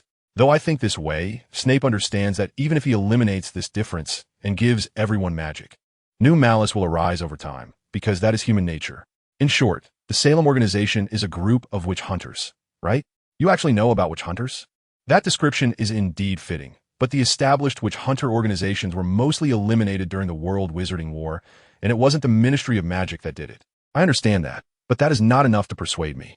Even if you have indeed made significant contributions to the entire wizarding world, it does not change the fact that you are a radical organization. Frankly speaking, becoming a saint is somewhat appealing to Fogrium. But if Snape and the others continue to maintain their past hardline and radical approach, then Fogrium would still decline the offer. If this is what you're concerned about, then I can assure you that the saints have abandoned their previous radical style. Although it might be inappropriate to evaluate my mentor behind his back, it must be acknowledged that Grindelwald's methods in initiating the war were indeed too extreme. After finishing his own serving of ratatouille, Snape shifted the conversation, first expressing understanding for Fogrium's concerns, and then explaining why his faction of saints would change their course of action. Unlike before, the current wizarding coalition, after years of effort, has amassed a significant amount of political resources within the magical ministries around the world. If we were to maintain our previous radical approach, it would be a waste of the political resources accumulated over the years. So your current plan is to gradually place your people in the magical ministries of more countries, allowing more of your own to become ministers of magic, and through this step-by-step approach, achieve your demands, right? After receiving a positive response from Snape, Fogrium fell into deep thought. If it really was like that, then there was nothing wrong with becoming a saint to cure his curse. After careful consideration, Fogrium finally agreed to become a saint in exchange for Snape's help in lifting the curse. Well, that's great. So now you are a member of the Saints. Welcome to your family, Mr. Barabin. Or do you prefer to be called Dumbledore? Just call me Fogrium, but is that all? No need for any bizarre rituals. Nor do I need to have some strange magical tattoo on me to summon me at any time? Huh, do you think we're some kind of cult club? Of course not. To put it bluntly, the current Saints are just a group of wizards with the same political aspirations banding together for warmth. At this point, the waiter served both of them a steaming cup of coffee. Although Snape personally preferred drinking black tea, since the owner of the place strongly recommended their coffee, it would hurt to give it a try. However, how should I put it? Although it did smell good and obviously had been sufficiently dried, for someone who doesn't often drink coffee, taking a sip felt like drinking scalding mud. After taking a sip of coffee, Snape continued speaking to Fogrium. So for us now, overly high entry standards will only limit our further development. Of course, if you want to enter the core of the Saints, you will receive some special items as a mark of identity. So I'm just an outer member now, am I? Yes, nothing special. Even if you are a descendant of the Dumbledore family, it's the same. At this stage, you are just a student. The most important thing is to complete your studies. If possible afterward, I hope you can enter the French Ministry of Magic. You're also just a student. Well, so I'm also in school, in Slytherin at Hogwarts. To this, Fogrium could only give a thumbs up to this audacious guy in front of him, who dared to attend classes nonchalantly under the nose of his mentor's rival. Just this mental quality is not something ordinary people can compare to. Now, back to the main topic. After analyzing your blood just now, I have a rough idea about the curse within you. In simple terms, it's a hereditary transfiguration curse that will gradually deprive you of your intellect over time. This applies regardless of whether you have used the transfiguration abilities brought by the curse or not. To be honest, there are not few curses that can gradually strip the victim of their will over time, but spells that can be inherited by the next generation through bloodline are quite rare. If it weren't for a life-and-death feud, no one would cast such a curse. The only quick solution I can think of is to separate the curse from your body. This requires a considerable amount of magical energy and precise magical manipulation, and you are very likely to die in the process, with a probability of about 90%. As for why, naturally, because this curse has been attached to Fogrium's body since it was born into this world. You could say this curse is a part of Fogrium's body, similar to vital organs like the heart and lungs. So if Snape were to suddenly remove the curse from Fogrium, his body would likely be unable to function normally and lead to death. After hearing Snape's words, Fogrium couldn't help but shiver and began to ponder whether it was worth it. On one side, There's the option to not die in the short term, but gradually turn into a beast over time. And on the other side, there was the option to risk a life-and-death situation for a chance at healing. However, soon, Foghorn caught a word in Snape's earlier statement. Quick. You just mentioned a quick solution, so that means, Snape, you have a slower but less dangerous method, right? Well, the slower method involves drinking potions. After I shatter the source of the curse within you, I will continuously wear down the curse in your body through potions to prevent the curse's energy from reforming a new source. Of course, this process may take several years. I can't specify the exact time. However, the good thing about this method is that although it also shatters the important core of the curse at once, the curse energy within can still maintain the body's operation, giving the body a buffer period. Upon hearing this, Foghorn finally breathed a sigh of relief. It seemed that Snape indeed had a reliable method to solve his bodily issues. The curse core could be shattered now, but I still need some time for the potion's formula. Fortunately, you have a phoenix, which saves me a lot of trouble. As a magical creature representing the concept of rebirth, the bodily fluids of a phoenix have strong healing effects, although they cannot directly heal the extremely special curse on Foghorn. Snape can use this phoenix, which has a close connection with Foghorn, to create a potion to lift the curse. As for the phoenix I raise, while it's not impossible, its effect would certainly not be as good as this one. After all, magic is ultimately about metaphysics. The phoenix, which had been dozing on Fogram's shoulder, seemed to sense Snape's gaze, half opened one eye to glance at Snape, and then continued to sleep. All right, since we've finished eating, you can go back now. Although there's no curfew at your uncle's house, it's not good to return too late. As for the potion's formula, I will need about 10 days. I will give it to you when I return to France from Hungary. I hope it won't delay your return to Beauxbatons. That won't be a problem. The Academy is aware of my family's special situation, so it's easier for me to take leave than for others. In that case, I will take my leave. After leaving a 50-franc note on the seat, Snape stood up and changed back into Yaming's disguise to leave. Shortly after Snape departed, Foghorn also got up to prepare to return to his uncle's house. When Snape got back to his magical car, Kobe immediately opened the door to welcome him inside. Although Kobe felt a little disappointed knowing that Snape had already eaten outside, he quickly adjusted and asked Snape if they needed to set off immediately.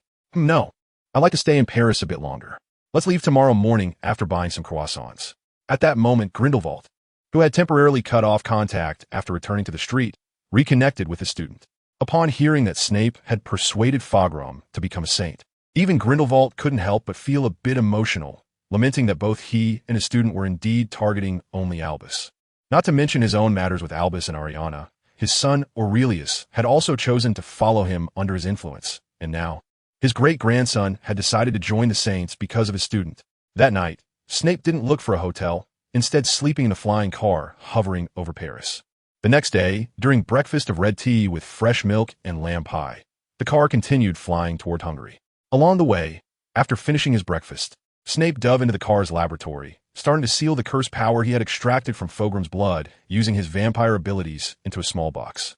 Although Snape couldn't simulate the exact environment as inside Foghram due to time constraints, he was able to freeze time around the curse.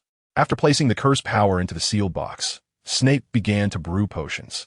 Although using Phoenix Tears directly could save a lot of trouble, it was still necessary to have a backup recipe just in case. With that in mind, Snape took out all the materials for curing curses in the car, and after a selection process, he was left with only the herbs that treated soul-related curses. According to the descriptions from books and Grindelwald about this blood curse, it should transform a person into an unfeeling beast by affecting the soul, and considering that this process takes a decade or two to complete.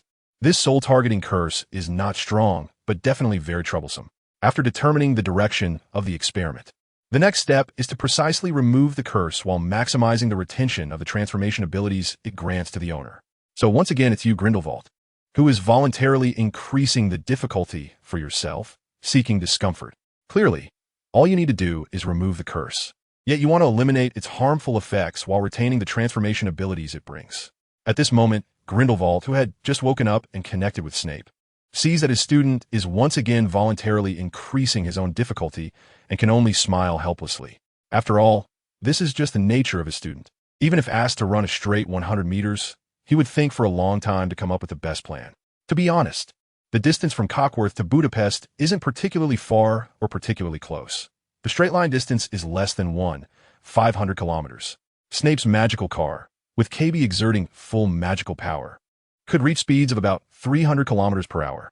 However, to maintain concealment and comfort, Snape instructed KB to reduce the speed to 150 kilometers per hour. My hypothesis was indeed correct. The curse power within the cursed orc's body can be separated from the transformation ability. In other words, it is possible to eliminate the curse while retaining the transformation ability. However, although it is theoretically possible, there is an undeniable prerequisite that cannot be bypassed. The human body and the simulated experimental environment are completely different. I can indeed separate the curse in the simulated environment, but simulation is just simulation. Whether I can replicate it in real practice is the most critical point, because at that time, I will have no opportunity for failure. Master, at our current speed, we should arrive in Budapest around 7 p.m. Oh, 7 p.m.? Then I'll notify them over there first, as the director of the Auror office is quite busy, although you usually have a lot of free time. Remember to keep your schedule clear from 7 to 10 p.m. today, as the other party mainly wants to see you. Before setting off, Grindelwald had introduced the main members of the Saints in Hungary to Snape, particularly emphasizing the person he would be meeting upon arriving in Budapest, the director of the Auror office of the Hungarian Ministry of Magic. However, this person was primarily coming to meet Grindelwald, not Snape, as Grindelwald remains the spiritual leader of the Saints. Although this Hungarian Auror leader had not yet graduated from Grindelwald's alma mater, Durmstrang Institute, at the end of the World Wizarding War, that did not prevent him from being a loyal supporter of his senior. As for the fact that the other party was able to attain the position of director of the Hungarian Auror office, Snape was not too surprised. After all, the Saints had similarly infiltrated the Auror office of the Ministry of Magic in Germany and Austria, using the identity of Aurors to provide a protective umbrella for others and create a relatively safe environment for the development of the Saints in both regions, before gradually consolidating control over the Ministry of Magic. They also chose to replicate their previous methods in Hungary, achieving good results, successfully making a Saint a popular candidate for the next Hungarian Minister of Magic. When Snape and the others arrived at the designated location in Budapest, they saw a middle-aged man in a wool coat, looking serious, waiting for them. "Are you Mr. Makabe Usadai?"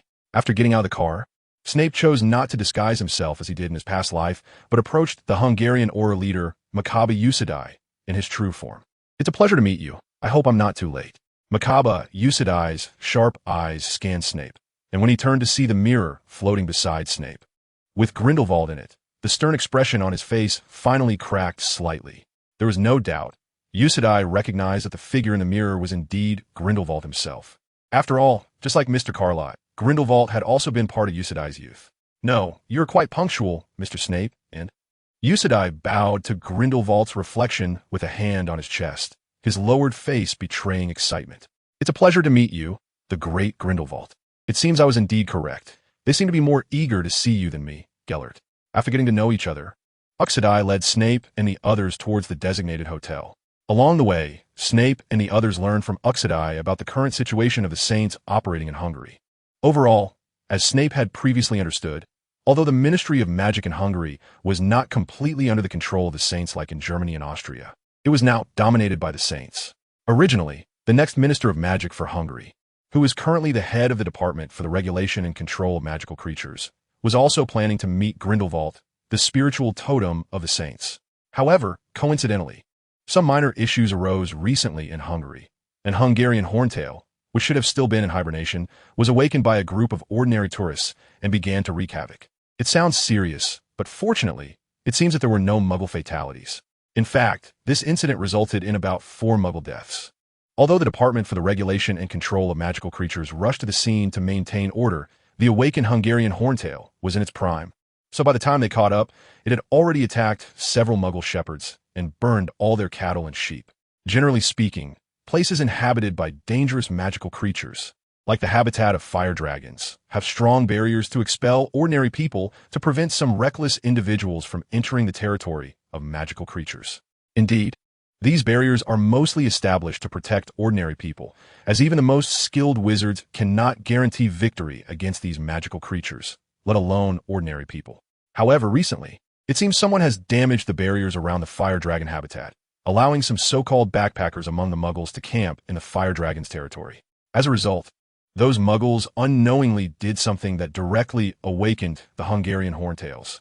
So, is the current focus of the Department for the Regulation and Control of Magical Creatures on investigating who damaged the fire dragon's barrier? After all, it's obvious that this wasn't done by poachers. Although fire dragons, like phoenixes, are valuable habitats in Hungary, Romania, Ukraine, and Norway have never lacked poachers. However, those scattered rogues do not like to cause such a commotion, as it would not only attract the Department for the Regulation and Control of Magical Creatures, but also the Aurors. That's right, and we also have some clues now. It should be said that the other party never intended to conceal anything from us. After placing Snape in the most famous magical hotel in Budapest, Usadai did not rush to leave, but instead sat down to discuss with Snape the rampant organization that had recently emerged and provoked their Hungarian Ministry of Magic. According to the intelligence currently at hand, the headquarters of this organization seems to be in Britain. Based on the information we have, they should be an extreme, pure-blood organization originating from Britain known as Death Eaters. Have you heard of this organization, Mr. Snape? Death Eaters? Of course, I know about them. In fact, one of our saintly brothers, Carlot, is currently undercover among the Death Eaters, although they belong to a group with overly narrow ideals, according to Carlot's intelligence. The leader of the Death Eaters is a wizard whose power is comparable to that of Grindelwald. He has even placed a spell on his true name, so that he can sense when someone calls it. Snape was not surprised to learn that there were Death Eater activities in Hungary, although in his past life, Voldemort seemed to waste too much time over a language at a mere Hogwarts. In reality, under his leadership, the Death Eaters once had an incredibly large scale, and even one of the Death Eaters became the headmaster of Durmstrang Institute, which was Grindelwald's alma mater. I see. In that case, it is not surprising that those extreme purebloods in Hungary would choose to join them. Speaking of this, I even have to thank these madmen. If it weren't for their actions keeping our minister occupied, we wouldn't have been able to place so many people in the ministry during this time. Usadai leaned back against the sofa, looking unusually relaxed, as if a person who had been lost for a long time had now found their purpose again. After confirming that Grindelwald has chosen his successor for their spiritual totem, the saints, who were previously becoming increasingly confused, have now regained their determination, especially the Hungarian Saints organization. In fact, they are already prepared to impeach the Hungarian Minister of Magic at this year's meeting, aiming to remove him from his position this year. Of course, it would be even better if we could deal with the Death Eaters in Hungary before the minister's confidants do. I do not recommend that you proceed this way. As I mentioned earlier, the leader of the Death Eaters is a powerful wizard on par with Gellert, and unlike Gellert, this wizard enjoys showcasing his power in front of his subordinates.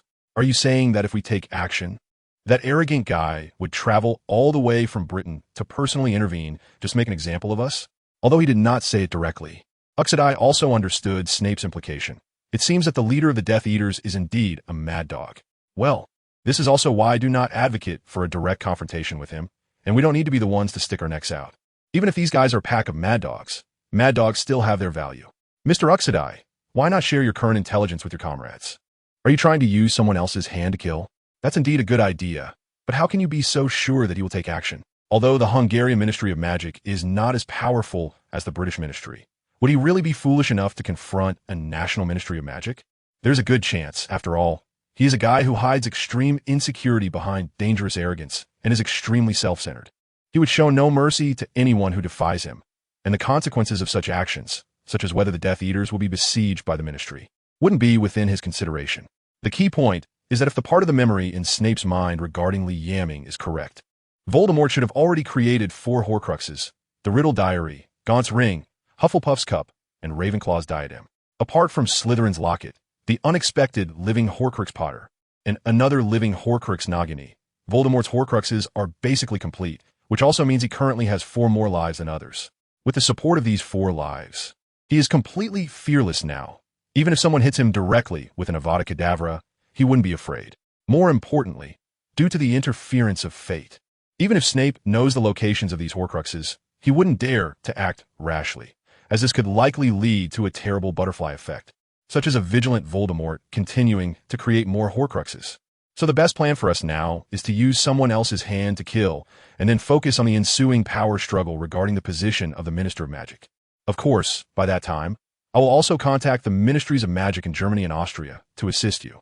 Very well, having you and Grindelwald say this is enough. After chatting with Snape for a while longer, Uxadai finally left the hotel. The next day, the deputy director of the Hungarian Auror office led a team to investigate the extreme pureblood families within Hungary, and during a 3-day operation, a large number of Hungarian pureblood families were arrested on charges of providing shelter to poachers. Afterward, the deputy director was rewarded by the Hungarian Minister of Magic for his decisive and swift actions. And news of the heavy blow to the Death Eaters in Hungary quickly reached the British Isles.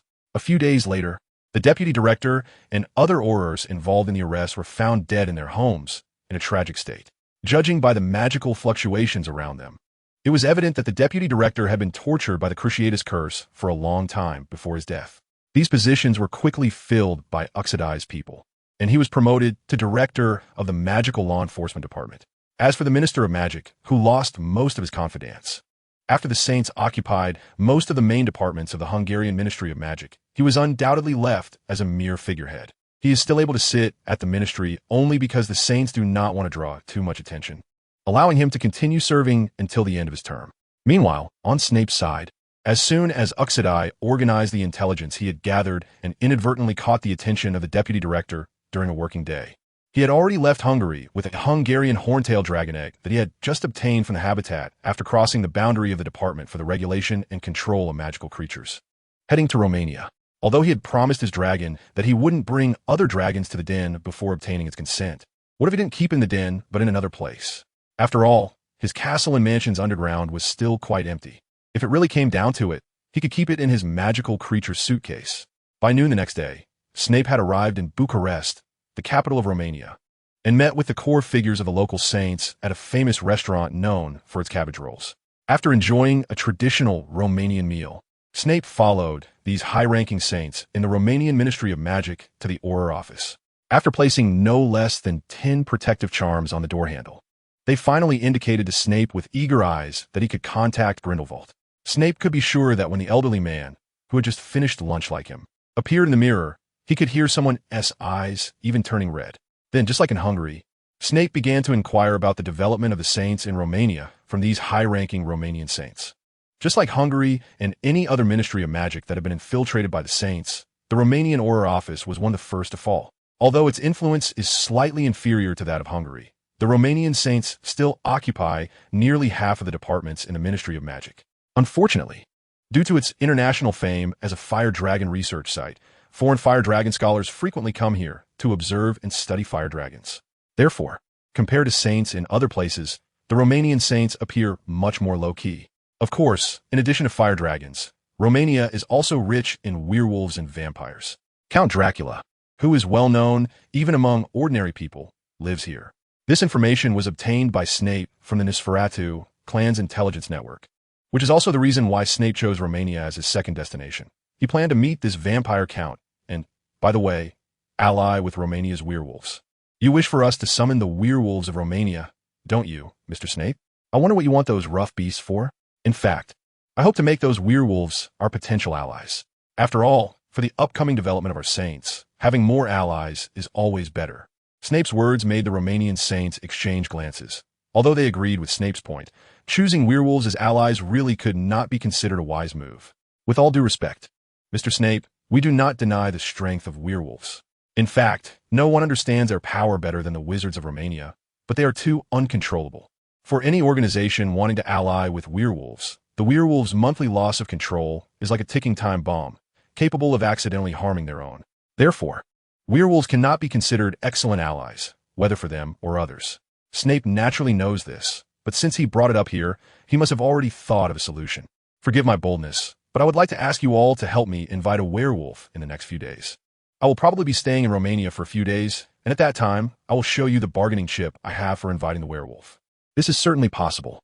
After that, the senior members of the Romanian saints left the hotel, as today is still a work day, and they cannot be away from the Ministry of Magic for too long.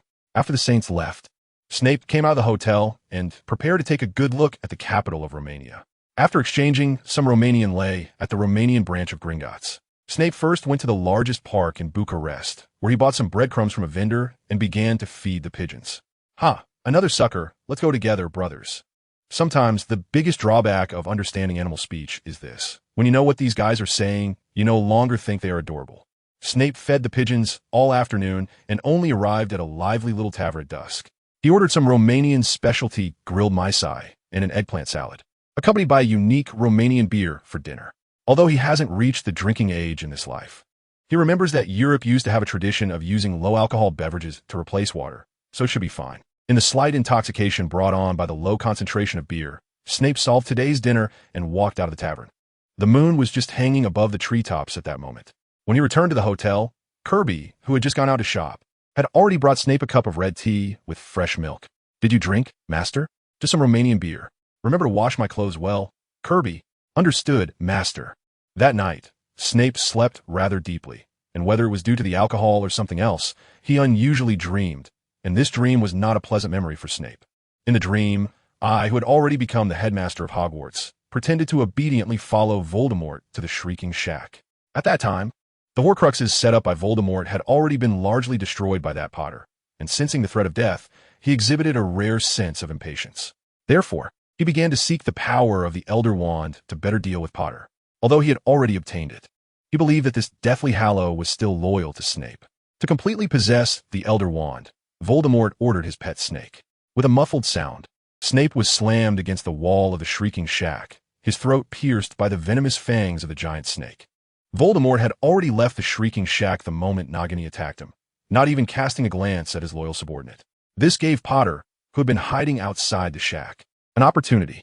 The blood gushing from his throat made Snape realize that he was beyond saving. In his last moments, looking at Potter, who picked him up with a complex expression, Snape decided to take one last act of revenge against that damn Potter. He gave him a memory, an unaltered memory, his own memory. In the memory, he revealed Dumbledore's plan to Potter, letting him know that the mentor he idolized was not as great and righteous as he thought. Before that, he also told Potter the true nature of that damn James and Sirius. Disappointed, right? The mentor you idolized, your godfather, your father, are all some bastards you look down upon the most. And you, Potter, you are not special. You are merely a daggered Dumbledore prepared to kill Voldemort. So, Potter, what will you think when you know all this? Unfortunately, I won't be able to see it. Finally, he made Potter look at him with his green eyes. Until the very end. The end of this dream was an indescribable ringing sound that awakened Snape. Upon waking, Snape first looked at the alarm clock, confirming it was not the sound from it, then glanced at the front desk and realized it was the sound of the meal being delivered. He then got up, pressed his head, and began to talk to himself. "Damn, Snape, I told you to stop dwelling on your past life. Every time we dream about you, we end up with a headache for the whole day." After waiting for a long time and seeing that the introverted guy was still not responding, Snape gritted his teeth and continued, "If you really can't let go of your past life, then just do it straightforwardly. Let's go grab that lily of yours," I said. "For me, it doesn't matter whether I have female companionship in this life. But if you really can't let go, then just go for it. I fully support you." After a long while, the awkward guy who had merged with himself and was using these past life memory dreams to annoy him finally spoke slowly. Even if successful, will that lily still be the same lily?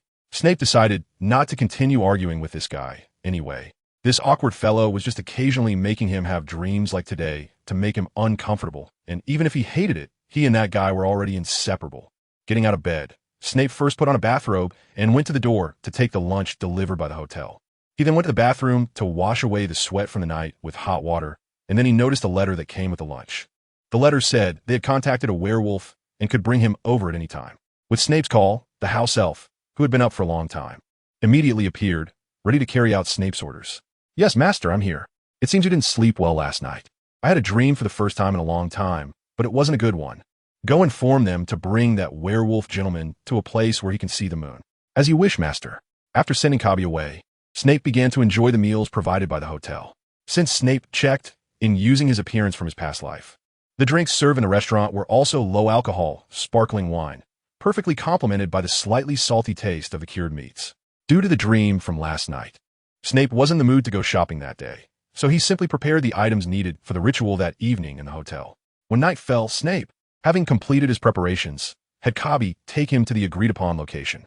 Upon arriving at the designated spot, Snape saw a circle of Romanian aurors and a shabby-looking wizard waiting for him.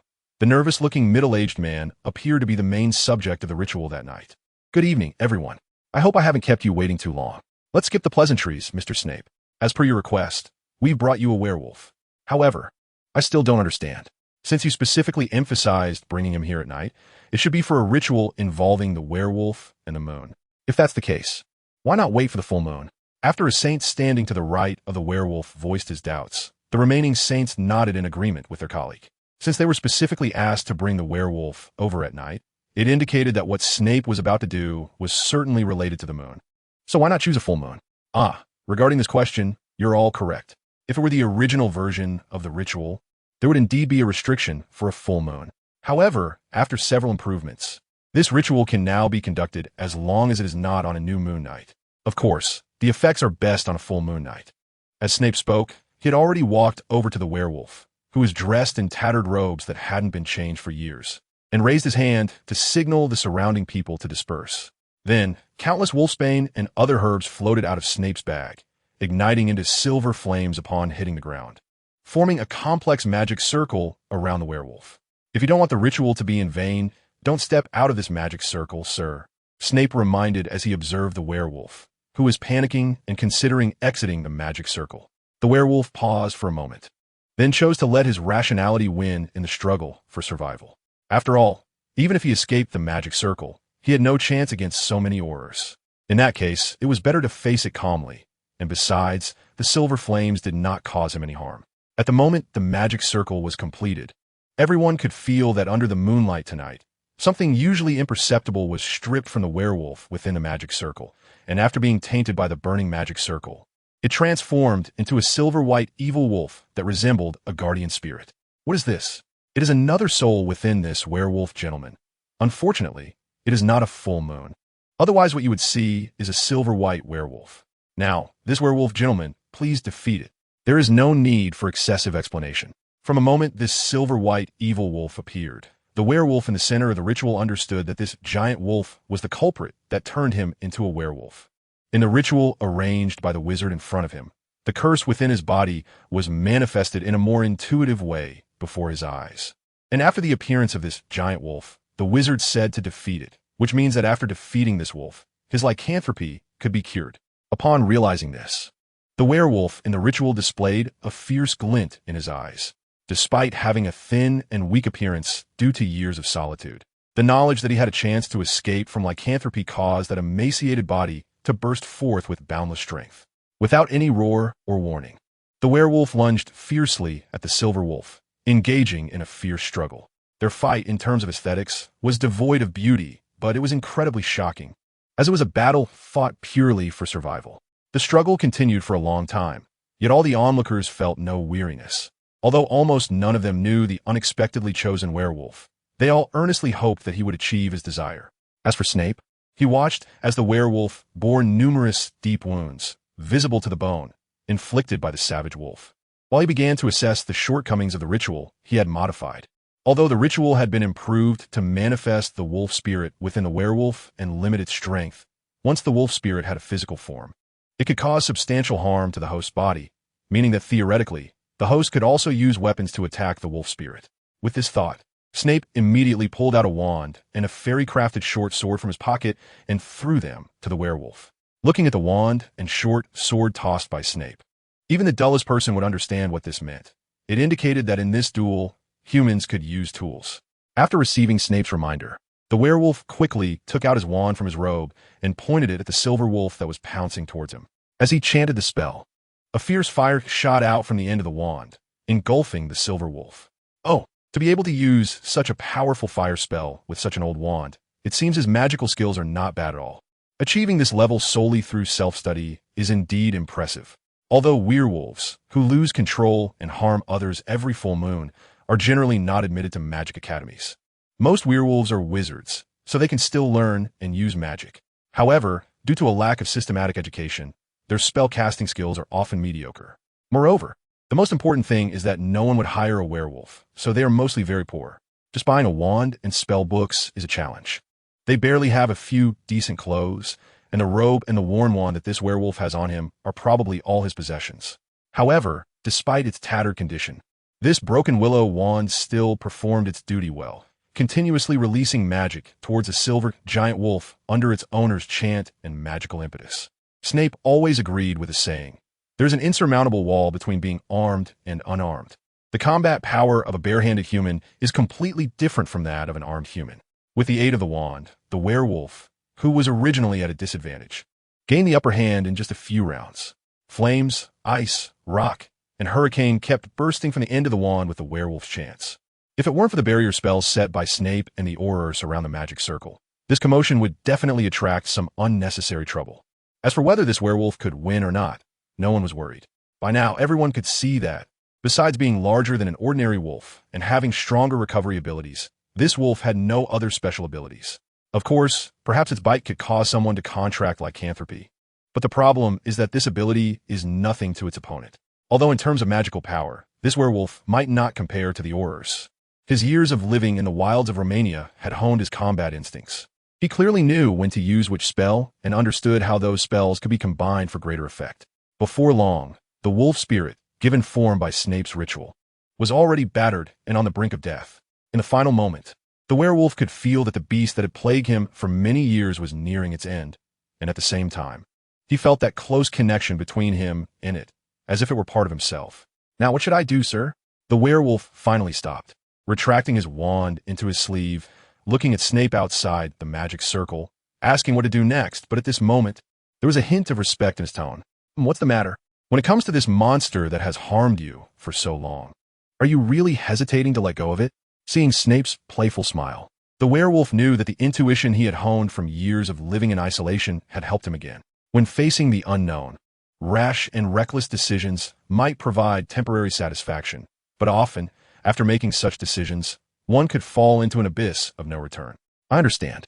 To be honest, after seeing the curse that has entangled me for half my life appear before me in such a direct form, I wish I could rip it apart. But my intuition tells me that even if I kill it, I cannot escape it, because I have a feeling that it is part of me." Indeed, werewolves have sharp intuition.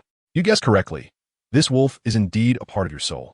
After you contracted lycanthropy, this part of your soul split from your body, forming a new soul. Snape did not look at the dying giant wolf, but continued to elaborate on the theories he had derived from his research on werewolves. This soul, which shares the same root as you, has been competing with you for control of your body. Unfortunately, it can only successfully take control of your body for one night during the full moon, which is the origin of the werewolf's transformation on moonlit nights. Same root, same origin. Does that mean even if I kill it, it will still reappear over time, right? Snape enjoyed communicating with someone who could grasp the key points. That's right. So if you had just killed it, you might have been able to live safely for a decade or so, but after that, it would still appear again like a ghost.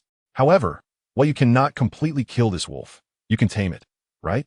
The werewolf said as he walked over to the dying giant wolf and crouched down. At such a close distance, he could see the fear, pleading, and complete submission in the wolf spirit's eyes. "Ha! I didn't expect this monster that has entangled me for a lifetime would show such an expression. It looks somewhat ridiculous." Looking at this detestable wolf, the werewolf extended his open palm towards the wolf's mouth. The dying wolf opened one eye to look at the man it had a close connection with, and then, as if resigned, it extended its tongue to lick the palm of his hand, simultaneously exposing its belly, which is a sign of submission in canines. Very well, then the contract is established. With Snape's words, the giant wolf, composed of silver powder, disintegrated into a cloud of smoke, and the soul that had been separated by the magic circle returned to the werewolf's body. Congratulations. As a reward for completing the trial, don't you want to try out your new abilities now? Listen to me. Try to imagine the full moon in your mind. Upon hearing Snape's words, the werewolf obediently complied, continuously constructing a bright, full moon in his mind. Then he felt that, along with his imagination, his body began to experience the sensations that would only appear during the full moon. When the werewolf opened his eyes again, his form had completely changed. It was the existence he had seen countless times in the haze of full moon nights, the nightmare that had entangled him for years. The appearance he took on after becoming a werewolf. But strangely, unlike his previous transformations, this time he still retained his reason, no longer the bloodthirsty beast he once was. Now imagine your original self, relax a bit, just like an animagus, and then you'll be able to transform back. Under Snape's guidance, the werewolf quickly transformed back into a human form.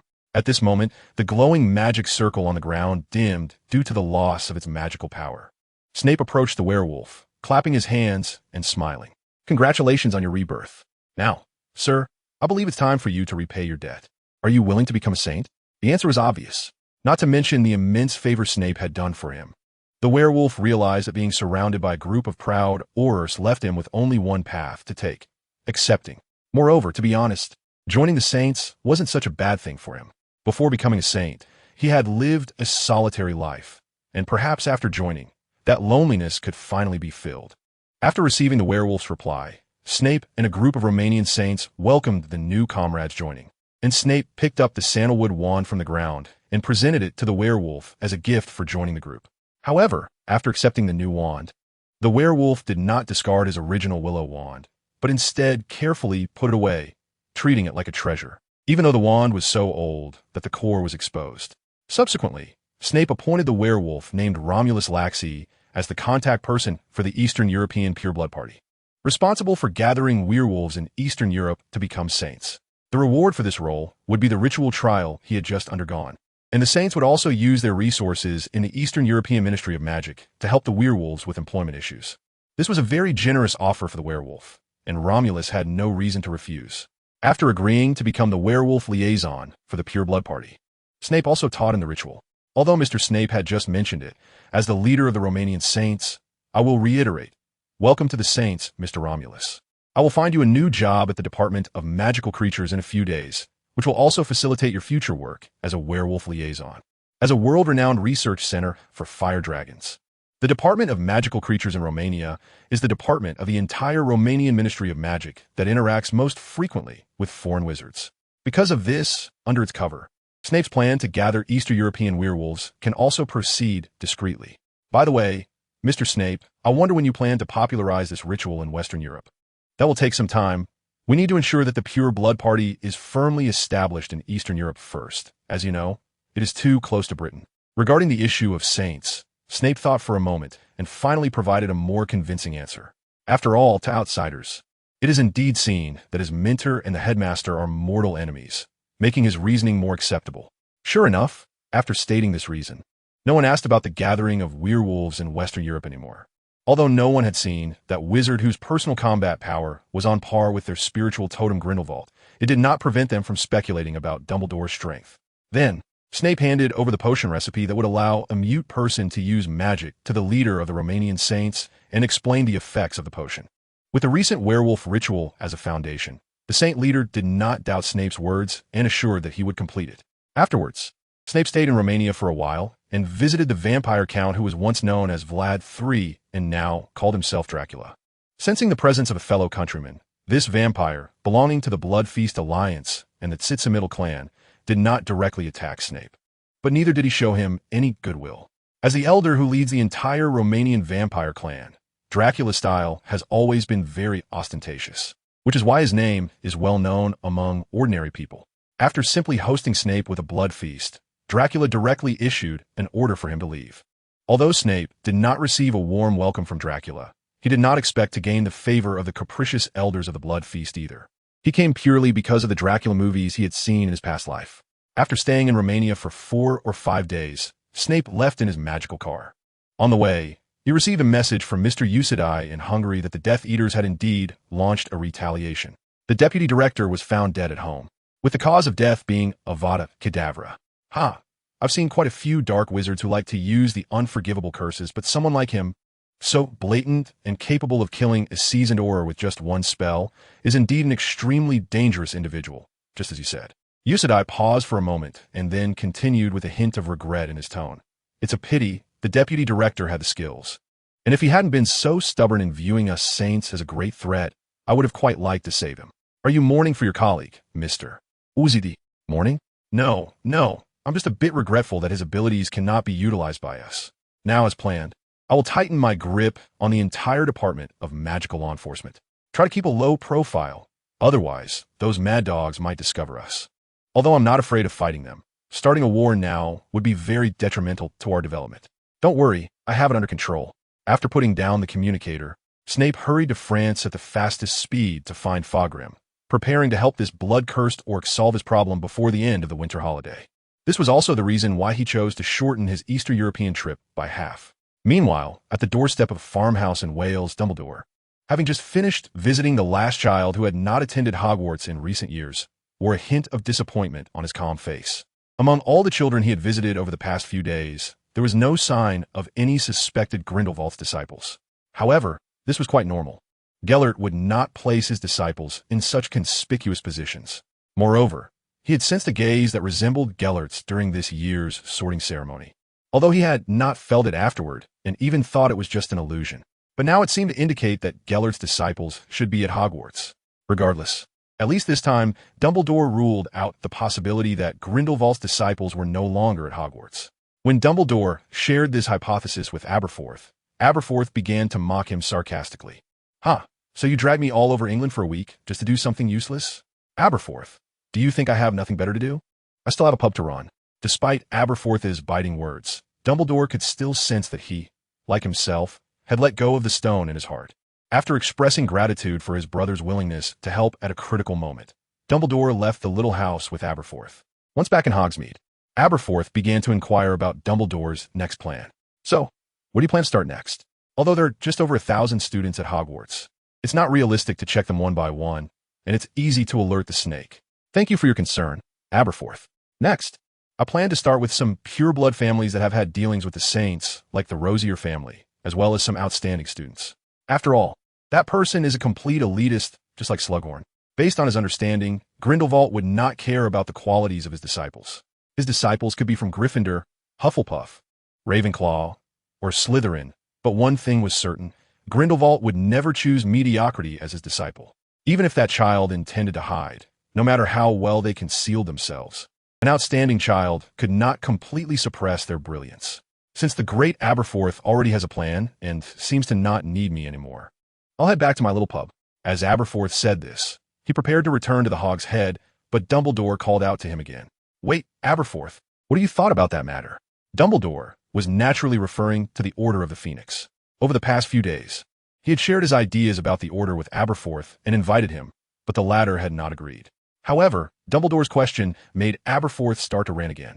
"You mean joining that what it called Order of the Phoenix you're forming to fight against another one of your mistakes? Oomph. And you say you don't consider me someone to clean up your mess." Aberforth said this as he walked towards the Hog's Head without looking back. But just as he was about to close the door behind him, he turned around to leave one last remark. "Just don't let it affect the normal operation of my pub." After saying this, Aberforth slammed the door shut, which seemed to imply an agreement. Dumbledore simply smiled and then left. Sometimes, that's how brothers are. Even if you dislike each other, when the other faces difficulties, you may complain, but you'll still lend a helping hand. Dumbledore did not stay in Hogsmeade for long. He had many pending tasks to complete. He had postponed work, such as interviews with the Daily Prophet for this search, but the paperwork wouldn't complete itself. However, before he returned, he needed to visit Hagrid.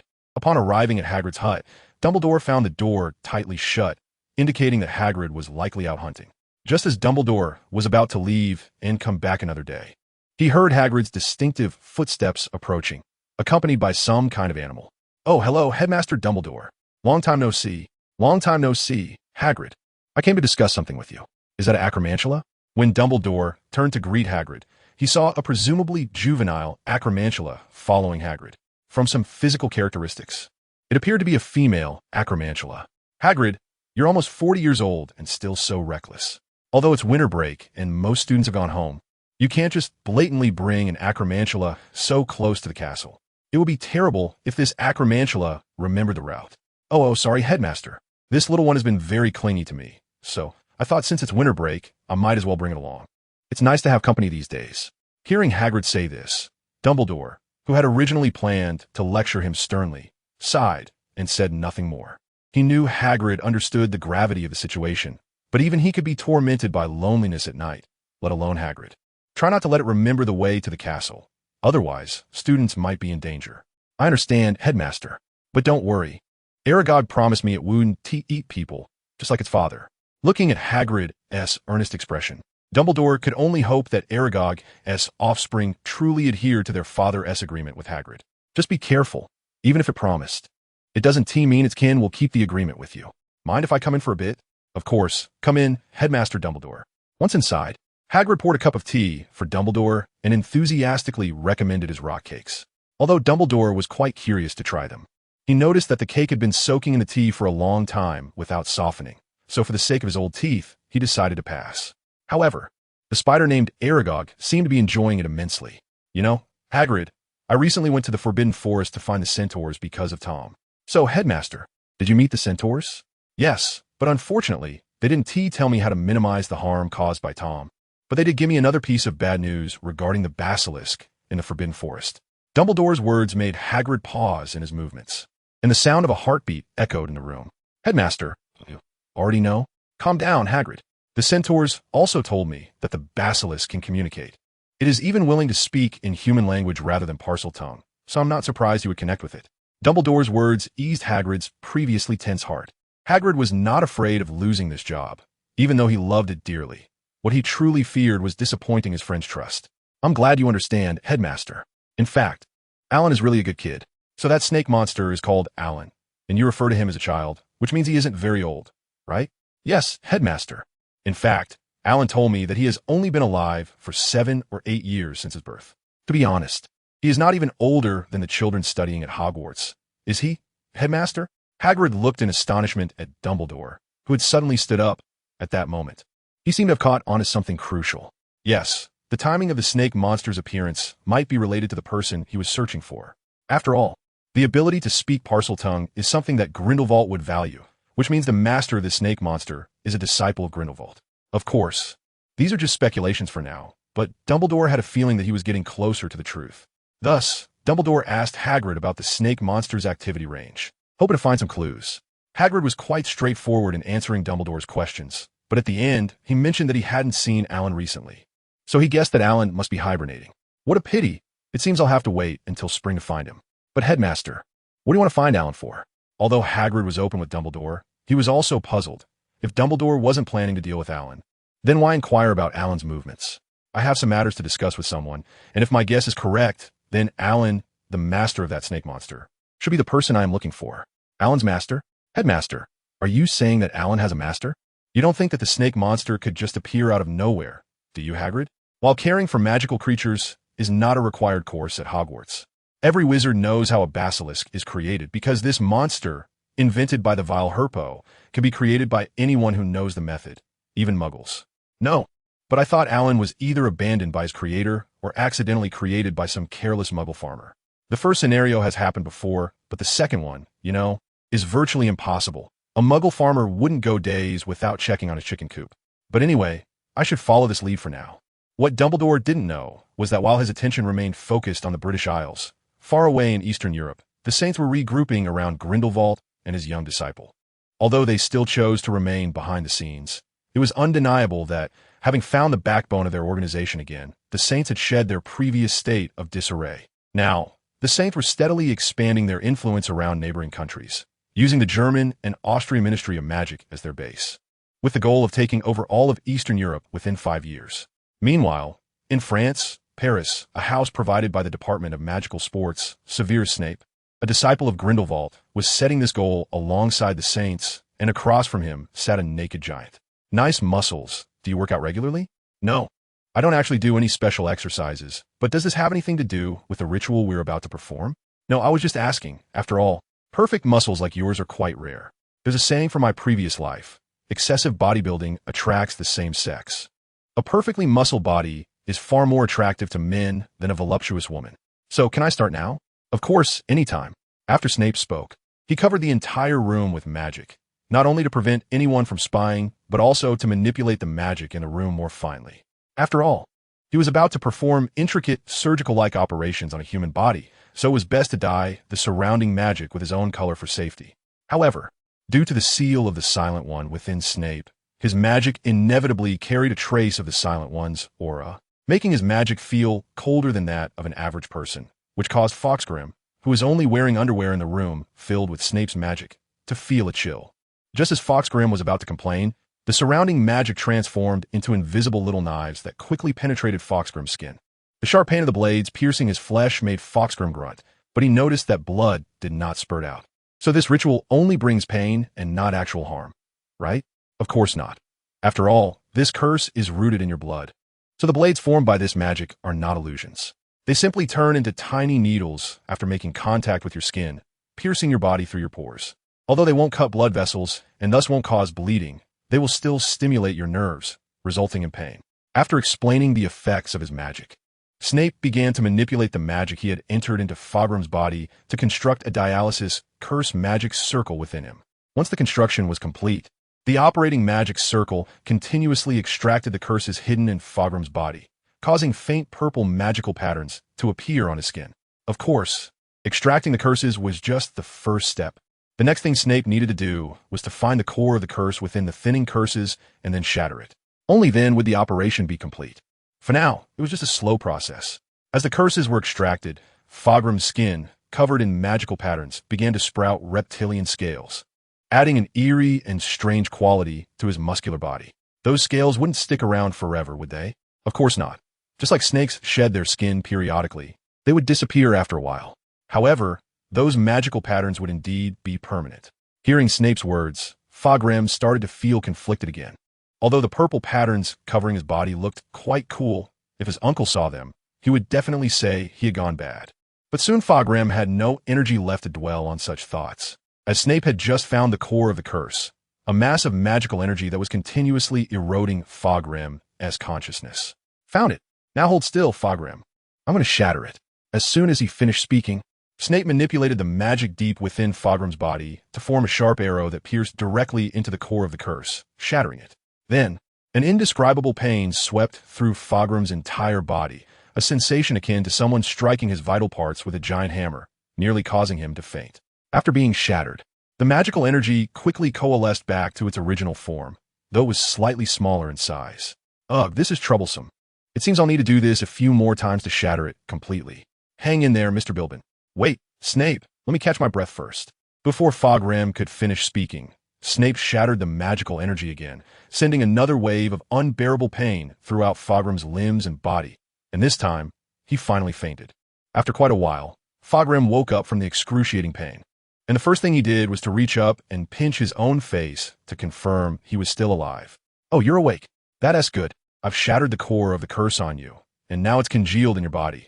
It'll probably be a long time before a new core forms. After saying this, Snape tossed Fogram's clothes onto him, and once he was fully dressed, Fogram nervously asked Snape, "So, do I still need to continue this kind of treatment until the new core forms?" "No, of course not. The operation is over. What remains is to slowly extract the curse through potions. Here, this is the potion recipe I developed based on the curse on your body. Just take it once a day.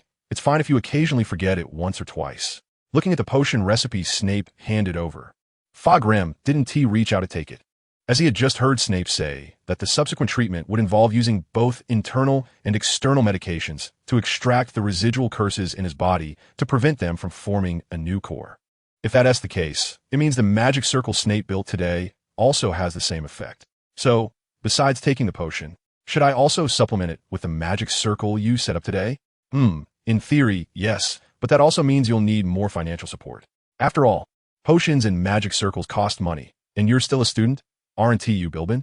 You can rest assured, Snape, in the past few days, I've been in contact with the saints in France and have secured a well-paying job through their resources, so I can afford this.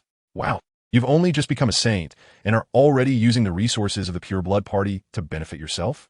I didn't expect Fogram to use the resources of the Pure Blood Party so unabashedly to improve himself shortly after becoming a saint. It seems I underestimated him. Is that wrong? No, of course not. An organization is fundamentally a platform that provides its members with opportunities to improve themselves. Whether you want to gain money, knowledge, or a higher social status through the organization, it's all allowed. However, there is one thing, give and take. What you gain from the organization, you must also give something back in return. I am fully aware of that.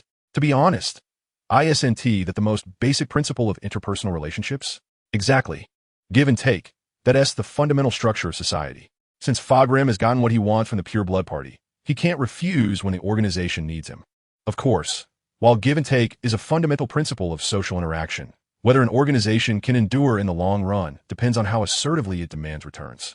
More precisely, it's about whether the giver has a certain degree of autonomy during this process. Everyone has things they want to do and things they don't want to do.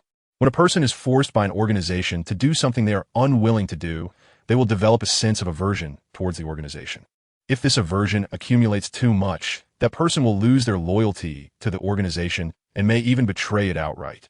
Therefore, an excellent organization must understand how to maintain balance in people's hearts and give its members a certain right to refuse. Of course, from another perspective, if a person only thinks about taking from the organization but is reluctant to give back, then that person also won't last long. Fortunately, Fogram, who inherits the bloodline of the Dumbledore family, is not short-sighted. Although he is very young, he already understands the essence of give and take. As for Snape, he does not approve of using potions and magic circles simultaneously, as doing so too quickly might remove both Fogram's ability to transform into a snake and the curse altogether. However, since the person involved is Fogram, and he insists on it, Snape naturally would not say more. After that, Snape handed Fogram the potion recipe and the list of materials needed to construct the magic circle, spending about 3 days experimenting with Fogram on how to use the potion and magic circle simultaneously. Finally, after Fogram successfully completed an entire ritual on his own, Snape, with only a little of the winter break remaining, finally set out to return to Corkworth, glad that his avatar had already taken care of everything he needed to prepare before school. Upon returning to the cellar at Corkworth, Snape received information from his avatar and learned from the saint who had infiltrated the Death Eaters that Voldemort seemed to have gathered a pack of werewolves recently. The leader, Fenrir Greyback, was a long-wanted criminal by the Ministry of Magic, but was very respected among the werewolves. Under his leadership, a large number of werewolves joined the Death Eaters. Fenrir, did that guy join the Death Eaters this year? I can't quite remember. After all, he wouldn't pay much attention to those he considers just filthy scavengers. However, it must be acknowledged that Fenrir is indeed a fierce warrior under Voldemort. While most Death Eaters have their own agendas, it seems that only he and Bellatrix have shown absolute loyalty to Voldemort. He even continued to serve Voldemort during the years he was in hiding. As a werewolf, Fenrir believes that under Voldemort's leadership, werewolves can achieve a better living environment. Snape does not doubt this, as Voldemort treats everyone equally, viewing all as part of his efforts. However, upon closer reflection, even if everyone becomes the Dark Lord's slaves, there will still be hierarchies among the slaves. Therefore, Snape feels that even if Voldemort ultimately succeeds, the so-called equality that Fenrir hopes for is unlikely to be realized. According to information from Carlotte, Voldemort initially intended to recruit vampires but seems to have failed. The vampires rejected him and disparaged the Death Eaters and Voldemort. At least that is what the returning Death Eater reported. In response to the insult, an enraged Voldemort directly led the Death Eaters to raid the vampire stronghold, but ended up with nothing. Just as Voldemort was fuming over the vampire's humiliation, news came from the Death Eaters in Eastern Europe that the Aurors from the Hungarian Ministry of Magic had suddenly captured many Death Eaters, which redirected Voldemort's wrath towards the Hungarian Ministry. From the information, Snape learned that Voldemort originally planned to execute the entire upper management of the Hungarian Ministry as a warning. But when he sought the head of the Hungarian Auror office, the person had hidden away, and now Voldemort is still searching for him in Hungary. Unexpectedly, though Uxedai spoke lightly, these past few days have been a life-and-death struggle. However, being able to hide from that person for so long is also a skill. This is not meant as intentional mockery, but a sincere compliment. It is well known that in the wizarding world, James Potter and Lily Evans gained significant fame largely due to their legendary experience of escaping Voldemort 3 times, until that so-called boy who lived broke his parents' record. Although it feels a bit unfair to frame others like this, Snape still has to say that if James hadn't inherited the invisibility cloak, one of the Deathly Hallows, from his parents, he probably wouldn't have been able to escape Voldemort's pursuit 3 times. As for now, although Snape does not know what method Uxedai used to evade Voldemort, if he does not take action, the flames that Voldemort ignited in Hungary will eventually affect the Pure Blood Party's plans in Eastern Europe. It seems I need to exert some effort here and quickly redirect that Mad Dog's attention back to the British Isles. However, after deep contemplation, Snape could not think of anything besides Horcruxes that would quickly shift the focus of that noseless dark wizard back to the British Isles. But acting on the Horcruxes now would easily alert Voldemort. Perhaps that cowardly guy would create more Horcruxes. All right, let us do it this way. Thus, Snape took advantage of the time before the end of the winter break to contact the Elder of the Nosferatu with his recommendation. He visited an Elder of the Ventrue clan active in London, informing him of the potential dangers Voldemort might pose, while offering a small price in exchange for the Ventrue Elder's assistance. A few days later, Voldemort, having received the news, hurried back to London from Eastern Europe and met with one of the Ventrue Elders. Although not all vampires chose to join as Death Eaters, Voldemort was still quite displeased. Nevertheless, at least some members of these vampire bats chose to join his cause, which is a very good start. Unlike werewolves, Voldemort holds a considerable degree of importance towards vampires, who also possess near-immortal lifespans. Upon hearing that the leader of this group of vampires would only agree to join after meeting him in person, he immediately rushed back to England from Hungary. As for that Auror director who could hide like a rat, Voldemort had long since thrown him out of his mind. At this moment, Snape, having finished his holiday, was on the Hogwarts Express returning to school. After tidying up his dormitory bedding, Snape made a long-awaited visit to the Great Hall to enjoy a meal of Hogwarts specialty dishes. In the following days, Snape received communications from both Hungary and the Ventrue clan.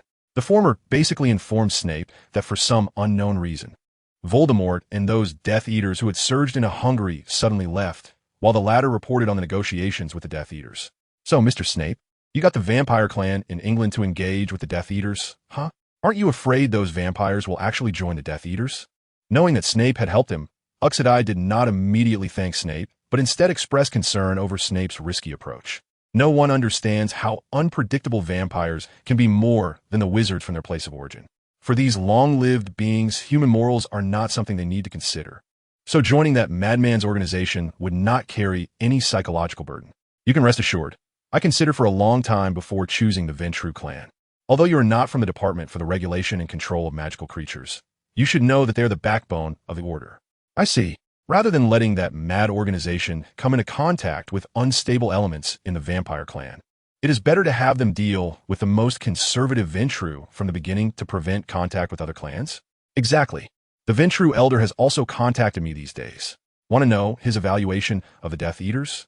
He said they're a group of lunatics among wizards, and the craziest kind at that.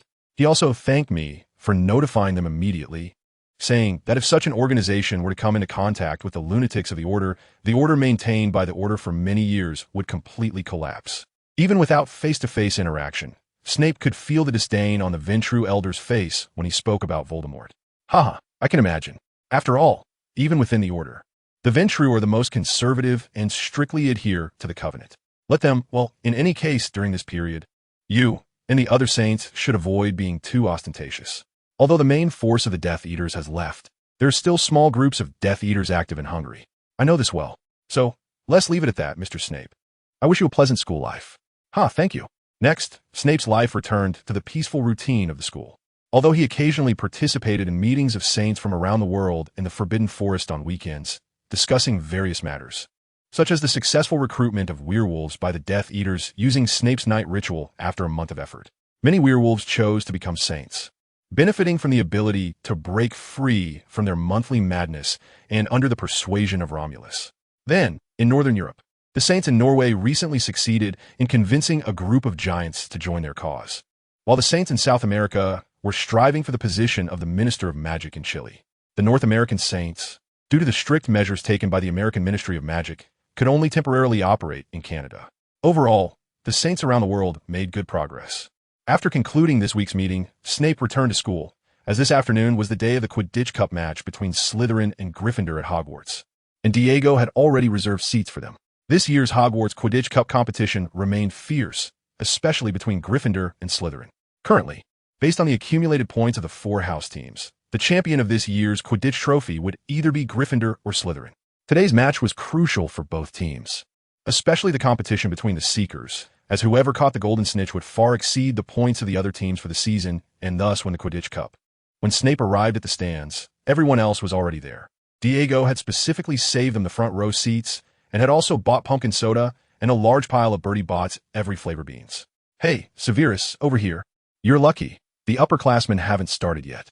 At that moment, Diego had changed into Slytherin's cheering outfit, continuously cheering for the Slytherin team on the field. Initially, Snape thought that the enmity between Gryffindor and Slytherin was just a product of the post-Voldemort era due to the unique circumstances of the leaders of the Order of the Phoenix and the Death Eaters. After graduating, the Gryffindors and Slytherins of his generation had joined the Order and the Death Eaters, respectively, and their ongoing confrontations had intensified the conflicts, even spreading to the next generation, which included the indomitable Potter generation. However, it now seemed that, although not as tense as during the post-Voldemort era, the rivalry between the two houses had never truly ended.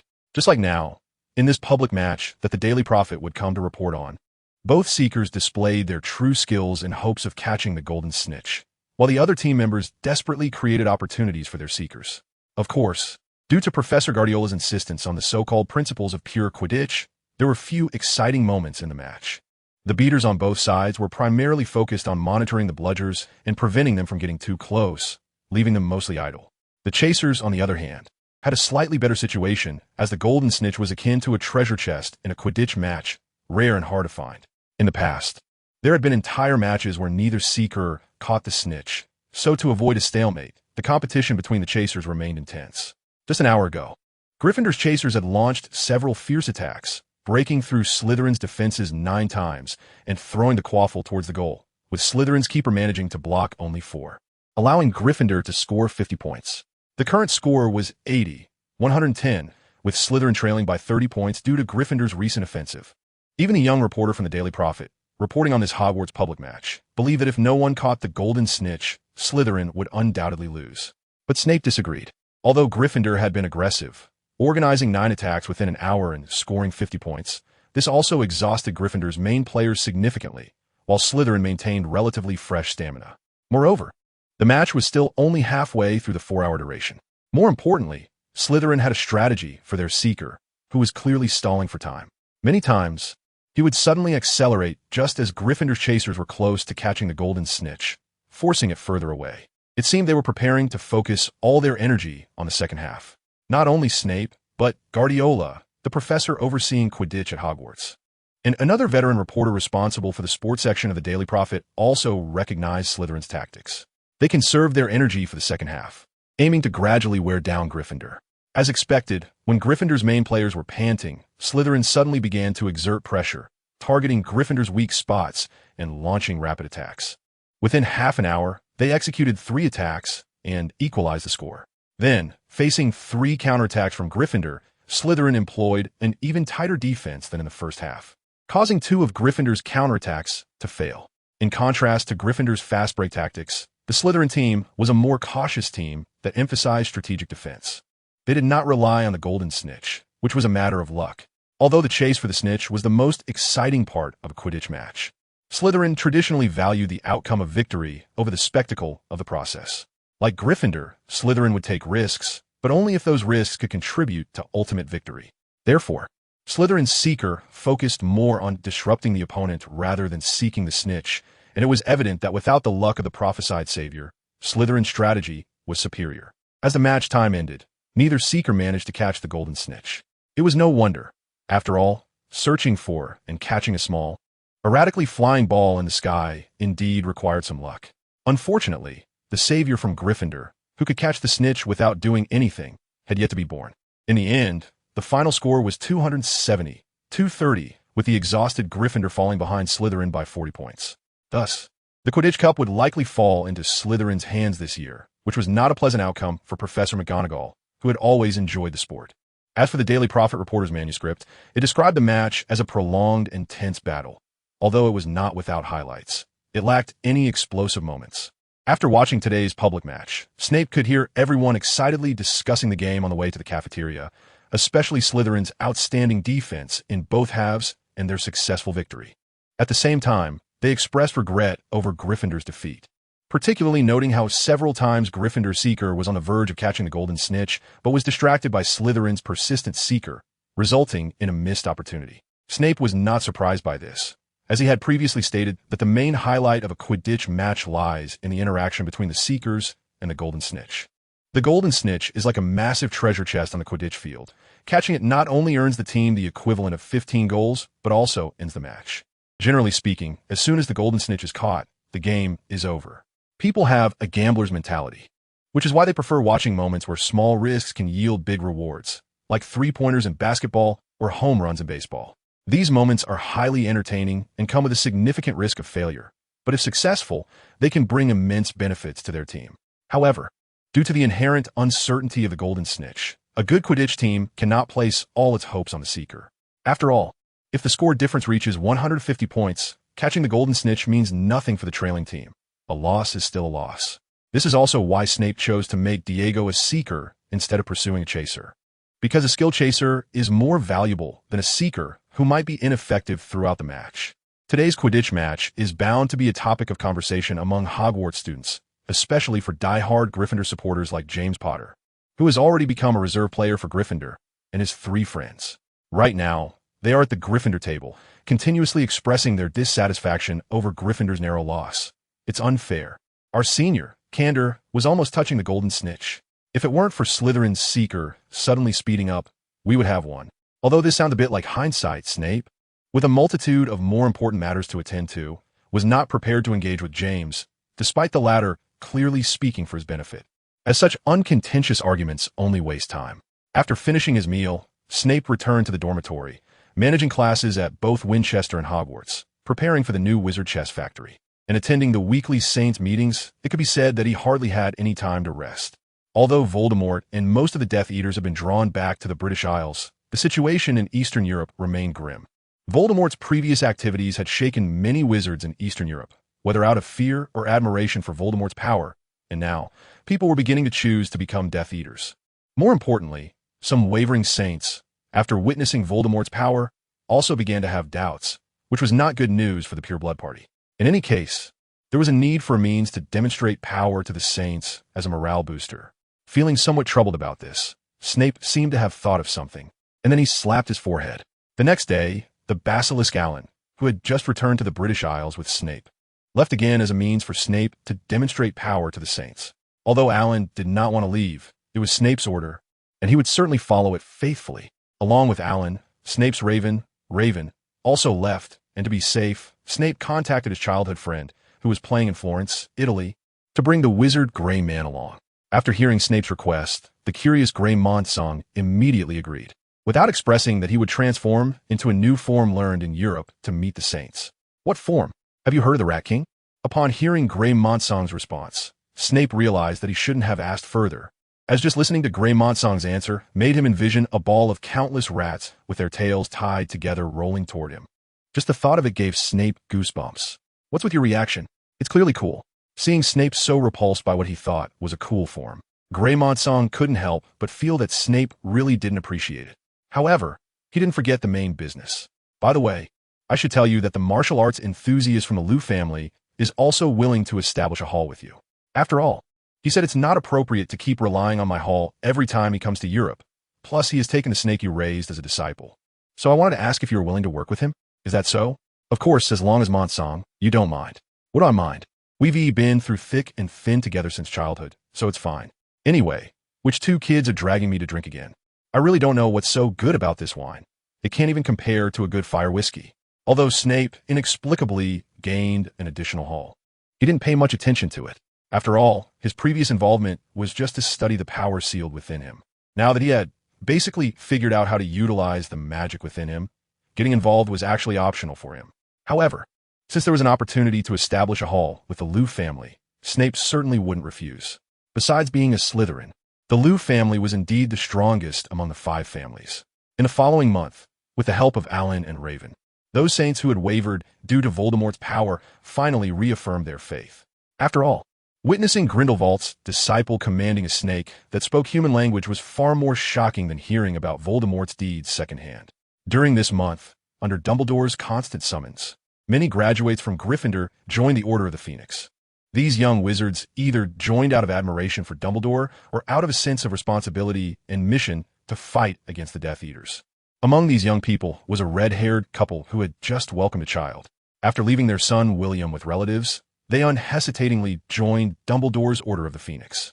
In response, Dumbledore first acknowledged the couple's bravery, then assigned them to do some less dangerous tasks. You think if they sacrificed themselves in this battle, their child would be too pitiful, right? In the Pig's Head pub, Aberforth, who also joined the Order of the Phoenix, was wiping the glasses on the counter while looking at Dumbledore, who had come for free butterbeer again, and continued, or perhaps it's that iconic red hair, Weasley, they're getting special treatment because they are relatives of Professor Matilda. I remember you seem to be her prize student, right?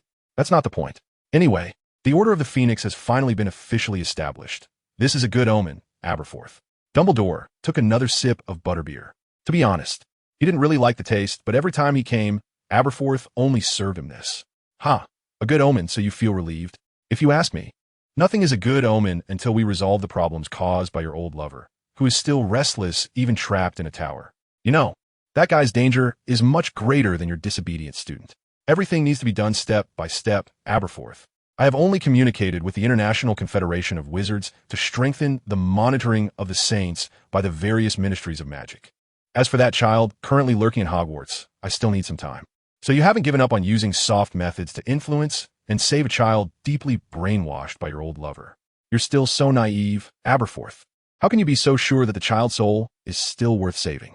Dumbledore said nothing more, silently drinking his butterbeer. In fact, Dumbledore had his own considerations for doing so. More accurately, it was an intuition, but he couldn't tell Aberforth, or he might break his nose again. Perhaps Grindelwald might have changed. Of course, this was not Dumbledore showing favoritism toward Grindelwald. He had long since let go of the past. Although he admitted that he still loved Grindelwald, he no longer expected Grindelwald's love. But frankly, when he first received that Christmas wool sock, which was suspected to be sent by Grindelwald, his heart couldn't help but flutter a little. Although it was just a wool sock, wearing it made him feel as if he had returned to that summer in Godric's Hollow. In fact, the following year, Dumbledore began to return gifts to Grindelwald. However, unlike Grindelwald, who only sent socks, each of Dumbledore's gifts was different. The first time, he sent him a scarf. The second time, a coat. And this year, he sent Grindelwald a big gift pack of Honeydukes candies he liked. Of course, to maintain his image. And due to not having as many people at his disposal as Grindelwald, Dumbledore chose not to use the same post office as Grindelwald, but opted to send it directly by owl. For this, Dumbledore even specially bought a brown owl. As for why he didn't use fox, it was simply too conspicuous. Thus, the two exchanged gifts across a strait and several countries between their two castles for several years, until the day Dumbledore learned from the centaurs that Grindelwald had personally trained a disciple. At first, Dumbledore was indeed very angry. It was a rage born for being deceived by someone important. The gifts he received over the years made him believe that Grindelwald had changed, but the centaur's words led Dumbledore to think that Grindelwald was still that ambitious dark wizard, unchanged. Dumbledore admitted that anger and disappointment filled his heart at that moment, and he even considered throwing those wool socks away. But just as he had convinced himself back then, socks were never enough to wear. After a few months of calm, Dumbledore looked at the finely crafted wool socks and felt that perhaps Grindelwald had actually changed, because the old Grindelwald would never have given such a gift to himself. If Grindelwald had indeed changed, then even if the two of them could not return to their past relationship, at least they could still be friends who exchanged gifts at Christmas. Dumbledore hoped that the disciple taught by Grindelwald would no longer be manipulated by their former ridiculous ambitions, but could instead have his own life. Of course, Dumbledore could not say this to Aberforth, as he knew that Aberforth would never forgive Gellert for the loss of two family members. With another mug of butterbeer, Dumbledore felt a bit nauseous, and at that moment, Aberforth, who had just served a drink and meal to a hooded figure in the bar, walked over and asked Dumbledore about that brainwashed child. If your guess is correct, why do you think that child is good at heart? He is a Parselmouth and has a snake monster. Dumbledore replied, I understand your prejudice. Salazar Slytherin was also a Parselmouth and kept a snake monster, but that did not prevent him from being a person with a sense of justice. He did advocate for purebloods, but he also did his utmost to protect the students of Hogwarts. All right, respected Headmaster Dumbledore, you are right. After leaving the Hog's Head Inn, Dumbledore did not hurry back to the Hogwarts castle, but instead went to the Forbidden Forest first. At this time, the snow in the Forbidden Forest had not completely melted, but it was much warmer than during the coldest season, so perhaps the snake monster had already awakened. However, after searching for a while, Dumbledore only found some very old traces, which were even less fresh than what he had seen during his earlier meeting with Firenze, indicating that the snake monster had not yet awakened. While Dumbledore was searching for Alan in the Forbidden Forest, the main subject had already arrived in Eastern Europe, meeting with the leaders of the Saints from various Eastern European countries as Grindelwald's disciple representative. Just as Snape had thought, a snake monster that could speak human language and change size that will made a tremendous impact on people. After Alan's persuasion, the Saints, who had wavered due to Voldemort's activities, regained their confidence.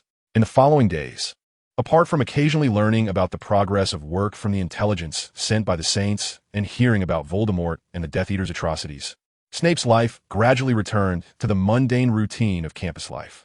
2 months later, as Snape looked at the intelligence received, it was reported that an organization independent of the Ministry of Magic seemed to be taking action recently, successfully sabotaging a plan of the Death Eaters. But it also drew Voldemort's attention to him.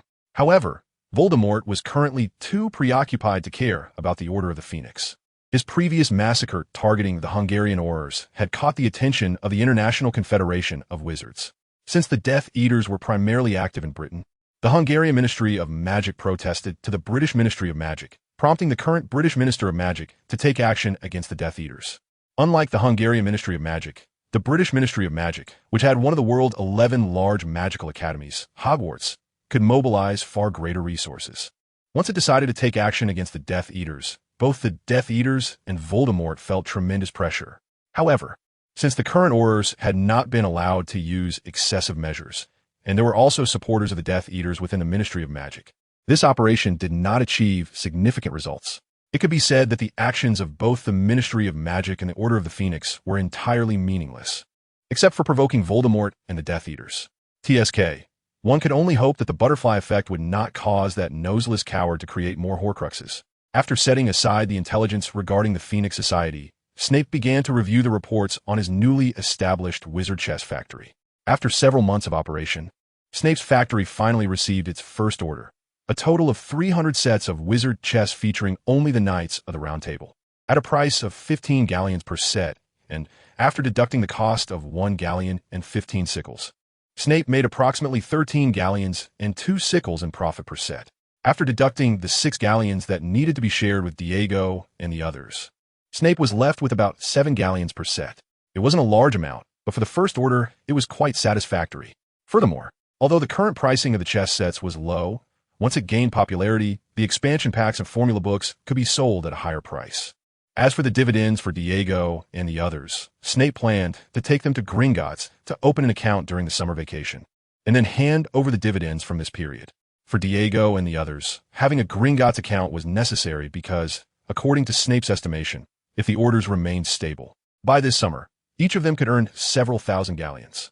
With so many galleons, even though Diego and the others had their own undetectable extension charm wallets, carrying them around would not be safe. The most secure method was to open a Gringotts account, although Snape did not know how long this wizard chess would remain popular. At least until it became completely disregarded, Diego and the others would probably earn enough money to live without working for the rest of their lives. As for Snape, not to mention that the Nifflers were still digging up treasures for him, just a pile of potion patents he held was enough to ensure he would never worry about food and clothing in the future. After setting aside the income and expenditure report, Snape left the stronghold in the Forbidden Forest. Although it was the weekend, it seemed that very few people were spending the night in Hogsmeade, possibly due to a strange legend that had gradually spread from Hogsmeade, about a shack that emits screams on full moon nights. This legend was not only known among the villagers of Hogsmeade, but had also spread to Hogwarts. And now everyone tried to avoid going to Hogsmeade on full moon nights. Our headmaster really teamed up with that little wolf cub to create a nice ghost story. What are you laughing at, Severus? By the way, which rumor do you think is the true form of the monster in the Hogsmeade shack? A ghost? A ghoul? It can't possibly be a dragon, right? When Diego and the others shared the various versions of the rumors they had heard about the monster in the Hogsmeade shack, Snape, who knew the truth, simply smiled and had no intention of telling them. Although he had a conflict with Lupin due to the Marauders, Snape wasn't so malicious as to ruin his chance at education. All right, let's put the ghost stories aside for now. Speaking of which, my uncle said that the wizard chess game we invented finally received its first order. Although the profits aren't much, my uncle said he would help you open a Gringotts account. But if you want it now, I can have my uncle send it over by owl. As soon as they heard it was about money, Diego and the others perked up. After all, as a Slytherin, who cares about ghost stories when there's money to be made? Oh, there's no need to trouble yourself. We're not in a hurry for the money now. But Severus, how much did we make from this order? My uncle priced it at 15 galleons each, and for the first order, we sold a total of 300 sets. After deducting costs, we made about 3,900 galleons in total, and after taking out my uncle's share, we can each get around 700 galleons. 700 galleons equates to 3,500 pounds, right? With that much money, we could buy a car. It seems that once summer vacation comes, I can exchange this at Gringotts and find some workers to renovate the orphanage. Upon hearing he would get so much money, Diego, who came from an orphanage, thought about exchanging the galleons for pounds at Gringotts and using it to renovate the orphanage when summer vacation arrived. I could also buy a seasonal wizarding robe from the Elegant brand. How should I spend this money? Maybe I should save it up and find a goblin craftsman to forge a sword. Although the example given was high-end clothing, Edward actually preferred swords made by goblin craftsmen over clothes. However, with 700 galleons, he would probably get kicked out before even entering the door. As for Weber, he didn't have anything particular he wanted, so he planned to save it up for now. Nevertheless, knowing that they could get such a large sum of money made all three of them feel a bit giddy. After discussing how to use the money, their conversation shifted back to the ghost stories of Hogsmeade. Rather, since they are all wizards and not ordinary people, Why not investigate any strange occurrences directly? If that doesn't work, just report it to the Ministry of Magic, right? Why just spread rumors? That said, it was rumored that even Headmaster Dumbledore had personally gone to check it out and still couldn't resolve the issue. Hearing Weber say this, Diego and the others looked somewhat surprised. After all, Dumbledore was hailed as the greatest wizard of the century. If even he couldn't handle it, then it meant that the monster in the shack was definitely tricky. Hey, even Headmaster Dumbledore can't handle it. That means the monster in there is definitely not a ghoul or a goblin. It might be a mischievous spirit like a poltergeist, which is why they can't deal with it. Oh no. It seemed that Diego realized he had said something he shouldn't have and quickly covered his mouth, but unfortunately, it was too late. The poltergeist had followed the sound and floated over. Ha ha, Slytherin little wizard, talking about you, my dear poltergeist. Don't get wrong, the unique poltergeist isn't related to any shack monster. A poltergeist is just a poltergeist. The poltergeist said as it used its powers to lift Diego's underwear to the highest point and then let it go with a loud snap. Diego, who was struck by the elastic band in his underwear, covered his bottom and yelled, while the poltergeist left behind a parting remark filled with laughter. Let me tell you, Slytherin little wizard, the poltergeist knows what's in that shack, but I can't tell you because I promised Headmaster Dumbledore to keep it secret. Damn it, I feel like he did that on purpose to pique our curiosity. Covering his aching bottom, Diego began to ponder the meaning behind the poltergeist's last remark. However, just then, a water balloon suddenly exploded in front of Diego, soaking him thoroughly. Just when Diego thought the poltergeist had returned because it was unsatisfied, a bespectacled figure under an invisibility cloak appeared by the window, made a face at Diego, and then disappeared again under the cloak. Haha, how do you like the gift I prepared for you, Messi? Although I really want to play with you some more, I have things to do today, so I can't stay. It was that four-eyed frog again. Knowing he couldn't catch up, Diego wiped the water off his face and could only accept his bad luck. Ever since that four-eyed frog brought an invisibility cloak from home, their pranks had become increasingly unpredictable. Forget it, let's leave it at that for today. I should hurry back to the dormitory to take a shower and change out of these wet clothes. Otherwise, I'll catch a cold. Although Snape was indeed surprised to see James bringing the invisibility cloak to school, he didn't think of it in terms of the Deathly Hallows. After all, who would bring a family heirloom just for the sake of pranks? After returning to the dormitory, Diego immediately took off his robe and went to the public bathroom.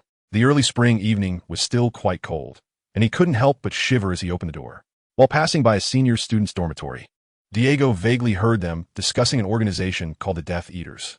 According to what the seniors said, some of their relatives had decided to join the Death Eaters and were now trying to persuade their parents to join as well. Diego only listened for a while before leaving with his toiletries. After all, what other families choose to join is their business, and as an outsider, he had no place to interfere. As for the organization called the Death Eaters, Diego had previously discussed it with Snape and others. It was said to be a heavily pure-blood-focused organization, recruiting from so-called pure-blood families, particularly the so-called 28 pure-blood families that were mentioned in the Prophet. Personally, I am quite skeptical about whether these so-called 28 pure-blood families truly deserve the title, as it seems unrealistic to think that they haven't intermarried with Muggles over so many generations. What do you think, Cassandra? In response to Edward's question, Cassandra did not hold back and directly told them about how the Black family would disown members who married Muggles from their family tree, giving them a new understanding of the Black family's ruthlessness. Fortunately, although she came from such a pure-blood family, Cassandra did not possess the unbearable arrogance often associated with it. She had once told them that in this era where wizards from Muggle backgrounds have become mainstream, even pure-blood families, especially her own, must make changes. If they continue to focus solely on bloodlines, then even the once glorious pure-blood families would eventually perish with the times. Thus, it can be seen that not all pure-blood wizards are so detestable. After taking a comfortable hot shower, Diego returned to the dorm and remembered that today seemed to be the night of the full moon, which meant that Remus Lupin would be going home to take care of his sick mother. Although he didn't get along with that group of guys, he had to admit that Lupin was truly filial to his mother. By the time the lights were out, most students had already returned to their dorms to rest, but Filch's work was just beginning. After lighting the oil lamp, Filch walked out of the office with his hands behind his back, beginning his routine night patrol.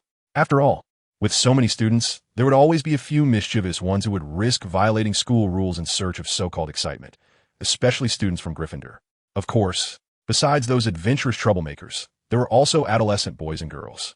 The former caretaker had once told him about catching a couple sneaking out for a late-night rendezvous, seemingly named Arthur and Molly, both of whom were also Gryffindors.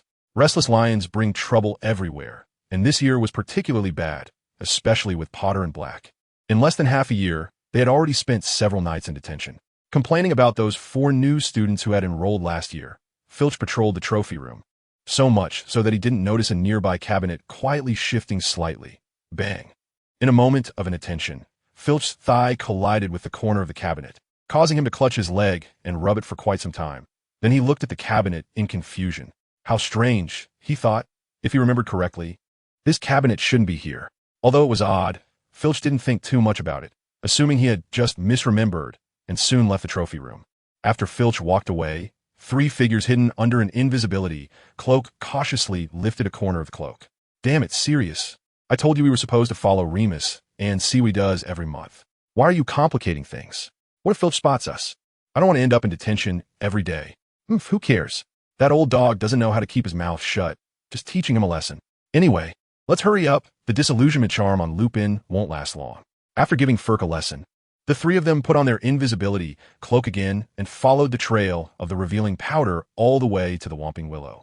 It was this very Whomping Willow that had prevented them from following Lupin as he left through the passage beside its canopy. Fortunately, after tracking it for some time, they finally figured out how to make the Whomping Willow calm down, which was simply to press the knot on its trunk. The group moved step by step under the Whomping Willow while wearing the invisibility cloak.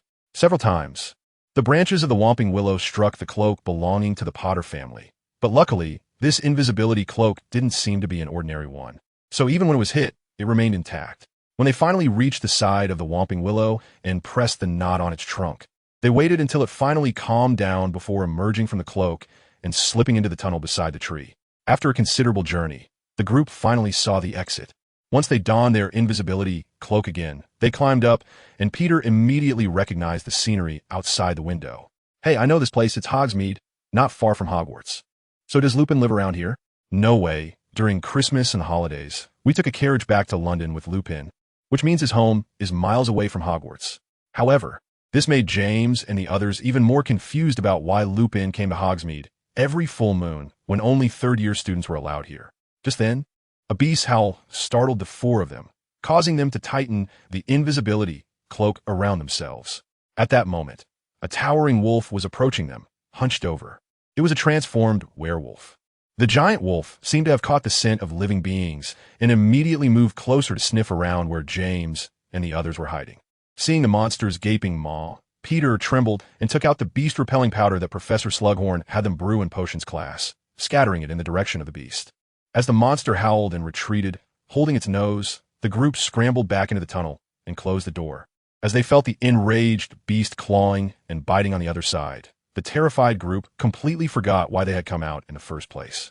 James and Sirius desperately held the door shut to prevent the beast from breaking in, while Peter found a stone to prop the door closed.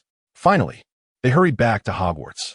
It was only after they returned safely that the shaken group remembered that the werewolf had been wearing what looked like Lupin's clothes. To call it clothes was a stretch. It was merely a torn piece of fabric bearing the Gryffindor crest. Although they had only caught a glimpse, James and the others could tell that it had been torn during transformation, not shredded by the werewolf, which meant that the monster was indeed Lupin. Lupin is a werewolf. Peter's chubby face trembled uncontrollably.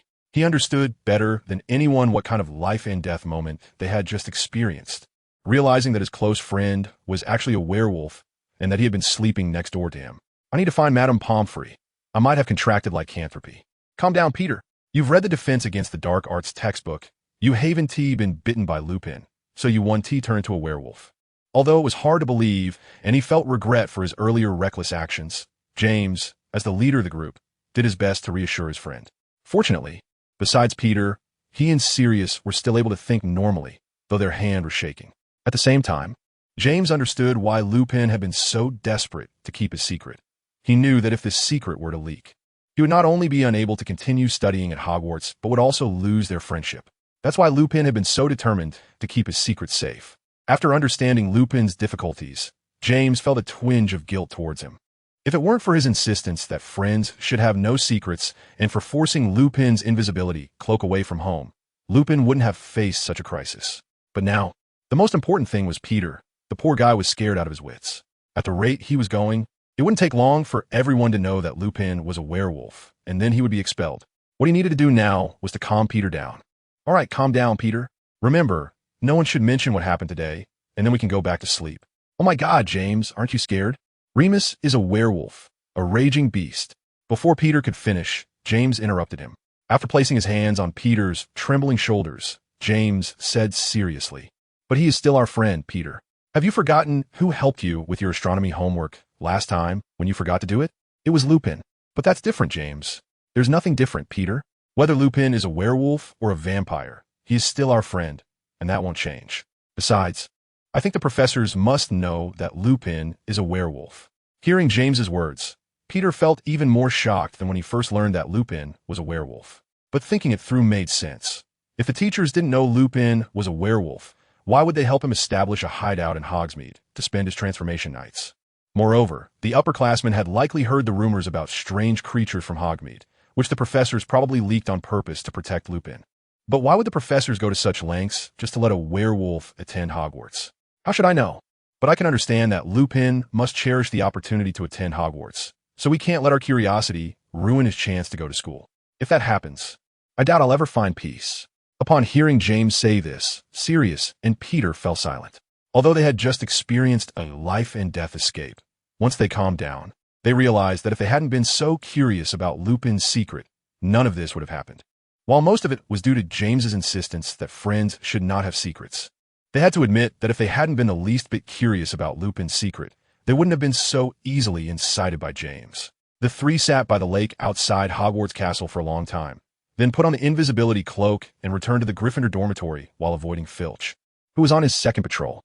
Lying in bed, the three looked at the dark ceiling and mutually agreed to keep quiet about what happened today. The next day, after a sleepless night due to last night's events, the three arrived in the great hall with dark circles under their eyes, only to see Lupin sitting at the Gryffindor table waving at them. James, Sirius, Peter over here. Seeing Lupin as usual, they all breathed a sigh of relief. Thankfully, Lupin didn't remember what happened last night, or they really wouldn't know what to do. "By the way, Sirius, I retrieved your pocket watch that you dropped in the tunnel yesterday. This must be expensive. Losing it would be a headache." "Oh, thank you, Lupin." As Sirius took the watch, the three looked pale at Lupin, who forced a smile, but his eyes betrayed a sense of loss. "I knew this day would come ever since you brought the invisibility cloak to school, James, but I didn't expect it to come so soon. Don't worry, I won't stay at Hogwarts for long. I'll talk to Professor Dumbledore about dropping out later." "I'm sorry, Lupin. It's all my fault for being so boundaryless." "No, it's not your fault, James. Like you said, friends shouldn't have too many secrets. I don't deserve to be your friend. I'm sorry." "No, Lupin, that's not it. We should be the ones apologizing. Don't worry, neither I nor Sirius will tell anyone." Seeing Lupin looking as if he had already bowed to fate, James, who already felt guilty, was further provoked by Lupin's demeanor and lunged forward, placing his hands firmly on Lupin's shoulders. "Don't worry, Lupin. Besides us, no one else will know your secret. We can even swear on our names." Sirius and Peter nodded as well, showing that, just like Lupin and James, they also valued this friendship very much, at least for now. Under the persuasion of his friends, Lupin, who had originally made up his mind to drop out of Hogwarts, ultimately wavered. This experience became an unspoken past among the Marauders. Meanwhile, James was contemplating how to help Lupin. Although lycanthropy was indeed an incurable disease, they should still be able to find ways to alleviate Lupin's suffering. As the Marauders considered how to assist Lupin in Eastern Europe, Alan, who had transformed into an enormous figure, was watching a lunar ritual. The werewolf in the magic circle was battling its beast soul, while Romulus, the second werewolf transformed by Snape and the first werewolf saint, was also observing this fight alongside Alan. Unlike the last encounter with Romulus, today's battle had very few spectators, as this was the 8th time the Order of Saints had held the same ritual. After so much preparation, what was happening in the magic circle was far from a balanced fight. Although werewolves typically came from a rough background due to not being able to attend formal magical schools, their combat instincts, honed by years of solitary living, meant their fighting skills were not inferior to those of ordinary Aurors. Furthermore, in their transformed state, they were beings that could only be subdued by a team of Aurors. Of course, this was also because Aurors had to avoid injuries and infections during battles with transformed werewolves. Even if a non-transformed werewolf scratched them, they would not turn into a werewolf, but they would experience many aftereffects, such as developing a taste for raw meat. As for the lunar ritual, with so much experience accumulated, the Order of Saints had become increasingly well prepared for the ceremony to tame the inner wolf soul of the werewolves. For instance, the werewolf currently battling its wolf soul in the magic circle had already been trained for half a month by a saint serving as an auror before the ritual. After being trained alone by an active auror, the werewolf also made up for shortcomings such as a lack of basic knowledge. Before the ceremony, this werewolf received a brand new wand sponsored by the saints. As for the giant wolf, representing the beast within the werewolf, despite its large size and much quicker reflexes than a human, it still fell short when facing a would-be auror with excellent combat instincts. Soon, the giant wolf collapsed under the continuous magical bombardment from the werewolf on the opposite side. When the werewolf saw the giant wolf fall, he went to its side as taught by the saints before the ceremony and extended his palm. The heavily injured giant wolf hesitated for a moment as it looked at the outstretched hand, then resignedly licked it with its tongue. The wolf then transformed into specks of light and returned to the werewolf's body. The werewolf began to imagine his werewolf form in his mind, as Romulus had taught him, and his shape began to change. Looking at the successfully transformed werewolf before him, Alan timely spoke. "Congratulations, you have successfully tamed the wolf soul within you. It is now at your service." "Thank you, I thought I would never be able to get rid of it," the werewolf replied. After regaining his human form by controlling the wolf soul within him, the werewolf took the prepared robe from a nearby house elf and solemnly donned the Deathly Hallows badge that symbolized his identity as a saint. "Get rid of it? I think you might be mistaken, my friend. You cannot get rid of it, just as you cannot get rid of yourself, no matter how much you loathe it. It is another part of you. You cannot kill it or abandon it. That is unchangeable." Alan spiraled around to face the newly appointed saint. His magical eyes, though closed, exuded enough pressure, so you must try to coexist with it. Fortunately, after you defeat it, a clear hierarchy has been established between you. You can tame it as your ally, but be careful, as if you mistreat it, it may rebel against you at any moment, and by then, you will no longer be able to tame it through today's ceremony. "I understand. I will heed your teaching, sir." In fact, this had already been explained to him by his mentor during auror training, so Alan repeating it now was merely a reminder. In simple terms, it meant he would have to keep a large dog that eats and sleeps with him for the rest of his life, and he must be careful not to mistreat it and periodically let it out for fresh air. However, this wasn't particularly daunting, compared to the previous times when it rampaged uncontrollably like a runaway horse every month. Now he still had to let it out regularly, but at least he had a leash to control its rampage. As for the requirement to become a saint before the ceremony, that was not a condition for the werewolf at all. Rather, for someone like him, who had been marginalized by the wizarding world and lived on the fringes of society, having an organization to accept them was a highly sought-after opportunity. Not to mention, this organization provided new clothes and wands, and even guaranteed job placements, particularly in the Ministry of Magic. Although these werewolves from humble backgrounds could not hold formal positions within the ministry, a fixed salary of 45 galleons per month was already very generous for them. It was precisely because of these favorable conditions that the Purity Party could rapidly gain the loyalty of the newly joined werewolves.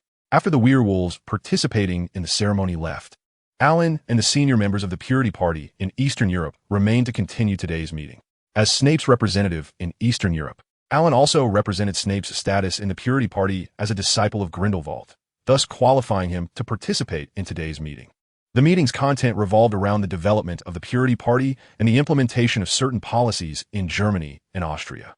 Most importantly, the Purity Party planned to establish its 12th world-class magical academy in Germany, specifically to train new members for the Purity Party. Although if they dropped Grindelwald's name, the Durmstrang Institute in Scandinavia would certainly be very willing to cooperate with the Purity Party. And Durmstrang was also the only one of the 11 world-class magical academies that did not prohibit dark magic. However, after discussion, the Purity Party's leadership ultimately decided to temporarily reject the proposal to cooperate with Durmstrang, as the Purity Party was still operating from behind the scenes and was not suitable for making too much noise, especially since Durmstrang was Grindelwald's alma mater. But this raised the question of where to hold the school. Do you have a suitable location in mind? How about Bavaria? I remember there's an abandoned castle there, belonging to a long-gone pure-blood family. There's also a forest nearby, and I think there's a fairy workshop inside. Perhaps we can reach a cooperation with them. Very well, let's consider that as an alternative teaching site. For now, let's set this issue aside. The most important thing now is the faculty. We need to ensure we have teachers for the basic courses: flying, divination, care of magical creatures, astronomy, herbology, potions, charms, defense against the dark arts, transfiguration, and history of magic. We need to secure faculty for at least these fundamental courses. Defense against the dark arts shouldn't be a problem. The Purity Party lacks nothing but aurors. Potions, herbology, transfiguration, and charms can also be taught by any aurer. As for the remaining courses, we'll have to look for specialists in those fields. Alan sat quietly in his seat, listening to the saints' discussions. The issues being discussed were quite challenging for a mere snake. But it didn't matter that Alan didn't understand. After all, he was there to represent Snape's stance. He didn't need to do anything special. It was enough for Snape's representative, the Grindelwald saint, to be present. After a period of discussion, everyone finally came up with a feasible plan.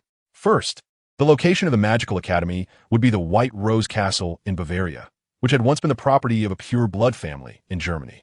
However, like many pure blood families throughout history, they had disappeared for various reasons.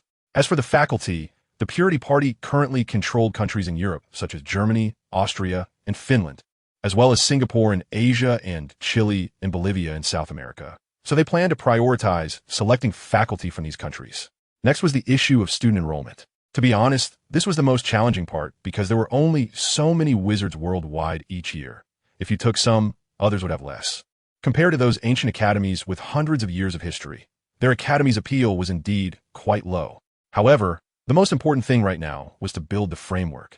As for what to add later, they would discuss that later. After finalizing the most important topic, the rest were just trivial matters. After the meeting, Alan returned to the lair prepared for him by the saints, transmitting the content of today's meeting through the link he had with Snape to Hogwarts in Scotland, and also sending a copy to Grindelwald in Austria. Oh, so they're planning to establish a magic academy? That sounds interesting. If I weren't stuck here in Nurmengard, I would quite like to be the headmaster of that school. Hearing Grindelwald say this, Snape didn't doubt that he could actually do it. After all, this old glass was now thinking about getting closer to his lover through these matters. However, everything about this new academy was still in the preparatory stage, so it was still too early to say anything. Moreover, Snape was now more concerned about another matter. Based on his observations over the past few days, he noticed that the relationship between the 4 Gryffindor cubs had become somewhat delicate, mainly between Lupin and the other 3. In fact, it wasn't just Snape. Diego and Edward had also noticed that the atmosphere among the Gryffindor Marauders had become somewhat subtle these days. However, since it didn't concern them, they didn't pay much attention. Only Snape could roughly guess the reason. After all, it was because of the growing distance between Lupin and the other 3, which meant they had discovered Lupin's secret. Strange. If I remember correctly, those 3 cubs should have found out that Lupin was a werewolf in their second year. Why did it happen so much earlier? After thinking for a moment, Snape figured it might be because James brought the invisibility cloak from home. After all, in his previous life, James didn't specifically bring an invisibility cloak to play pranks. One should know that even a low-grade invisibility cloak made from inferior demiguise hair is quite expensive. Snape estimated that these guys must have become curious about Lupin's excuse to go out every full moon, which was also the reason they discovered Lupin's secret in his previous life. Then, the 3 took advantage of the recent full moon to follow Lupin to the Shrieking Shack, where they discovered his secret. After that, not knowing how to interact with Lupin, the 3 temporarily distanced themselves from him. As for whether their relationship would grow further apart or reconcile, like in the previous life, that was not something Snape needed to worry about. However, the awkwardness between these few people was not necessarily a bad thing. At least recently, it had become much quieter on Snape's side. Even James, who had been showing off ever since he brought the invisibility cloak to the academy, had been much more subdued lately. If this peaceful time could last forever, then I think it wouldn't be a problem if they never reconciled. Don't be so mean, Diego, but you're right. Ever since their relationship soured, it really has been much quieter. Over here, Diego and Weber were enjoying a campus life without Marauders causing trouble, while on the other side, Snape was playing wizard chess duels with Edward. This time, they were testing a new expansion pack for wizard chess, featuring pieces based on Ireland's most famous Vienna knights and some demigod heroes from Celtic mythology. They even consulted a lot of literature to better replicate the pieces during production. At this moment, the pieces they were controlling in battle were Darmuid Uate Dubni and Si Chulin, both famous heroes from Celtic mythology. To ensure fairness in the duel, Snape and Edward both chose relatively agile lances as their weapons. In order to replicate Si Chulin's reputation as a fierce warrior, Snape chose a more aggressive style of play, focusing on rapid thrusts with his lance, which was so powerful that Edward had difficulty countering several times. However, after adapting to Snape's rapid assaults with Si Chulin, Edward's Darmoid began to look for opportunities to counterattack. After dodging another thrust from Si Chulin, Darmoid forcefully swung his lance, striking Si Chulin on the shoulder. Crack. The magical shoulder armor caved in under the force of the blow, causing Si Chulin to momentarily falter. And then Darmoid delivered a follow-up thrust towards Si Chulin. Although Si Chulin tried his best to evade, he was still hit on the shoulder again. However, Darmoid's situation wasn't much better, as Si Chulin's lance thrust forward during his follow-up strike and pierced into his thigh. Although the force was weaker compared to the previous strike, it still penetrated his leg armor and directly pierced a major artery. TSK, not worth it, Severus. Although that last hit took out one of your Si Chulin's arms, my leg is severely injured too, but you can still walk. While I can no longer hold the lance with both hands, so overall, you still came out ahead. Fine, whatever you say. After that, Snape and Edward played about 180 more moves, and in the end, Darmoid seized the opportunity to pierce Si Chulin's heart, pinning him to the wall. As Si Chulin turned into glowing light and vanished, a piece representing him appeared in Snape's hand. We won. That was an exciting duel. This Celtic expansion pack feels pretty good to play, but Severus, are you sure we should launch this Celtic Warriors expansion pack first instead of the already completed 12 Paladins? This is still under consideration with my uncle. After all, you have to take it one bite at a time, and the same goes for selling products. Rushing too much often backfires. Therefore, Snape didn't think it was a good idea to launch an expansion pack just as they started selling their invented wizard chess. At least they should wait until the current wizard chess core's popularity subsided to maximize their profits. After sharing his thoughts with Diego and the others, they had no objections. After all, who wouldn't like to make more money? Let's not talk about that for now. Cypher, you should know that the Quidditch Cup season is coming to an end this year. If nothing unexpected happens, this year's Quidditch Cup will belong to Slytherin. And if we score well enough to win the Quidditch Cup, the House Cup will likely also go to Slytherin. Isn't that great? This way, Professor Slughorn won't be constantly mumbling about the House Cup during club meetings. He actually cares quite a bit about such matters. This is indeed very good news for Slytherin, which always pursues honor. After all, at Hogwarts, the House Cup is considered the highest honor of the year. Although the four house heads don't say much openly, they're still competing with each other behind the scenes. However, what bothers Snape the most is that he can't quite remember which house won the Quidditch Cup and the House Cup this year. After all, even the most detail-oriented author wouldn't specifically write such things into a novel, and Professor Snape is not someone who cares about such things. But actually, this kind of thing is trivial for Snape. He is just a bit concerned about the so-called butterfly effect. However, upon reflection, it seems that since coming to this world, he has already made countless changes that could potentially lead to a butterfly effect. It's like he brought Penny, who should have been an ordinary person, into the magical world, indirectly allowing her to meet Vernon Dursley earlier. For example, he is currently gathering the Scattered Saints, which will also bring about significant changes in the future. Compared to these, who the winner of the House Cup is really pales in comparison. So Snape simply thought about it for a moment before brushing the issue aside and continuing to discuss with his friends. If we really do win the House Cup because of the Quidditch Cup points, then I suspect Professor Slughorn will have to take a bottle of Felix Felicis from his private stash to reward the house team. Hearing the term Felix Felicis, both Edward and Weber were startled. After all, it's hard to imagine someone using such a potion, which can be considered priceless, as a reward. But upon further thought, it's not impossible, since Professor Slughorn has always been very generous to exceptional individuals. Felix Felicis? Well, potions are nice. I think everyone would prefer a brand new broomstick or something like that. Since advanced potions like Felix Felicis aren't covered in first-year potions class, and Diego himself has little interest in potions, he doesn't have a clear understanding of just how precious Felix Felicis is. You should know that a bottle of Felix Felicis could cost thousands of galleons in Diagon Alley. Even tens of thousands is not out of the question. Is this potion really that valuable? After all, it's also known as the luck potion, and who wouldn't want something that involves luck, which is so elusive? Moreover, the brewing process for this potion is quite complicated and time-consuming, so very few wizards would attempt to make it. I see, but what a pity. If only Professor Slughorn could also offer Felix Felicis as a reward next year, I could sell it at Gringotts. Originally, the others thought Diego's expression of regret was because he realized the true value of Felix Felicis, but unexpectedly, he just wanted to sell it for money. Wait, do you really understand? That's a potion that can temporarily enhance your luck. As long as you drink it, everything you do will succeed for a period of time. Although it can't be used in organized competitions, are you sure you want to sell it right away?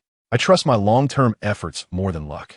And since it can't be used in sports competitions, it really feels useless to me. It's better to exchange it for money.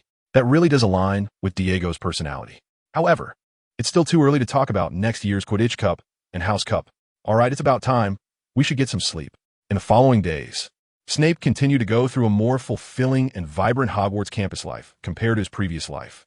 Meanwhile, the Quidditch teams of the four houses were doing their utmost during this final stretch of the season, striving to earn more points for their houses. Then came April, the last stretch of this year's Hogwarts Quidditch Cup season. Everything went as Snape and the others had predicted. After winning the crucial match against Gryffindor, Slytherin's victory in this year's Quidditch Cup was already a certainty, even if they later lost a match against Ravenclaw due to the other team snatching the golden snitch. It wouldn't matter much. After all, a single victory doesn't determine anything, and the final score for the Quidditch Cup is based on the total points for the season. After the last match between Gryffindor and Hufflepuff, under the presiding of Professor Dumbledore and in the presence of all the professors, this year's Quidditch Cup was handed over to the captain of the Slytherin team by Dumbledore. Following this, Professor Slughorn, in a good mood due to his house winning the Quidditch Cup, generously used his personal vault's money to buy a brand new set of protective gear for every member of the Slytherin team, including Diego, who was an exception joining the reserve team.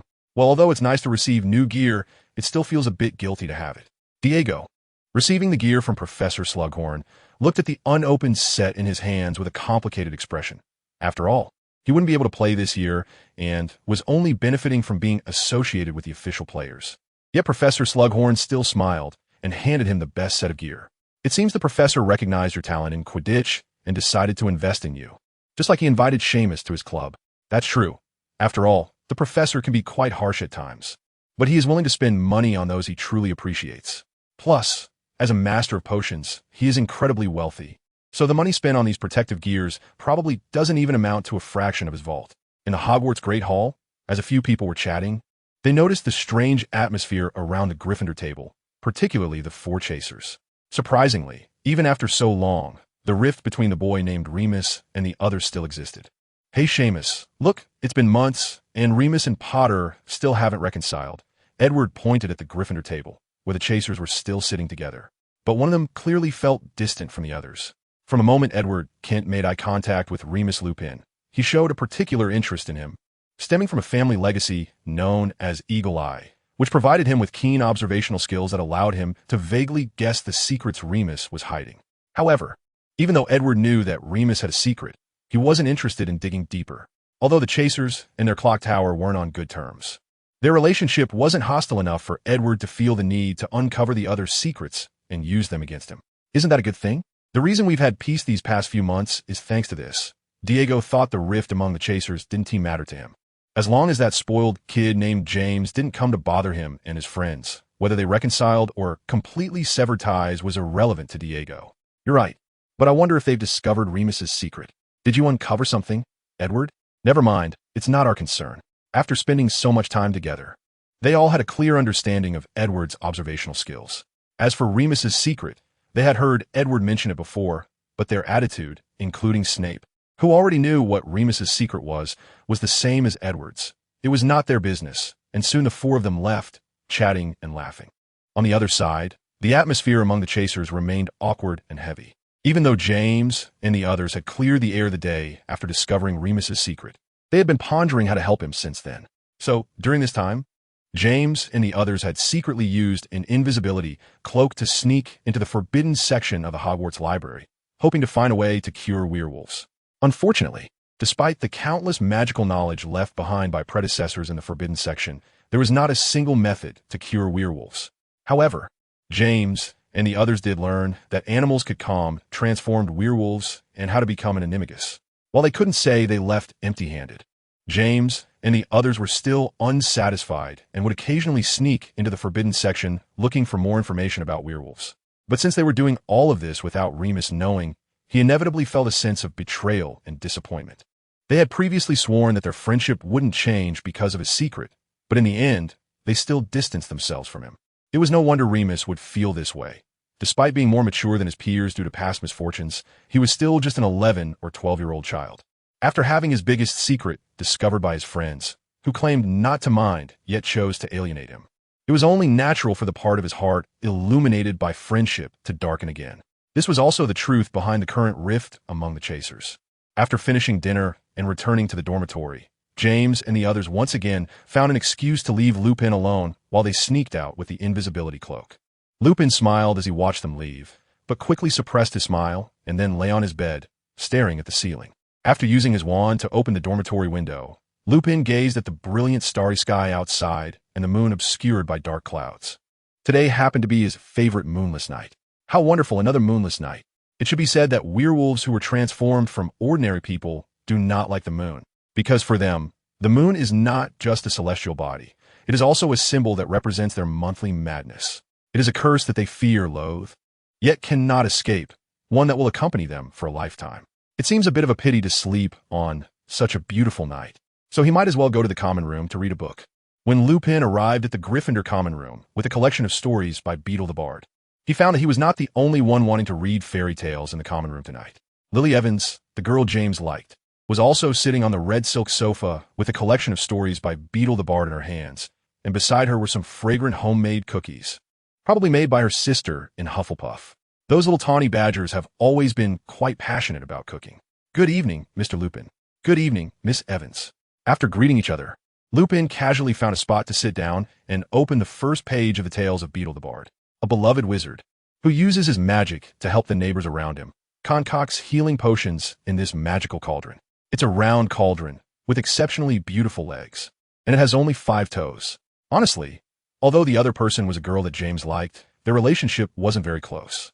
Other than knowing that James liked her and that she had a sister who was a second-year Hufflepuff, Lupin only knew that she came from a small town called Cokeworth, which was also where Severus Snape, who had a conflict with Sirius, was from. Their relationship couldn't be described as good, but it wasn't bad either. Although Evans disliked James and Sirius, and consequently had a poor impression of him as someone who followed James around, they were still classmates from the same house, so it was fine to read in the same room like this. The two of them flipped through the illustrated book without disturbing each other, and out of politeness. Lily Evans looked up and asked the empty-handed Lupin, "Would you like a cookie, Mr. Lupin?" "Of course, I do love sweets." "Thank you, Miss Evans." After taking a cookie that still seemed warm from the oven, Lupin seemed to think of something and asked, "Do you also like the tales of Beetle the Bard, Miss Evans?" Of course, because this was the first book related to magic that Sirius lent me. With this sentence as a starting point, the two began to chat. Honestly, Lupin didn't know why he was talking so much with Evans. Perhaps it was because the recent neglect from the Marauders made him urgently need someone to talk to. Or perhaps it was because her flame-like red hair was indeed dazzling enough to captivate him, drawing him in just like it did to James. Thus, using the exploration of the tales of Beetle the Bard as a catalyst, their conversation gradually deepened, and Lupin learned what Snape meant to Evans. "So your magical mentor, along with your sister, is that Snape? And your sister, Petunia, was troubled because she couldn't awaken her magic for a long time. And it was Snape who helped her stimulate her awakening? I first learned about the existence of magic from Sirius. In his words, I was one of the early bloomers in terms of magic awakening. I could use magic around 1 to 2 years old. That's quite normal. Most wizards can use magic at that age. Those like your sister, who need external stimulation to awaken by the deadline, are the minority." Although Lupin was shocked by the wealth of magical knowledge a 4- or 5-year-old child had, he wasn't surprised.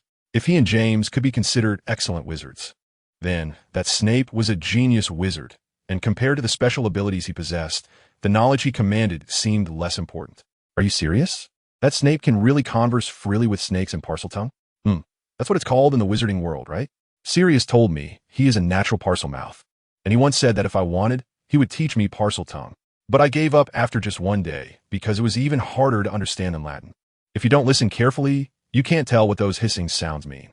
At this point, Lily seemed to recall that autumn when she spoke Parseltongue to the little snake Alan that Snape had raised for an entire afternoon, successfully making Alan hide in Sirius's pocket for a week. It's nothing. Although Parseltongue can theoretically be learned later, very few people can actually do it. Honestly, Lupin was also surprised to learn that Snape was a Parselmouth, and he couldn't help but feel that Snape was truly a born Slytherin, as it was impossible to mention Parseltongue without referring to Salazar, the founder of Slytherin House and the proponent of pure blood supremacy. I don't think Sirius would be a pure blood supremacist. At least he has never referred to muggles as you do, and casually labeling people is quite impolite, Mr. Lupin. I apologize, Miss Evans, it was rude of me. Perhaps sensing Lily's displeasure, Lupin hurriedly apologized. "It's nothing, Mr. Lupin, but since I've talked so much about myself, it's time to talk about you, Mr. Lupin." Lily closed the open pages of the book and pushed the plate of cookies towards Lupin. You look quite troubled. Is it because your relationship with Mr. Potter and the others has worsened recently? Is it that obvious? I wouldn't say it's obvious, but you know that Mr. Potter and Mr. Black love to harass me and Severus, so it's hard not to notice.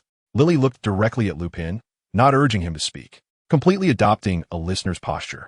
Originally, because of the Marauders' derogatory remarks about her sister and friends on the train last year, Lily didn't want to get involved in this matter. But after spending time alone with Lupin, she felt that he was a decent person, so she didn't mind listening to him vent. Actually, it's nothing much. It's just that they found out one of my secrets. Just like before, due to the recent frustration and the attraction of that fiery red hair, Lupin opened up, but while talking with Lily, he deliberately omitted the fact that he was a werewolf, only saying that he needed to go to Hogsmeade every month due to some illness. I see. Lily quietly listened to Lupin's words. Although she sensed that he was deliberately withholding something from her, she didn't mind. From his confessions, Lily could feel the boy's distress, someone her own age. He perhaps didn't need her to say anything. He just needed a sounding board. A tree hole where he could vent. Just like when she noticed Snape's relationship with a girl named Cassandra improving after he arrived at Hogwarts. She too felt a similar urge to find someone to confide in. It felt as though something she had grown accustomed to was taken away by someone else, leaving her heart feeling empty. However, Lily was luckier than Lupin in that at Hogwarts, there was someone willing to listen to her unconditionally, and that was Petunia. During that time, it seemed she sought out Petunia to confide in many times. Sometimes she complained about the distance between her and Snape since starting school. Sometimes about Potter's harassment, and more often, she vented about the inexplicable malice towards Cassandra. At that time, Petunia, like Lily now, said nothing. Only later tried to invite Cassandra to join them for a tea gathering, which became the catalyst for the friendship between her and Cassandra. As the largest pureblood family in the entire UK, the Blacks, to which Cassandra belonged, could be considered regulars in the history of magic. This family had produced many high-ranking officials in the Ministry of Magic, including the Minister of Magic and even a Hogwarts headmaster at the end of the last century. However, amidst all these honors, what people discussed most was the Blacks' pureblood arrogance, claiming they only wished to associate with purebloods. They looked down on half-bloods, despised Muggleborns, and scorned Muggles. In fact, after meeting members of the Black family other than Cassandra and Sirius, such as Bellatrix and Narcissa, Lily knew their words were not unfounded. The Black family seemed to carry a natural arrogance, and even when interacting with the outstanding and brilliant Severus, they mostly lamented his half-blood status. However, Cassandra and her brother Sirius were exceptions. Unlike Sirius, who openly expressed his disdain for the family, Cassandra, as a woman, had to navigate her family relationships more diplomatically, just as she chose to associate with Severus. Although Severus was a half-blood and Lily was a so-called Muggleborn, they both possessed an excellence that could not be overshadowed by their bloodlines, and Professor Slughorn's club invitation was the best proof of that. With this connection, neither their parents nor Bella and Sissy could say anything. After all, they had never received an invitation to Professor Slughorn's club. In their subsequent conversations, Lily gradually understood Cassandra's ambitions.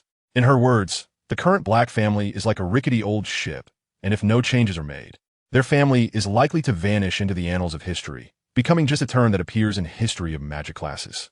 Therefore, at least starting from our generation, the Black family must make changes. However, when she mentioned this, Cassandra first gave a bitter smile and continued, "But please don't misunderstand. I do not support directly confronting the family like Sirius does.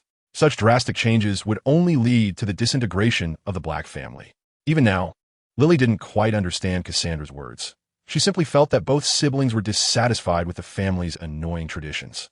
However, when faced with a series of family issues, Sirius chose to escape, while Cassandra opted to change her family, which was also why Lily felt dissatisfied with Sirius. After all, as a boy and the eldest son of the family, Sirius's sense of responsibility was still less than that of Cassandra. Of course, Lily wouldn't share this with Remus, as she wasn't sure if he would tell Sirius, and whether Sirius would recognize his mistakes or drift further away from his sister and family upon knowing. So, Lily decided to be a good listener and just hear Remus's confessions until nearly headless Nick popped up from the floor. "Ladies and gentlemen, I apologize, but I must remind you that it's time for bed." After this kind reminder from the ghostly night, Remus and Lily apologized and picked up their respective tales of Beetle, the bard, to prepare to return to the dormitory. "Thank you, Miss Evans. I feel much better after saying all this." "You're welcome, Mr. Lupin. If you have any more worries, feel free to come to me anytime. I may not be able to give you any substantial advice, but I can be a good listener." "That's already enough, Miss Evans. Besides, I think if my relationship with you becomes too close, James might just go crazy. I don't think he has the right to comment on my social interactions." After saying this, Lupin and Lily wished each other good night and returned to the empty dormitory. It seemed that the three guys had not yet returned from their outing. However, after chatting with Lily, Lupin no longer cared about what they were doing while leaving him behind. After a simple wash-up, he went straight to bed.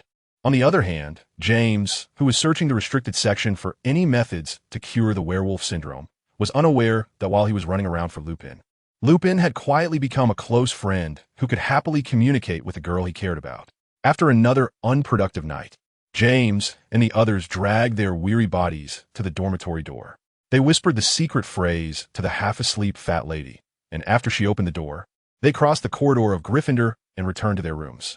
As soon as they entered the room, Peter collapsed onto the bed and started snoring, while Lupin, who had only been in a light sleep, woke up when the three opened the door. "Oh, welcome back. How is it, everyone? Any adventures worth sharing?" Lupin casually asked, but he was surprised by the unexpected answer he received from Sirius. "No, it was terrible. We searched for so long and still couldn't find a way to cure werewolves." "Hey, Sirius, didn't T.I. say to keep this a secret from Lupin? What difference does it make? We've already gone through all the books in the restricted section about werewolves up to today and still found nothing. Since that's the case, there's no need to keep it a secret from Lupin." James opened his mouth, realizing that Sirius was right. To be honest, over this period, James and the others had almost gone through all the content related to werewolves in the restricted section, but they hadn't found any method to cure werewolves. Both James and Sirius were in a state of half giving up, so it would be better to be honest with Lupin. "Is that so? So you've been all mysterious these past few months just to help me find a cure for lycanthropy? Huh? Ha! Upon hearing the truth, Lupin was first taken aback, and then he couldn't help but laugh. After he had laughed enough, he expressed his gratitude to James and the others. "Thank you for everything you've done for me, James. But you really didn't have to go to such lengths. No one knows better than I do that lycanthropy is an incurable disease.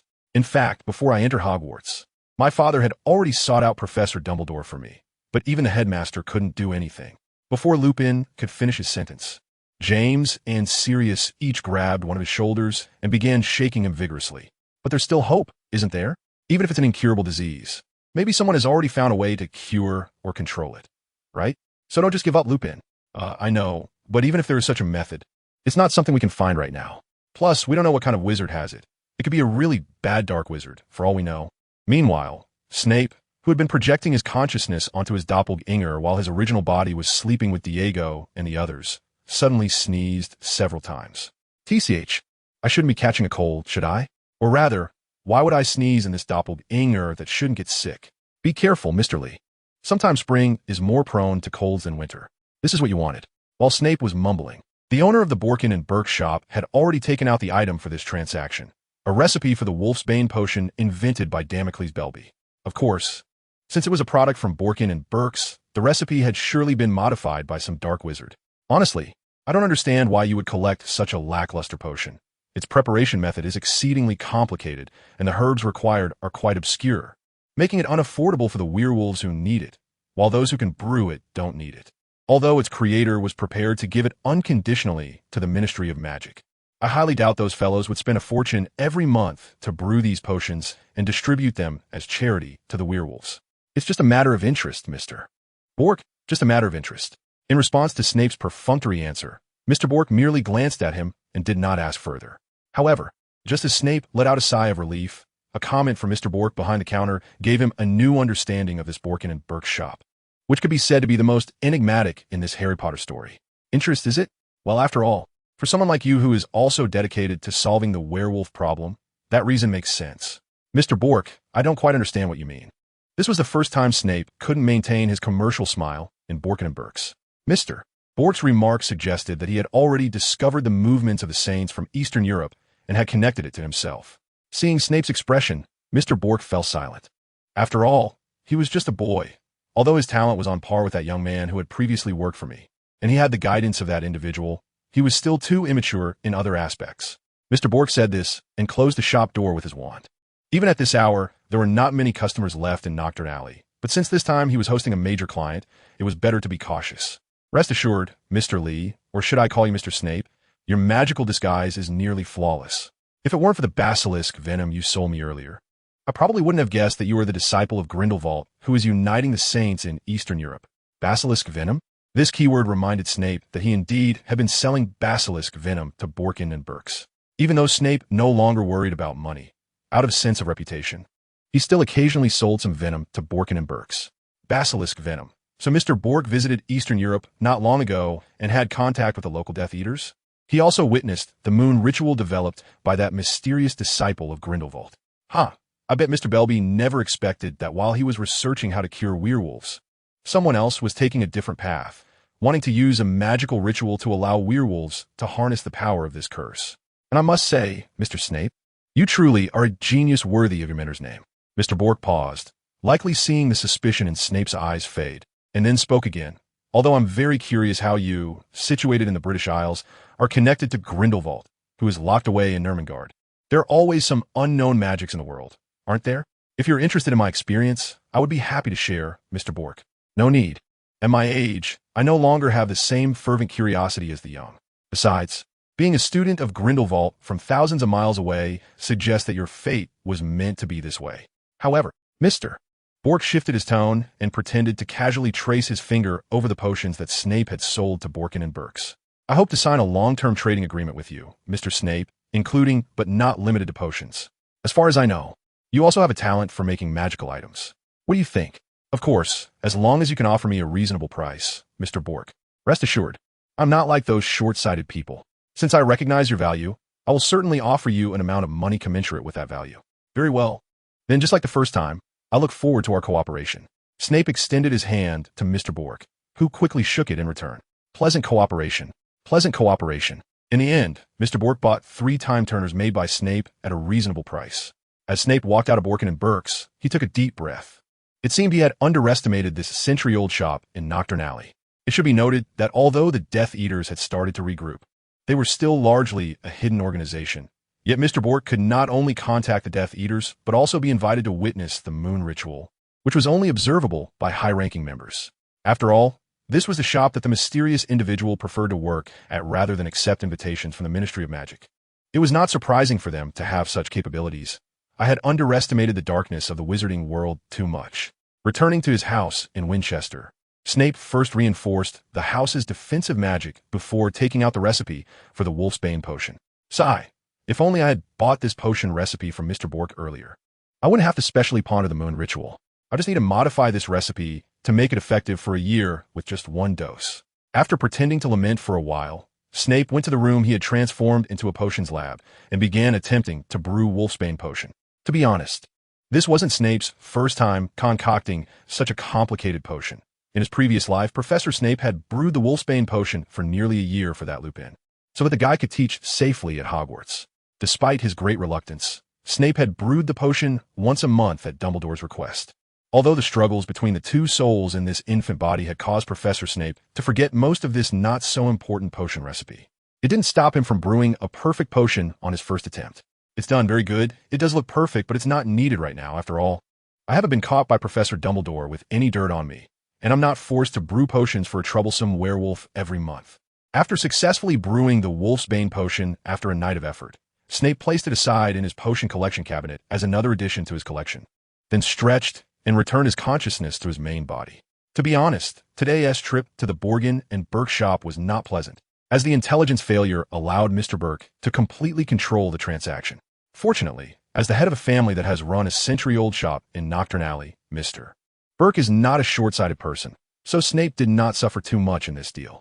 As for why the owner of Borgin and Burke's has ties to the Death Eaters, it is not hard to guess.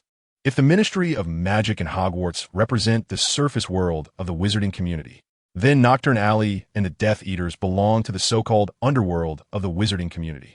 It is not surprising that Borgin and Burke's, as a member of the wizarding community's underworld, has some intersection with the Death Eaters. Nevertheless, today's events were enough to alert Snape to never underestimate an entity that thrives in the dark side of the world. In the days that followed, Snape's work responsibilities expanded to include creating dark magical items as per custom orders received from Borgin and Burke's. Fortunately, the amount of galleons required for such specialized dark magical items is quite significant, so such commissions might not come in even once a month. Time flew by, and soon the students of Hogwarts faced exam week, especially for first-year students, where exam week is a time that requires serious attention, as only first-year students need to take the flying class exam. Generally, the flying class exam simply requires you to ride a broomstick and fly around a bit to pass. As long as one is not hopelessly clumsy or lacks flying talent altogether, passing is practically guaranteed. Although passing the exam is easy. If a house has more students scoring high in the exam, it can also earn bonus points. So first-year students from all 4 houses were eager to help their house gain flying class exam scores. However, this year was no different from previous years, as Gryffindor received the flying class exam scores. What a pity, Severus. Although Diego scored full marks in the flying class exam, it is clear that one person's full score cannot change much. It doesn't team matter, even counting these few points from the final exam. Gryffindor is still at the bottom this year. This is not just Snape talking nonsense. Due to a series of pranks by the Marauders this year, Gryffindor was deducted points twice as often as in previous years, and the Quidditch Cup scores that Gryffindor was supposed to secure this year were taken by Slytherin. So Gryffindor undoubtedly ended up at the bottom. After finishing the exams for the flying class, Snape and the others went on to take exams for astronomy, potions, and defense against the dark arts, all of which they passed successfully. With that, Snape's first year at Hogwarts was basically coming to an end, waiting only for the end-of-year feast and the awarding of the House Cup, followed by the summer vacation at Hogwarts. By the way, Diego, what are you planning to do after we finish opening an account at Gringotts in Diagon Alley? Me? I should go back to the orphanage to help the matron take care of the kids, and then find time to do my summer homework and practice Quidditch. What about you, Severus? I guess I'll be brewing potions in the cellar. Of course, as the nominal leader of the Pure Blood Party, Snape naturally couldn't just do these things during the summer. Even in summer, there were all sorts of tasks waiting for him to handle. As for Edward and Weber, they both said they planned to stay at home to do their summer homework and think about what new DLC to add to Wizard Chess. In short, everyone's summer plans were mostly simple and fulfilling, and now they were just waiting for the end-of-year feast to begin their summer vacation. At the end of each school year, for students, the end of the academic year not only meant exams, but also that the annual House Cup competition was about to end. After tallying the scores of the 4 houses this year, the house with the highest score would win the House Cup. Well, even though I've been studying at Hogwarts for several years, this was the first time I saw Gryffindors score firmly in last place, a full 100 points behind the second-to-last Ravenclaw. This was an event worth being written into the school history, and it happened in the year I served as the prefect. In the prefect's washroom at Hogwarts, Lucius, stripped bare, took advantage of the swirling steam to openly mock the Gryffindor prefect from the same year, who could find no reason to retort and could only hasten his grooming to escape from the poisonous snake that was Lucius Malfoy. There was no helping it. This year's Gryffindor performance was simply too embarrassing. Although ranking competitions always have a first and a last place, to be a Gryffindor this year, being a full 100 points behind the second to last place was utterly humiliating for him as a prefect. However, Lucius was not prepared to let his old rival off easily and continued his sarcastic remarks. Finally, the Gryffindor prefect snapped back. There's nothing we can do. This year, Gryffindor has some real heavyweights, especially Potter and Black. Speaking of which, Slytherin is quite lucky this year. According to tradition, 2 of these heavyweights would have ended up in your Slytherin.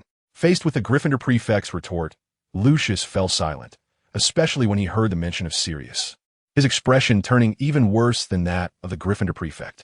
This was not only due to Lucius's distant familial connection to Sirius, but also because Sirius's cousin, Narcissa, was his girlfriend.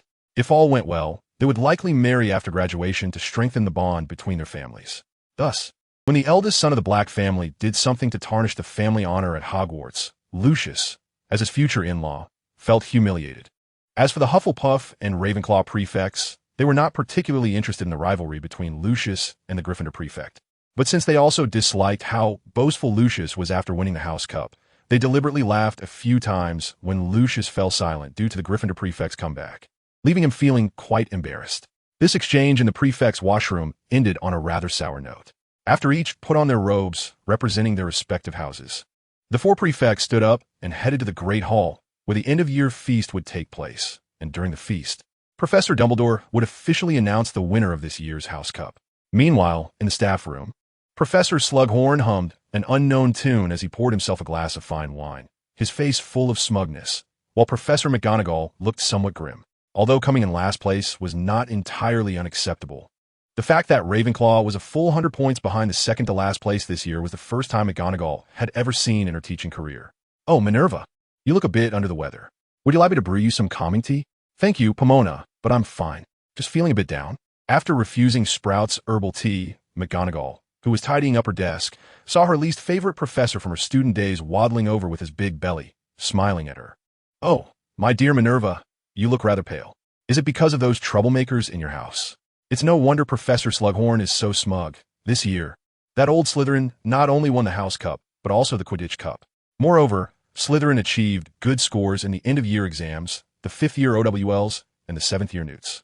As for Gryffindor, although we did well in all exams and competitions, unfortunately, those 4 troublemakers in first year have caused us to lose points, almost doubling our losses compared to previous years. A few months ago, it seemed like Lupin had settled down a bit, but unexpectedly, he reverted to his old ways in less than a month, hanging out with Potter and the others again. Every time McGonagall thought of those troublemakers, she felt a sharp pain in her trigeminal nerve. The worst part was that she had recently noticed her hair turning quite gray. At this rate, she might end up with a head of silver hair before those 4 troublemakers graduated. You are right, Professor Slughorn, but those kids are indeed quite mischievous, though they are far from being full-fledged troublemakers. Haha, indeed. Setting aside their mischief, they are all very talented wizards. I have no doubt they will achieve great things in the future, provided they can correct their bad habits. Professor Slughorn chuckled, unfazed by the underlying retort in McGonagall's words. This young lady had been assertive since her student days. To be honest, Slughorn believed that McGonagall should showcase her talents at the Ministry of Magic rather than at Hogwarts. But she ultimately followed Dumbledore's advice. Although he didn't want to admit it, he realized that in terms of insight, especially regarding that person, he was still not as perceptive as Dumbledore, his contemporary. At that moment, the Daily Prophet on Slughorn's desk had a major section devoted to Riddle, a student he had once been proud of, and his Death Eaters. The current Riddle bore no resemblance to the spirited young man he remembered. It was clear that his former student had completely succumbed to dark magic. Slughorn sighed, recalling the debates he had with Dumbledore decades ago. Back then, Dumbledore, who was still the Transfiguration professor, had said he saw traits of a dark wizard in Riddle and warned Slughorn that the boy had a terrible ambition. However, Slughorn thought Dumbledore was being alarmist and felt he had a prejudice against the orphan boy from their first meeting. He loudly countered Dumbledore, claiming that Riddle would become the youngest Minister of Magic. But looking back now, it was evident that Dumbledore had foresight that Slughorn lacked, and he genuinely regretted imparting knowledge about Horcruxes to Riddle. Fortunately, perhaps due to the effects of the Felix Felicis he had consumed long ago, he later encountered another exceptionally talented student, whose aptitude for potions was even greater than Riddle's. Most importantly, this student was completely different from Riddle. He had no overwhelming ambition and did not start forming cliques in first year like Riddle did. Crucially, Dumbledore did not seem to be as wary of Snape as he had been of Riddle. Slughorn admitted that ever since Riddle and his Death Eaters had become so reckless, whenever he admired a student, he would unconsciously keep an eye on Dumbledore's attitude toward that student to avoid making another mistake. When several professors followed the headmaster into the Great Hall, all the students were already waiting at the long tables, under the gaze of all the Hogwarts students. This year's House Cup was awarded by Dumbledore to Slytherin's head boy, Lucius Malfoy. Snap, snap. As Lucius received the Academy Cup with both hands, the journalist from the Daily Prophet, who had been prepared for this moment, aimed their cameras at the stage and began to take pictures. The Malfoy family had spent a significant amount of money to secure the front page of today's Daily Prophet, all for this moment. On stage, Lucius was full of vigor, while below, Narcissa was so excited that she covered her mouth. As the chosen fiancée of the Malfoy family, she was genuinely happy for Lucius. Congratulations, Sissy. Your boyfriend is really making a splash this time. Thank you, Bella. But speaking of which, has father really decided to let you marry Rodolphus after graduation? Yes. A rather ordinary family marriage. I have to say, sometimes I really envy you, Sissy. After thanking her sister for the congratulations, Narcissa seemed to recall that her sister had also recently become engaged, just like Lucius, to Rodolphus Lestrange, the firstborn of the Lestrange family. However, unlike herself, Bella had no real feelings for him. It was merely a typical family alliance, just like those so-called nobles among muggles. Pureblood families have a rather narrow choice when it comes to marriage, as members of the Black family typically marry into other pureblood families. However, even though this is the case, their marriage partners are not entirely chosen by their parents. They do have a certain degree of autonomy in their choices. For instance, she and Lucius chose each other and became engaged after spending some time together at school. However, the situation of mutual attraction, like that of herself and Lucius, is quite rare. Most pureblood family members ultimately choose to let their parents decide on their marriage partners, like Bella and Andromeda. Cassandra, on the other hand, is an exception. As the only daughter of Uncle Orion, her uncle's affection for her surpasses that for his eldest son, Sirius. Therefore, in terms of choosing a spouse, Cassandra has more freedom than the others. As long as she doesn't choose a muggle or a mudblood, Uncle Orion would likely agree. Compared to the reckless Sirius, Cassandra is more considerate of the bigger picture. At least the current boy she is close to, Severus, is a student who, aside from being half-blood, is otherwise excellent enough to be worthy of the Black family. Moreover, last Christmas, Severus seemed to have visited her uncle's house at Cassandra's invitation, and afterward, her uncle and aunt appeared to be quite satisfied with him. Even Lucius, who is to be the next head of the Malfoy family, praised this younger student, who received an invitation from Professor Slughorn's club in his first year. Lucius has praised this student in front of her more than once, calling him a true Slytherin. A true Slytherin. Though she doesn't know how much of Lucius's praise is polite flattery, Narcissa can still sense that Lucius genuinely admires this first-year student. After all, as the next head of the Malfoy family, being able to make such a positive evaluation of a half-blood speaks volumes. Of course, part of the reason for this is the difference in education between Narcissa and Lucius.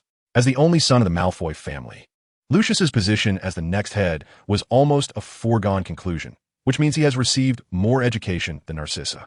And here, education does not refer to the spells or potions that wizards need to master, but rather the business acumen and ability to discern people that a family head must possess. It is precisely this education received from a young age, combined with the intuition honed through years of practical experience at Hogwarts, that led Lucius to determine during Severus's sorting ceremony that he was a worthy investment. After this, Professor Slughorn's invitation to Snape to join his club after the first potions class of the first year further confirmed Lucius's suspicions. It was at that time that Lucius began to interact with Snape as a friendly senior. It must be said that although Snape was 4 or 5 years younger, Lucius felt that the younger student actually possessed a maturity and steadiness that was uncommon for his age, as well as a wealth of potion knowledge that even Hogwarts and the Malfoy family's education did not cover. Lucius believed that if nothing unexpected happened, Snape would achieve at least as much as a potions master not inferior to Slughorn in the future, and it would be beneficial for the Malfoy family to build a good relationship with such a master. Therefore, after learning that Narcissa's cousin had taken an interest in Snape, Lucius was happy to mediate between Narcissa and Bellatrix for her sake, even going so far as to write a letter to the head of the Black family, Orion, to speak well of Snape. However, in Lucius's view, given Orion's level of affection for Cassandra, as long as the suitor she found was not too outrageous, like a muggle or a mediocre mudblood, Orion would likely agree, and what he did was merely a favor. A few days after the awarding of the House Cup, Hogwarts officially began its summer vacation. After briefly packing their belongings to take home, the students boarded the train from Hogwarts to King's Cross Station. Before leaving the school, Snape also made a special trip to the headmaster's office to see the first mute he had transformed. "You look well, Mr. Filch," Snape said as he picked up a seemingly new advanced spellbook from Filch's desk. It seemed that in less than half a year, Filch had already begun to explore some high-level magic. "Yes, it feels like my whole perspective has broadened since becoming a wizard. Although it's regrettable that I can't use it at Hogwarts anymore, it doesn't matter. Not being able to use it and not using it are two different things." This period could be said to be the most pleasant time for Filch. Although he still had to play the role of the bad-tempered caretaker outside this office most of the time, once he closed the door, he could use the same wand as the kids outside to perform the same magic. "That's good, but I'm not here to check on your magical progress. I'm here to tell you that I probably won't be in the British Isles for long this summer. I will be going to France, then to Eastern Europe and South America, and I probably won't return until before the end of the summer vacation." "I see, but it's no wonder, given your current strength, you are not yet able to confront Headmaster Dumbledore directly, and those who choose to follow you because of your connection to Grindelwald also need to be kept in check. I can only say you're overthinking it. The Pureblood Party is not an organization established for the personal desires of specific individuals. It's just a group of people who gather around a certain ideology. Besides, I'm telling you that my summer plans are not because of this. I'm just here to apologize. If you find a suitable candidate later, they may have to wait a while for their potions." After all, it was unrealistic to expect Filch to contact Snape in Eastern Europe or even across the Atlantic to South America from England. "I see, that's fine. Anyway, I still have 2 sets of stock in my warehouse. I've talked to many people over the past few months, and they just regard it as a fantasy. Honestly, I think if we don't have a powerful and credible organization backing us, those people probably won't choose to try. Is that so? Still, I appreciate your help, Filch." See you next semester. Yes, see you next semester, Mr. Snape. After getting on the train to King's Cross Station and watching the constantly changing scenery outside, Snape let out a long sigh. Sitting next to him were not Diego and the others, nor Cassandra, but the Evans sisters. So is Mr. Evans coming to pick us up to go back together? I thought my mother wouldn't agree. Well, Dad said that Mrs. Snape initially disagreed, but because Mr. Snape was recently hospitalized due to alcohol, she needed to take care of him in the hospital, so she reluctantly agreed. You didn't know that, Severus? Snape did know about his father's hospitalization. In fact, it was he who had paid most of the hospital bills in his father's name through a charitable fund. Snape was surprised because he didn't expect his mother to be willing to go to the hospital to take care of his alcoholic father, and even ask Mr. Evans to pick him up for her. It seems that in this life, your parents' relationship is better than the previous one, Snape.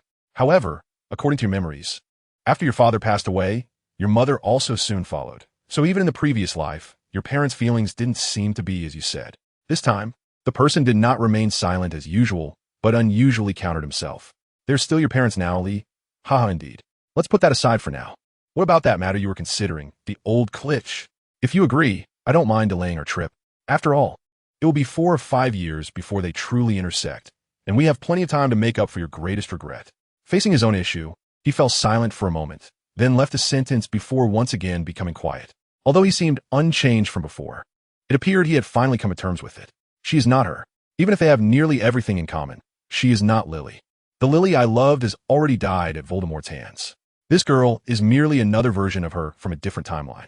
After saying this, Professor Snape's consciousness sank into silence once again, and this body was once again taken over by Liaming.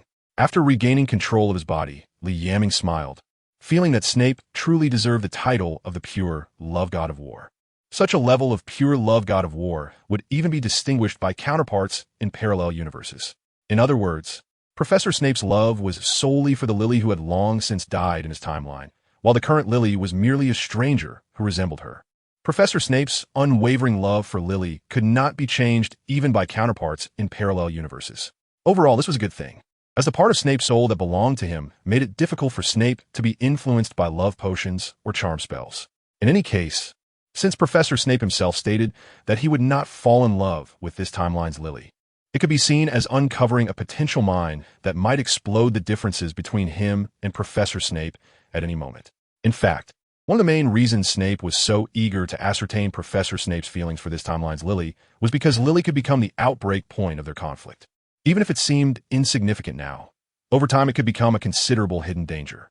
So for the upcoming summer vacation, let's go to Paris to check out that unexpectedly discovered little phoenix. When they got off at King's Cross, as expected, they saw the Evans couple waiting for them outside the station, along with the Dursleys who were chatting with the Evanses. Looks like your boyfriend is as punctual as ever. Penny. Haha, he is not my boyfriend, but he is indeed a good pen pal. Although Penny denied it quickly, Snape could still sense some excitement in her tone. It seemed that just like in another timeline, this timeline's Penny and Vernon were also mutually pursuing each other. After bidding farewell to the Dursleys, Snape got into Mr. Evans' car to return to Cokeworth. Along the way, the Evans sisters were discussing a topic about the possibility of creating a magical car. Honestly, I think Wizards' travel options could include magical cars.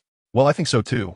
But Professor McGonagall seems to have said that modifying ordinary Muggle items is against the statute of secrecy, and if it's serious, one could end up in Azkaban. So let us forget about it, Lily. Although the enforcement of the statute of secrecy has become much more lenient compared to the past, for example, romantic relationships between wizards and Muggles are now semi-accepted. Matters like modifying large Muggle machinery are still strictly regulated.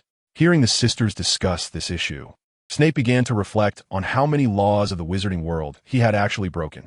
So, how many laws have we really violated so far? Who knows? Unauthorized modification of Muggle vehicles, researching dangerous dark magic, associating with imprisoned dangerous dark wizards, breeding dangerous magical creatures like basilisks, and leading the Death Eaters. It's probably countless. Upon hearing this, the recently quiet Professor Snape made an appearance again, but this time his tone seemed to carry a hint of pride. Once back in Cokeworth, Snape first visited the hospital in town. In the gastroenterology ward, he saw his father, whom he hadn't seen for a long time. He was lying on the hospital bed, unconscious. Clearly, years of alcoholism had completely ruined old Snape's stomach. Acute gastrointestinal bleeding, severe stomach ulcers, and other digestive complications. Not to mention the coma caused by alcohol poisoning affecting the nervous system. These are common issues for long-term alcoholics, especially someone who has been drinking low-quality spirits without any food for years. To be honest, it's a miracle that he is still alive. I don't know when he will wake up, or if he ever will, but don't worry, child, we will do our best. Snape calmly listened to his father's attending physician relay old Snape's condition to him.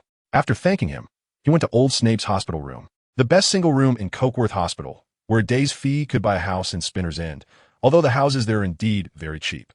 As for why old Snape wasn't transferred to a larger hospital in London, or why Snape didn't brew some potions for treatment, he could only say that their father-son relationship wasn't good enough for that, and that hospitals and potions are not panaceas. Old Snape's condition was already beyond saving. Not to mention that his current situation could be said to be self-inflicted, although it's unclear whether it's due to being in a parallel world. This world's old Snape did not frequently abuse his wife and child, as Professor Snape remembered, but he did exhibit an almost indifferent attitude towards them. In the past decade, old Snape had shown Snape paternal affection only a handful of times.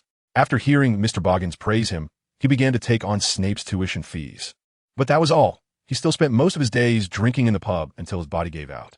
When Snape arrived in the hospital room, he saw his mother looking quite haggard. Clearly, taking care of a comatose patient was not an easy task. As if sensing Snape was right in front of him, old Snape woke up from his coma, struggling to open one eye, with one side of his body completely numb. Severus?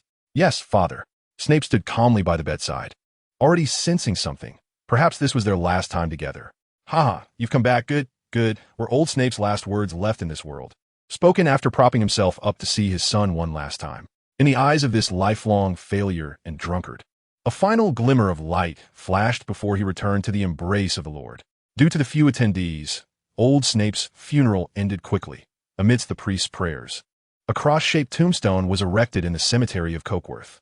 10 days later, in the public cemetery of Cokeworth, Snape stood before the newly erected tombstone, reading the name and life inscribed upon it. He remained silent for a long time, and after placing a bouquet of white flowers in front of the tombstone, he left the cemetery.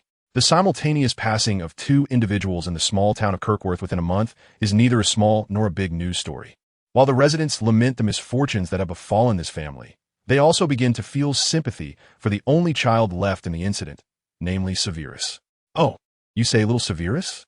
He is quite a well-behaved child, completely different from his drunken father. Given such circumstances, this child manages to endure his grief and take care of everything, truly a good child. That said, sigh, the Snape family has no relatives. What will this child do in the future? I heard that after handling the funeral arrangements for Mr. and Mrs. Snape, the child locked himself in the house and hasn't come out for a long time. Sigh. Indeed, no matter how mature he tries to appear, after all, he's still just a child. At this moment, Hunter, who returned home from Winchester for the summer vacation, is walking towards the Snape house on Spidertail Lane in Kirkworth with a bag of fruit. When he reaches the dusty and greasy door, he pushes it open and walks in. On the other side of the door, a small humanoid figure dressed in rags appears in an instant, bowing to Hunter as he enters. "Welcome, Master Hunter. Here, my mom asked me to bring this gift to that guy. Is he still holed up in the potions room?" "Yes, Master Snape is researching a new potion, but rest assured, it's not something that requires full concentration.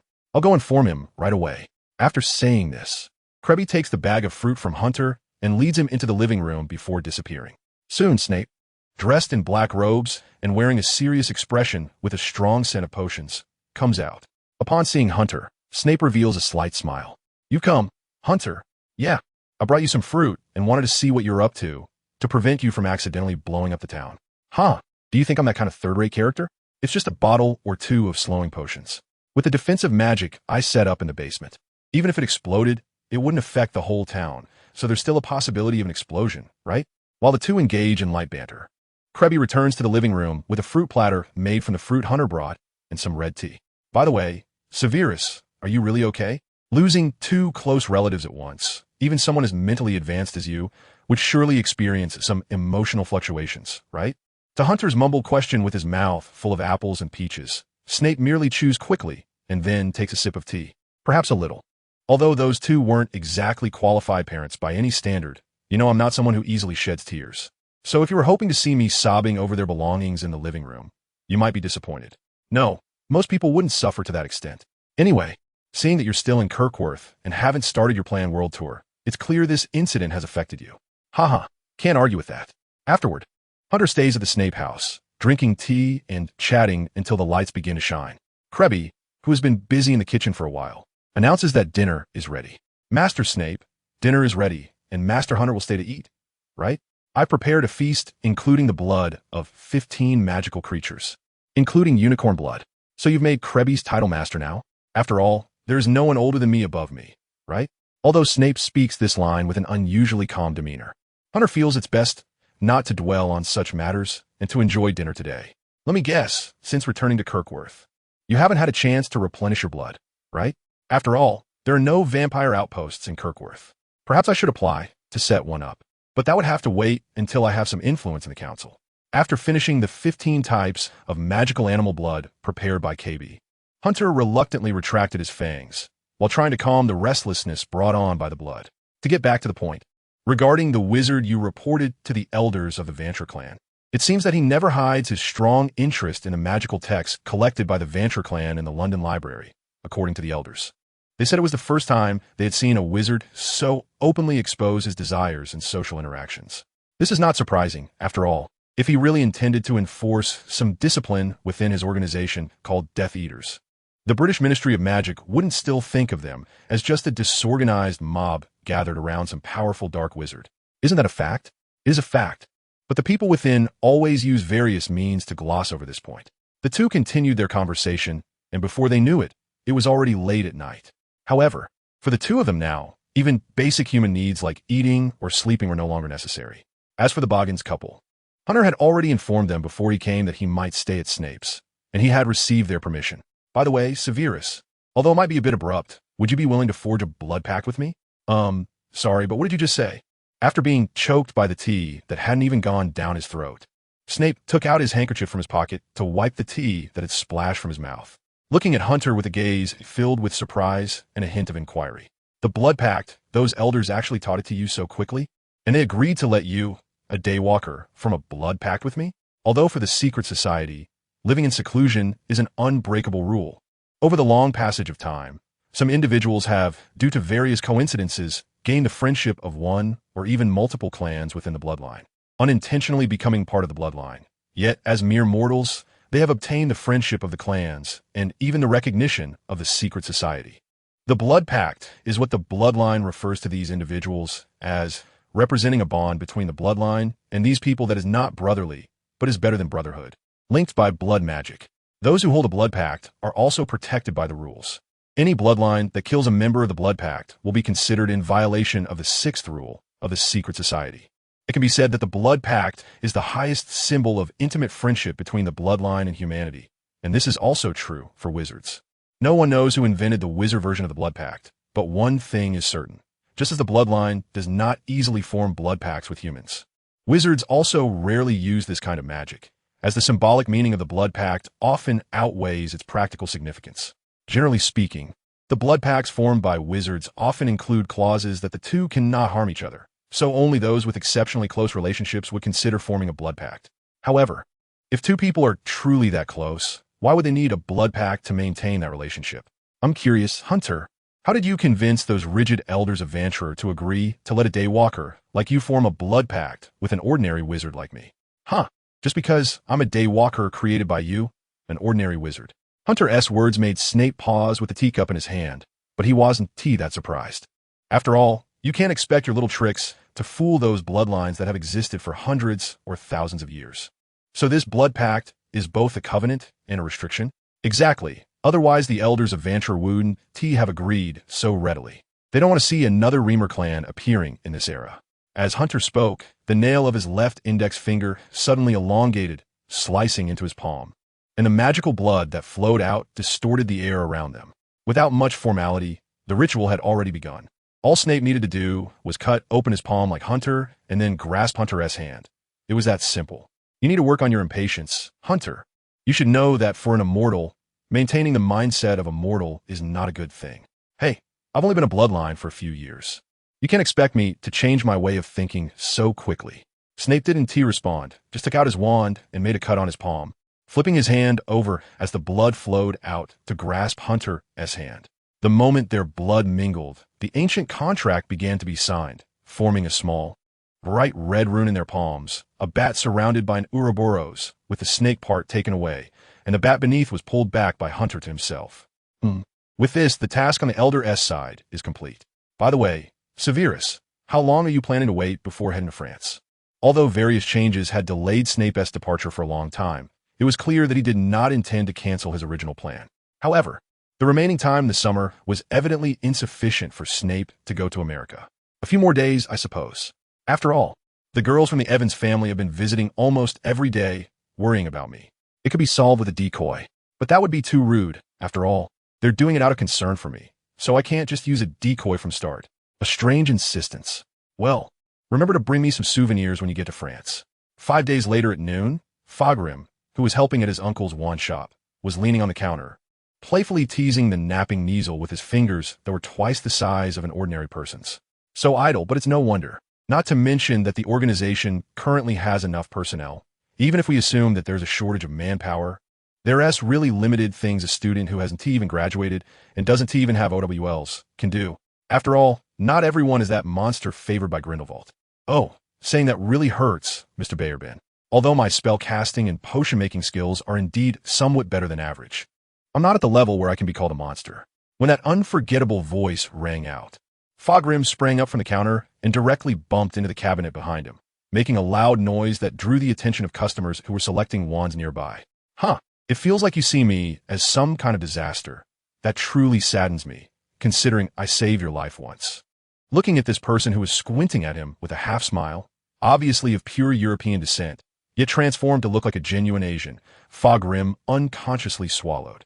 But didn't he dare to initiate conversation first? Welcome. How can I assist you, sir? Just as the atmosphere was becoming increasingly awkward, the shop owner peeked out from a wand workshop in the back, first giving his nephew a glare for posing so strangely in front of a customer. Then turning to the evidently important customer and asking, "Is there anything I can help you with, sir?" "Nothing much, just casually browsing, sir. After all, this wand of mine still has some use left." "Oh, then please feel free, sir." "Excuse me, I still have work to finish." After the shop owner finished speaking, he returned to the shop, while Fogrim, after tidying up the goods behind him, cast a silencing charm around them. "Hey, that's a bit too deliberate, buddy. Relax. We're not discussing anything shady. When did you arrive?" "Just today. You know the distance between England and France is just a channel apart." "All right, let me take a look," Snape said as he picked up his wand and unbuttoned the collar of Fogrim's shirt. As the magic flowed in, magical patterns began to appear on Fogrim's chest. Very good. It seems you've already learned how to transform the curse inherited from your father into your own power. Mr. Bayerben. Snape's hand glided over the exposed magical patterns, only to be abruptly swatted away by Fogrim. After realizing that his previous actions seemed inappropriate, Snape first smiled apologetically at Fogrim, then turned to leave. However, as the shop door closed, Fogrim clearly heard Snape say to him, "I hope to take up your time this evening, Mr. Bayerben." At that moment, there was also an identical door key on the counter. Fogrim carefully used a levitation charm to place the key into his pocket, then returned to the counter to continue serving customers. After all, Snape had said he hoped to occupy Fogrim's time this evening, so for the sake of his pocket money, it would be best to finish his part-time job before using the key. When evening came, after hanging the closed sign in the window, Fogrim helped his uncle clean up the shop and casually mentioned to him that he might be staying out overnight. "Just be careful, and you can only have a few butterbeers. If I find out you dare to drink hard liquor, I'll write to your mother." Fogrim's uncle didn't take his nephew's words too seriously, as Fogrim was about that age, and after a few reminders, he prepared to head home. Fogrim, however, after turning into a slightly hidden corner, took out the door key that Snape had left behind from his pocket. The moment his hands touched, Fogrim felt a pull that dragged him to a certain place. When he came to his senses, he found himself in front of a mansion. Judging by the large patches of iris planted in front of the house, it was highly likely still in France. When the door opened, Fogrim saw a house elf welcoming him at the entrance. Although his uncle also had one, Fogrim couldn't help but feel that the one at his uncle's house was far inferior compared to this one. "Ah, welcome, Mr. Bayerben. Dinner is ready. I specifically chose the best foie gras available in this season, and the bread is freshly baked from the best bakery in Paris." On the way, Fogrim listened to Snape's house elf introducing tonight's dinner while surveying the decor around the hallway. "This doesn't seem like the style that person would like. Did you just buy this from someone else?" "Yes, Mr. Bayerben. This mansion, located in the Saint-Denis department, was just recently sold to us by a couple who are moving to Paris, so we haven't had time to renovate it yet. And we haven't connected to the Flynn network either. To be honest, the exchange rate for the galleon to franc is really much lower than the pound. Well, at least now I know this is in the Saint-Denis department. It seems that even if I need to return alone later, it won't be too far to ride my broom. All right, let's put the questions about this mansion aside for now, or the food will get cold. Come on, Mr. Fogram. This is the dining room.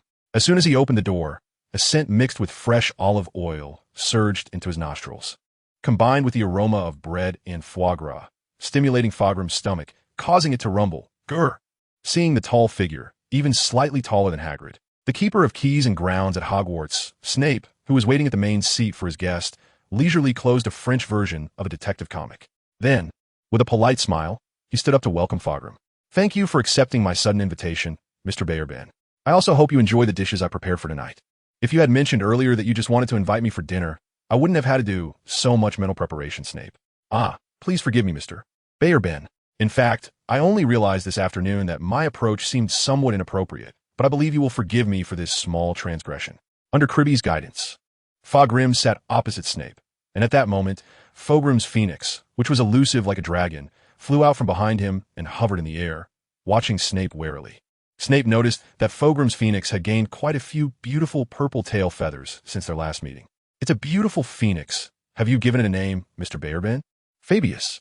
Fogrim pondered for a while and then told Snape the name he had given to the phoenix. A nice name, Fabius Bayerben. It really suits this phoenix.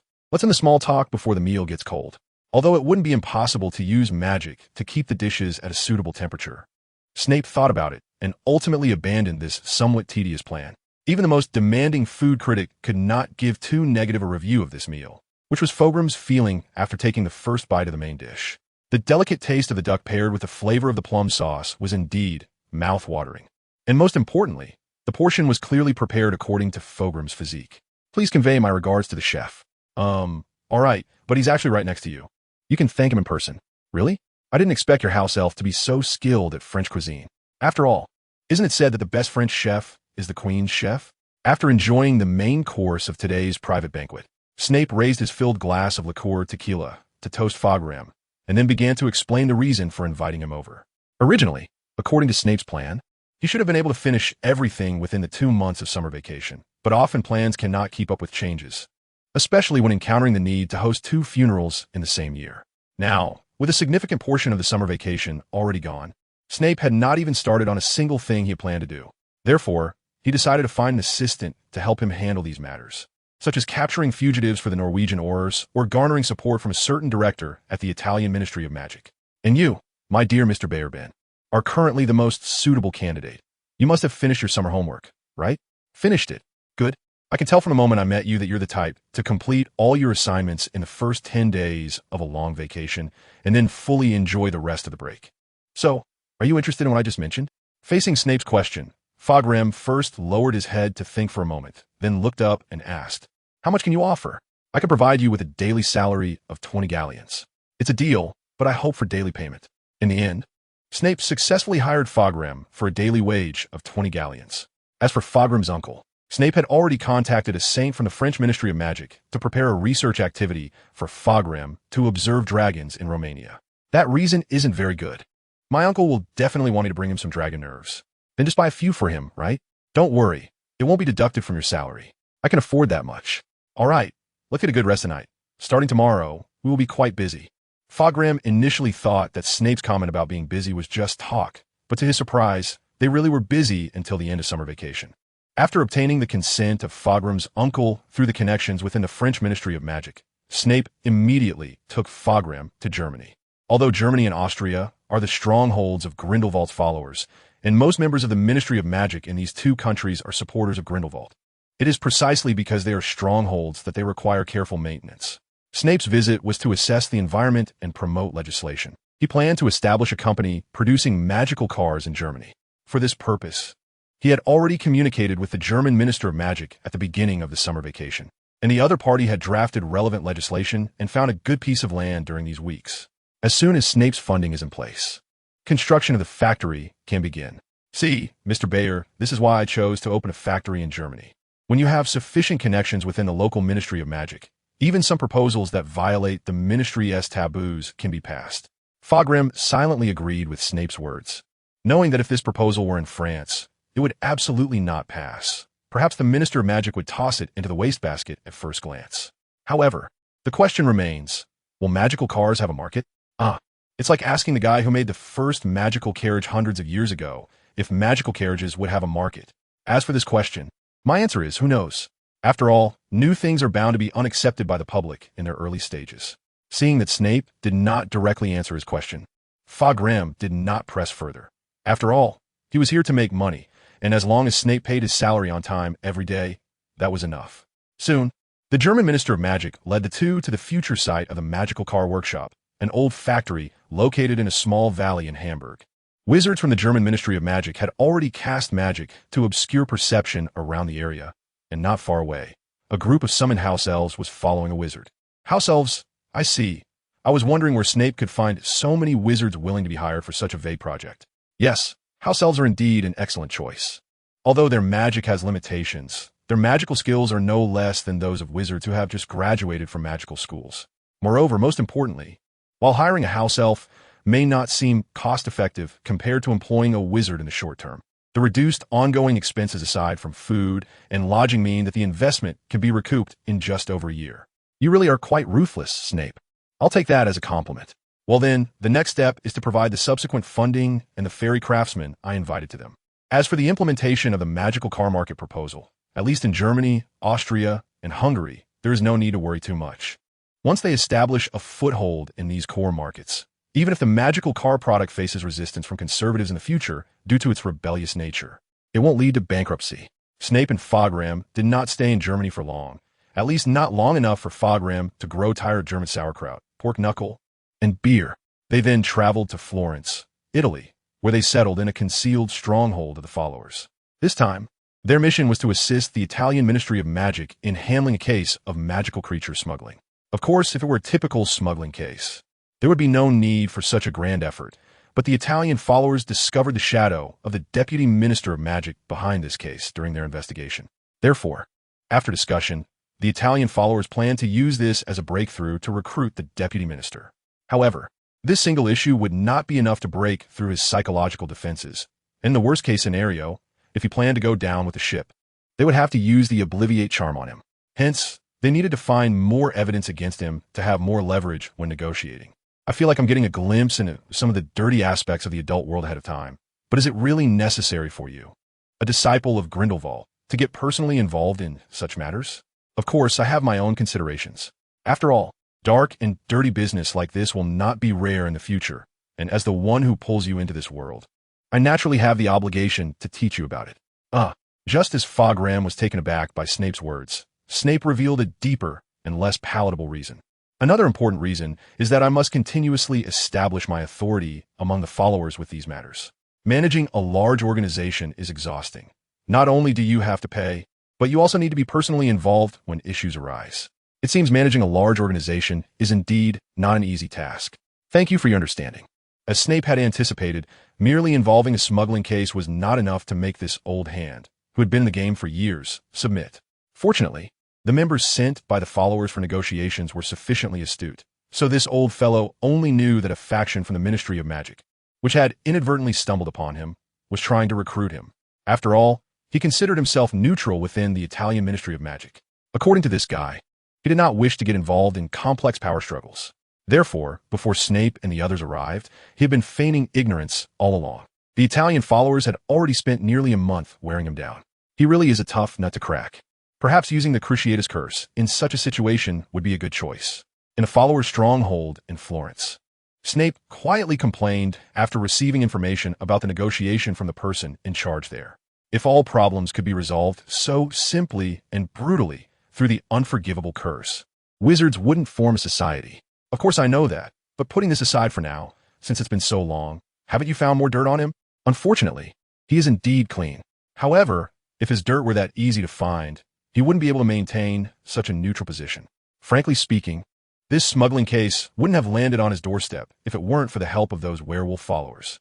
The intelligence provided by the Italian followers was indeed very detailed. One could say that Snape even knew what the deputy minister had for lunch each day. According to the information, this elderly deputy minister had indeed lived through that era. He must have already discovered something. Otherwise, for someone who had experienced that time, his demeanor was too bland. However, given the current situation, whether he was an enemy or a friend remained unknown. When Snape put down the intelligence, he saw the follower across from him looking at him with a smile. I see. It seems this is a trial given to us by the Italian followers. What? Have you discovered something, dear disciple? The minister is already aware of the follower's existence, but for now, he hasn't done anything. Ah, it seems that Mr. Grindelwald has not neglected your training in other aspects besides magic. That's right, that minister is not just a nice guy. Being able to maintain neutrality in a place like the Ministry of Magic for decades is quite an achievement. And now our biggest problem is figuring out what exactly he wants. After stating the biggest problem currently faced by the Saints in Italy, the young man across from Snape extended his hand towards him to show goodwill.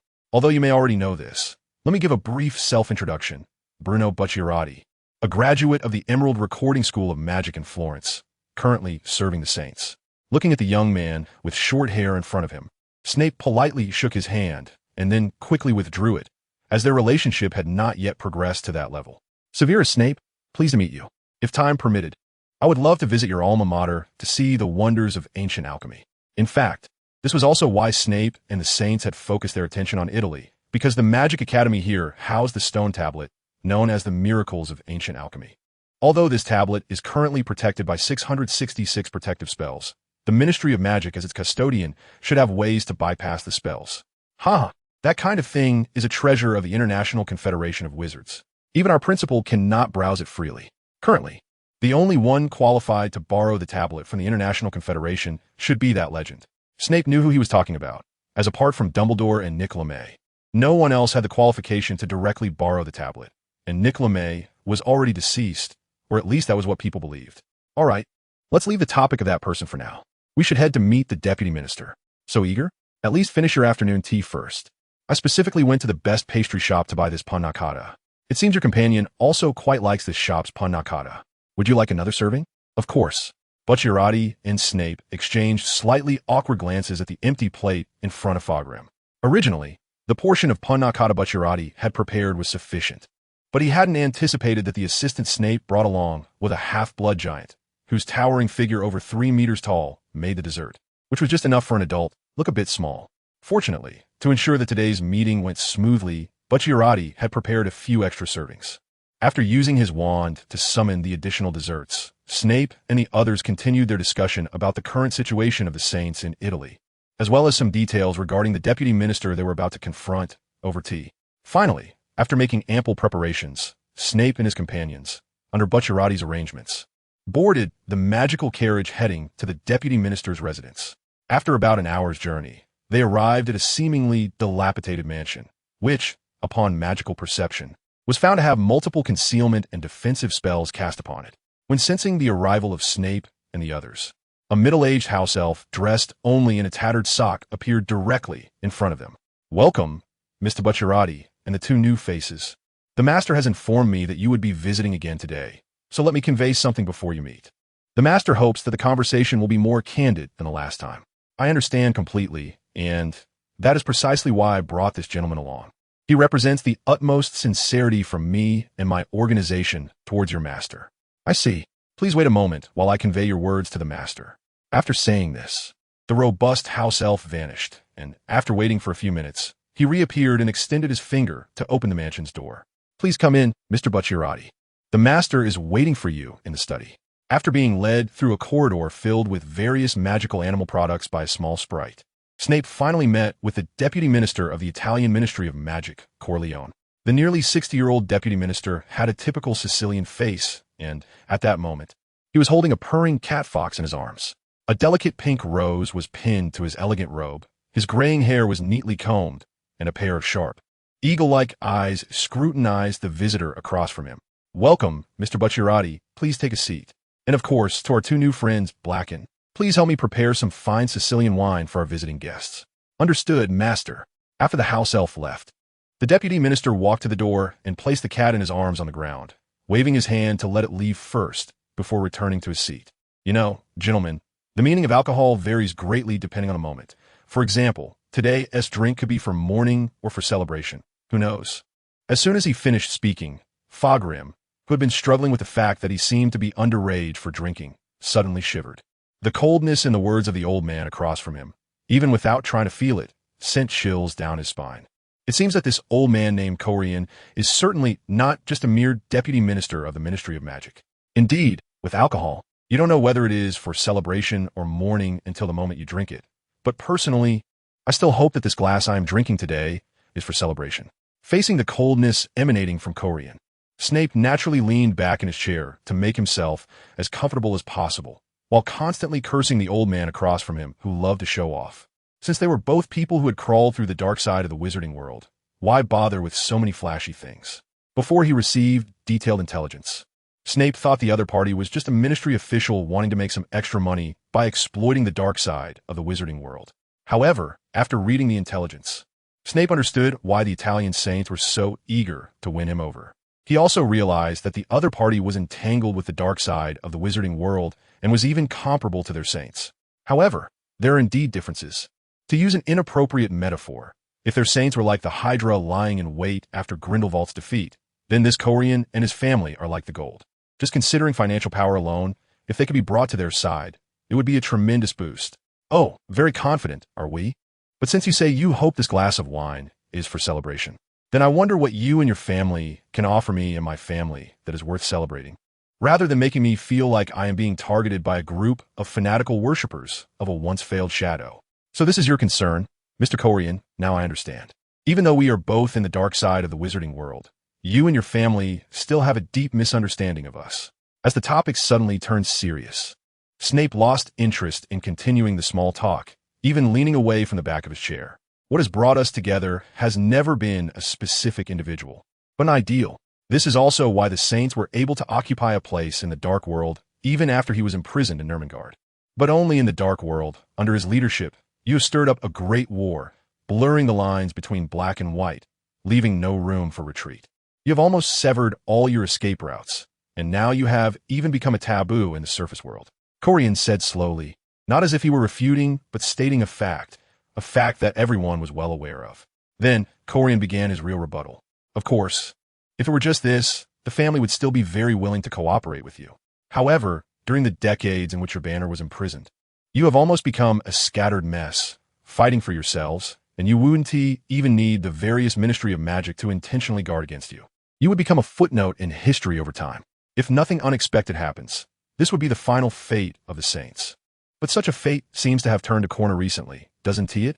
Yes. Now an entity claiming to be a disciple of Grindelwald has begun to be active in the Dark World, reconnecting the Saints from various places. Even that wizard, who retired to a castle in Scotland to enjoy his twilight years after defeating Grindelwald, has sensed someone is reassembling the Saints. At this moment, Corian's house elf brought the drinks into the study. Only then did Corian take out the wand hidden in his sleeve, delivering the drinks to Snape and the others. From the beginning until now, his wand had remained in a state ready to cast spells at any moment. Nice to meet you, Mr. Snape. Perhaps you prefer the title of Grindelwald's disciple. It's just a code name. You can call me whatever you like, Mr. Corian. The two exchanged a smile and moved on without dwelling too much on the issue. Then, during a moment when Corian was pouring more water for Snape, he casually brought up the werewolf army that Snape had formed in Eastern Europe. I have always wanted to connect with you, dear Snape. What you have done in Eastern Europe is no secret. You have turned a group of cursed individuals, who should have wallowed in self-pity, into a source of power by transforming their curses into strength. You even provided them with a means to sustain themselves. They are very useful, even though both the surface world and the underground world of wizards have deliberately ignored their talents. This is unavoidable. After all, the curse on them is a ticking time bomb.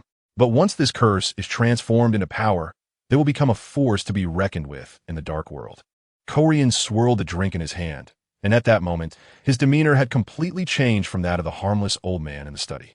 However, Corian then shifted the conversation back to the focus of the negotiation. Of course, such deeds seem not too difficult to accept when attributed to a disciple of Grindelwald. However, this also makes it impossible for me and my family to trust you completely. The lightly swaying wine glass caused ripples, and Snape did not rush to inquire because he knew that his negotiating partner was not the type to speak in riddles. Even if he ultimately refused to cooperate with the Saints, he would likely state the reasons directly and cut ties with them straightforwardly.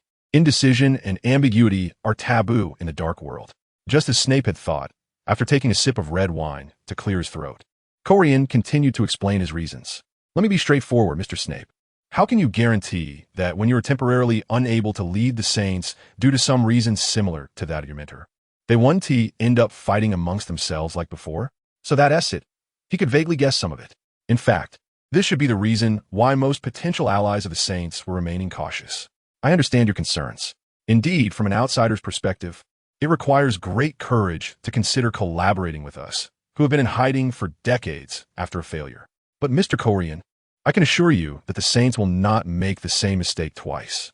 This time, even if I am temporarily unable to contact the believers for some reason, the Saints will not become a headless chicken. Snape said, then took out his wand and traced an image in the air. It was a figure that had appeared in myths around the world. In Greece, he was the son of Typhon, killed by Zeus' son. In Japan, he fell at the hands of Susanoo. In China, he was slain by Emperor Yu. However, here, Coriolan decided to use a more fitting term to refer to it. Hydra? Yes, I assure you that the Saints today are just like it. If one head is cut off, a new one will grow to continue moving forward. To be honest, Snape didn't think this was a negotiation that would satisfy both parties. At least what he gained was indeed less than satisfactory. However, at the end of the negotiation, the deputy minister, who was adept in both the dark and light sides, Corleone, finally relented and agreed to reach some short-term cooperation with the Italian Saints. As for other long-term cooperation, he claimed he needed to observe his family for a while longer. Was that it? Sitting in the carriage on the way back, feeling the cold, sticky sensation on his back, Fogram belatedly realized that his back had already been soaked with cold sweat, and the observant Bucciarati handed him a cup of calming tea. It seems your assistant is dealing with someone with a killing aura for the first time, Mr. Snape. Well, based on his first performance, he has already surpassed most people. Indeed, at least he didn't show too much embarrassment. After using the calming tea to soothe his nerves, Fogram began to ask questions. After all, compared to his inexperienced self, the other two were clearly more experienced in such matters. You just mentioned a killing aura, which means that Deputy Minister has killed someone, so he must be from the aura background. No, he was initially from the Italian International Magical Cooperation Department.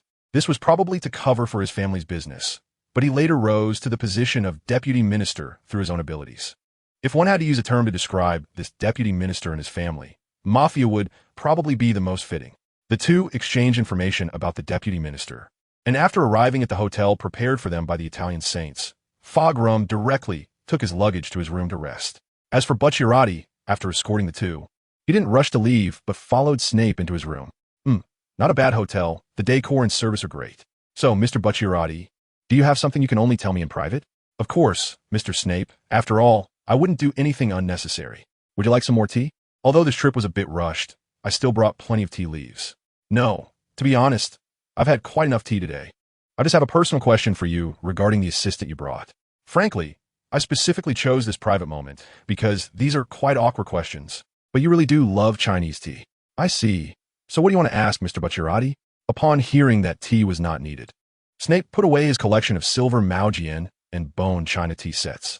Although Snape thought having 5 cups of tea a day was standard, he felt it was inappropriate to press the other party since they had politely declined. Well, how should I put it, Mr. Snape? Do you care a lot about that child, the one with giant blood?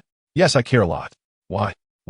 The other party is an excellent student from Bubapes Academy, and according to the information from my companions in France, his grades in transfiguration and charms at school are outstanding. Of course, he doesn't have many other subjects, but if nothing unexpected happens, he should be able to achieve 7 excellent scores in the upcoming NEWT exams. However, the reason he initially took a liking to Fogram is probably because of his bloodline. After praising Fogram's excellence based on the information that Bucciarati had obtained from the Saints in France, Snape gave an answer that honestly surprised Bucciarati a bit.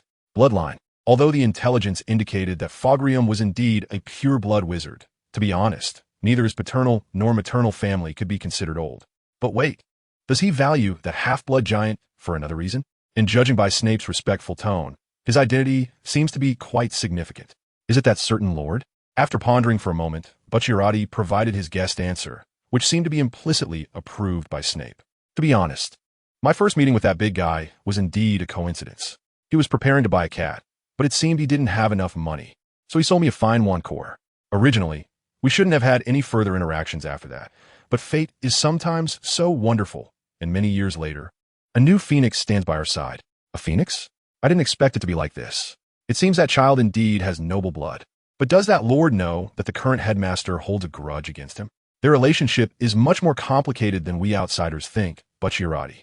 If it weren't for the issue of positions, I believe they might have become friends who talked late into the night. Are you interested in discussing his views on Dumbledore with me? No need for that. I, along with the other saints, only need to know why you value that child so much, so I'll take my leave now. Although Snape wanted to chat more, Bucciarati insisted on leaving. After Bucciarati left, Snape prepared to go to bed, as he had a pile of work waiting for him the next day, and if all went well, he would likely see some blood tomorrow.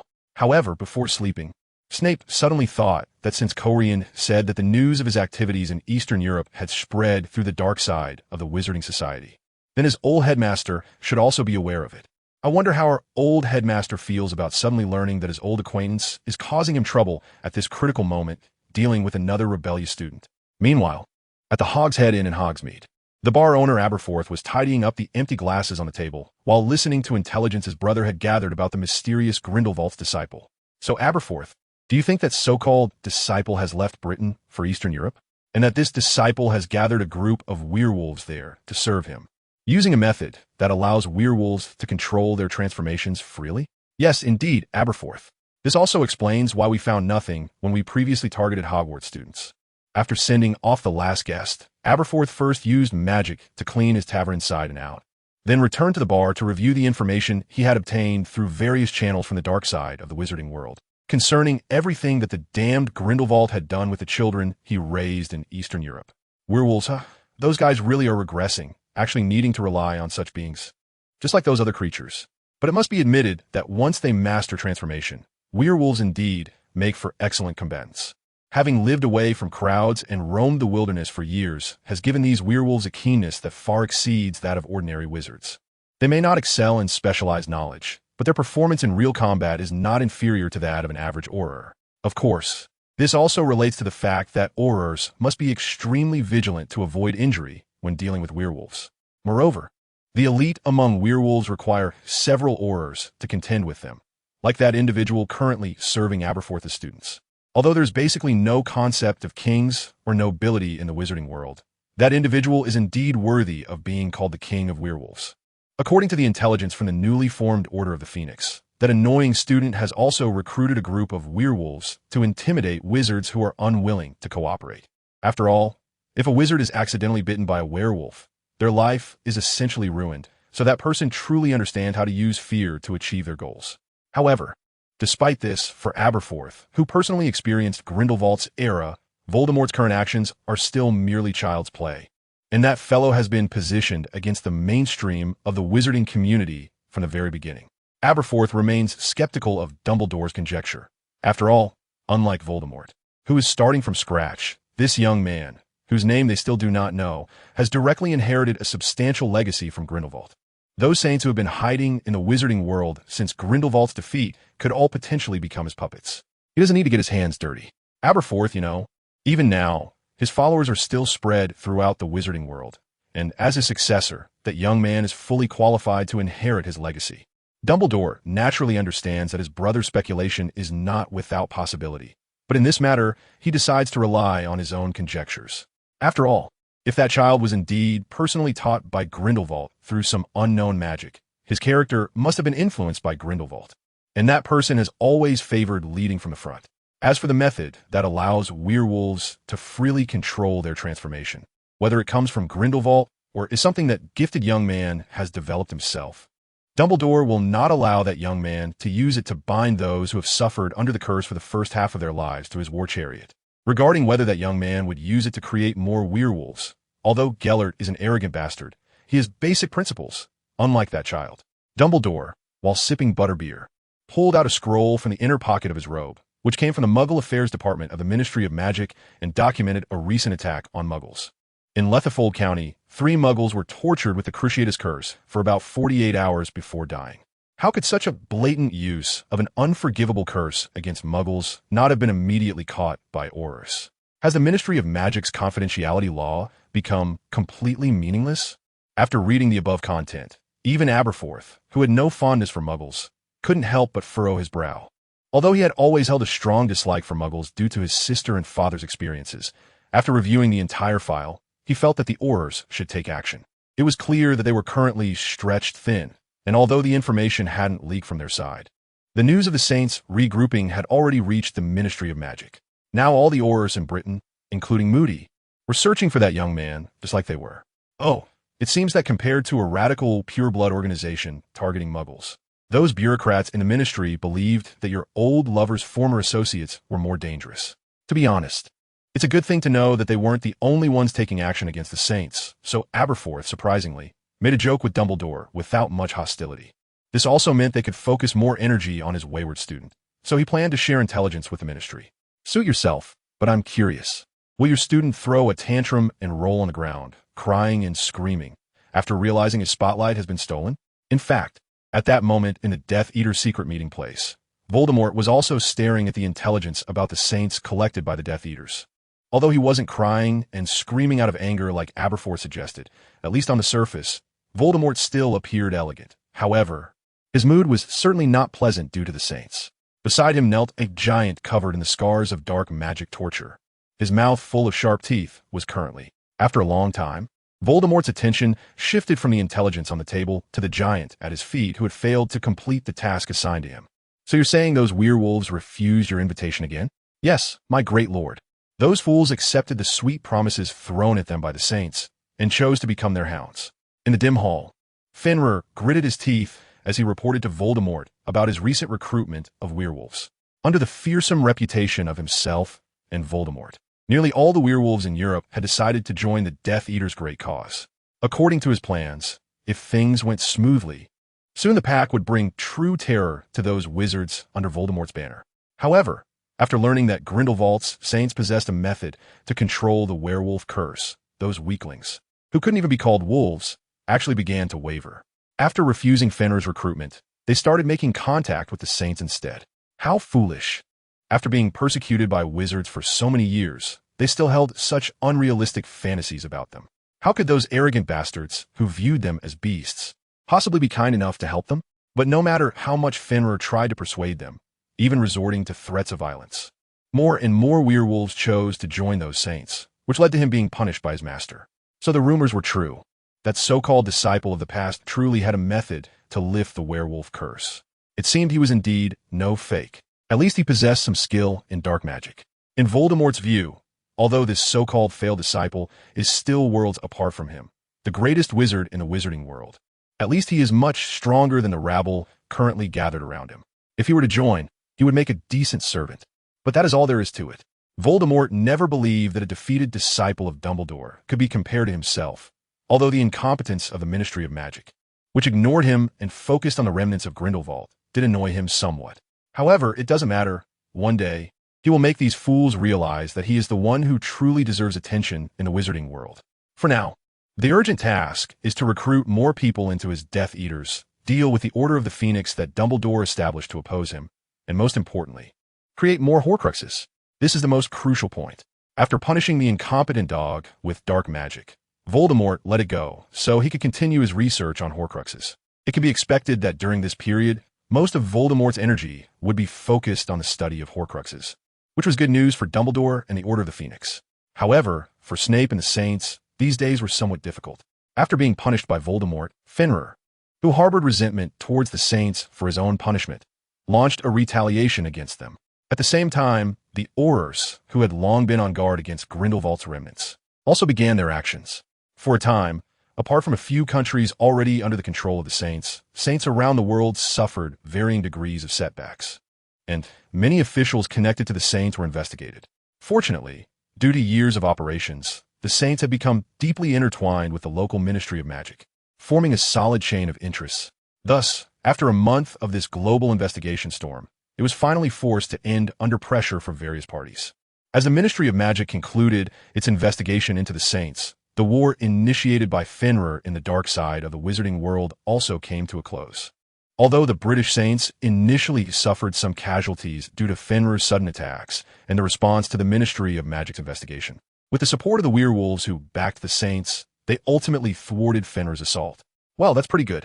Although they're just beginners who have only studied magic for a few months, their instincts honed from years of solitude made up for their shortcomings. I'll take that as you complimenting them. So, Severus, how long until we go back? We need to know that the summer vacation is almost over. In a private bathhouse run by saints in Greece, the bear Snape and Fogrium were completely soaking in hot water, enjoying this rare relaxation time. To achieve this, Snape even lifted the effects of his aging potion. Not in a hurry, Fog, you have to understand. A bowstring that is too tight often breaks before it even starts shooting. Another incomprehensible metaphor. Sometimes I really doubt if you're only 12 years old. After spending some time together, Fogrium and Snape had become somewhat familiar with each other, although there was still some awkwardness. They had reached a point where they could call each other by their first names. If you really don't believe me, you can use magic to test it again. It's okay. After all, the main reason for your misunderstanding lies with me. In the rising steam, Snape, who had finally sorted everything out before school started, was enjoying this rare moment of relaxation. Beside him, the basilisk, whose eye powers were suppressed by Snape, was also enjoying the hot water comfortably. After all, who would have a good impression of you after hearing about your dark magic experiments, Severus? Although most of it was the choice of the individuals involved. However, Fogrium felt that not all of it could be blamed on Snape, because aside from the incident with Hunter, which was an accident, the rest were more the choices of the individuals involved. Even without Snape, their thirst for magic would not disappear. As a muggle who knows about magic and a squib born into a wizarding family, but unable to use magic, that is the curse they bear called unfulfilled desire. For them, who are in such a deep abyss, Snape seemed like a strand of spider silk hanging down from above, and they would desperately try to grab it in an attempt to escape the abyss. While indeed, in this matter, most of it is their choice. But to say that I did not interfere would not be correct. Do you know about the luck potion? Hearing Snape suddenly mention that precious potion, Fogrium's face showed a look of understanding. I know, it's the potion that can make a person lucky for 24 hours. It is said that wizards who drink it will succeed in whatever they do during the potion's effect. So you used the luck potion before. Yes and no, after all. I was still in a period of limited funds, so the luck potions I brewed at that time were mostly sold to Borgin and Burks, and what I used was a spell that could increase the probability of a certain event. I see. Although Fogrium was indeed a bit surprised to hear that Snape used a spell instead of the luck potion, it was just that. The wizarding world has never lacked strange spells, and a spell that increases the probability of something for a certain period is not impossible. However, what troubled Fogrium was that after he opened the conversation, Snape began to talk endlessly about his spell. Although he was bragging, the truth was that this spell could not create something out of nothing, turning the completely impossible into possible. Instead, it brought the probability of an event that was already possible infinitely close to one.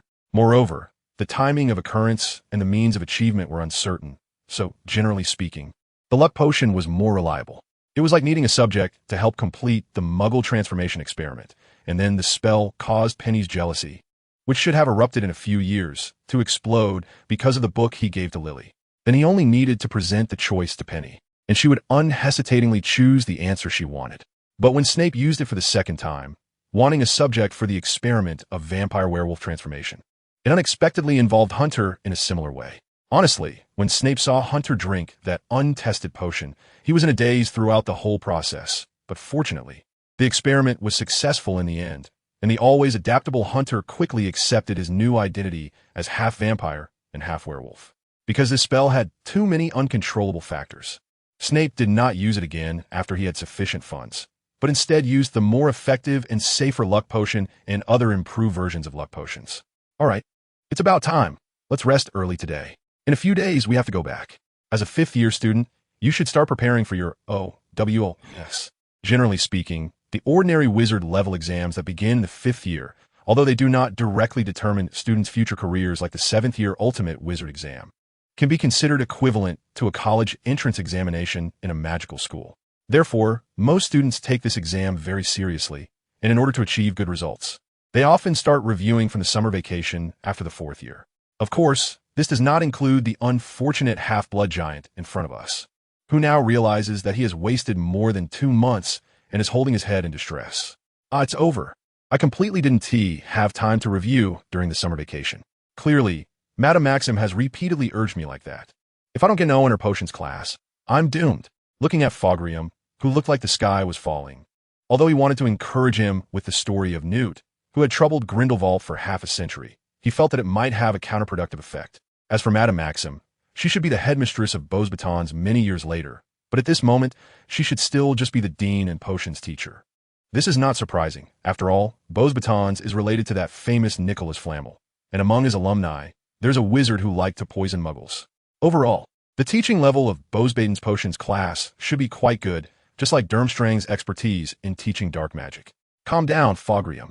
I dare say that what you have learned from me in these 2 months can absolutely allow you to work in any magical hospital's department for difficult and unusual cases, including St. Mungo's. But what I learned with you is basically not what will be tested in the exam. Afterwards, in order to rush back to resume studying, Snape had to hurry back from Greece to France to send this examinee back, and then return to his base located in the Cockworth Wilderness. Oh, welcome back, boss. A lot has happened while you and the second boss were away. Many little people in robes, just like you, came to prepare to take away Big Stone and the wife and kids, but after seeing the magical traces you left behind, they just left a note and went away. At this moment, the giant troll Big Stone at the entrance of the base was leisurely carrying a wild goat back. Upon seeing the boss return, he couldn't wait to report to Snape about a recent incident. Oh, I see. It seems that establishing a base so close to Muggles is indeed a bit inappropriate. But the magical creatures management people, surprisingly, didn't drive them away directly. After tearing the obviously enchanted note into his hand, Snape skimmed past the complaints that took up nearly 2/3 of the document regarding his breeding of trolls too close to the city, and then saw the fine amount issued by the Ministry of Magic. 100 galleons? As expected, these office dwellers were relying on this income. However, upon reflection, being fined so much wasn't entirely unjust, as he knew that the stone trolls and their families wouldn't eat people. But the folks at the ministry had no way of knowing that, even if there was a slight chance that a troll really did eat a regular person. It could be said that the workload for the department for the regulation and control of magical creatures at the Ministry of Magic would definitely increase by more than double in the next 6 months. Nevertheless, with this 100 galleons fine, plus the financial shortfall caused by the ministry's actions over the past few months, it seemed he would have to go to the potion shop to sell some potions. Well, I'm off now. Creature, remember to pay the fine. Understood, master. I will return as soon as possible to prepare dinner. After handing the hefty fine to KB and urging him to pay it promptly, Snape returned to the base and immediately used apparition to arrive at Borgin and Burke's in Nocturne Alley after collecting his potions. Oh, welcome, Lee. My best partner and master of potions. Long time no see. It's a pity.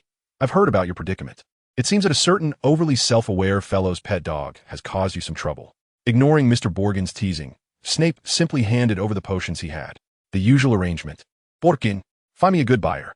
All right, the usual way. But I'm curious, Lee, as the leader of a large organization, you must be financially secure by now, right? There's no way around it. As you know, the turmoil from a couple of days ago coincided with that pesky dog causing chaos. Our losses are quite significant. So funds are tight, and I still have to dip into my own pockets.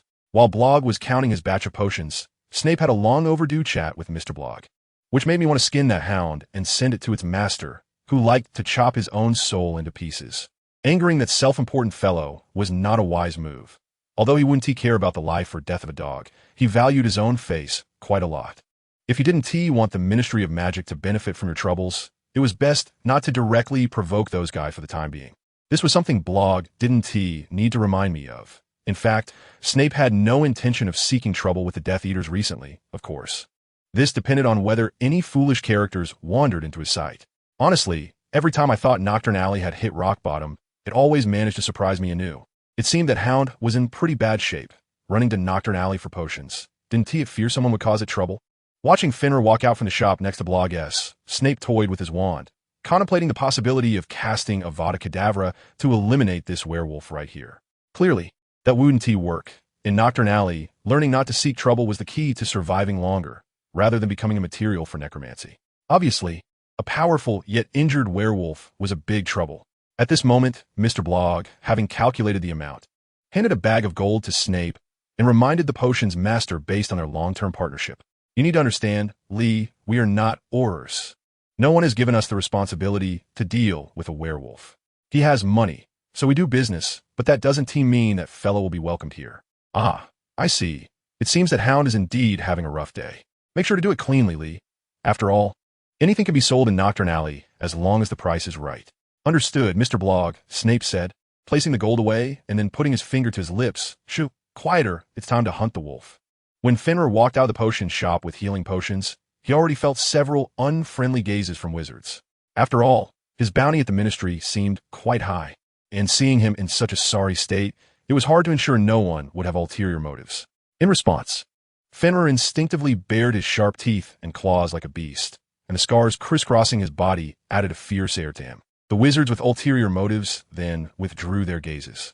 Putting aside other considerations, werewolves were ultimately magical creatures with a danger level of 5x. Although it wasn't a full moon, a werewolf with rich combat experience was still a significant threat, even without transforming. Moreover, wolves are always most dangerous when injured. Although these wizards had always made a living in this lawless area of Nocturne Alley, they were not battle-specialized wizards like Aurors and couldn't handle werewolves as Aurors could. Of course, more importantly, the little bounty the ministry provided for Fenrir wasn't worth the risk to them. Fenrir also had no interest in continuing to tangle with these guys who had the heart of a thief, but no courage. He urgently needed to treat his wounds. A few days ago, during the full moon, when he had proudly led his pack to attack a stronghold of the British Saints, a wizard left behind to cover them had hit him in the abdomen with a dark curse. The two saints, who had clearly received professional aura training, had used apparition to leave after all the others had evacuated the stronghold. Because of that failed attack, Fenrir had been magically suspended from the ceiling of the meeting room by Voldemort for several days, not allowed to use his werewolf strength to heal, and left to be mocked by passing Death Eaters for being a self-willed and ineffective beast. Among them, Fenrir particularly disliked the newcomer from the Malfoy family, who looked at him with a disdainful gaze, as if he were some filthy thing. It was only today that Voldemort released Fenrir, but by then, the curse-inflicted wound on his abdomen could no longer be healed just by the werewolf's recovery ability. With no choice, Fenrir could only drag his weakened body to Nocturne Alley to buy potions after robbing some unfortunate Death Eater's purse. Hiss! The sharp pain from his wound reminded Fenrir that he needed to return to his lair as soon as possible.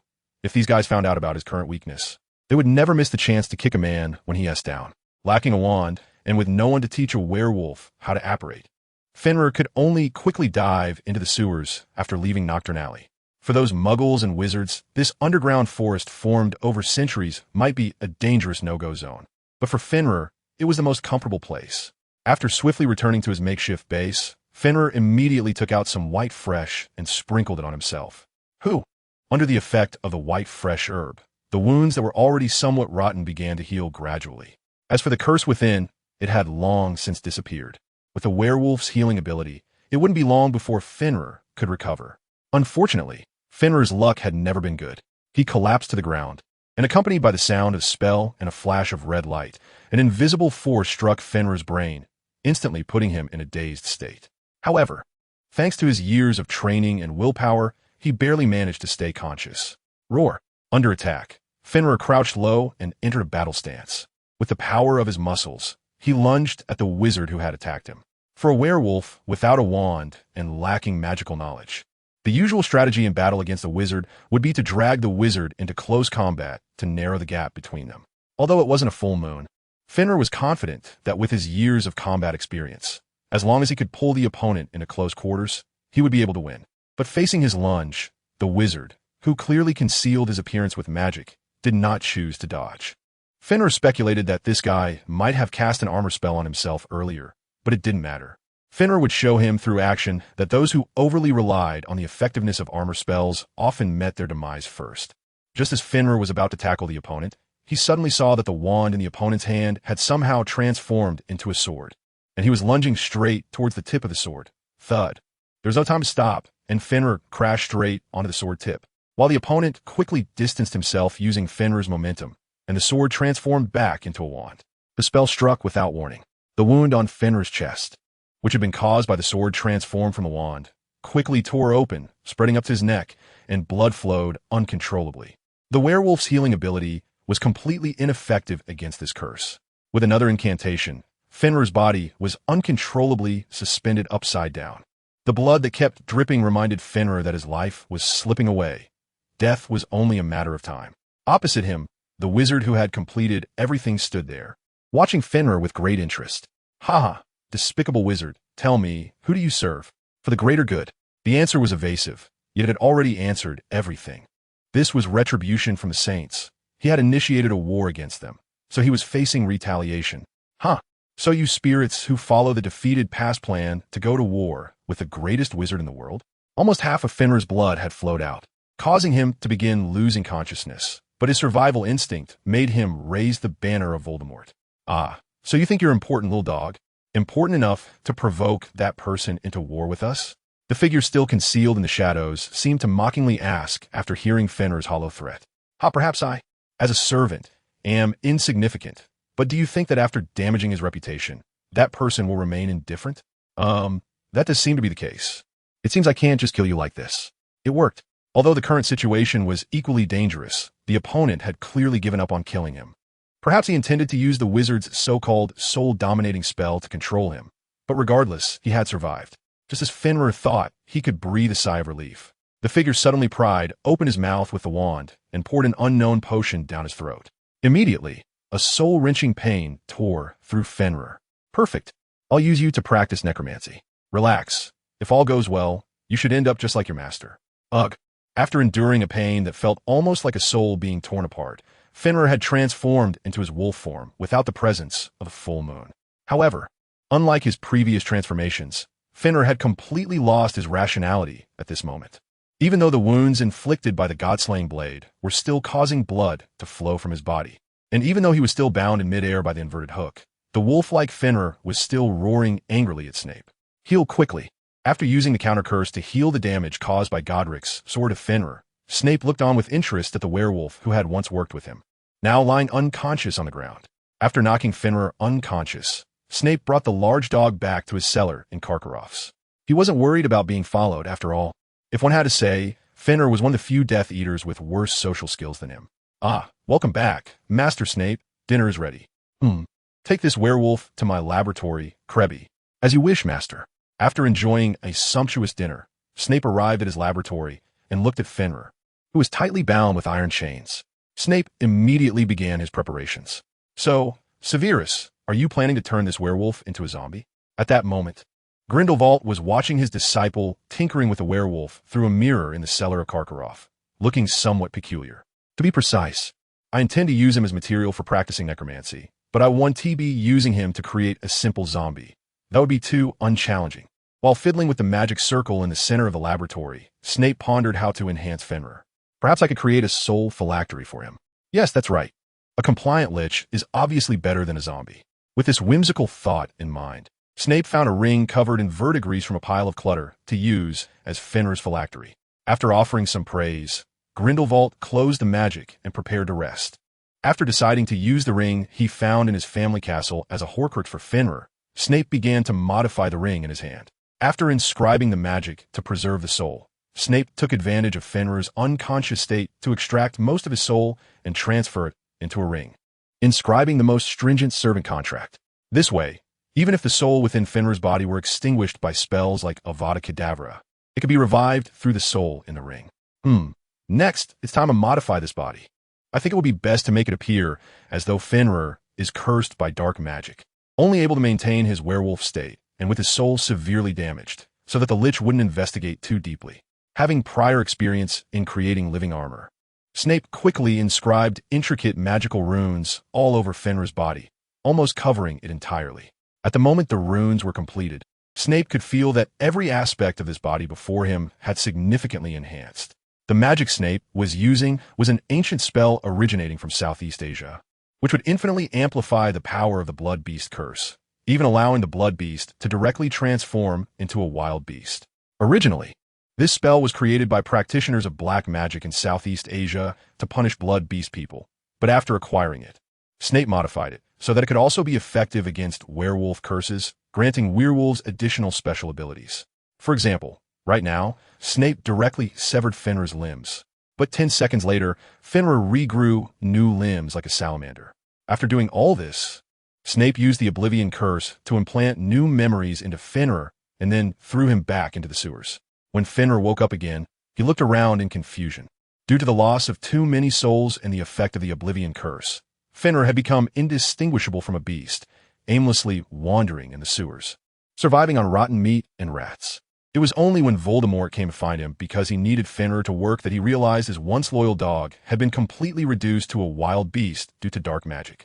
After checking the curse on Fenrir and confirming it was an improved version of dark magic, Voldemort decided to leave it be. After all, while lifting this curse was no trouble for him, why should he go to such lengths for a worthless beast? Moreover, with this curse in place, he wouldn't have to wait for the full moon.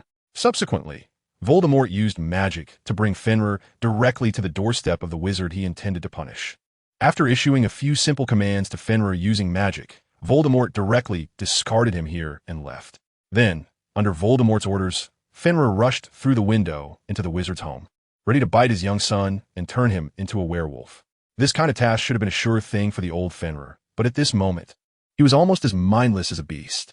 When the house owner was drawn in by the cries of the young child, Fenrir was knocked out cold by a single blow from him.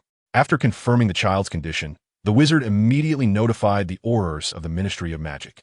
"This is Fenrir Greyback, the most notorious werewolf. I never expected you could actually catch him." The arriving Aurors quickly subdued Fenrir after confirming his identity. "You're flattering me, Mr. Longbottom, but it's strange. It's not a full moon, so why is he a werewolf?" "Who knows, but looking at the markings on him, he must have been cursed by dark magic. And from your description, this coward who only targets children seems to have completely turned into a beast. Although we don't know what happened to Fenrir, it didn't hinder Longbottom from arresting him, and the next day, the Daily Prophet even dedicated a small section to report this matter. After learning about this from the Daily Prophet, Snape belatedly realized that he seemed to have forgotten to enhance Fenrir's mental resistance, while Voldemort merely cursed him as useless and then ignored it. Meanwhile, Mr. Lupin, who was preparing second-grade textbooks for his son, held his wife tightly with tears in his eyes upon seeing this news. Although the harm his son suffered could never be undone, learning that their enemy had finally been captured truly comforted the couple's hearts. Afterwards, Mr. Lupin, who had already retreated to the sidelines, rushed to the Auror office at the Ministry of Magic as quickly as possible, expressing his desire to see Fenrir. Mr. Lupin had so much he wanted to say to Fenrir, the culprit responsible for the tragedy in their family. If possible, he would not hesitate to use the unforgivable curse on Fenrir. "Of course, Mr. Lupin, but I want to remind you that Fenrir has completely lost his human reason. So if you hope to hear his repentance, it may be difficult." "Ha, you seem to be telling a joke, Longbottom, even without losing his mind. That scumbag wouldn't repent for the sins he committed." Mr. Lupin's hands trembled as he struggled to suppress the anger within him. Seeing his old colleague in this state and understanding his family's misfortune, Longbottom sighed and then led Lupin to the cell where Fenrir was being held. When we caught him, he had completely lost his mind, and his body was covered in magical markings. Moody said it was a type of magic commonly used by Southeast Asian wizards, specifically to punish blood beasts, which can irreversibly turn blood beasts into beasts and cannot be restored. Huh, that's really good news. It seems this coward finally provoked someone he shouldn't have. After following Longbottom to the cell, where Fenrir was imprisoned, I watched as he lay on the ground, wrapped in dark magic, whimpering like a dog. Although the Aurors provided food, it was clear that such a small portion could not satisfy an adult werewolf. So Fenrir had to rely on catching the rats and slugs in the cell to fill his stomach. Upon seeing his enemy in this miserable state, Mr. Lupin first burst into laughter. Then as he continued to laugh, tears began to stream down his cheeks. After that, Mr. Lupin started to curse Fenrir with the most venomous words he could think of.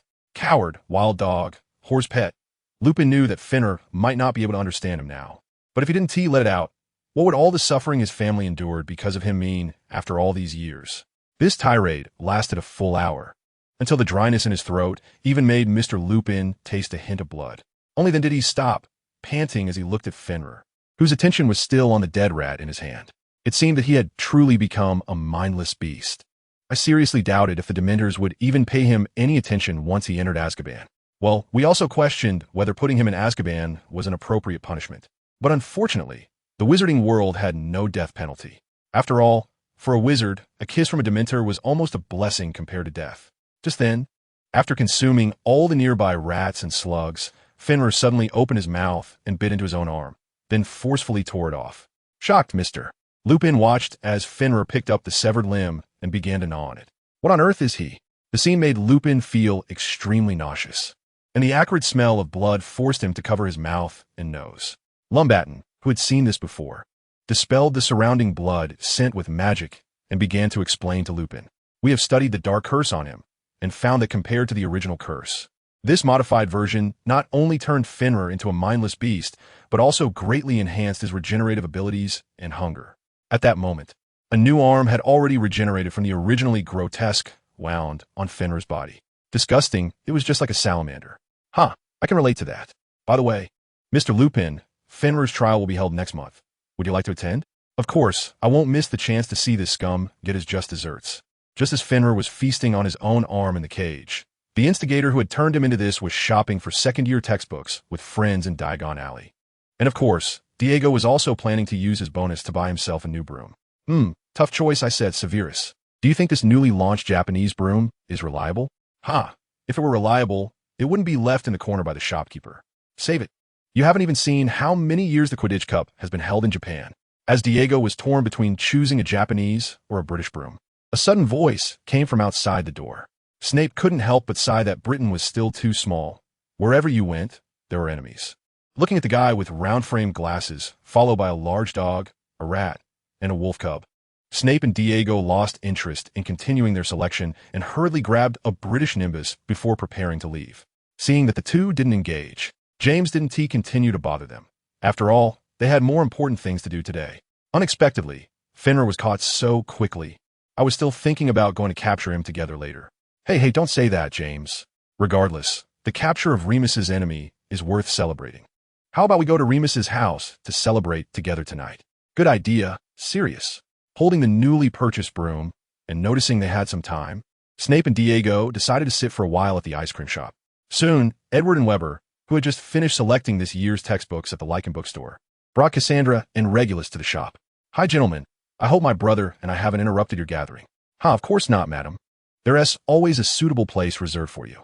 Seeing the newcomers, Diego immediately gave up his seat and found another one, also asking the shopkeeper Florin to give the new arrivals one of the shop's new products each. Thank you. Regulus eagerly took the ice cream and started eating, while Cassandra timely reminded her little brother from the side. Eat less, Regulus. You don't want to be lectured by Mom at dinner, do you? Of course, sister. I'll just have one serving. But sister, I didn't know you had other friends besides Severus. Although Regulus didn't say it directly, Snape could tell he was surprised that his sister had so many non-pure blood friends. Unlike Sirius, Regulus had fully accepted the traditional education of the Black family before meeting Snape, and this mindset wouldn't change overnight. However, besides himself, the others didn't mind this point and treated Regulus as a friend. Diego even enthusiastically struck up a conversation with Regulus. By the way, Regulus, you're starting this year too, right? Have you decided which house you want to go to? I think I'll go to Slytherin. Slytherin was an expected answer for Snape. Regulus wasn't the rebellious type, and regardless of his noble status, in a family with a tradition spanning over a century, rebellious children were ultimately in the minority.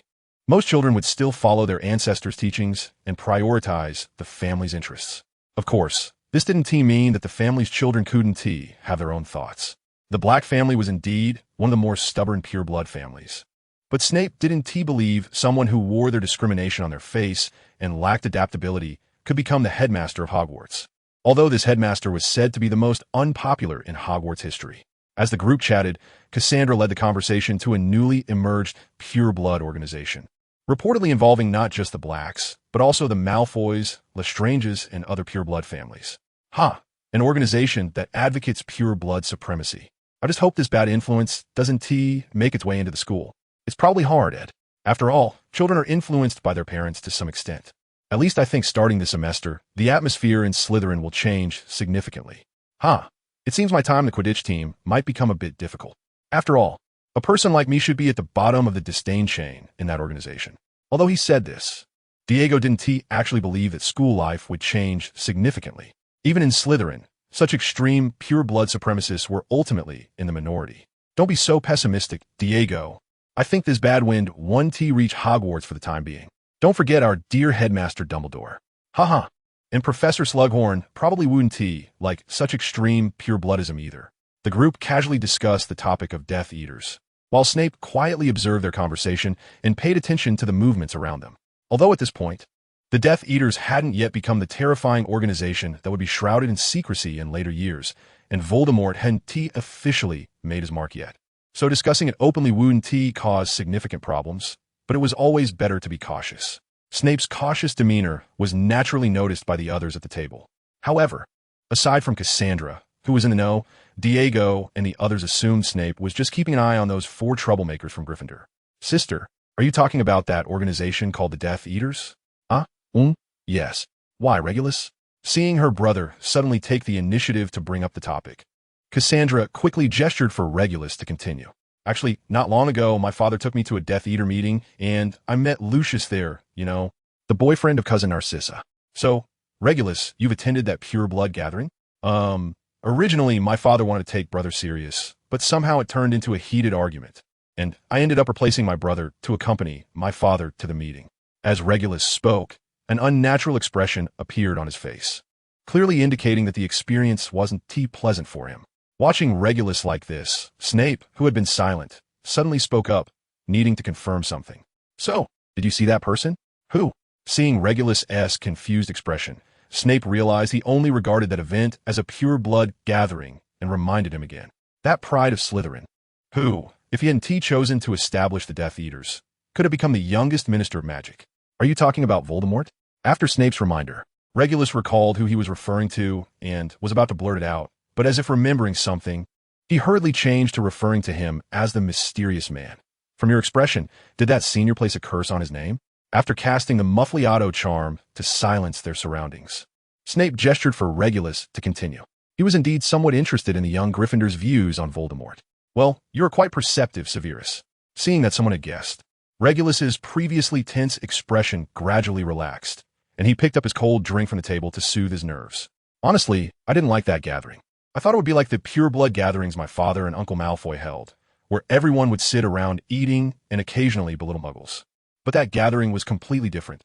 According to Regulus, under his father's leadership, he truly saw the so-called pride of Slytherin, pale-faced and distorted, which was vastly different from his father's previous descriptions. Father said it was due to dark magic and not to pay too much attention to it. But what he didn't know was that I wasn't concerned about his appearance.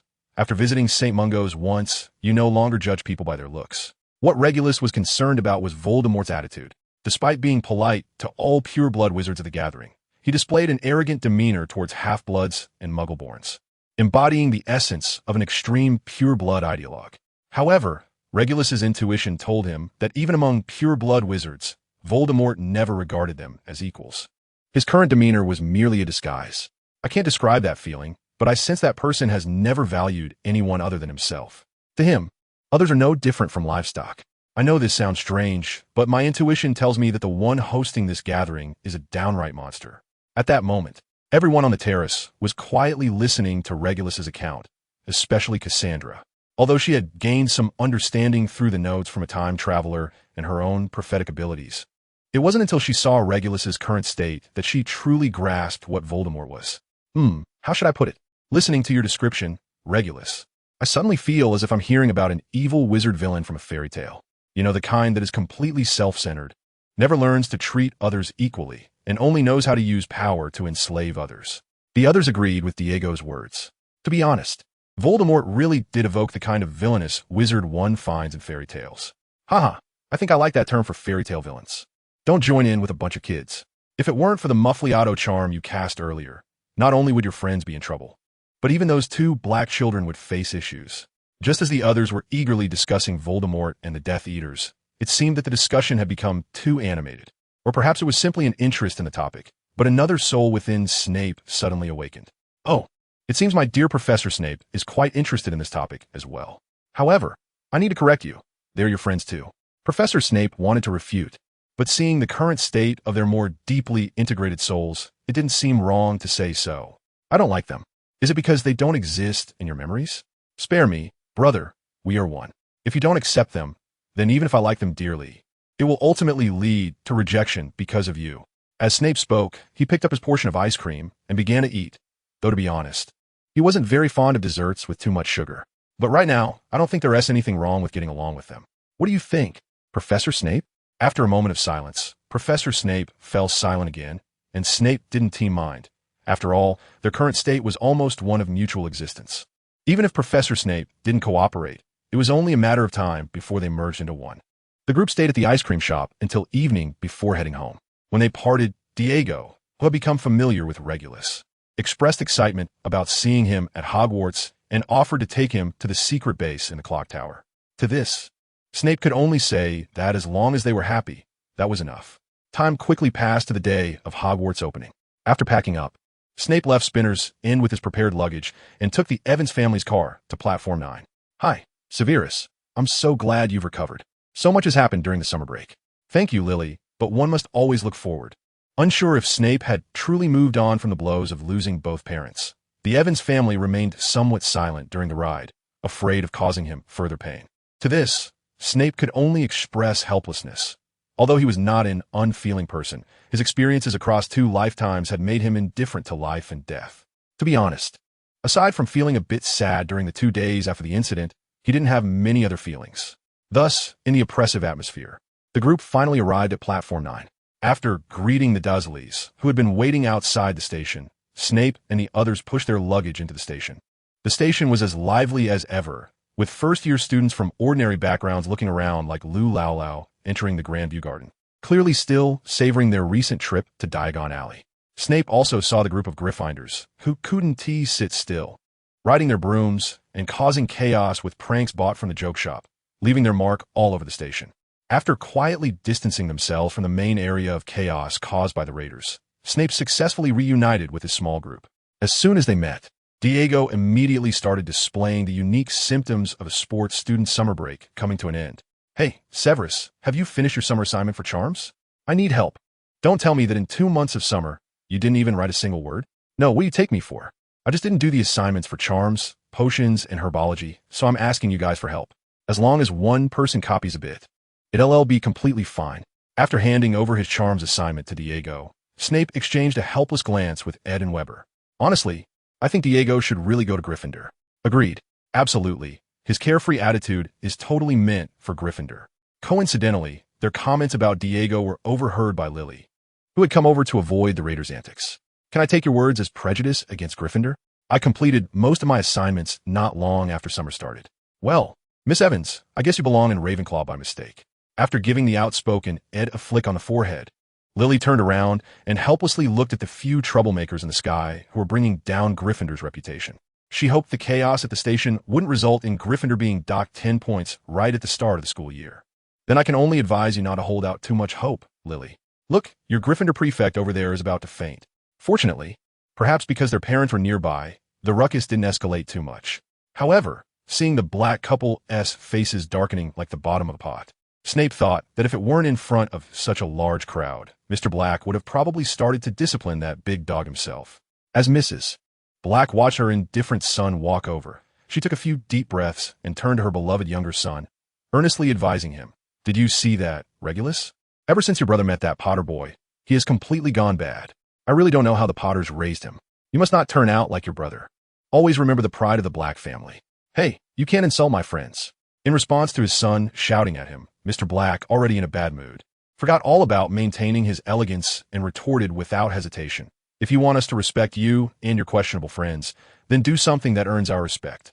Sirius rolled his eyes, snatched his luggage from Creature, and directly followed James onto the train, while Regulus looked at his parents, nodded, and then carried his luggage to follow his sister. You know, Severus, even though I've always hated overly strict parents and have no fondness for those who take their kids to those extreme gatherings for some reason, I actually feel a bit sorry for Mr. Black now. Although Mr. Black had cast a hearing protection charm for the sake of the family reputation, it was clear just by looking that the father and son had definitely had a big argument. This also indirectly shows that some kids are born to collect debts from their parents. All right, it's about time to board, everyone. On the train, first-year students were getting to know new friends. 5th and 7th graders were discussing the exams they would face in the coming year, while students from other grades formed their own small groups to chat about various topics. I hope this year's house elf flu isn't too severe. Oh my god, I can't even imagine what would happen if I had to carry my luggage to the dorm myself after 6 months of being pampered by house elves. Clearly, Diego, what you should be most concerned about right now is whether you can finish your homework and don't use the automatic quill. Don't be so rigid, Severus. Since someone invented these tools, they're meant to be used. Looking at Diego, who couldn't wait to start catching up on his homework with the automatic quill as soon as he got on the train, Snape remarked that if he was going to use that thing, then what was the point of borrowing homework from others? Well, just be careful, Diego. Professor Flitwick is pretty strict about this. Don't worry, Professor Flitwick is actually easy to appease. By the way, don't you guys think the atmosphere this year is a bit strange? Especially Avery and Mulciber. Those two nuisances just spat at me, recalling the unpleasant encounter in another carriage. Diego genuinely felt a bit annoyed. Although those two had always been bothersome, they had never been so blatant about it. I guess it's because of that incident, but I didn't expect it to start affecting the school so soon. As Snape spoke, he cast a hearing protection charm, and seeing his cautious demeanor, the three felt it was unnecessary, but still remained somewhat cautious. Is it that Death Eater? Really, it's making it impossible for people to enjoy school life. It's not that serious. I just observed, and aside from Slytherin, the other three houses are still about the same as before. The fact that it's only Slytherin probably has to do with the pride of their Death Eater leader. The four of them discussed how to deal with the changes they had observed in the other carriages regarding their future school life. Hey, do you think if this goes on, the house team will kick me off? Getting kicked off would be fine, with the way you're neglecting your studies now. You'll probably struggle with the fifth-year OWLs. Hey, I just forgot to do a bit of holiday homework. It's not like I'm that far gone. They continued to chat nonchalantly, and soon the train arrived at its destination. As the first-year students made their way to the long table in the Great Hall, Snape spotted Filch, who had somehow managed to get himself a robe. Using his wand to clean the table meant for the first-year students with a cleaning spell. The table was spotless. The sharp gaze that Filch had honed over the years to deal with mischievous students was now being used to search for any dirt that the house elves had missed.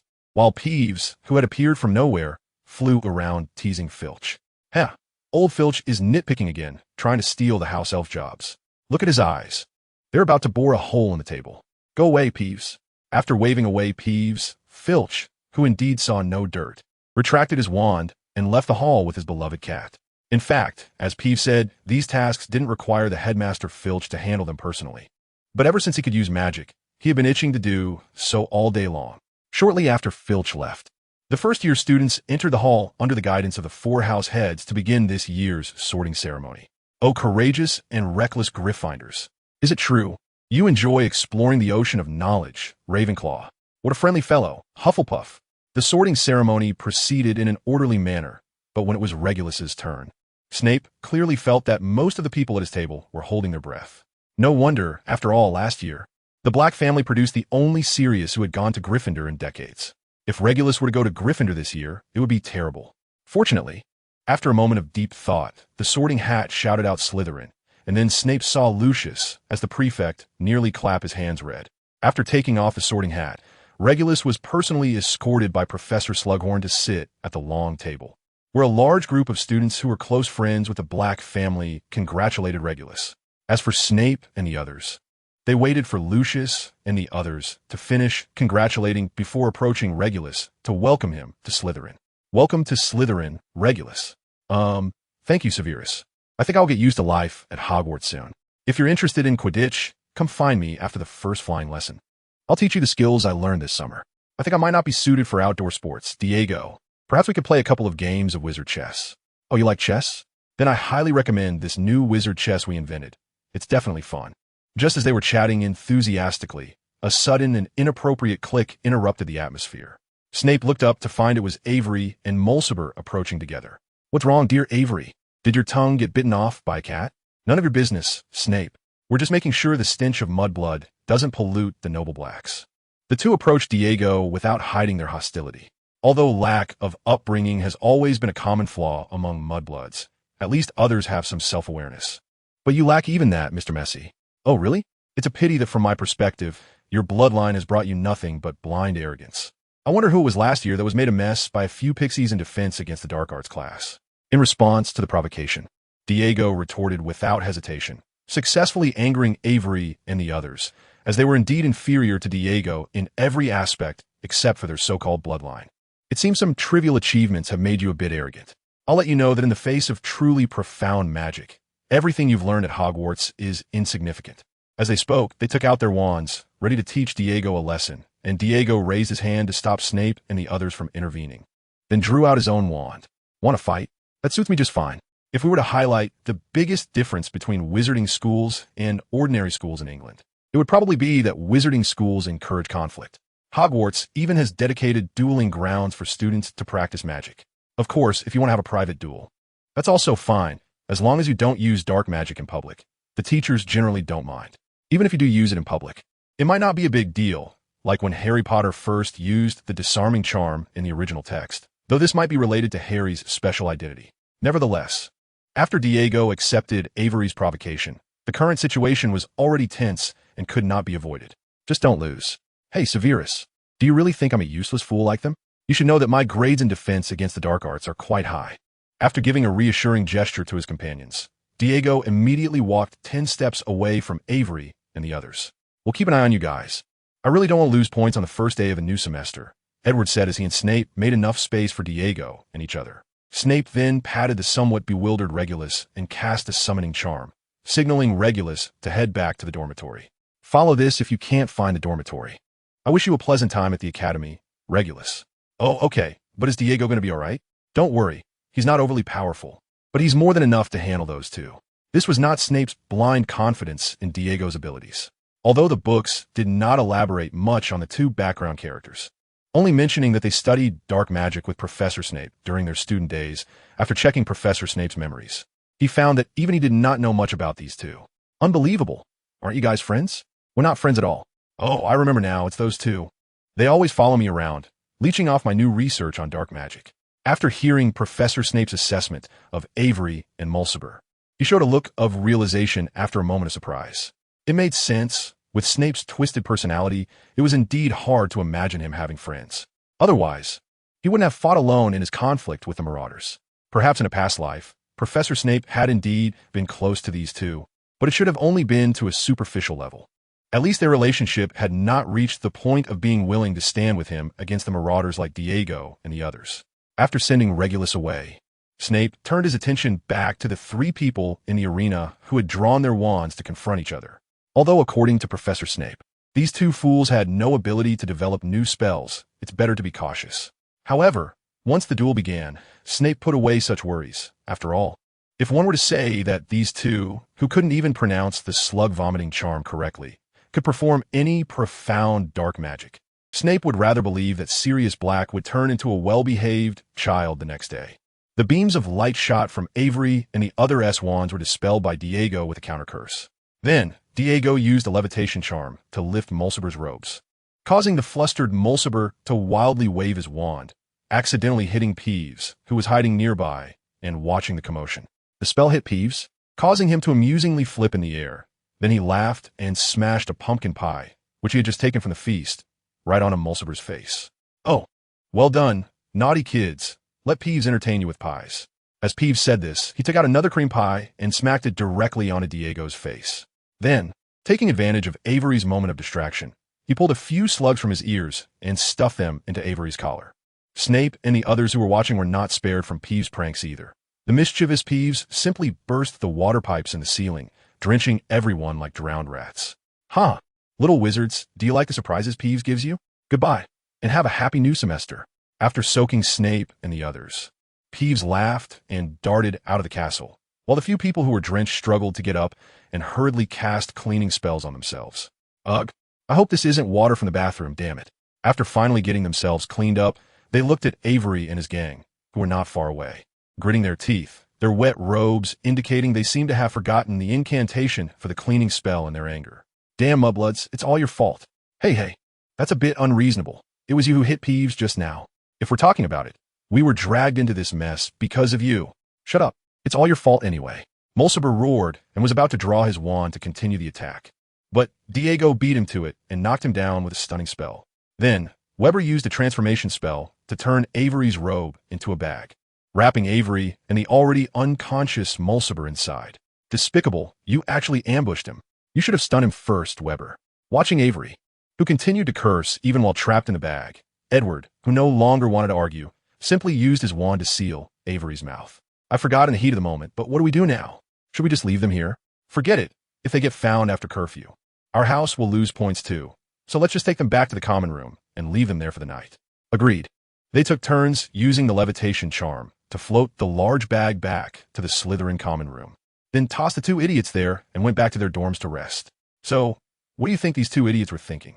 I don't think I offended them, did I? In the dormitory, Diego, who had just changed out of his robes, sat at his desk reflecting on the recent misfortune, unable to suppress the anger in his heart. They must have gone to that Death Eater gathering like Black and the others and were just waiting to target you. After all, who told you to get so close to those two blacks? Damn, so even making normal friends is a crime now, Diego said, taking out some licorice from the drawer and chewing on it in frustration. Forget it. I'll just rest early today. I have classes tomorrow. And I feel like those two idiots won't just let it go. They might cause trouble elsewhere too. After interrupting the condemnation of Avery and his companion as a small group leader, Snape extinguished the lights with his wand, then took a train for a day. And a few of them lay in bed and fell asleep. You mean those two idiots caught a cold? By the time of the morning charms class, Snape remembered that the two poor souls were no longer in the common room, and during the charms class, they heard from Cassandra about Avery's subsequent misadventures. It is said that when Lucius took them out of the bag this morning, they were shivering in a fetal position and then sent to Madame Pomfrey. No wonder. After all, the two of them, in a fit of anger, completely forgot to cast a cleaning charm on themselves and stayed in the damp common room all night in wet robes. It's a miracle they didn't catch a cold. Huh, hearing about their misery has certainly calmed me down a bit. Well, I've heard everything from Regulus. How can anyone think that bullying a few ordinary-born classmates at school would earn the favor of that person? I think they might not have thought it through. They probably did it just to please those pure-blood Slytherins, hoping to elevate their status within Slytherin. After all, it's certain that most pure-blood students, including my 3 cousins and 2 future cousins-in-law, have already been taken by their parents to Death Eater meetings. So those two idiots probably thought that as long as they picked on wizards from ordinary backgrounds, they could enter our circle. Cassandra scoffed at their shortcut mentality.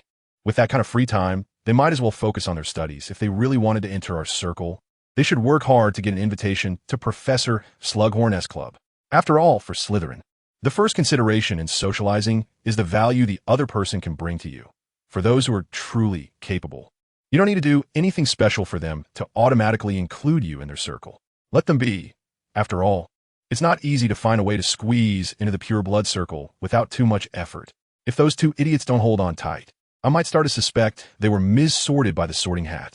After all, scheming is also a trait of Slytherin House. But liking to scheme and being good at it are two different things. TSK, if that's the case. Doesn't that mean I'm even more qualified to enter the pure blood circle? I've already received a club invitation. After all, Diego, your Quidditch talent is indeed rare. And if you really pursue a career in Quidditch, becoming a world champion wouldn't be too difficult. Of course, but then again, now that those two have suffered such a huge loss, will they take more drastic actions? Snape and Edward both inclined to think that the other would not let it go, but Weber and Cassandra had different views, believing that after suffering this big loss, those two bullies wouldn't dare to cause trouble again. The developments in the following days seemed to support Cassandra's guess. Originally, Snape and the others were waiting for Avery's next move, but after coming out of Madame Pomfrey's, Avery and Mulciber acted like mice avoiding a cat when they saw them. Their behavior really reflects another smooth characteristic of our house. Although Avery didn't seek trouble with Snape and the others again, that didn't mean they abandoned their plan to win the favor of pure-blood wizards by bullying those of ordinary backgrounds. In the following days, Snape heard from Penny and Lily that Avery and Mulciber were harassing Hufflepuff and Gryffindor students. It is said that when Avery and Mulciber cornered Lily and Penny and insulted them as mudbloods, they unfortunately ran into the Marauders, and the two walked right into the line of fire. I heard that after those two were stripped and dragged on a broom for several laps. Although I don't want to say it, those 4 energetic guys did a rare good deed. TSK. So those two actually changed targets, thinking I was a tough nut to crack and decided to pick on someone softer. Hearing that those two idiots went to bully students from other houses, Diego directly smashed the approaching bludger away with a bat, so hard that it nearly hit the Whomping Willow. Snape, who was brought into practice, had to pull out his wand to freeze the bludger before it flew out of bounds, but because he didn't control the force well, he ended up smashing the bludger. The other two, seeing Diego's reaction, understood that he and Snape were clearly furious about Avery's foolish actions that tarnished Slytherin's reputation. Generally speaking, when the Sorting Hat places a wizard in a house, it's because that little wizard possesses some trait of that house, such as Snape's ambition and shrewdness, Edward's ability to gauge the situation, Weber's smoothness, while Diego's trait is valuing honor.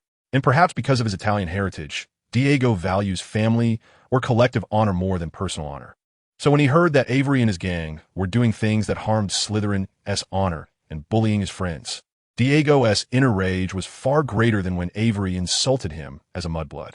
Meanwhile, Snape was already considering the possibility of sinking those two into the lake. And this time, the usually reclusive Professor Snape also rarely joined in. Calm down, you two. Don't let your emotions affect the practice.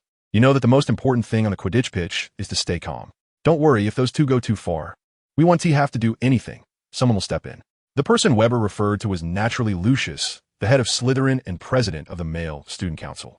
When he learned that two idiots from his own house were looking for trouble with wizards of Muggle descent for no reason, Lucius S. meticulously maintained blonde hair lost some of its luster. No, while we do discriminate against Muggles and privately call those wizards of Muggle descent mudbloods, do you think you can openly engage in discrimination and bullying just because Dumbledore retired and Voldemort became headmaster?